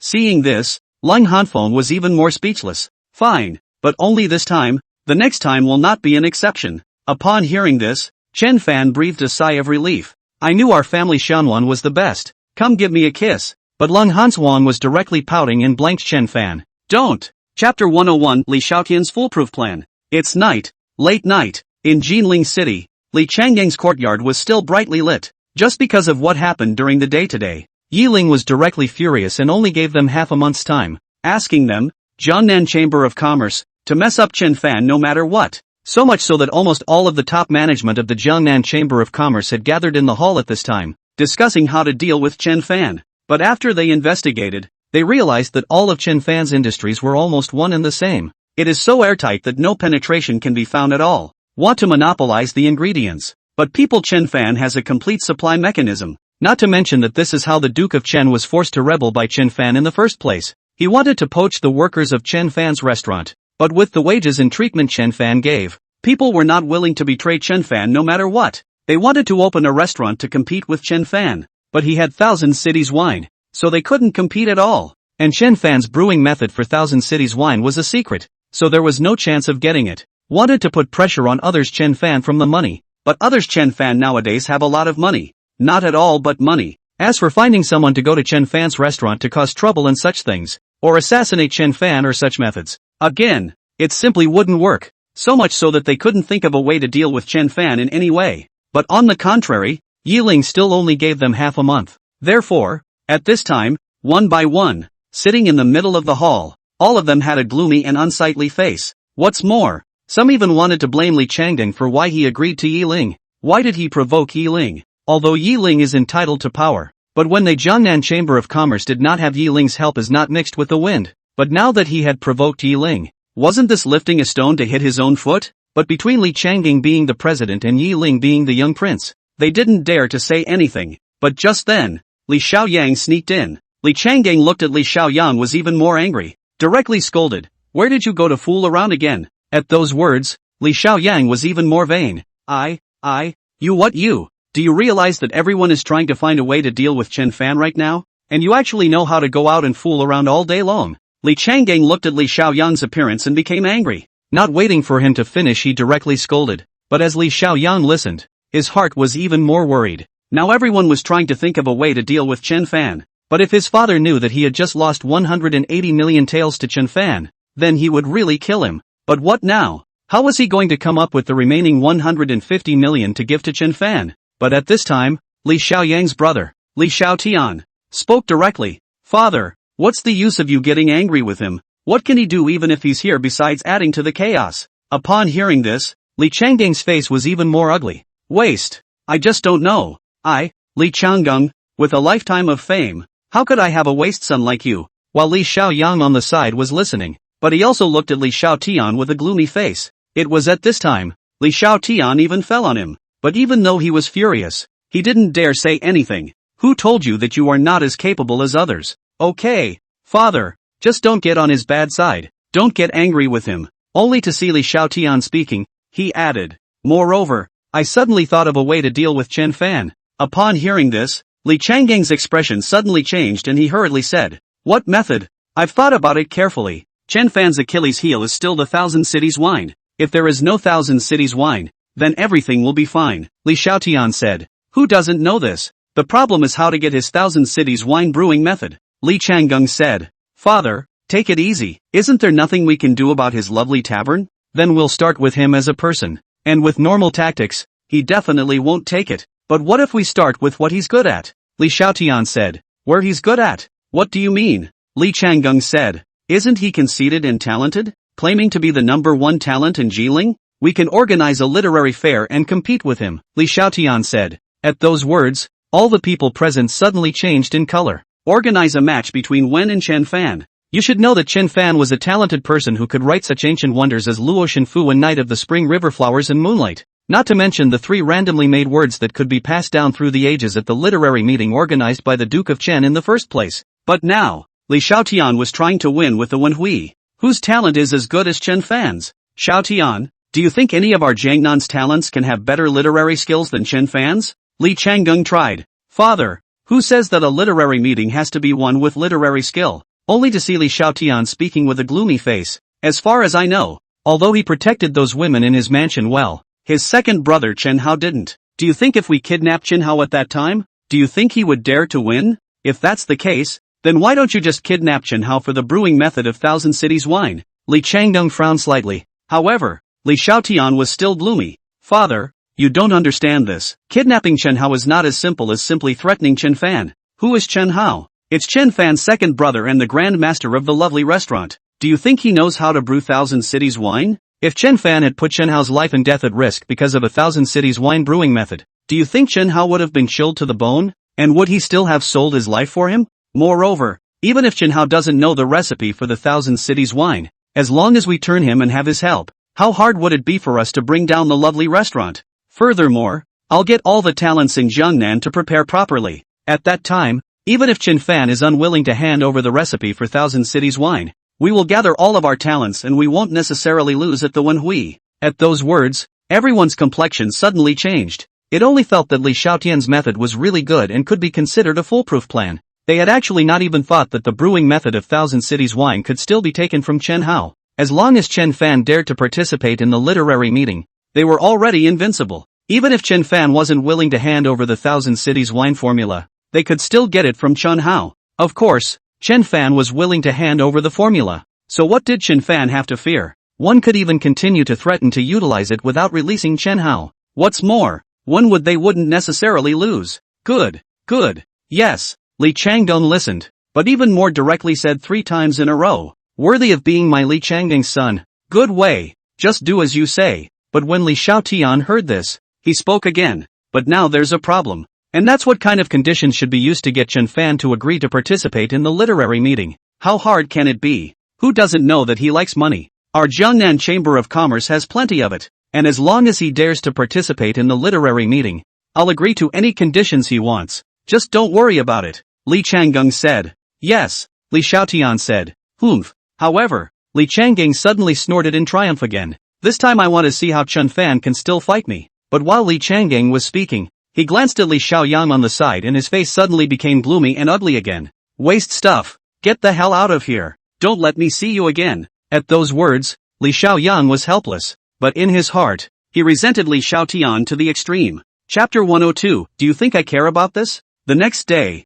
early morning. It was a cold winter morning, and the squeaking sound of pedestrians stepping on the snow could still be vaguely heard outside the window, but it's warm under the covers. Especially at this time, Chen Fan, who was hugging a beautiful woman, did not want to get up at all. Although, cold frost had already urged him several times, Chen Fan still seemed like he didn't hear it, and just nestled in cold frost's tenderness. Husband, it's really late. Time to get up. Only Lang Hanfeng said with a helpless face. However, Chen Fan still seemed like he didn't hear it, and even accompanied by Lang Hanxuang's voice, Chen Fan deliberately moved towards Lang Hanxuang's tenderness, tightly wrapping his arms around Lang Hanxuang, completely not giving Lang Hanxuang the chance to get up. Seeing this, Lang Hanfeng was even more helpless. She wouldn't know. Obviously Chen Fan, who was usually strategizing and talented, how come he was like a small child when he came to bed? Apart from pampering, it's just a trick. On the contrary, she still liked this kind of Chen Fan. Therefore, there really was nothing that could be done with Chen Fan.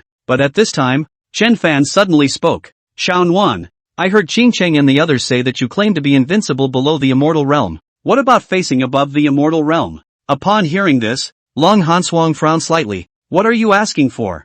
Nothing, just a little curious. Want to see how strong the immortal realm is? Chen Fan said. I'm only at the peak of the 9th realm. And although I'm only 1 realm away from the immortal realm, it's a world of difference. Let's put it this way, below the immortal realm, regardless of whether it's the 9th realm or the 8th realm, it's still the realm of a martial artist. And immortal realm powerhouses can no longer be described as martial artists. I only saw Lang Hanxuang speak and added, their moves already contain the aura of the Tao. They are very strong, just like Snow Shadow. If she was serious, I wouldn't even be able to block one of her moves. Not even 5,000 iron armor in front of her could get close. At those words, Chen Fan suddenly poked his head out. Snow Shadow is so strong? 5,000 iron armor can't even get close? Then how come I remember when she fought you back and forth? That's because she didn't take it seriously. If she did, 10 of me wouldn't be able to catch a single move from her. Long Hanfeng said. By the way, when I first heard you say that she was one of the top 10 experts, where does she rank among the top 10 experts? Chen Fan was curious. She is the Snow Shadow Sword Immortal, ranked 5th among the top 10 experts. However, this was also because she rarely showed her face in the martial arts. If she was a true martial artist, she could probably be ranked in the top 3. And do you know how she only ranked 5th? Cold Frost said. What is it? Chen Fan was curious. She's only struck out once in the Jianghu, but that time, she killed 3,000 black floaters with a single sword while single-handedly challenging 72 Ninth Realm experts and 3 Immortal Realm powerhouses. But she only used half an incense stick to kill all those people without a single survivor. While she didn't even mess up her hair and didn't have a single drop of blood on her body. It was also that time that she was then directly ranked as the 5th of the top 10 experts by the Heavenly Hall of Fame. Moreover, the 3rd and 4th are still often challenged, but no one has ever dared to challenge her, Cold Frost said. At those words, Chen Fan was even more shocked. Snow Shadow was surprisingly so strong, but why would someone so strong be Hua Qian Cheng's guard? Then how strong are you? Chen Fan added. How can I put it? As long as I'm by your side, even the 72 water fortresses put together can't hurt a single hair on your head. For those like Qingchang who are at the peak of the 8th realm, I wouldn't even put 100 or so of them in my eyes, Cold Frost said. Great daughter-in-law. Only to see Chen Fan listening, he wrapped his arms around Lang Hanfeng again. Then how do you want to enter the Immortal Realm? It's hard to enter the Immortal Realm. It's all about timing, right place, right people, and it's not something you can enter just because you want to, and there are very few Immortal Realm powerhouses. Excluding their top 10 experts, there won't be more than 20 remaining Immortal Realm powerhouses, Long Hanfeng said, and then wondered, why are you suddenly curious about this today? It's nothing, I'm just curious. Do you think I can still reach the Immortal Realm if I practice martial arts now? Chen Fan said. Hearing this, Lang Hanswang was a bit helpless. You're afraid that you can't. It's too late. Already missed the prime age to learn martial arts. Even if you study hard, at most you can only reach around the 3rd or 4th realm.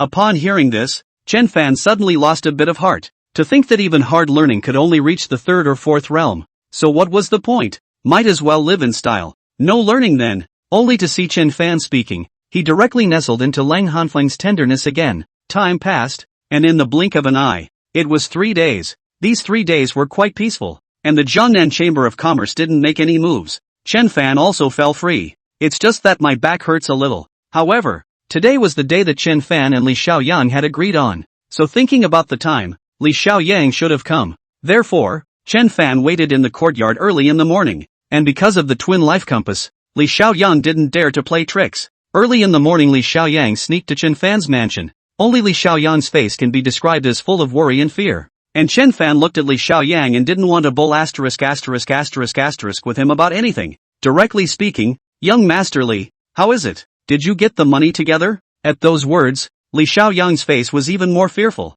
Mr. Chen, can't you be forgiving? $150 million is just too much. I really can't get that much money in one go. Meaning you don't have the money together? Then what are you doing here? Wouldn't it be better to stay home and die? Only to see Chen Fan lightly shaking his folding fan. Not even bothering to look at Li Xiaoyang, he said with a disinterested face. But when Li Xiaoyang saw this, he suddenly knelt down. Mr. Chen, please give me a little more time. Right now I really can't get so much money. When the time comes, I'll definitely get it all together and give it to you. You don't know your father is dealing with me? What do you think makes me give you time? Chen Fan deliberately said. At those words, Li Xiaoyang's complexion suddenly changed, and he hurriedly said, Mr. Chen, my father is my father, and I am me. I'm not trying to deal with you. Please give me a little more time. Moreover, I know how they are going to deal with you. As long as you promise to spare me a little time, I'll tell you all about their plans. Their plan? Only to see Chen Fan speaking in mock doubt,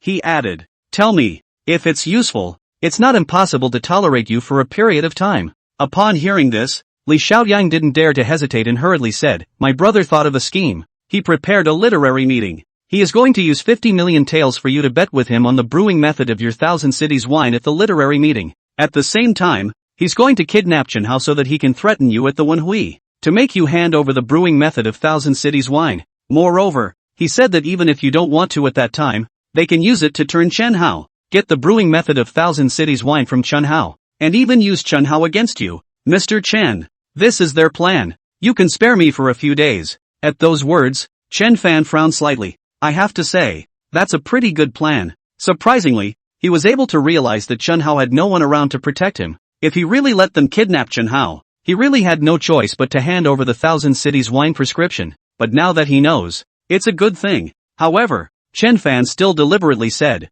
"With just this bit of news, you want me to tolerate you for a few days? You think I care about that? Since you can't come up with the money, you'd better go back and prepare for the aftermath." Chapter 103, Where in the world is such a good thing? Mr. Chen, please, the time is too short. I really can't come up with that much money. Please, give me a little more time, and when the time comes, I'll pay you back with interest. Li Xiaoyang was truly flustered. He had already heard of Chen Fan's methods. More than 100 gangsters were all killed by Chen Fan in one night. Therefore, he knew very well that Chen Fan was not bluffing him, but would really kill him, especially since his father was still dealing with Chen Fan recently. But he really didn't expect that Chen Fan would not care about Li Xiaotian's plan. Surprisingly, he didn't care about Chun Hao's death at all. However, Chen Fan already had a countermeasure in his heart. Now it depends on whether this Li Xiaoyan will take the bait, and deliberately looked at Li Xiaoyang again. "As far as I know, you don't even have half a power position in the Jiangnan Chamber of Commerce. Everything is in the hands of your younger brother. How do you pay me back with interest?" "Right, it's my brother. I'm already thinking of a way to deal with my brother. As long as he dies, then the Jiangnan Chamber of Commerce will be mine, and then your little money won't be a problem at all," Li Xiaoyang hurriedly said. "Thinking of a way to deal with your brother? You have a way?" Chen Fan said. Li Xiaoyang suddenly choked on his words a bit. His brother was so smart. Where was his method to deal with it? Especially since his dad trusted his brother so much. And it's not like he has any power in Jiangnan as the Chamber of Commerce. What are we going to do about his brother? There was nothing he could do about it now. But when Chen Fan saw this, he deliberately said, "How about this? How about I teach you a way?" "What method?" Li Xiaoyang said in a hurry. "Didn't they set aside $50 million? Since your brother is the steward of the Jiangnan Chamber of Commerce, he must have prepared this $50 million. You say, if he can't get the $50 million by then, what should we do?" Upon hearing this, Li Xiaoyang's expression suddenly changed. "You mean you want me to steal that $50 million? But Chen Fan was disdainful. "Steal? With you? Can you steal it? What should we do then?" Li Xiaoyang said with a puzzled face. "As far as I know, didn't your father just recently take a flower girl as a concubine? As we all know, your brother is a womanizer and has been coveting that flower girl for a long time. But it just so happens that the flower girl was taken by your father first. And you, a packet of aphrodisiacs, should be able to buy it. You just need to casually lay out and get this handle on him. Do you think he'd dare not give you $50 million to pay off his gambling debts? When he can't get that $50 million at the Manhwa, how will your father look at him in Jiangnan? What will the entire Jiangnan Chamber of Commerce think of him?" Only to see Chen Fan speaking with an impatient face, he added, "If you do a good job, I can forgive you for a period of time for the remaining 100 million taels, so think for yourself. But if this matter is revealed, my father will definitely know that I was the one who lost $50 million in gambling, and my father won't let me go." Li Xiaoyang said. "What will happen if your father lets you go or not? Will he kill you?" Chen Fan said. "That's not true," Li Xiaoyang said. "In that case, what are you afraid of? Could it be that if you hadn't lost 50 million taels in a bet, he would have given you the family fortune, so he can make you president of the Jiangnan Chamber of Commerce? But if you listen to me, you will not only save your life, I can still make you step on your brother and even impress your father, who has always looked down on you. Let all the people in the entire Jiangnan Chamber of Commerce who look down on you submit to your feet. Or do you just want to be a dude for the rest of your life and be looked down upon by everyone?" Chen Fan deliberately said. Upon hearing this, Li Xiaoyang's complexion suddenly changed. "What do you mean? Could it be that you want to support me as the president of the Jiangnan Chamber of Commerce? If you're really capable, so what if I support you? You should have also heard that I was a dude back in the day. But now what? Wouldn't you rather have a king and a marquis? Do you want to be looked down upon by them for the rest of your life? Don't you want to turn over a new leaf and be the master?" Chen Fan deliberately said. Li Xiaoyan listened to Chen Fan's words as if he suddenly understood something, especially the sentence, "Kings and lords, it is better to have seeds." He's been looked down upon for so many years. On what grounds? If his father had treated him like he did his brother, how could he have accomplished nothing? They were the ones who were unkind first, so don't blame him for being unrighteous, even if they were controlled by Chen Fan in the end. So what? In the end, he's the president of the Jiangnan Chamber of Commerce anyway. He's the one who has the last laugh, Li Xiaoyang thought, and suddenly his eyes glowed as he said, yes, as long as you're willing to support me, I won't let you down in this matter. Seeing this, Chen Fan knew that his brainwashing had been successful. Then he didn't say anything more and directly waved his hand and said, go, as long as you don't let me down, I won't let you down. Of course, if you dare to betray me, you know the consequences. Don't worry, Mr. Chen, I will never let you down. $50 million I will definitely bring it to you before the cultural meeting, Li Xiaoyang said with a resolute face. After saying that, Li Xiaoyang didn't stop and turned around. Seeing this, Chen Fan, however, had the corners of his mouth lightly raised. Even Cold Frost on the side was speechless. Calling him a dude is flattering. This is a straw man. Surprisingly, he was really brainwashed by Chen Fan. However, Lang Hanswang was the one who finally understood what Chen Fan had said to her back then. There are dude uses for dude. In that case, as long as Li Xiaoyang was around, what else could the Jiangnan Chamber of Commerce take to fight with Chen Fan? As for that Wen Hui, they really dare to think about it. Who didn't know that Chen Fan's greatest strength was his literary skills? For a while, Lang Hanfeng had even seen the scene of Chen Fan controlling the entire Jiangnan Chamber of Commerce. But Chen Fan also stood up and lightly shook his folding fan. Little Nguyen, come on, let's go take a look on the street. And in the meantime, let's discuss what's next with second brother. Upon hearing this, Lang Hanswang did not hesitate and followed Chen Fan towards the street. But only on the street. The pedestrians on the road saw him and talked a lot, saying something about the cultural meeting. And each one of them was also very excited, as if they were all looking forward to Chen Fan going to this literary meeting. Each and every one of them looked at Chen Fan a little differently. Chen Fan really didn't expect that this Jiangnan Chamber of Commerce would move so quickly. It was only then that he realized that the Wen Hui had spread throughout the entire Jinling city. It seems that Li Changgang is trying to use public opinion to get him to go to the Wen Hui.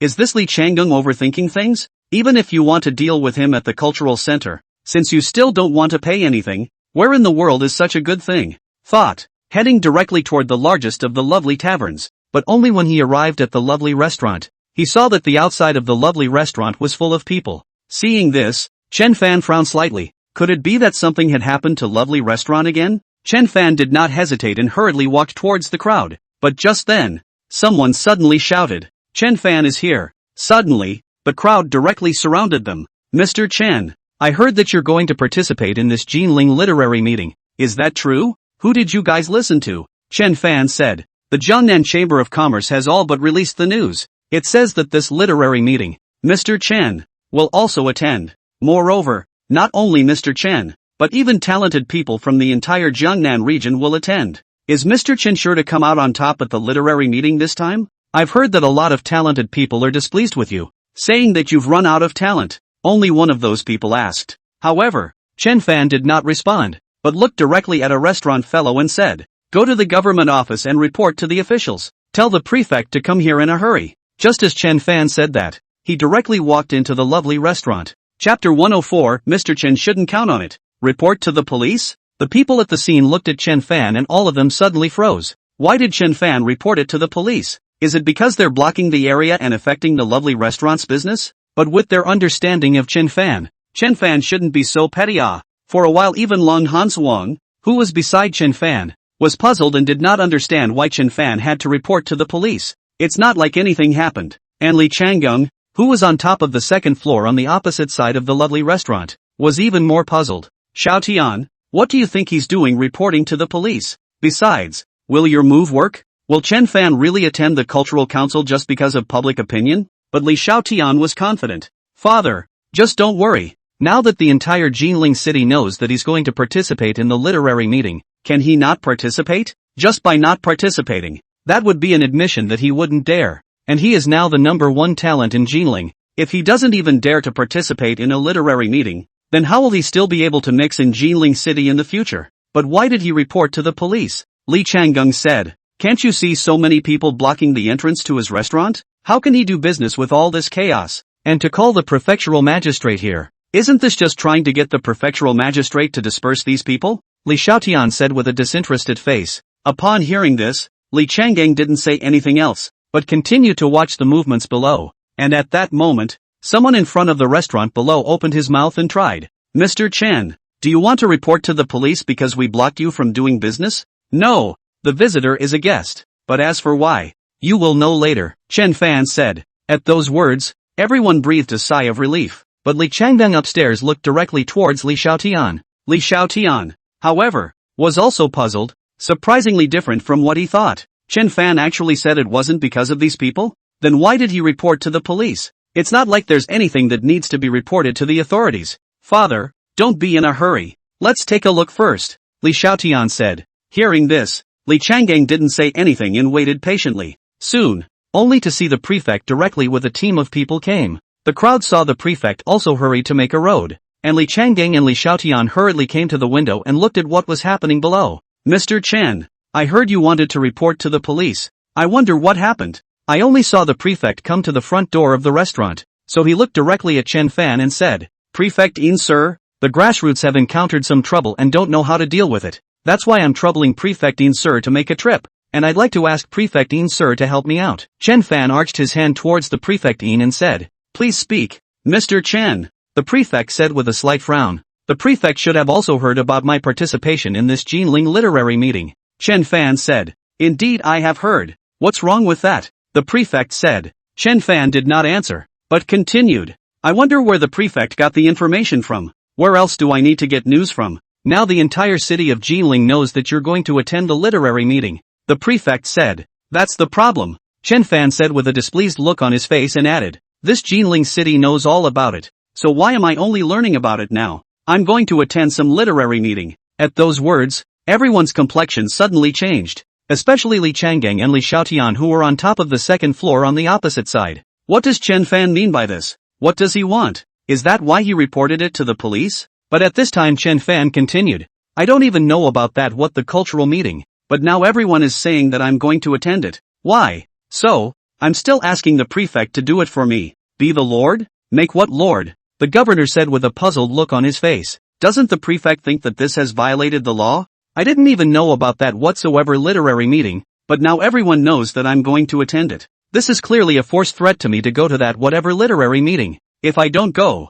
people will think that I don't dare to go. In that case, not only will my reputation be tarnished, even for affecting the business of my lovely restaurant, but I don't even know. So who am I to go? Besides, who knows what the people organizing this literary fair have in mind? What if they want to capitalize on my reputation? What if they want to use the fair to murder me? And according to Article 246 of the laws of the Dragon Kingdom, those who make rumors about others without any reason and infringe upon others' reputation need to bear the responsibility of making amends, apologizing, compensating for the loss and eliminating the influence. If the impact is bad, the circumstances are serious enough to have been issued to pursue criminal responsibility, punishable by 100 canes and 1 year's imprisonment. Therefore, I still ask the prefect to do me justice. At those words, not to mention the people present, even Li Changgang and Li Xiaotian upstairs were stunned. Chen Fan reported to the police surprisingly because of this matter. Isn't this a way to use the government's hand against them?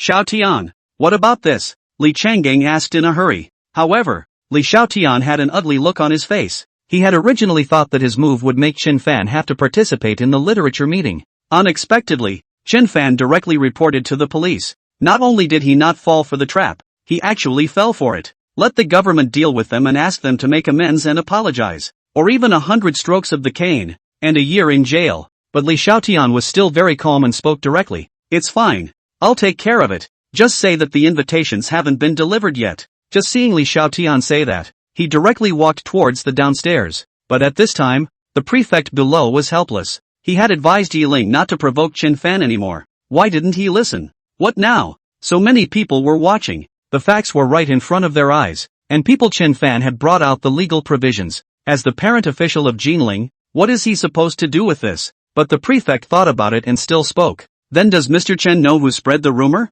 Now that the whole of Jinling knows about it, doesn't the prefect know about it? This literary meeting was organized by the Jiangnan Chamber of Commerce, and the news was released by the Jiangnan Chamber of Commerce, so I don't need to tell you who spread it? And now the entire Golden City can testify for me. I only saw Chen Fan say with a displeased face and added, I also asked the prefect to give me justice as soon as possible. Upon hearing this, the prefect was even more helpless. He was thinking of harboring the Jiangnan Chamber of Commerce, but Chen Fan simply didn't give a chance. Unable to do anything else, the prefect also had no choice but to speak. Good. Don't worry, Mr. Chen. I will definitely return justice to you, the prefect said, and then looked directly at the constable on the side and said, Come man, Go bring me the president of the Jiangnan Chamber of Commerce. Lord Prefect, there's no need. Accompanied by the prefect's words, only Li Xiaotian brought Li Changding over. Seeing this, everyone's expression changed. They had come at a good time. Now that you're here, it's a relief from the trouble. Only to see the prefect look at the two and speak directly. Now, Mr. Chen is going to sue you for rumor mongering and damaging his reputation. Can you plead guilty? Upon hearing this, Li Xiaotian was blandly indifferent and laughed most directly. Lord Prefect, it's just a small matter. I'll handle it. I only saw Li Xiaotian speaking and looking at Chen Fan with a smile on his face again. Mr. Chen, forgive me. It's all because our evil was not well thought out. Of course, we didn't mean to start a rumor. I just heard that Mr. Chen is the #1 talent in Jinling. And how can this Jinling literary meeting not have Mr. Chen? That's why this spread the news in advance without Mr. Chen's consent. And now, we have made a special effort to personally come to your door and invite Mr. Chen to attend the literary meeting. I think, with the generous nature of Mr. Chen, he shouldn't count on it. Chapter 105, Good you Chen Fan, I really underestimated you. Looking at Li Xiaotian, Chen Fan frowned slightly. Sure enough, this Li Xiaotian was really a talent, completely not comparable to that straw man Li Xiaoyang.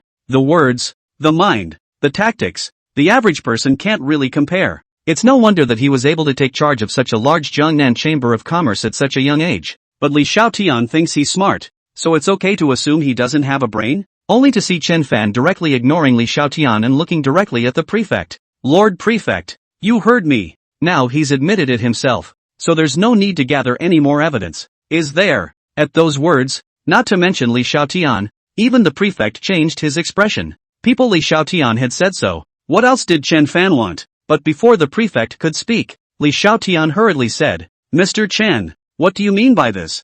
I know it was our fault, but aren't we here to ask you now? Humph. Chen Fan sniffed and directly snorted coldly. You guys have designed rumors to harm me. If I don't go, then my reputation will be ruined, and my lovely restaurant will also be ruined. Is this something you can fix by saying you guys know it's wrong? I only saw Chen Fan speak and look directly at the prefect. Lord Prefect, they created a rumor without my consent.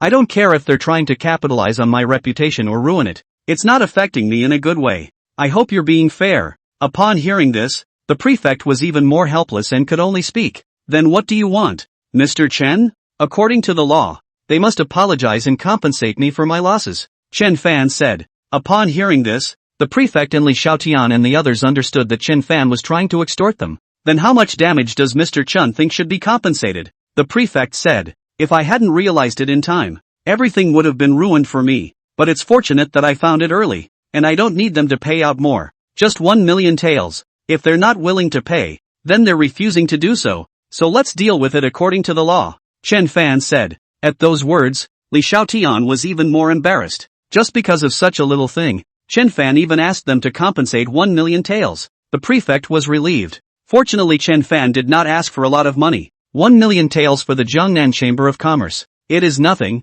Then look directly at the side of the Li Xiaotian road. Are you willing to pay for it? Upon hearing this, Li Xiaotian had an ugly look on his face. It's only 1 million taels. We'll pay for it. I only saw Li Xiaotian say, directly taking out some silver bills from his arms. Mr. Chen, you can count them. 1 million taels. Seeing this, Chen Fan didn't care and directly picked up the silver ticket and handed it to Lung Hanfang on the side. However, he didn't even pay attention to Li Xiaotian, so he arched his hand towards the prefectural magistrate and said, Prefectural magistrate, I'm in trouble. Now that the matter has been dealt with, then I won't delay Lord Prefect. Upon hearing this, the prefect was even more helpless and also arched his hand towards Chen Fan.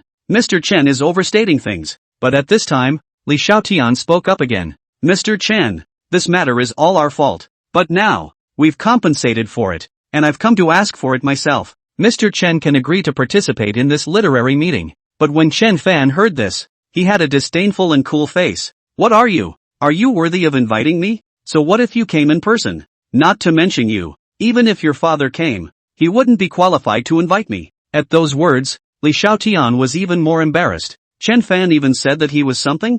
How dare he say he's not worthy of the invitation? Even if his father had come, he wouldn't have been qualified. Isn't that insulting?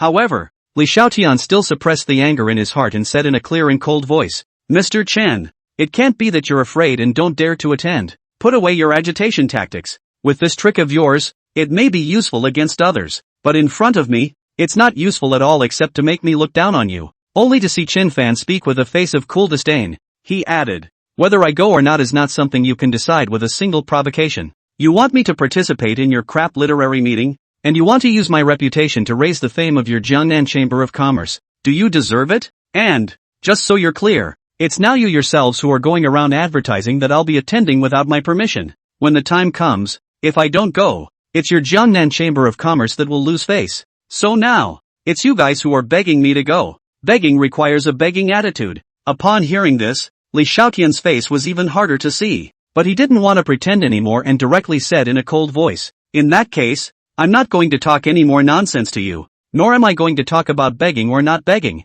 We're all businessmen, so tell me, what would it take for you to be willing to go to the literary meeting? Nice line about everyone being a businessman. I only saw Chen Fan say with a disdainful face and added, since you've said that we are all businessmen, then don't say that I didn't give you a chance. It's fine if you want me to go to that trashy literature meeting of yours. 50 million taels appearance fee. $50 million.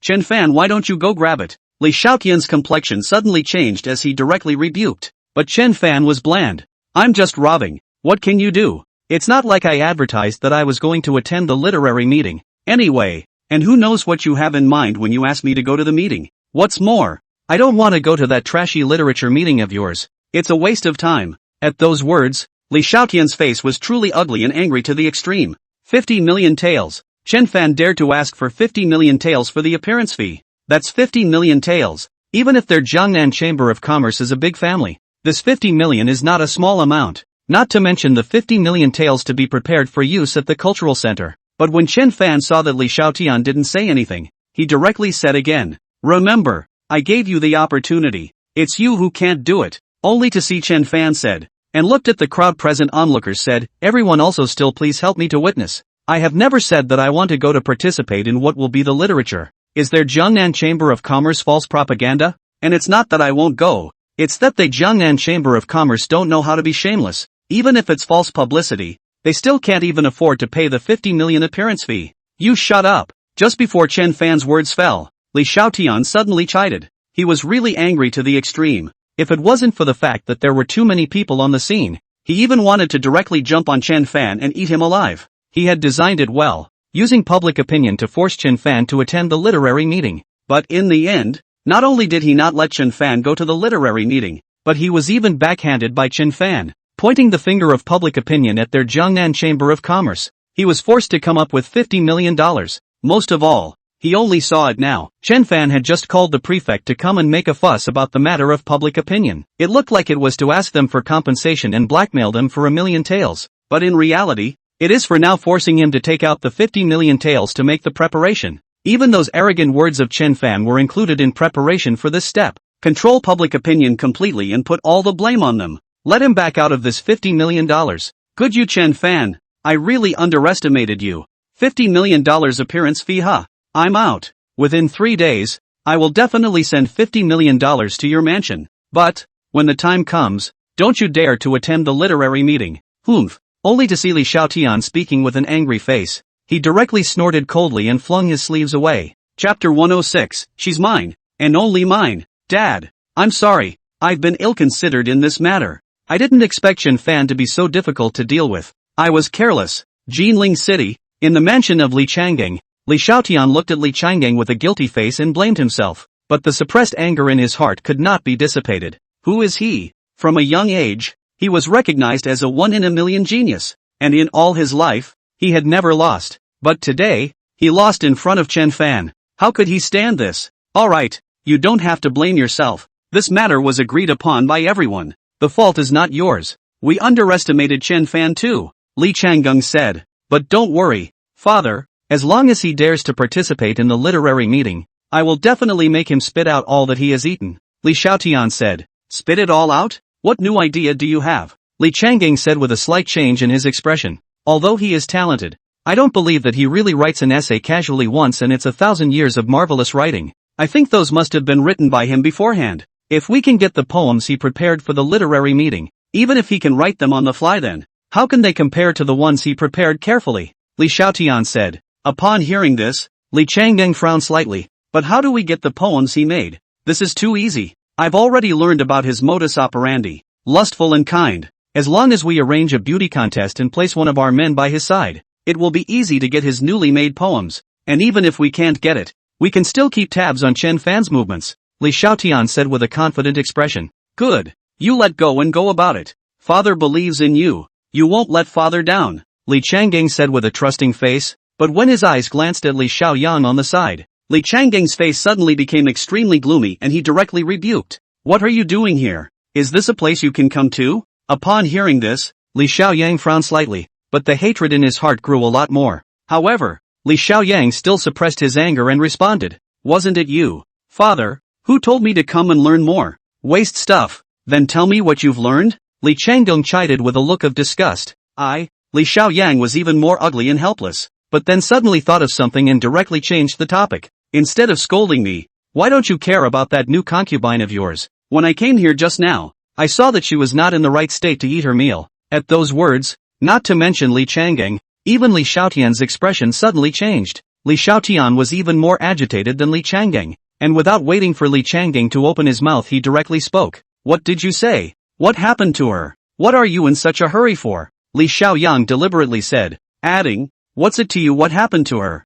Father hasn't even said anything yet. She is the fifth aunt I naturally care, Li Xiaotian said somewhat sheepishly, but Li Changgeng didn't bother to listen to what they had to say and directly said, Xiaotian, I'll leave Chen Fan's matter to you. I'm going to check on your fifth aunt. With that, Li Changgeng left in a panic, but when Li Xiaoyang saw Li Changgeng leave, he looked directly at Li Xiaoyang and said in a conspiratorial manner, second brother really cares about fifth aunt. It's none of your business if I care about her, Li Xiaotian said with a hard look on his face. Ha! Li Xiaoyang suddenly laughed softly. Yes, what's it got to do with me? It's not like she's my favorite woman anyway, good or bad. Who to marry? What does it matter to me? I'm not the one who can't love her and has to watch her get dominated by her own father. Only to see Li Xiaoyang said, directly walking towards Li Xiaotian, and then directly stopping by Li Xiaotian's side, with a mocking smile on his face. Besides, do you think father can still get a hard-on at his age? Can you still give her happiness? Ha ha, ha ha.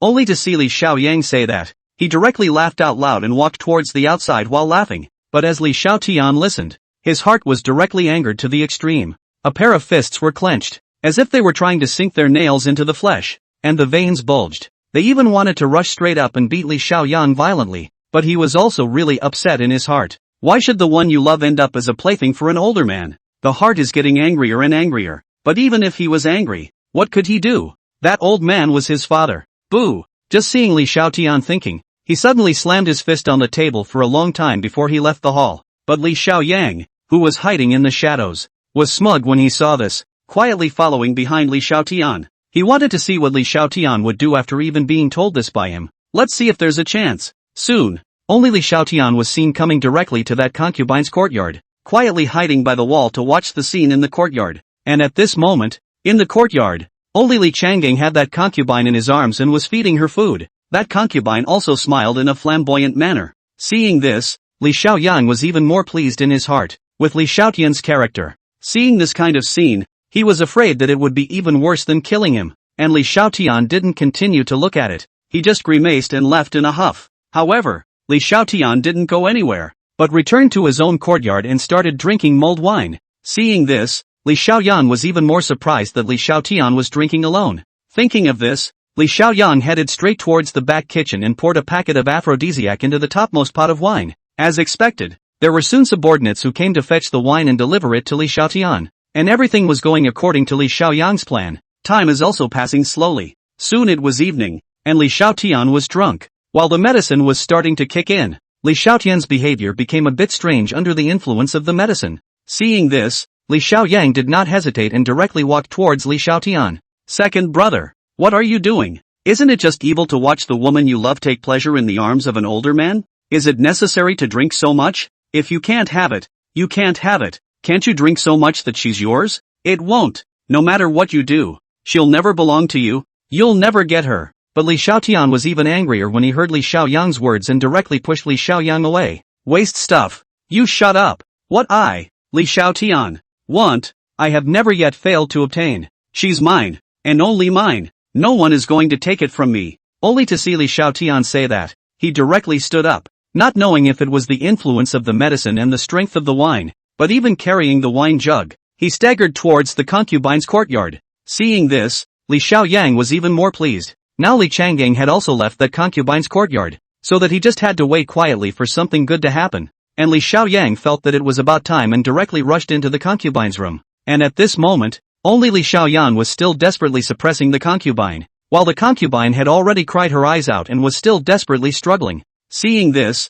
Li Xiaoyang didn't bother to appreciate the situation and directly stepped forward to scold. Second brother, what are you doing? Are you crazy? Hurry up and stop. She's your fifth aunt. But Li Xiaotian seemed to have completely lost his mind, just like a wild beast, directly strangling the concubine's neck and roaring angrily. Waste stuff. Get the hell out of here. She's mine. Only mine. No one will take it from me. Chapter 107, Beauty Plan? Suddenly there was some anticipation. Li Xiaoyan looked at the nearly insane Li Xiaotian, and didn't want to care, directly walked out of the room and waited patiently. But soon, the voices inside suddenly stopped. However, Li Xiaoyan wasn't in a hurry. Instead he waited for a little while longer before he pushed open the door and walked in. After going in, he only saw Li Xiaotian lying on the side with a tired face, while the concubine was curled up on the bed, still sobbing continuously. Second brother, how dare you? How dare you? How dare you? I'm going to tell Dad, Li Xiaoyan deliberately chided. Upon hearing this,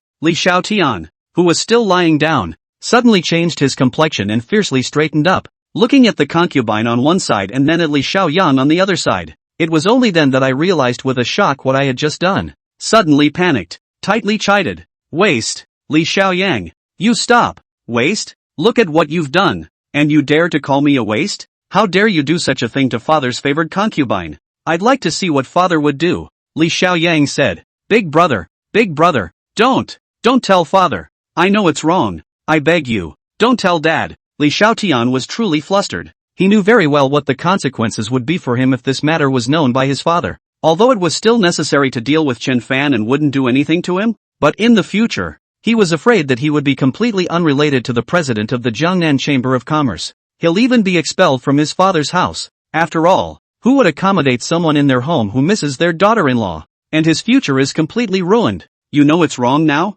Then how come you didn't know it was wrong when I advised you just now? Li Xiaoyang deliberately said. Big brother, I really was momentarily possessed. I really know I'm wrong. Please don't tell father. Li Xiaotian hurriedly said. It's fine if you don't tell father, but why should I hide it for you? Li Xiaoyang deliberately said. Big brother, as long as you don't tell father, I can promise you anything. Li Xiaotian hurriedly said. Are you sure you can promise me anything? I only saw Li Xiaoyang say with a grim face and added, then what if I want you to give me 50 million taels of silver? 50 million taels? What do you need such money for? Li Xiaotian's complexion suddenly changed and said, you don't have to care about this. Just give me the money and I'll keep my mouth absolutely shut. I can even help you take this concubine out unnoticed and hide her, so that she doesn't have to tell on you. This way, she will really be yours alone in the future, Li Xiaoyang said. At those words, Li Xiaotian looked at the sobbing concubine on the bed. Yes, I can give you $50 million, but it'll take some time, at least until the cultural meeting is over.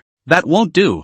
I want the $50 million now, and I'm not going to lie to you. This $50 million is what I lost in a bet. If I can't get it tomorrow, people are going to come to my father for it. If my father knew I lost $50 million in gambling, he would kill me too. I was ready to be jerked around by my father, but you did something like this, so it's not my fault. Besides, I know that you're in charge of the entire Jiangnan Chamber of Commerce. You can still afford $50 million.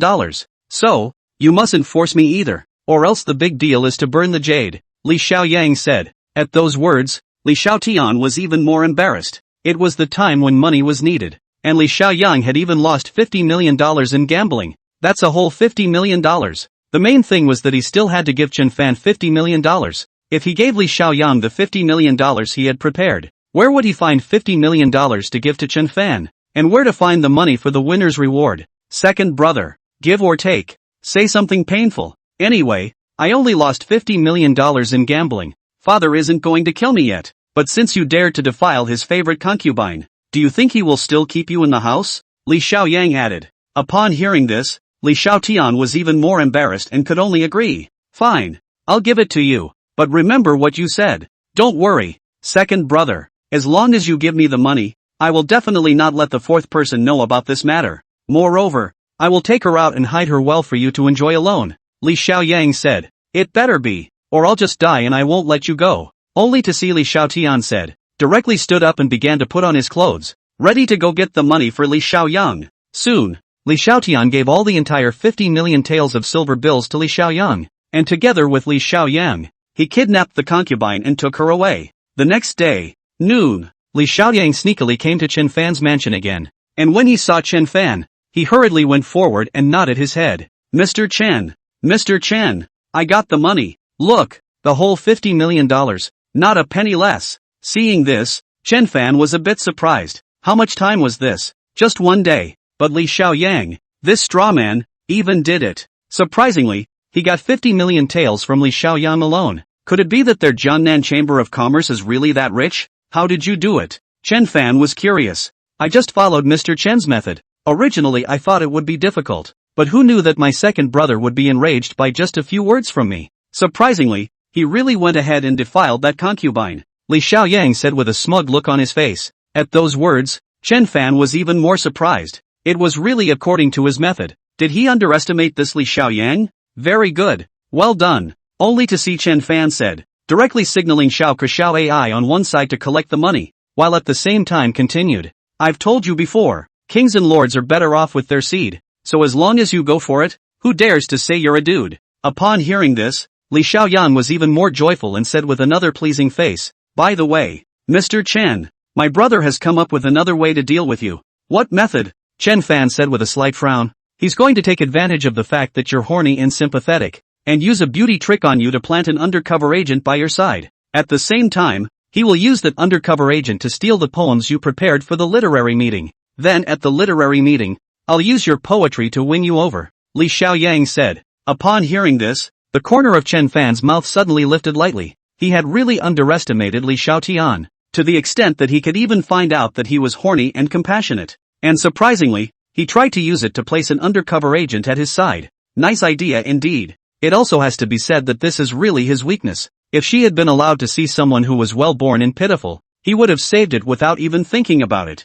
However, this Li Xiaotian had reminded him that he should be careful of such schemes in the future. But now that he knows, what's the harm in taking the trick to the next level? There's no reason not to want a woman who's delivered to your door. And since Li Xiaotian had investigated him, he should have known that he was surrounded by overwhelmingly beautiful women. Naturally, he wouldn't prepare ordinary women. Therefore, Chen Fan was even somewhat looking forward to it. Very well, I got it. You go back first. Chen Fan looked at Li Xiaoyang and said, Mr. Chen, is there nothing I need to do next? Li Xiaoyang said with a pleasing face, there's no more for now. I'll have someone notify you. You go back and keep being a dude. Don't let them notice. Chen Fan said, yes, Mr. Chen. He only saw Li Xiaoyang saluting towards Chen Fan with a respectful face before he turned to leave. And when Chen Fan saw Li Xiaoyang leave, he also stood up and looked at the crowd. Come on, let's go out for a spin as well. Turn around? Where to? Cold Frost said with a puzzled expression. Chen Fan, however, smiled faintly. Since people want to use the beauty trick on me, what will they do if I don't go out? Chapter 108. But they still agreed to it. What do you mean? Knowing that people are going to use beauty tricks on you, and you're going to fall for it? Only Lang Hanfeng said with a grim and sultry face. At the same time, Run Yu and Xu Qingcheng on the side were both glaring at Chen Fan with a grudging look on their faces. Chen Fan looked at the faces of several people and suddenly reacted. Although I know it's a beauty plan, it's also ultimately necessary to have a beauty to accomplish this plan. And if he wants to fall for it, doesn't that mean he's going to meet that beauty queen? The three of them are clearly jealous. Wasn't I thinking of making a trick out of a trick? Chen Fan looked at the eyes of the trio and said with some weakness, you're really just trying to pull off a trick? Only Lang Hanfeng said with a ghostly skepticism. Moreover, why should we trick the trick? Wouldn't it be better not to be tricked? Xu Qingcheng on one side also followed. Don't I think it's better to trick the enemy? As long as the trick is a good one, you'll be invincible. Chen Fan even somewhat dared not to look at their eyes and said with a face full of heart. But at this time, Xiaoke suddenly pulled Chen Fan's hand and said, that's right. It's better not to fall into a trap than to make it a trap. It's only when you make a plan that you can gain the upper hand, and it will also catch the Jiangnan Chamber of Commerce off guard, with absolutely no chance of turning the tables. How good. Xiao Ai also stepped forward and pulled Chen Fan's other hand. I also want to see the beauty they are preparing. How good looking it is. Let's see how she's going to use the beauty trick on young master. And it's been a long time since we've been out on the streets together, so it's a good time to take this opportunity to have young master take us out. Seeing this, Lung Hanswang and Chu Qingcheng. They both frowned slightly, but helplessness was written all over their faces. If Xiao Kuxiao AI didn't ask, Chen Fan hadn't had a reason to go. But now that Coco and AI had said so, what else could they do? And Chen Fan even directly followed Xiao AI's words and looked at Lung Hanfeng and the girls. You see, Xiao AI and the girls often stay at home. It's time to take them out for a spin. And the recent snow scene in Jinling City is just right to see. Let's go to the 7-star tower to see the snow scene later, okay? Upon hearing this, what could the Cold Frost girls say? But Lung Hanfeng was still a bit sultry and spoke directly. Good. But tonight I remembered that you should go to Qingqing's room. At those words, Chen Fan's brows suddenly furrowed as he looked at Chu Qingqing on the side, only to see Chu Qingqing even looking at him with an impishly bad smile on her face. Suddenly he didn't want to go out. What a beauty trick. He doesn't care. But Lung Hanfeng directly laughed gleefully and lightly. Don't you want to go out? Let's go. Saying that, he even directly led Ringyu and Chu Qingqing towards the outside. When Chen Fan saw this, he was even more helpless. He really didn't want to go out. Seeing this, Kuxiao AI. One of them took one of Chen Fan's hands and both said with a joyful face, Young master, let's go too. They didn't know what Lung Hanfeng meant by what she had just said. It's Chu Qingcheng's turn to be Chu Qingcheng. Chen Fan had no choice but to follow them. Lung Hanswang and Chu Qingcheng walked directly in front of them, and did not say anything to Chen Fan, and had been whispering something in whispers, and from time to time, some laughter came from them, and for some reason, Chen Fan was a little scared just listening to their laughter. It always seemed that whenever they smiled, it meant that he might not have a good day, and this back of his is really getting worse by the day. If we keep this up, I'm afraid we're really going to die young. But luckily he still had his cutie pie, or his cutie pie who knew how to feel sorry for people. Unlike them, they don't know how to feel for him at all. However, looking at the cute and adorable lovebirds around him who were holding his left and right, Chen Fan was a little worried. They should all be 16 by the time this winter is over. According to the rules of this world, when a woman reaches the age of 16, she should also marry. By then, he was afraid that this waist would be broken. No, he, Chen Fan, was not this kind of person yet. Must wait for them to grow up to 18. Right, 18 years old. Not a day less. Chen Fan thought like this. It was just that Chen Fan did not know that the news of him going out had already reached Li Xiaotian's ears, and Li Xiaotian's layout had already begun. Soon, Chen Fan and his group arrived on top of the street of Jinling City, but they only saw the center of the street, surrounded by people. Seeing this, Chen Fan's several people all suddenly changed in color, and they all thought of something. The three of them, Lung Hanswang and Chu Qingcheng, were even looking towards Chen Fan in a very synchronized manner, their eyes filled with warnings and grievances. Seeing this, Chen Fan naturally knew what they were thinking and was helpless. But come over are here. All know it is Li Xiaotian's scheme, which is not to take advantage of the reason. Only, looking at the eyes of Leng Hanfeng and the girls, Chen Fan was really a little unsure of what to do for a while. Well, at this time, Xiao AI suddenly spoke up. Young master, look, there are so many people. It must be a beauty trick. Let's go over and take a look. Only to see Xiao AI say that, she directly pulled Chen Fan up and walked towards the crowd. Seeing this, Chen Fan made a helpless look as if he was telling Lung Hanfeng and the girls, it was AI who wanted to drag him there. It wasn't him who wanted to go. But what responded to him was the extremely grudging eyes of the Lung Hanfeng trio. However, Chen Fan still managed to come into that crowd, and in the middle of the crowd, a young girl was seen sitting on the ground as if she had been pushed over. But when Chen Fan saw this, he suddenly froze. Even Xiao AI, Yu and Cold Frost, all froze, only to see that the young girl was truly born very,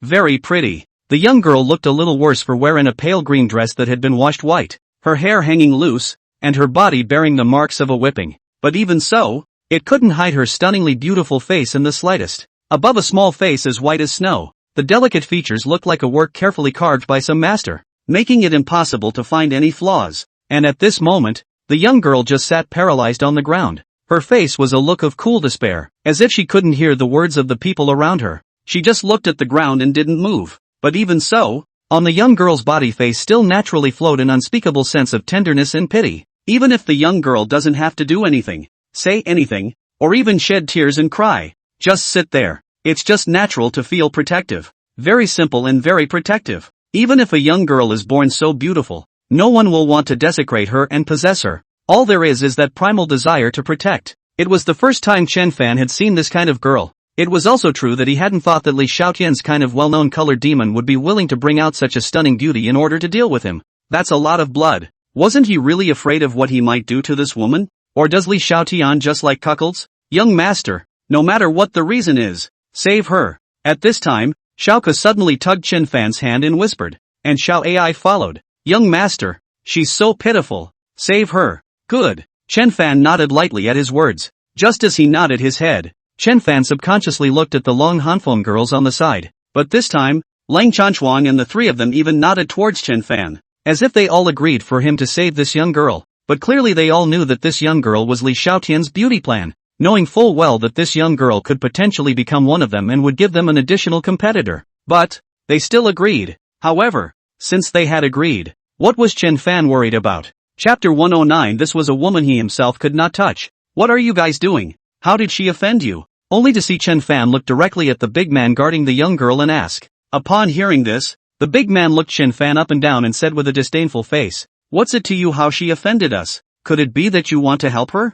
Speak, how did she offend you guys?" Chen Fan said with full indifference, "She owes us money. Can't pay it back. We'll just have to sell her to cover the debt. If you want to save her, then pay to sell her." The big man said, "How much does she owe you guys?" Chen Fan said. Upon hearing this, he only saw the big man look at Chen Fan with a disdainful face and impatiently pointed to a sign on one side and said, "Don't you have eyes? Can't you see for yourself? She owes us 10 million taels." It was only then that Chen Fan realized the wooden sign on one side, but he really didn't expect that these people would dare to ask for 10 million taels. 10 million taels? You guys really dare to make an offer? Chen Fan said. "Kid, what do you care how we make our offer? Don't waste our time if you can't afford it." Only to see that big man said with a disdainful face, and added, "Besides, you don't look at what kind of posture she has. If it wasn't for the fact that I can't open a greenhouse right now, I wouldn't be able to take it out and sell it. If she was placed in a greenhouse, with her looks, she could casually become a flower girl, and she used to be a big lady of a big family,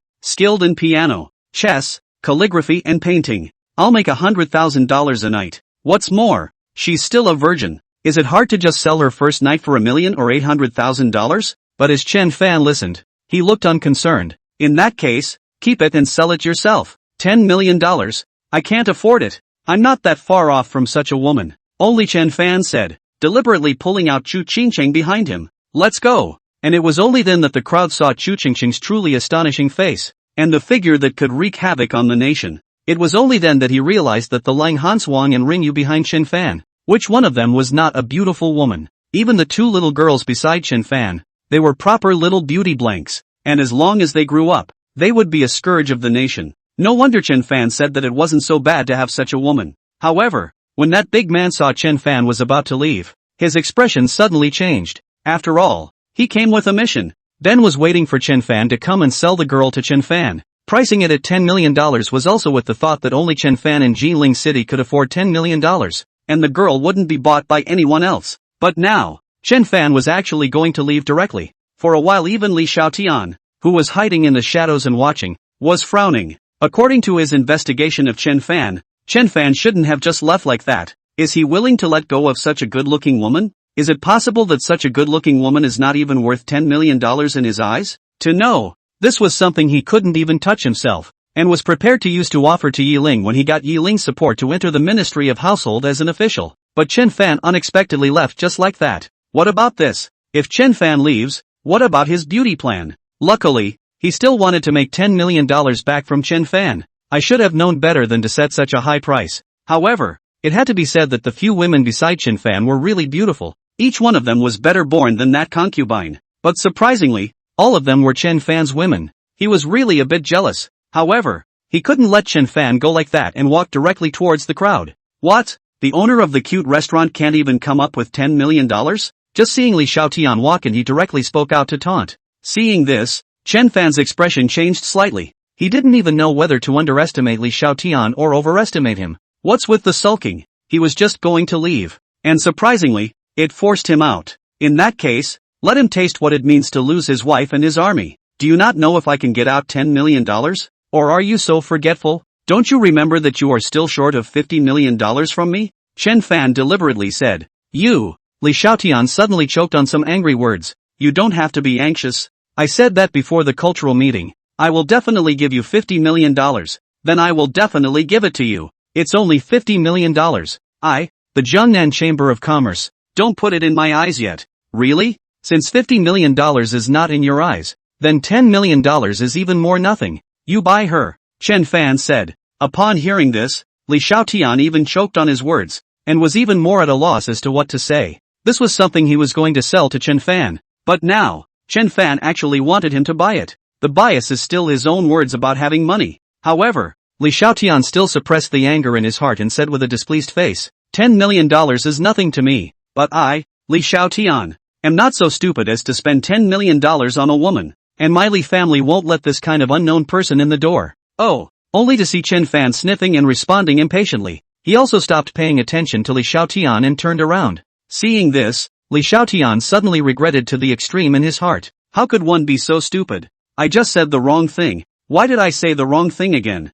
He said he wouldn't be so stupid. Is the other Chen Fan so stupid? He wouldn't let this kind of woman into his home. Could it be that the other Chen Fan would let this kind of woman into his home? With that in mind, how else could Chen Fan buy this girl? He was tempted to slap himself twice. Helplessly, Li Xiaotian could only give that big man a wink. And that big man also suddenly reacted and called out to Chen Fan in a hurry. Mr. Chen! Mr. Chen! Stay back! At those words, Chen Fan stopped his steps. You have something else? Seeing this, the big man hurriedly said, Mr. Chen, I know your wealth, and I also know that no one in this Jinling city can afford her except you. Look at it this way, if you really want it, we can discuss the price in a bit. Discuss what? Didn't you hear what young Master Li said? Or do you think I don't have a brain? Chen Fan deliberately said. At those words, the big man looked helpless. Mr. Chen, that's not the way to put it. $10 million is indeed a bit expensive, but we can discuss the price, and I guarantee that she's innocent,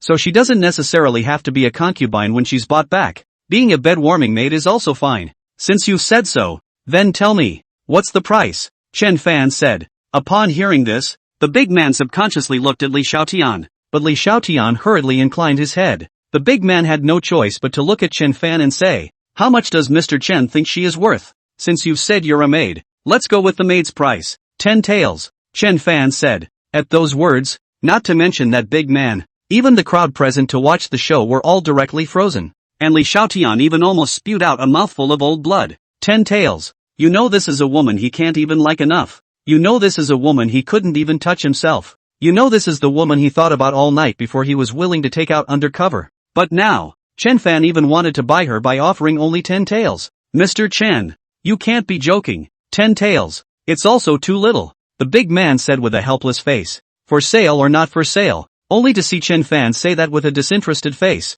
he turned around and walked away. Seeing this, the big man was even more helpless and hurriedly looked towards Li Xiaotian. Li Xiaotian was even more helpless. What can he do after all this? This girl he had taken out. Even if Chen Fan didn't buy it, he couldn't hide it anymore. Could he still take the woman back and let his father dominate her again? But to sell this woman for 10 taels of silver, his heart would literally drip blood. You know, this was a woman he couldn't even touch himself. However, even if his heart was dripping blood, so what? He still waved his hand towards the big man. Chapter 110, he's a sex fiend, and I'm no slouch. Mr. Chen, 10 taels is 10 taels. Think of it as making friends with Mr. Chen. Only to see that big man looking at Li Xiaotian's gesture, he hurriedly shouted. At those words, Chen Fan stopped in his tracks. You're selling all 10 taels? Are you sure? Okay. Mr. Chen is the richest man in Jinling and the #1 talent in Jinling. It's worth it to make a friend with Mr. Chen. If it was anyone else, I wouldn't sell it even if I was given 10,000 taels,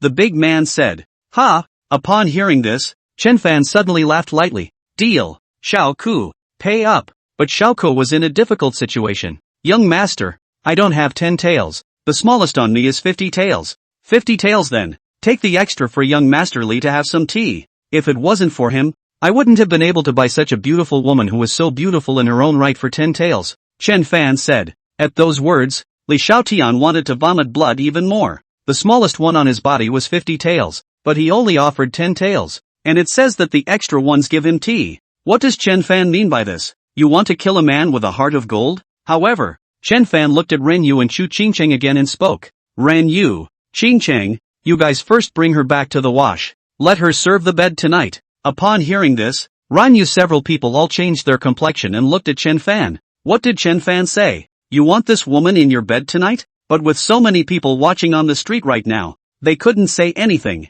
and as Li Xiaotian on the side listened, His heart was dripping even more blood. Chen Fan, the colorful devil. I just bought it back today. And I can't believe I have to make someone serve my bed. Is he still human? But the thought that tonight this woman that he could not even touch will be sullied and dominated by Chen Fan. Li Xiaotian's heart is indescribably difficult to hold back. In his heart, he really regretted that he had known that he wouldn't have used this beauty trick. Why don't you keep it for yourself? But now, it's a lost cause. Stealing a chicken is not a good idea. Chen Fan, you wait for me. If I don't skin you to the bone, I'll take your last name. Only Li Xiaotian said secretly in his heart. And he turned around and left without stopping any longer. Chen Fan saw this, but he didn't care. Just the corner of his mouth gently rose some, pulling Xiao Ke Xiao Ai and left. For now, it's better to have a good time with his cute and cuddly family. As for the young girl, wait until you get back. Beauty plan. He would like to see what beauty plan this young girl I see can use. Time passed and the two little girls were finally tired of playing. Chen Fan, on the other hand, also carried Xiao Ai on his back and walked towards the mansion. When they returned home, they only saw Chen Hao and Chen Feng already waiting for Chen Fan. Seeing this, Chen Fan was a bit surprised. Chen Hao saw Chen Fan come back, so he rushed forward. Third brother, you finally. But before Chen Hao could finish his words, Chen Fan gently raised his hand to stop them, made a silencing gesture, and softly said, AI just fell asleep. You guys wait first. Upon hearing this, Chen Hao and Chen Feng looked at Xiao Ai on Chen Fan's back. But he didn't dare to say anything and could only watch as Chen Fan carried Xiao Ai back to his room. After all, they all knew that Chen Fan doted on these two little girls. That's unmatched. As for Leng Hanfeng and the others, they had already seen it all, and Chen Fan wasn't in a hurry. He placed Xiao Ai on the bed, covered Xiao Ai with a quilt and watched over Xiao Ai to see that she was completely asleep before returning to the hall. Big brother and second brother, what brings you here? Third brother, as expected. Li Xiaotian has secretly begun to sell some of the Jiangnan Chamber of Commerce's properties. Chen Hao said. How's the price? Chen Fan said. The price is still normal. Do you want to purchase it? Chen Hao said. There's no rush. He's got a huge funding gap and is still in dire need of money. He can press the price further. Chen Fan said. But what if he sells it to someone else if the price is pressed further? Chen Hao said. You still underestimate the deterrent power of the Jiangnan Chamber of Commerce. Only Chen Fan said. Pouring a cup of tea for both Chen Hao and Chen Feng. The Jiangnan Chamber of Commerce has a large family, and ordinary people don't dare to buy their properties. After all, who knows that if you buy it now, the Jiangnan Chamber of Commerce will not suppress it in the future in all kinds of ways and take it back again at a low price. So, they can't sell it at the normal price. You tell them to keep the price down, and it's best to take it at 70% or 80% off. And as long as they sell their industries, no matter how good or bad, take them all, Chen Fan said. Upon hearing this, Chen Hao then reacted. After all, the Jiangnan Chamber of Commerce was so huge and had such despicable methods. Where would an ordinary person dare to sell their industry? Good. I'll order it down later, Chen Hao said. Later on, you go to Xiao Ke and ask him to give you another $50 million. But be sure to remember, don't let anyone know that it's us who are acquiring it, Chen Fan said. I know. Don't worry about this. It won't be exposed, Chen Hao said. And I asked you to prepare for being kidnapped by them. How are you prepared? Chen Fan added. The restaurant and the Chamber of Commerce side are pretty much arranged, just waiting for them to strike. But when I get inside them, what do I need to do? Chen Hao said. Tough on you. As for infiltrating them, first pit them for tens of millions of dollars with the Thousand Cities wine brewing method. Then help them brew Thousand Cities wine on a large scale, Chen Fan said. Chen Hao frowned slightly. You really want to help them brew Thousand Cities wine? Thousand Cities wine is our core technology. It's just helping them brew, not teaching them, and using as many of our own people as we can. When you consume their money to brew the Thousand Cities wine, the Jiangnan Chamber of Commerce will almost be ours, Chen Fan said. At those words, Chen Hao finally understood what Chen Fan meant. This was to ask him to penetrate the Jiangnan Chamber of Commerce, and while consuming the financial power of the Jiangnan Chamber of Commerce from the inside,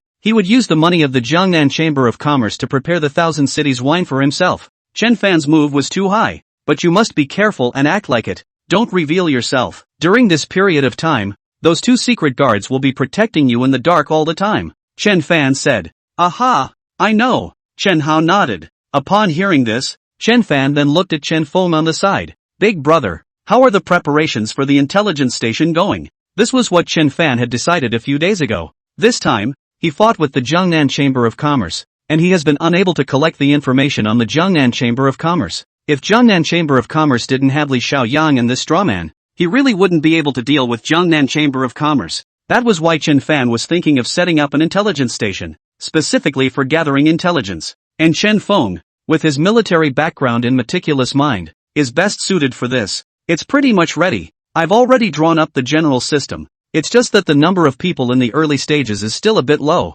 and right now it can only cover Jinling City. Chen Feng said, "It's fine. Just establish it. When the time comes, let second brother assist you by setting up specialized intelligence officers in all the stores and restaurants of the Chamber of Commerce. That way mutual development will be faster. As for the funding, there's no need to save. Just ask Xiao AI for it if you run out." Chen Fan said. "Good." Chen Feng said. "Right. Big brother, do you all know about the fact that I bought a woman today?" Chen Fan thought of something else and opened his mouth. "I know. This matter is all over the place, saying that you only spent 10 taels to buy a beautiful woman of the world." Chen Feng said. "I was just about to talk to you about this too. Third brother, don't you think there's something fishy about this? 10 taels of silver, the price of a maid, to buy a woman of great beauty. Moreover, it was bought in front of that colorful demon Li Xiaotian's eyes." Chen Hao said. "I know that she is an undercover agent that Li Xiaotian deliberately placed by my side." Chen Fan said. Upon hearing this, Chen Hao and Chen Feng both looked puzzled. "You know you're still buying? There are uses for undercover agents, aren't there? Not to mention a beautiful woman. Don't want it for nothing. He's a sex fiend and I'm no good either." Only Chen Fan said with a bashful face. At those words, not to mention Chen Feng, Chen Hao, even Long Hanfeng and Xiao Kuo on the side were speechless. Chen Fan was really self-aware, and knows he's no good. "Big brother, what I'm saying is, at all costs, find out everything about this woman. I want to know her full details." Chen Fan said. "Alright, don't worry, I'll go back and have someone look into it." Chen Feng said. "Then it will be hard on big brother." Only to see Chen Fan speaking, he added, "But there's no hurry now. Speaking of which, our three brothers have never had a good drink together. It just so happens that they're all here. I'll have your siblings prepare some wine and food, so we'll have a good drink tonight." Chen Feng and Chen Hao both nodded their heads. Yes. Chapter 111. That little girl is like she's sick. Long Hanfeng and the girls didn't hesitate and hurriedly went to order their subordinates to prepare the food and wine. And the three brothers Chen Fan and Chen Feng Chen Hao just drank. But I don't know why. The more you drink, Chen Fan behaved more strange. It is very bold and enthusiastic. All kinds of big bowls of wine. So much so that Chen Feng Chen Hao was a bit bad to drink with Chen Fan in the back. After all, if he continued to drink like this, Chen Fan would not be so simple as getting drunk. But on the contrary, Chen Fan's interest is still very high, and very good at moral abduction. What brother three together is to drink a good time, so that they are still not good to refuse. And Chen Feng and Chen Hao's drinking capacity was already bad, so much so that both of them couldn't top it and directly collapsed on the table. However, Chen Fan was still somewhat unfulfilled. "Nuan, why don't you have another drink with me?" Only to see Chen Fan with a drunken look on his face. He looked at Long Hanswang on the side again and said. At those words, Long Hanfeng was even more speechless. But suddenly, Long Hanswang seemed to suddenly think of something. His complexion suddenly changed and said, "I can kind of see. Just you have a lot of bad intentions. Where are you trying to drink with big brother and second brother? You're clearly buying a drink on purpose. But do you think you don't have to go to Dumpster's room when you're drunk?" At those words, Chen Fan's expression suddenly changed. When did Long Hanfeng become so smart? Surprisingly, I can see that. He's just buying drunk on purpose. He didn't want to get drunk, but what if he did? He could remember the way the Cold Frost girls looked at him when he was buying that girl today. More than that, I remember what they said was the best way to keep him from finding another woman. And tonight it was the turn of that demon Shu Qingcheng. Dare he not get drunk? At least there's a reason to get drunk. But now, it was surprisingly seen by Long Hanfeng. He remembered that Lang Hanfeng wasn't that smart. But not waiting for Chen Fan to speak, Lang Chanchuang added, "I tell you, you don't want to think about it. Today you even dare to think about other women. I'll let you avoid even the first year." Only to see Lang Hanfeng say with a grimace on her face, and then look directly at the maid on the side and say, "Go and ask Qingcheng to come over, and take husband back to rest." Nuan. Only to see Chen Fan listening, he suddenly grabbed Lang Hanfeng's hand with a pitiful look. "Nuan, Qingcheng won't let me go. Can you bear to see me not even get out of bed tomorrow?" Yuan. Poof. However, when Long Hanfeng heard this, she directly let out a light hum. "There's no use in saying anything this time. Who told you to dabble? I won't let you go tonight even if it's my turn. It's to give you a little lesson, to see if you still dare to dabble with women in the future," Cold Frost said. At those words, Chen Fan was even more helpless. What the hell? Isn't it in every man's nature to get his hands on a woman? But soon, Shu Qingcheng came. I don't know if it's because of the effects of the booze or what, Obviously he really didn't want to, but when he looked at Chu Chingcheng, an inexplicable impulse couldn't help but rise in his heart. Stinky brother, why are you drinking so much? Let's go. I'll take you back to rest. Seeing only Chu Chingcheng seeing the drunken Chen Fan, she hurriedly went forward. Just as Chu Chingcheng stepped forward and bent down, the snow-white scenery in front of his body appeared directly in front of Chen Fan's eyes, accompanied by a burst of fragrance. Not to mention Chu Chingcheng's heavenly body charm, there was no need to say anything at all. The flirtatiousness that naturally flowed from her body could make people fall completely. Chen Fan was even more helpless, so how else could he suppress the flames rising in his heart? That's just adding fuel to the fire. Chen Fan hurriedly looked at Long Hanswan on the side, very much hoping that Long Hanswan could help him, but Long Hanswan watched, but was a face of bloating appearance. Even the corner of the mouth is still sneaking smile. Seeing this, Chen Fan was even more helpless and could only allow Chu Chingcheng to take him away. But Chu Chingcheng assisted Chen Fan, her soft body clinging to him. Chen Fan originally still had some sense, but now, how is he to be rational? Suddenly, Chen Fan's heart crossed, as if he had gone out of his way, and directly pushed Chu Chingcheng away. No need to help. I'm not drunk. Only to see Chen Fan saying that, he suddenly picked up Chu Chingcheng in his arms and walked towards Chu Chingcheng's room. Seeing this, not to mention Chu Chingcheng, even Long Hanfeng was stunned, but she didn't know why. But she suddenly felt some heartache for Chen Fan. Tomorrow morning it's time to talk about back pain again. Time passes. It was early the following morning. Hiss! Only to see Chen Fan suddenly rolled his body, and suddenly a stabbing pain came from his waist, directly causing him to wake up in pain. Husband, what's wrong with you? And Chu Chingcheng, who had woken up long ago, looked at Chen Fan's painful appearance and hurriedly asked with concern. No, nothing, just some back pain. It was only with some difficulty that Chen Fan rolled over and said as he lay on his back. Ha! But when Chu Chingcheng heard this, she suddenly guffawed, rolled up her body, and just crouched beside Chen Fan, looking at him. Stinky brother, I told you not to toss and turn last night. You still don't believe me. Now you know you regret it? At those words, Chen Fan was even more speechless. He would have preferred not to toss it, but he was a man who was alright except for some pain in his back. If he were to face other people, he would be able to hold back and sleep peacefully for a good night's rest. But who made Chu Chingcheng a demonic spirit? A charming bone and a charming demeanor. Even if you don't move a muscle, you can hook people's souls away. How can he be told to refrain from this? 7. Not to mention him, any normal man couldn't restrain himself. But it's just that this can't be blamed on other people. Chu Chingcheng. Other people, Chu Chingcheng, were very gentle with him, always caring for him, telling him to abstain and pay attention to his body. He's the one who didn't listen. Good sister, just stop it, will you? My back is hurting so much right now, Chen Fan said. At that, Chu Chingcheng directly pouting White Chen Fan a glance,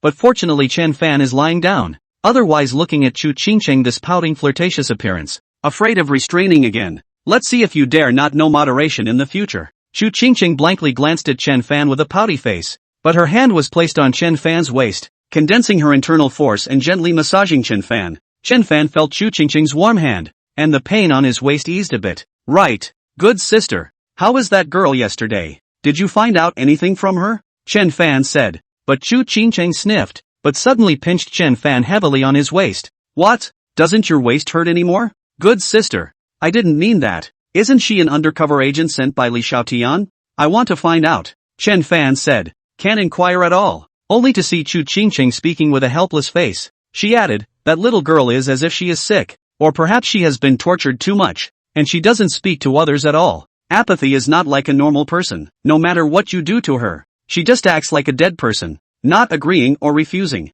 Moreover, Ren Yu, such a gentle person, such a patient person, can't do anything with her. Whatever Mercy Moon says to her, she doesn't even say a word back. At those words, Chen Fan frowned slightly. This teenage girl doesn't even talk, so how can she go undercover? Normally, shouldn't this girl be taking advantage of Rinyu's sympathy for her and hurrying to strike up a good relationship with Rinyu? It's so weird. Show me later, Chen Fan said. Chapter 112, Xiaoke believes in the young master. It was only at noon that Chen Fan walked out of Chu Chingcheng's room. It was only when he walked out that Chen Fan was assisted by Chu Chingcheng. It was also with Chu Chingcheng's assistance that this came to the hall. At this time, the meal had already been set up in the hall, and Xiaoke Xiaoai and the girls had already sat in their seats and waited. Merely, as several people looked at Chu Chingcheng supporting Chen Fan, they all had different expressions. Xiaoke Xiaoai even hurriedly got up and went forward with a concerned face. What's wrong with you, young master?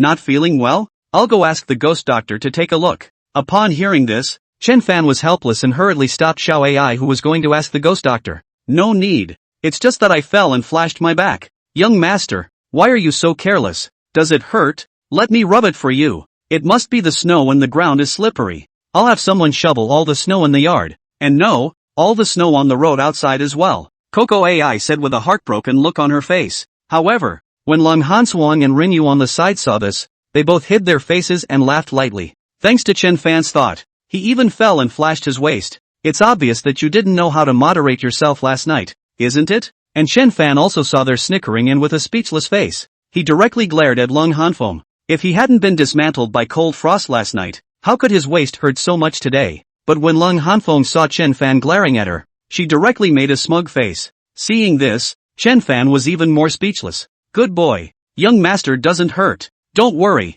Let's eat first. You've been waiting for me for so long. You're starving. Chen Fan lightly rubbed the heads of the two little girls with a doting face. It just felt warm inside. Or his family's lovely hobbies. No one is better than that. After eating, Chen Fan didn't stay idle and directly led the crowd to that young girl's small courtyard. Only when I walked to the courtyard gate, I saw that young girl just sitting in the courtyard looking at the plum blossom tree on the side, staring blankly. It's not yet late winter, so the plum blossoms haven't bloomed yet, and the trees are even piled with snow at this time of year. So the crowd didn't know what the young girl was looking at. But the young girl was truly born beautiful, especially at this point in time when she was still wearing normal clothes and her hair was cleaned up. Of the few of them, it was probably only Chu Qingcheng who dared to say that she was on top of this young girl, but the aura on both of them was very different. Chu Qingcheng was born with a charming bone, an existence that could really pour the country into the city, but this girl is a cold and indifferent and soft and weak look. I see pity. Seeing this, Chen Fan hesitated for a moment, but still led the crowd inside. The young girl seemed as if she had just seen Chen Fan and the others, but she only turned her head to look at Chen Fan and the others, and then she moved her gaze back to the plum blossom tree. It was as if they didn't care about Chen Fan's arrival. Seeing this, Chen Fan frowned slightly, but still sat down opposite the girl and looked at her in a soft voice. What's your name? Upon hearing this, the girl then turned her eyes to Chen Fan, but did not open her mouth directly. Instead, she was silent for a while before she responded softly. Su Qingqing. Su Qingqing spoke softly, and although her voice was very soft, it was truly beautiful. However, when Chu Qingcheng and Rinyu on the side saw this, both of their complexions changed slightly. Su Qingqing would actually respond to Chen Fan's words. Su Qingqing? Chen Fan sniffed but softly chanted. Can you tell me about your situation? Why were you taken out and sold by them? But as Su Qingqing listened, she didn't respond to Chen Fan's words anymore and just slightly lowered her head. Seeing this, Chen Fan frowned slightly. It seemed like this Su Qingqing shouldn't be able to say anything. He didn't force himself, but only wondered in his heart. How could this Su Qingqing still be an undercover agent with this appearance? How else can you steal his poetry? Moreover, looking at Su Qingqing's look, Chen Fan was also really a bit intolerant, so he opened his mouth again. If you don't want to talk about it, then don't talk about it. You can stay here for now. Just talk to Rinyu if you need anything, and you don't have to worry about anything. I won't do anything to you, and neither will the people in this courtyard. If you ever want to leave, don't worry, just talk to me and I'll let you go. At those words, the expression on Su Qingqing's face finally changed a bit, like he was puzzled. He looked at Chen Fan, yet still, he didn't say a word and put his head down again. Seeing this, Chen Fan was even more helpless, so he directly stood up and looked at Rinyu. Rinyu, it's been hard on you. Take care of her more during this period of time. Add more clothes to her and prepare more charcoal. Okay, husband, Rinyu said. Chen Fan looked at Su Qingqing again, and without saying anything else, he led the crowd and then directly turned around to leave. But that Su Qingqing looked at Chen Fan's back as he left, but it seemed as if he was pondering something. Husband, how about it? I was right. She's really just weird. Let's say she's uneasy, and not approaching people, not even talking. To say that she's being lustful, it's not like that. All women. I can see that the choleric aura on her body is not feigned. Walking out of the courtyard, Chu Qingcheng then opened her mouth, but this time before Chen Fan could speak, Xiao Ku on the side spoke up. She's not strange. She's just scared. At those words, everyone's complexion changed slightly. Fear? Scared of what? Chu Qingcheng said. Scared of everything, even the wind and the rain, let alone a bunch of strangers. Xiao Ku said. Coco, what do you mean by that? Why can't I understand it? Why would you even be afraid of wind and rain? Chu Qingcheng said. Because you haven't experienced it, Coco said. At those words, Chen Fan's brows suddenly furrowed as he suddenly thought of something. When he first bought Xiao Ai, Xiao was in the same state as Su Qingqing now. If he hadn't been there for him day and night, Coco wouldn't be as she is now. So, did Ku mean that Su Qingqing had also experienced the kind of thing that made her so desperate that she couldn't believe anyone? But at this time, Xiao looked at Chen Fan again and said, "Young master, she has her pain to become like this. However, she should still have something she valued in her heart, and that something must have been controlled by Li Xiaotian for her to have to come undercover. And Li Xiaotian doesn't even know that someone like Su Qingqing isn't fit to be an undercover agent anymore." Chen Fan knew what Xiao meant, as was Coco in the beginning. Although a small one, but the little love is more important than their own lives, obviously afraid of their own death. But how to protect the little love? Always protect the little love in the arms. And Xiaoko was only saying this now because seeing Su Qingqing like this made her think of herself back then. Wanted him to help Su Qingqing. Thinking about it, Chen Fan bent down with a heartbroken face and raised his hand to gently rub Xiaoko's head. "Good boy. Don't be afraid. With young master here, young master will take care of it." Aha! Xiaoko believes in young master. Just seeing Xiaoko said, she directly went forward and jumped into Chen Fan's arms. But on the side, Shu Qingqing, Cold Frost and the girls were all puzzled and couldn't even read what they were really trying to say. Why is it telling Coco not to be afraid? Why should Coco be afraid? Chapter 113. It just so happens that I also like to torture people. Third brother, the matter of that woman has been cleared up. It was noon the next day. Chen Feng came to the courtyard. After these 2 days, he had already investigated Su Qingqing's situation clearly. "Tell me," Chen Fan said. On the other hand, Xiao Ai and the others on the side were all looking at Chen Feng with curious faces. To be honest, they were also eager to know about Su Qingqing's situation. Her name is Su Qingqing and she is from Hangzhou. Originally, her family was well off, and she was well known in Hangzhou. However, because she was unwilling to join the Jiangnan Chamber of Commerce, the Chamber of Commerce colluded with the local government to falsely accuse her family of collaborating with the enemy and selling out the country. In the end, her Su family was executed. She was only 14 years old. However, because of her outstanding looks, she was secretly rescued by Li Xiaotian and kept in captivity in the basement of Li Xiaotian's mansion until a few days ago. At those words, everyone frowned. One must know that the current Su Qingqing was at least 18 or 19 years old. That would be like being trapped by Li Xiaotian for 4 or 5 years in a basement that doesn't see the light of day. This Li Xiaotian is really not human. And, Chen Fan added, she has a younger brother, but he's still young and was still swaddled at the time it happened. However, her brother has also been under Li Xiaotian's control, and Li Xiaotian is the one who has been using her brother to threaten her, not even letting her die. Upon hearing this, the crowd finally understood why Su Qingqing had come to work as an undercover agent. It turns out there is another brother in the hands of Li Xiaotian.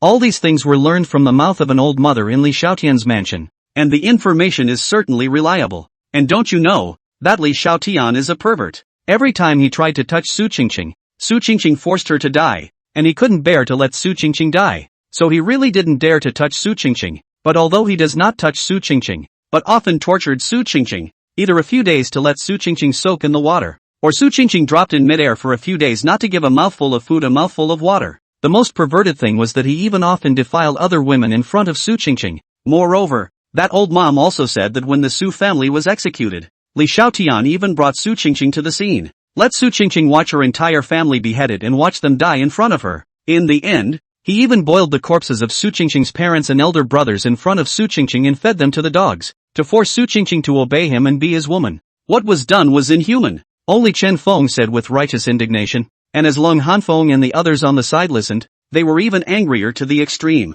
How could he have never imagined that Li Xiaotian was a human-like dog? But secretly he was this kind of perverted devil. Especially Lang Chanshuang. She was originally a member of the Jianghu. At this moment, just by listening to Chen Feng's words, she wanted to directly lift her sword to dismantle Li Xiaotian. But at the same time as they were angry, each one of them was incomparably heartbroken and pitied Su Qingqing. It was no wonder Su Qingqing was unwilling to trust anyone. It was important to realize that Su Qingqing was only 14 years old at that time, still a carefree age. Yet she watched all her loved ones die in front of her, and not just die, but beheaded. And finally, he watched his parents and brothers being boiled and fed to the dogs. They couldn't even think of such a scene, but Su Qingqing experienced it firsthand. Moreover, Su Qingqing not only experienced it herself, but also endured all of it and is still living strongly. If it were up to them, they might not even have the courage to live. I think it was also because of Su Qingqing's brother. Maybe her brother is all she has to live for. And Su Qingqing knew clearly that only if she didn't give herself to Li Xiaotian,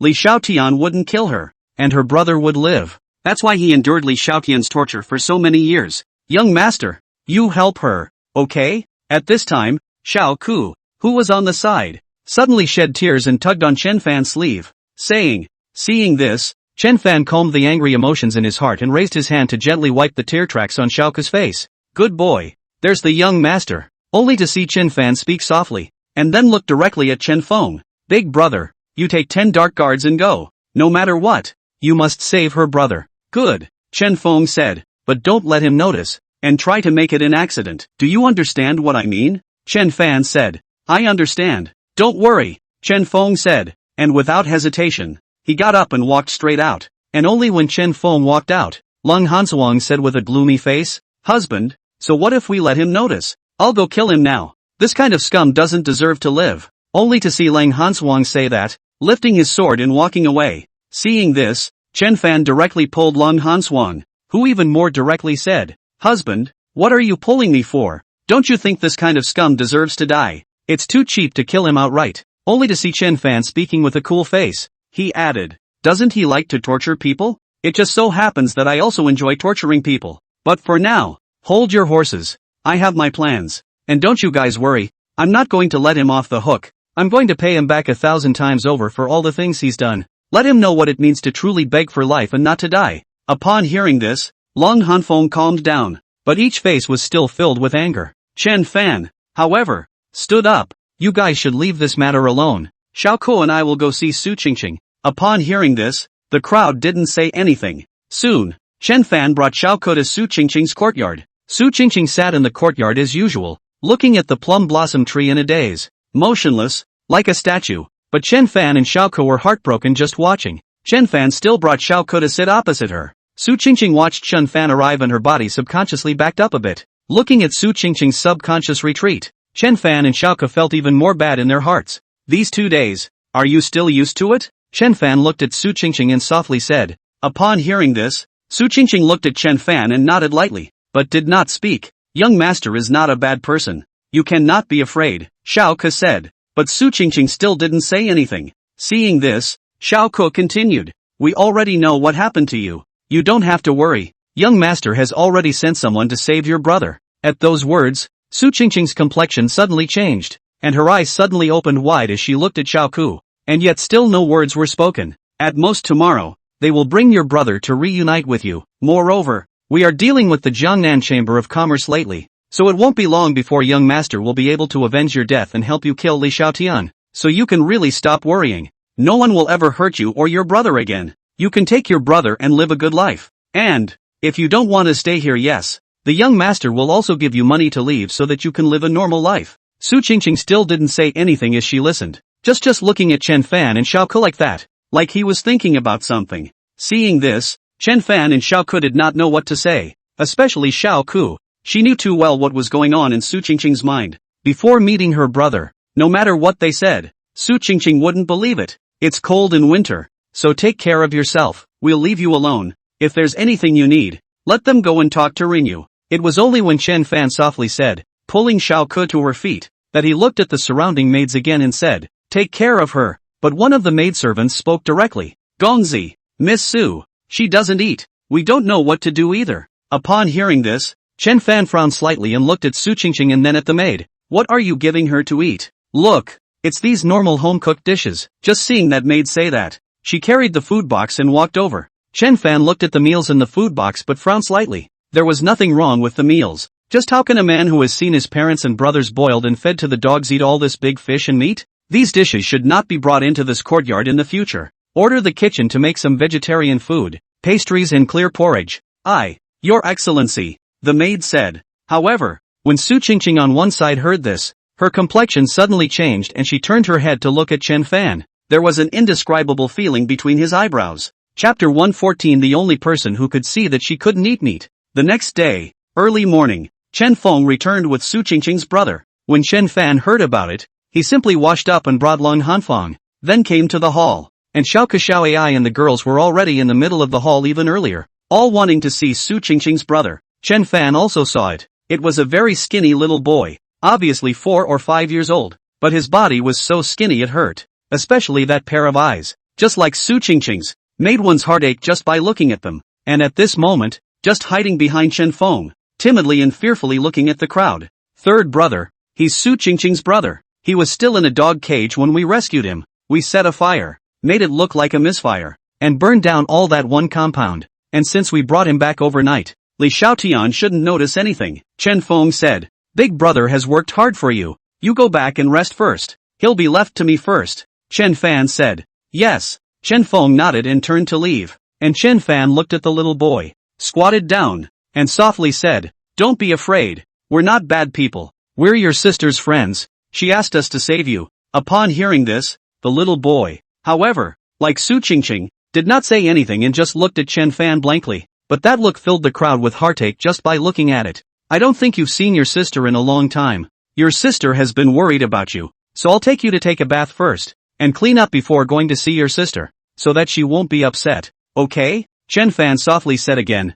This time the little boy listened to Chen Fan's words and gently nodded his head, walking towards Chen Fan, but that face was still covered in fear. Seeing this, Chen Fan didn't hesitate, did he? Reaching out and holding the little boy's hand before standing up. Ran Yu, have someone prepare it. By the way, prepare some more clothes for him to wear. Yes. When Ren Yu heard this, she didn't hesitate and hurried to do so, and Chen Fan directly took the little boy to take a bath. Soon, Chen Fan helped the little boy to wash up, and helped the little boy to change into clean clothes and comb a clean hair bun, before taking the little boy towards the courtyard where Su Qingqing was. Su Qingqing in the courtyard was still sitting dumbfounded as usual, but the little boy looked at Su Qingqing sitting in the courtyard but suddenly let go of Chen Fan's hand and ran towards Su Qingqing. Sister! Sister! And Su Qingqing, hearing the little boy's voice, turned back and suddenly froze. Little man! Only Su Qingqing looked as if she couldn't believe her eyes, but her tears suddenly surged out uncontrollably as she stumbled and ran towards the little boy. There might have been water on the ground, or it might have been because Su Qingqing was so excited that she fell straight to the ground, but Su Qingqing acted as if she couldn't feel the pain, directly kneeling down on the ground and wrapping the little boy in her arms. Sister! Sister! I missed you so much! Missed you so much! Only to see the little boy in Su Qingqing's arms, he directly cried out, and the tears on Su Qingqing's face were even more like they didn't want money, surging down, hugging the little boy tightly, like she was afraid that the little boy would be snatched away by someone else again. As Chen Fan and the others watched this scene, each of them felt even more bad in their hearts, especially Xiao Ku. The tears on her face also seemed like she couldn't control them, and they kept flowing down. Xiao Ku is good. Let's go. Give the siblings some space. Ran Yu instructed the kitchen to make some delicious pastries for their delivery, only to see Chen Fan say that. He picked up the tearful Xiao Ku and turned to leave with the crowd, but just as he was passing by a secret guard, Chen Fan suddenly stopped and looked at the secret guard. You, go give Li Xiaotian a hard beating and chop off a hand and come back to me. Upon hearing this, the dark guard looked puzzled, but he didn't dare to hesitate and hurriedly saluted. Yes, Mr. Chen. After saying that, the dark guard directly turned around and left, and when Lung Hanfeng and the others saw this, they all knew that Chen Fan was really angry, and neither said anything. After all, compared to Chen Fan, they were more eager to directly dismantle Li Xiaotian and thwart his bones. Time passes. It was noontime and Chen Fan and the others were having lunch together, but Su Qingqing brought her brother. Seeing this, all the people were puzzled and surprised. Chen Fan also really didn't expect that Su Qingqing would come to see him so soon after meeting her brother. But when Su Qingqing looked at Chen Fan, without saying a word, she brought her brother to kneel down and kowtow towards Chen Fan. Seeing this, all the people suddenly changed in color, and Chen Fan even rushed forward. What are you doing? Get up! But Su Qingqing didn't get up, but spoke directly. Mr. Chen, thank you. Thank you for saving me and my brother. Your great kindness will definitely be remembered and forgotten by our siblings. I know. Get up first, get up and talk. Chen Fan looked helpless and wanted to assist Su Qingqing, but thinking about what happened to Su Qingqing, she should be very resistant to having a man touch her. But Su Qingqing still didn't get up, just knelt down and said again, Mr. Chen, I am actually an undercover agent sent by Li Xiaotian, an undercover agent that Li Xiaotian used to deal with you. I originally didn't want to, but he threatened me with my brother and I had to come, and now that Mr. Chen has saved my brother, I don't have to listen to him anymore. So, Mr. Chen, please do forgive me. I shouldn't have deceived you. I know. Will you get up first? I only saw Chen Fan say, and then hurriedly said, Xiaoke Xiao AI, pull her up. It was only then that Xiaoke Xiao AI reacted and hurriedly went to assist Su Qingqing. But Su Qingqing listened to Chen Fan's words with a puzzled and surprised face, and stood up while wondering. Mr. Chen, You know I'm an undercover agent? I know, Chen Fan said. Why did you save me and my brother if you knew I was an undercover agent?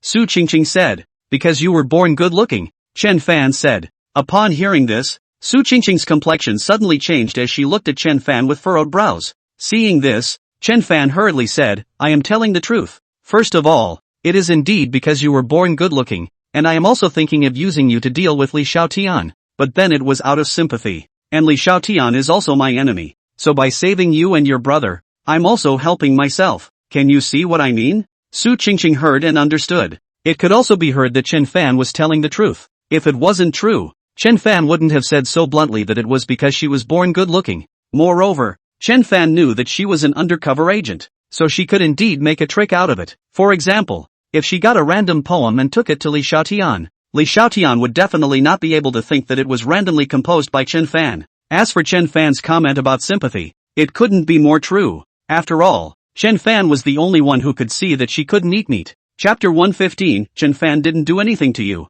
did he? Chen Fan saw that Su Qingqing didn't say anything, so he sat down holding his waist. Almost flashed my back again just now. If I'm not mistaken, you were trying to take your brother away just now. Chen Fan sat down before he looked at Su Qingqing again. At those words, Su Qingqing's expression changed slightly. She hadn't even said anything yet. How did Chen Fan know? Don't worry. I definitely won't stop you if you want to leave. However, you can't leave yet, Chen Fan said. Why? Su Qingqing said. You and your brother have no one to turn to. Where can you go at a time? And the Jiangnan Chamber of Commerce is a big family. You can't escape Li Xiaotian. And don't you want revenge? So, I want you to wait a little longer. Some more time. Until I take the entire Jiangnan Chamber of Commerce. When the time comes, I'll bring Li Xiaotian in and do with him as you please. Of course if you don't dare to kill him, I'll do it for you. And at that point, if you want to leave, you can at any time. How could Su Qingqing not want to take revenge? She dreamed of breaking Li Xiaotian into pieces. She dreamed of making the Li family pay in blood. However, she knew very well that she alone could not kill Li Xiaotian, and could only escape with her brother. Then what do you need me to do? Su Qingqing said. There's no need to do anything. Just accompany me in the play. Chen Fan said. Acting? Su Qingqing frowned slightly. Right. Put on a show to make Li Xiaotian believe in you. I'll give you a lyric tomorrow. Just find a way to give it to Li Xiaotian. Do you understand what I mean? Chen Fan said. I understand. Su Qingqing said. In that case, you can go back first. It's not easy for you to meet your brother. Have a good reunion. And talk to Rinyu if you need anything. Chen Fan said. Yes. Su Qingqing nodded and gave a respectful salute towards Chen Fan before she turned around and left with her brother. But right at this moment, the secret guard who was called out by Chen Fan hurriedly ran in while carrying a bloody hand in his hand. Looking at that hand, Su Qingqing was directly frightened and turned around, while also covering her brother's eyes. Just even then, her body could be seen shaking. Seeing this, Chen Fan's complexion suddenly changed and he hurriedly waved his hand towards that secret guard, signaling him to hurriedly carry his hand and leave. Seeing that dark guard leave, Chen Fan then signaled Xiao Ke to send Su Qingqing. Xiao Ke didn't hesitate. She directly stepped forward and took Su Qingqing's arm. Sister Su, it's alright, let's go. I'll take you there. Yes. Only then did Su Qingqing dare to open her eyes and follow Xiao Ke. Seeing this, Chen Fan then breathed a sigh of relief and looked at Xiao Ai on the side again. Xiao Ai, later on, you go and transcribe a copy of the lyrics I asked you to send to Elder Lai last time, and give it to Su Qingqing tomorrow. Yes, Ai said. Right. In the future, if you guys have time, go and accompany Su Qingqing more often and talk to her. Chen Fan looked at Rinyu and the girls again and said, but a few people were puzzled by what they heard. Why did Chen Fan ask them to accompany him? Logically speaking, since Chen Fan wanted to leave people behind, shouldn't he go accompany Su Qingqing himself and enhance his feelings with her? Why don't you go accompany yourself? Cold Frost said. Wasn't it you who forbade me to see one and love another? Only to see Chen Fan blankly glancing at Lung Hanfeng and rubbing his waist again, and without taking out some practical actions. You all don't know how much I care about you and how much I care about you. Every single one of them still doesn't know how to feel for me. Upon hearing this, Lung Hanfeng and the girls were even more speechless, and one of them directly whitened Chen Fan with a ghostly glance. I think you're afraid that your waist won't be able to bear it, Lung Hanfeng said without any good humor.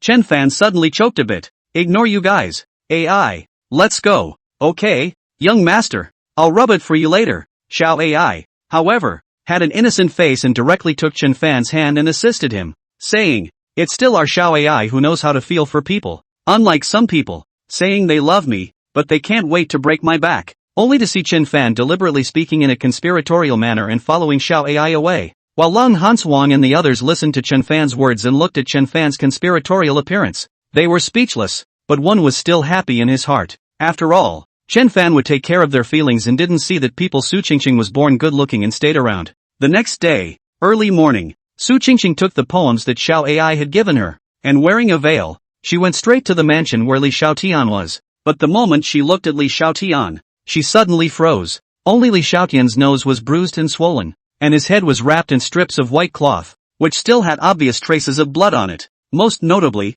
Li Xiaotian's right hand was unexpectedly missing, with blood-permeable cloth wrapped above his wrist. Su Qingqing was puzzled. What's wrong with Li Xiaotian? One must know that Li Xiaotian was the second youngest master of the president of the Jiangnan Chamber of Commerce, the one who managed the entire Jiangnan Chamber of Commerce. Rich and powerful. How did you get beaten up like that? And a hand was cut off. As Su Qingqing was puzzled, she suddenly thought of the palm that was carried in the hand of the secret guard that she saw at Chen Fan's place yesterday. Could that one palm be Li Xiaotian's? And Li Xiaotian knew what Su Qingqing was thinking as he watched her look at him, but he was also really depressed inside. Last night when he came back, suddenly a man came out and put a cloth bag over his head and beat him severely. It even ended up cutting off one of his hands outright, and he just didn't even see who did it. Thinking that, Li Xiaotian looked at Su Qingqing with a gloomy face and said, "What are you doing here? How's the thing I asked you to do?" Upon hearing this, Su Qingqing didn't say anything, but handed Li Xiaotian the ball of paper Xiao Ai had given her. Seeing this,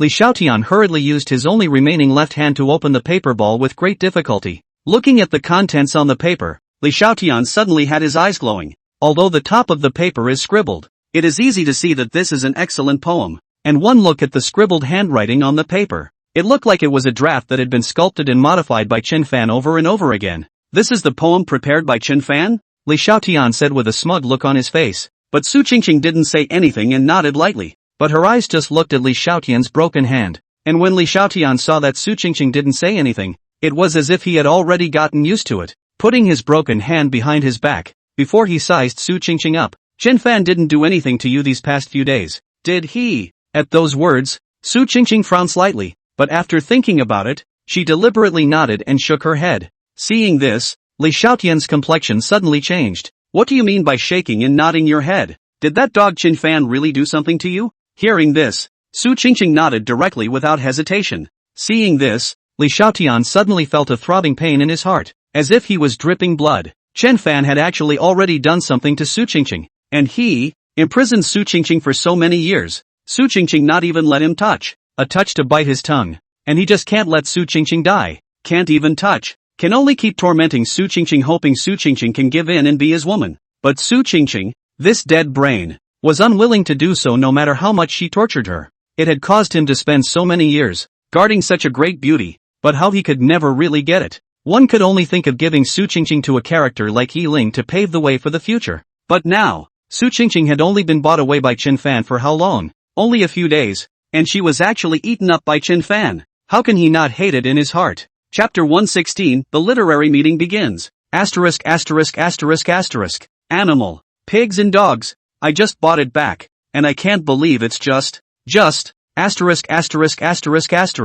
I have to kill you. Only to see Li Xiaotian directly unable to hold back, opening his mouth and cursing angrily. While Su Qingqing saw this, she felt comfortable in her heart. She did it on purpose. She just wanted to see this angry and exasperated but helpless look of Li Xiaotian. She just wanted to let Li Xiaotian know that the woman he didn't get, but someone else got her for 10 taels of silver, and he gave it to someone else of his own accord. And you, don't you know how to fight back? Aren't you a chaste woman? Wouldn't you rather die than let me touch you? Can't you resist? Let him have you so easily. Only to see Li Xiaotian looking at Su Qingqing again and roaring. But Su Qingqing still didn't say anything, just enjoying Li Xiaotian's impotent rage. Li Xiaotian was even more furious as he looked at Su Qingqing's silence. Favorably, Su Qingqing's silence was still because of him, and he understood Su Qingqing too well. His anger, Su Qingqing wouldn't care at all, especially since he had just gotten word that his house in Hangzhou was on fire, and Su Qingqing's younger brother had been burned to death after being locked in a dog cage with no one to save him.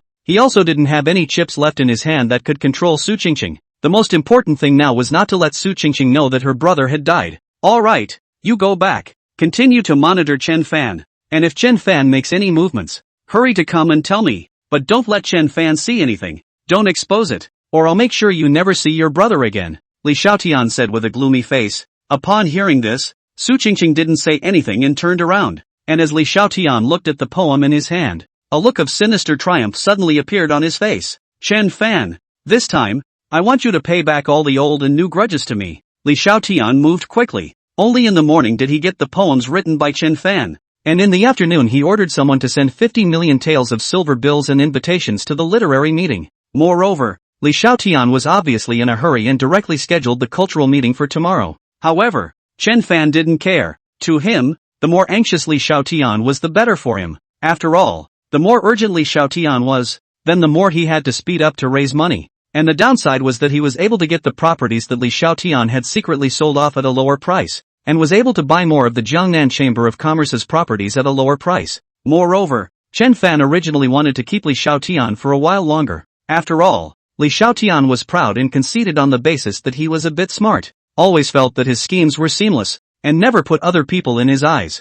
And that's the best kind of person to deal with. Just take advantage of his pride and ego. It doesn't even take much, and he'll naturally take the bait. But now, because of Su Qingqing, Chen Fan no longer wanted to let this kind of scum get away with it for one more day. This time, he wants Li Xiaotian to have no chance to turn over completely. Time passed, and in a flash it was the day when the literary meeting began. Chen Fan also got the news that his second brother, Chen Hao, had been kidnapped, and everything was moving along normally. Chen Fan was not in a hurry, and after having dinner, he slowly took Xiao Kexiao AI and their group towards the location where the cultural meeting would be held. And at this time, the site of the literary meeting was already filled with people. There were even a lot of people who didn't even have seats and were standing around. It can be very lively and crowded. However, the focus of the crowd's discussion was Chen Fan. After all, so many people had already come, and even the cultural meeting was ready to begin. But Chen Fan had not yet come, so he could only wait. And Chen Fan was originally the center of attention of this literary meeting,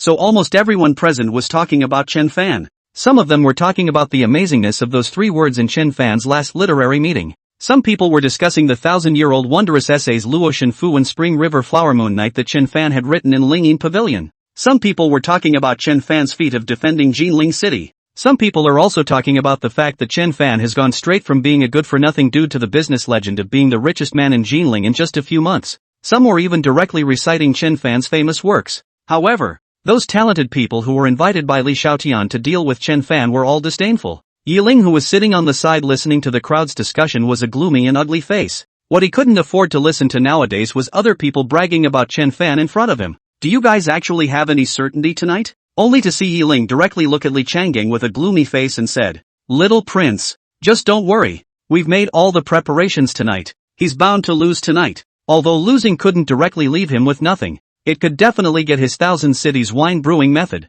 The young prince also knows that all of Chen Fan's backbone comes from Thousand Cities wine. As long as we have the Thousand Cities wine as well, I guarantee that within half a month we can leave him with nothing. Moreover, if Chen Fan is a bit more rampant tonight, it's not impossible to leave him with nothing. Just before Li Changgang could speak, Li Xiaotian directly spoke. "I hope so. You better not let me down or you know the consequences." Only Yiling said with a gloomy face and added, "What's going on with you? How come your hand is still missing? How are you going to enter the Ministry of Household in the future with this appearance?" Upon hearing this, Li Xiaotian was even more embarrassed, and briefly talked to Yiling about him suddenly being beaten up. But Yiling understood as soon as he heard it. An idiot who was beaten up and still didn't know who did it. Who else could have done this? Who else could it be but Chen Fan? However, he didn't bother to pay attention to Li Xiaotian. All he wanted to do now was to watch Chen Fan lose. Why isn't Chen Fan coming yet? He's not coming, is he? Yiling said with some impatience. No, he charged me $50 million and wouldn't dare not.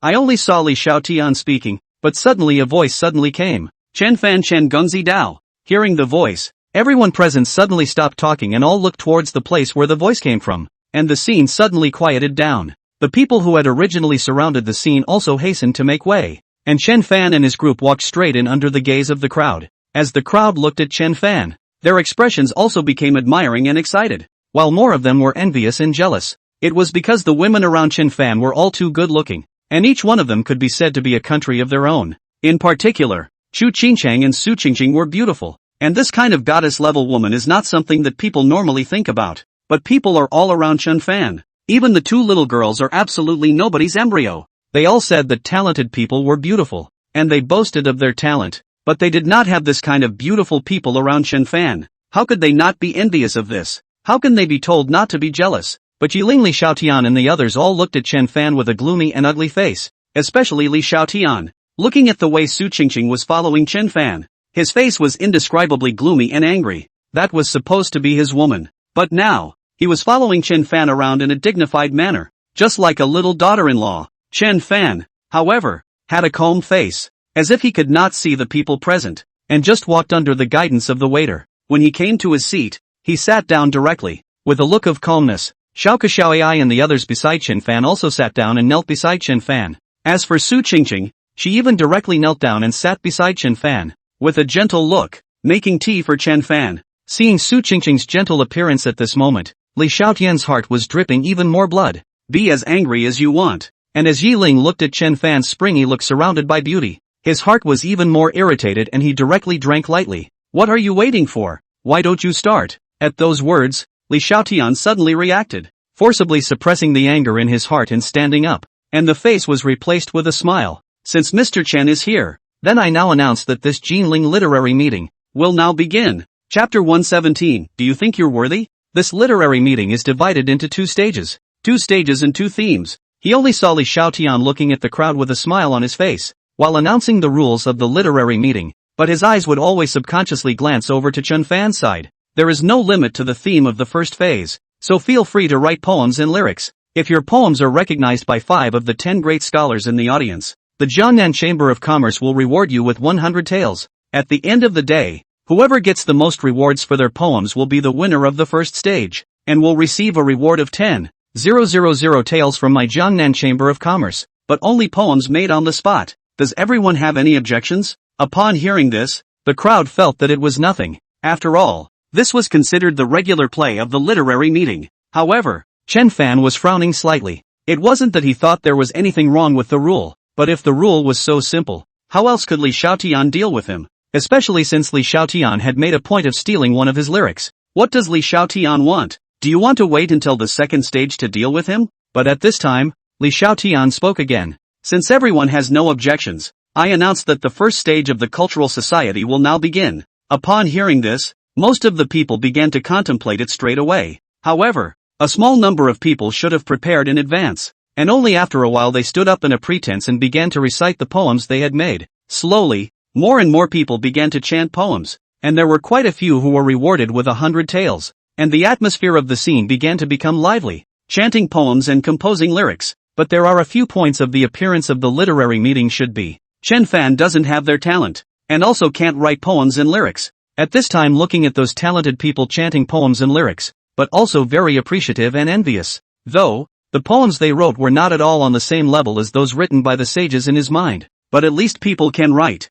and that's good. And now that he didn't know how Li Xiaotian was going to deal with him, he wasn't in a hurry. Therefore, Chen Fan had been just watching the crowd with interest. You will even clap your hands when you hear a good sentence. Young master, how do you make a few songs? But at this time, Xiao Ku, who was beside Chen Fan, asked with a puzzled face. Of course, not to mention Xiao Ku, Lung Hanfeng and the others were puzzled. And Yiling and Li Xiaotian and the others were even more puzzled, not understanding why Chen Fan did not compose a poem. But Chen Fan smiled faintly. They are all true talents. Make them a little more money and I won't rob with them. What Chen Fan said was from the heart. After all, not all of these readers are rich, and they wrote all the poems themselves, and the money should be theirs. Li Xiaotian didn't move much either. It wasn't like he was bad at it. So Chen Fan didn't want to fight with them, and tried to give them as much time as possible to perform. Upon hearing this, Xiao Ku and the girls all nodded lightly in understanding. But slowly everyone else realized that Chen Fan hadn't been composing poems,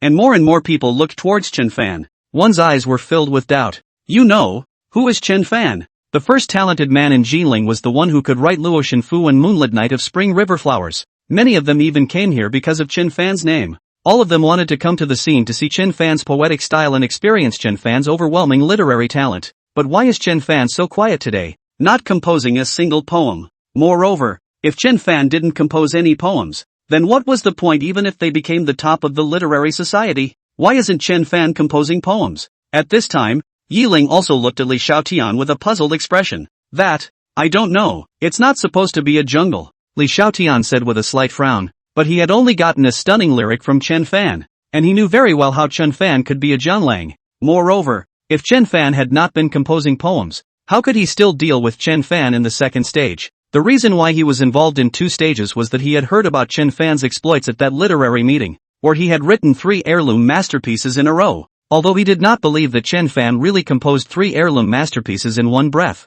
But just in case, he still wanted to exhaust Chen Fan's talent at the first stage. It's also why rules like whoever makes the most is the leader are made. After all, no matter how talented a person is, he or she can't write tons of good poetry in a short period of time. Could it be that by not composing poems in the first stage, Chen Fan was trying to prepare for the second stage? No, Chen Fan's talent must be exhausted in the first stage. Thinking about that, I only saw Li Xiaotian directly looking at Chen Fan too. Mr. Chen, you are our number 1 talent in Jinling. Can't you even produce a poem at this first stage? Upon hearing this, the gazes of the crowd suddenly all looked towards Chen Fan, but Chen Fan was still calm, leaning sideways against Chu Qingqing's arms beside him, lightly shaking his folding fan. It's not that I can't get it. I just don't want to compete with them. They need the chance more than I do. Upon hearing this, not to mention Li Xiaotian, even some of the talented people present were all disdainful. Ha! And Li Xiaotian even directly sneered in disdain. If Mr. Chen says this,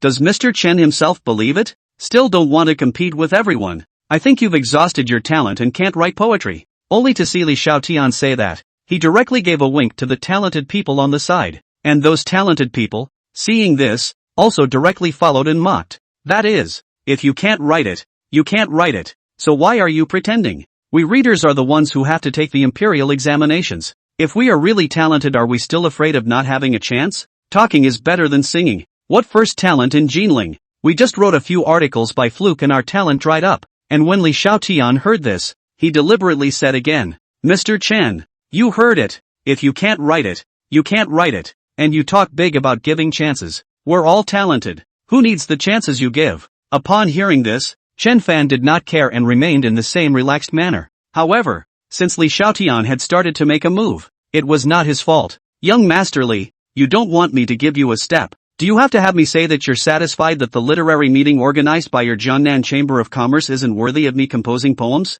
Ha! Only to see Li Xiaotian laugh out in direct disdain as he listened. Mr. Chen, if you admit that you've run out of Jianglang talent and can't write good poems anymore, we won't say anything. But you went so far as to say that the literary meeting organized by my Jiangnan Chamber of Commerce is not worthy of having you compose poems. So that's meaningless. Where is this literary meeting organized by my Jiangnan Chamber of Commerce unworthy of having you compose a poem? But Chen Fan didn't care and directly said, since you asked in good faith, I'll tell you why you're not worthy. Your Jiangnan Chamber of Commerce is at least the largest and the first chamber of commerce in the lower reaches of the Yangtze River, and you still go around proclaiming that your Jiangnan Chamber of Commerce is rich enough to rival the country. But now, they organize a poetry fair with great fanfare, but they only dare to offer 100 taels for one song. Even the champion only offered 10,000 taels. What about sending out the barkers? Don't you know that my appearance fees are all 50 million taels? Even when the tiny Lin family in Jiling City asked me to make a poem, it was 1,000,000 taels a poem. Now, you're the Jiangnan Chamber of Commerce. Your family is big and rich, but you want me to write a poem at the Jiangnan Chamber of Commerce with 100 taels. Do you think you're worthy? And have the nerve to question where I don't deserve it? If I say, this one Huiyu Jiangnan Chamber of Commerce can organize to hold, cannot hold on, do not do a disgrace. Chapter 118. I was thinking that I should compose a few songs. For a while, the gazes of the crowd all fell on Li Xiaotian and Li Qiangang. If Chen Fan didn't say anything, they would have thought nothing of it. After all, 100 taels was quite a lot for an ordinary person. But for Chen Fan, that would be a bit of a look down. People, Chen Fan again, how is also the richest man in Jinling, although not as rich as the Jiangnan Chamber of Commerce. That is also worse than this 202 people. What's more, Chen Fan's reputation was there, his literary talent was there, and his exit was a famous piece of writing that could circulate through the ages. 100 taels, that's just insulting. And this literary meeting is organized by the Jiangnan Chamber of Commerce. In this literary meeting, poetry and lyrics has been considered to give face to the Jiangnan Chamber of Commerce. Even to put it badly, composing poems at this literary meeting was to curry favor with the Jiangnan Chamber of Commerce. Why would Chen Fan want to curry favor with the Jiangnan Chamber of Commerce? So, to put it mildly, this literary meeting was not really worthy of having Chen Fan compose a poem. On the other hand, Li Xiaotian's face was hard to see. Not worthy. Chen Fan really dared to say that. But on the contrary, after Chen Fan said it, the crowd still felt that it was true. but he wasn't a cutie either, and after a moment's thought he spoke directly. I'll admit that 102 a song isn't too high indeed, but it's not low either, is it? And all of you here, who are not famous talents in Jiangnan, 100 tales, they can write poems. Why can't you write poems? Do you think all the talented people here are inferior to you? Is it possible that in your eyes the poems written by all the talented people present are not as good as the poems you have written? Upon hearing this, Chen Fan, however, still looked disdainful. This is not true. I didn't say that all the talented people are inferior to me. On the contrary, I even think that they are very good and excellent. They even felt bad for them that 100 tales could make them compose a poem. But I also know that they're just giving your Jiangnan Chamber of Commerce face now. I'm not them. They give you Jiangnan Chamber of Commerce face because they look up to you. But I both despise your Jiangnan Chamber of Commerce. And your Jiangnan Chamber of Commerce is not worthy of me giving you face. You say, why should I compose poems for you for 100 tales to please you? At those words, Li Xiaotian was even more gloomy and ugly. This mouth of Chen Fan's was too articulate. In a few words, he neither offended nor demeaned the people present. He really couldn't say it. And now, people Chen Fan directly stated that he would not give face to their Jiangnan Chamber of Commerce. What could he do? And on the side of Yi Ling listening is even more gloomy and impatient face. Directly looked at Li Xiaotian grimly said, what are you doing talking to him so much? Doesn't he just want less money? Just raise the price. Is your Jiangnan Chamber of Commerce still short of this much money? Hurry up. Don't waste my time. Upon hearing this, Li Xiaotian was even more helpless and had to look at Li Changgang. But Li Changgang couldn't do anything about it. Helpless, Li Xiaotian could only speak. In that case, tell me, how much do you want for a poem before you're willing to compose one? To be honest, just you, Jiangnan Chamber of Commerce, are not really worthy of letting me compose a poem. But since you have said so, if I don't compose a few poems, others will really think that I have exhausted my talents. And what I said just now was all sophistry. A dare. Only to see Chen Fan speaking with an impatient face, he added, I think you all know that when that tiny Lin family in Jinling asked me to compose a poem, it was also 1 million taels apiece. Your Jiangnan Chamber of Commerce is a big family, known as the rich can rival the country. If even that small Lin family cannot compare, that say not to go will only damage the reputation of your Jiangnan Chamber of Commerce. 5 million taels a song. I think, anyway, 5 million taels is nothing to your Jiangnan Chamber of Commerce. Upon hearing this, Li Xiaotian and Li Changgang were both stunned. 5 million taels a song. How dare he? Chen Fan. What poem is worth 5 million taels apiece? The main thing, Chen Fan also compared his Jiangnan Chamber of Commerce to the Lin family, raising his Jiangnan Chamber of Commerce so high. If they can't get 5 million taels apiece, how will others look at their Jiangnan Chamber of Commerce? But when Chen Fan saw Li Xiaotian not speaking, he deliberately said, what? Your Jiangnan Chamber of Commerce is so rich and vociferous in organizing such a cultural meeting. It is not possible that you can't even spare 5 million taels, right? What's the point of having a literary meeting then? Upon hearing this, without waiting for Li Xiaotian to speak, Yiling said with an impatient face, 5 million is 5 million. You Jiangnan Chamber of Commerce is still short of this 5 million? I'm tired of looking at pretending. Hurry up and start. I'd like to see if he really has the legendary talent or if he's bluffing. At those words, Li Xiaotian was even more helpless. Yiling stood and said that it did not hurt. The feelings of the money is not out of him. He is saying it lightly. That's 5 million taels a song. 2 random songs is $10 million. What if Chen Fan made a few more songs? He had already been pitched $50 million by Chen Fan just to invite him to come in the first place. And he got screwed by Li Xiaoyan for another $50 million. That's $100 million. He is really out of money. Already been selling property around to raise money. If he let Chen Fan take away tens of millions of taels again tonight, where would he find so much money? But now that Yiling had said so, what else could he do but open his mouth? Mr. Chen is overstating things. This matter is something that we have not thought about well. Since Mr. Chen has said so, let's follow Mr. Chen's words. As long as the poems made by Mr. Chen can pass, then it's 5 million taels apiece. I only saw Yiling say, and then deliberately said, and Mr. Chen must have already made his poem. So please do so. Let's take a look at Mr. Chen's masterpiece worth 5 million taels apiece. Upon hearing this, Chen Fan did not care, still leaning so heavily on Chu Qingchang, lightly shaking his folding fan. No rush, let me think, Chen Fan deliberately said. Upon hearing this, Li Xiaotian's complexion suddenly changed, and he hurriedly said, Mr. Chen just said so much, and coupled with Mr. Chen's talent, I thought that Mr. Chen already had a masterpiece in his mind, so how do I still need to think about it? Can it be that Mr. Chen was just deliberately making things difficult for us just now, and has actually long since run out of Jiang Lang talent to make poems? Upon hearing this, the gazes of the crowd all gathered on Chen Fan. But Chen Fan didn't care, and only said lightly, "I didn't say I was thinking about poetry. I was just thinking about how much money your Jiangnan Chamber of Commerce could come up with, and how many songs I should compose. What if you can't get the money from the Jiangnan Chamber of Commerce if you make too much?" Upon hearing this, Li Xiaotian, however, had a disdainful look on his face. "Big talk, Mr. Chen can rest assured. As long as the poem you composed can pass the approval of several great scholars, my Jiangnan Chamber of Commerce has plenty of money, and with so many people present watching, can my Jiangnan Chamber of Commerce still renege on the debt?" With these words from young Master Li, I am relieved, and since young Master Li is so impatient, I won't delay any longer. Upon hearing this, the gazes of all the people present were also all placed on Chen Fan. They wanted to see what kind of poems Chen Fan, who was known as the #1 talent in Jinling, could actually make. Just what kind of bottom line is there? How dare you be so rampantly arrogant? Surprisingly, he was afraid that the Jiangnan Chamber of Commerce would not be able to afford to pay if he did more. But Chen Fan was still leaning on Chu Qingcheng, lightly shaking his folding fan,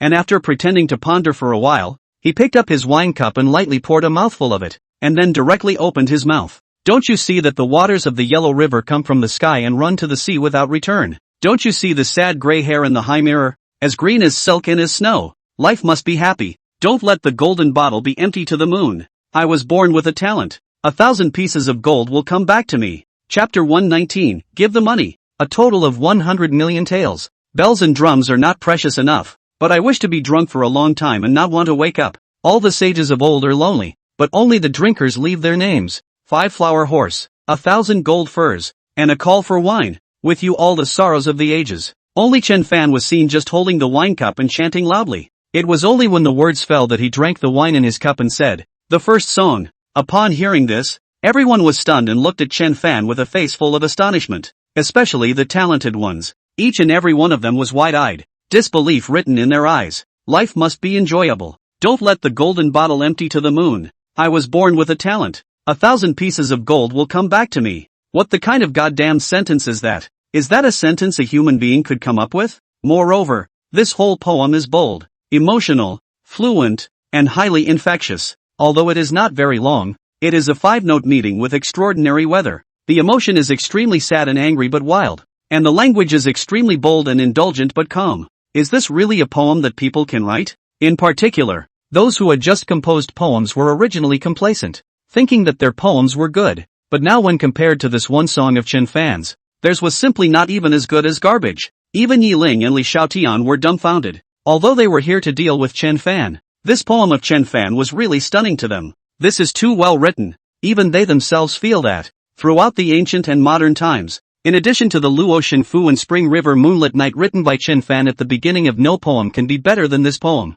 Is this the gold content of the #1 talent in Jiling? Is it really true that it's the most famous piece of writing in the world? But at that moment, Chen Fan put down his wine glass again and continued to speak. The Yellow River rises far above the white clouds, and a lowly city is 10,000 feet high. The Chang flute has no need to complain about the willow. The spring breeze does not pass through the jade gate. Second song. Regarding the light dust of the rain on the morning of Wei Chang, the green willow color of the guest house is new. I advise you to drink more wine, and there is no old man in the west out of the Yangguan Pass. The third song. The sun is over the mountains, the Yellow River flows into the sea, and I want to see 1,000 miles, but I want to reach a higher level. The fourth song. In August, the lake level, the cul-de-sac mixes too clear, the gas vaporizes Yunming's, and the waves shake Yeyang City. I want to help without oars and boats, and I am ashamed to live in the Holy Spirit, sitting and watching the anglers, in vain envious of the fish. The fifth song. The city is aided by the 3 Qin cities,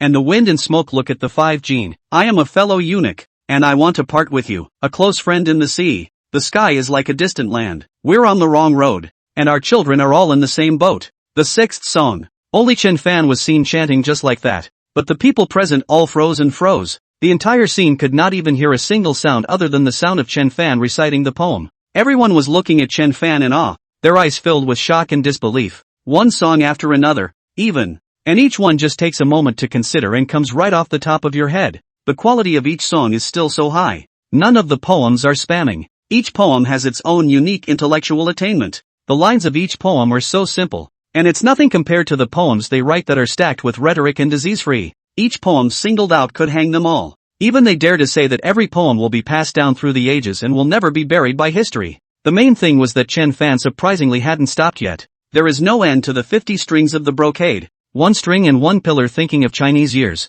Zhuang Sheng Xiaoming is obsessed with butterflies, and Wang Di's spring heart is resting on the azalea. There are tears in the bright pearl of the ocean moon, and the warm jade of the blue field sun produces smoke. This love can be turned into a memory, but it was already lost at that time. 19th song. The old man left the yellow crane tower in the west, and the yellow crane tower remains empty here. The yellow crane never returns, and the white clouds are empty for thousands of years. The clear river is full of hanyang trees, and the grass is luxuriant on the parrot island. Where is the countryside at sunset? The smoky river makes one sad. The 20th song. Phew. Only to see Chen Fan suddenly exhale heavily as his words fell. Only then did he lightly shake his folding fan and say, "That's just it. Just these 20 songs." Upon hearing this, the crowd slowly came back to their senses from Chen Fan's words, but one's eyes were still full of shock and disbelief. The whole 20 songs? The whole 20 songs of the ages? Is this still human? Is this the gold content of the most talented man in Jilin? Including Yi Ling and Li Xiaotian and the others.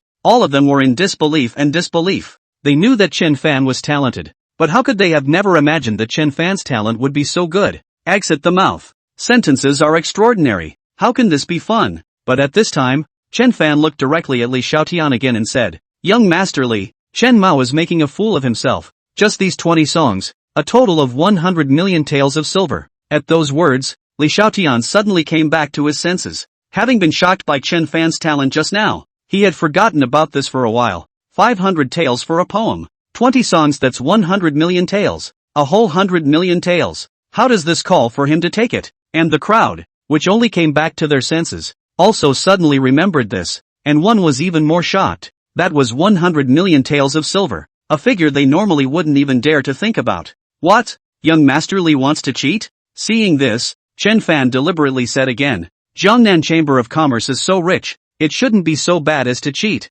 At those words, Li Xiaotian was even more embarrassed. How can he cheat? How can he cheat when so many people are watching? Helplessly, Li Xiaotian could only look towards his father, Li Changgang. Li Changgang's face was even more gloomy and ugly. That's 100 million taels of silver. Adding the 50 million taels for inviting Chen Fan here, that's 150 million taels. No matter how rich they are, the Jiangnan Chamber of Commerce can't get so much cash at one time. But when Li Changgang looked around, he suddenly realized something and spoke directly. "Chen Fan, you did compose 20 poems, but not every one of them can pass the evaluation of these 10 great scholars." At those words, not to mention those talented people present, even Li Xiaotian himself was speechless. Just think, his dad is out of his mind? The poem that Chen Fan had just composed, any one of them would be in existence that could be passed down through the ages. So how could he not pass the evaluation of these 10 great scholars? If he said that, wouldn't he make everyone think that he was a straw man and didn't know how to appreciate it? Yes? But Chen Fan said with a bashful face and looked at the 10 great Confucians again. "Since President Li said so, then I still ask the 10 great Confucians to help me critique and see if any of my 20 poems can pass." Upon hearing this, those 10 great scholars were even more speechless. Chen Fan's 20 poems were so well written that any poem, as long as they dared to say that they were not well written, they would definitely be poked by the world's readers. How could they make fun of their reputation? These 20 poems of Mr. Chen are all excellent and superb masterpieces. Even we can't write them, so each one is unanimously approved. A great scholar stood up and said, "Thanks a lot." I only saw Chen Fan sit up straight and arch his hand towards that great scholar, before he looked at Li Changgang again and said, "President Li, did you hear that? Now, do you have anything else to say? If not, pay up. A total of 100 million taels. As for the 10,000 taels of the Kuei, forget it. I, Chen Fan, can't look at it yet." Chapter 120, I'll win this time. As Li Changgang listened to Chen Fan's words, his face was truly ugly and gloomy to the extreme. It's 100 million taels of silver. How can he afford it? And now, with so many people watching, and with the Wenhui being organized by themselves, the 100 million taels had to be given. For a while, Li Changgang's eyes became a bit shady and resentful as he looked at Li Xiaotian. After all, it was Li Xiaotian who had proposed organizing this literary meeting. But now, just because of this literary meeting, they had already given Chen Fan 100 million taels alone. But until now, Li Xiaotian still couldn't do anything with Chen Fan. If they really couldn't deal with Chen Fan, then their Jiangnan Chamber of Commerce would really be finished. And Li Xiaotian also noticed Li Changgang's eyes, and his heart was all helpless. He also really didn't expect Chen Fan's literary talent to be so good that he was able to make 20 heirloom masterpieces in one breath. And just now, 5 million taels for one song was also agreed by Li Changding himself. Right now, there was nothing he could do but hope that the second round of the Manhwa would make Chen Fan lose. Thinking, Li Xiaotian looked directly at Chen Fan and said, "Mr. Chen, what are you talking about? Since I, Jiangnan Chamber of Commerce, have said it, then I will definitely not cheat. But as Mr. Chen also knows, 100 million taels is not a small number, and we also need time to put it together. So, can Mr. Chen give us a little bit of time? I promise that we will definitely give you the 100 million taels of silver before the end of the cultural meeting." Yes, Chen Fan sniffed and didn't care. He wanted to see what Li Xiaotian wanted to do next. "Thanks a lot," only to see Li Xiaotian said with a pretense of politeness, and added, "In that case, we won't waste any more time, and will directly begin the second stage of the meeting's questioning. What do you all think?" The crowd listened and said nothing. Seeing this, Li Xiaotian then directly spoke. "Since there are no objections, then I will now announce the rules for the second stage of the Manhwa. The second stage of the literary society can only be written in words, and only on the theme of plum blossoms, and it must be completed within the time it takes to burn incense. After one incense burns, the 10 great scholars present will judge it, and whoever writes well will become the ultimate leader of this literary meeting. Do you all have any objections?" Upon hearing this, the crowd was talking, but the rules were so simple that they didn't say anything. However, Chen Fan understood what Li Xiaotian meant by this rule. Aren't the rules tailored to the words he purposely made Su Qingqing? It seemed that this Li Xiaotian was trying to take a shot at him here. If that's the case, then the Li family doesn't need to exist anymore. Just go bankrupt. Only seeing Chen Fan thinking, he faintly spoke, "How much is the reward for the leader?" Upon hearing this, Li Xiaotian became upset. Could it be that Chen Fan only had money in his eyes? Open your mouth and ask what the reward is. But that's what he wanted. "Mr. Chen, the reward for the top prize is still only 10,000 taels. However, I know that 10,000 taels will definitely not be enough to get Mr. Chen to make a move. So I can make a separate bet with Mr. Chen. I just don't know if Mr. Chen dares to do so," Li Xiaotian said. Chen Fan had also expected this and didn't care. "Bet? Tell me, how to bet, what to bet. Although I don't have the literary talent of Mr. Chen, I also like to dance and write. So in this game I would like to bet with Mr. Chen alone to see who writes the best words in this round. Whoever writes well will be considered the winner." "How? But, what about the bet?" Chen Fan said with a disinterested face. "As for the bet, with Mr. Chen's reputation, if it's less Mr. Chen will say I'm looking down on you. So let's bet bigger. If I win, the 100 million taels owed to Mr. Chen just now will be written off. And at the same time, I also want Mr. Chen's 1,000 cities wine brewing method," Li Xiaotian said. "Ha, so it's because you want to hit me with the brewing method of 1,000 cities wine." Only to see Chen Fan speak with a light smile, he added, "And what if you lose?" "If I lose, I'll give Mr. Chen 200 million taels, together with the 100 million taels owed just now. That would be 300 million taels. Does Mr. Chen dare?"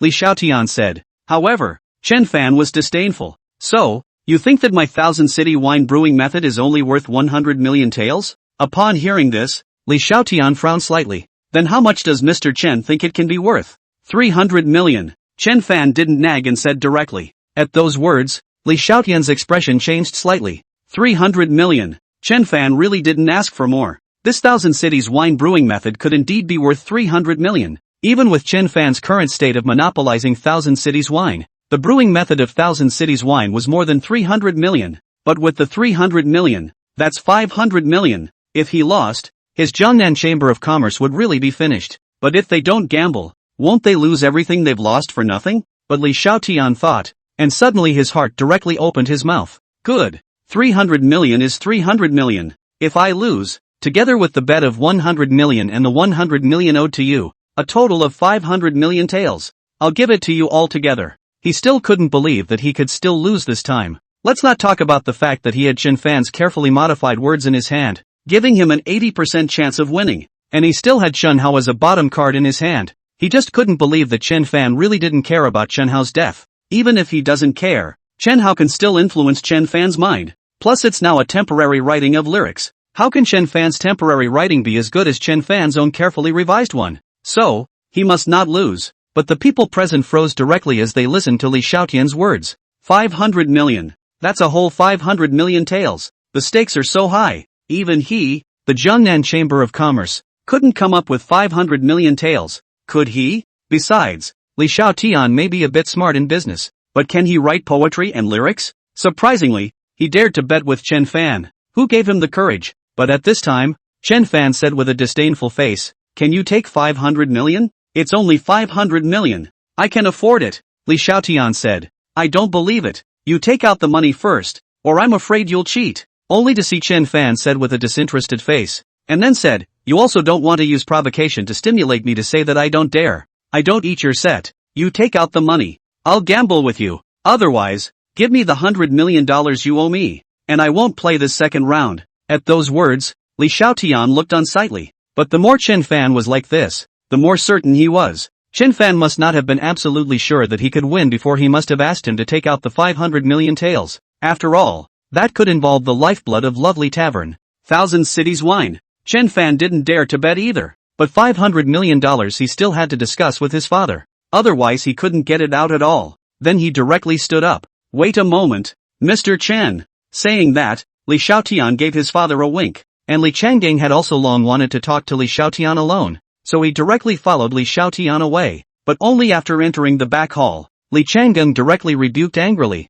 "Li Xiaotian, are you crazy? $500 million. How can we possibly get $500 million?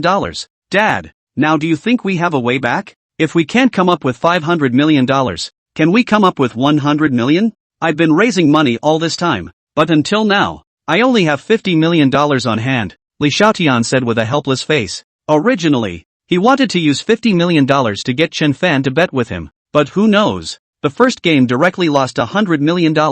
Of course, Li Changgang also knew that there was no way back for them. "So, what exactly do you want?" Li Changgang said. "Shares. First temporarily use our Li family shares to offset. Our family shares are worth at least $500 million.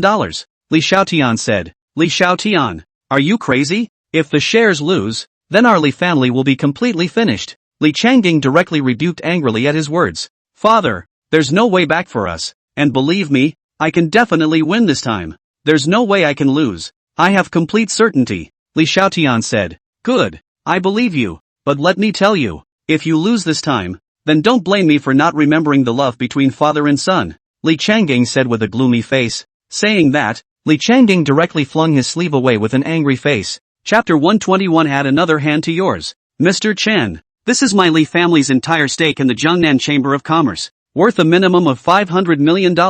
If you can win, it's all yours." "How?" After a while, only Li Xiaotian walked out with a stack of paperwork and looked at Chen Fan and said. When the crowd saw this, they were even more shocked. "It's just a literary meeting. Is Li Xiaotian crazy? He went so far as to gamble with the Li family shares in the Jiangnan Chamber of Commerce. If we lose, the Li family will have nothing." And the Li family was the largest shareholder of the Jiangnan Chamber of Commerce, occupying 80% of its shares. If he lost, wouldn't Chen Fan be the biggest shareholder of the Jiangnan Chamber of Commerce? That's Chen Fan, the first talented man in Jilin. I have just composed 20 heirloom masterpieces in a row. Is Li Xiaotian not seeing it? How did he dare? However, Chen Fan remained indifferent. "Are you betting with me on the family fortune?" "Yes. And just now you said that you would bet with me as long as I take it out. There is no chance of regret now," Li Xiaotian said. However, Chen Fan did not care and said, "As far as I know, you have been selling your family's properties recently, and you have already sold quite a few of them.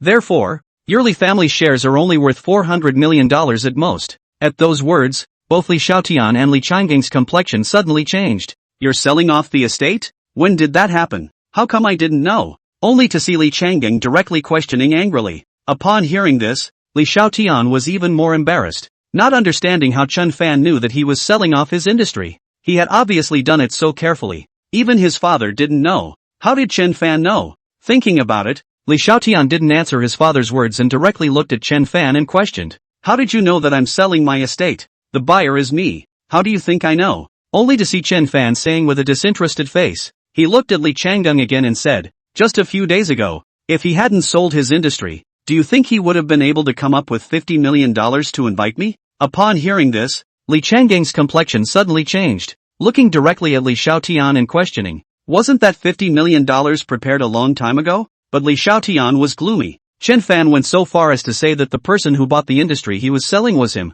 No wonder the prices are so low. It caused him to sell almost $100 million of his estate to come up with $50 million.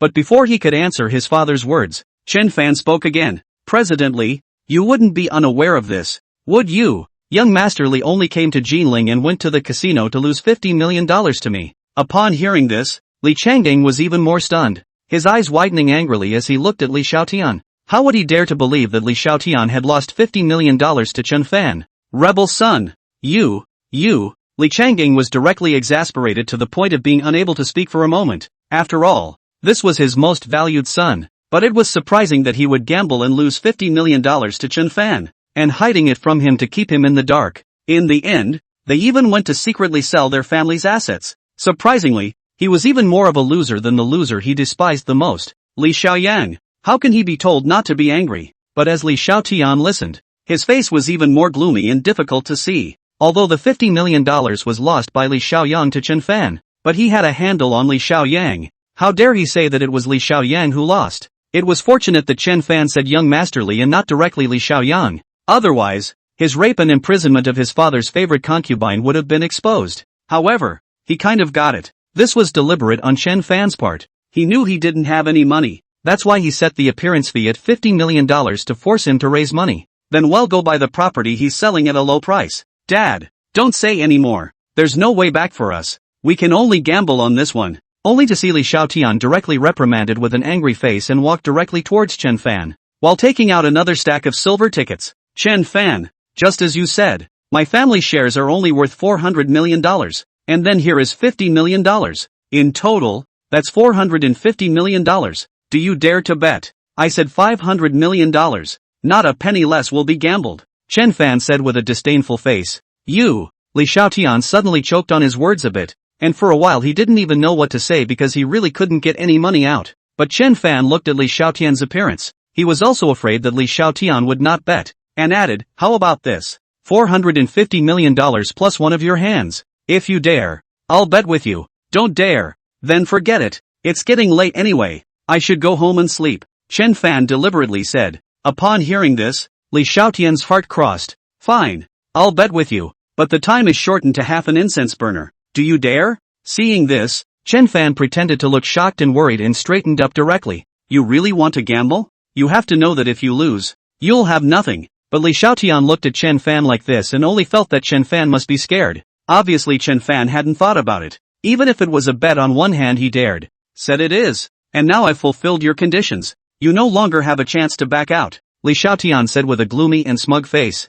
In that case, what else can I say? It's just the brewing method of Thousand Cities wine. I can afford to lose, and I still don't believe that you, a businessman who has never written any poetry before, can write any good poetry. Only Chen Fan said with a feigned look of sadness. Humph. I only saw Li Xiaotian coldly snort disdainfully. Whether it's possible or not, you'll know soon enough. And let me tell you, now that so many people are watching at the scene, the little prince can also testify for us. When you lose, don't cheat. I only saw Li Xiaotian speaking, directly and angrily saying, someone, light the incense. Chen Fan didn't care and let them light the incense, but only when that incense was lit. Li Xiaotian directly opened his mouth and said, Mr. Chen, I'm not talented, but after that period of time just now, I've already written the words, so I'll offer them first. Seeing this, Chen Fan was somewhat helpless. He didn't want to follow the original plan, wanting to directly grab in front of Li Xiaotian to read out that one lyric, making Li Xiaotian completely dumbfounded. But I never thought that Li Xiaotian would be so cautious that he wouldn't even give him a chance to start directly. In that case, let's go ahead with the original plan. But those talented people present were all disdainful and even somewhat contemptuous when they heard this. It's not like they're little cuties. As far as Li Xiaotian can write any words, still saying it was just thought of. This is clearly prepared before, just waiting to deal with others. Chen Fan. But they were all just outsiders. And since the Li family was so big, they couldn't say anything. Especially since the stakes of this bet were still so big, a whole $500 million, they didn't want to draw fire. However, one by one, they were eager to let Chen Fan win. And now that Li Xiaotian had said that he would start first, the crowd could only look at Li Xiaotian. Let's see what kind of lyric he is prepared to deal with Chen Fan. After all, Chen Fan had exported 1,000 famous pieces, and without hesitation, Li Xiaotian directly opened his mouth and chanted, by the broken bridge beyond the post, the lonely bloom has no owner. It's already dusk and I'm alone with my sorrows.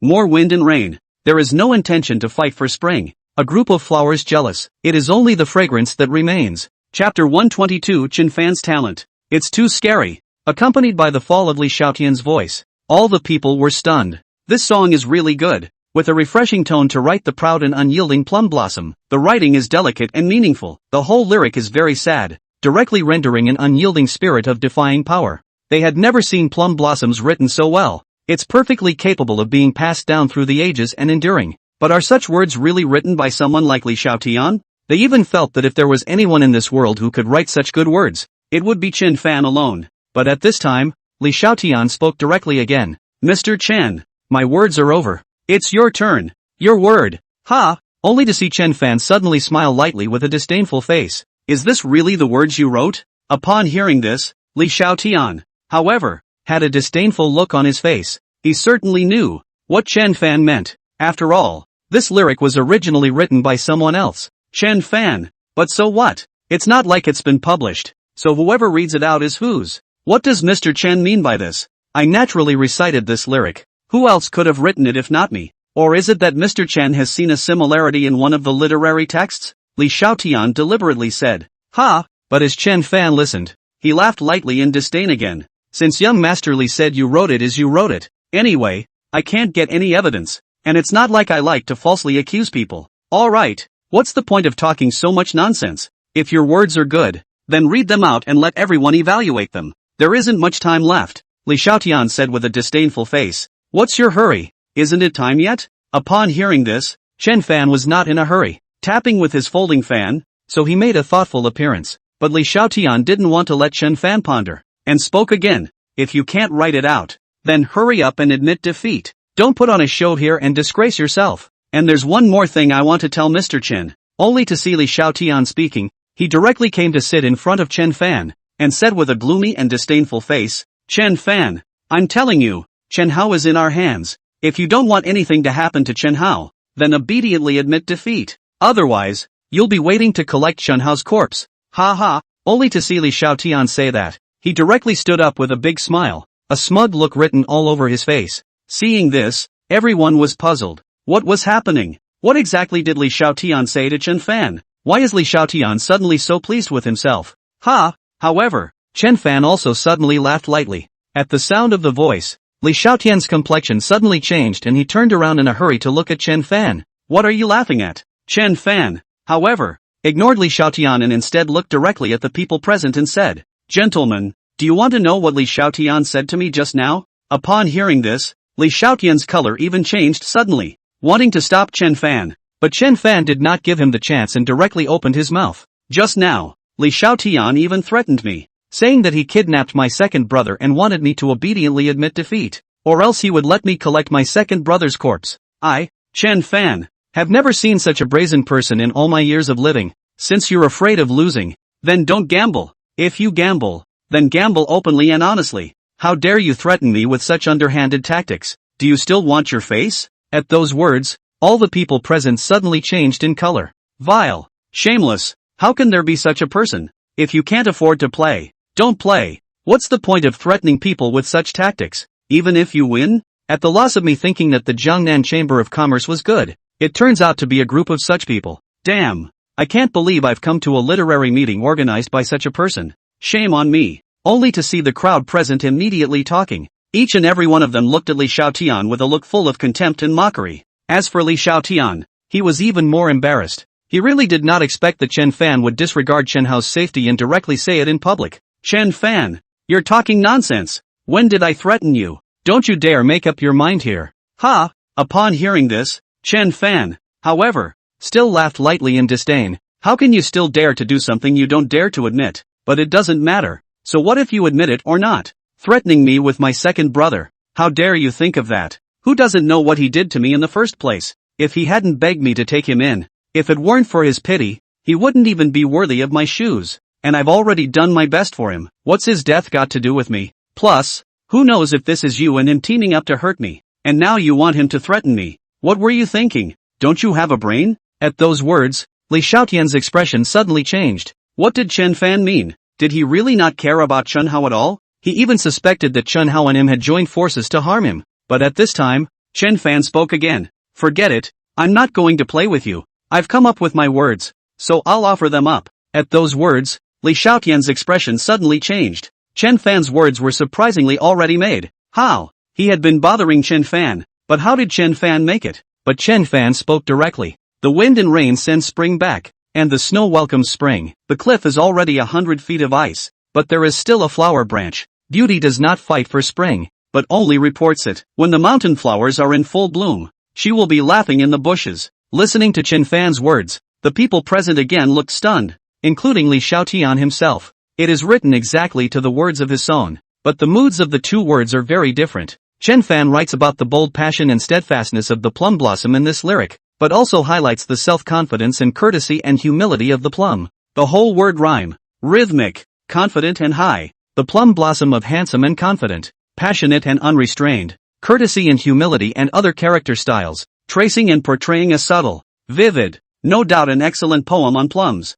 and it was written in such a short period of time. Chen Fan's talent. It's too scary. But at this time, Chen Fan spoke directly again. What does young Master Li think of my lyrics? Upon hearing this, Li Xiaotian looked ugly. He didn't understand words, but he was also clear that this one of Chen Fan's words was very uncomplicated. And when the two words were put together, the one who lost might not be Chen Fan. The heart was also inexplicably worried, but it was not up to him to decide whether it was well written or not, so he had to open his mouth and say, "Since your words are also good, let's ask the great scholars present to select them." But in his heart, he was really worried, and sweat was even pouring out of his face. He really didn't think that he had been disturbing, and Chen Fan was even able to write such a lyric. It was even more unexpected that Chen Fan didn't care about Chen Hao's death at all, and wasn't affected at all. The great scholars, however, were helpless. Both of these words were so good, each in its own way, neither of which can be written by the average person, especially since the word sign is still the same.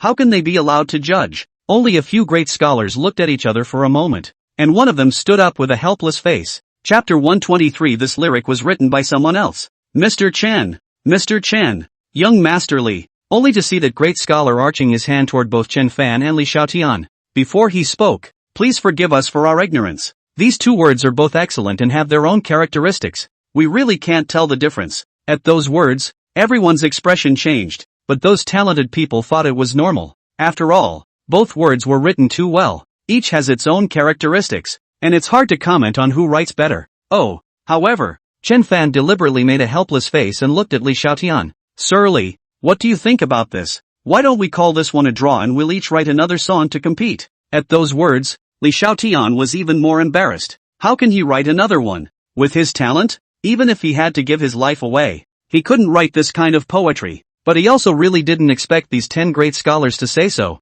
to say that they couldn't tell the difference. What about this? This is something that must be divided into high and low. Otherwise, if he wrote another song then, he would really lose. But at this time, the great Confucian who had just stood up suddenly spoke up. "Young Master Li, why don't you look at it this way? Isn't Elder Li in Jinling? We can't tell the difference between high and low, but Elder Li is so knowledgeable and a great poet that he should be able to tell the difference. It's just that Elder Li is now bedridden and at home, so I don't know if he's willing to come." At those words, Li Xiaotian's expression suddenly changed. Until now he could only gamble this time. "Someone, go invite Elder Li to me," Li Xiaotian said. But Chen Fan, who was on the side, spoke directly. "Are you sure you want to invite Elder Li? Didn't you hear them say that Elder Li is bedridden at home?" Upon hearing this, Li Xiaotian's expression suddenly changed as he looked at Chen Fan. What does Chen Fan mean by this? Is it a weak heart? Right. Chen Fan must have been vain. Chen Fan had such a good talent. He must have known that the one he wrote now was not as good as the one he had carefully revised himself.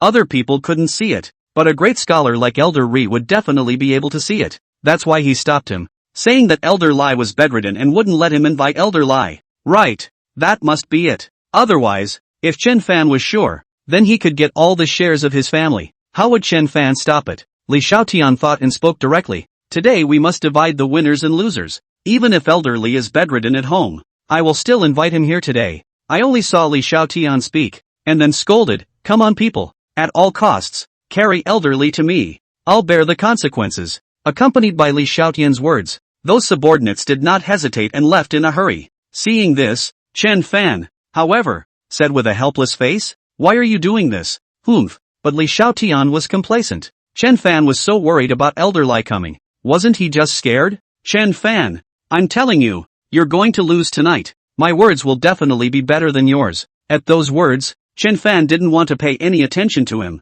Anyway, he was just deliberately doing it to show Li Xiaotian. And calling Lai Lao was supposed to be a part of his chess game. It's just that he didn't expect that before he even said anything, Li Xiaotian would actually go and invite Elder Lai himself. Moreover, he had originally thought that this one Hui could not bankrupt the Li family yet, and was prepared to let his second brother go undercover in the Li family. But now, when Lai Lao comes, the Li family will have nothing. Then why did his second brother go undercover? I really don't know what Li Xiaotian was thinking. Wasn't it good to bet with him in the first place? In favor of the first round of the Wen Hui. He also had to make a first round of the Wen Hui. For nothing, so that he made $100 million first, so that he had no way back at all. But as Chen Fan thought, he suddenly looked at Yi Ling. If Yi Ling didn't come this time, he wasn't sure that the person behind the Li family's attack on him was him. But now that he knew, how could Chen Fan let him go? Just how to deal with Yi Ling again? Thinking about it, Chen Fan looked at Li Changang again. But soon, only a voice suddenly came. Old Mr. Lai has arrived. At the sound of the voice the crowd all looked in the direction the voice came from, only to see the crowd directly make a path, while Old Man Li walked in, supported by the crowd. Seeing this, those talented people all rose and saluted. Elder Li Xiaotian, however, was a bit impatient and rushed forward. Elder Li, I'm sorry to make you come so late at night, but tonight our literary society has produced 2 pieces of words. No one can tell the difference between the high and the low, but also trouble Elder Li to taste some. Okay, I already heard about it when I came here. Only to see Elder Li waving his hand carelessly. Show me those 2 poems. Upon hearing this, Li Xiaotian didn't dare to hesitate, and hurriedly brought over the words that he had just had recorded. With a confident face, he said, Elder Li, I wrote this one. The following was written by Chen Fan. I still invite Elder Li to taste it. However, when Old Man Li looked at the words on it, he had a frown on his face and looked directly up at Li Xiaotian. Are you sure you wrote this one lyric? Upon hearing this, Li Xiaotian looked at Elder Lai, but he was even more pleased with himself. With this frown on his face, Elder Lai must have felt that he couldn't write such a good word. Doesn't that prove that the lyric is really good? Thinking about it, Li Xiaotian directly said with a smug face, right, just now, I suddenly got inspired and wrote this piece of lyric. Are you sure you wrote that just now? Elder Li, however, still had a frown on his face. Right, the people at the scene can all testify, Li Xiaotian said. But when Elder Li heard this, his face suddenly became gloomy to the extreme. Full of lies. This lyric was clearly given to me by someone else. Mr. Chen, half a month ago. How dare you say you wrote this lyric? At those words, not to mention Li Xiaotian, even the people present all suddenly changed in color. Elder Lai went so far as to say that the lyrics were written by Chen Fan. That's what they say. How can such a good word be written just by Li Xiaotian? It turned out to be written by Chen Fan. So that's understandable. It was no wonder that when Li Xiaotian read out the lyrics at that time, Chen Fan made it a point to question Li Xiaotian,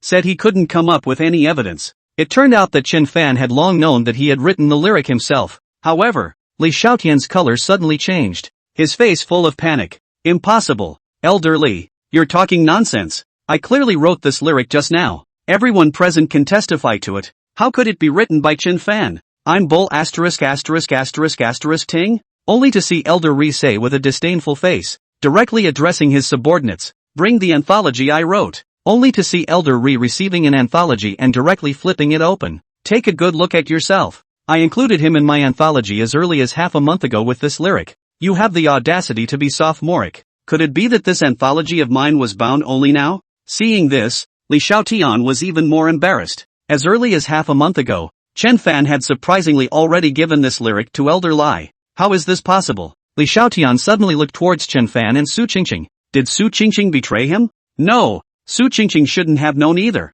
and only thought that this lyric was prepared by Chen Fan for the cultural meeting. However, Chen Fan knew from the beginning that Elder Lai knew about this matter. So, just now, when he had just deliberately stopped him from going to Elder Lai, he was deliberately doing it to him. It's been counting on him all along. Moreover, even if this lyric wasn't written by Mr. Chen, I personally feel that this one composed by Mr. Chen today is a bit better. The word is used to encourage people to defy difficulties and dare to overcome them. Not as willful as this one, which can only be borrowed from its line, not its meaning. Great talent, Mr. Chen. Put. Upon hearing this, Li Xiaotian directly spat out a mouthful of blood in anger and sat down. What did Mr. Lai say? That one lyric he stole wasn't even as good as what Chen Fan was writing now. In other words, even if Chen Fan didn't write the lyrics, he still had to lose? How can he afford to call this One must know that this lyric, but he had compensated Su Qingqing, a stunning beauty, to get it. But when Chen Fan saw this, he lightly laughed with a disdainful face. Li Xiaotian,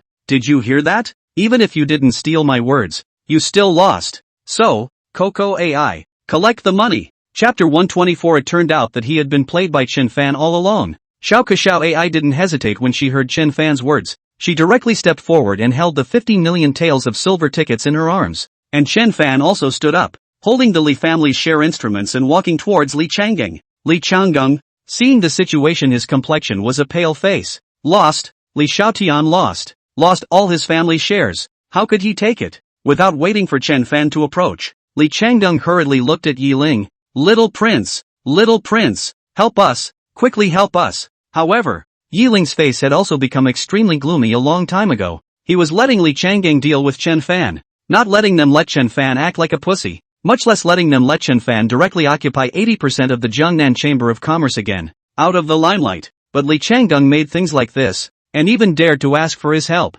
Where's the face? And how can he be asked to help when they've done this to him? Did he force Chen Fan not to ask for his Li family's fortune with his power as a young prince? But this time, before Yi Ling could speak, Chen Fan had already walked up to him and said with a light smile on his face, "You're asking the young prince to help you? You're afraid you're overthinking it. Moreover, just now, it was you who asked the young prince to testify. How do you want him to help you? Help you to backtrack and then let the world know that he, the juxtaposed king's house, is not trustworthy in his words and is bullying others? Therefore, I advise you, you'd better sign and draw the pledge obediently. Otherwise, not to mention that I won't let you go. Even the little king won't let you go." At those words, Li Changgang was even more pale. How could he not know what Chen Fan had said? Even if Yi Ling wanted to help them, he couldn't possibly take the reputation of the juxtaposed king's house to help them. And Yi Ling, listening to Chen Fan's words, was even more directly angry. "Hurry up and sign the pledge. Don't involve me in your affairs." At those words, Li Changgang was even more desperate.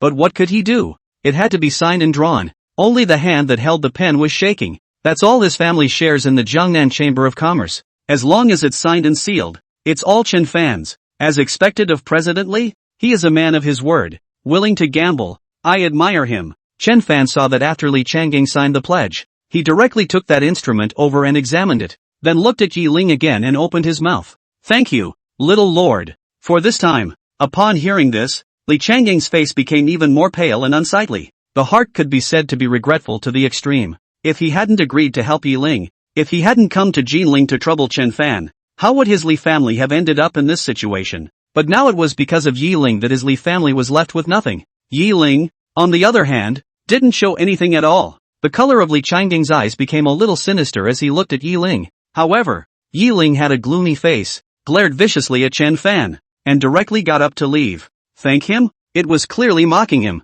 In his face. But it was just that he really didn't have a single thing to do with other people's Chen Fan right now. Especially now that Chen Fan had also gotten 80% of the shares of the Jiangnan Chamber of Commerce. He had jumped to become the richest man in the entire lower reaches of the Yangtze River. It would be even harder for him to deal with Chen Fan in the future. Moreover, the fame of Chen Fan's talent tonight would definitely spread throughout the Dragon Kingdom, and Ji Qianxue would definitely know about it as well. At that time, it was only feared that Ji Qianxue would appreciate Chen Fan even more. It was even said that it was not certain that they would still honor the marriage contract with Chen Fan again. It was his worst fear. But how was he supposed to deal with Chen Fan now? Yi Ling really couldn't think of anything else. When Chen Fan saw Yi Ling leave, the corner of his mouth was lightly raised in disdain. So what if it's the little prince? Dare to provoke him.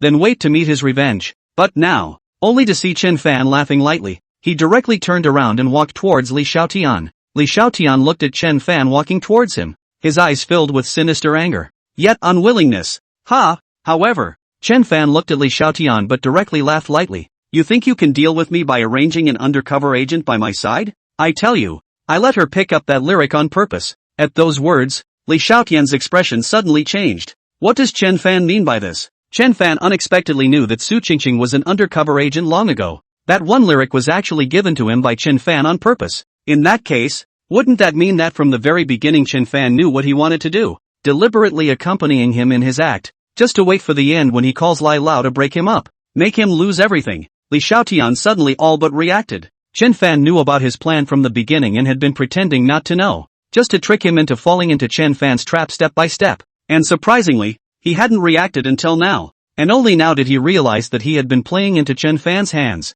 The heart suddenly hated it so much, so reluctant. But when Chen Fan saw this, he said with a light smile on his face, "By the way, I also want to thank you properly. The ching-ching you gave me is really moist. I love it. I can't leave it every night." You, put. Only to see Li Xiaotian listening, he was even more furious to the extreme. Even words came out, and in the end, he even directly sprayed out a mouthful of blood. Ha! Seeing this, Chen Fan laughed softly in triumph and no longer paid attention to Li Xiaotian as he turned around. Nuan cut off his hand. Upon hearing this, Li Xiaotian's complexion suddenly changed and he hurriedly looked towards Chen Fan. But this time, before his words were even uttered, a sword light suddenly flashed by. In just an instant, Li Xiaotian's hand flew straight up, blood splattering. At the same time, Li Xiaotian's miserable to the extreme screams directly resounded throughout the hall. When the crowd saw this, they all sucked in a breath of cool air. But Chen Fan didn't even return his head and took Xiao Ke Ai and they left.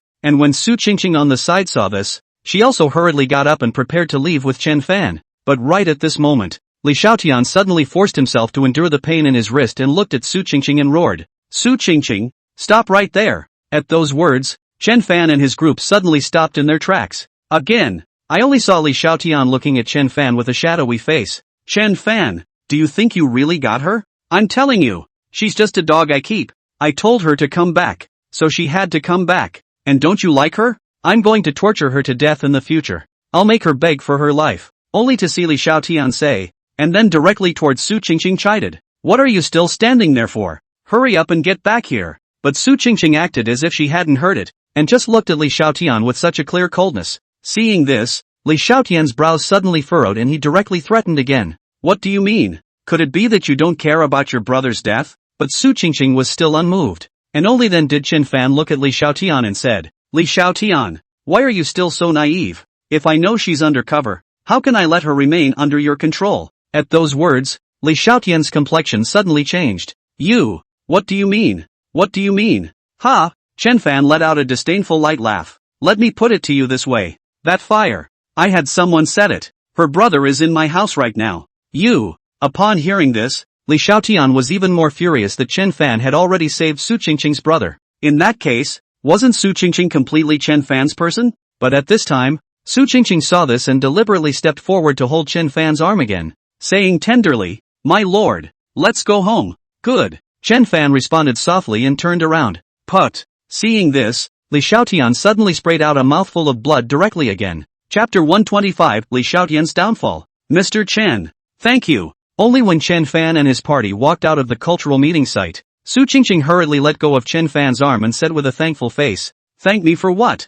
I told you. I didn't deal with Li Xiaotian for your sake." Chen Fan softly said, "But without Mr. Chen, I wouldn't have been able to take revenge. So thank you Mr. Chen." Su Qingqing said, "Revenge? It's still early. When I help you kill Li Xiaotian's entire family, that will be revenge," Chen Fan said. At those words, not to mention Su Qingqing, even Long Hanswang and the others suddenly changed in color. Long Hanswang even spoke directly. "Husband, do you want me to do it?" "No. If I wanted to let him die so simply, just now I wouldn't just be betting on one of his hands. I would be betting on their lives." Only to see Chen Fan speaking indifferently, he added, "Don't worry guys, I won't spare a single one of their kind of scum. But this Li Xiaotian has no more use for him, so you can return some of the pain he inflicted on you back." Only to see Chen Fan speaking, he looked at Chu Qingcheng again and said, "Qingcheng, later on, you'll have a secret guard go to the Li family and have Li Xiaoyang make his move." "Good," Chu Qingcheng said. Time passes. It was night, but in the middle of the Li family, Li Changgang was angry to the extreme. Hurriedly, he directly barged into Li Xiaotian's room, and without saying anything, he directly kicked the doctor who was bandaging Li Xiaotian away. Seeing this, Li Xiaotian's expression froze. "I don't understand what's going on with Li Changgang. He was fine just a moment ago, and had just accepted that he had lost a bet and told him to come back and bandage his broken hand. But why are you so angry now? What happened again?" But Li Changgang didn't give Li Xiaotian time to think, and didn't care about the injuries on Li Xiaotian's body, as he yanked Li Xiaotian off the bed. "Rebel son, it's even if you lose all our family's shares in a bet. How dare you rape and imprison your fifth aunt? Who gave you the nerve?" Only to see Li Changgang say that, he was kicking at Li Xiaotian. "That's your fifth aunt, you dog? How dare you tell me that you escaped? Who gave you the nerve?" I asked you who gave you the nerve. How did I, Li Changgung, give birth to such a dog like you? But Li Xiaotian heard the words, but his face was stunned. How did his father know about this matter? How would his dad know? But just at this time, Li Xiaoyang suddenly walked in and pulled Li Changang with false sympathy. Dad, just don't get mad. It's not worth it to get angry over this kind of thing. And now this also lost all of the family's shares. If you get angry with your body again, our Li family will really be finished. Seeing this, Li Xiaotian suddenly reacted. Li Xiaoyang, didn't you promise me? Only to see Li Xiaotian trying to say something, Li Xiaoyang directly kicked Li Xiaotian's body. Asterisk asterisk asterisk asterisk. You what you? You said you want any woman you don't have, but you dared to do that to the fifth aunt. Don't you know that fifth aunt is father's favorite concubine? It's a shame that father trusts you so much, but you've got it in for the fifth aunt. You're still human. Li Xiaoyang kept kicking Li Xiaotian as he spoke, not giving Li Xiaotian a chance to speak at all. Hurry up and apologize to father.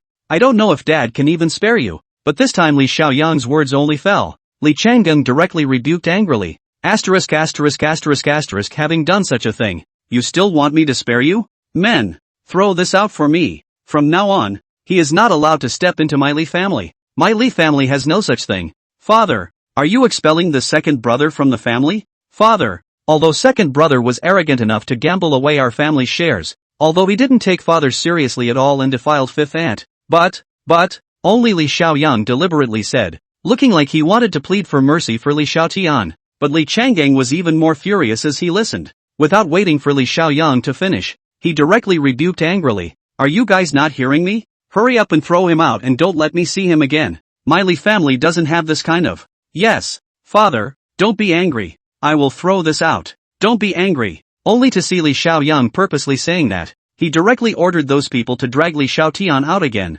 And Li Xiaotian was even more directly angry to the extreme. How could he not have thought that he would be backstabbed by a waste thing like Li Xiaoyang? Even if he lost to Qin Fan, he was even counted by Li Xiaoyang. How does that make him happy? However, Li Xiaoyang did not give him any chance at all, and directly let him be expelled from the house. Father, you listen to my explanation. Listen to me explain. Li Xiaotian hurriedly shouted and tried to say something, but how could Li Xiaoyang give him a chance? A couple kicks directly to his body. Soon, Li Xiaotian was directly thrown out of the house, and at this time, Li Xiaoyang then stepped on top of Li Xiaotian's severed hand, and Li Xiaotian also directly screamed miserably. However, Li Xiaoyang had a smug look on his face and squatted down, looking at Li Xiaotian. Li Xiaotian, aren't you usually arrogant? Show me one of your gods. Li Xiaoyang, you. Li Xiaotian looked at Li Xiaoyang's complacent appearance, but he was even more furious, and he wanted to say something, but he didn't know what to say, and Li Xiaoyang said with a smug look on his face again,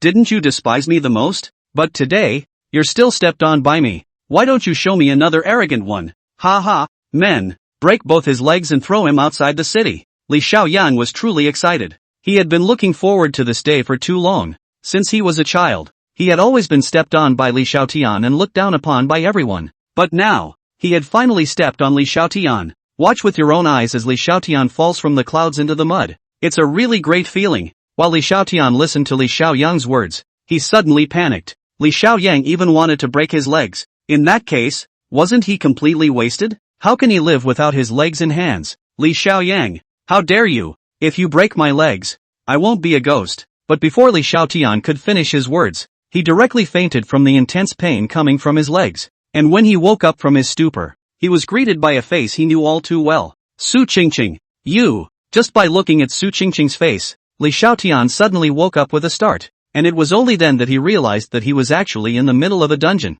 and he was tied up and trapped on top of a log. Then he looked at the dagger with a chilling light in Su Qingqing's hand. Li Xiaotian suddenly panicked. What a place! You! What do you want? Chapter 126. In this way, I can have time to find Chen Fan. What do you think I want to do? Only Su Qingqing looked at Li Xiaotian with an icy face, stroking the dagger in her hand with her hand. But in the next second, Su Qingqing raised her dagger and pointed it at Su Qingqing. The 9 clans of my Su family, 347 people, were killed by you. What do you think I want to do? Su Qingqing's voice was soft, but cold to the extreme. Along with the words, the dagger in Su Qingqing's hand slowly slid over Li Xiaotian's body. The blood kept flowing. Ah! At that instant, Li Xiaotian's miserable screams to the extreme resounded throughout the dungeon. But Su Qingqing acted as if she hadn't heard him. It continued in a cold voice. You're asking me to watch the 9 clans of my Su family beheaded, one by one. What do you think I want to do? You made me watch as you cooked the bodies of my father, my mother, my oldest brother, and my second brother. Let me watch the evil dogs eat them all. What do you think I want to do? You imprisoned me for 5 years and 3 months, 1113 days, torturing me in different ways every day. What do you think I want to do? You treat my brother like a dog, keep him in a dog cage, and feed him pig food every day. What do you think I want to do? And with every word Su Qingqing said, a long wound would appear on Li Xiaotian's body. By the time Su Qingqing's words fell, Li Xiaotian's body was already dripping with blood, and Li Xiaotian had despaired to the extreme, a face twisted to the extreme. Su Qingqing, kill if you can, kill me. But Su Qingqing was ice cold. Want to die? You can bite your tongue and kill yourself. Why should I have to do it? Li Xiaotian also wanted to bite his tongue and kill himself, but he couldn't do it. He couldn't be cruel. He didn't dare. Su Qingqing, as if she had already guessed it, said with another icy face, I know you wouldn't dare, but don't worry, I won't kill you. I'll let you live and make your life worse than death. Just as Su Qingqing spoke, the dagger suddenly moved towards Li Xiaotian's lower body. Seeing this, Li Xiaotian's complexion suddenly changed and he hurriedly yelled, Su Qingqing, what are you trying to do? You stop it. You've imprisoned me for so many years, and you don't want to possess me at all times. What do you think I want to do? Su Qingqing said with a clear and cold face. At those words, Li Xiaotian was truly flustered and hurriedly shouted, kill me if you have the guts. Don't move me. Ah! Only to see that before Li Xiaotian could finish his words, they were suddenly replaced by his own miserable scream, and his lower body suddenly bled. Just for some reason, Su Qingqing looked at such Li Xiaotian, but in her heart, she didn't have the feeling of having her revenge avenged, as if, no matter how much she punished Li Xiaotian, the pain inside her would not decrease by half, and Su Qingqing didn't torment Li Xiaotian anymore, directly dropping the dagger and walking out. Outside, when Xiaoke saw her come out, she hurriedly greeted her. Sister Su, what's wrong? Did you kill him? No, killing him won't solve the hatred I've felt for so many years. I'm going to let him live as if he's worse than dead, Su Qingqing said. Upon hearing this, Chen Fan and the others also expressed their understanding. After all, Su Qingqing had been tormented too much by Li Xiaotian over the years, but at this time, Su Qingqing looked at Chen Fan again and said, but I don't want to torture him anymore. Mr. Chen, please ask someone to throw him out. Good. Chen Fan nodded lightly and didn't say anything else, and after giving a few simple instructions, he left with Lang Hanfeng and the girls. On the other hand, in the capital, in the deep courtyard of the palace, Snow Shadow took a cloak and draped it over Ji Qianxue. Empress, it's so late. Why aren't you resting? I'm thinking about him. Ji Qianxue looked up at the gray sky and said softly. At those words, Snow Shadow was also a bit helpless, being truly at a loss as to what to say, but in his heart, he really sympathized with Ji Qianxue. After all, Chen Fan was counted as the only person of the opposite sex that Ji Qianxue had liked for so many years, and was Ji Qianxue's first love. But it was Ji Qianxue's first time to like someone, the one who loved but could not be loved. How does that not hurt her? Shuiying, what do you think he's doing right now? Will he think of me too? Ji Qianxue softly said again. Probably already asleep. Only Snow Shadow stood beside Ji Qianxue. I heard Xiaoke Xiaoai say that he likes you a lot, so he should be thinking of you as well. Any news of him? Ji Qianxue said. Wasn't it you who said that there was no need to pry into him anymore? Snow Shadow said somewhat helplessly. I regret it. I only saw Ji Qianxue speak with a gloomy face and added, originally, I thought I could forget about him. As long as I didn't hear about him, I could not think about him. But I can't do it. I can't help but think of him no matter how busy I am, no matter how much I ignore it. It's him when I close my eyes. It's him in the folders. It's him when I look up at the sky, and I really miss him. But we've obviously only been apart for less than half a month. Upon hearing this, Snow Shadow was even more helpless, but could only softly comfort him. I'll have someone go and poke around for news about him tomorrow. Shuiying, do you think that if I were to give the decree right now, saying that I'm getting married to him, do you think he would agree? Ji Qianxue added. At those words, Snow Shadow's brows suddenly furrowed. You are the Empress. He naturally wouldn't dare to refuse if you give the order. But if that were to happen, what about Lang Hanswang and Chu Qingchen? Do you want Chen Fan to take them off? Chen Fan is so fond of them and they are so fond of Chen Fan. Moreover, even if Chen Fan is really willing to repudiate them, what will the entire court say? What will the world say? Said Empress, you previously looked down on people Chen Fan, so you withdrew your marriage with Chen Fan. Now that Chen Fan is famous and capable, you're going to get married to him? At those words, Ji Qianxue didn't say anything. How could she not know these things? but she really wanted to miss Chen Fan very much, and wanted to be with Chen Fan very much, and now, she was really out of options and didn't know what to do, especially now that those ministers are still ready to force you into marriage, ready to make you leave behind the royal bloodline,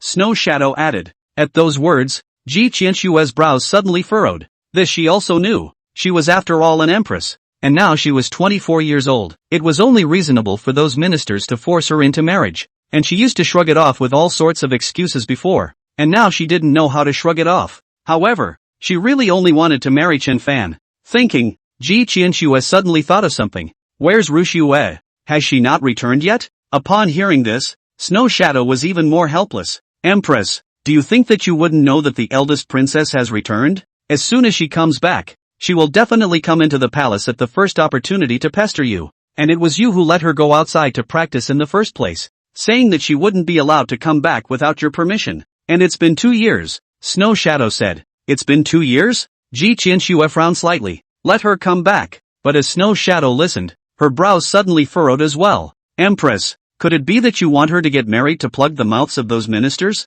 I won't interfere in her marriage, Ji Qianxue said. So what are you calling her for now? Snow Shadow queried. She should have matured in 2 years' time as well, and should be able to act as a proxy for the dynasty, Ji Qianxue said. Upon hearing this, Snow Shadow's expression suddenly changed. Empress, are you trying to let the eldest princess act as a courtier, and then you go find Chen Fan? Ji Qianxue didn't say anything, as if she had acquiesced. Snow Shadow, however, was stunned. Empress, without you, the Rapunzel can't deter those people. Rapunzel can't be the empress. But Ji Qianxue said with a gloomy face, Shuaying, I really can't think of any other way. Besides, I only asked her to act as an agent of the dynasty, not to be an empress. That way, I can have more time to find Chen Fan. Chapter 127 Li Changying and Chen Hao's Conspiracy. The next day, Li family. Li Changying was then led by Li Xiaoyang to the place where Chen Hao was being held. Li Changying, I'm warning you, hurry up and release me. If my third brother finds out that you've captured me, he'll never let you go. Chen Hao looked at Li Changying as he came in, so he directly roared. However, when Li Changying looked at Chen Hao, his face suddenly became extremely gloomy. If it wasn't for Chen Fan, how would their Li family have become what it is today? And Chen Hao was Chen Fan's second brother, so Li Changying looked at Chen Fan as if he had seen him. His heart was filled with anger, and he could not wait to kill him directly. However, now that Chen Hao was his only card left, his chance to rise again, he could still only hold back the anger in his heart. Your third brother won't leave us alone? Only Li Changying said with a gloomy face and added, he hasn't spared us already. And you still think he's going to come to your rescue? I'm telling you, he doesn't care if you live or die. Upon hearing this, Chen Hao knew that Chen Fan had succeeded and was overjoyed in his heart. However, Chen Hao still displayed a look of disbelief. You're talking nonsense. How could my third brother not care about me? If he knew that you guys had captured me, he would definitely not let you go. Humph. Li Changying directly snorted in disdain. How come? I'm telling you, last night Li Changying spoke with a disdainful yet angry face, telling Chen Hao everything that happened last night. Chen Hao, however, was stunned. He had originally thought that Chen Fan had only pinched some money from Li Xiaotian's body, but he had never thought that after just one cultural meeting, Chen Fan had directly obtained all of the Li family's shares in the Jiangnan Chamber of Commerce. In that case, isn't it the same as controlling the Jiangnan Chamber of Commerce? You have to know that the Li family in the Jiangnan Chamber of Commerce that has 80% of the shares. But Chen Hao still pretended to be incredulous. Impossible. You're lying to me. My third brother has taken me in regardless of previous suspicions and honors me. He even made me the Grand Master of the lovely tavern. How could he possibly not care about me? How could he not care about me? I don't believe it. You must be lying to me. Right. Humph. Upon hearing this, Li Changying coldly snorted again with a disdainful look on his face. Until now, you even still don't believe it. I'm telling you, he took you in regardless of his past, but it was just to make a good name for himself, wasn't it? He's hated you to the bone for a long time, and last night he not only didn't care if you lived or died, he even tried to kill you by our hands. Everyone present at the time heard it. If you don't believe me, you can just go grab someone on the street and ask them, see if I lied to you, just to get a good name? Are you telling the truth? Chen Hao deliberately said. Do you think it's come to this? I still have the need to lie to you? Li Changying said. Upon hearing this, Chen Hao deliberately made a lost look and remained silent for a while before speaking. If that's the case, then why did you come to see me? Am I not worthless to you now? However, Li Changying spoke directly. Chen Hao, have you thought about it? We can actually work together. What do you mean? Chen Hao said. Let's cooperate and mess up Chen Fan, Li Changgang said. Upon hearing this, Chen Hao put on a sad face and just looked at Li Changgang as if he was pondering something. Sure enough, just as Chen Fan expected, Li Changgang would try to pull him in after realizing that he couldn't threaten Chen Fan with him. But at this time, Li Changgang saw that Chen Hao did not speak and opened his mouth again. Chen Hao, Chen Fan doesn't even care about your death. Do you still care about your brotherly feelings with him? You were devoted to him and helped him develop the lovely tavern so well, but he tried to use us to kill you. Don't you want revenge? If you work with me, I promise to get back all that I've lost. And when the time comes, not only will the lovely restaurant be yours, I'll also give you half of the shares of the Jiangnan Chamber of Commerce to you. But if you are unwilling to cooperate, then I will have no choice but to kill you and fulfill Chen Fan. Upon hearing this, Chen Hao pretended to look hesitant and remained silent for a while before speaking. You have nothing now. How can you still fight Chen Fan? Do you know what it means to have a skinny camel that's bigger than a horse? I, Li Changgang, have only lost my shares in the Jiangnan Chamber of Commerce. I still have my family's property, my fields. Those things together are worth $30 to $50 million at least, Li Changgang said. Then why are you looking for my cooperation again? I have nothing right now, Chen Hao said. You've been at lovely restaurant for so long. Don't you know the brewing method of Thousand Cities wine? Li Changgang said. Upon hearing this, Chen Hao pretended to look surprised. So, you want me to use the brewing method of Thousand Cities wine to get into the stock? Right. And you know very well that Thousand Cities wine is the root of lovely tavern. If we also have Thousand Cities wine, we can just turn it into regular wine. That way, no one will go to cute tavern just because they want a Thousand City drinks. And with his lovely tavern priced so high and the food so expensive, without the advantage of Thousand Cities wine, it simply won't survive, Li Changgang said. That being said, but have you thought about it? He now has 80% of the shares of the Jiangnan Chamber of Commerce. There's plenty of money. We simply can't wear them out, Chen Hao said. At those words, Li Changgang's expression suddenly changed. It was surprising that he had only just reacted to the fact that his mind was still stuck on when the Jiangnan Chamber of Commerce was his. Now that Chen Fan was in control of the Jiangnan Chamber of Commerce, how was he going to wear out Chen Fan? Was he really going to lose to this dude Chen Fan? But at that moment, Chen Hao spoke again. But it's not like there's no chance. Upon hearing this, Li Changgang's expression suddenly changed. What chance? He's only gotten the shares of the Jiangnan Chamber of Commerce now, but he's not considered to be in control of the Jiangnan Chamber of Commerce. There are other shareholders in the Jiangnan Chamber of Commerce, but they occupy 20% of the shares of the Jiangnan Chamber of Commerce. And according to my understanding of Chen Fan, he's a very arbitrary person. He won't cooperate with others, especially if it's still a large consortium like the Jiangnan Chamber of Commerce. If you can talk those shareholders into working with us. However, they sold their shares to Chen Fan, thus consuming a large amount of Chen Fan's capital, and we can get quite a bit of financial support. And those shareholders must have some family money. So all these funds combined may not be unable to bring down Chen Fan. And with Chen Fan's character, after getting the Jiangnan Chamber of Commerce, he will certainly make a drastic reform of the Jiangnan Chamber of Commerce, which will consume a lot of money again. So we still have a chance. Upon hearing this, Li Changgang's brows suddenly frowned. But how is this going to persuade them to sell the shares in their hands? That's the shares of the Jiangnan Chamber of Commerce. No one else has a chance to get them even if they want them. How could they possibly be willing to sell them? Not for sale? You should know that they are also part of the Jiangnan Chamber of Commerce. If there is no consent from them, who are you to use the money of the Jiangnan Chamber of Commerce against Chen Fan? Do you think someone like Chen Fan, who is vindictive, will let them go? And if they are willing to cooperate, after we defeat Chen Fan, the Jiangnan Chamber of Commerce will still be owned by all of us. The big deal is to give them a little bit more shares at that time.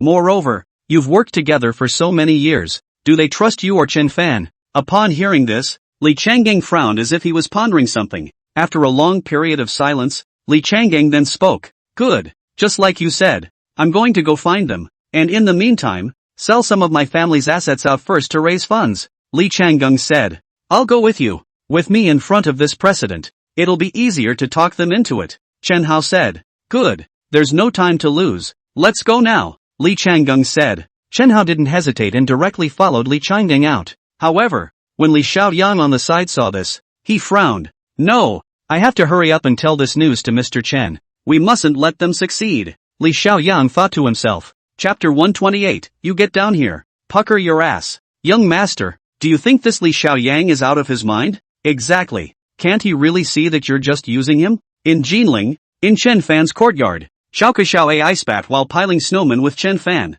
He's not actually stupid. I only saw Chen Fan putting the scarf on the snowman while fatally saying, "It's not even much worse than Li Xiaotian." It was only that he had been underappreciated since he was a child, and had always been treated as a playboy, despised even by his own father. Coupled with Li Xiaotian's excellence, he simply has no way out, and over time, he'll only really be a dude. But can't he see that you're using him? Coco wondered. He's not stupid, how could he not see it? But he owes me $100 million, and with him betraying his dad to set up Li Xiaotian, he knows there's no going back for him. Of course, the main thing was his father's disdain, and his father just didn't see him as a son. So naturally, he won't feel guilty. Chen Fan said. Then what are you going to do with him when the time comes? Young master? Xiao Ke was curious. Haven't you all read his profile as well? Bullying men and women, taking by force. No less than 20 civilians and those flower girls have died at his hands. What do you think I'll do with him? Only to see Chen Fan speaking indifferently, he added. There's not a single good thing in their entire family. They're all too dead to be spared. Upon hearing this, Xiao Ke Xiao AI both nodded and added. Then when are we going to take over the Jiangnan Chamber of Commerce? After all, the second prince is now ready to go after the rest of the shareholders. I think we should also cooperate with the second prince. There's no rush on this one. Now those shareholders must be waiting for us to go over there, too, to see how we're doing. But we'll just stay away and let them rush first. Chen Fan said. Okay, Coco said. I still want to see the snowy West Lake. AI, however, said with some loss. You. Seeing this, Chen Fan directly rubbed Xiao AI's head lightly. Does young master still know what you're thinking? Don't worry, the young master will take you all with him when the time comes and won't leave you at home. He. Xiao AI smiled with a sweet smile on her face as she shook her head and rubbed Chen Fan's hand. Young master is the best. There. Seeing this, Chen Fan's heart was full of fondness, and softly said, look at your hands. They're all red from freezing. Go inside and roast the fire. Only to see Chen Fan say that, he directly held Xiao AI together as he walked towards the house. Shut out the three hand-holding snowmen. Time passes slowly. In the blink of an eye, it was 5 days. The wind of Chen Fan's presence at the Jinling Winaway still blew to the capital. Ji Qianshui's eyes seemed to have light in them as she listened to Snow Shadow's narration. She truly did not expect that so many more things had happened to Chen Fan after she left. And Chen Fan was as good as ever. Not only did he not get screwed over by the Jiangnan Chamber of Commerce, but he even took control of the huge Jiangnan Chamber of Commerce with ease. In this way, Chen Fan's career has become bigger again. And according to the ideal in Chen Fan's heart, Ji Qianshui knew that in the future, as long as there were no natural disasters, the people of the entire Jiangnan region would live a good life. Her Dragon Kingdom's national power will also advance 1 point more. She even thought how wonderful it would be if all businessmen could be as rigid as Chen Fan. Or rather, if this country was governed by someone like Chen Fan, how prosperous and powerful the Dragon Kingdom would be. Unfortunately, the other Chen Fan simply couldn't look at the court she managed. However, Chen Fan, a businessman, was able to contribute to the country for the benefit of the people, so if she, as an empress, didn't give Chen Fan a little help, it wouldn't be justifiable. Thinking, Ji Qianxue looked directly at Snow Shadow and said, Snow Shadow, prepare a decree. At those words, Snow Shadow frowned slightly. Empress, what is the proposed decree for? Don't they all want to get the brewing method of Chen Fan's Thousand Cities wine so that they can deal with Chen Fan? Then I will grant an imperial decree to Chen Fan and use my power to help him keep Thousand Cities wine. Make Thousand Cities wine the national wine and give it the dragon seal. And in the future, Thousand Cities wine will only be sold by Chen Fan and Lovely Restaurant. If anyone produces and sells Thousand Cities wine privately without Chen Fan's consent, upon verification, Chen Fan can mobilize the surrounding officials to directly arrest and kill their heads. At these words, Snow Shadow's complexion changed slightly, but soon understood, and did not hesitate to prepare the decree immediately. Right, give Yiling another Dao decree to warn him one last time. Ji Qianxue added. Yes, Snow Shadow said. Seeing this, Ji Qianxue didn't say anything else, but picked up the book of poems and lyrics that Chen Fan had written at the Jinling Literature Conference that Snow Shadow had brought with her and read it. Sister, where are you? But at that moment, a voice suddenly came, and both Ji Qianxue and Snow Shadow's complexion changed. But even if the person didn't come in, the two knew who was coming by the sound of their voices. Soon, only a young girl in a basalt-colored dress, carrying a sword, walked straight in. But that young girl saw Ji Qianxue standing in front of the window, instantly eyes glowing, directly in the hands of the long sword thrown aside, then directly towards Ji Qianxue ran. Without a second thought, he jumped directly into Ji Qianshue's arms and rubbed his head against Ji Qianxue. Sis, I've finally met you. I missed you so much. And this person was no one else but Ji Qianshue's own sister with the same father and mother, Ji Rushue. But Ji Qianshue was holding Ji Rushue, who suddenly jumped into her arms. It's been 2 years since he went out to practice. How come he hasn't changed at all? He still looks so childish. In that case, how can she still feel at ease to let her handle the court affairs? Sis, have you missed me after all this time? And at that moment, only to see Ji Rushue just hanging on to Ji Qianshue, looking up with a smile on her face as she looked at Ji Qianshue. But Ji Qianshue was directly blanking her. No, I don't believe it. Sister must be sick from thinking about me. Otherwise, why would she be in such a hurry to call me back? Hey, sister, as soon as I received your message, I came back as fast as I could. Not even the 6 great factions siege of the top of the light. Are you impressed? At those words, Ji Qianshue was even more speechless, and in her heart, she even regretted why she had called her back. I'm not moved at all, Ji Qianshue said. Humph. But Ji Rushue was directly humming delicately. I don't believe it. Saying that, he directly shook his head again and rubbed it against Ji Qianshue's heart. Sister definitely misses me the most. Sister likes to lie to me. Seeing this, Ji Qianshue was even more helpless. She really didn't know. Ji Rushue this 2 years of experience exactly what exactly is doing. Thinking, Ji Qianshue suddenly thought of something and turned her head to look at Snow Shadow. But it was only when Snow Shadow looked at Ji Qianshue's eyes that she suddenly became a bit vain and turned her head away in a hurry. Seeing this, Ji Qianshue frowned slightly. Shuaying, didn't I say that I would only send people to secretly protect her during this adventure and not to help her? Did you help her? Snow Shadow sniffed, even more vain. I didn't help her much either. It didn't help much, so how come she hasn't changed at all? Ji Qianshue said. I just gave a warning in the Jianghu, saying that she is my disciple. Saying that whoever hurts a hair on her head, I will exterminate his entire family, Snow Shadow said with a heartfelt expression. Upon hearing this, Ji Qianshue was even more speechless. You're saying this and you're still saying that you didn't help much? Are you trying to piss me off?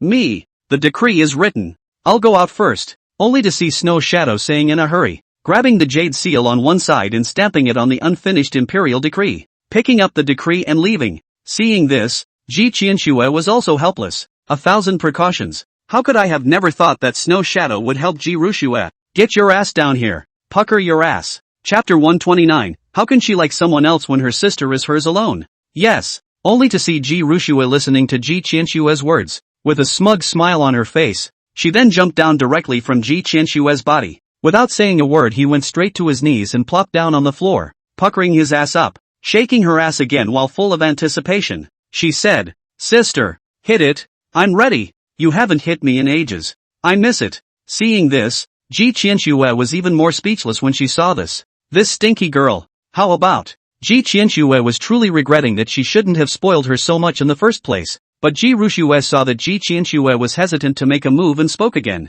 Sister, why don't you fight? Hit me. I can't wait. Hurry. And Ji Qianshue was even more helpless to the extreme when she looked at Ji Rushue's shaking ass. Get thee up. Ji Rushue sniffed. But her complexion suddenly changed. Sister, what are you doing up? You won't stop fighting. Fight. Sis, just one hit. Just a moment, my good sister. Upon hearing this, Ji Qianshue was even more filled with black lines, and directly drank softly. Get up in a hurry. Oh, Ji Rushue sniffed and stood up with a face full of loss while being aggrieved. But Ji Qianshue looked at Ji Rushue's aggrieved appearance. Her heart was filled with helplessness, and she raised her hand to smack Ji Rushue on her buttocks. Only then did he say in a bad mood, look at you. Your hair is a mess. And what kind of clothes are you wearing? They're a mess. But Ji Rushue was full of joy after being hit with this blow. Hey, sis, you don't get it. Warrior women can be dressed like me. Only to see Ji Rushue say that, and then hurriedly went to pick up the sword that was just dropped,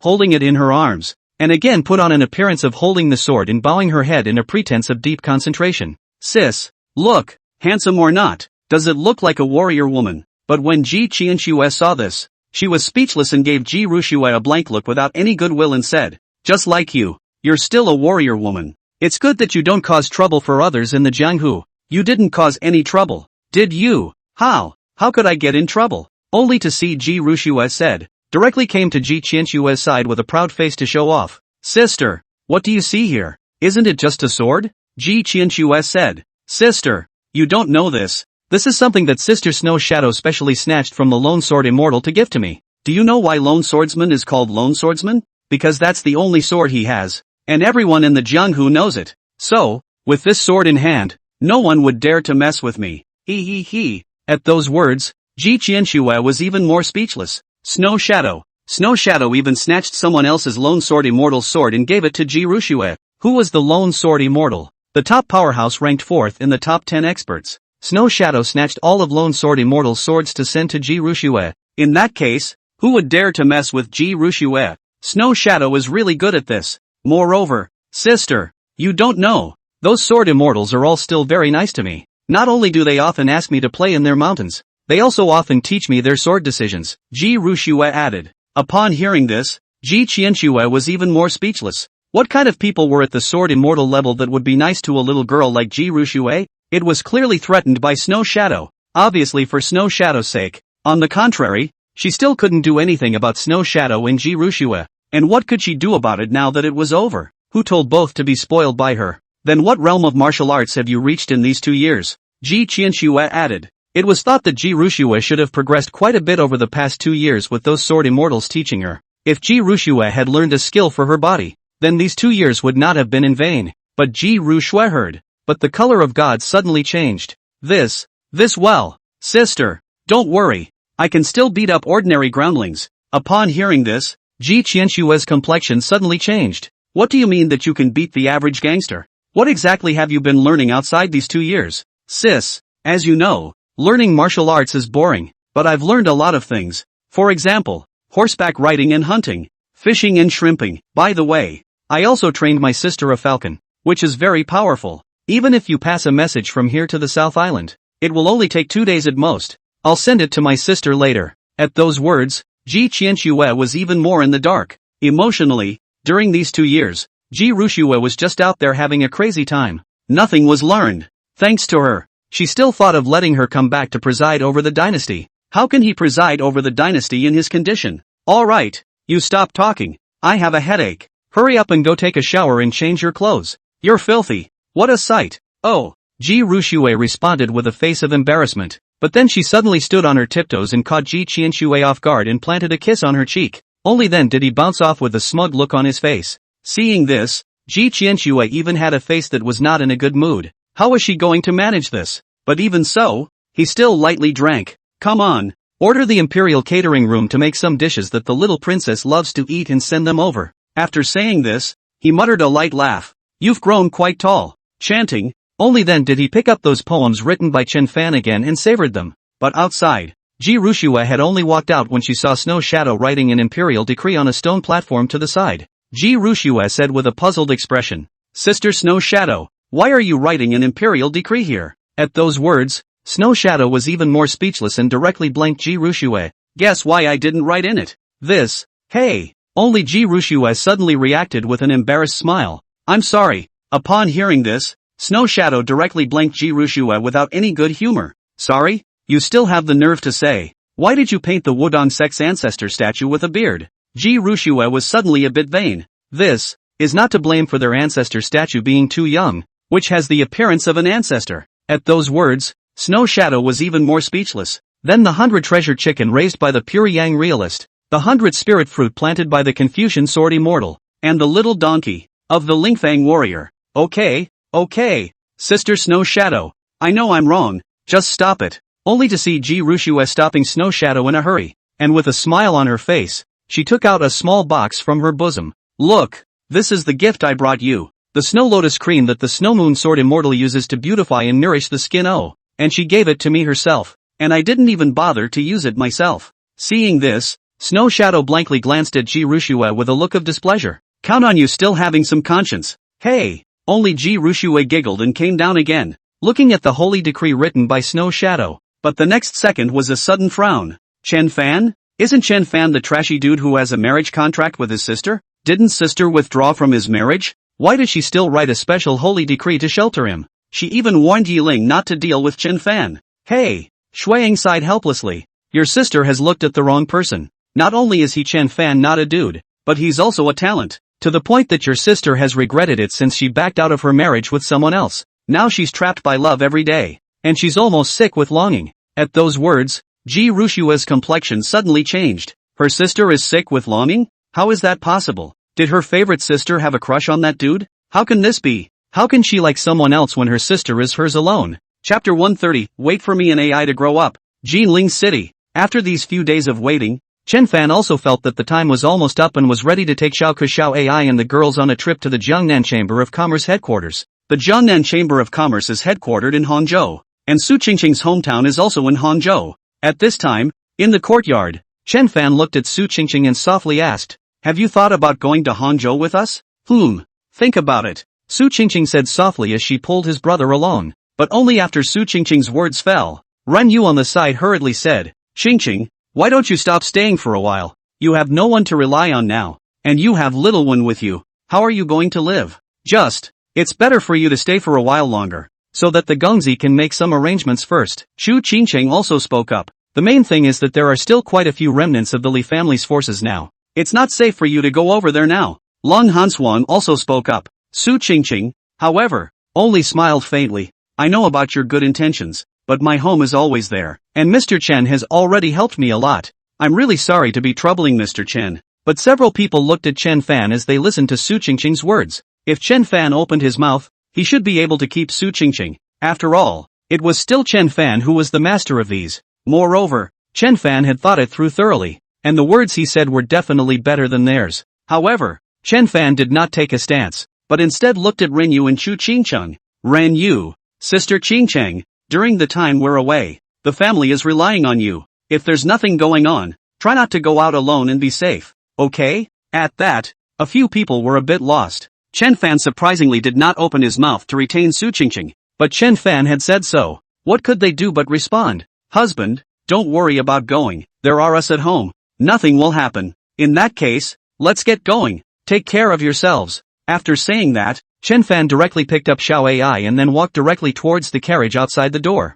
Seeing this, Chu Qingcheng and Ren Yu both waved their hands with some reluctance. Chen Fan and the others also quickly disappeared from their view, and it was at this time that Chu Qingcheng opened her mouth. "Ren Yu, what do you think is wrong with me? In my heart, I clearly don't like my husband dabbling in womanizing, but I actually really wanted husband to keep Qingqing just now. I don't know. I also want husband to leave Qingqing behind." Ren Yu said. "You said that Qingqing was born so good looking and has such a gentle nature. How come husband, this lustful man, doesn't want to keep her and take her as his wife?" Chu Qingcheng said. "Even if you marry, you can't be a wife. You can only be a concubine like us, but being a concubine is good too," Ren Yu said. Upon hearing this, Chu Qingcheng suddenly thought of something. "Ren Yu, who exactly do you think husband is reserving this position of being the rightful wife for? And I've never heard him talk about it. I don't know. After all, husband likes Hua Qianqing so much, and what he said is also still just being a concubine. Maybe Coco AI knows," Rang Yu said. "Hey." Hearing this, Chu Qingqing sighed helplessly. "No matter him. Anyway, with husband's character, aren't wives and concubines the same? It's just a name."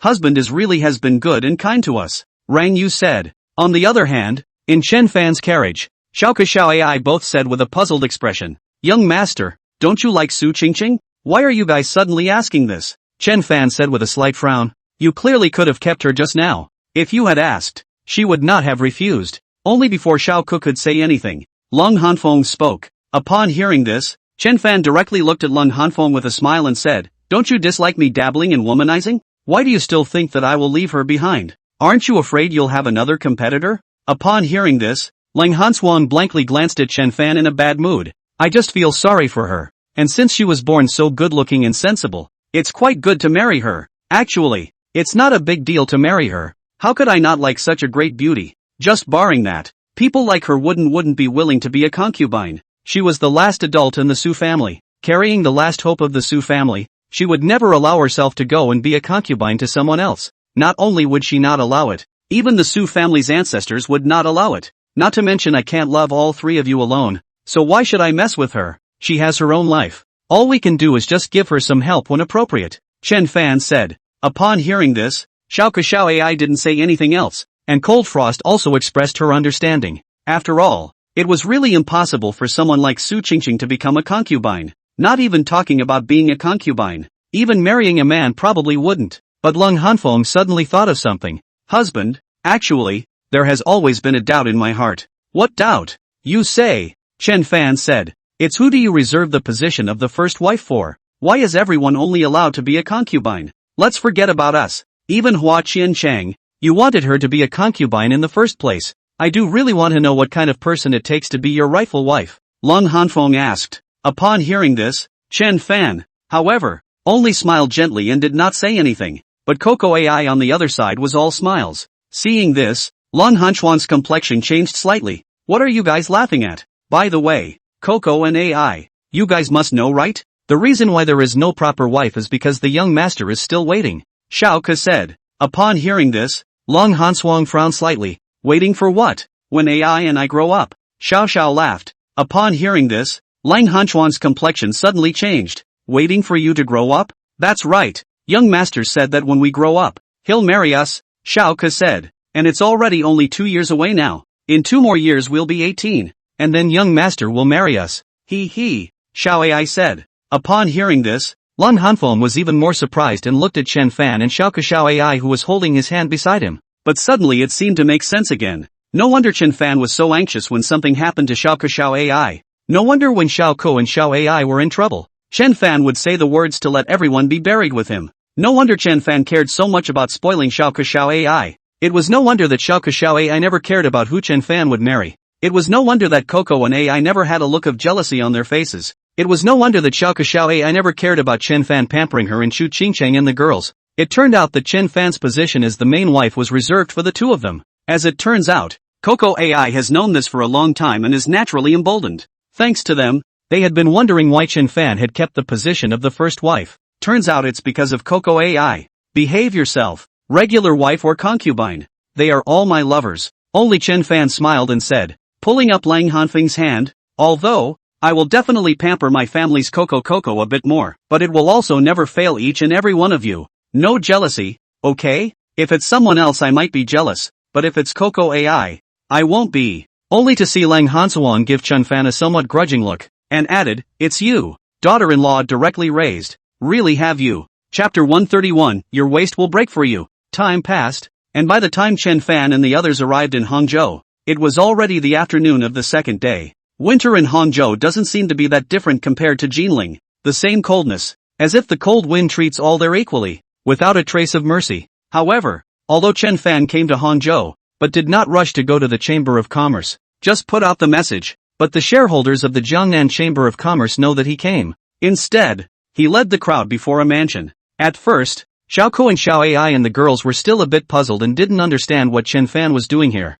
They only thought that this place was a property that Chen Fan had set up in advance. But when Su Qingqing looked at the courtyard, her tears suddenly stopped flowing. When Xiao Ko and the others saw this, they realized that this was Su Qingqing's former home. Miss Su, I've already bought this place. This is the deed to the house and land. It's already been transferred to your name, and some of the household servants and whatnot have been arranged. I only saw Chen Fan speaking and taking out a few pieces of paperwork before he continued. Also, this is the paperwork for a lovely restaurant we have in Hangzhou, so we'll leave it to you to take care of it from now on. Seeing this, Su Qingqing's complexion changed slightly. Mr. Chen, you have already given us a lot of help. How can we? But before Su Qingqing finished her words, Chen Fan spoke directly. The house is a total of 5,000 taels, and the restaurant counts as your part-time job, with monthly dividends. And here's 15,000 taels, enough for your temporary expenses. And these things, I'm not giving them to you. This is what you owe me. When you make money, just pay me back. Only to see Chen Fan speaking, he added, by the way, there's also the identification certificate I rearranged for you guys in here. So keep it. At those words, not to mention Su Qingqing, even Long Hanswang and the girls were surprised. It didn't occur to him that Chen Fan had already arranged everything for Su Qingqing. No wonder Chen Fan didn't retain Su Qingqing in the first place. It turned out that Chen Fan really hadn't thought about retaining Su Qingqing from the beginning. While Su Qingqing looked at Chen Fan, her heart was filled with emotion. Chen Fan had actually arranged everything for them. For a moment she didn't even know what to say. Didn't understand. She was not related to Chen Fan, and the two didn't even have much to cross paths with each other. When she was in Chen Fan's courtyard in Jinling, Chen Fan had never even been alone with her. Even the words they said altogether did not exceed 30. Moreover, when Chen Fan looked at her, he never had the slightest non-interested thought, not to mention the slightest strange look. So she was sure that Chen Fan was definitely not trying to get her. But why was Chen Fan being so nice to her?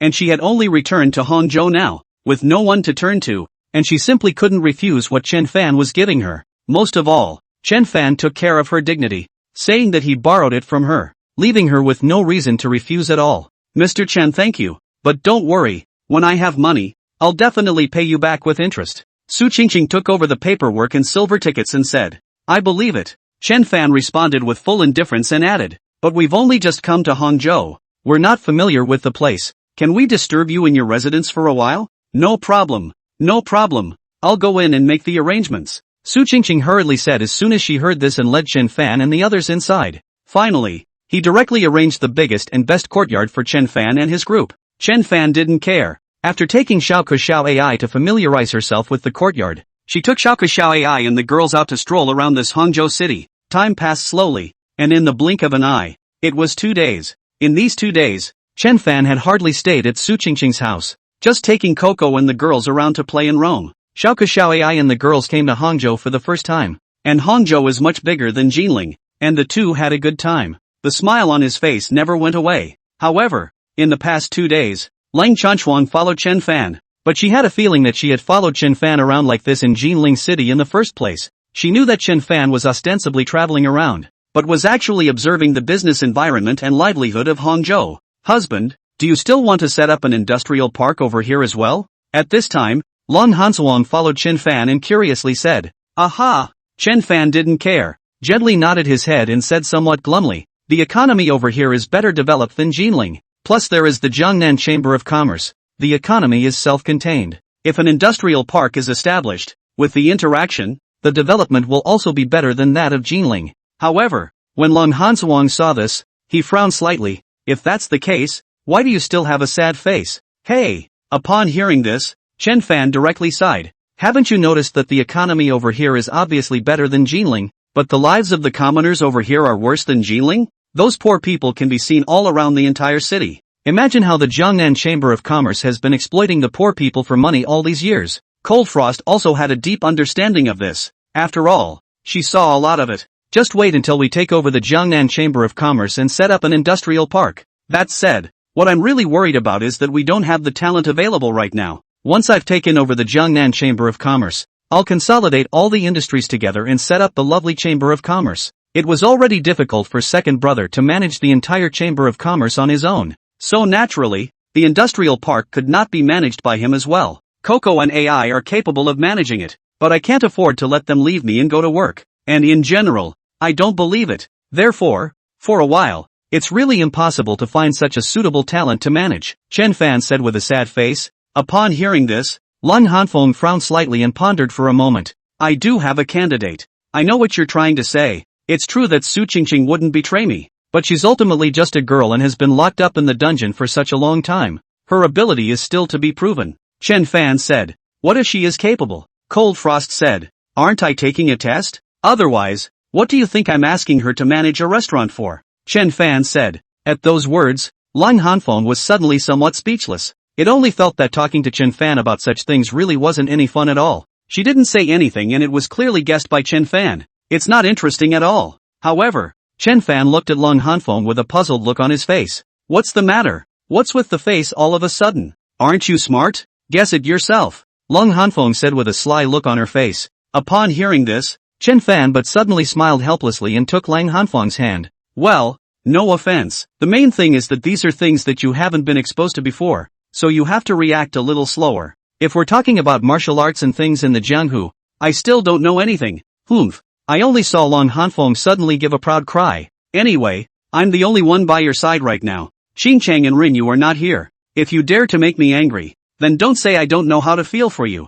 I'll break my back for you. Only to see Lang Hanfeng say that, she deliberately pinched Chen Fan on his waist. However, Chen Fan sniffed, but with a smile on his face and a reckless look, he directly took Long Hanfeng into his arms. Who doesn't know that Arnuan loves me the most? You're the one who can't give up. But Long Hansuang was Chen Fan suddenly swept into his arms, but it was a face of pouting. What do you do? In broad daylight, Xiao AI is still looking at it. What's wrong with watching? Let them be envious. At those words, Lang Hanfeng was even more helpless and pouting, but she didn't know what to say. One could only just lean back in Chen Fan's arms and let the wind from West Lake blow them into a happy picture. But at this moment, although they were wonderful and happy here, But in the middle of the Jiangnan Chamber of Commerce, it was a different scene. Chapter 132, My Chen Fan's dismount is not so easy to give. You guys, what exactly does Chen Fan mean? I've heard that he's been in Hangzhou for almost 3 days now, yet he's been traveling around. What exactly does he want to do? Is he still coming or not?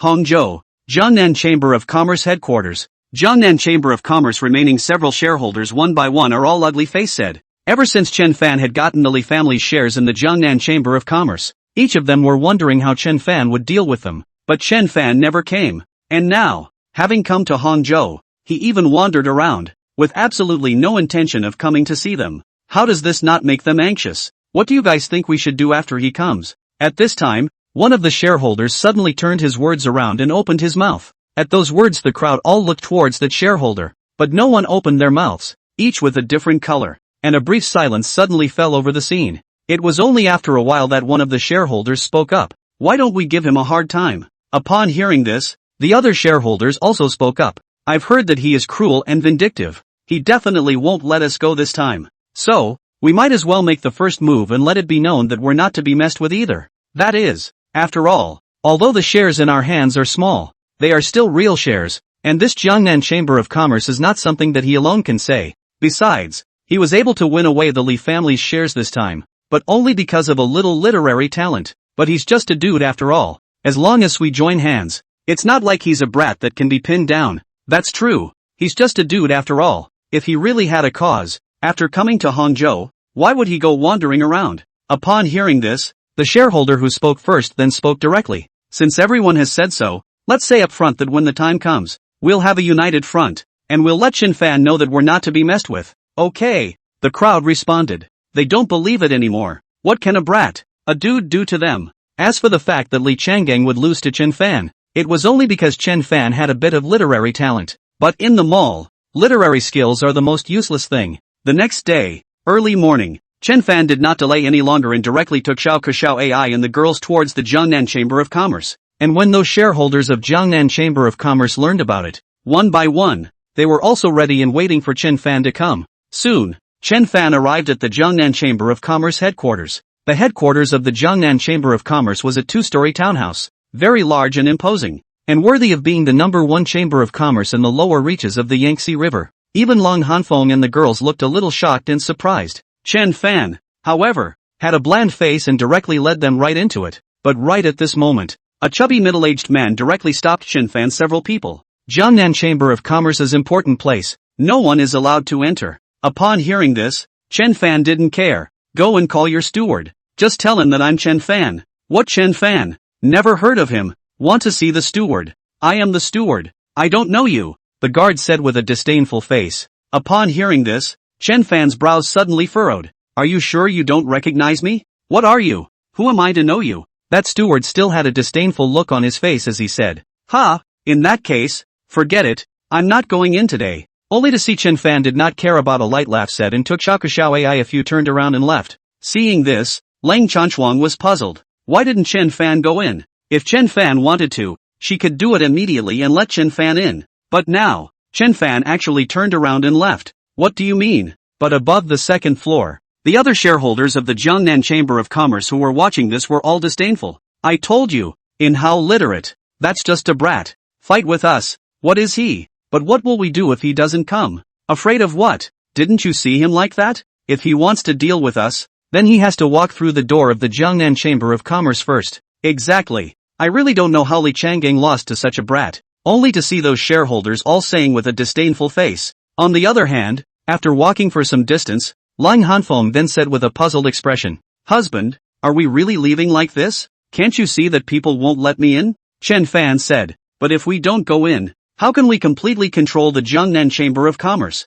Lang Hansuang said with a puzzled expression. Who says that controlling the Jiangnan Chamber of Commerce means you have to go in? Only to see Chen Fan speaking with a disinterested face. He added, Originally, I thought that if I hung them out to dry for a few days, they would put down their stance and be obedient. But since they want to give me a dismount, then I'll just have to let them know that my Chen Fan's dismount is not so easy to give. Coco, later on, have Big Brother take a copy of those things I asked him to prepare and send it to their house. Yes, young master, Xiao Ko responded. Seeing this, Lung Hanfeng seemed to understand something, and then queried, Then where are we going now? It's because of you that I didn't sleep last night. Now go home and sleep. You stay with me. I only saw Chen Fan say with a faint smile and looked at Xiao Kashao AI again. If they come looking for me, just say that I'm sleeping and don't have time to see them. Yes, young master, Xiao Ke said. But Lung Hanfeng was speechless. Can you blame her for not sleeping well last night? He was clearly the one who had let himself go and tossed it around. He hadn't slept well,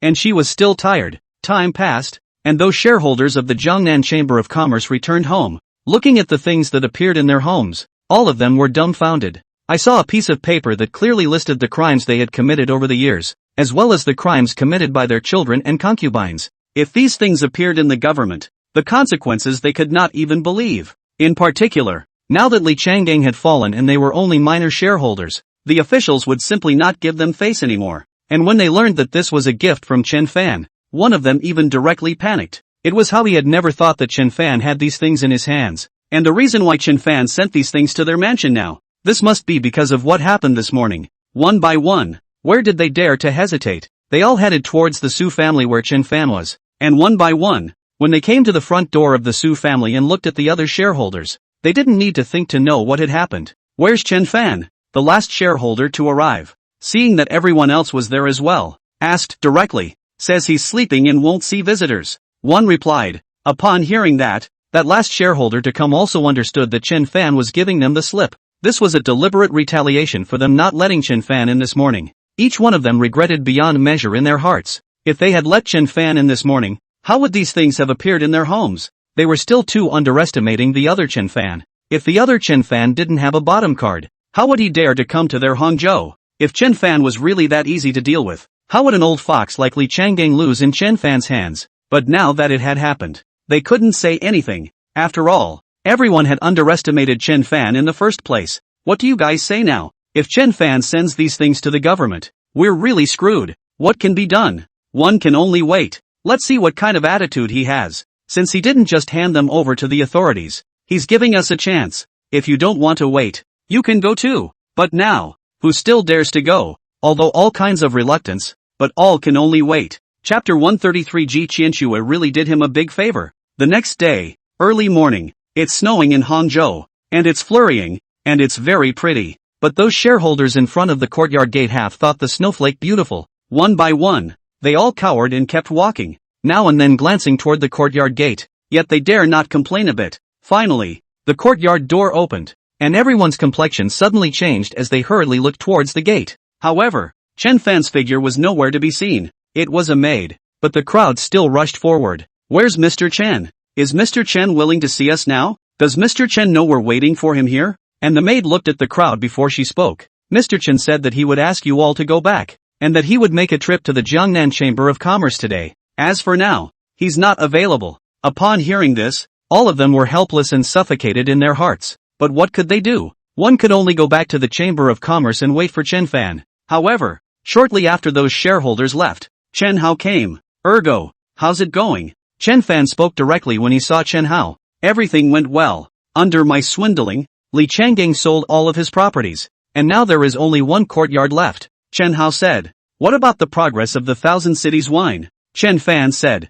I swindled him straight away that brewing Thousand Cities wine would require a very large site, much coal, and a lot of refined grain. The site has already started construction in the past few days, and with Li Changgang urging the project to progress quickly. At the same time he had purchased so much coal and fine grain that he now had little money in hand, and when the time comes when he can't hold out, we'll just acquire it and have a ready-made production base for Thousand Cities wine. Chen Hao said and added. Right. How is it on your side? Never let Li Changgang talk them into taking money to support them. Otherwise you can't drag down Li Changgang for a while. Don't worry. They don't have the money to support Li Changgang. But if Li Changgang really can't come up with the money to build the distillery, he can be fooled into borrowing money. Try to build the distillery first. Chen Fan said. Yes. Chen Hao responded. But he looked at Chen Fan but looked like he wanted to speak again. Seeing this, Chen Fan frowned slightly. Second brother. Just say whatever you want to say. There's nothing you and I brothers can't say. It's not that I can't say it. It's just that I don't know what to say.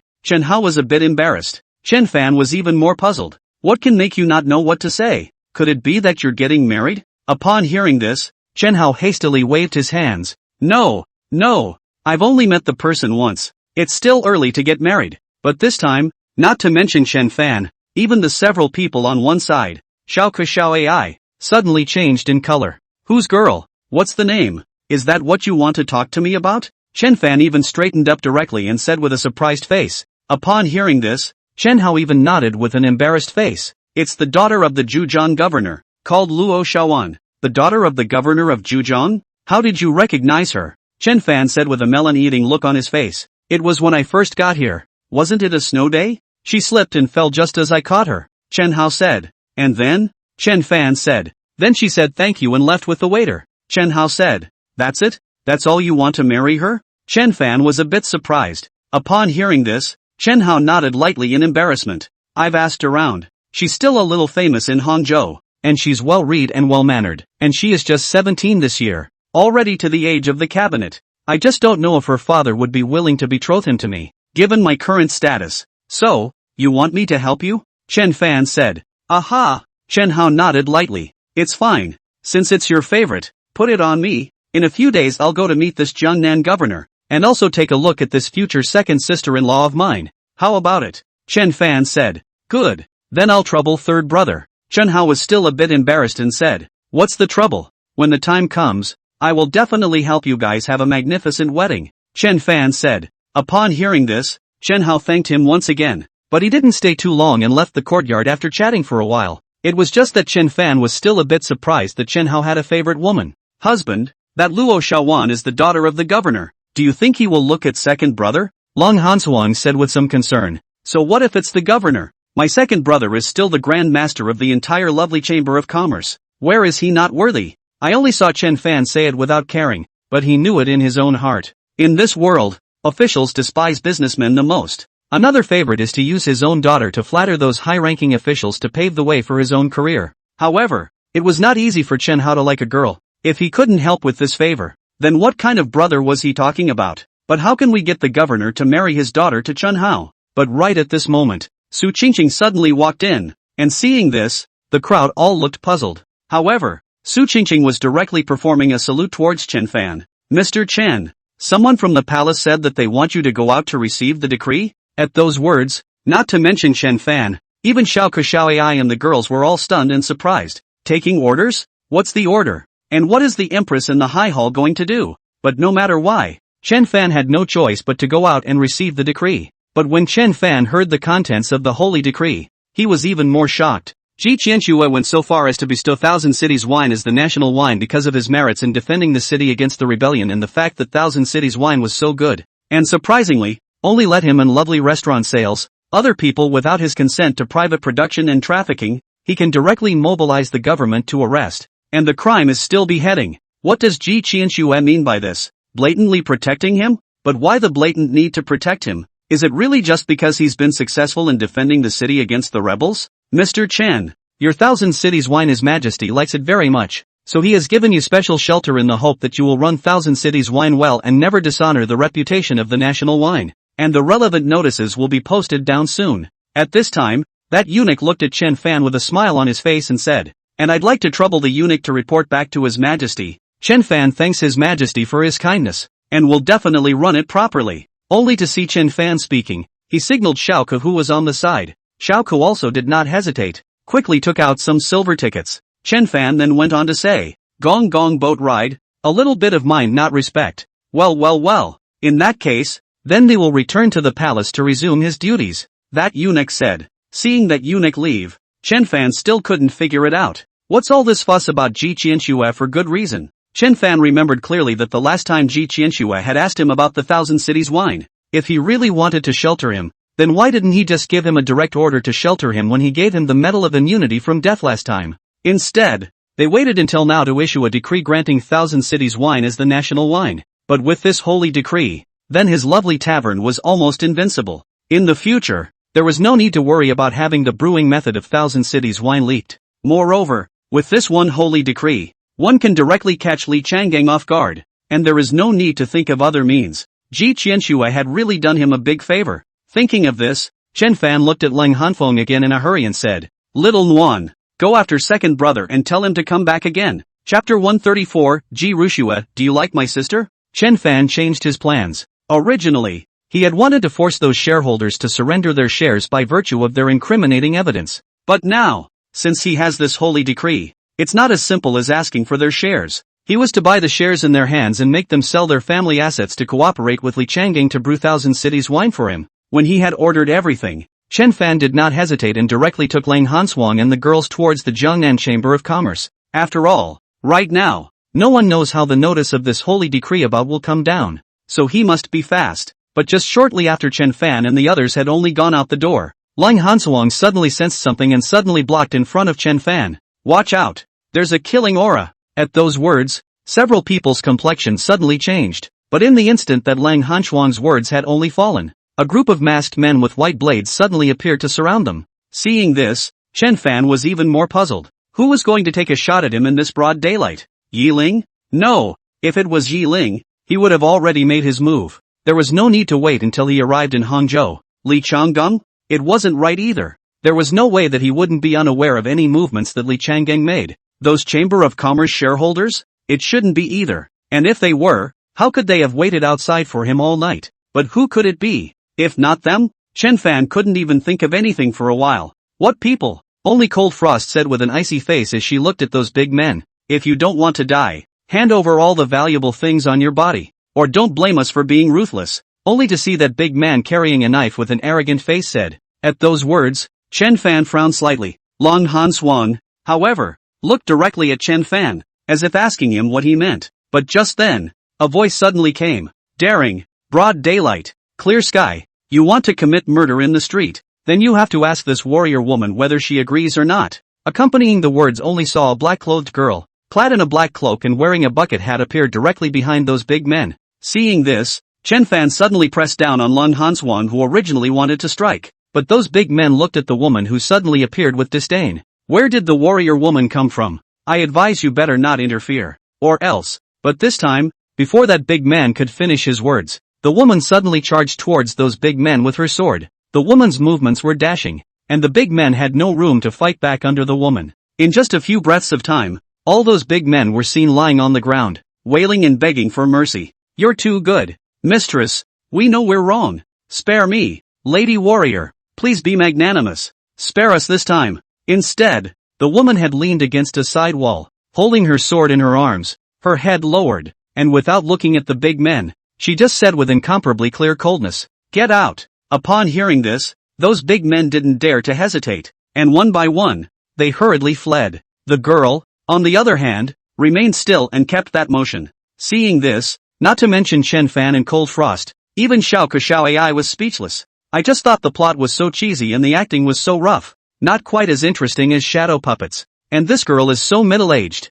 It was just that Chen Fan was very puzzled in his heart, not knowing what this woman was trying to do by deliberately directing such a drama. Then he directly stepped forward and arched his hand towards the woman. Many thanks to this warrior woman for her help. I don't know how to address the warrior woman. A show of hands is not enough for this heroine. Only to see the woman still maintaining that motion of holding her sword against the wall and bowing her head as she spoke. But before she could finish her words, Lang Hanswang spoke directly. Husband, I know her. Upon hearing this, Chen Fan and Xiao Ku and the girls both changed their complexion and looked at Lang Hanfeng. Lang Hanswang didn't hesitate and spoke directly. She's a disciple of Snow Shadow, and if I'm not wrong, she's also the younger sister of Hua Qiansheng, because her name is Hua Qianxi. At those words, not to mention Chen Fan, even Xiao Kashao AI was astonished. This person was actually Hua Qiansheng's sister, but as Chen Fan listened, he suddenly understood why this girl was directing herself in such a play. But Ji Rushue listened, but the color suddenly changed, directly raised his head. A face of doubt and surprise looked at Lang Hanswang. How did you see that? I haven't seen you before. I've seen your sword, the sword of the lone sword immortal. Also heard of your deeds, Cold Frost said. Snap. Only Ji Rushue listened as if she regretted it and suddenly slapped her forehead. How could I have forgotten about this one? Your frost sword. Surely you know lone sword immortal. Ah, what a mistake. Seeing this, the crowd was even more speechless. There was even some doubt that this was really Hua Qiancheng's sister. Hua Qiancheng was so mature and stable, dignified and elegant. How come her sister felt that her brain was a bit abnormal? But the two were similarly born, both being lesser beauties, and Hua Qianxi had a unique sunny youthfulness about her. But at this time, Ji Rushue looked at Chen Fan with a smile on her face again and said, putting all this aside, do you think I looked handsome just now? At those words, Chen Fan was smiling faintly. Handsome. Really? Only Ji Rushui just came over with an expectant face. Really? No lie. Chen Fan said. Hey. Ji Rushui smiled smugly. I told you. How could it not be handsome? Sister even lied to me that it wasn't handsome at all. Upon hearing this, Chen Fan's complexion changed slightly and softly tried. Is your sister alright? Ha ha. Wanna know? Only to see Ji Rushui looking at Chen Fan with a playful face again. Aha! Chen Fan nodded. I heard from my sister that you are very literate. How about this? You write me a poem and I'll tell you when I'm satisfied. How about it? Ji Rushui said. Upon hearing this, Chen Fan barely hesitated before speaking directly. Jiaokuwa manhu tassel. Wu hook frost and snow bright. The silver saddle shines on the white horse. Soughing like a shooting star. 10 steps to kill a man. 1,000 miles to leave no trace. When the matter is over, brush off your clothes and hide your accomplishments and fame. Even if I die with the fragrance of my chivalrous bones, I will not be ashamed to be an Englishman in the world. Who can write your excellency? The white-headed Taishian Sutra. At those words, Ji Rushui's expression froze. She had also studied poetry and songs. But how was Chen Fan so good at this off-the-cuff spouting? The silver saddle shines on the white horse. Soughing like a shooting star. 10 steps kills a man. 1,000 miles does not leave a man behind. When it's all over, go away and hide your work and fame. It's also too well written. Is it possible that my sister just likes his literary skills? But they say he's a dude? Well, what do you think? Chen Fan said. Not bad. It's a bit interesting. No wonder my sister would hug the poems you wrote all day and read them endlessly. Ji Rushui said. You still haven't told me how your sister is doing these days? Chen Fan said. Why do you care so much about your sister? Do you like my sister? Ji Rushui said. Loved it. Can you tell me? Is your sister okay? Chen Fan said without hiding anything. Upon hearing this, Ji Rushui was frowning slightly. Obviously she also did not expect that Chen Fan would answer so bluntly. Or had he already confessed to her sister before? Thinking, Ji Rushui asked again. Then does my sister know that you like her? I know. Can you tell me how your sister is doing? At those words, Ji Rushui frowned a little deeper. Then does my sister like you? If you don't want to tell me how your sister is doing, you can just say so, Chen Fan said. Ha ha. I'm just curious. Ji Rushui suddenly said with some embarrassment and added, but you can rest assured, my sister in addition to thinking about you every day wants sleepless nights. Soul. Everything else is pretty good. They'll eat when they're hungry, add clothes when it's cold, and run inside when it's raining. Don't even need to be reminded. Chapter 135, Are you sure you want to listen to my arrangement? Line Hanfeng's few people were speechless as they listened. Just don't understand. Hua Qianchang is such an extraordinary person with an extraordinary temperament. How come her sister is not decent? What do you mean you will eat when you are hungry and add clothes when it is cold? And you don't need to be reminded. Does anyone need to be reminded of that? As long as it's the first sane person who needs reminding. Lucky for her to say that. But as Chen Fan listened, his expression suddenly became a bit gloomy. It turned out that Hua Qianchang would really miss him when he left him. If she misses me, why doesn't she come along to see me? Chen Fan spoke again. See you? Hey! Only Ji Rushui sighed. Just forget about it. Sister won't be coming to see you for most of her life. You and your sister aren't even in the same world to see each other. At those words, Chen Fan was even more gloomy. Sure enough, just as he thought, they weren't even from the same world. While Ji Rushui looked at Chen Fan's gloomy face, she was very pleased with herself. That was the effect she wanted. She just wanted Chen Fan to know that it was impossible for him and her sister. So what if Chen Fan has literary talent? Sister could only be hers alone. No one can take it away. But at that moment, Chen Fan added, she can't come out. So why can you come out? I'm different. It's not like I'm the first daughter. I can sneak out. Sister can't. Ji Rushui said. At those words, Chen Fan seemed to understand something. You came here specifically to find me? Chen Fan added. Let's just say by the way, I'm out for a cruise. Ha ha. Sis doesn't know anyway. Only to see Ji Rushui smiling lightly with a smug face. She looked at Chen Fan again and said, it's my first time to come to Hangzhou. I'm not familiar with the place. Why don't you take me to have some fun? I've heard Sister Snow Shadow say that you're rich. Okay. Chen Fan almost didn't even think about it. Even if Ji Rushui didn't bring it up, he would have taken the initiative to do so. After all, this might be the only chance he'd get to learn about her sister. And it wasn't certain that this little girl could even be a bridge for him to communicate with Ji Qianxue. Of course, this little girl is really cute and funny. Let's go then. I've heard them say that the snow scene in West Lake is beautiful. I've long wanted to come and take a look, Ji Rushui said with a cheerful face. Not now. Right now I have things to do, Chen Fan said. Upon hearing this, Ji Rushua was obviously a bit lost and directly drooped her shoulders. Fine. Then I'll accompany you on your errands first. Chen Fan did not say anything more and led the crowd directly towards the Jiangnan Chamber of Commerce. And Ji Rushua just followed Chen Fan around, just like a chatterbox. Her little mouth rambled and talked to Lung Hanfang about the things that Lung Hanfang had done in the Jianghu in the first place. Lung Hanswang had a cold nature and didn't like to talk, but he couldn't resist Ji Rushua, the chatterbox. Only had to talk to her about those things in the Jianghu, and Chen Fan and the others listened with great interest. After all, this was the first time they had heard Lung Hanfeng talk about what she had done in the Jianghu in the first place. However, very soon, Chen Fan and his group arrived before the Jiangnan Chamber of Commerce. Only this time, all those shareholders one by one stood outside waiting for Chen Fan. One by one, they only just saw Chen Fan and hurriedly greeted him. Mr. Chen, you're finally here. We've been hoping for the stars and the moon, and finally you're here. You don't know, our Jiangnan Chamber of Commerce has been without a president lately, so it can be said that we are leaderless. It's good now that Mr. Chen is here. We're relieved. But Chen Fan was indifferent. Go up and talk. Upon hearing this, the people did not dare to say anything and hurriedly led Chen Fan inside, but only when he entered the hall. Chen Fan saw the steward from yesterday, and the corner of his mouth suddenly raised a strange smile. Why don't you stop me today? Seeing this, the steward's complexion suddenly changed, and he hurriedly said, Mr. Chen, I know I'm wrong. Yesterday it was my eyes that didn't recognize him Tai. You are a generous man. Don't bother with me, a small person. Little person? Can the steward of the Jiangnan Chamber of Commerce be considered a small person? Besides, what am I? How dare I count with you? Only to see Chen Fan speaking with a light smile on his face, he added, and this temple of mine is too small to accommodate a big Buddha like you.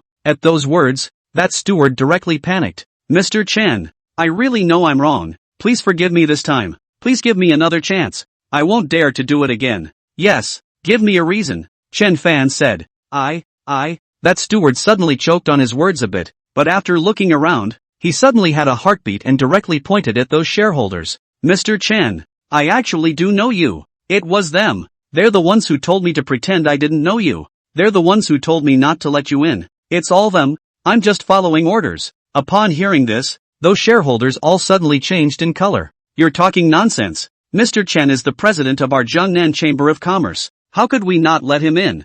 Mr. Chen came all the way here. We can't even wait to welcome him. How could we not let Mr. Chen in? Mr. Chen, don't listen to him. He's making false accusations. This kind of person should be expelled from the Chamber of Commerce and never be employed. I only saw those shareholders speaking, and then directly rebuking. Come on people, hurry up and drive this dog out of here. And when that steward saw this, he even hurriedly said, Mr. Chen, I'm not bull ******** ting. It's really because they didn't let you in. I was just following orders. I know, but you listen to them so much, so keep listening to them now. Now they're the ones who want to expel you from the chamber. Not me. What can I do? Only to see Chen Fan say that with a disinterested face, he took a step and walked towards the inside. Seeing this, those shareholders and that steward all changed their complexion. What kind of attitude is Chen Fan's? Why can't they understand some of it? Is it a deliberate attempt to use the steward to hammer them? Or are they deliberately telling the crowd who to listen to in the future?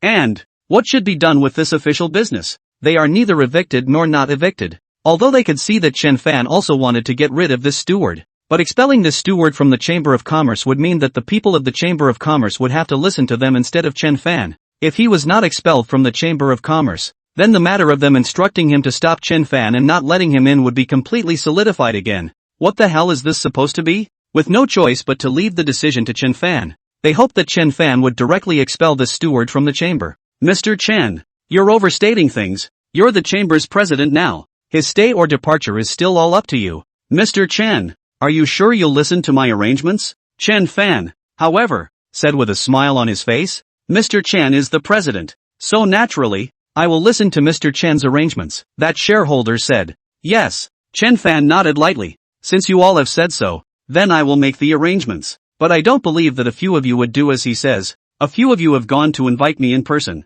So how could you instruct him to stop me at the door and not let me in? Upon hearing this, several shareholders were relieved. It was great that Chen Fan could think this way. Next, it was just a matter of waiting for Chen Fan to expel him from the Chamber of Commerce. But in the next second, Chen Fan suddenly turned his words around. And now, you guys are asking me to arrange it. So I definitely can't let him frame you guys. I must return your innocence. With that, Chen Fan looked directly at the steward again. Since you just said that they instructed you, do you have any evidence? If you can produce evidence, I can still let you continue to be a steward. But if you can't produce evidence, then don't blame me for being unsympathetic, falsely accusing a shareholder. Then no one can keep you today. Chapter 136 Shares in Hand. What does Chen Fan mean by this? I thought you didn't trust this steward? Why are you asking? They even said it was to clear their names and leave them speechless. What the hell is he trying to do? But believe carefully, that's what they told the steward. And where would the steward come up with evidence from his empty mouth? I don't have proof, but I'll bet my life that they're the ones who told me to stop you from coming in. And they're talking about giving you a hard time. They say you're just a brat who's too young to fight them. If there's a single falsehood in what I've said, I'll be struck down by heaven, and my whole family will die without a burial place. Only the steward said with a firm face. Upon hearing this, the faces of the several shareholders all became gloomy and ugly. Mr. Chen, you mustn't believe him. He's just climbing on the bandwagon on purpose. His words cannot be trusted. A shareholder hurriedly said. I know. Can I not trust you guys? Only to see Chen Fan still speaking with a smile on his face. Upon hearing this, the faces of those shareholders looked a little better. While that steward listened, he was in despair. He had sworn such a poisonous oath, but Chen Fan still didn't believe it. But Chen Fan looked at the steward again and said, all right, you get up too. Be a good steward in the future. A pair of eyes should be wiped brightly. And don't be so stupid to be used as a gun. At those words, everyone's expression changed. What does Chen Fan mean by this?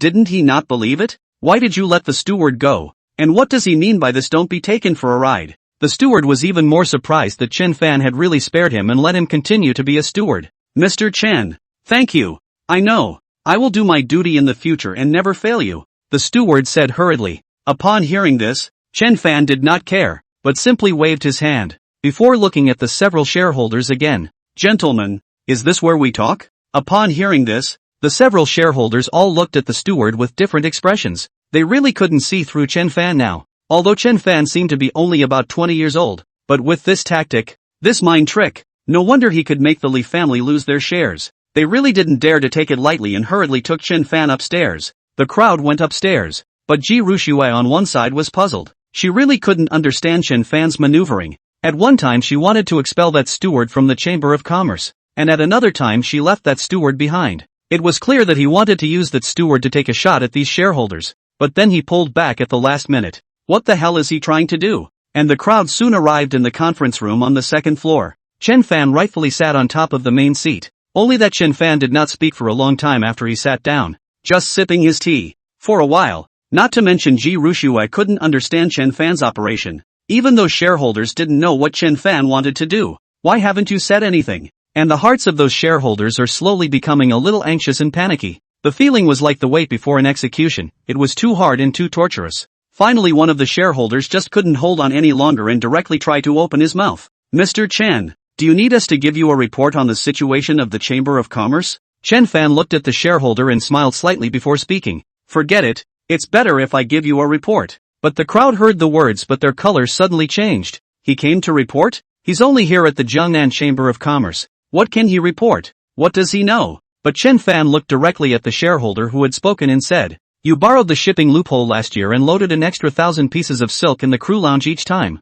And in total, you embezzled more than 15,000 pieces of silk from the Chamber of Commerce, which translates to roughly 80,000 taels of silver. At those words, not to mention that shareholder, even the rest of the shareholders suddenly changed in color. Without waiting for that shareholder to speak, Chen Fan then looked at another shareholder and said, you are smarter, utilizing the financial loopholes, with methods such as modifying the cost of purchase price. Last year, the year of embezzlement, silver 120,000 taels, and you are much bolder, not only withholding workers' wages, but even daring to evade taxes, profiting 100,000 taels of silver last year alone. And you, only Chen Fan looked at those shareholders one by one and said, and those shareholders listening, are all stunned ugly face. These things even when Li Changgung do not know. Chen Fan this have not yet taken over the Jiangnan Chamber of Commerce. How does he know? And what did Chen Fan mean when he said that? What does he want? One was in a real panic. But at this time,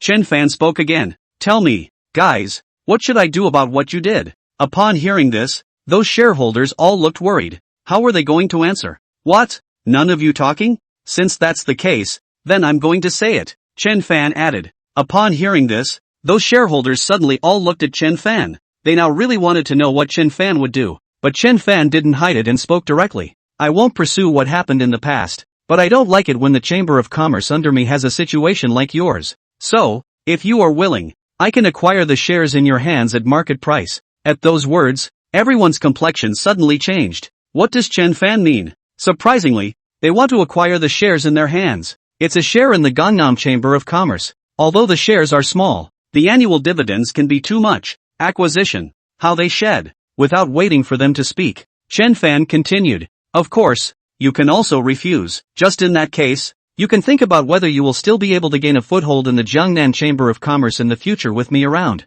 Think about your families too. So, I won't force you. It's all by choice. At those words, the faces of the shareholders were even more gloomy and ugly. Chen Fan had made a naked threat and said it was all voluntary. However, they knew very well that with Chen Fan's ability and scheming that he was showing now, even if they were unwilling, there would be no place for them in this Jiangnan Chamber of Commerce in the future. Chen Fan would definitely eat away at them step by step, and by then there might not be anything left. What's more, Chen Fan still had evidence of their children's crimes in his hands. This is forcing them to give up their shares. As expected, it was just like what Li Changgang had told them. Chen Fan would not let them go at all. And now that Chen Fan was even willing to buy their shares at the market price, it would be better to sell their shares to Chen Fan and go work with Li Changgang. It was just that they didn't expect that Chen Fan's tactics would be so simple, and that he would directly make them hand over their shares. Originally, they were still thinking that they were still capable of dealing with Chen Fan, a milquetoast brat, but now it seemed that the other Chen Fan had never put them in his eyes. Just seeing those shareholders thinking. Suddenly a shareholder stood out. I'm willing, Mr. Chen. I have 5% of the shares in my hand. All of them will be sold to you. I do too. And me. Only those shareholders opened their mouths one after another. Seeing this, Chen Fan didn't care. Since that's the case, let's make the handover as soon as possible. Hearing that, those shareholders, although the heart is still very reluctant to do more, but still signed the pledge in a hurry. After all the shareholders left, Chen Fan didn't want to stay and directly took Long Hanswang and the girls to leave. But when Long Hanfeng saw this, she asked with a puzzled face, Husband, just leaving? Not calling the following managers for a meeting or something? There's no rush. This Jiangnan Chamber of Commerce is powerful and mixed up with fish and dragons. Now that there is a change of proprietor, the people down there must be on tenterhooks, waiting for me to state my position and see what kind of person I am. So, what we need to do now is to let them fall off the wagon and let them bounce around for a few more days in order to get those rat turds out of the pot. Only to see Chen Fan say that. He then looked at Ji Ruxue on the side with a smile on his face. Aren't you going to play at the West Lake? Let's go. I'll take you. Chapter 137, Jealousy. Sister can be hung up on by Chen Fan all the time. But at this time, in the imperial city of Kyoto, Ji Qianxue, however, had a gloomy, ugly face. Snow Shadow, tell me the truth. You really don't know where Ruxue went? Empress, this time I really didn't lie to you. I really didn't know. Snow Shadow said with a helpless face. Little girl, the guts are really getting bigger and bigger. How dare you even sneak out? Only Ji Qianxue spoke with a gloomy face and added. Based on her situation in the jungle, you might have guessed where she went? Recently the 6 major factions are besieging the top of the light. Could she be going to join in the fun? Snow Shadow said. It's a few thousand miles from the top of the light, so it'll be cold by the time she gets there. Ji Qianxue said with a hard look on her face and added. Do you think this little ninny has a favorite person outside and went looking for them? I don't think so. Although she is usually big-headed and has many friends in the Jianghu, I haven't heard of her liking anyone. Snow Shadow said. Hurry up and check. If you find out, directly bring her back to me. Ji Qianxue said.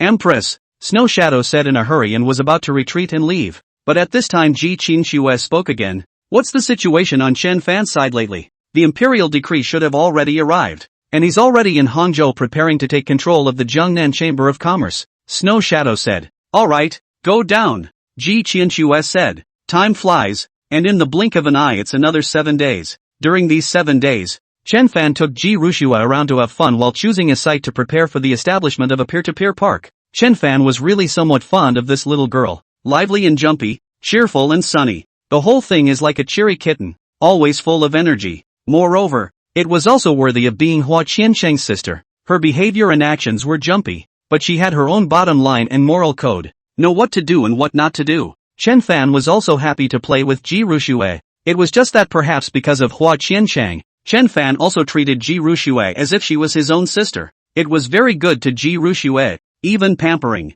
As for Chen Fan's kindness to Ji Rushue, Xiaokashaoi and the girls also saw it in their eyes. However, a few people can also see that Chen Fan's good to Ji Rushue is not the same as theirs. Chen Fan is really treating Ji Rushue as a sister. That's why a few of them got along well with Ji Rushue as well. It was just that whenever Chen Fan wanted to know a little bit about Hua Chenchang from her, she kept her mouth shut. No amount of condescension will help. This left Chen Fan somewhat helpless. However, after these 3 days together, Ji Rushue had also changed her mind about Chen Fan. It even made sense why all the women around him liked him so much. No matter how many he married, they liked him as much as ever and weren't jealous or anything. She even understood why the kind of person her sister was didn't care that Chen Fan had married so many women and still liked Chen Fan. It also understood why her sister had purposely decreed to shelter Chen Fan. Chen Fan is really wonderful. Aside from being promiscuous, she couldn't even find faults in Chen Fan. Unlike any man she'd ever met. Warm and gentle but with a good sense of humor. Gentle and elegant but free and easy.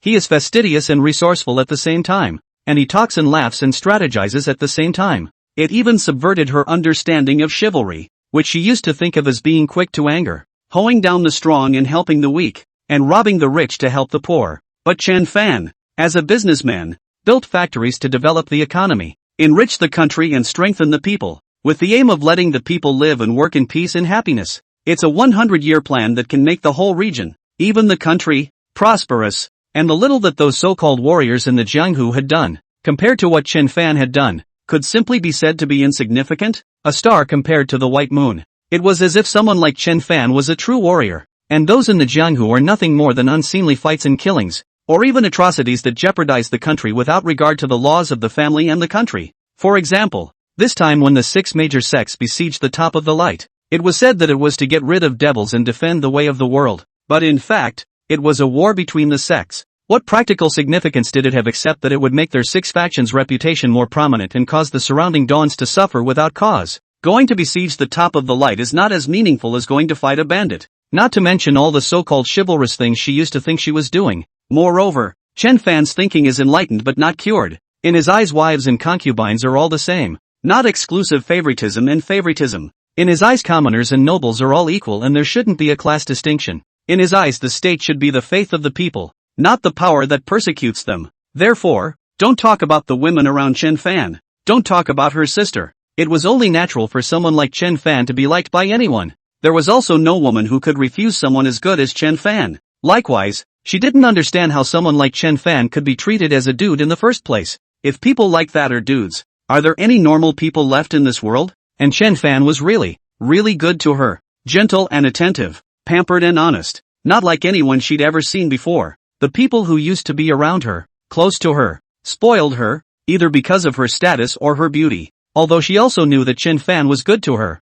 which had his sister's reasons, probably because Chen Fan liked her sister and loved her. But the goodness and kindness Chen Fan showed was so natural and so open. She'd only ever felt it in her sister. But Chen Fan is not as strict as her sister, but also funny and humorous, without a bit of pressure, unrestrained and free. As if he were her own brother. So, she really liked being with Chen Fan. If Chen Fan didn't keep latching onto her words and asking her about her sister's affairs outside, so much so that she herself didn't even know what was going on, and in her heart, she was even inexplicably a little jealous of her sister, who could be hung up on by Chen Fan all the time, asleep, and at that moment, Chen Fan, who was carrying her back, suddenly spoke in a soft voice. No. Upon hearing this, Ji Rushue responded softly and turned her head in a direction, continuing to lean on Chen Fan's back, but the look was somehow a little depressed. Then why haven't you spoken for such a long time? It's not like you to be so quiet. Chen Fan smiled. Chen Fan, do you really like your sister? Ji Rushue softly said. You've asked this many times before. Also, don't call me by my name, call me brother, Chen Fan said. But you know that it's impossible for you and your sister to be together. Do you still want to like it? Ji Rushue, however, asked directly. Upon hearing this, Chen Fan suddenly fell silent for a moment before speaking after a while. So you're still unwilling to tell me why I can't be with your sister? But Ji Rushue still didn't answer. Haven't you ever thought of loving someone else to forget your sister? Aren't you always scolding me for being a scum? Chen Fan said with a slight smile. At those words, Ji Rushue was suddenly a bit speechless. Wasn't she clear? Chen Fan is not a scumbag. A scumbag is someone who cheats on a girl's feelings and doesn't want to be responsible. But Chen Fan never failed anyone he liked. Even her sister, who was loved but not loved, was remembered with 1,000 cities of wine. But just at this moment, a group of people suddenly appeared and directly stopped in front of Chen Fan's few people. Seeing this, Lang Hanchuan's complexion suddenly changed. The long sword in his hand barely hesitated and directly sheathed itself to stop in front of Chen Fan. Husband, be careful. They're strong. Upon hearing this, Chen Fan was even more astonished. Since he could make Lang Hanchuan say this, then these people were definitely not simple. But at that moment, the man in charge directly arched his hand toward Chen Fan and said, "Don't worry, Mr. Chen. We have no ill intentions," only to see that the person in the lead said, and suddenly brought the crowd to kneel down again. With a respectful face, "See, second miss, the eldest miss has orders for us to take you back." Chapter 138. Brother, sing me a song. Chen Fan's few people all suddenly changed in color. These people were surprisingly sent by Hua Qianchang. Chen Fan wanted to put Ji Rushue down, but Ji Rushue didn't want to come down, so she was on Chen Fan's back, looking at those people. "Dao, sister knows I'm here?" "Enlightened second miss. Eldest miss doesn't know yet. She just asked us to bring you back at all costs once we find second miss, so please don't make things difficult for us."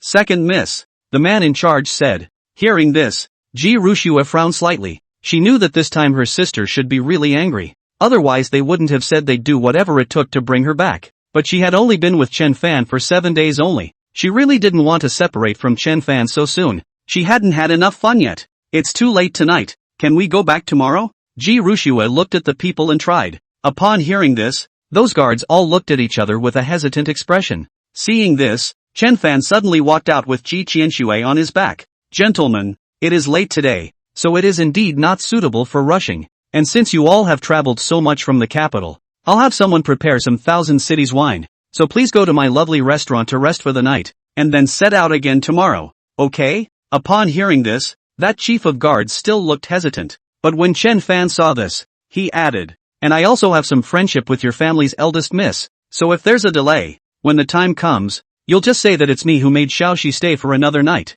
and I'll make sure that she won't blame you guys for it." Hearing this, the chief of the guards looked at Ji Rushue again. As long as Ji Rushue could obediently go back with them, in that case, then I'll trouble Mr. Chen. "We'll come to pick up second miss in the morning. Please don't make things difficult for us." "Second miss," that chief of the guard said. "Don't worry guys, I'll go back with you guys in the morning and we'll never make things difficult for you," Ji Rushue said. Upon hearing that chief of the guards didn't say anything else, and Chen Fan simply arranged for those guards to go to the lovely tavern to rest. But on the way back, Ji Rushue was sullen and kept quiet. A head turned over and over on Chen Fan's back. "What's wrong? Don't want to go back?" Chen Fan softly said. "Aha!" Only to see Ji Rushue lightly with an unhappy face on Chen Fan's back. "Is your sister very strict with you?" Chen Fan softly said. "That's not true. My sister treats me very well. Better than you treat me," Ji Rushue said. "Then why aren't you willing to go back?" Chen Fan said.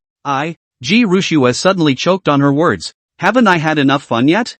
I haven't even watched you build up the industrial park yet." "It's okay. Won't you still be able to come out later?" Chen Fan said. That said, only Ji Rushue said. Suddenly thinking of something, "Chen Fan, I'm leaving here. Aren't you sad to leave? So what if you can't give it up? And for the umpteenth time, call me brother. Don't call me by my first name," Chen Fan said. Ji Rushue, however, didn't care about Chen Fan's words and directly pursued. "I want to hear you tell the truth. Do you want me to leave?" "No sheesh, but I won't let your sister worry either," Chen Fan said. At those words, Ji Rushue suddenly had helplessness. Chen Fan liked her sister so much, so how could he let her sister worry? "So now that I'm leaving, is there anything you want to say to me?" Ji Rushue tried. "Yes," Chen Fan said. At those words, Ji Rushue suddenly came to her senses and hurriedly said, "What words? When you go back, be good. Listen to your sister. And don't make your sister angry. Let your sister know where you go to play. And don't let your sister worry," Chen Fan said. "That's it?" Ji Rushue was suddenly a bit lost. How could every sentence not be about his sister? Also, don't fight all day long as a girl. What if something really happens one day? Also, if you miss your brother, come find him and he'll take you to play, Chen Fan said. "Will you miss me then?" Ji Rushue tried. "Think about what? Brother will definitely miss you," Chen Fan said. "Well then, we have a deal. I'll come and play with you when my sister lets me out next time. Next time I'm going to take a good look at your industrial park," Ji Rushue said. "Good. As long as you come, whatever you want to do will be up to you." Chen Fan doted on him. Upon hearing this, Ji Rushue's heart warmed up, and she directly plopped down on Chen Fan's back with a joyful face, and softly said, "Brother, sing me a song." Yes. Chen Fan listened to Ji Rushue's cry of brother. The corner of his mouth rose slightly, and without hesitation, he just hummed softly, "It's a country road." The song echoed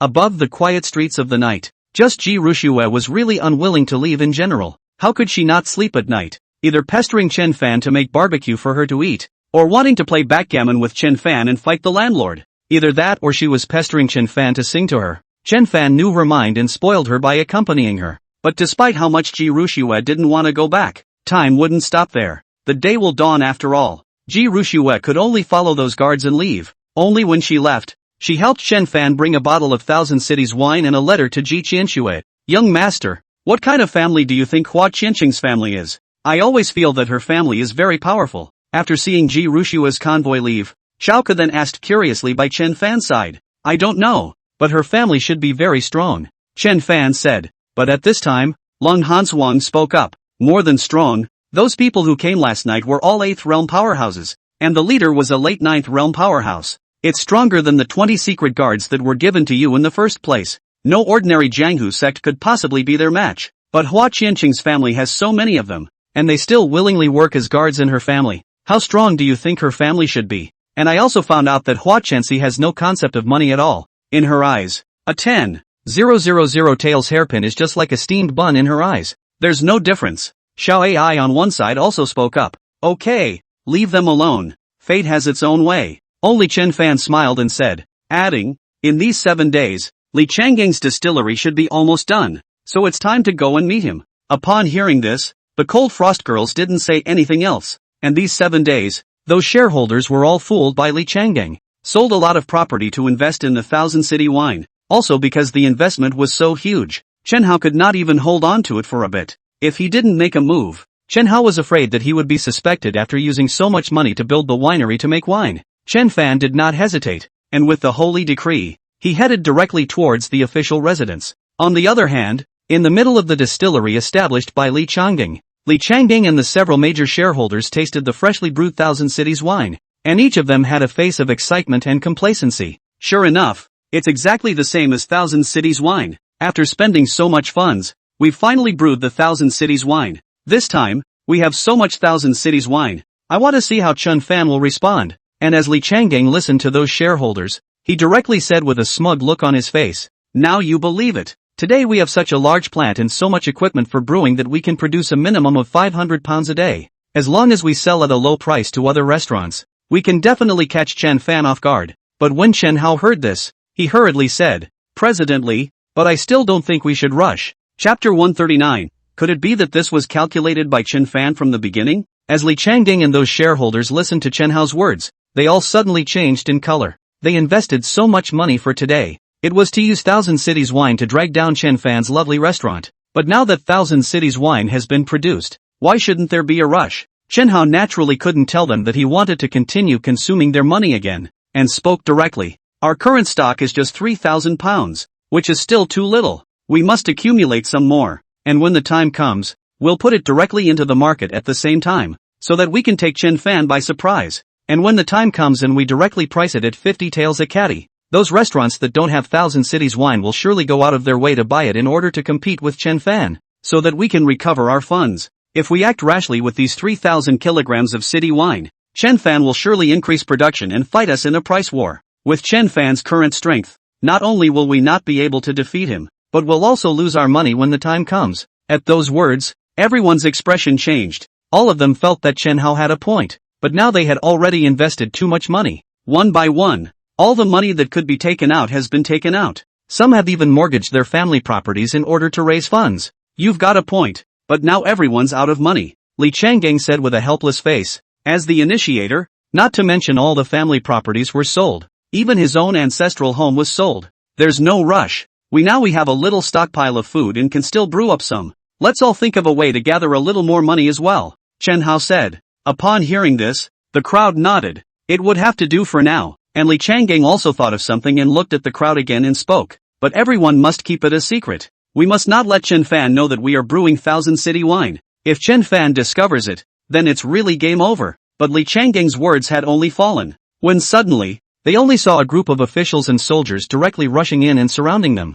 Seeing this, Li Changang and the others all suddenly changed in color. What's going on here? What are these officers and soldiers doing here? But at that moment, he only saw Chen Fan and the Hangzhou prefect walk in directly. The people were all shocked to see Chen Fan. Chen Fan? What is Chen Fan doing here? How did Chen Fan know about this place? Besides, what was Chen Fan doing here with the officers and soldiers? Chen Fan, what are you doing here? Li Changang asked hurriedly, but he was already panicking in his heart. Regardless of what Chen Fan was doing here, the matter of them secretly brewing Thousand City wine was still discovered by Chen Fan. How can we deal with Chen Fan in the future? What do you think I'm here for? Only to see Chen Fan saying with a disinterested face. He directly walked over to the wine jar beside them, scooped out some wine and took a shallow taste. Soft and sweet in the mouth. Rich and flavorful wine. Good craftsmanship. Looks like you guys really put your heart into it. At those words, Li Changang and the others were even more embarrassed. Chen Fan, what exactly do you want to do?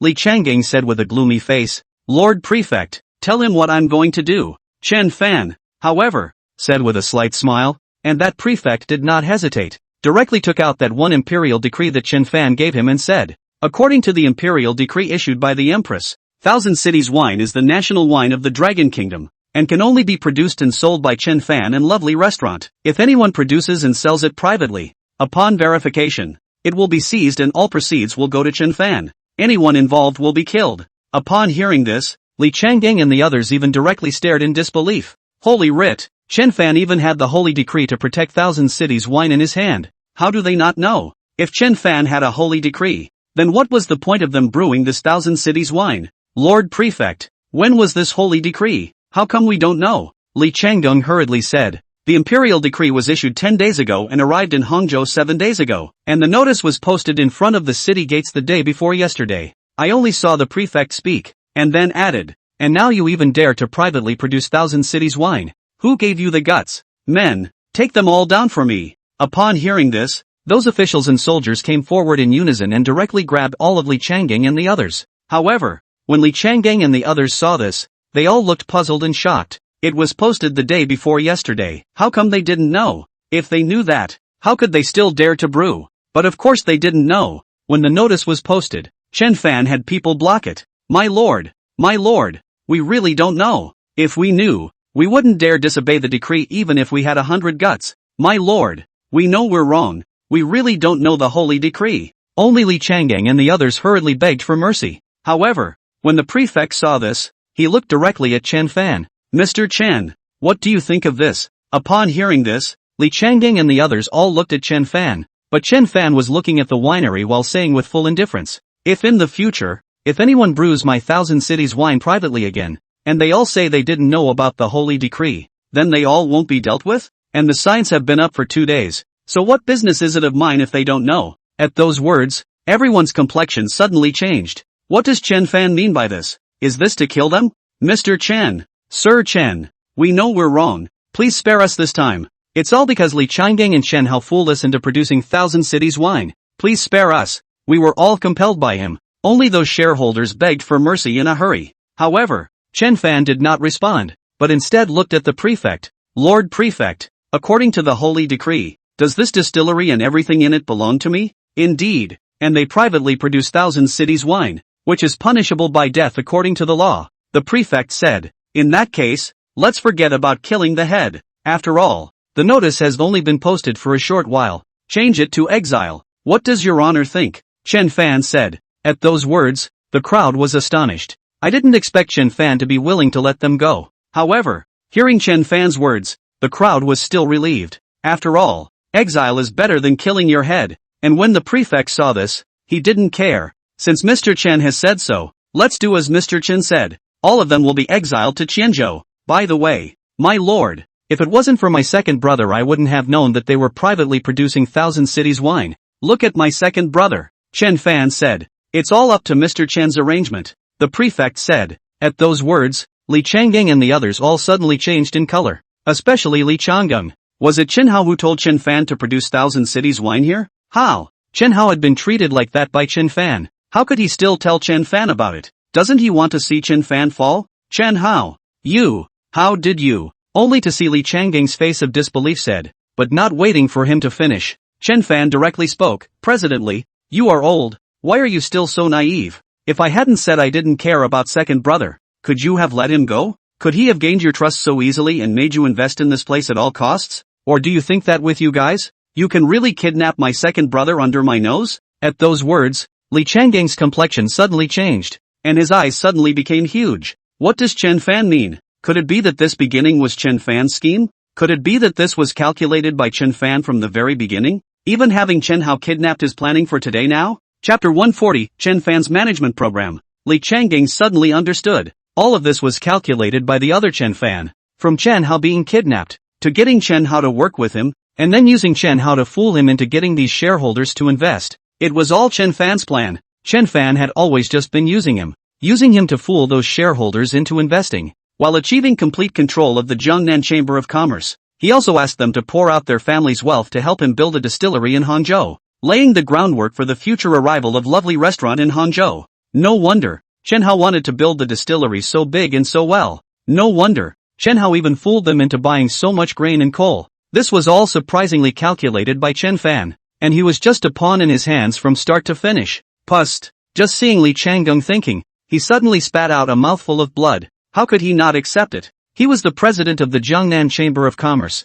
and he had reigned over the world for half his life, but he would be used as a pawn by a fledgling brat. At the end of the day, he was even counted out by others and left with nothing. How was this going to be acceptable to him? But when Chen Fan saw this, he directly came to Li Changgang's side. "Li Changgong, do you know why you lost?" Upon hearing this, Li Changging directly looked at Chen Fan with a sinister and angry face. But when Chen Fan saw this, he smiled slightly. "Don't look at me with such eyes either. Aren't you curious as to why I suddenly have this holy decree? You say, I'm a merchant, and my only background is still a rebel and mutinous state minister. Why do you think I got this holy decree?" At those words, Li Changging's complexion suddenly changed. "What are you trying to say?" "I don't want to say anything. I just want to tell you that the person who really wants to deal with you is not me. I have no grievances with you, Jiangnan Chamber of Commerce, so why should I deal with you? Besides, you and I have no grievances, so why are you dealing with me? And who is the one who can get a holy decree so easily?"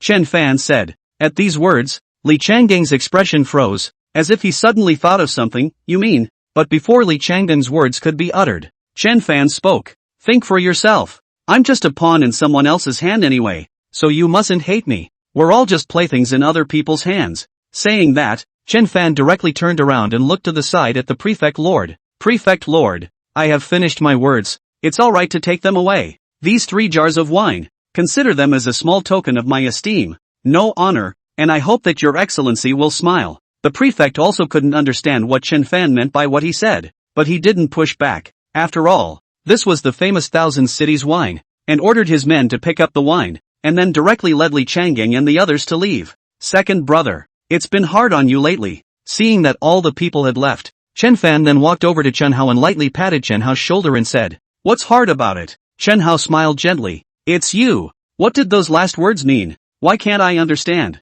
"It doesn't mean much. I just don't want some people to have too good a time. I can't be dealt with for nothing and not give people any gifts." Only seeing Chen Fan smiling faintly, he added, "Let's go. I've already asked them to prepare the food and wine, so the 2 of us brothers can have another good drink." Upon hearing this, Chen Hao was still confused, but he didn't ask if Chen Fan didn't say anything. Directly followed Chen Fan out. Back at the Su family, after the wine and dinner, only then did Chen Fan take out the Jiangnan Chamber of Commerce management plan that he had recently compiled and gave it to Chen Hao so that Chen Hao could study it first. But Chen Hao was even more shocked when he looked at the management program Chen Fan gave him. Such a novel management program he had never even heard of. Chen Fan went so far as to directly separate the management of all the departments of the Jiangnan Chamber of Commerce, and wanted to establish several major departments in the Jiangnan Chamber of Commerce such as the Production Department, Sales Department, Finance Department, Logistics Department, and Supervision Department. Production, sales, and so on are separated,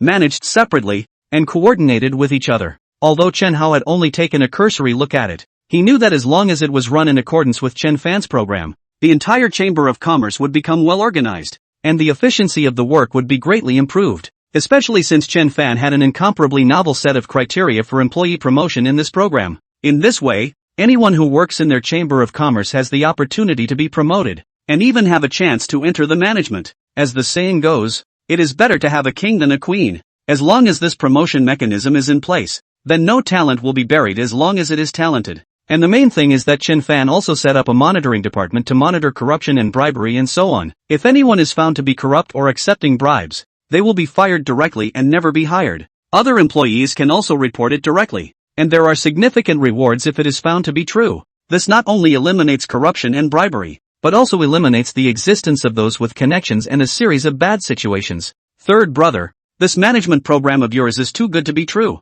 Chen Hao said with a shocked expression. However, Chen Fan only smiled slightly when he heard this. It's alright, it's just that it's not easy to integrate in the early stages. It's going to be tough, and we have too few useful talents now. Don't worry third brother, leave this matter to me. I'll definitely get it done for you. Chen Hao was genuinely excited, and couldn't even wait to implement this set of management system of Chen Fan right now. Also, the people in the Ministry of Supervision must be strictly screened, Chen Fan said. Chen Hao naturally knew the importance of this Ministry of Supervision candidate. Don't worry about this. I understand. In that case, then the Chamber of Commerce is in your hands. If you meet that kind of prickly old rascal, you can directly drive them away, and at the same time, you can directly post a notice to recruit talents. Don't skimp on wages either. When I get back to Jiling, I'll have Big Brother send you 100 million for the upfront reform costs. I hope that the next time I come, I'll see a brand new Chamber of Commerce, the lovely Chamber of Commerce, Chen Fan said. But when Chen Hao heard this,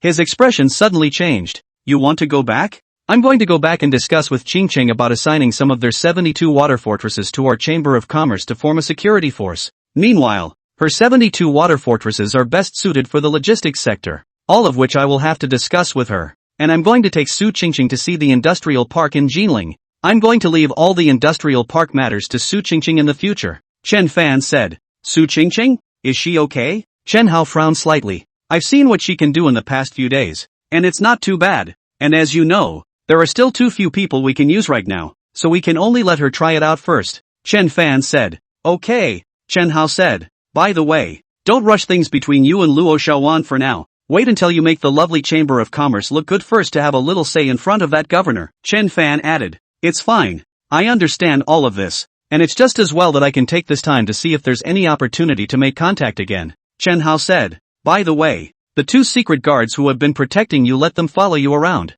Otherwise, I don't feel comfortable with you being over here alone, Chen Fan added. Yes, I only saw Chen Hao speak, and then added, but since you're going back in a couple of days, do you want us 2 brothers to have another drink and have a competition? I was very unconvinced last time. Little Patty, even you and Big Brother together can't drink me. Only to see Chen Fan say with a light smile. He looked at Xiao Ai again and shouted, Xiao Ai, bring 2 more jars of wine. Chapter 141, could it be that Hua Qian Chang is not the empress? Back in Jinling, Chen Fan's family had a simple reunion before Chen Fan took Su Qingqing towards the industrial park, and after all this time, the entire industrial park has moved. The factory is also running in an organized manner. Chen Fan introduced the entire industrial park to Su Qingqing in almost every detail. Buildings, the layout of factory farms, production methods, and more. And Su Qingqing was also very careful, and had been listening to Chen Fan's introduction with full attention, fearing that she had missed a bit. It was only when Chen Fan introduced this industrial park to her,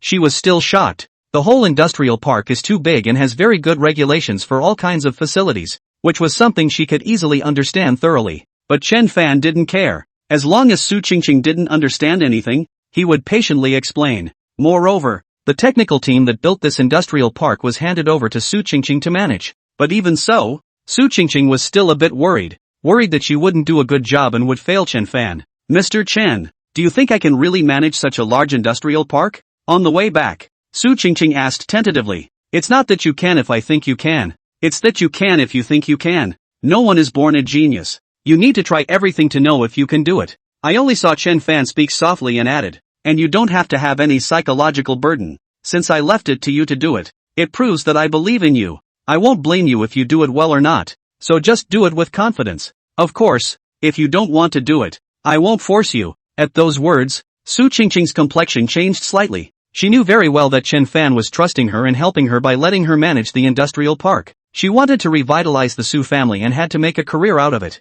And Chen Fan had given her such an important thing to do. If she couldn't do it, then what was there to talk about revitalizing the Su family? If Chen Fan believed in her so much and she couldn't even do it right, then what was there to talk about repaying the favor? Chen Fan was something she could never live up to. Don't worry, Mr. Chen. I will do my best to do so and never let you down. Just seeing Su Qingqing thinking, she suddenly said with a resolute face, I believe you. Chen Fan smiled faintly. Just come and look around more in the next few days, and ask me if you don't understand anything. Aha! Su Qingqing nodded lightly. But at this time, on the other side, in Yi Ling's mansion, only Yi Ling suddenly sat up from his seat as he listened to the subordinate's words. What did you say? Chen Fan is back? Right. I saw it with my own eyes. At those words, Yi Ling's face suddenly became a bit gloomy. But young prince, the empress has specifically decreed for you not to deal with him. Do you really still want to deal with him? The subordinate said. Who said I was going to deal with him? Only Yi Ling said with an ugly face,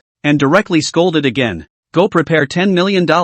I'm going to pay him a visit tonight. Young prince, you're going to visit Chen Fan? Upon hearing this, the subordinate was even more puzzled, only feeling that he had heard wrongly. Get ready when you're told to. What's the crap? Yi Ling directly roared and kicked the subordinate, who didn't dare to say anything and hurriedly left. But Yi Ling's face was really ugly. If Ji Qianxue hadn't decreed a warning to him, he felt that he would still have a chance. However, Ji Qianxue had personally decreed to shelter Chen Fan, so it was evident that Ji Qianxue valued Chen Fan. If he really dared to do anything to Chen Fan, Ji Qianxue might really not let him go. Therefore, it was almost impossible to deal with Chen Fan now, and the only thing that could be done was for Chen Fan himself to cut off his relationship with Ji Qianxue. Don't steal Ji Qianxue from him, so he can only take the initiative to talk to Chen Fan now. As long as Chen Fan and Ji Qianxue severed their dealings, he would give Chen Fan all sorts of help in his capacity as a young prince and be Chen Fan's backer. And now Chen Fan didn't know that Hua Qianchang was the empress. Figured he shouldn't be denied.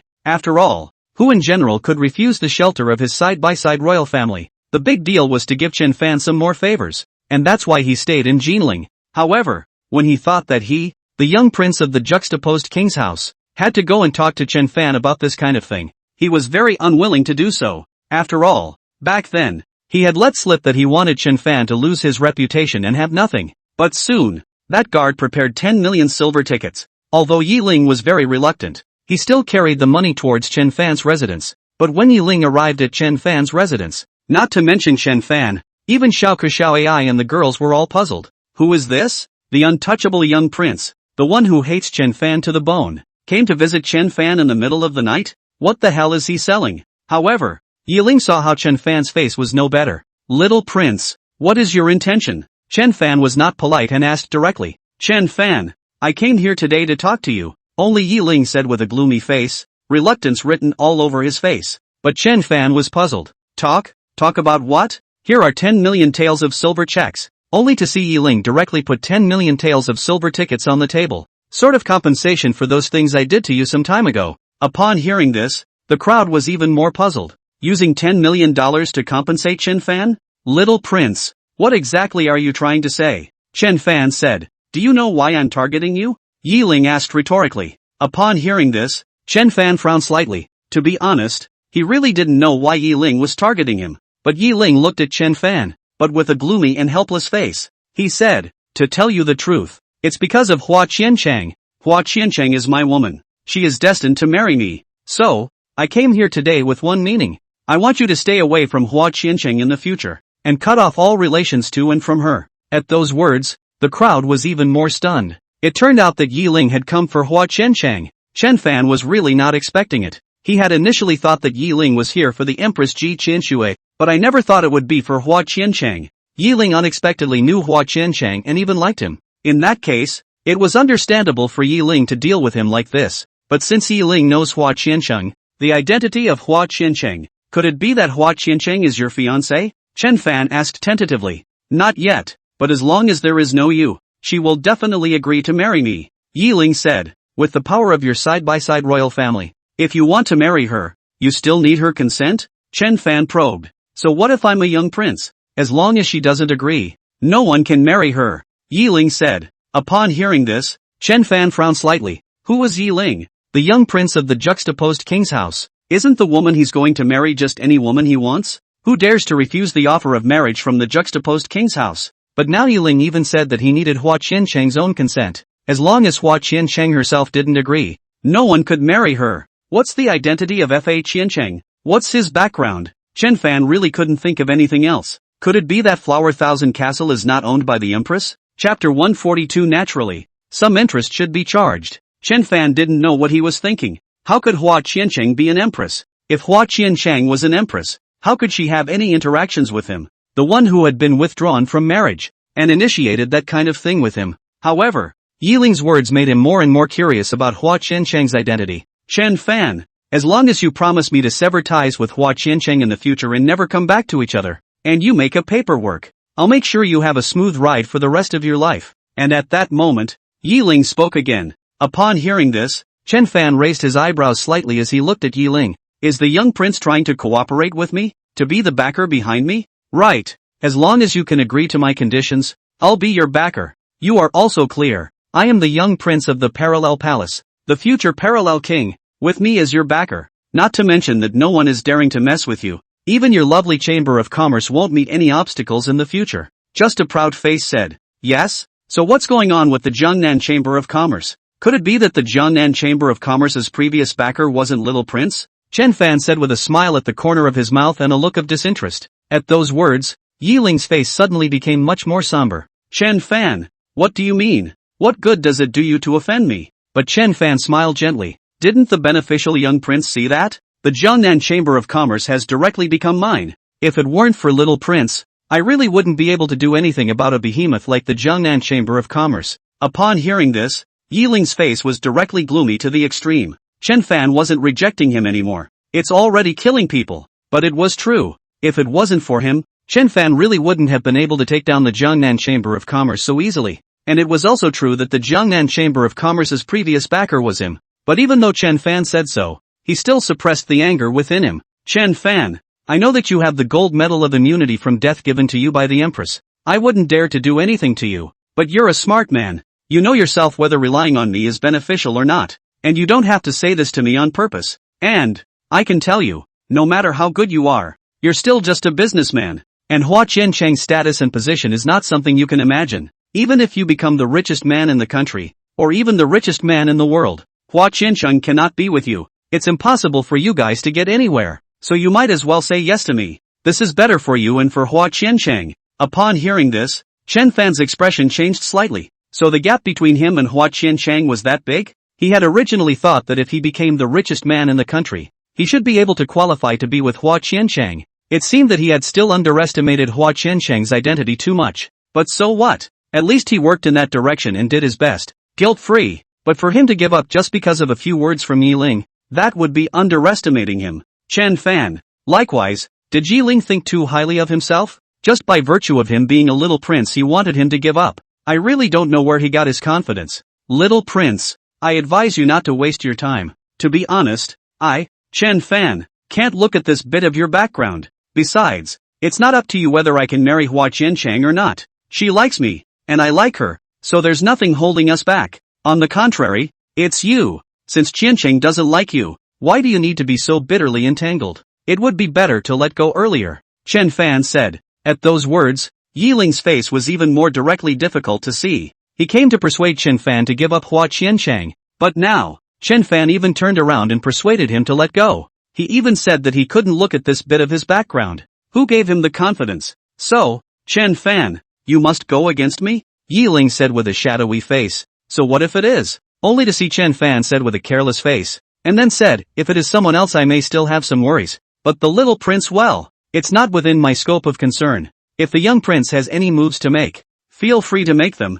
I'll take them. Yiling was directly angry and speechless as he listened. Chen Fan was simply not putting him in his eyes. Who gave Chen Fan the nerve? Well. Chen Fan, you're good. Since you're going to be stubborn, we'll see. Only to see Yiling say with an angry face, he directly stood up and flung his sleeves away. However, Chen Fan was unconcerned when he saw this. It really wasn't that he was talking big. With a straw man like Yiling, he really didn't put it in his eyes. Moreover, Yiling had dealt with him 3 times, but he hadn't said that he would let Yiling go. Just seeing Chen Fan thinking, he looked at the side again and said with Lang Chanchuan, where is Li Changgang and their exile team to now? Counting the time, it will be almost tomorrow when we pass through our Jinling. Lang Hanswang said and added, what are you asking for? It's natural to charge some interest. Only to see Chen Fan saying with a cool face. He directly got up and wrote something on the desk on one side. Soon Chen Fan directly put the writing into an envelope and looked at Chu Qingcheng on the side and said, Qingcheng, you arrange for a fresh-faced person to deliver this to Yiling's residence. Say that Li Changging sent it to him, and let him hide it for a while after delivering the letter. Upon hearing this, Chu Qingcheng did not hesitate, took the envelope and walked out. Time passes. Yiling returned to the mansion, and directly kicked the table over. He was truly angry to the core in his heart, even if he suffered defeat at the hands of Chen Fan 3 or 4 times. But now, after talking nicely with Chen Fan was surprisingly ungrateful as well. Who gave Chen Fan the nerve? He had never been so stifled since he was a child. Most of all, he still had no way at all to deal with Chen Fan right now. It feels like, your father's murderer is right in front of you and taunting you in every way, and you can't do anything about it. How could he be told not to be angry in his heart? But just at this moment, an underling suddenly ran in hurriedly. Young prince, someone just delivered a letter, saying that it was sent by Li Changgeng. At those words, Yiling's complexion suddenly changed. Li Changgeng? Isn't he all set to be exiled? What's the point of writing to me again? Yiling said, but still opened the letter. But looking at the content on the letter, Yiling's color suddenly changed, because the letter said that Li Changging had a handle on Chen Fan in his hand, but Li Changging was now at the end of his rope. Even if he knew this handle of Chen Fan, it was of no use, and he hoped that Yiling would use this handle to help him take revenge. But the letter did not write any handle, saying that he was afraid of leaking it. Let Yiling wait for him on the way to exile tomorrow morning, he told Yiling himself. Yiling, however, was puzzled. Handle? What kind of handle can Chen Fan have? But Yiling thought about it. This could possibly be his last chance, so he still opened his mouth and said, Get ready, we'll leave the city tomorrow morning. Chapter 143. Yiling is afraid that he wouldn't dare to think about Hua Qiancheng anymore. The next day, early morning, Yiling waited directly on the road to exile with his men early in the morning. He wanted to see what the handle in Li Changging's hand was.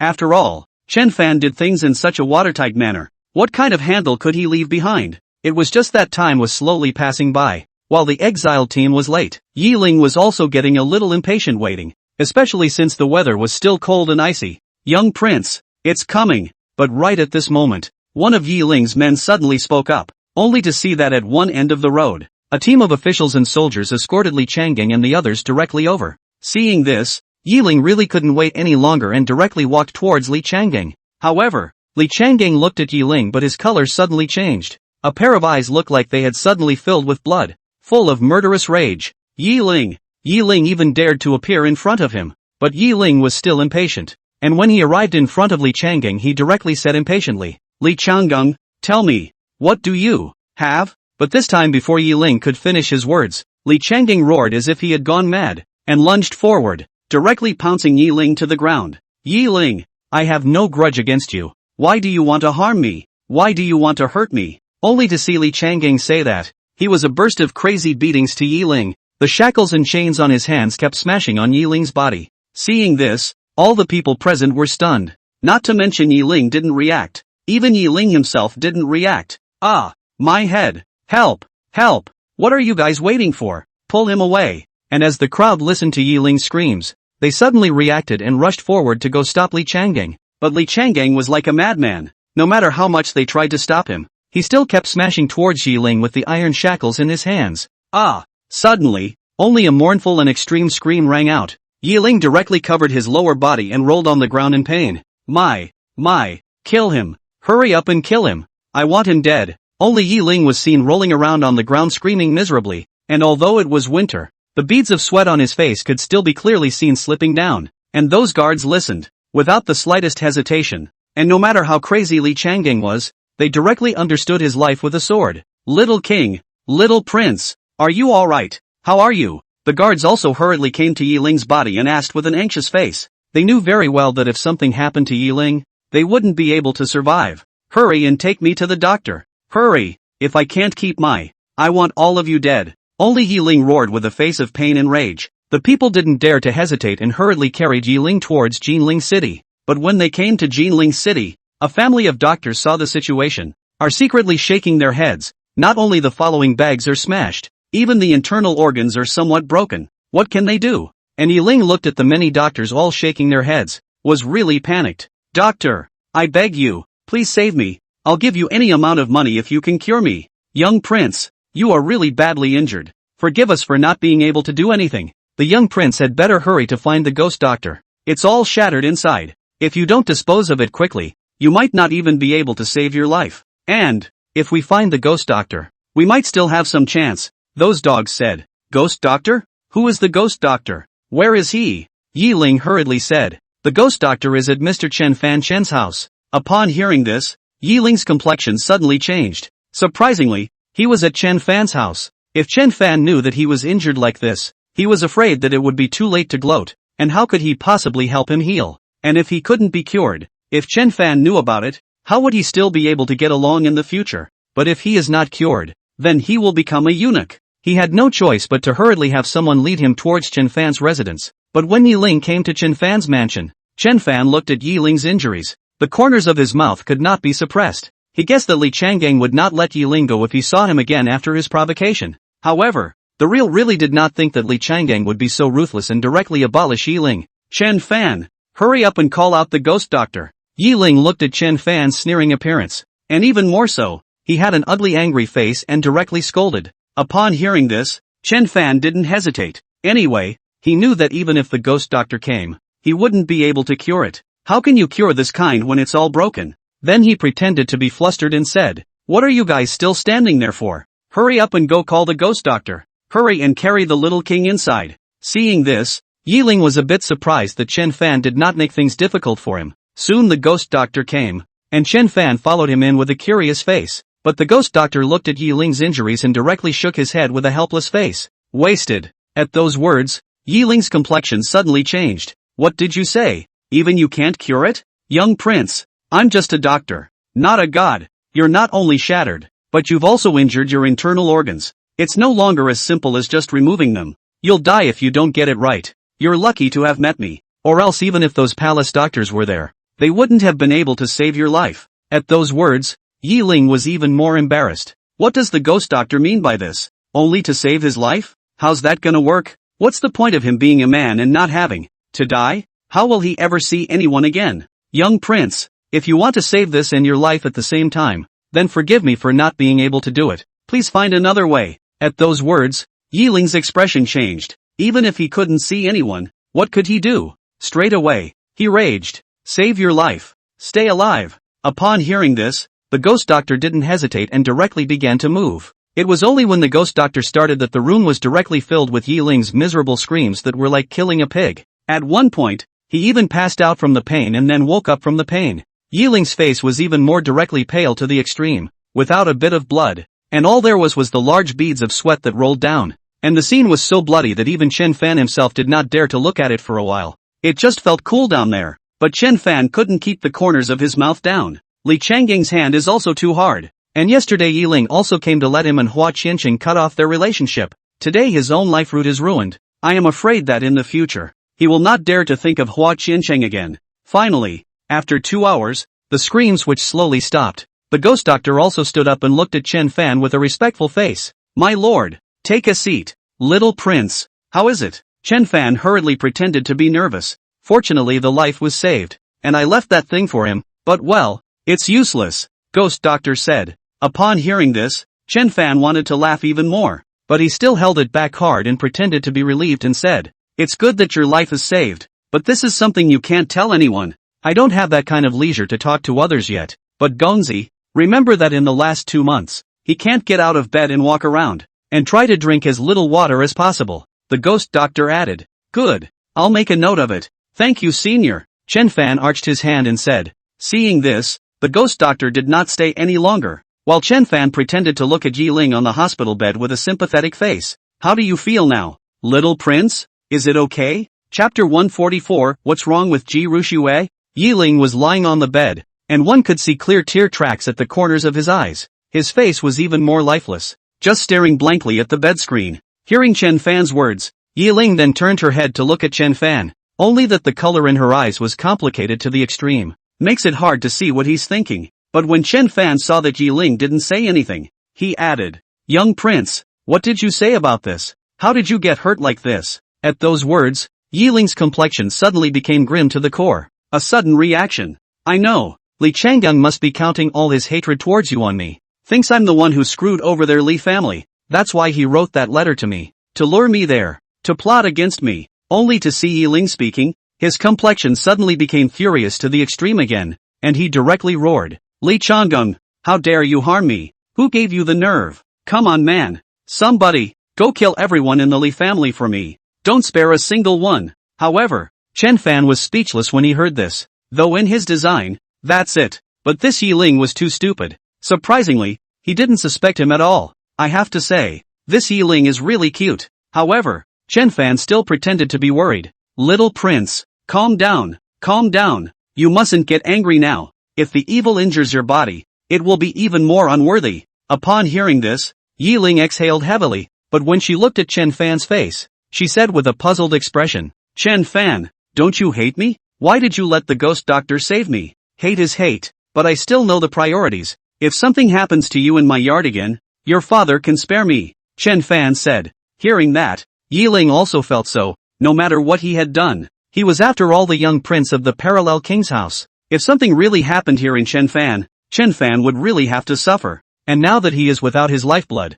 if his father knows, he is afraid that his position as the young prince will have nothing to do with him, and even to be laughed at by everyone. Thinking, Yi Ling looked at Chen Fan again in a hurry and said, Chen Fan, you'd better keep this matter a secret. You can't let anyone know. This little prince can rest assured. Right now it's just me and you and the ghost doctor who know about it. The ghost doctor I will warn him, and me you can rest assured that I will absolutely keep the secret for the young prince. Moreover, I will also tell them later that your injuries are cured, but you need to recuperate for a while longer, Chen Fan said. But when Yi Ling heard this, he frowned slightly. How could Chen Fan agree so easily? Yi Ling said with a skeptical face, are you really willing to keep my secret? Of course, only to see Chen Fan speaking with a firm face. He added, however, if there is anything that the young prince can do to help me in the future, I hope that the young prince will not be stingy with his hand. At those words, Yi Ling's complexion suddenly changed. You're threatening me? What are you saying? Little prince, with our grudges and feuds, isn't this only natural? Chen Fan said. You. Yi Ling suddenly choked on his words a little. He hadn't been able to take Chen Fan at all, let alone now. And it was only yesterday that he tried to use his asylum to make Chen Fan and Ji Qianxue break off their relationship. But today, it would be necessary to shelter Chen Fan. He was also thinking of going to Li Changgang to get the handle on Chen Fan to deal with him. But now, his own handle was taken by Chen Fan. Good. I'll help you whenever I can in the future. But don't you go too far, Yi Ling said with a helpless face. You can rest assured on this point. Little prince, I'm going to eat this secret for the rest of my life. I have a measure and will never make things difficult for little prince, Chen Fan said. At those words, Yi Ling even directly wanted to vomit blood. Chen Fan went so far as to say that he would eat this secret for the rest of his life. Wouldn't that mean that he would be subject to Chen Fan for the rest of his life? But it's just that there's nothing he can do about it right now. But Chen Fan didn't want to say anything more to Yi Ling. If he said any more, he was really afraid that he wouldn't be able to hold back his laughter.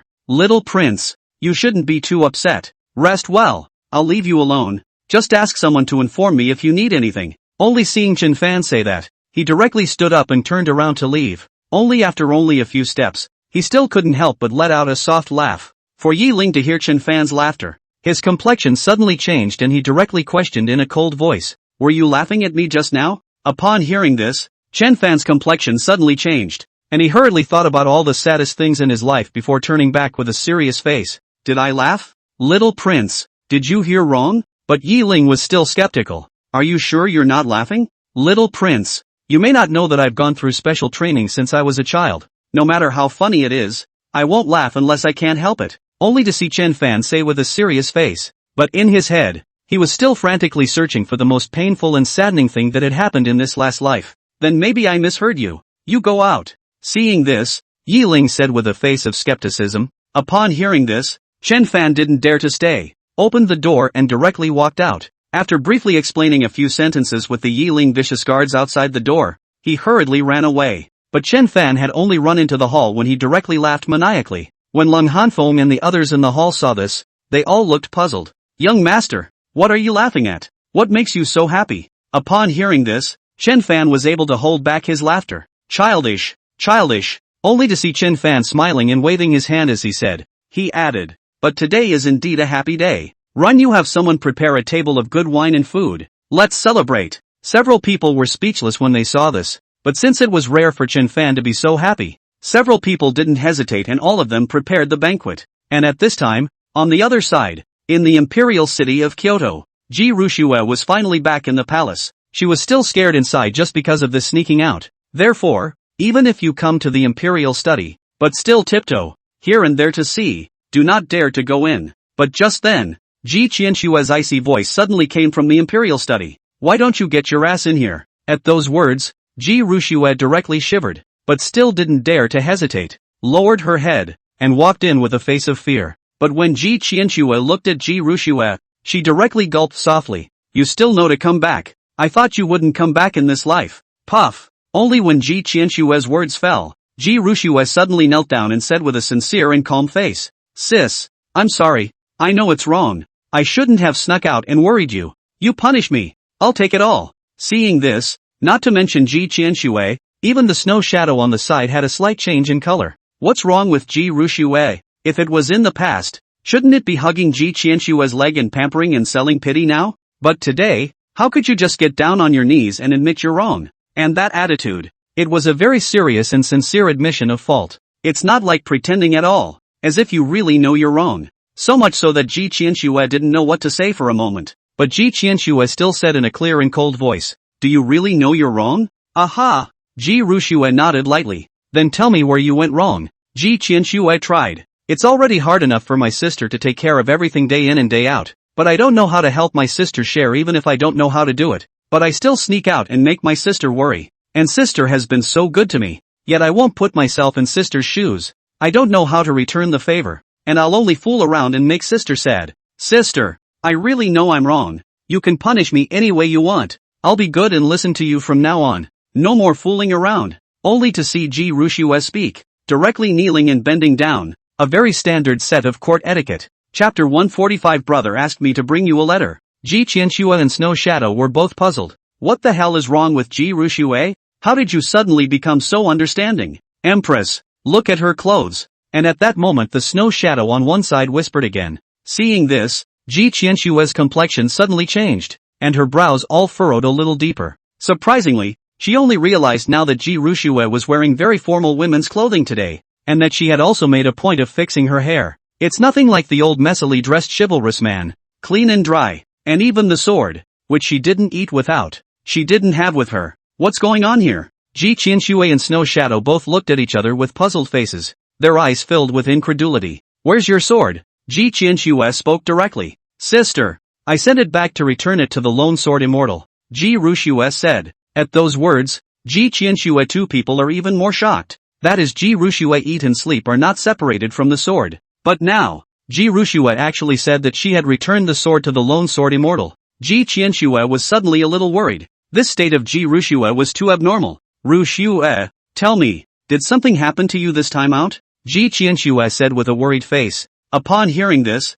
Ji Rushue then looked up with a puzzled expression and said, No, then how did you become like this? Ji Qianshue said, What have I become? Ji Rushue said with a puzzled expression. Seeing this, Ji Qianshue was somewhat helpless and spoke directly. Did you used to be like this? If you were before, would you have been so good and admitted your mistake? If it were before, shouldn't you be pampering me now? And isn't that sword your favorite? And what's with your clothes? Usually you don't even want to wear it when I ask you to. But why are you dressed so formally today? At those words, Ji Rushue also suddenly reacted. So it was because of this reason. Then he spoke directly. Sister, I went to Jiangnan and found Chen Fan. At those words, both Snow Shadow and Ji Qianshue's complexion changed. Ji Qianshue was even more excited and said, What did you say? You went to find Chen Fan? What did you go to him for? And what does this have to do with your change? I just want to go and see what kind of person it is that can move my sister's heart. Only Ji Rushue spoke faintly and added,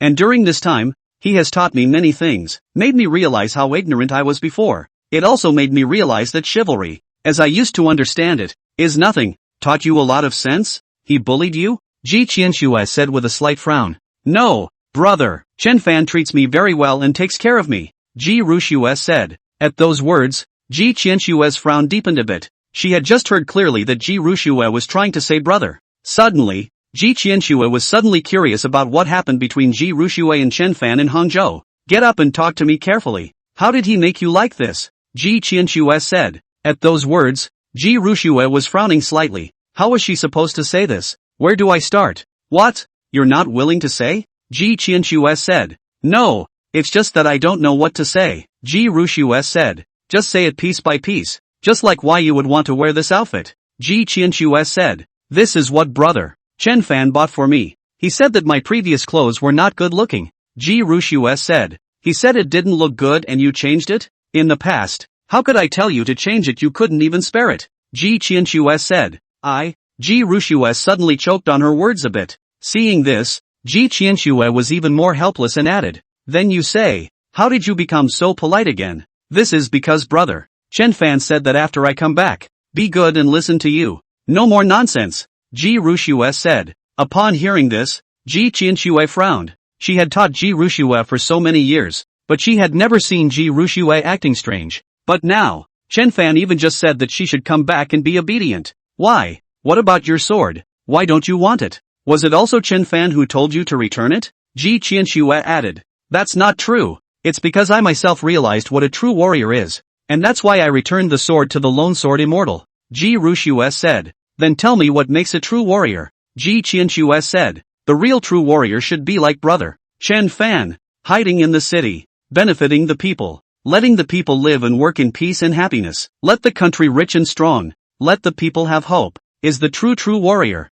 Instead of fighting and killing all day like I once did, in the name of helping the weak and the strong, they disregard the law, take by force, destroy public facilities and jeopardize society. To be a warrior like that, it would be better to come back and help my sister, to rule the country properly and let some of the people suffer less, Ji Ruxue said. At those words, Ji Qianxue was truly relieved. It was true that he hadn't thought that Ji Ruxue would even think this way. However, in her heart, she was even more puzzled. Ji Ruxue had only stayed with Chen Fan for a few days. How could there be such a big change? It worked better than all the years she'd been teaching. What kind of magic was in Chen Fan? So, sister, believe me, in the future, I will be obedient and learn well with you, and strive to be able to help you soon, Ji Ruxue added. Upon hearing this, Ji Qianxue suddenly came back to her senses and said with a relieved expression, Good, sister believes in you. Ji Qianxue was also really grateful to Chen Fan in her heart. If it wasn't for Chen Fan, there was no telling how long it would take for Ji Ruxue to grow up. But thinking about it, Ji Qianxue suddenly thought of something and hurriedly said again, You shouldn't have told Chen Fan who I am. No, I know what to say and what not to say, and I was recognized as your sister by little Nuan's sister as soon as I appeared, Ji Ruxue said. But Ji Qianxue was puzzled. How did Leng Hanfeng know that you are my sister? Sister, it's not like you don't know that my alias in the Jianghu is Hua Chenxi, and you told them your name is Hua Qiancheng, and my identity in the Jianghu is Sister Snow Shadow's disciple, and Sister Shanwan is also a member of the Jianghu, so she recognized me when she saw the hiss of my sword, Ji Ruxue said. Upon hearing this, Ji Qianxue let out a sigh of relief, but in her heart, she was very curious and said, So did Chen Fan talk to you about me? Said 3 words about you, often trying to condescend to me. I'm not stupid, Ji Ruxue said. At those words, Ji Qianxue's heart suddenly felt a bit of joy. What was the concept of not leaving her in 3 words? That is to keep her in mind from time to time. But Ji Ruxue looked at Ji Qianxue. The corners of the mouth light up to steal joy appearance. The heart do not know how. There is a kind of indescribable taste. Sis, you don't have to guess. Brother, he misses you, is really miss you, and he guessed that your identity was not simple. Yet he still wanted to try to make his identity worthy of you. Ji Ruxue said. How did you know? He told you? Ji Qianxue said with some anticipation. There's no need for him to tell this at all. Just stay with him for a few days and anyone can see it, Ji Ruxue said. At those words, Ji Qianxue was even more delighted. So to say, she was still very important in Chen Fan's heart. Right. Brother also asked me to bring you a pot of Thousand Cities wine, and a letter, only Ji Ruxue said, taking out an envelope from her bosom and handing it to Ji Qianxue. The Thousand Cities wine was not brought in outside. Ji Qianxue was even more surprised to see this and hurriedly took the envelope to open it. But just as he was about to open it, his hand suddenly stopped. The heart became suddenly agitated and conflicted for some reason. Ming wanted to see what Chen Fan had written to her right away, but then she couldn't bring herself to not open it, as if she had no more to look forward to once the envelope was opened. Ji Qianxue calmed down a bit, still not willing to open it. Instead, he carefully placed the envelope into his arms and stored it properly before looking at Ji Ruxue. Why are you calling him brother? Chapter 146, Marry my daughter. You're not worthy? Ji Ruxue suddenly reacted as she listened to Ji Qianxue's words. She seemed to have slipped her tongue just now. The expression also suddenly became a bit tense, and he hurriedly said, "Did I call him brother? Sis, you heard wrong." Ji Qianxue directly blanked Ji Rushue without any good humor. "Do you think I would hear it wrong? And I don't have a problem with you calling him brother. I just want to know why." At those words, Ji Rushue was a bit embarrassed and helpless, but it was all heard by Ji Qianxue, so she didn't care. "Brother made me call him that. Brother forbids me to call him by his name." Ji Qianxue listened as if she could guess what was going on, the corners of her mouth rising slightly. If it wasn't because of her, how would Chen Fan have let Ji Rushue call him brother? In his heart, he really wanted to meet Chen Fan. Even a glance from a distance would be nice. But at this time, Ji Rushue softly tried again. "Sister, don't you want to see what's written in the letter brother gave you?" Ji Qianxue, however, did not reply, but looked at Ji Rushue with a faint smile and said, "All right, you're tired from traveling all the way here. Go back and rest." Although Ji Rushue was eager to know what Chen Fan had written in his letter, but her sister had said so she couldn't pursue it. "Okay, then I'll retire for now." It was only when Ji Rushue said that, she respectfully gave Ji Qianxue a salute before slowly exiting. Looking at Ji Rushue's polite appearance, although Ji Qianxue was still a bit uncomfortable, her heart was still a bit relieved. But at this time, Snow Shadow came over. "Empress, are you going to find out what happened to the eldest princess in Hangzhou during this period of time?" "No." Ji Qianxue waved her hand unconcernedly. "She's with Chen Fan, so there's no need to check." "Okay," Snow Shadow said. "Right. Is there anything important in the court recently?" Ji Qianxue added. Upon hearing this, Snow Shadow's expression suddenly changed. "Empress, you want to go out and meet Chen Fan again?" If I can find the time." Ji Qianxue nodded lightly. "Empress, now that it's near the end of the year, there are too many matters, big and small, in the court. But when the new year is over, there will be a half-month break," Snow Shadow said. At those words, Ji Qianxue's expression suddenly lost some of its color. "Alright, I've got it. It'll be a while longer then." Time passed, and in the blink of an eye, it was January. Chen Fan was always running between Jinling and Hangzhou, but after this month, the reform of the lovely Chamber of Commerce had also been completely completed. All departments are developing in synergy with each other and everything is in order. And coupled with the employee promotion mechanism set up by Chen Fan, all the employees truly felt the meaning of the saying that it is better to be a king than a prince. Each and every one of them could be said to be full of vigor, making the entire lovely Chamber of Commerce develop rapidly and expand outwardly in this short period of 1 month. And lovely restaurant Lovely Inn, because of the exclusive agency privilege of Thousand Cities wine, was spread throughout the entire Jiangnan area, and the development momentum is fierce. In the continuous outward spread, the momentum of sweeping the whole country, Jinling's industrial park has also been completely on track, and Su Qingqing's replica in Hangzhou has also been almost completed. Chen Fan has also started to build industrial parks in Shanghai, Suzhou, Shaoxing and Huzhou. Moreover, Chen Fan didn't know what the reason was. These industrial parks of his were developing very smoothly, and the officials from all over the world not only didn't obstruct them, but also strongly supported them. Everything is going in a good direction, so it's been a quiet month, with no major storms, and now it was almost time to go help Chen Hao propose marriage. After all, this had dragged on for more than a month, and Chen Hao was a bit impatient, only to see Chen Fan bring Ling Hanswang and Chen Hao directly before the residence of the Zhujiang governor. But Chen Hao was nervous somehow, and worry was written all over his face. "Third brother, do you think it's really okay for us to go and propose marriage just like this? Is it possible not to try to?" Only to see Chen Fan smile and speak, he added, "And didn't you say that you and Luo Shaoan are in love?" But her agreeing is her agreeing. Her father won't necessarily agree. If her father agreed, how would we even meet secretly? Chen Hao said somewhat helplessly. "It's okay. Don't worry. Let's try it first. If it doesn't work, we'll figure it out then." Chen Fan comforted. But Chen Hao was still a little worried. But this time before he could finish his words, Chen Fan directly pushed him towards the governor's residence. "Where are the buts?" Arriving at the gate of the governor's residence, Chen Fan did not hesitate and directly explained his intention to the guards, saying that he wanted to pay a visit to the governor, and handed over the invitation to pay his respects. And the guard looked at the invitation to worship, and then simply took it and left. The governor looked at the invitation to worship sent by Chen Fan, but he frowned slightly. Chen Fan had been in the entire Jiangnan region recently, but he also didn't have any interactions with Chen Fan, and didn't understand how Chen Fan suddenly came to visit him. But after thinking about it, he still invited Chen Fan in. "Little man Chen Fan, greetings, Your Excellency. Please forgive me for this unexpected visit. Your Excellency, A small token of appreciation. I hope you'll accept it. Chen Fan entered the governor's mansion, looked at that Zhejiang governor, then directly with a respectful face toward the governor salute. Will be prepared to hand the gift up. The inspector did not speak directly, but took a serious look around. After all, he had only heard of Chen Fan's reputation and had not seen Chen Fan as a person. However, nowadays, it seemed that Chen Fan was handsome and had an extraordinary temperament, which was generally the same as in the legend, and at a glance, one could tell that he was a dragon and phoenix among men. However, as a governor and a fifth-ranked officer, he still had his arrogance, and looking at Chen Fan, he asked directly, I don't know what Mr. Chen has come for?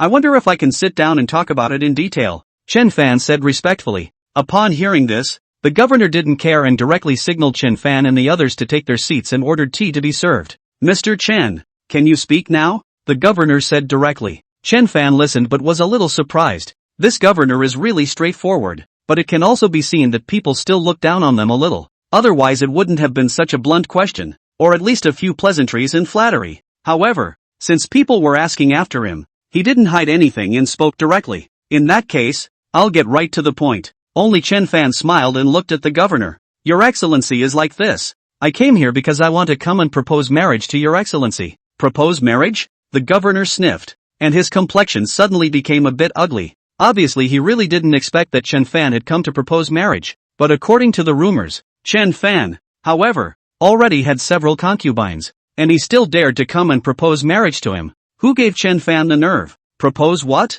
Only the governor said with a direct look of embarrassment. Looking at the governor's face, Chen Fan also guessed what was going on, yet he still opened his mouth and said, It's like this. My second brother has his heart set on Ms. Luo, and Ms. Luo is in her wedding year. So this is why I took the liberty of coming here to propose marriage to Your Excellency for my second brother, and I hope Your Honor will make it happen? At these words, the governor's face remained somber. If it was Chen Fan himself, it would be understandable. After all, no matter what, Chen Fan is also considered a talent, and now it is a party of rich and famous. But Chen Fan even said that he had come to propose marriage for his second brother. Chen Hao.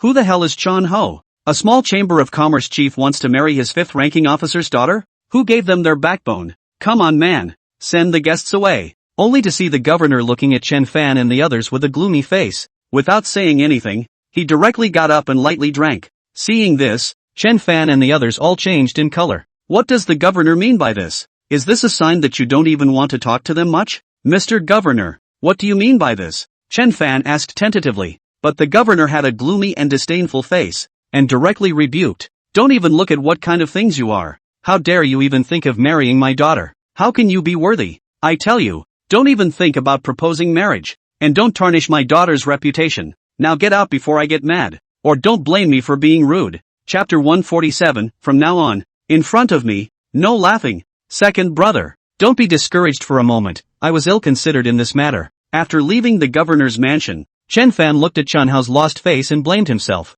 He really didn't expect that this Zhejiang governor would be so emotional. He knew that this governor might look down on them, but he could not have imagined that he would look down on them so much. Careless. It's not that I'm discouraged. In fact, I've guessed this would be the outcome. Only to see Chen Hao speaking with a lost face, he added, Actually, there's a reason why I'm in such a hurry for you to bring me here to propose marriage. What reason? Chen Fan frowned slightly. Xiaowan has told me that her father has long said he would betroth him to the son of the Minister of Rites, and the Minister of Ceremonies had promised her father that as long as the two families were united in marriage, he would definitely let her father return to Kyoto. I came here today just to give it a try, and I wouldn't be willing to give it a try if I didn't, Chen Hao said. But Chen Fan listened with a puzzled expression. What does it mean to let her father return to Kyoto? Her father was relegated down? Aha! Chen Hao nodded. Her father used to be the minister of the Ministry of War, but he offended the Parallel King and was directly relegated here. And that Minister of Rights was highly respected by the Parallel Kings. That's why her father married Xiaowan to his son. Moreover, from what Wan said, in a few days that Minister of Rights will be bringing his son to propose marriage, but Wanda doesn't want to marry him. That's why I wanted to get ahead of them. At those words, Chen Fan was astonished. This is even related to the Parallel King. Isn't that much better? Second brother, don't worry, leave this matter to me. Won't he look down on us? When the time comes, I will make sure he begs you to marry his daughter, Chen Fan said. At those words, Chen Hao's expression suddenly changed. Third brother, what do you have in mind? Just wait and see. If you have the time, then decorate the Li family mansion and prepare for the marriage, Chen Fan said. At those words, Chen Hao was even more puzzled. They had just been kicked out by others, but Chen Fan had even said that he should prepare him for marriage. Where did Chen Fan get his confidence? However, after this period of time with Chen Fan, he knew too well that if Chen Fan was not sure, he would never say so. Good. Then I'll be obliged to third brother, Chen Hao said. You and I are brothers. What's the point of talking about this? Chen Fan lightly patted Chen Hao's back and looked at Lung Hanswang again. Xiaonuan, go back and let Xiao Ko and Xiao Ai get ready. Let's go back to Jinling. But at this time, in the governor's residence, the governor came directly into the middle of the backyard. Looking at Luo Xiaowan, she then chided with an angry face. You said, you've been sneaking out a lot lately. Did you go to see Chen Hao of the lovely Chamber of Commerce? Hearing this, Luo Xiaowan's embroidery in her hands all suddenly fell to the ground. Her face was even more filled with worry and fear. Dad, how did you know? And how do I know anymore? People have just come to propose, only to see the governor with a hard look on his face chiding. At those words, Luo Xiaowan was even more surprised. Chen Hao, this little cutie, how did he dare to propose marriage? Didn't you tell him they were impossible? But the inspector looked at Luo Xiaowan but then directly rebuked angrily. Say, did you have anything with him? No, father, we didn't. We're innocent,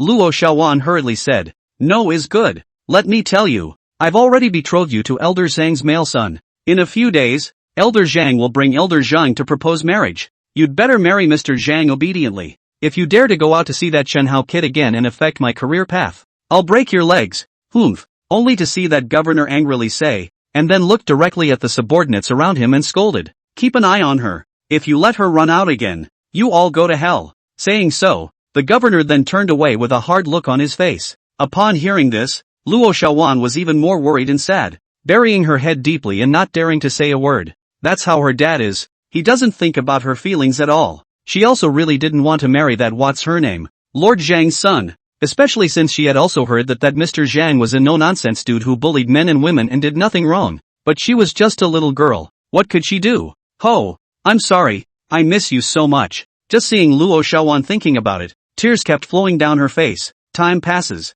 Chen Fan returned to Jinling's the next day. Yiling was still recuperating from his injuries in his mansion, but after more than a month of recuperation, Yiling was almost as well, and was already able to move around normally, but probably can't be a normal man anymore. The whole thing is uninspired and disoriented all day long. However, when he saw Chen Fan walk in, Yiling's face suddenly became much more somber. What brings you here? But Chen Fan didn't care, but sat directly opposite Yiling. How is it? How's the recovery going? What's it to you? Yiling said with a gloomy face. Let's be reasonable, little prince, or ask yourself, in all the time you've been with me, have I ever treated you poorly that one day? All kinds of expensive medicinal herbs don't want money to send to you here, either afraid of you cold or afraid of you hungry. You are also considered to be benevolent and righteous. Right, now that I've kindly come to care about you, what kind of attitude is this? Chen Fan said. At those words, Yiling choked a bit. He admitted that Chen Fan was taking care of him during this period of time,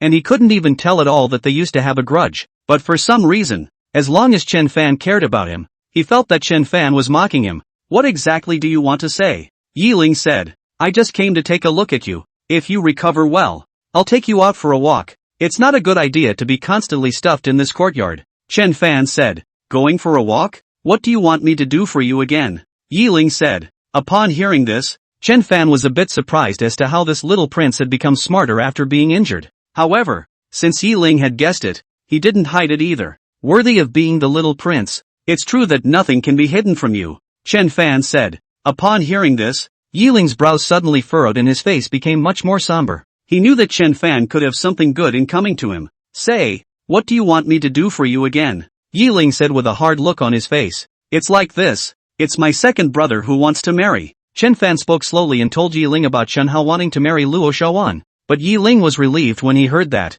I thought it was something. Zhang Guowei is just a small minister of ceremonies. How dare he flaunt his power outside under the banner of my juxtaposed king's mansion? Who gave him the nerve? There's also that Luo Wu Bing. When his son was not long-eyed and grabbed the territory with this son didn't let his whole family go to see the king of Hades even if it's not enough. He even thought of going back to the capital. Dream on. Chen Fan was a little surprised. Did not think that Luo Xiaowan's father's offended person was actually Yiling. In that case, wouldn't this matter be better? When will you go to Hangzhou? Yi Ling spoke directly again. In a few days, Chen Fan responded briefly and briefly talked to Yi Ling about his plan. Yi Ling didn't feel anything when he heard it and directly said impatiently, "Fine, this son wants to go out for a walk anyway. Just call me when the time comes. Then, thank you, young lord." Chen Fan got up and arched his hand towards Yi Ling. "Humph." Yi Ling saw this, but with a gloomy and ugly cold snort. "Hurry up and get lost. I don't want to see you. And no more laughing in front of me." Upon hearing this, Chen Fan immediately cooperated. "Okay, little lord. He. Chapter 148. If you were more capable. Young master, get up." Time passed, and in the blink of an eye, it was 7 days, and early in the morning before Chen Fan woke up in Chu Qingqing's arms, he was awakened by Xiao Kexiao AI's voice outside the door. At the sound, Chen Fan sleepily opened his eyes, but only when he opened his eyes, he saw the large swaths of snowy white in front of him, and Chu Qingqing's delicate smile. Chen Fan was filled with helplessness and directly inclined his head, not daring to look at it at all. Helplessly. "What are you laughing at?" "I'm laughing at the fact that you can still walk down the aisle today?" Only to see Chu Qingqing give a delicate smile and lightly hook Chen Fan's chin with her finger, causing Chen Fan to turn his head to look at her. At those words, Chen Fan was even more helpless and directly blanked Chu Qingqing. "And you laugh? Don't know how to feel for me at all. Yesterday, other people's ring you even knew to feel sorry for me. Just you. You never feel sorry for me. I just don't know. What good would it do you to wear me out?" But when Chu Qingqing heard this, the smile on her face became a bit thicker, matching her delicate face, like a bright red peony in full bloom. "Stinky brother, why do I remember that it was someone who had to bathe with me last night? And who was it who said that dying under the peony flower makes you a ghost? What else to say? A broken back is a broken back." Hearing this, Chen Fan was even more helpless. "That's not your fault. It's not like you don't know martial arts. Isn't it good to directly beat me up?" But when Chu Qingqing heard this, she still had a delicate light smile on her face, and slowly straightened her body, letting a head of long hair hang down. While tenderly rubbing Chen Fan's waist, she softly said, "Our stinky brother is good at everything except misbehaving, and my sister can't afford to beat him. Besides, you're going to Hangzhou today, and I don't know how long it will be before I see you again. It's good to let you have some fun, so that you don't fall in love with another girl in Hangzhou. But, don't you know that I'm going to bring you and run you over with me this time?" Chen Fan said. "Really?" Chu Qingqing's face was delighted. "Really?" Only to see Chen Fan lying on the bed enjoying Chu Qingqing's massage. "This time, not only you, but big brother will also go over. Second brother is going to get married in Hangzhou, so it's natural for our family to go over. And we can't always hide you and run you at home. We need to take you to see the snow in West Lake too. It's this back of mine. I don't know if I can walk to Hangzhou properly." Upon hearing this, Chu Qingqing naturally knew what Chen Fan meant, and directly blanked Chen Fan. "Isn't it okay that my sister knows she's wrong? Just knowing that it's wrong will do?" Chen Fan said. "Or what? Do you still want elder sister to reward you a bit more?" Chu Qingqing laughed. At those words, Chen Fan's expression suddenly changed. Forget it. It's getting late. Coco and AI are still waiting. We'd better hurry up and get up. Don't keep them waiting too long." Only to see Chen Fan say that, he hurriedly rolled over and got up. Seeing this, Chu Qingqing hit her mouth and laughed lightly, but she no longer said anything and got up to help Chen Fan wash up. When Chen Fan was assisted by Chu Qingqing and walked out of the room, he realized that not only Xiao Kexiao AI and the girls were waiting, even Yi Ling was already waiting. And now that Lang Chanshuang and the others were looking at Chen Fan holding his waist and being assisted by Chu Qingqing, they all knew what was happening and were all secretly laughing. However, when Yi Ling looked at the delicate and charming Chu Qingqing beside Chen Fan, he had a gloomy and ugly face. The heart is indescribably jealous, indescribably hateful. It's more of a straight-up chortle. "Aren't you going to Hangzhou? How much longer do you want this Shitzi to wait? Hurry up and get going." After saying that, he walked towards the outside with a gloomy face. Seeing this, Chen Fan, however, was helpless and could only take Xiao Kexiao AI and the girls with him. According to the intelligence, Zhang Guowei, the Minister of Rights, is almost in Hangzhou, and it's time for him to leave. And at this time, Hangzhou, Luo Wubing, the governor of Zhujiang, had already brought his family and waited before the city gate, just waiting to greet Zhang Guowen, the Minister of Rights. The whole family was looking forward to it. All of them were in high spirits, but Luo Shaowan, who was in the middle of the crowd, had a worried look on her face, looking around from time to time as if she was searching for something. Finally, he saw the figure she wanted to see in the corner above the walls. "But I can't say whether I'm glad or worried," and she didn't dare to look at it,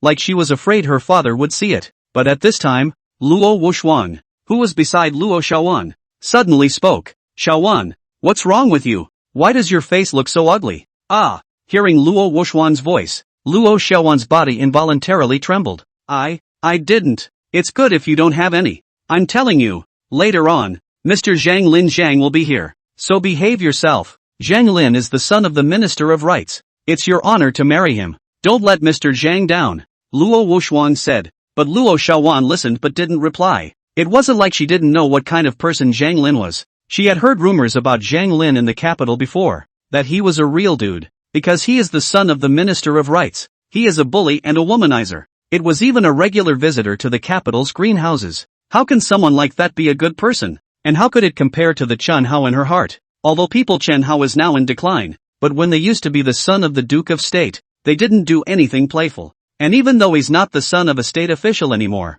he's working very hard on his career and being positive. But just then, her father, Luo Wubing, spoke again. And, let me tell you, it's an honor for you to have Mr. Zhang take a liking to you. Even if you're just a concubine, you're still better than the average person. Once you're in the Zhang family, you'll have unlimited glory and riches. So, you'd better not be ungrateful. When Mr. Zhang arrives, you'd better serve him well. If you dare to mess up the wedding, I'll break your legs. At those words, Luo Xiaowan was even more desperate, even more afraid to say anything, and his eyes subconsciously looked toward Chen Hao on top of the city wall. But this action of hers was detected by Luo Wubing, who also looked in Luo Xiaowan's direction. Luo Wubing looked at Chen Hao on top of the city wall, and his face suddenly became ugly. Snap! Suddenly, he only saw Luo Wubing directly slap Luo Xiaowan's face. Luo Xiaowan, I'm telling you, you can only marry Mr. Zhang. What is he? Chen Hao, you want to be with him? Never. So, I advise you to better hurry up and forget about him and marry Mr. Zhang obediently. If you still dare to entangle yourself with him, then I guarantee that his lovely Chamber of Commerce will not be able to make it in Hangzhou. Hear that? Luo Xiaowan covered her face. Her heart was even more desperate, but she didn't dare to disobey her father's words, and could only say with a soft and pitiful face, Father, I know. Humph, good to know. Luo Wubing directly snorted coldly, and Luo Xiaowan didn't dare to look at Chen Hao anymore. But Chen Hao on top of the city wall watched Luo Xiaowan being beaten, and his heart was even more distressed beyond words. Hate myself for not being able to do anything but watch the woman I love suffer. If he had been a little more competent, would things have been different? But just at that moment, he saw the procession of Zhang Guowei, the Minister of Ceremonies, coming in great numbers. As for Luo Wubing and the others, when they saw this, all their complexions suddenly changed and they hurriedly greeted them. Chapter 149 Scum, something less than. My humble servant has met Lord Shangshu. It was only when Zhang Guowei stepped off the carriage that Luo Wubing directly stepped forward and respectfully saluted with a smile on his face. But before Zhang Guowei could say anything, Zhang Lin, Zhang Guowei's son, saw Luo Xiaowan on the side and directly went forward, looking at Luo Xiaowan with a pale face. Lord Luo, is this my future little daughter-in-law? Looking at Zhang Lin's appearance, Luo Xiaowan's complexion suddenly became worried to the extreme and her body subconsciously stepped back a bit. However, Luo Wubing directly pushed her forward. That's right, Mr. Zhang. He's his daughter. Luo Xiaowan, little one, why don't you hurry up and bow to Mr. Zhang? Upon hearing this, although Luo Xiaowan looked worried and scared, she still owed her body and saluted. My youngest daughter, I have met Lord Shangshu. Mr. Zhang, hey, you're going to marry me soon. There's no need to be so formal. Only to see Zhang Lin looking at Luo Xiaowan's soft appearance. His face was even more lewd, and he directly went forward to hold Luo Xiaowan's waist. However, when Luo Xiaowan saw this, she was directly frightened and backed up. Mr. Zhang, please respect yourself. But on the side, Luo Wubing looked at Luo Xiaowan's reaction, all with an ugly face. Xiaowan, what are you doing? Mr. Zhang is just trying to assist you. Hurry up and make amends with Mr. Zhang. But Luo Xiaowan still looked scared and didn't dare to go forward at all. While that Zhang Lin looked at Luo Xiaowan's appearance, he smiled lewdly. No need. The little daughter-in-law should be too afraid of being born. After getting along for a long time, it's good to get used to it. Yes, what Mr. Zhang said. Luo Wubing hurriedly agreed. In that case, this is the first time I've come to Hangzhou City, so I might as well let Xiaowan accompany me to stroll around this Hangzhou City first. By the way, let's cultivate a relationship first. Zhang Lin added. That's exactly what I think. I only saw Luo Wubing speak and then look at Luo Xiaowan with a stern face and said, Xiaowan, take Mr. Zhang on a nice stroll around Hangzhou City today. At those words, Luo Xiaowan's face truly became frightened to the extreme. Letting her walk around Hangzhou City alone with someone like Zhang Lin? What if Zhang Lin does something to her? But at that moment, Luo Wubing directly chided again. Don't go yet. At those words, Luo Shaowan was even more desperate and directly subconsciously looked at Chen Hao on the city wall. But without waiting for her to speak, Zhang Lin directly grabbed her hand and said with a smug smile, "Little daughter-in-law, let's go." But Luo Shaowan was directly stunned, and hurriedly drew back her hand, saying with a worried face, "Mr. Zhang, while Luo Wubing, who was on the side, wanted to say something when he saw this, Zhang Lin walked ahead with an unconcerned face. Let's go." It was as if they had already settled on Luo Shaowan. Seeing this, although Luo Shaowan was unwilling, she looked at her father's icy cold eyes, but she could only follow and walk up, and as Chen Hao on top of the city wall looked at the scene below, he even directly slammed his fist on top of the city wall. He didn't linger, though, and followed closely. As for Luo Shaowan, she followed Zhang Lin around and didn't dare to speak at all. She was always cautious, afraid that Zhang Lin would make another move on her, but Zhang Lin was arrogant and complacent, just walking around, looking here and there. Ask Luo Shaowan a little something from time to time. Luo Shaowan didn't dare not to answer, and could only answer perfunctorily, but in her heart, she was really scared and always subconsciously looked around. It was only when he saw Chen Hao following not far behind him that he relaxed a lot. But just then, Zhang Lin suddenly spoke. "The one following behind is your sweetheart?" Upon hearing this, Luo Shaowan's expression suddenly changed, as if she was afraid that Zhang Lin would be unfavorable to Chen Hao, and she hurriedly said, No. When she was in the capital, she had heard that there was a man who competed with Zhang Lin for a flower girl and was finally killed alive by Zhang Lin. And Zhang Lin just because he is the son of the Minister of Rights. Nothing happened at all. What if Zhang Lin knew about her relationship with Chen Hao now, and Zhang Lin made a move against Chen Hao? Ha! Zhang Lin sniffed but smiled frivolously. That means you really have a sweetheart? At those words, Luo Shaowan suddenly froze for a moment, and then hurriedly said, No. Yes? Only Zhang Lin said. His face seemed to become a bit disappointed. That's a bit of a pity. Upon hearing this, Luo Shaowan looked puzzled. What did Zhang Lin regret? But Zhang Lin directly turned his body and looked at Luo Shaowan with a flippant smile. I just like women who have a sweetheart. Especially the kind where you love each other so much that you can't keep them apart and all that. My favorite. I love to see them torn apart alive by me, crying their hearts out, hating me to the bone. But there's nothing they can do about it. At those words, Luo Shaowan's face suddenly became much uglier. She actually wondered what people like Zhang Lin were regretting. It's just not human. It's amazing how much you just like to tear people down. Ha! Only to see Zhang Lin looking at Luo Shaowan's appearance. He let out another frivolous laugh. Right. You know what my least favorite thing is, besides breaking them up? Hearing this, Luo Shaowan didn't say anything. She really didn't want to talk to scum like Zhang Lin, but Zhang Lin didn't care, and said with a smile on his face again, I dislike that kind of person who is obedient to me the most. That kind of person, even if they lie naked in front of me, I don't have the slightest interest. I will only feel disgusted. I love people who will dislike me, especially a soft, big girl like you. When I pushed her down, she couldn't fight back. She would just scream out loud and just cry, with tears in her eyes, dead or alive, and always threatening me with death, always thinking that death will be a relief, as long as the temperature doesn't come down. Isn't it the same? Oh, listening, Luo Xiaowan's heart was suddenly fearful to the extreme. Is this Zhang Lin still a human being? This is simply a nope. To say he is to lift him up. This kind of person is not as good as. I can't believe I'm even dead, and that she should be forced by her father to marry such a man. Is it worse than just letting her die? Thinking that, Luo Xiaowan subconsciously looked back at Chen Hao again, and as Zhang Lin looked at the way Luo Xiaowan was looking at Chen Hao, the corner of his mouth suddenly rose some more, and he turned directly toward Chen Hao behind him. Seeing this, Luo Xiaowan's complexion suddenly changed. What did Zhang Lin want to do? However, when Zhang Lin came in front of Chen Hao, he said towards Chen Hao with a smile on his face, this brother, I don't know what to call him? At those words, Chen Hao looked at Luo Xiaowan on the side. He didn't know how Zhang Lin suddenly came to him, yet he still opened his mouth. Chen Hao, are you the son of that dog thief, Duke Chen? I heard that you are now the Grand Master of the lovely restaurant? Zhang Lin said. Upon hearing this, Chen Hao's brows suddenly furrowed, and he directly said with a grim face, what business is it of yours? However, Zhang Lin looked at Chen Hao's appearance, but he had a light smile on his face. It's not off.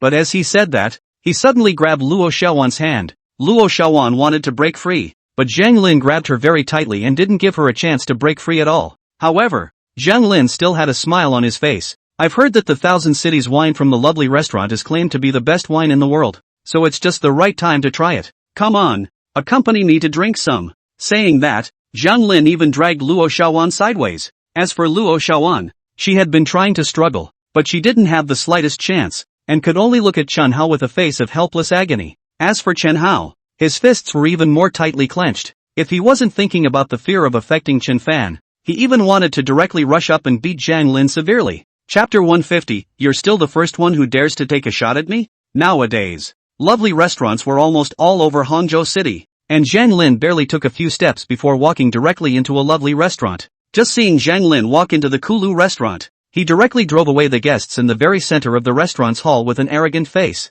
Xiao Air, bring a table of the most expensive banquet you have here. 2 jugs of Thousand Cities wine. At those words, not to mention the store assistant, even the people in the entire restaurant suddenly changed in color. One by one, their gazes all fell on Jiang Lin. Although they didn't know Jiang Lin, they knew Luo Xiaowan. That was the 1,000 gold of the Zhujiang governor. But at this time, he was pressed by Jiang Lin and sat down, not daring to move a single movement. All could guess that Jiang Lin was not an ordinary person. Instead, the junior and the shopkeeper were in a difficult position. Although Thousand Cities wine is now sold normally as a national wine, you can still only ask for 1 pot per table per time. Luckily, Chen Hao also walked in, and when the shopkeeper saw this, he hurriedly walked towards Chen Hao. Mr. Chen, look at. But before the shopkeeper could finish his sentence, Jiang Lin said with a smug look on his face, What, Mr. Chen, is your lovely restaurant not going to entertain me as a guest? Upon hearing this, Chen Hao had a gloomy face as he looked at Jiang Lin and said,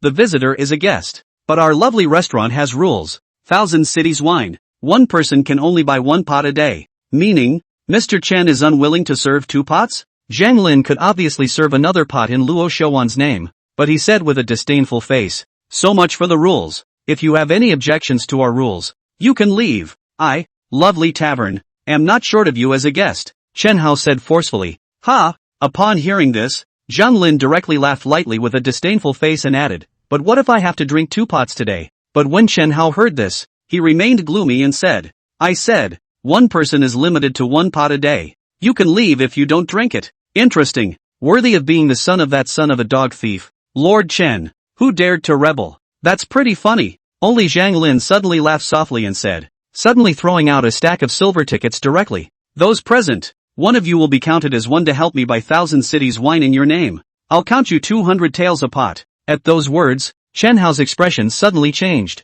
He thought that Jiang Lin would continue to threaten him, but he didn't expect him to use this method. Nowadays, 100 taels a pot of Thousand Cities wine, but he offers 200 taels a pot. There was no one present who would not be willing to help him. Sure enough, he saw that all those people were buying wine, and Chen Hao could only force himself to let the shopkeeper serve the wine. Soon, Jiang Lin's table was filled with wine pots directly in front of him, and even the other tables had quite a few. But looking at so many Thousand Cities wines, not to mention Chen Hao, even everyone present was puzzled. I don't understand what Jiang Lin is doing buying so much Thousand Cities wine. But at this time, Jiang Lin looked at Chen Hao with a smug smile. Grand Master Chen, I've bought so much Thousand Cities wine. It's okay to send a plate of peanuts and rice for a drink. Upon hearing this, Chen Hao gave the shopkeeper a wink even though he was puzzled as to what Jiang Lin was trying to do. Soon the peanut rice was served, and Jiang Lin directly placed it in front of him, picking at it with his chopsticks. After eating a few of them, he then picked up the wine pot and poured a glass of wine for himself and another for Luo Xiaowan. Seeing this, Luo Xiaowan hurriedly said, I don't know how to drink. Upon hearing this, Jiang Lin, however, did not care and directly placed his wine glass right in front of Luo Xiaowan, lifting his own wine glass and taking a sip. Worthy of being the #1 wine in the world that can be given as the national wine by the empress. It's really extraordinary. Yummy, only Jiang Lin said, picking up his chopsticks and picking a few more peanuts and rice. Only then did he say with a bashful face again, Luo Xiaowan, you say you are obediently drinking with me?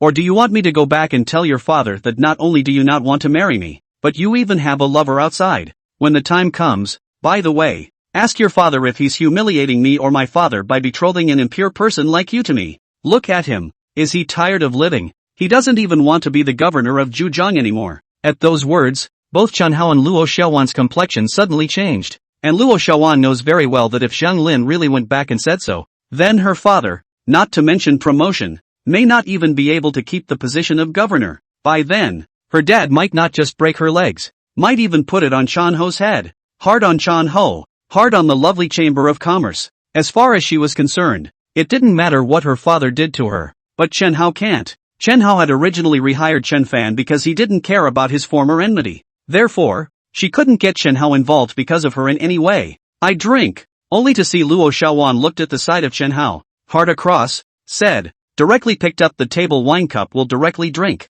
However, the Thousand Cities wine was spicy, and Luo Xiaowan hadn't drank any wine, so she coughed directly and painfully before it entered her throat. Seeing this, Chen Hao was filled with heartache, but there was nothing he could do about it. You can only watch and not even say a word of concern. Finally, Luo Xiaowan finally slowed down and looked at Zhang Lin with a resentful face. It's okay, but Zhang Lin was still picking at the peanuts, and at the corner of his mouth was a disdainful light smile. May I? Are you thinking too much? If one glass of wine is all it takes, what am I spending so much money on and buying so much wine for? Keep drinking. Whenever you've finished your drink, you're done. Of course, you can skip it. It's not like I'm forcing you anyway. At those words, not to mention Chen Hao and Luo Xiaowan, even the people present all looked stunned. So much wine. Is Zhang Lin trying to drink Luo Xiaowan to death? I drink. Only to see Luo Xiaowan looking at Zhang Lin with a hard look on her face. She directly picked up another pot of wine and just drank it. But she couldn't drink. She coughed once after a sip, and her expression was even more painful to the extreme. And when Chen Hao saw it, his heart felt like it was dripping blood. This is the woman he loves. But now, they can only watch and be tortured. How is this to be tolerated by him? Wanda, don't drink it. Only to see Chen Hao suddenly walk forward, snatching the wine in Luo Xiaowan's hand, and looking directly at Zhang Lin Dao again. Zhang Lin, you're a big man bullying a woman. What kind of hero are you? If you're capable, come at me. Ha! Zhang Lin sniffed and suddenly laughed lightly in disdain. Punch you. What are you? This young man's woman. This young man can do whatever he wants. What's it to you? Only Zhang Lin said, suddenly grabbing Luo Xiaowan's hair. Keep drinking for me. No stopping allowed. Drink. You let go of Xiaowan. Seeing this, Chen Hao couldn't hold back any longer and directly stepped forward and pushed Zhang Lin away. Pulled Luo Xiaowan to the side, but Zhang Lin fell straight to the ground. Seeing this, Luo Xiaowan's complexion suddenly changed and said with a worried expression,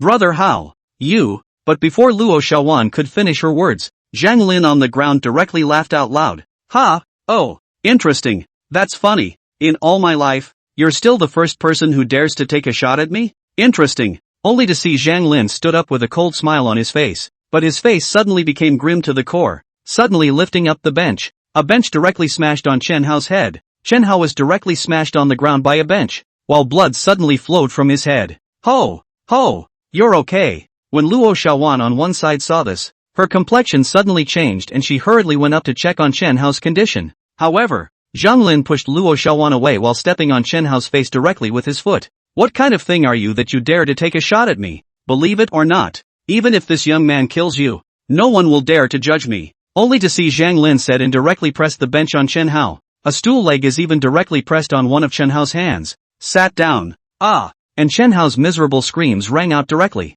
However, Zhang Lin was still arrogant and directly rebuked. Luo Xiaowan, I'm telling you, if you don't want to see him die, keep drinking for me. Chapter 151. Remember, my name is Chen Fan. I drink. As long as you can spare Ho, I'll drink as much as I can. Only to see Luo Xiaowan looking at the screaming Chen Hao, her heart feeling guilty to the extreme. She picked up the wine pot and directly filled it. As if he had forgotten the pungency of this Thousand Cities wine, he drank it by the jug. Right now, she only wanted to hurry up and save Chen Hao. And Chen Hao looked at Luo Xiaowan who was drinking. His heart was even more painful and self-blaming to the extreme. Blame yourself for your incompetence. For not even being able to protect the woman you love the most. But Luo Xiaowan was a soft girl. Where could she drink? After only a few pots, his face was already so red that it looked like it could drip blood. And the whole person seems to be completely unconscious, only mechanically drinking the wine, drinking and puking at the same time. But no matter how much I threw up, I was still afraid to stop drinking. It was as if there was only one belief in his heart. As long as he finished his drink, Zhang Lin would be able to let Chen Hao go. Well, is it hard on the heart? Was it painful? Isn't it desperate? At this time, Zhang Lin looked at Chen Hao on the ground with a smug face again. As Chen Hao looked at Zhang Lin, he was even more directly angry to the extreme. His eyes were full of killing intent, itching to directly eat Zhang Lin alive. Ha ha, this young man likes to see you like this, hating to eat this young man. but can't do anything about it. Ha ha, only to see Zhang Lin smiling broadly with an arrogant face. He added, however, don't worry, just based on the fact that you just pushed me that one time, this matter is not over. And you can rest assured that this young man doesn't like to play with delirious women. This young man will wait for her to wake up from the wine, so that you can watch with your own eyes how this young man plays with her. Ha ha, saying so, Zhang Lin then stood up and directly carried the delirious Luo Xiaowan on his shoulders as he walked towards the outside. Seeing this, the people present all had gloomy and ugly faces. It only felt that this Zhang Lin was too arrogant, too rampant. Yet no one dared to say anything, and Chen Hao was even more indignant to the extreme. However, he could do nothing but watch Luo Xiaowan being taken away by Zhang Lin. Time passes. It was noon the following day. Chen Fan and his group had finally arrived at Hangzhou City. It was just that Yi Ling was really fed up with this journey. Along the way he could only watch as Chen Fan flirted and joked with the three great beauties and a pair of little lolitas. He really didn't want to be with Chen Fan. That's why only when he arrived in Hangzhou City, Yi Ling spoke directly. Chen Fan, whenever you need me to do something, just ask someone to come to me. At those words, Chen Fan frowned slightly. Where do you want to go? Not with me to my house? To your house? And then go to your house and watch you and then make out in front of me? Hurry up and get lost. This son of the world is going to stay at an inn by himself. Only Yi Ling said with a hard look on his face, not caring about Chen Fan, and directly left with his guards. Seeing this, Chen Fan was speechless. However,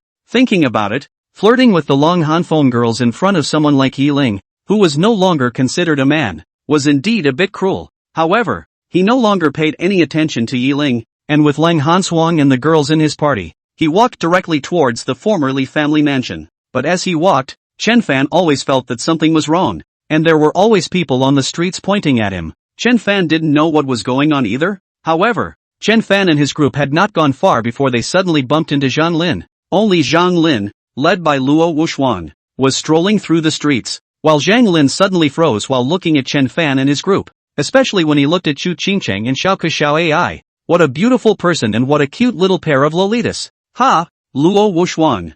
I didn't expect that you Hangzhou would still have such a stunning beauty. At those words, Luo Wuxuan looked towards Zhang Lin's gaze and directly saw Chen Fan and the others. However, this Luo Wuxuan didn't recognize Chen Fan, not to mention that she hadn't seen Chu Qingcheng and the girls, and was very puzzled in her heart. When did Hangzhou City have such good-looking people? How come he doesn't know? Young Zhang, this doesn't seem to be someone from our Hangzhou City. But Zhang Lin sniffed, but he did not care. He did not care if it was someone from Hangzhou. He cared if it was someone he looked at. Shaking his folding fan, he then walked directly towards Chen Fan and his group. He soon came directly in front of Chen Fan and the others, but he didn't care about Chen Fan at all. Like he didn't put Chen Fan in his eyes at all. Looking directly at Chu Qingcheng, he said, "Beauty, how about being this young man's woman?" Upon hearing this, Chen Fan's several people all suddenly changed in color. How dare you be so arrogant? Chen Fan was still here, but he dared to directly call Chu Qingcheng his woman, and to put it so bluntly, scram. Chu Qingcheng was even more grim as she directly drank coldly. Ha, but when Yi Ling heard this, he laughed lightly in disdain. Beauty, don't be so hot-tempered. I'm serious. You'd better seriously think about it and consider it. Only to see Yi Ling said, and then directly reached out and placed his hand on Xiao Ai's head. What a cute little loli. Will you two also be this young man's women? Seeing this, the crowd even suddenly changed in color and looked directly towards Chen Fan. It was even if he molested Chu Qingcheng, but he even dared to reach out and touch Xiao Ai. Who gave him the nerve? Don't you know that Xiao Xiao Ai is Chen Fan's scales? Chen Fan's face was even more gloomy and difficult to see to the extreme. As soon as he pulled Ai's into his arms, he directly ranted, "Luan, cut his hand off." At those words, Lang Hanshuang even did not have the slightest hesitation, and the long sword in his hand directly swung out with the swiftness of thunder. In just an instant, Zhang Lin's hand directly flew straight out, and blood continued to gush out from Zhang Lin's wrist. Ah, my hand, my hand. Zhang Lin even fell straight to the ground, pinching his broken hand and rolling around in pain, screaming hysterically. How could he not have thought that Chen Fan would dare to directly let someone cut off his hand? He's grown so big that no one else dares to even touch him, but Chen Fan dared to cut his hand. Who gave him the nerve? Kid, do you know who this young master is? How dare you cut off this young master's hand? Who gave you the guts? Only Zhang Lin was seen screaming miserably on the ground. On the other hand, Luo Wuxuan on the side even rushed forward to check Zhang Lin's injuries. Apparently he also really didn't expect that someone would dare to cut Zhang Lin's hand. You know this is the son of the Minister of Rights. Cut his hand. Luo Wuxuan didn't even dare to think about it. Young Zhang, are you alright? Luo Wushwang hurriedly said. I'm fine, your father. I've had my hand chopped off and you're asking me if I'm okay. Hurry up and call someone. I want this kid dead. However, Chen Fan had a grim look on his face, and when he stepped forward, he directly stomped on Zhang Lin's face. Remember, my name is Chen Fan. Don't you want me to die? Get all the people you can. I'll be waiting. After saying that, Chen Fan directly stomped a heavy foot on Zhang Lin's face, letting Zhang Lin bleed from his mouth and nose, and no longer paying attention to this Zhang Lin, pulling Xiao Ke Xiao AI and leaving. He didn't care who Zhang Lin was or who he would call against him. Dare to touch AI. This one hand is considered cheap. If Zhang Lin still dared to mess with him without knowing how to die, it wouldn't be as simple as a hand.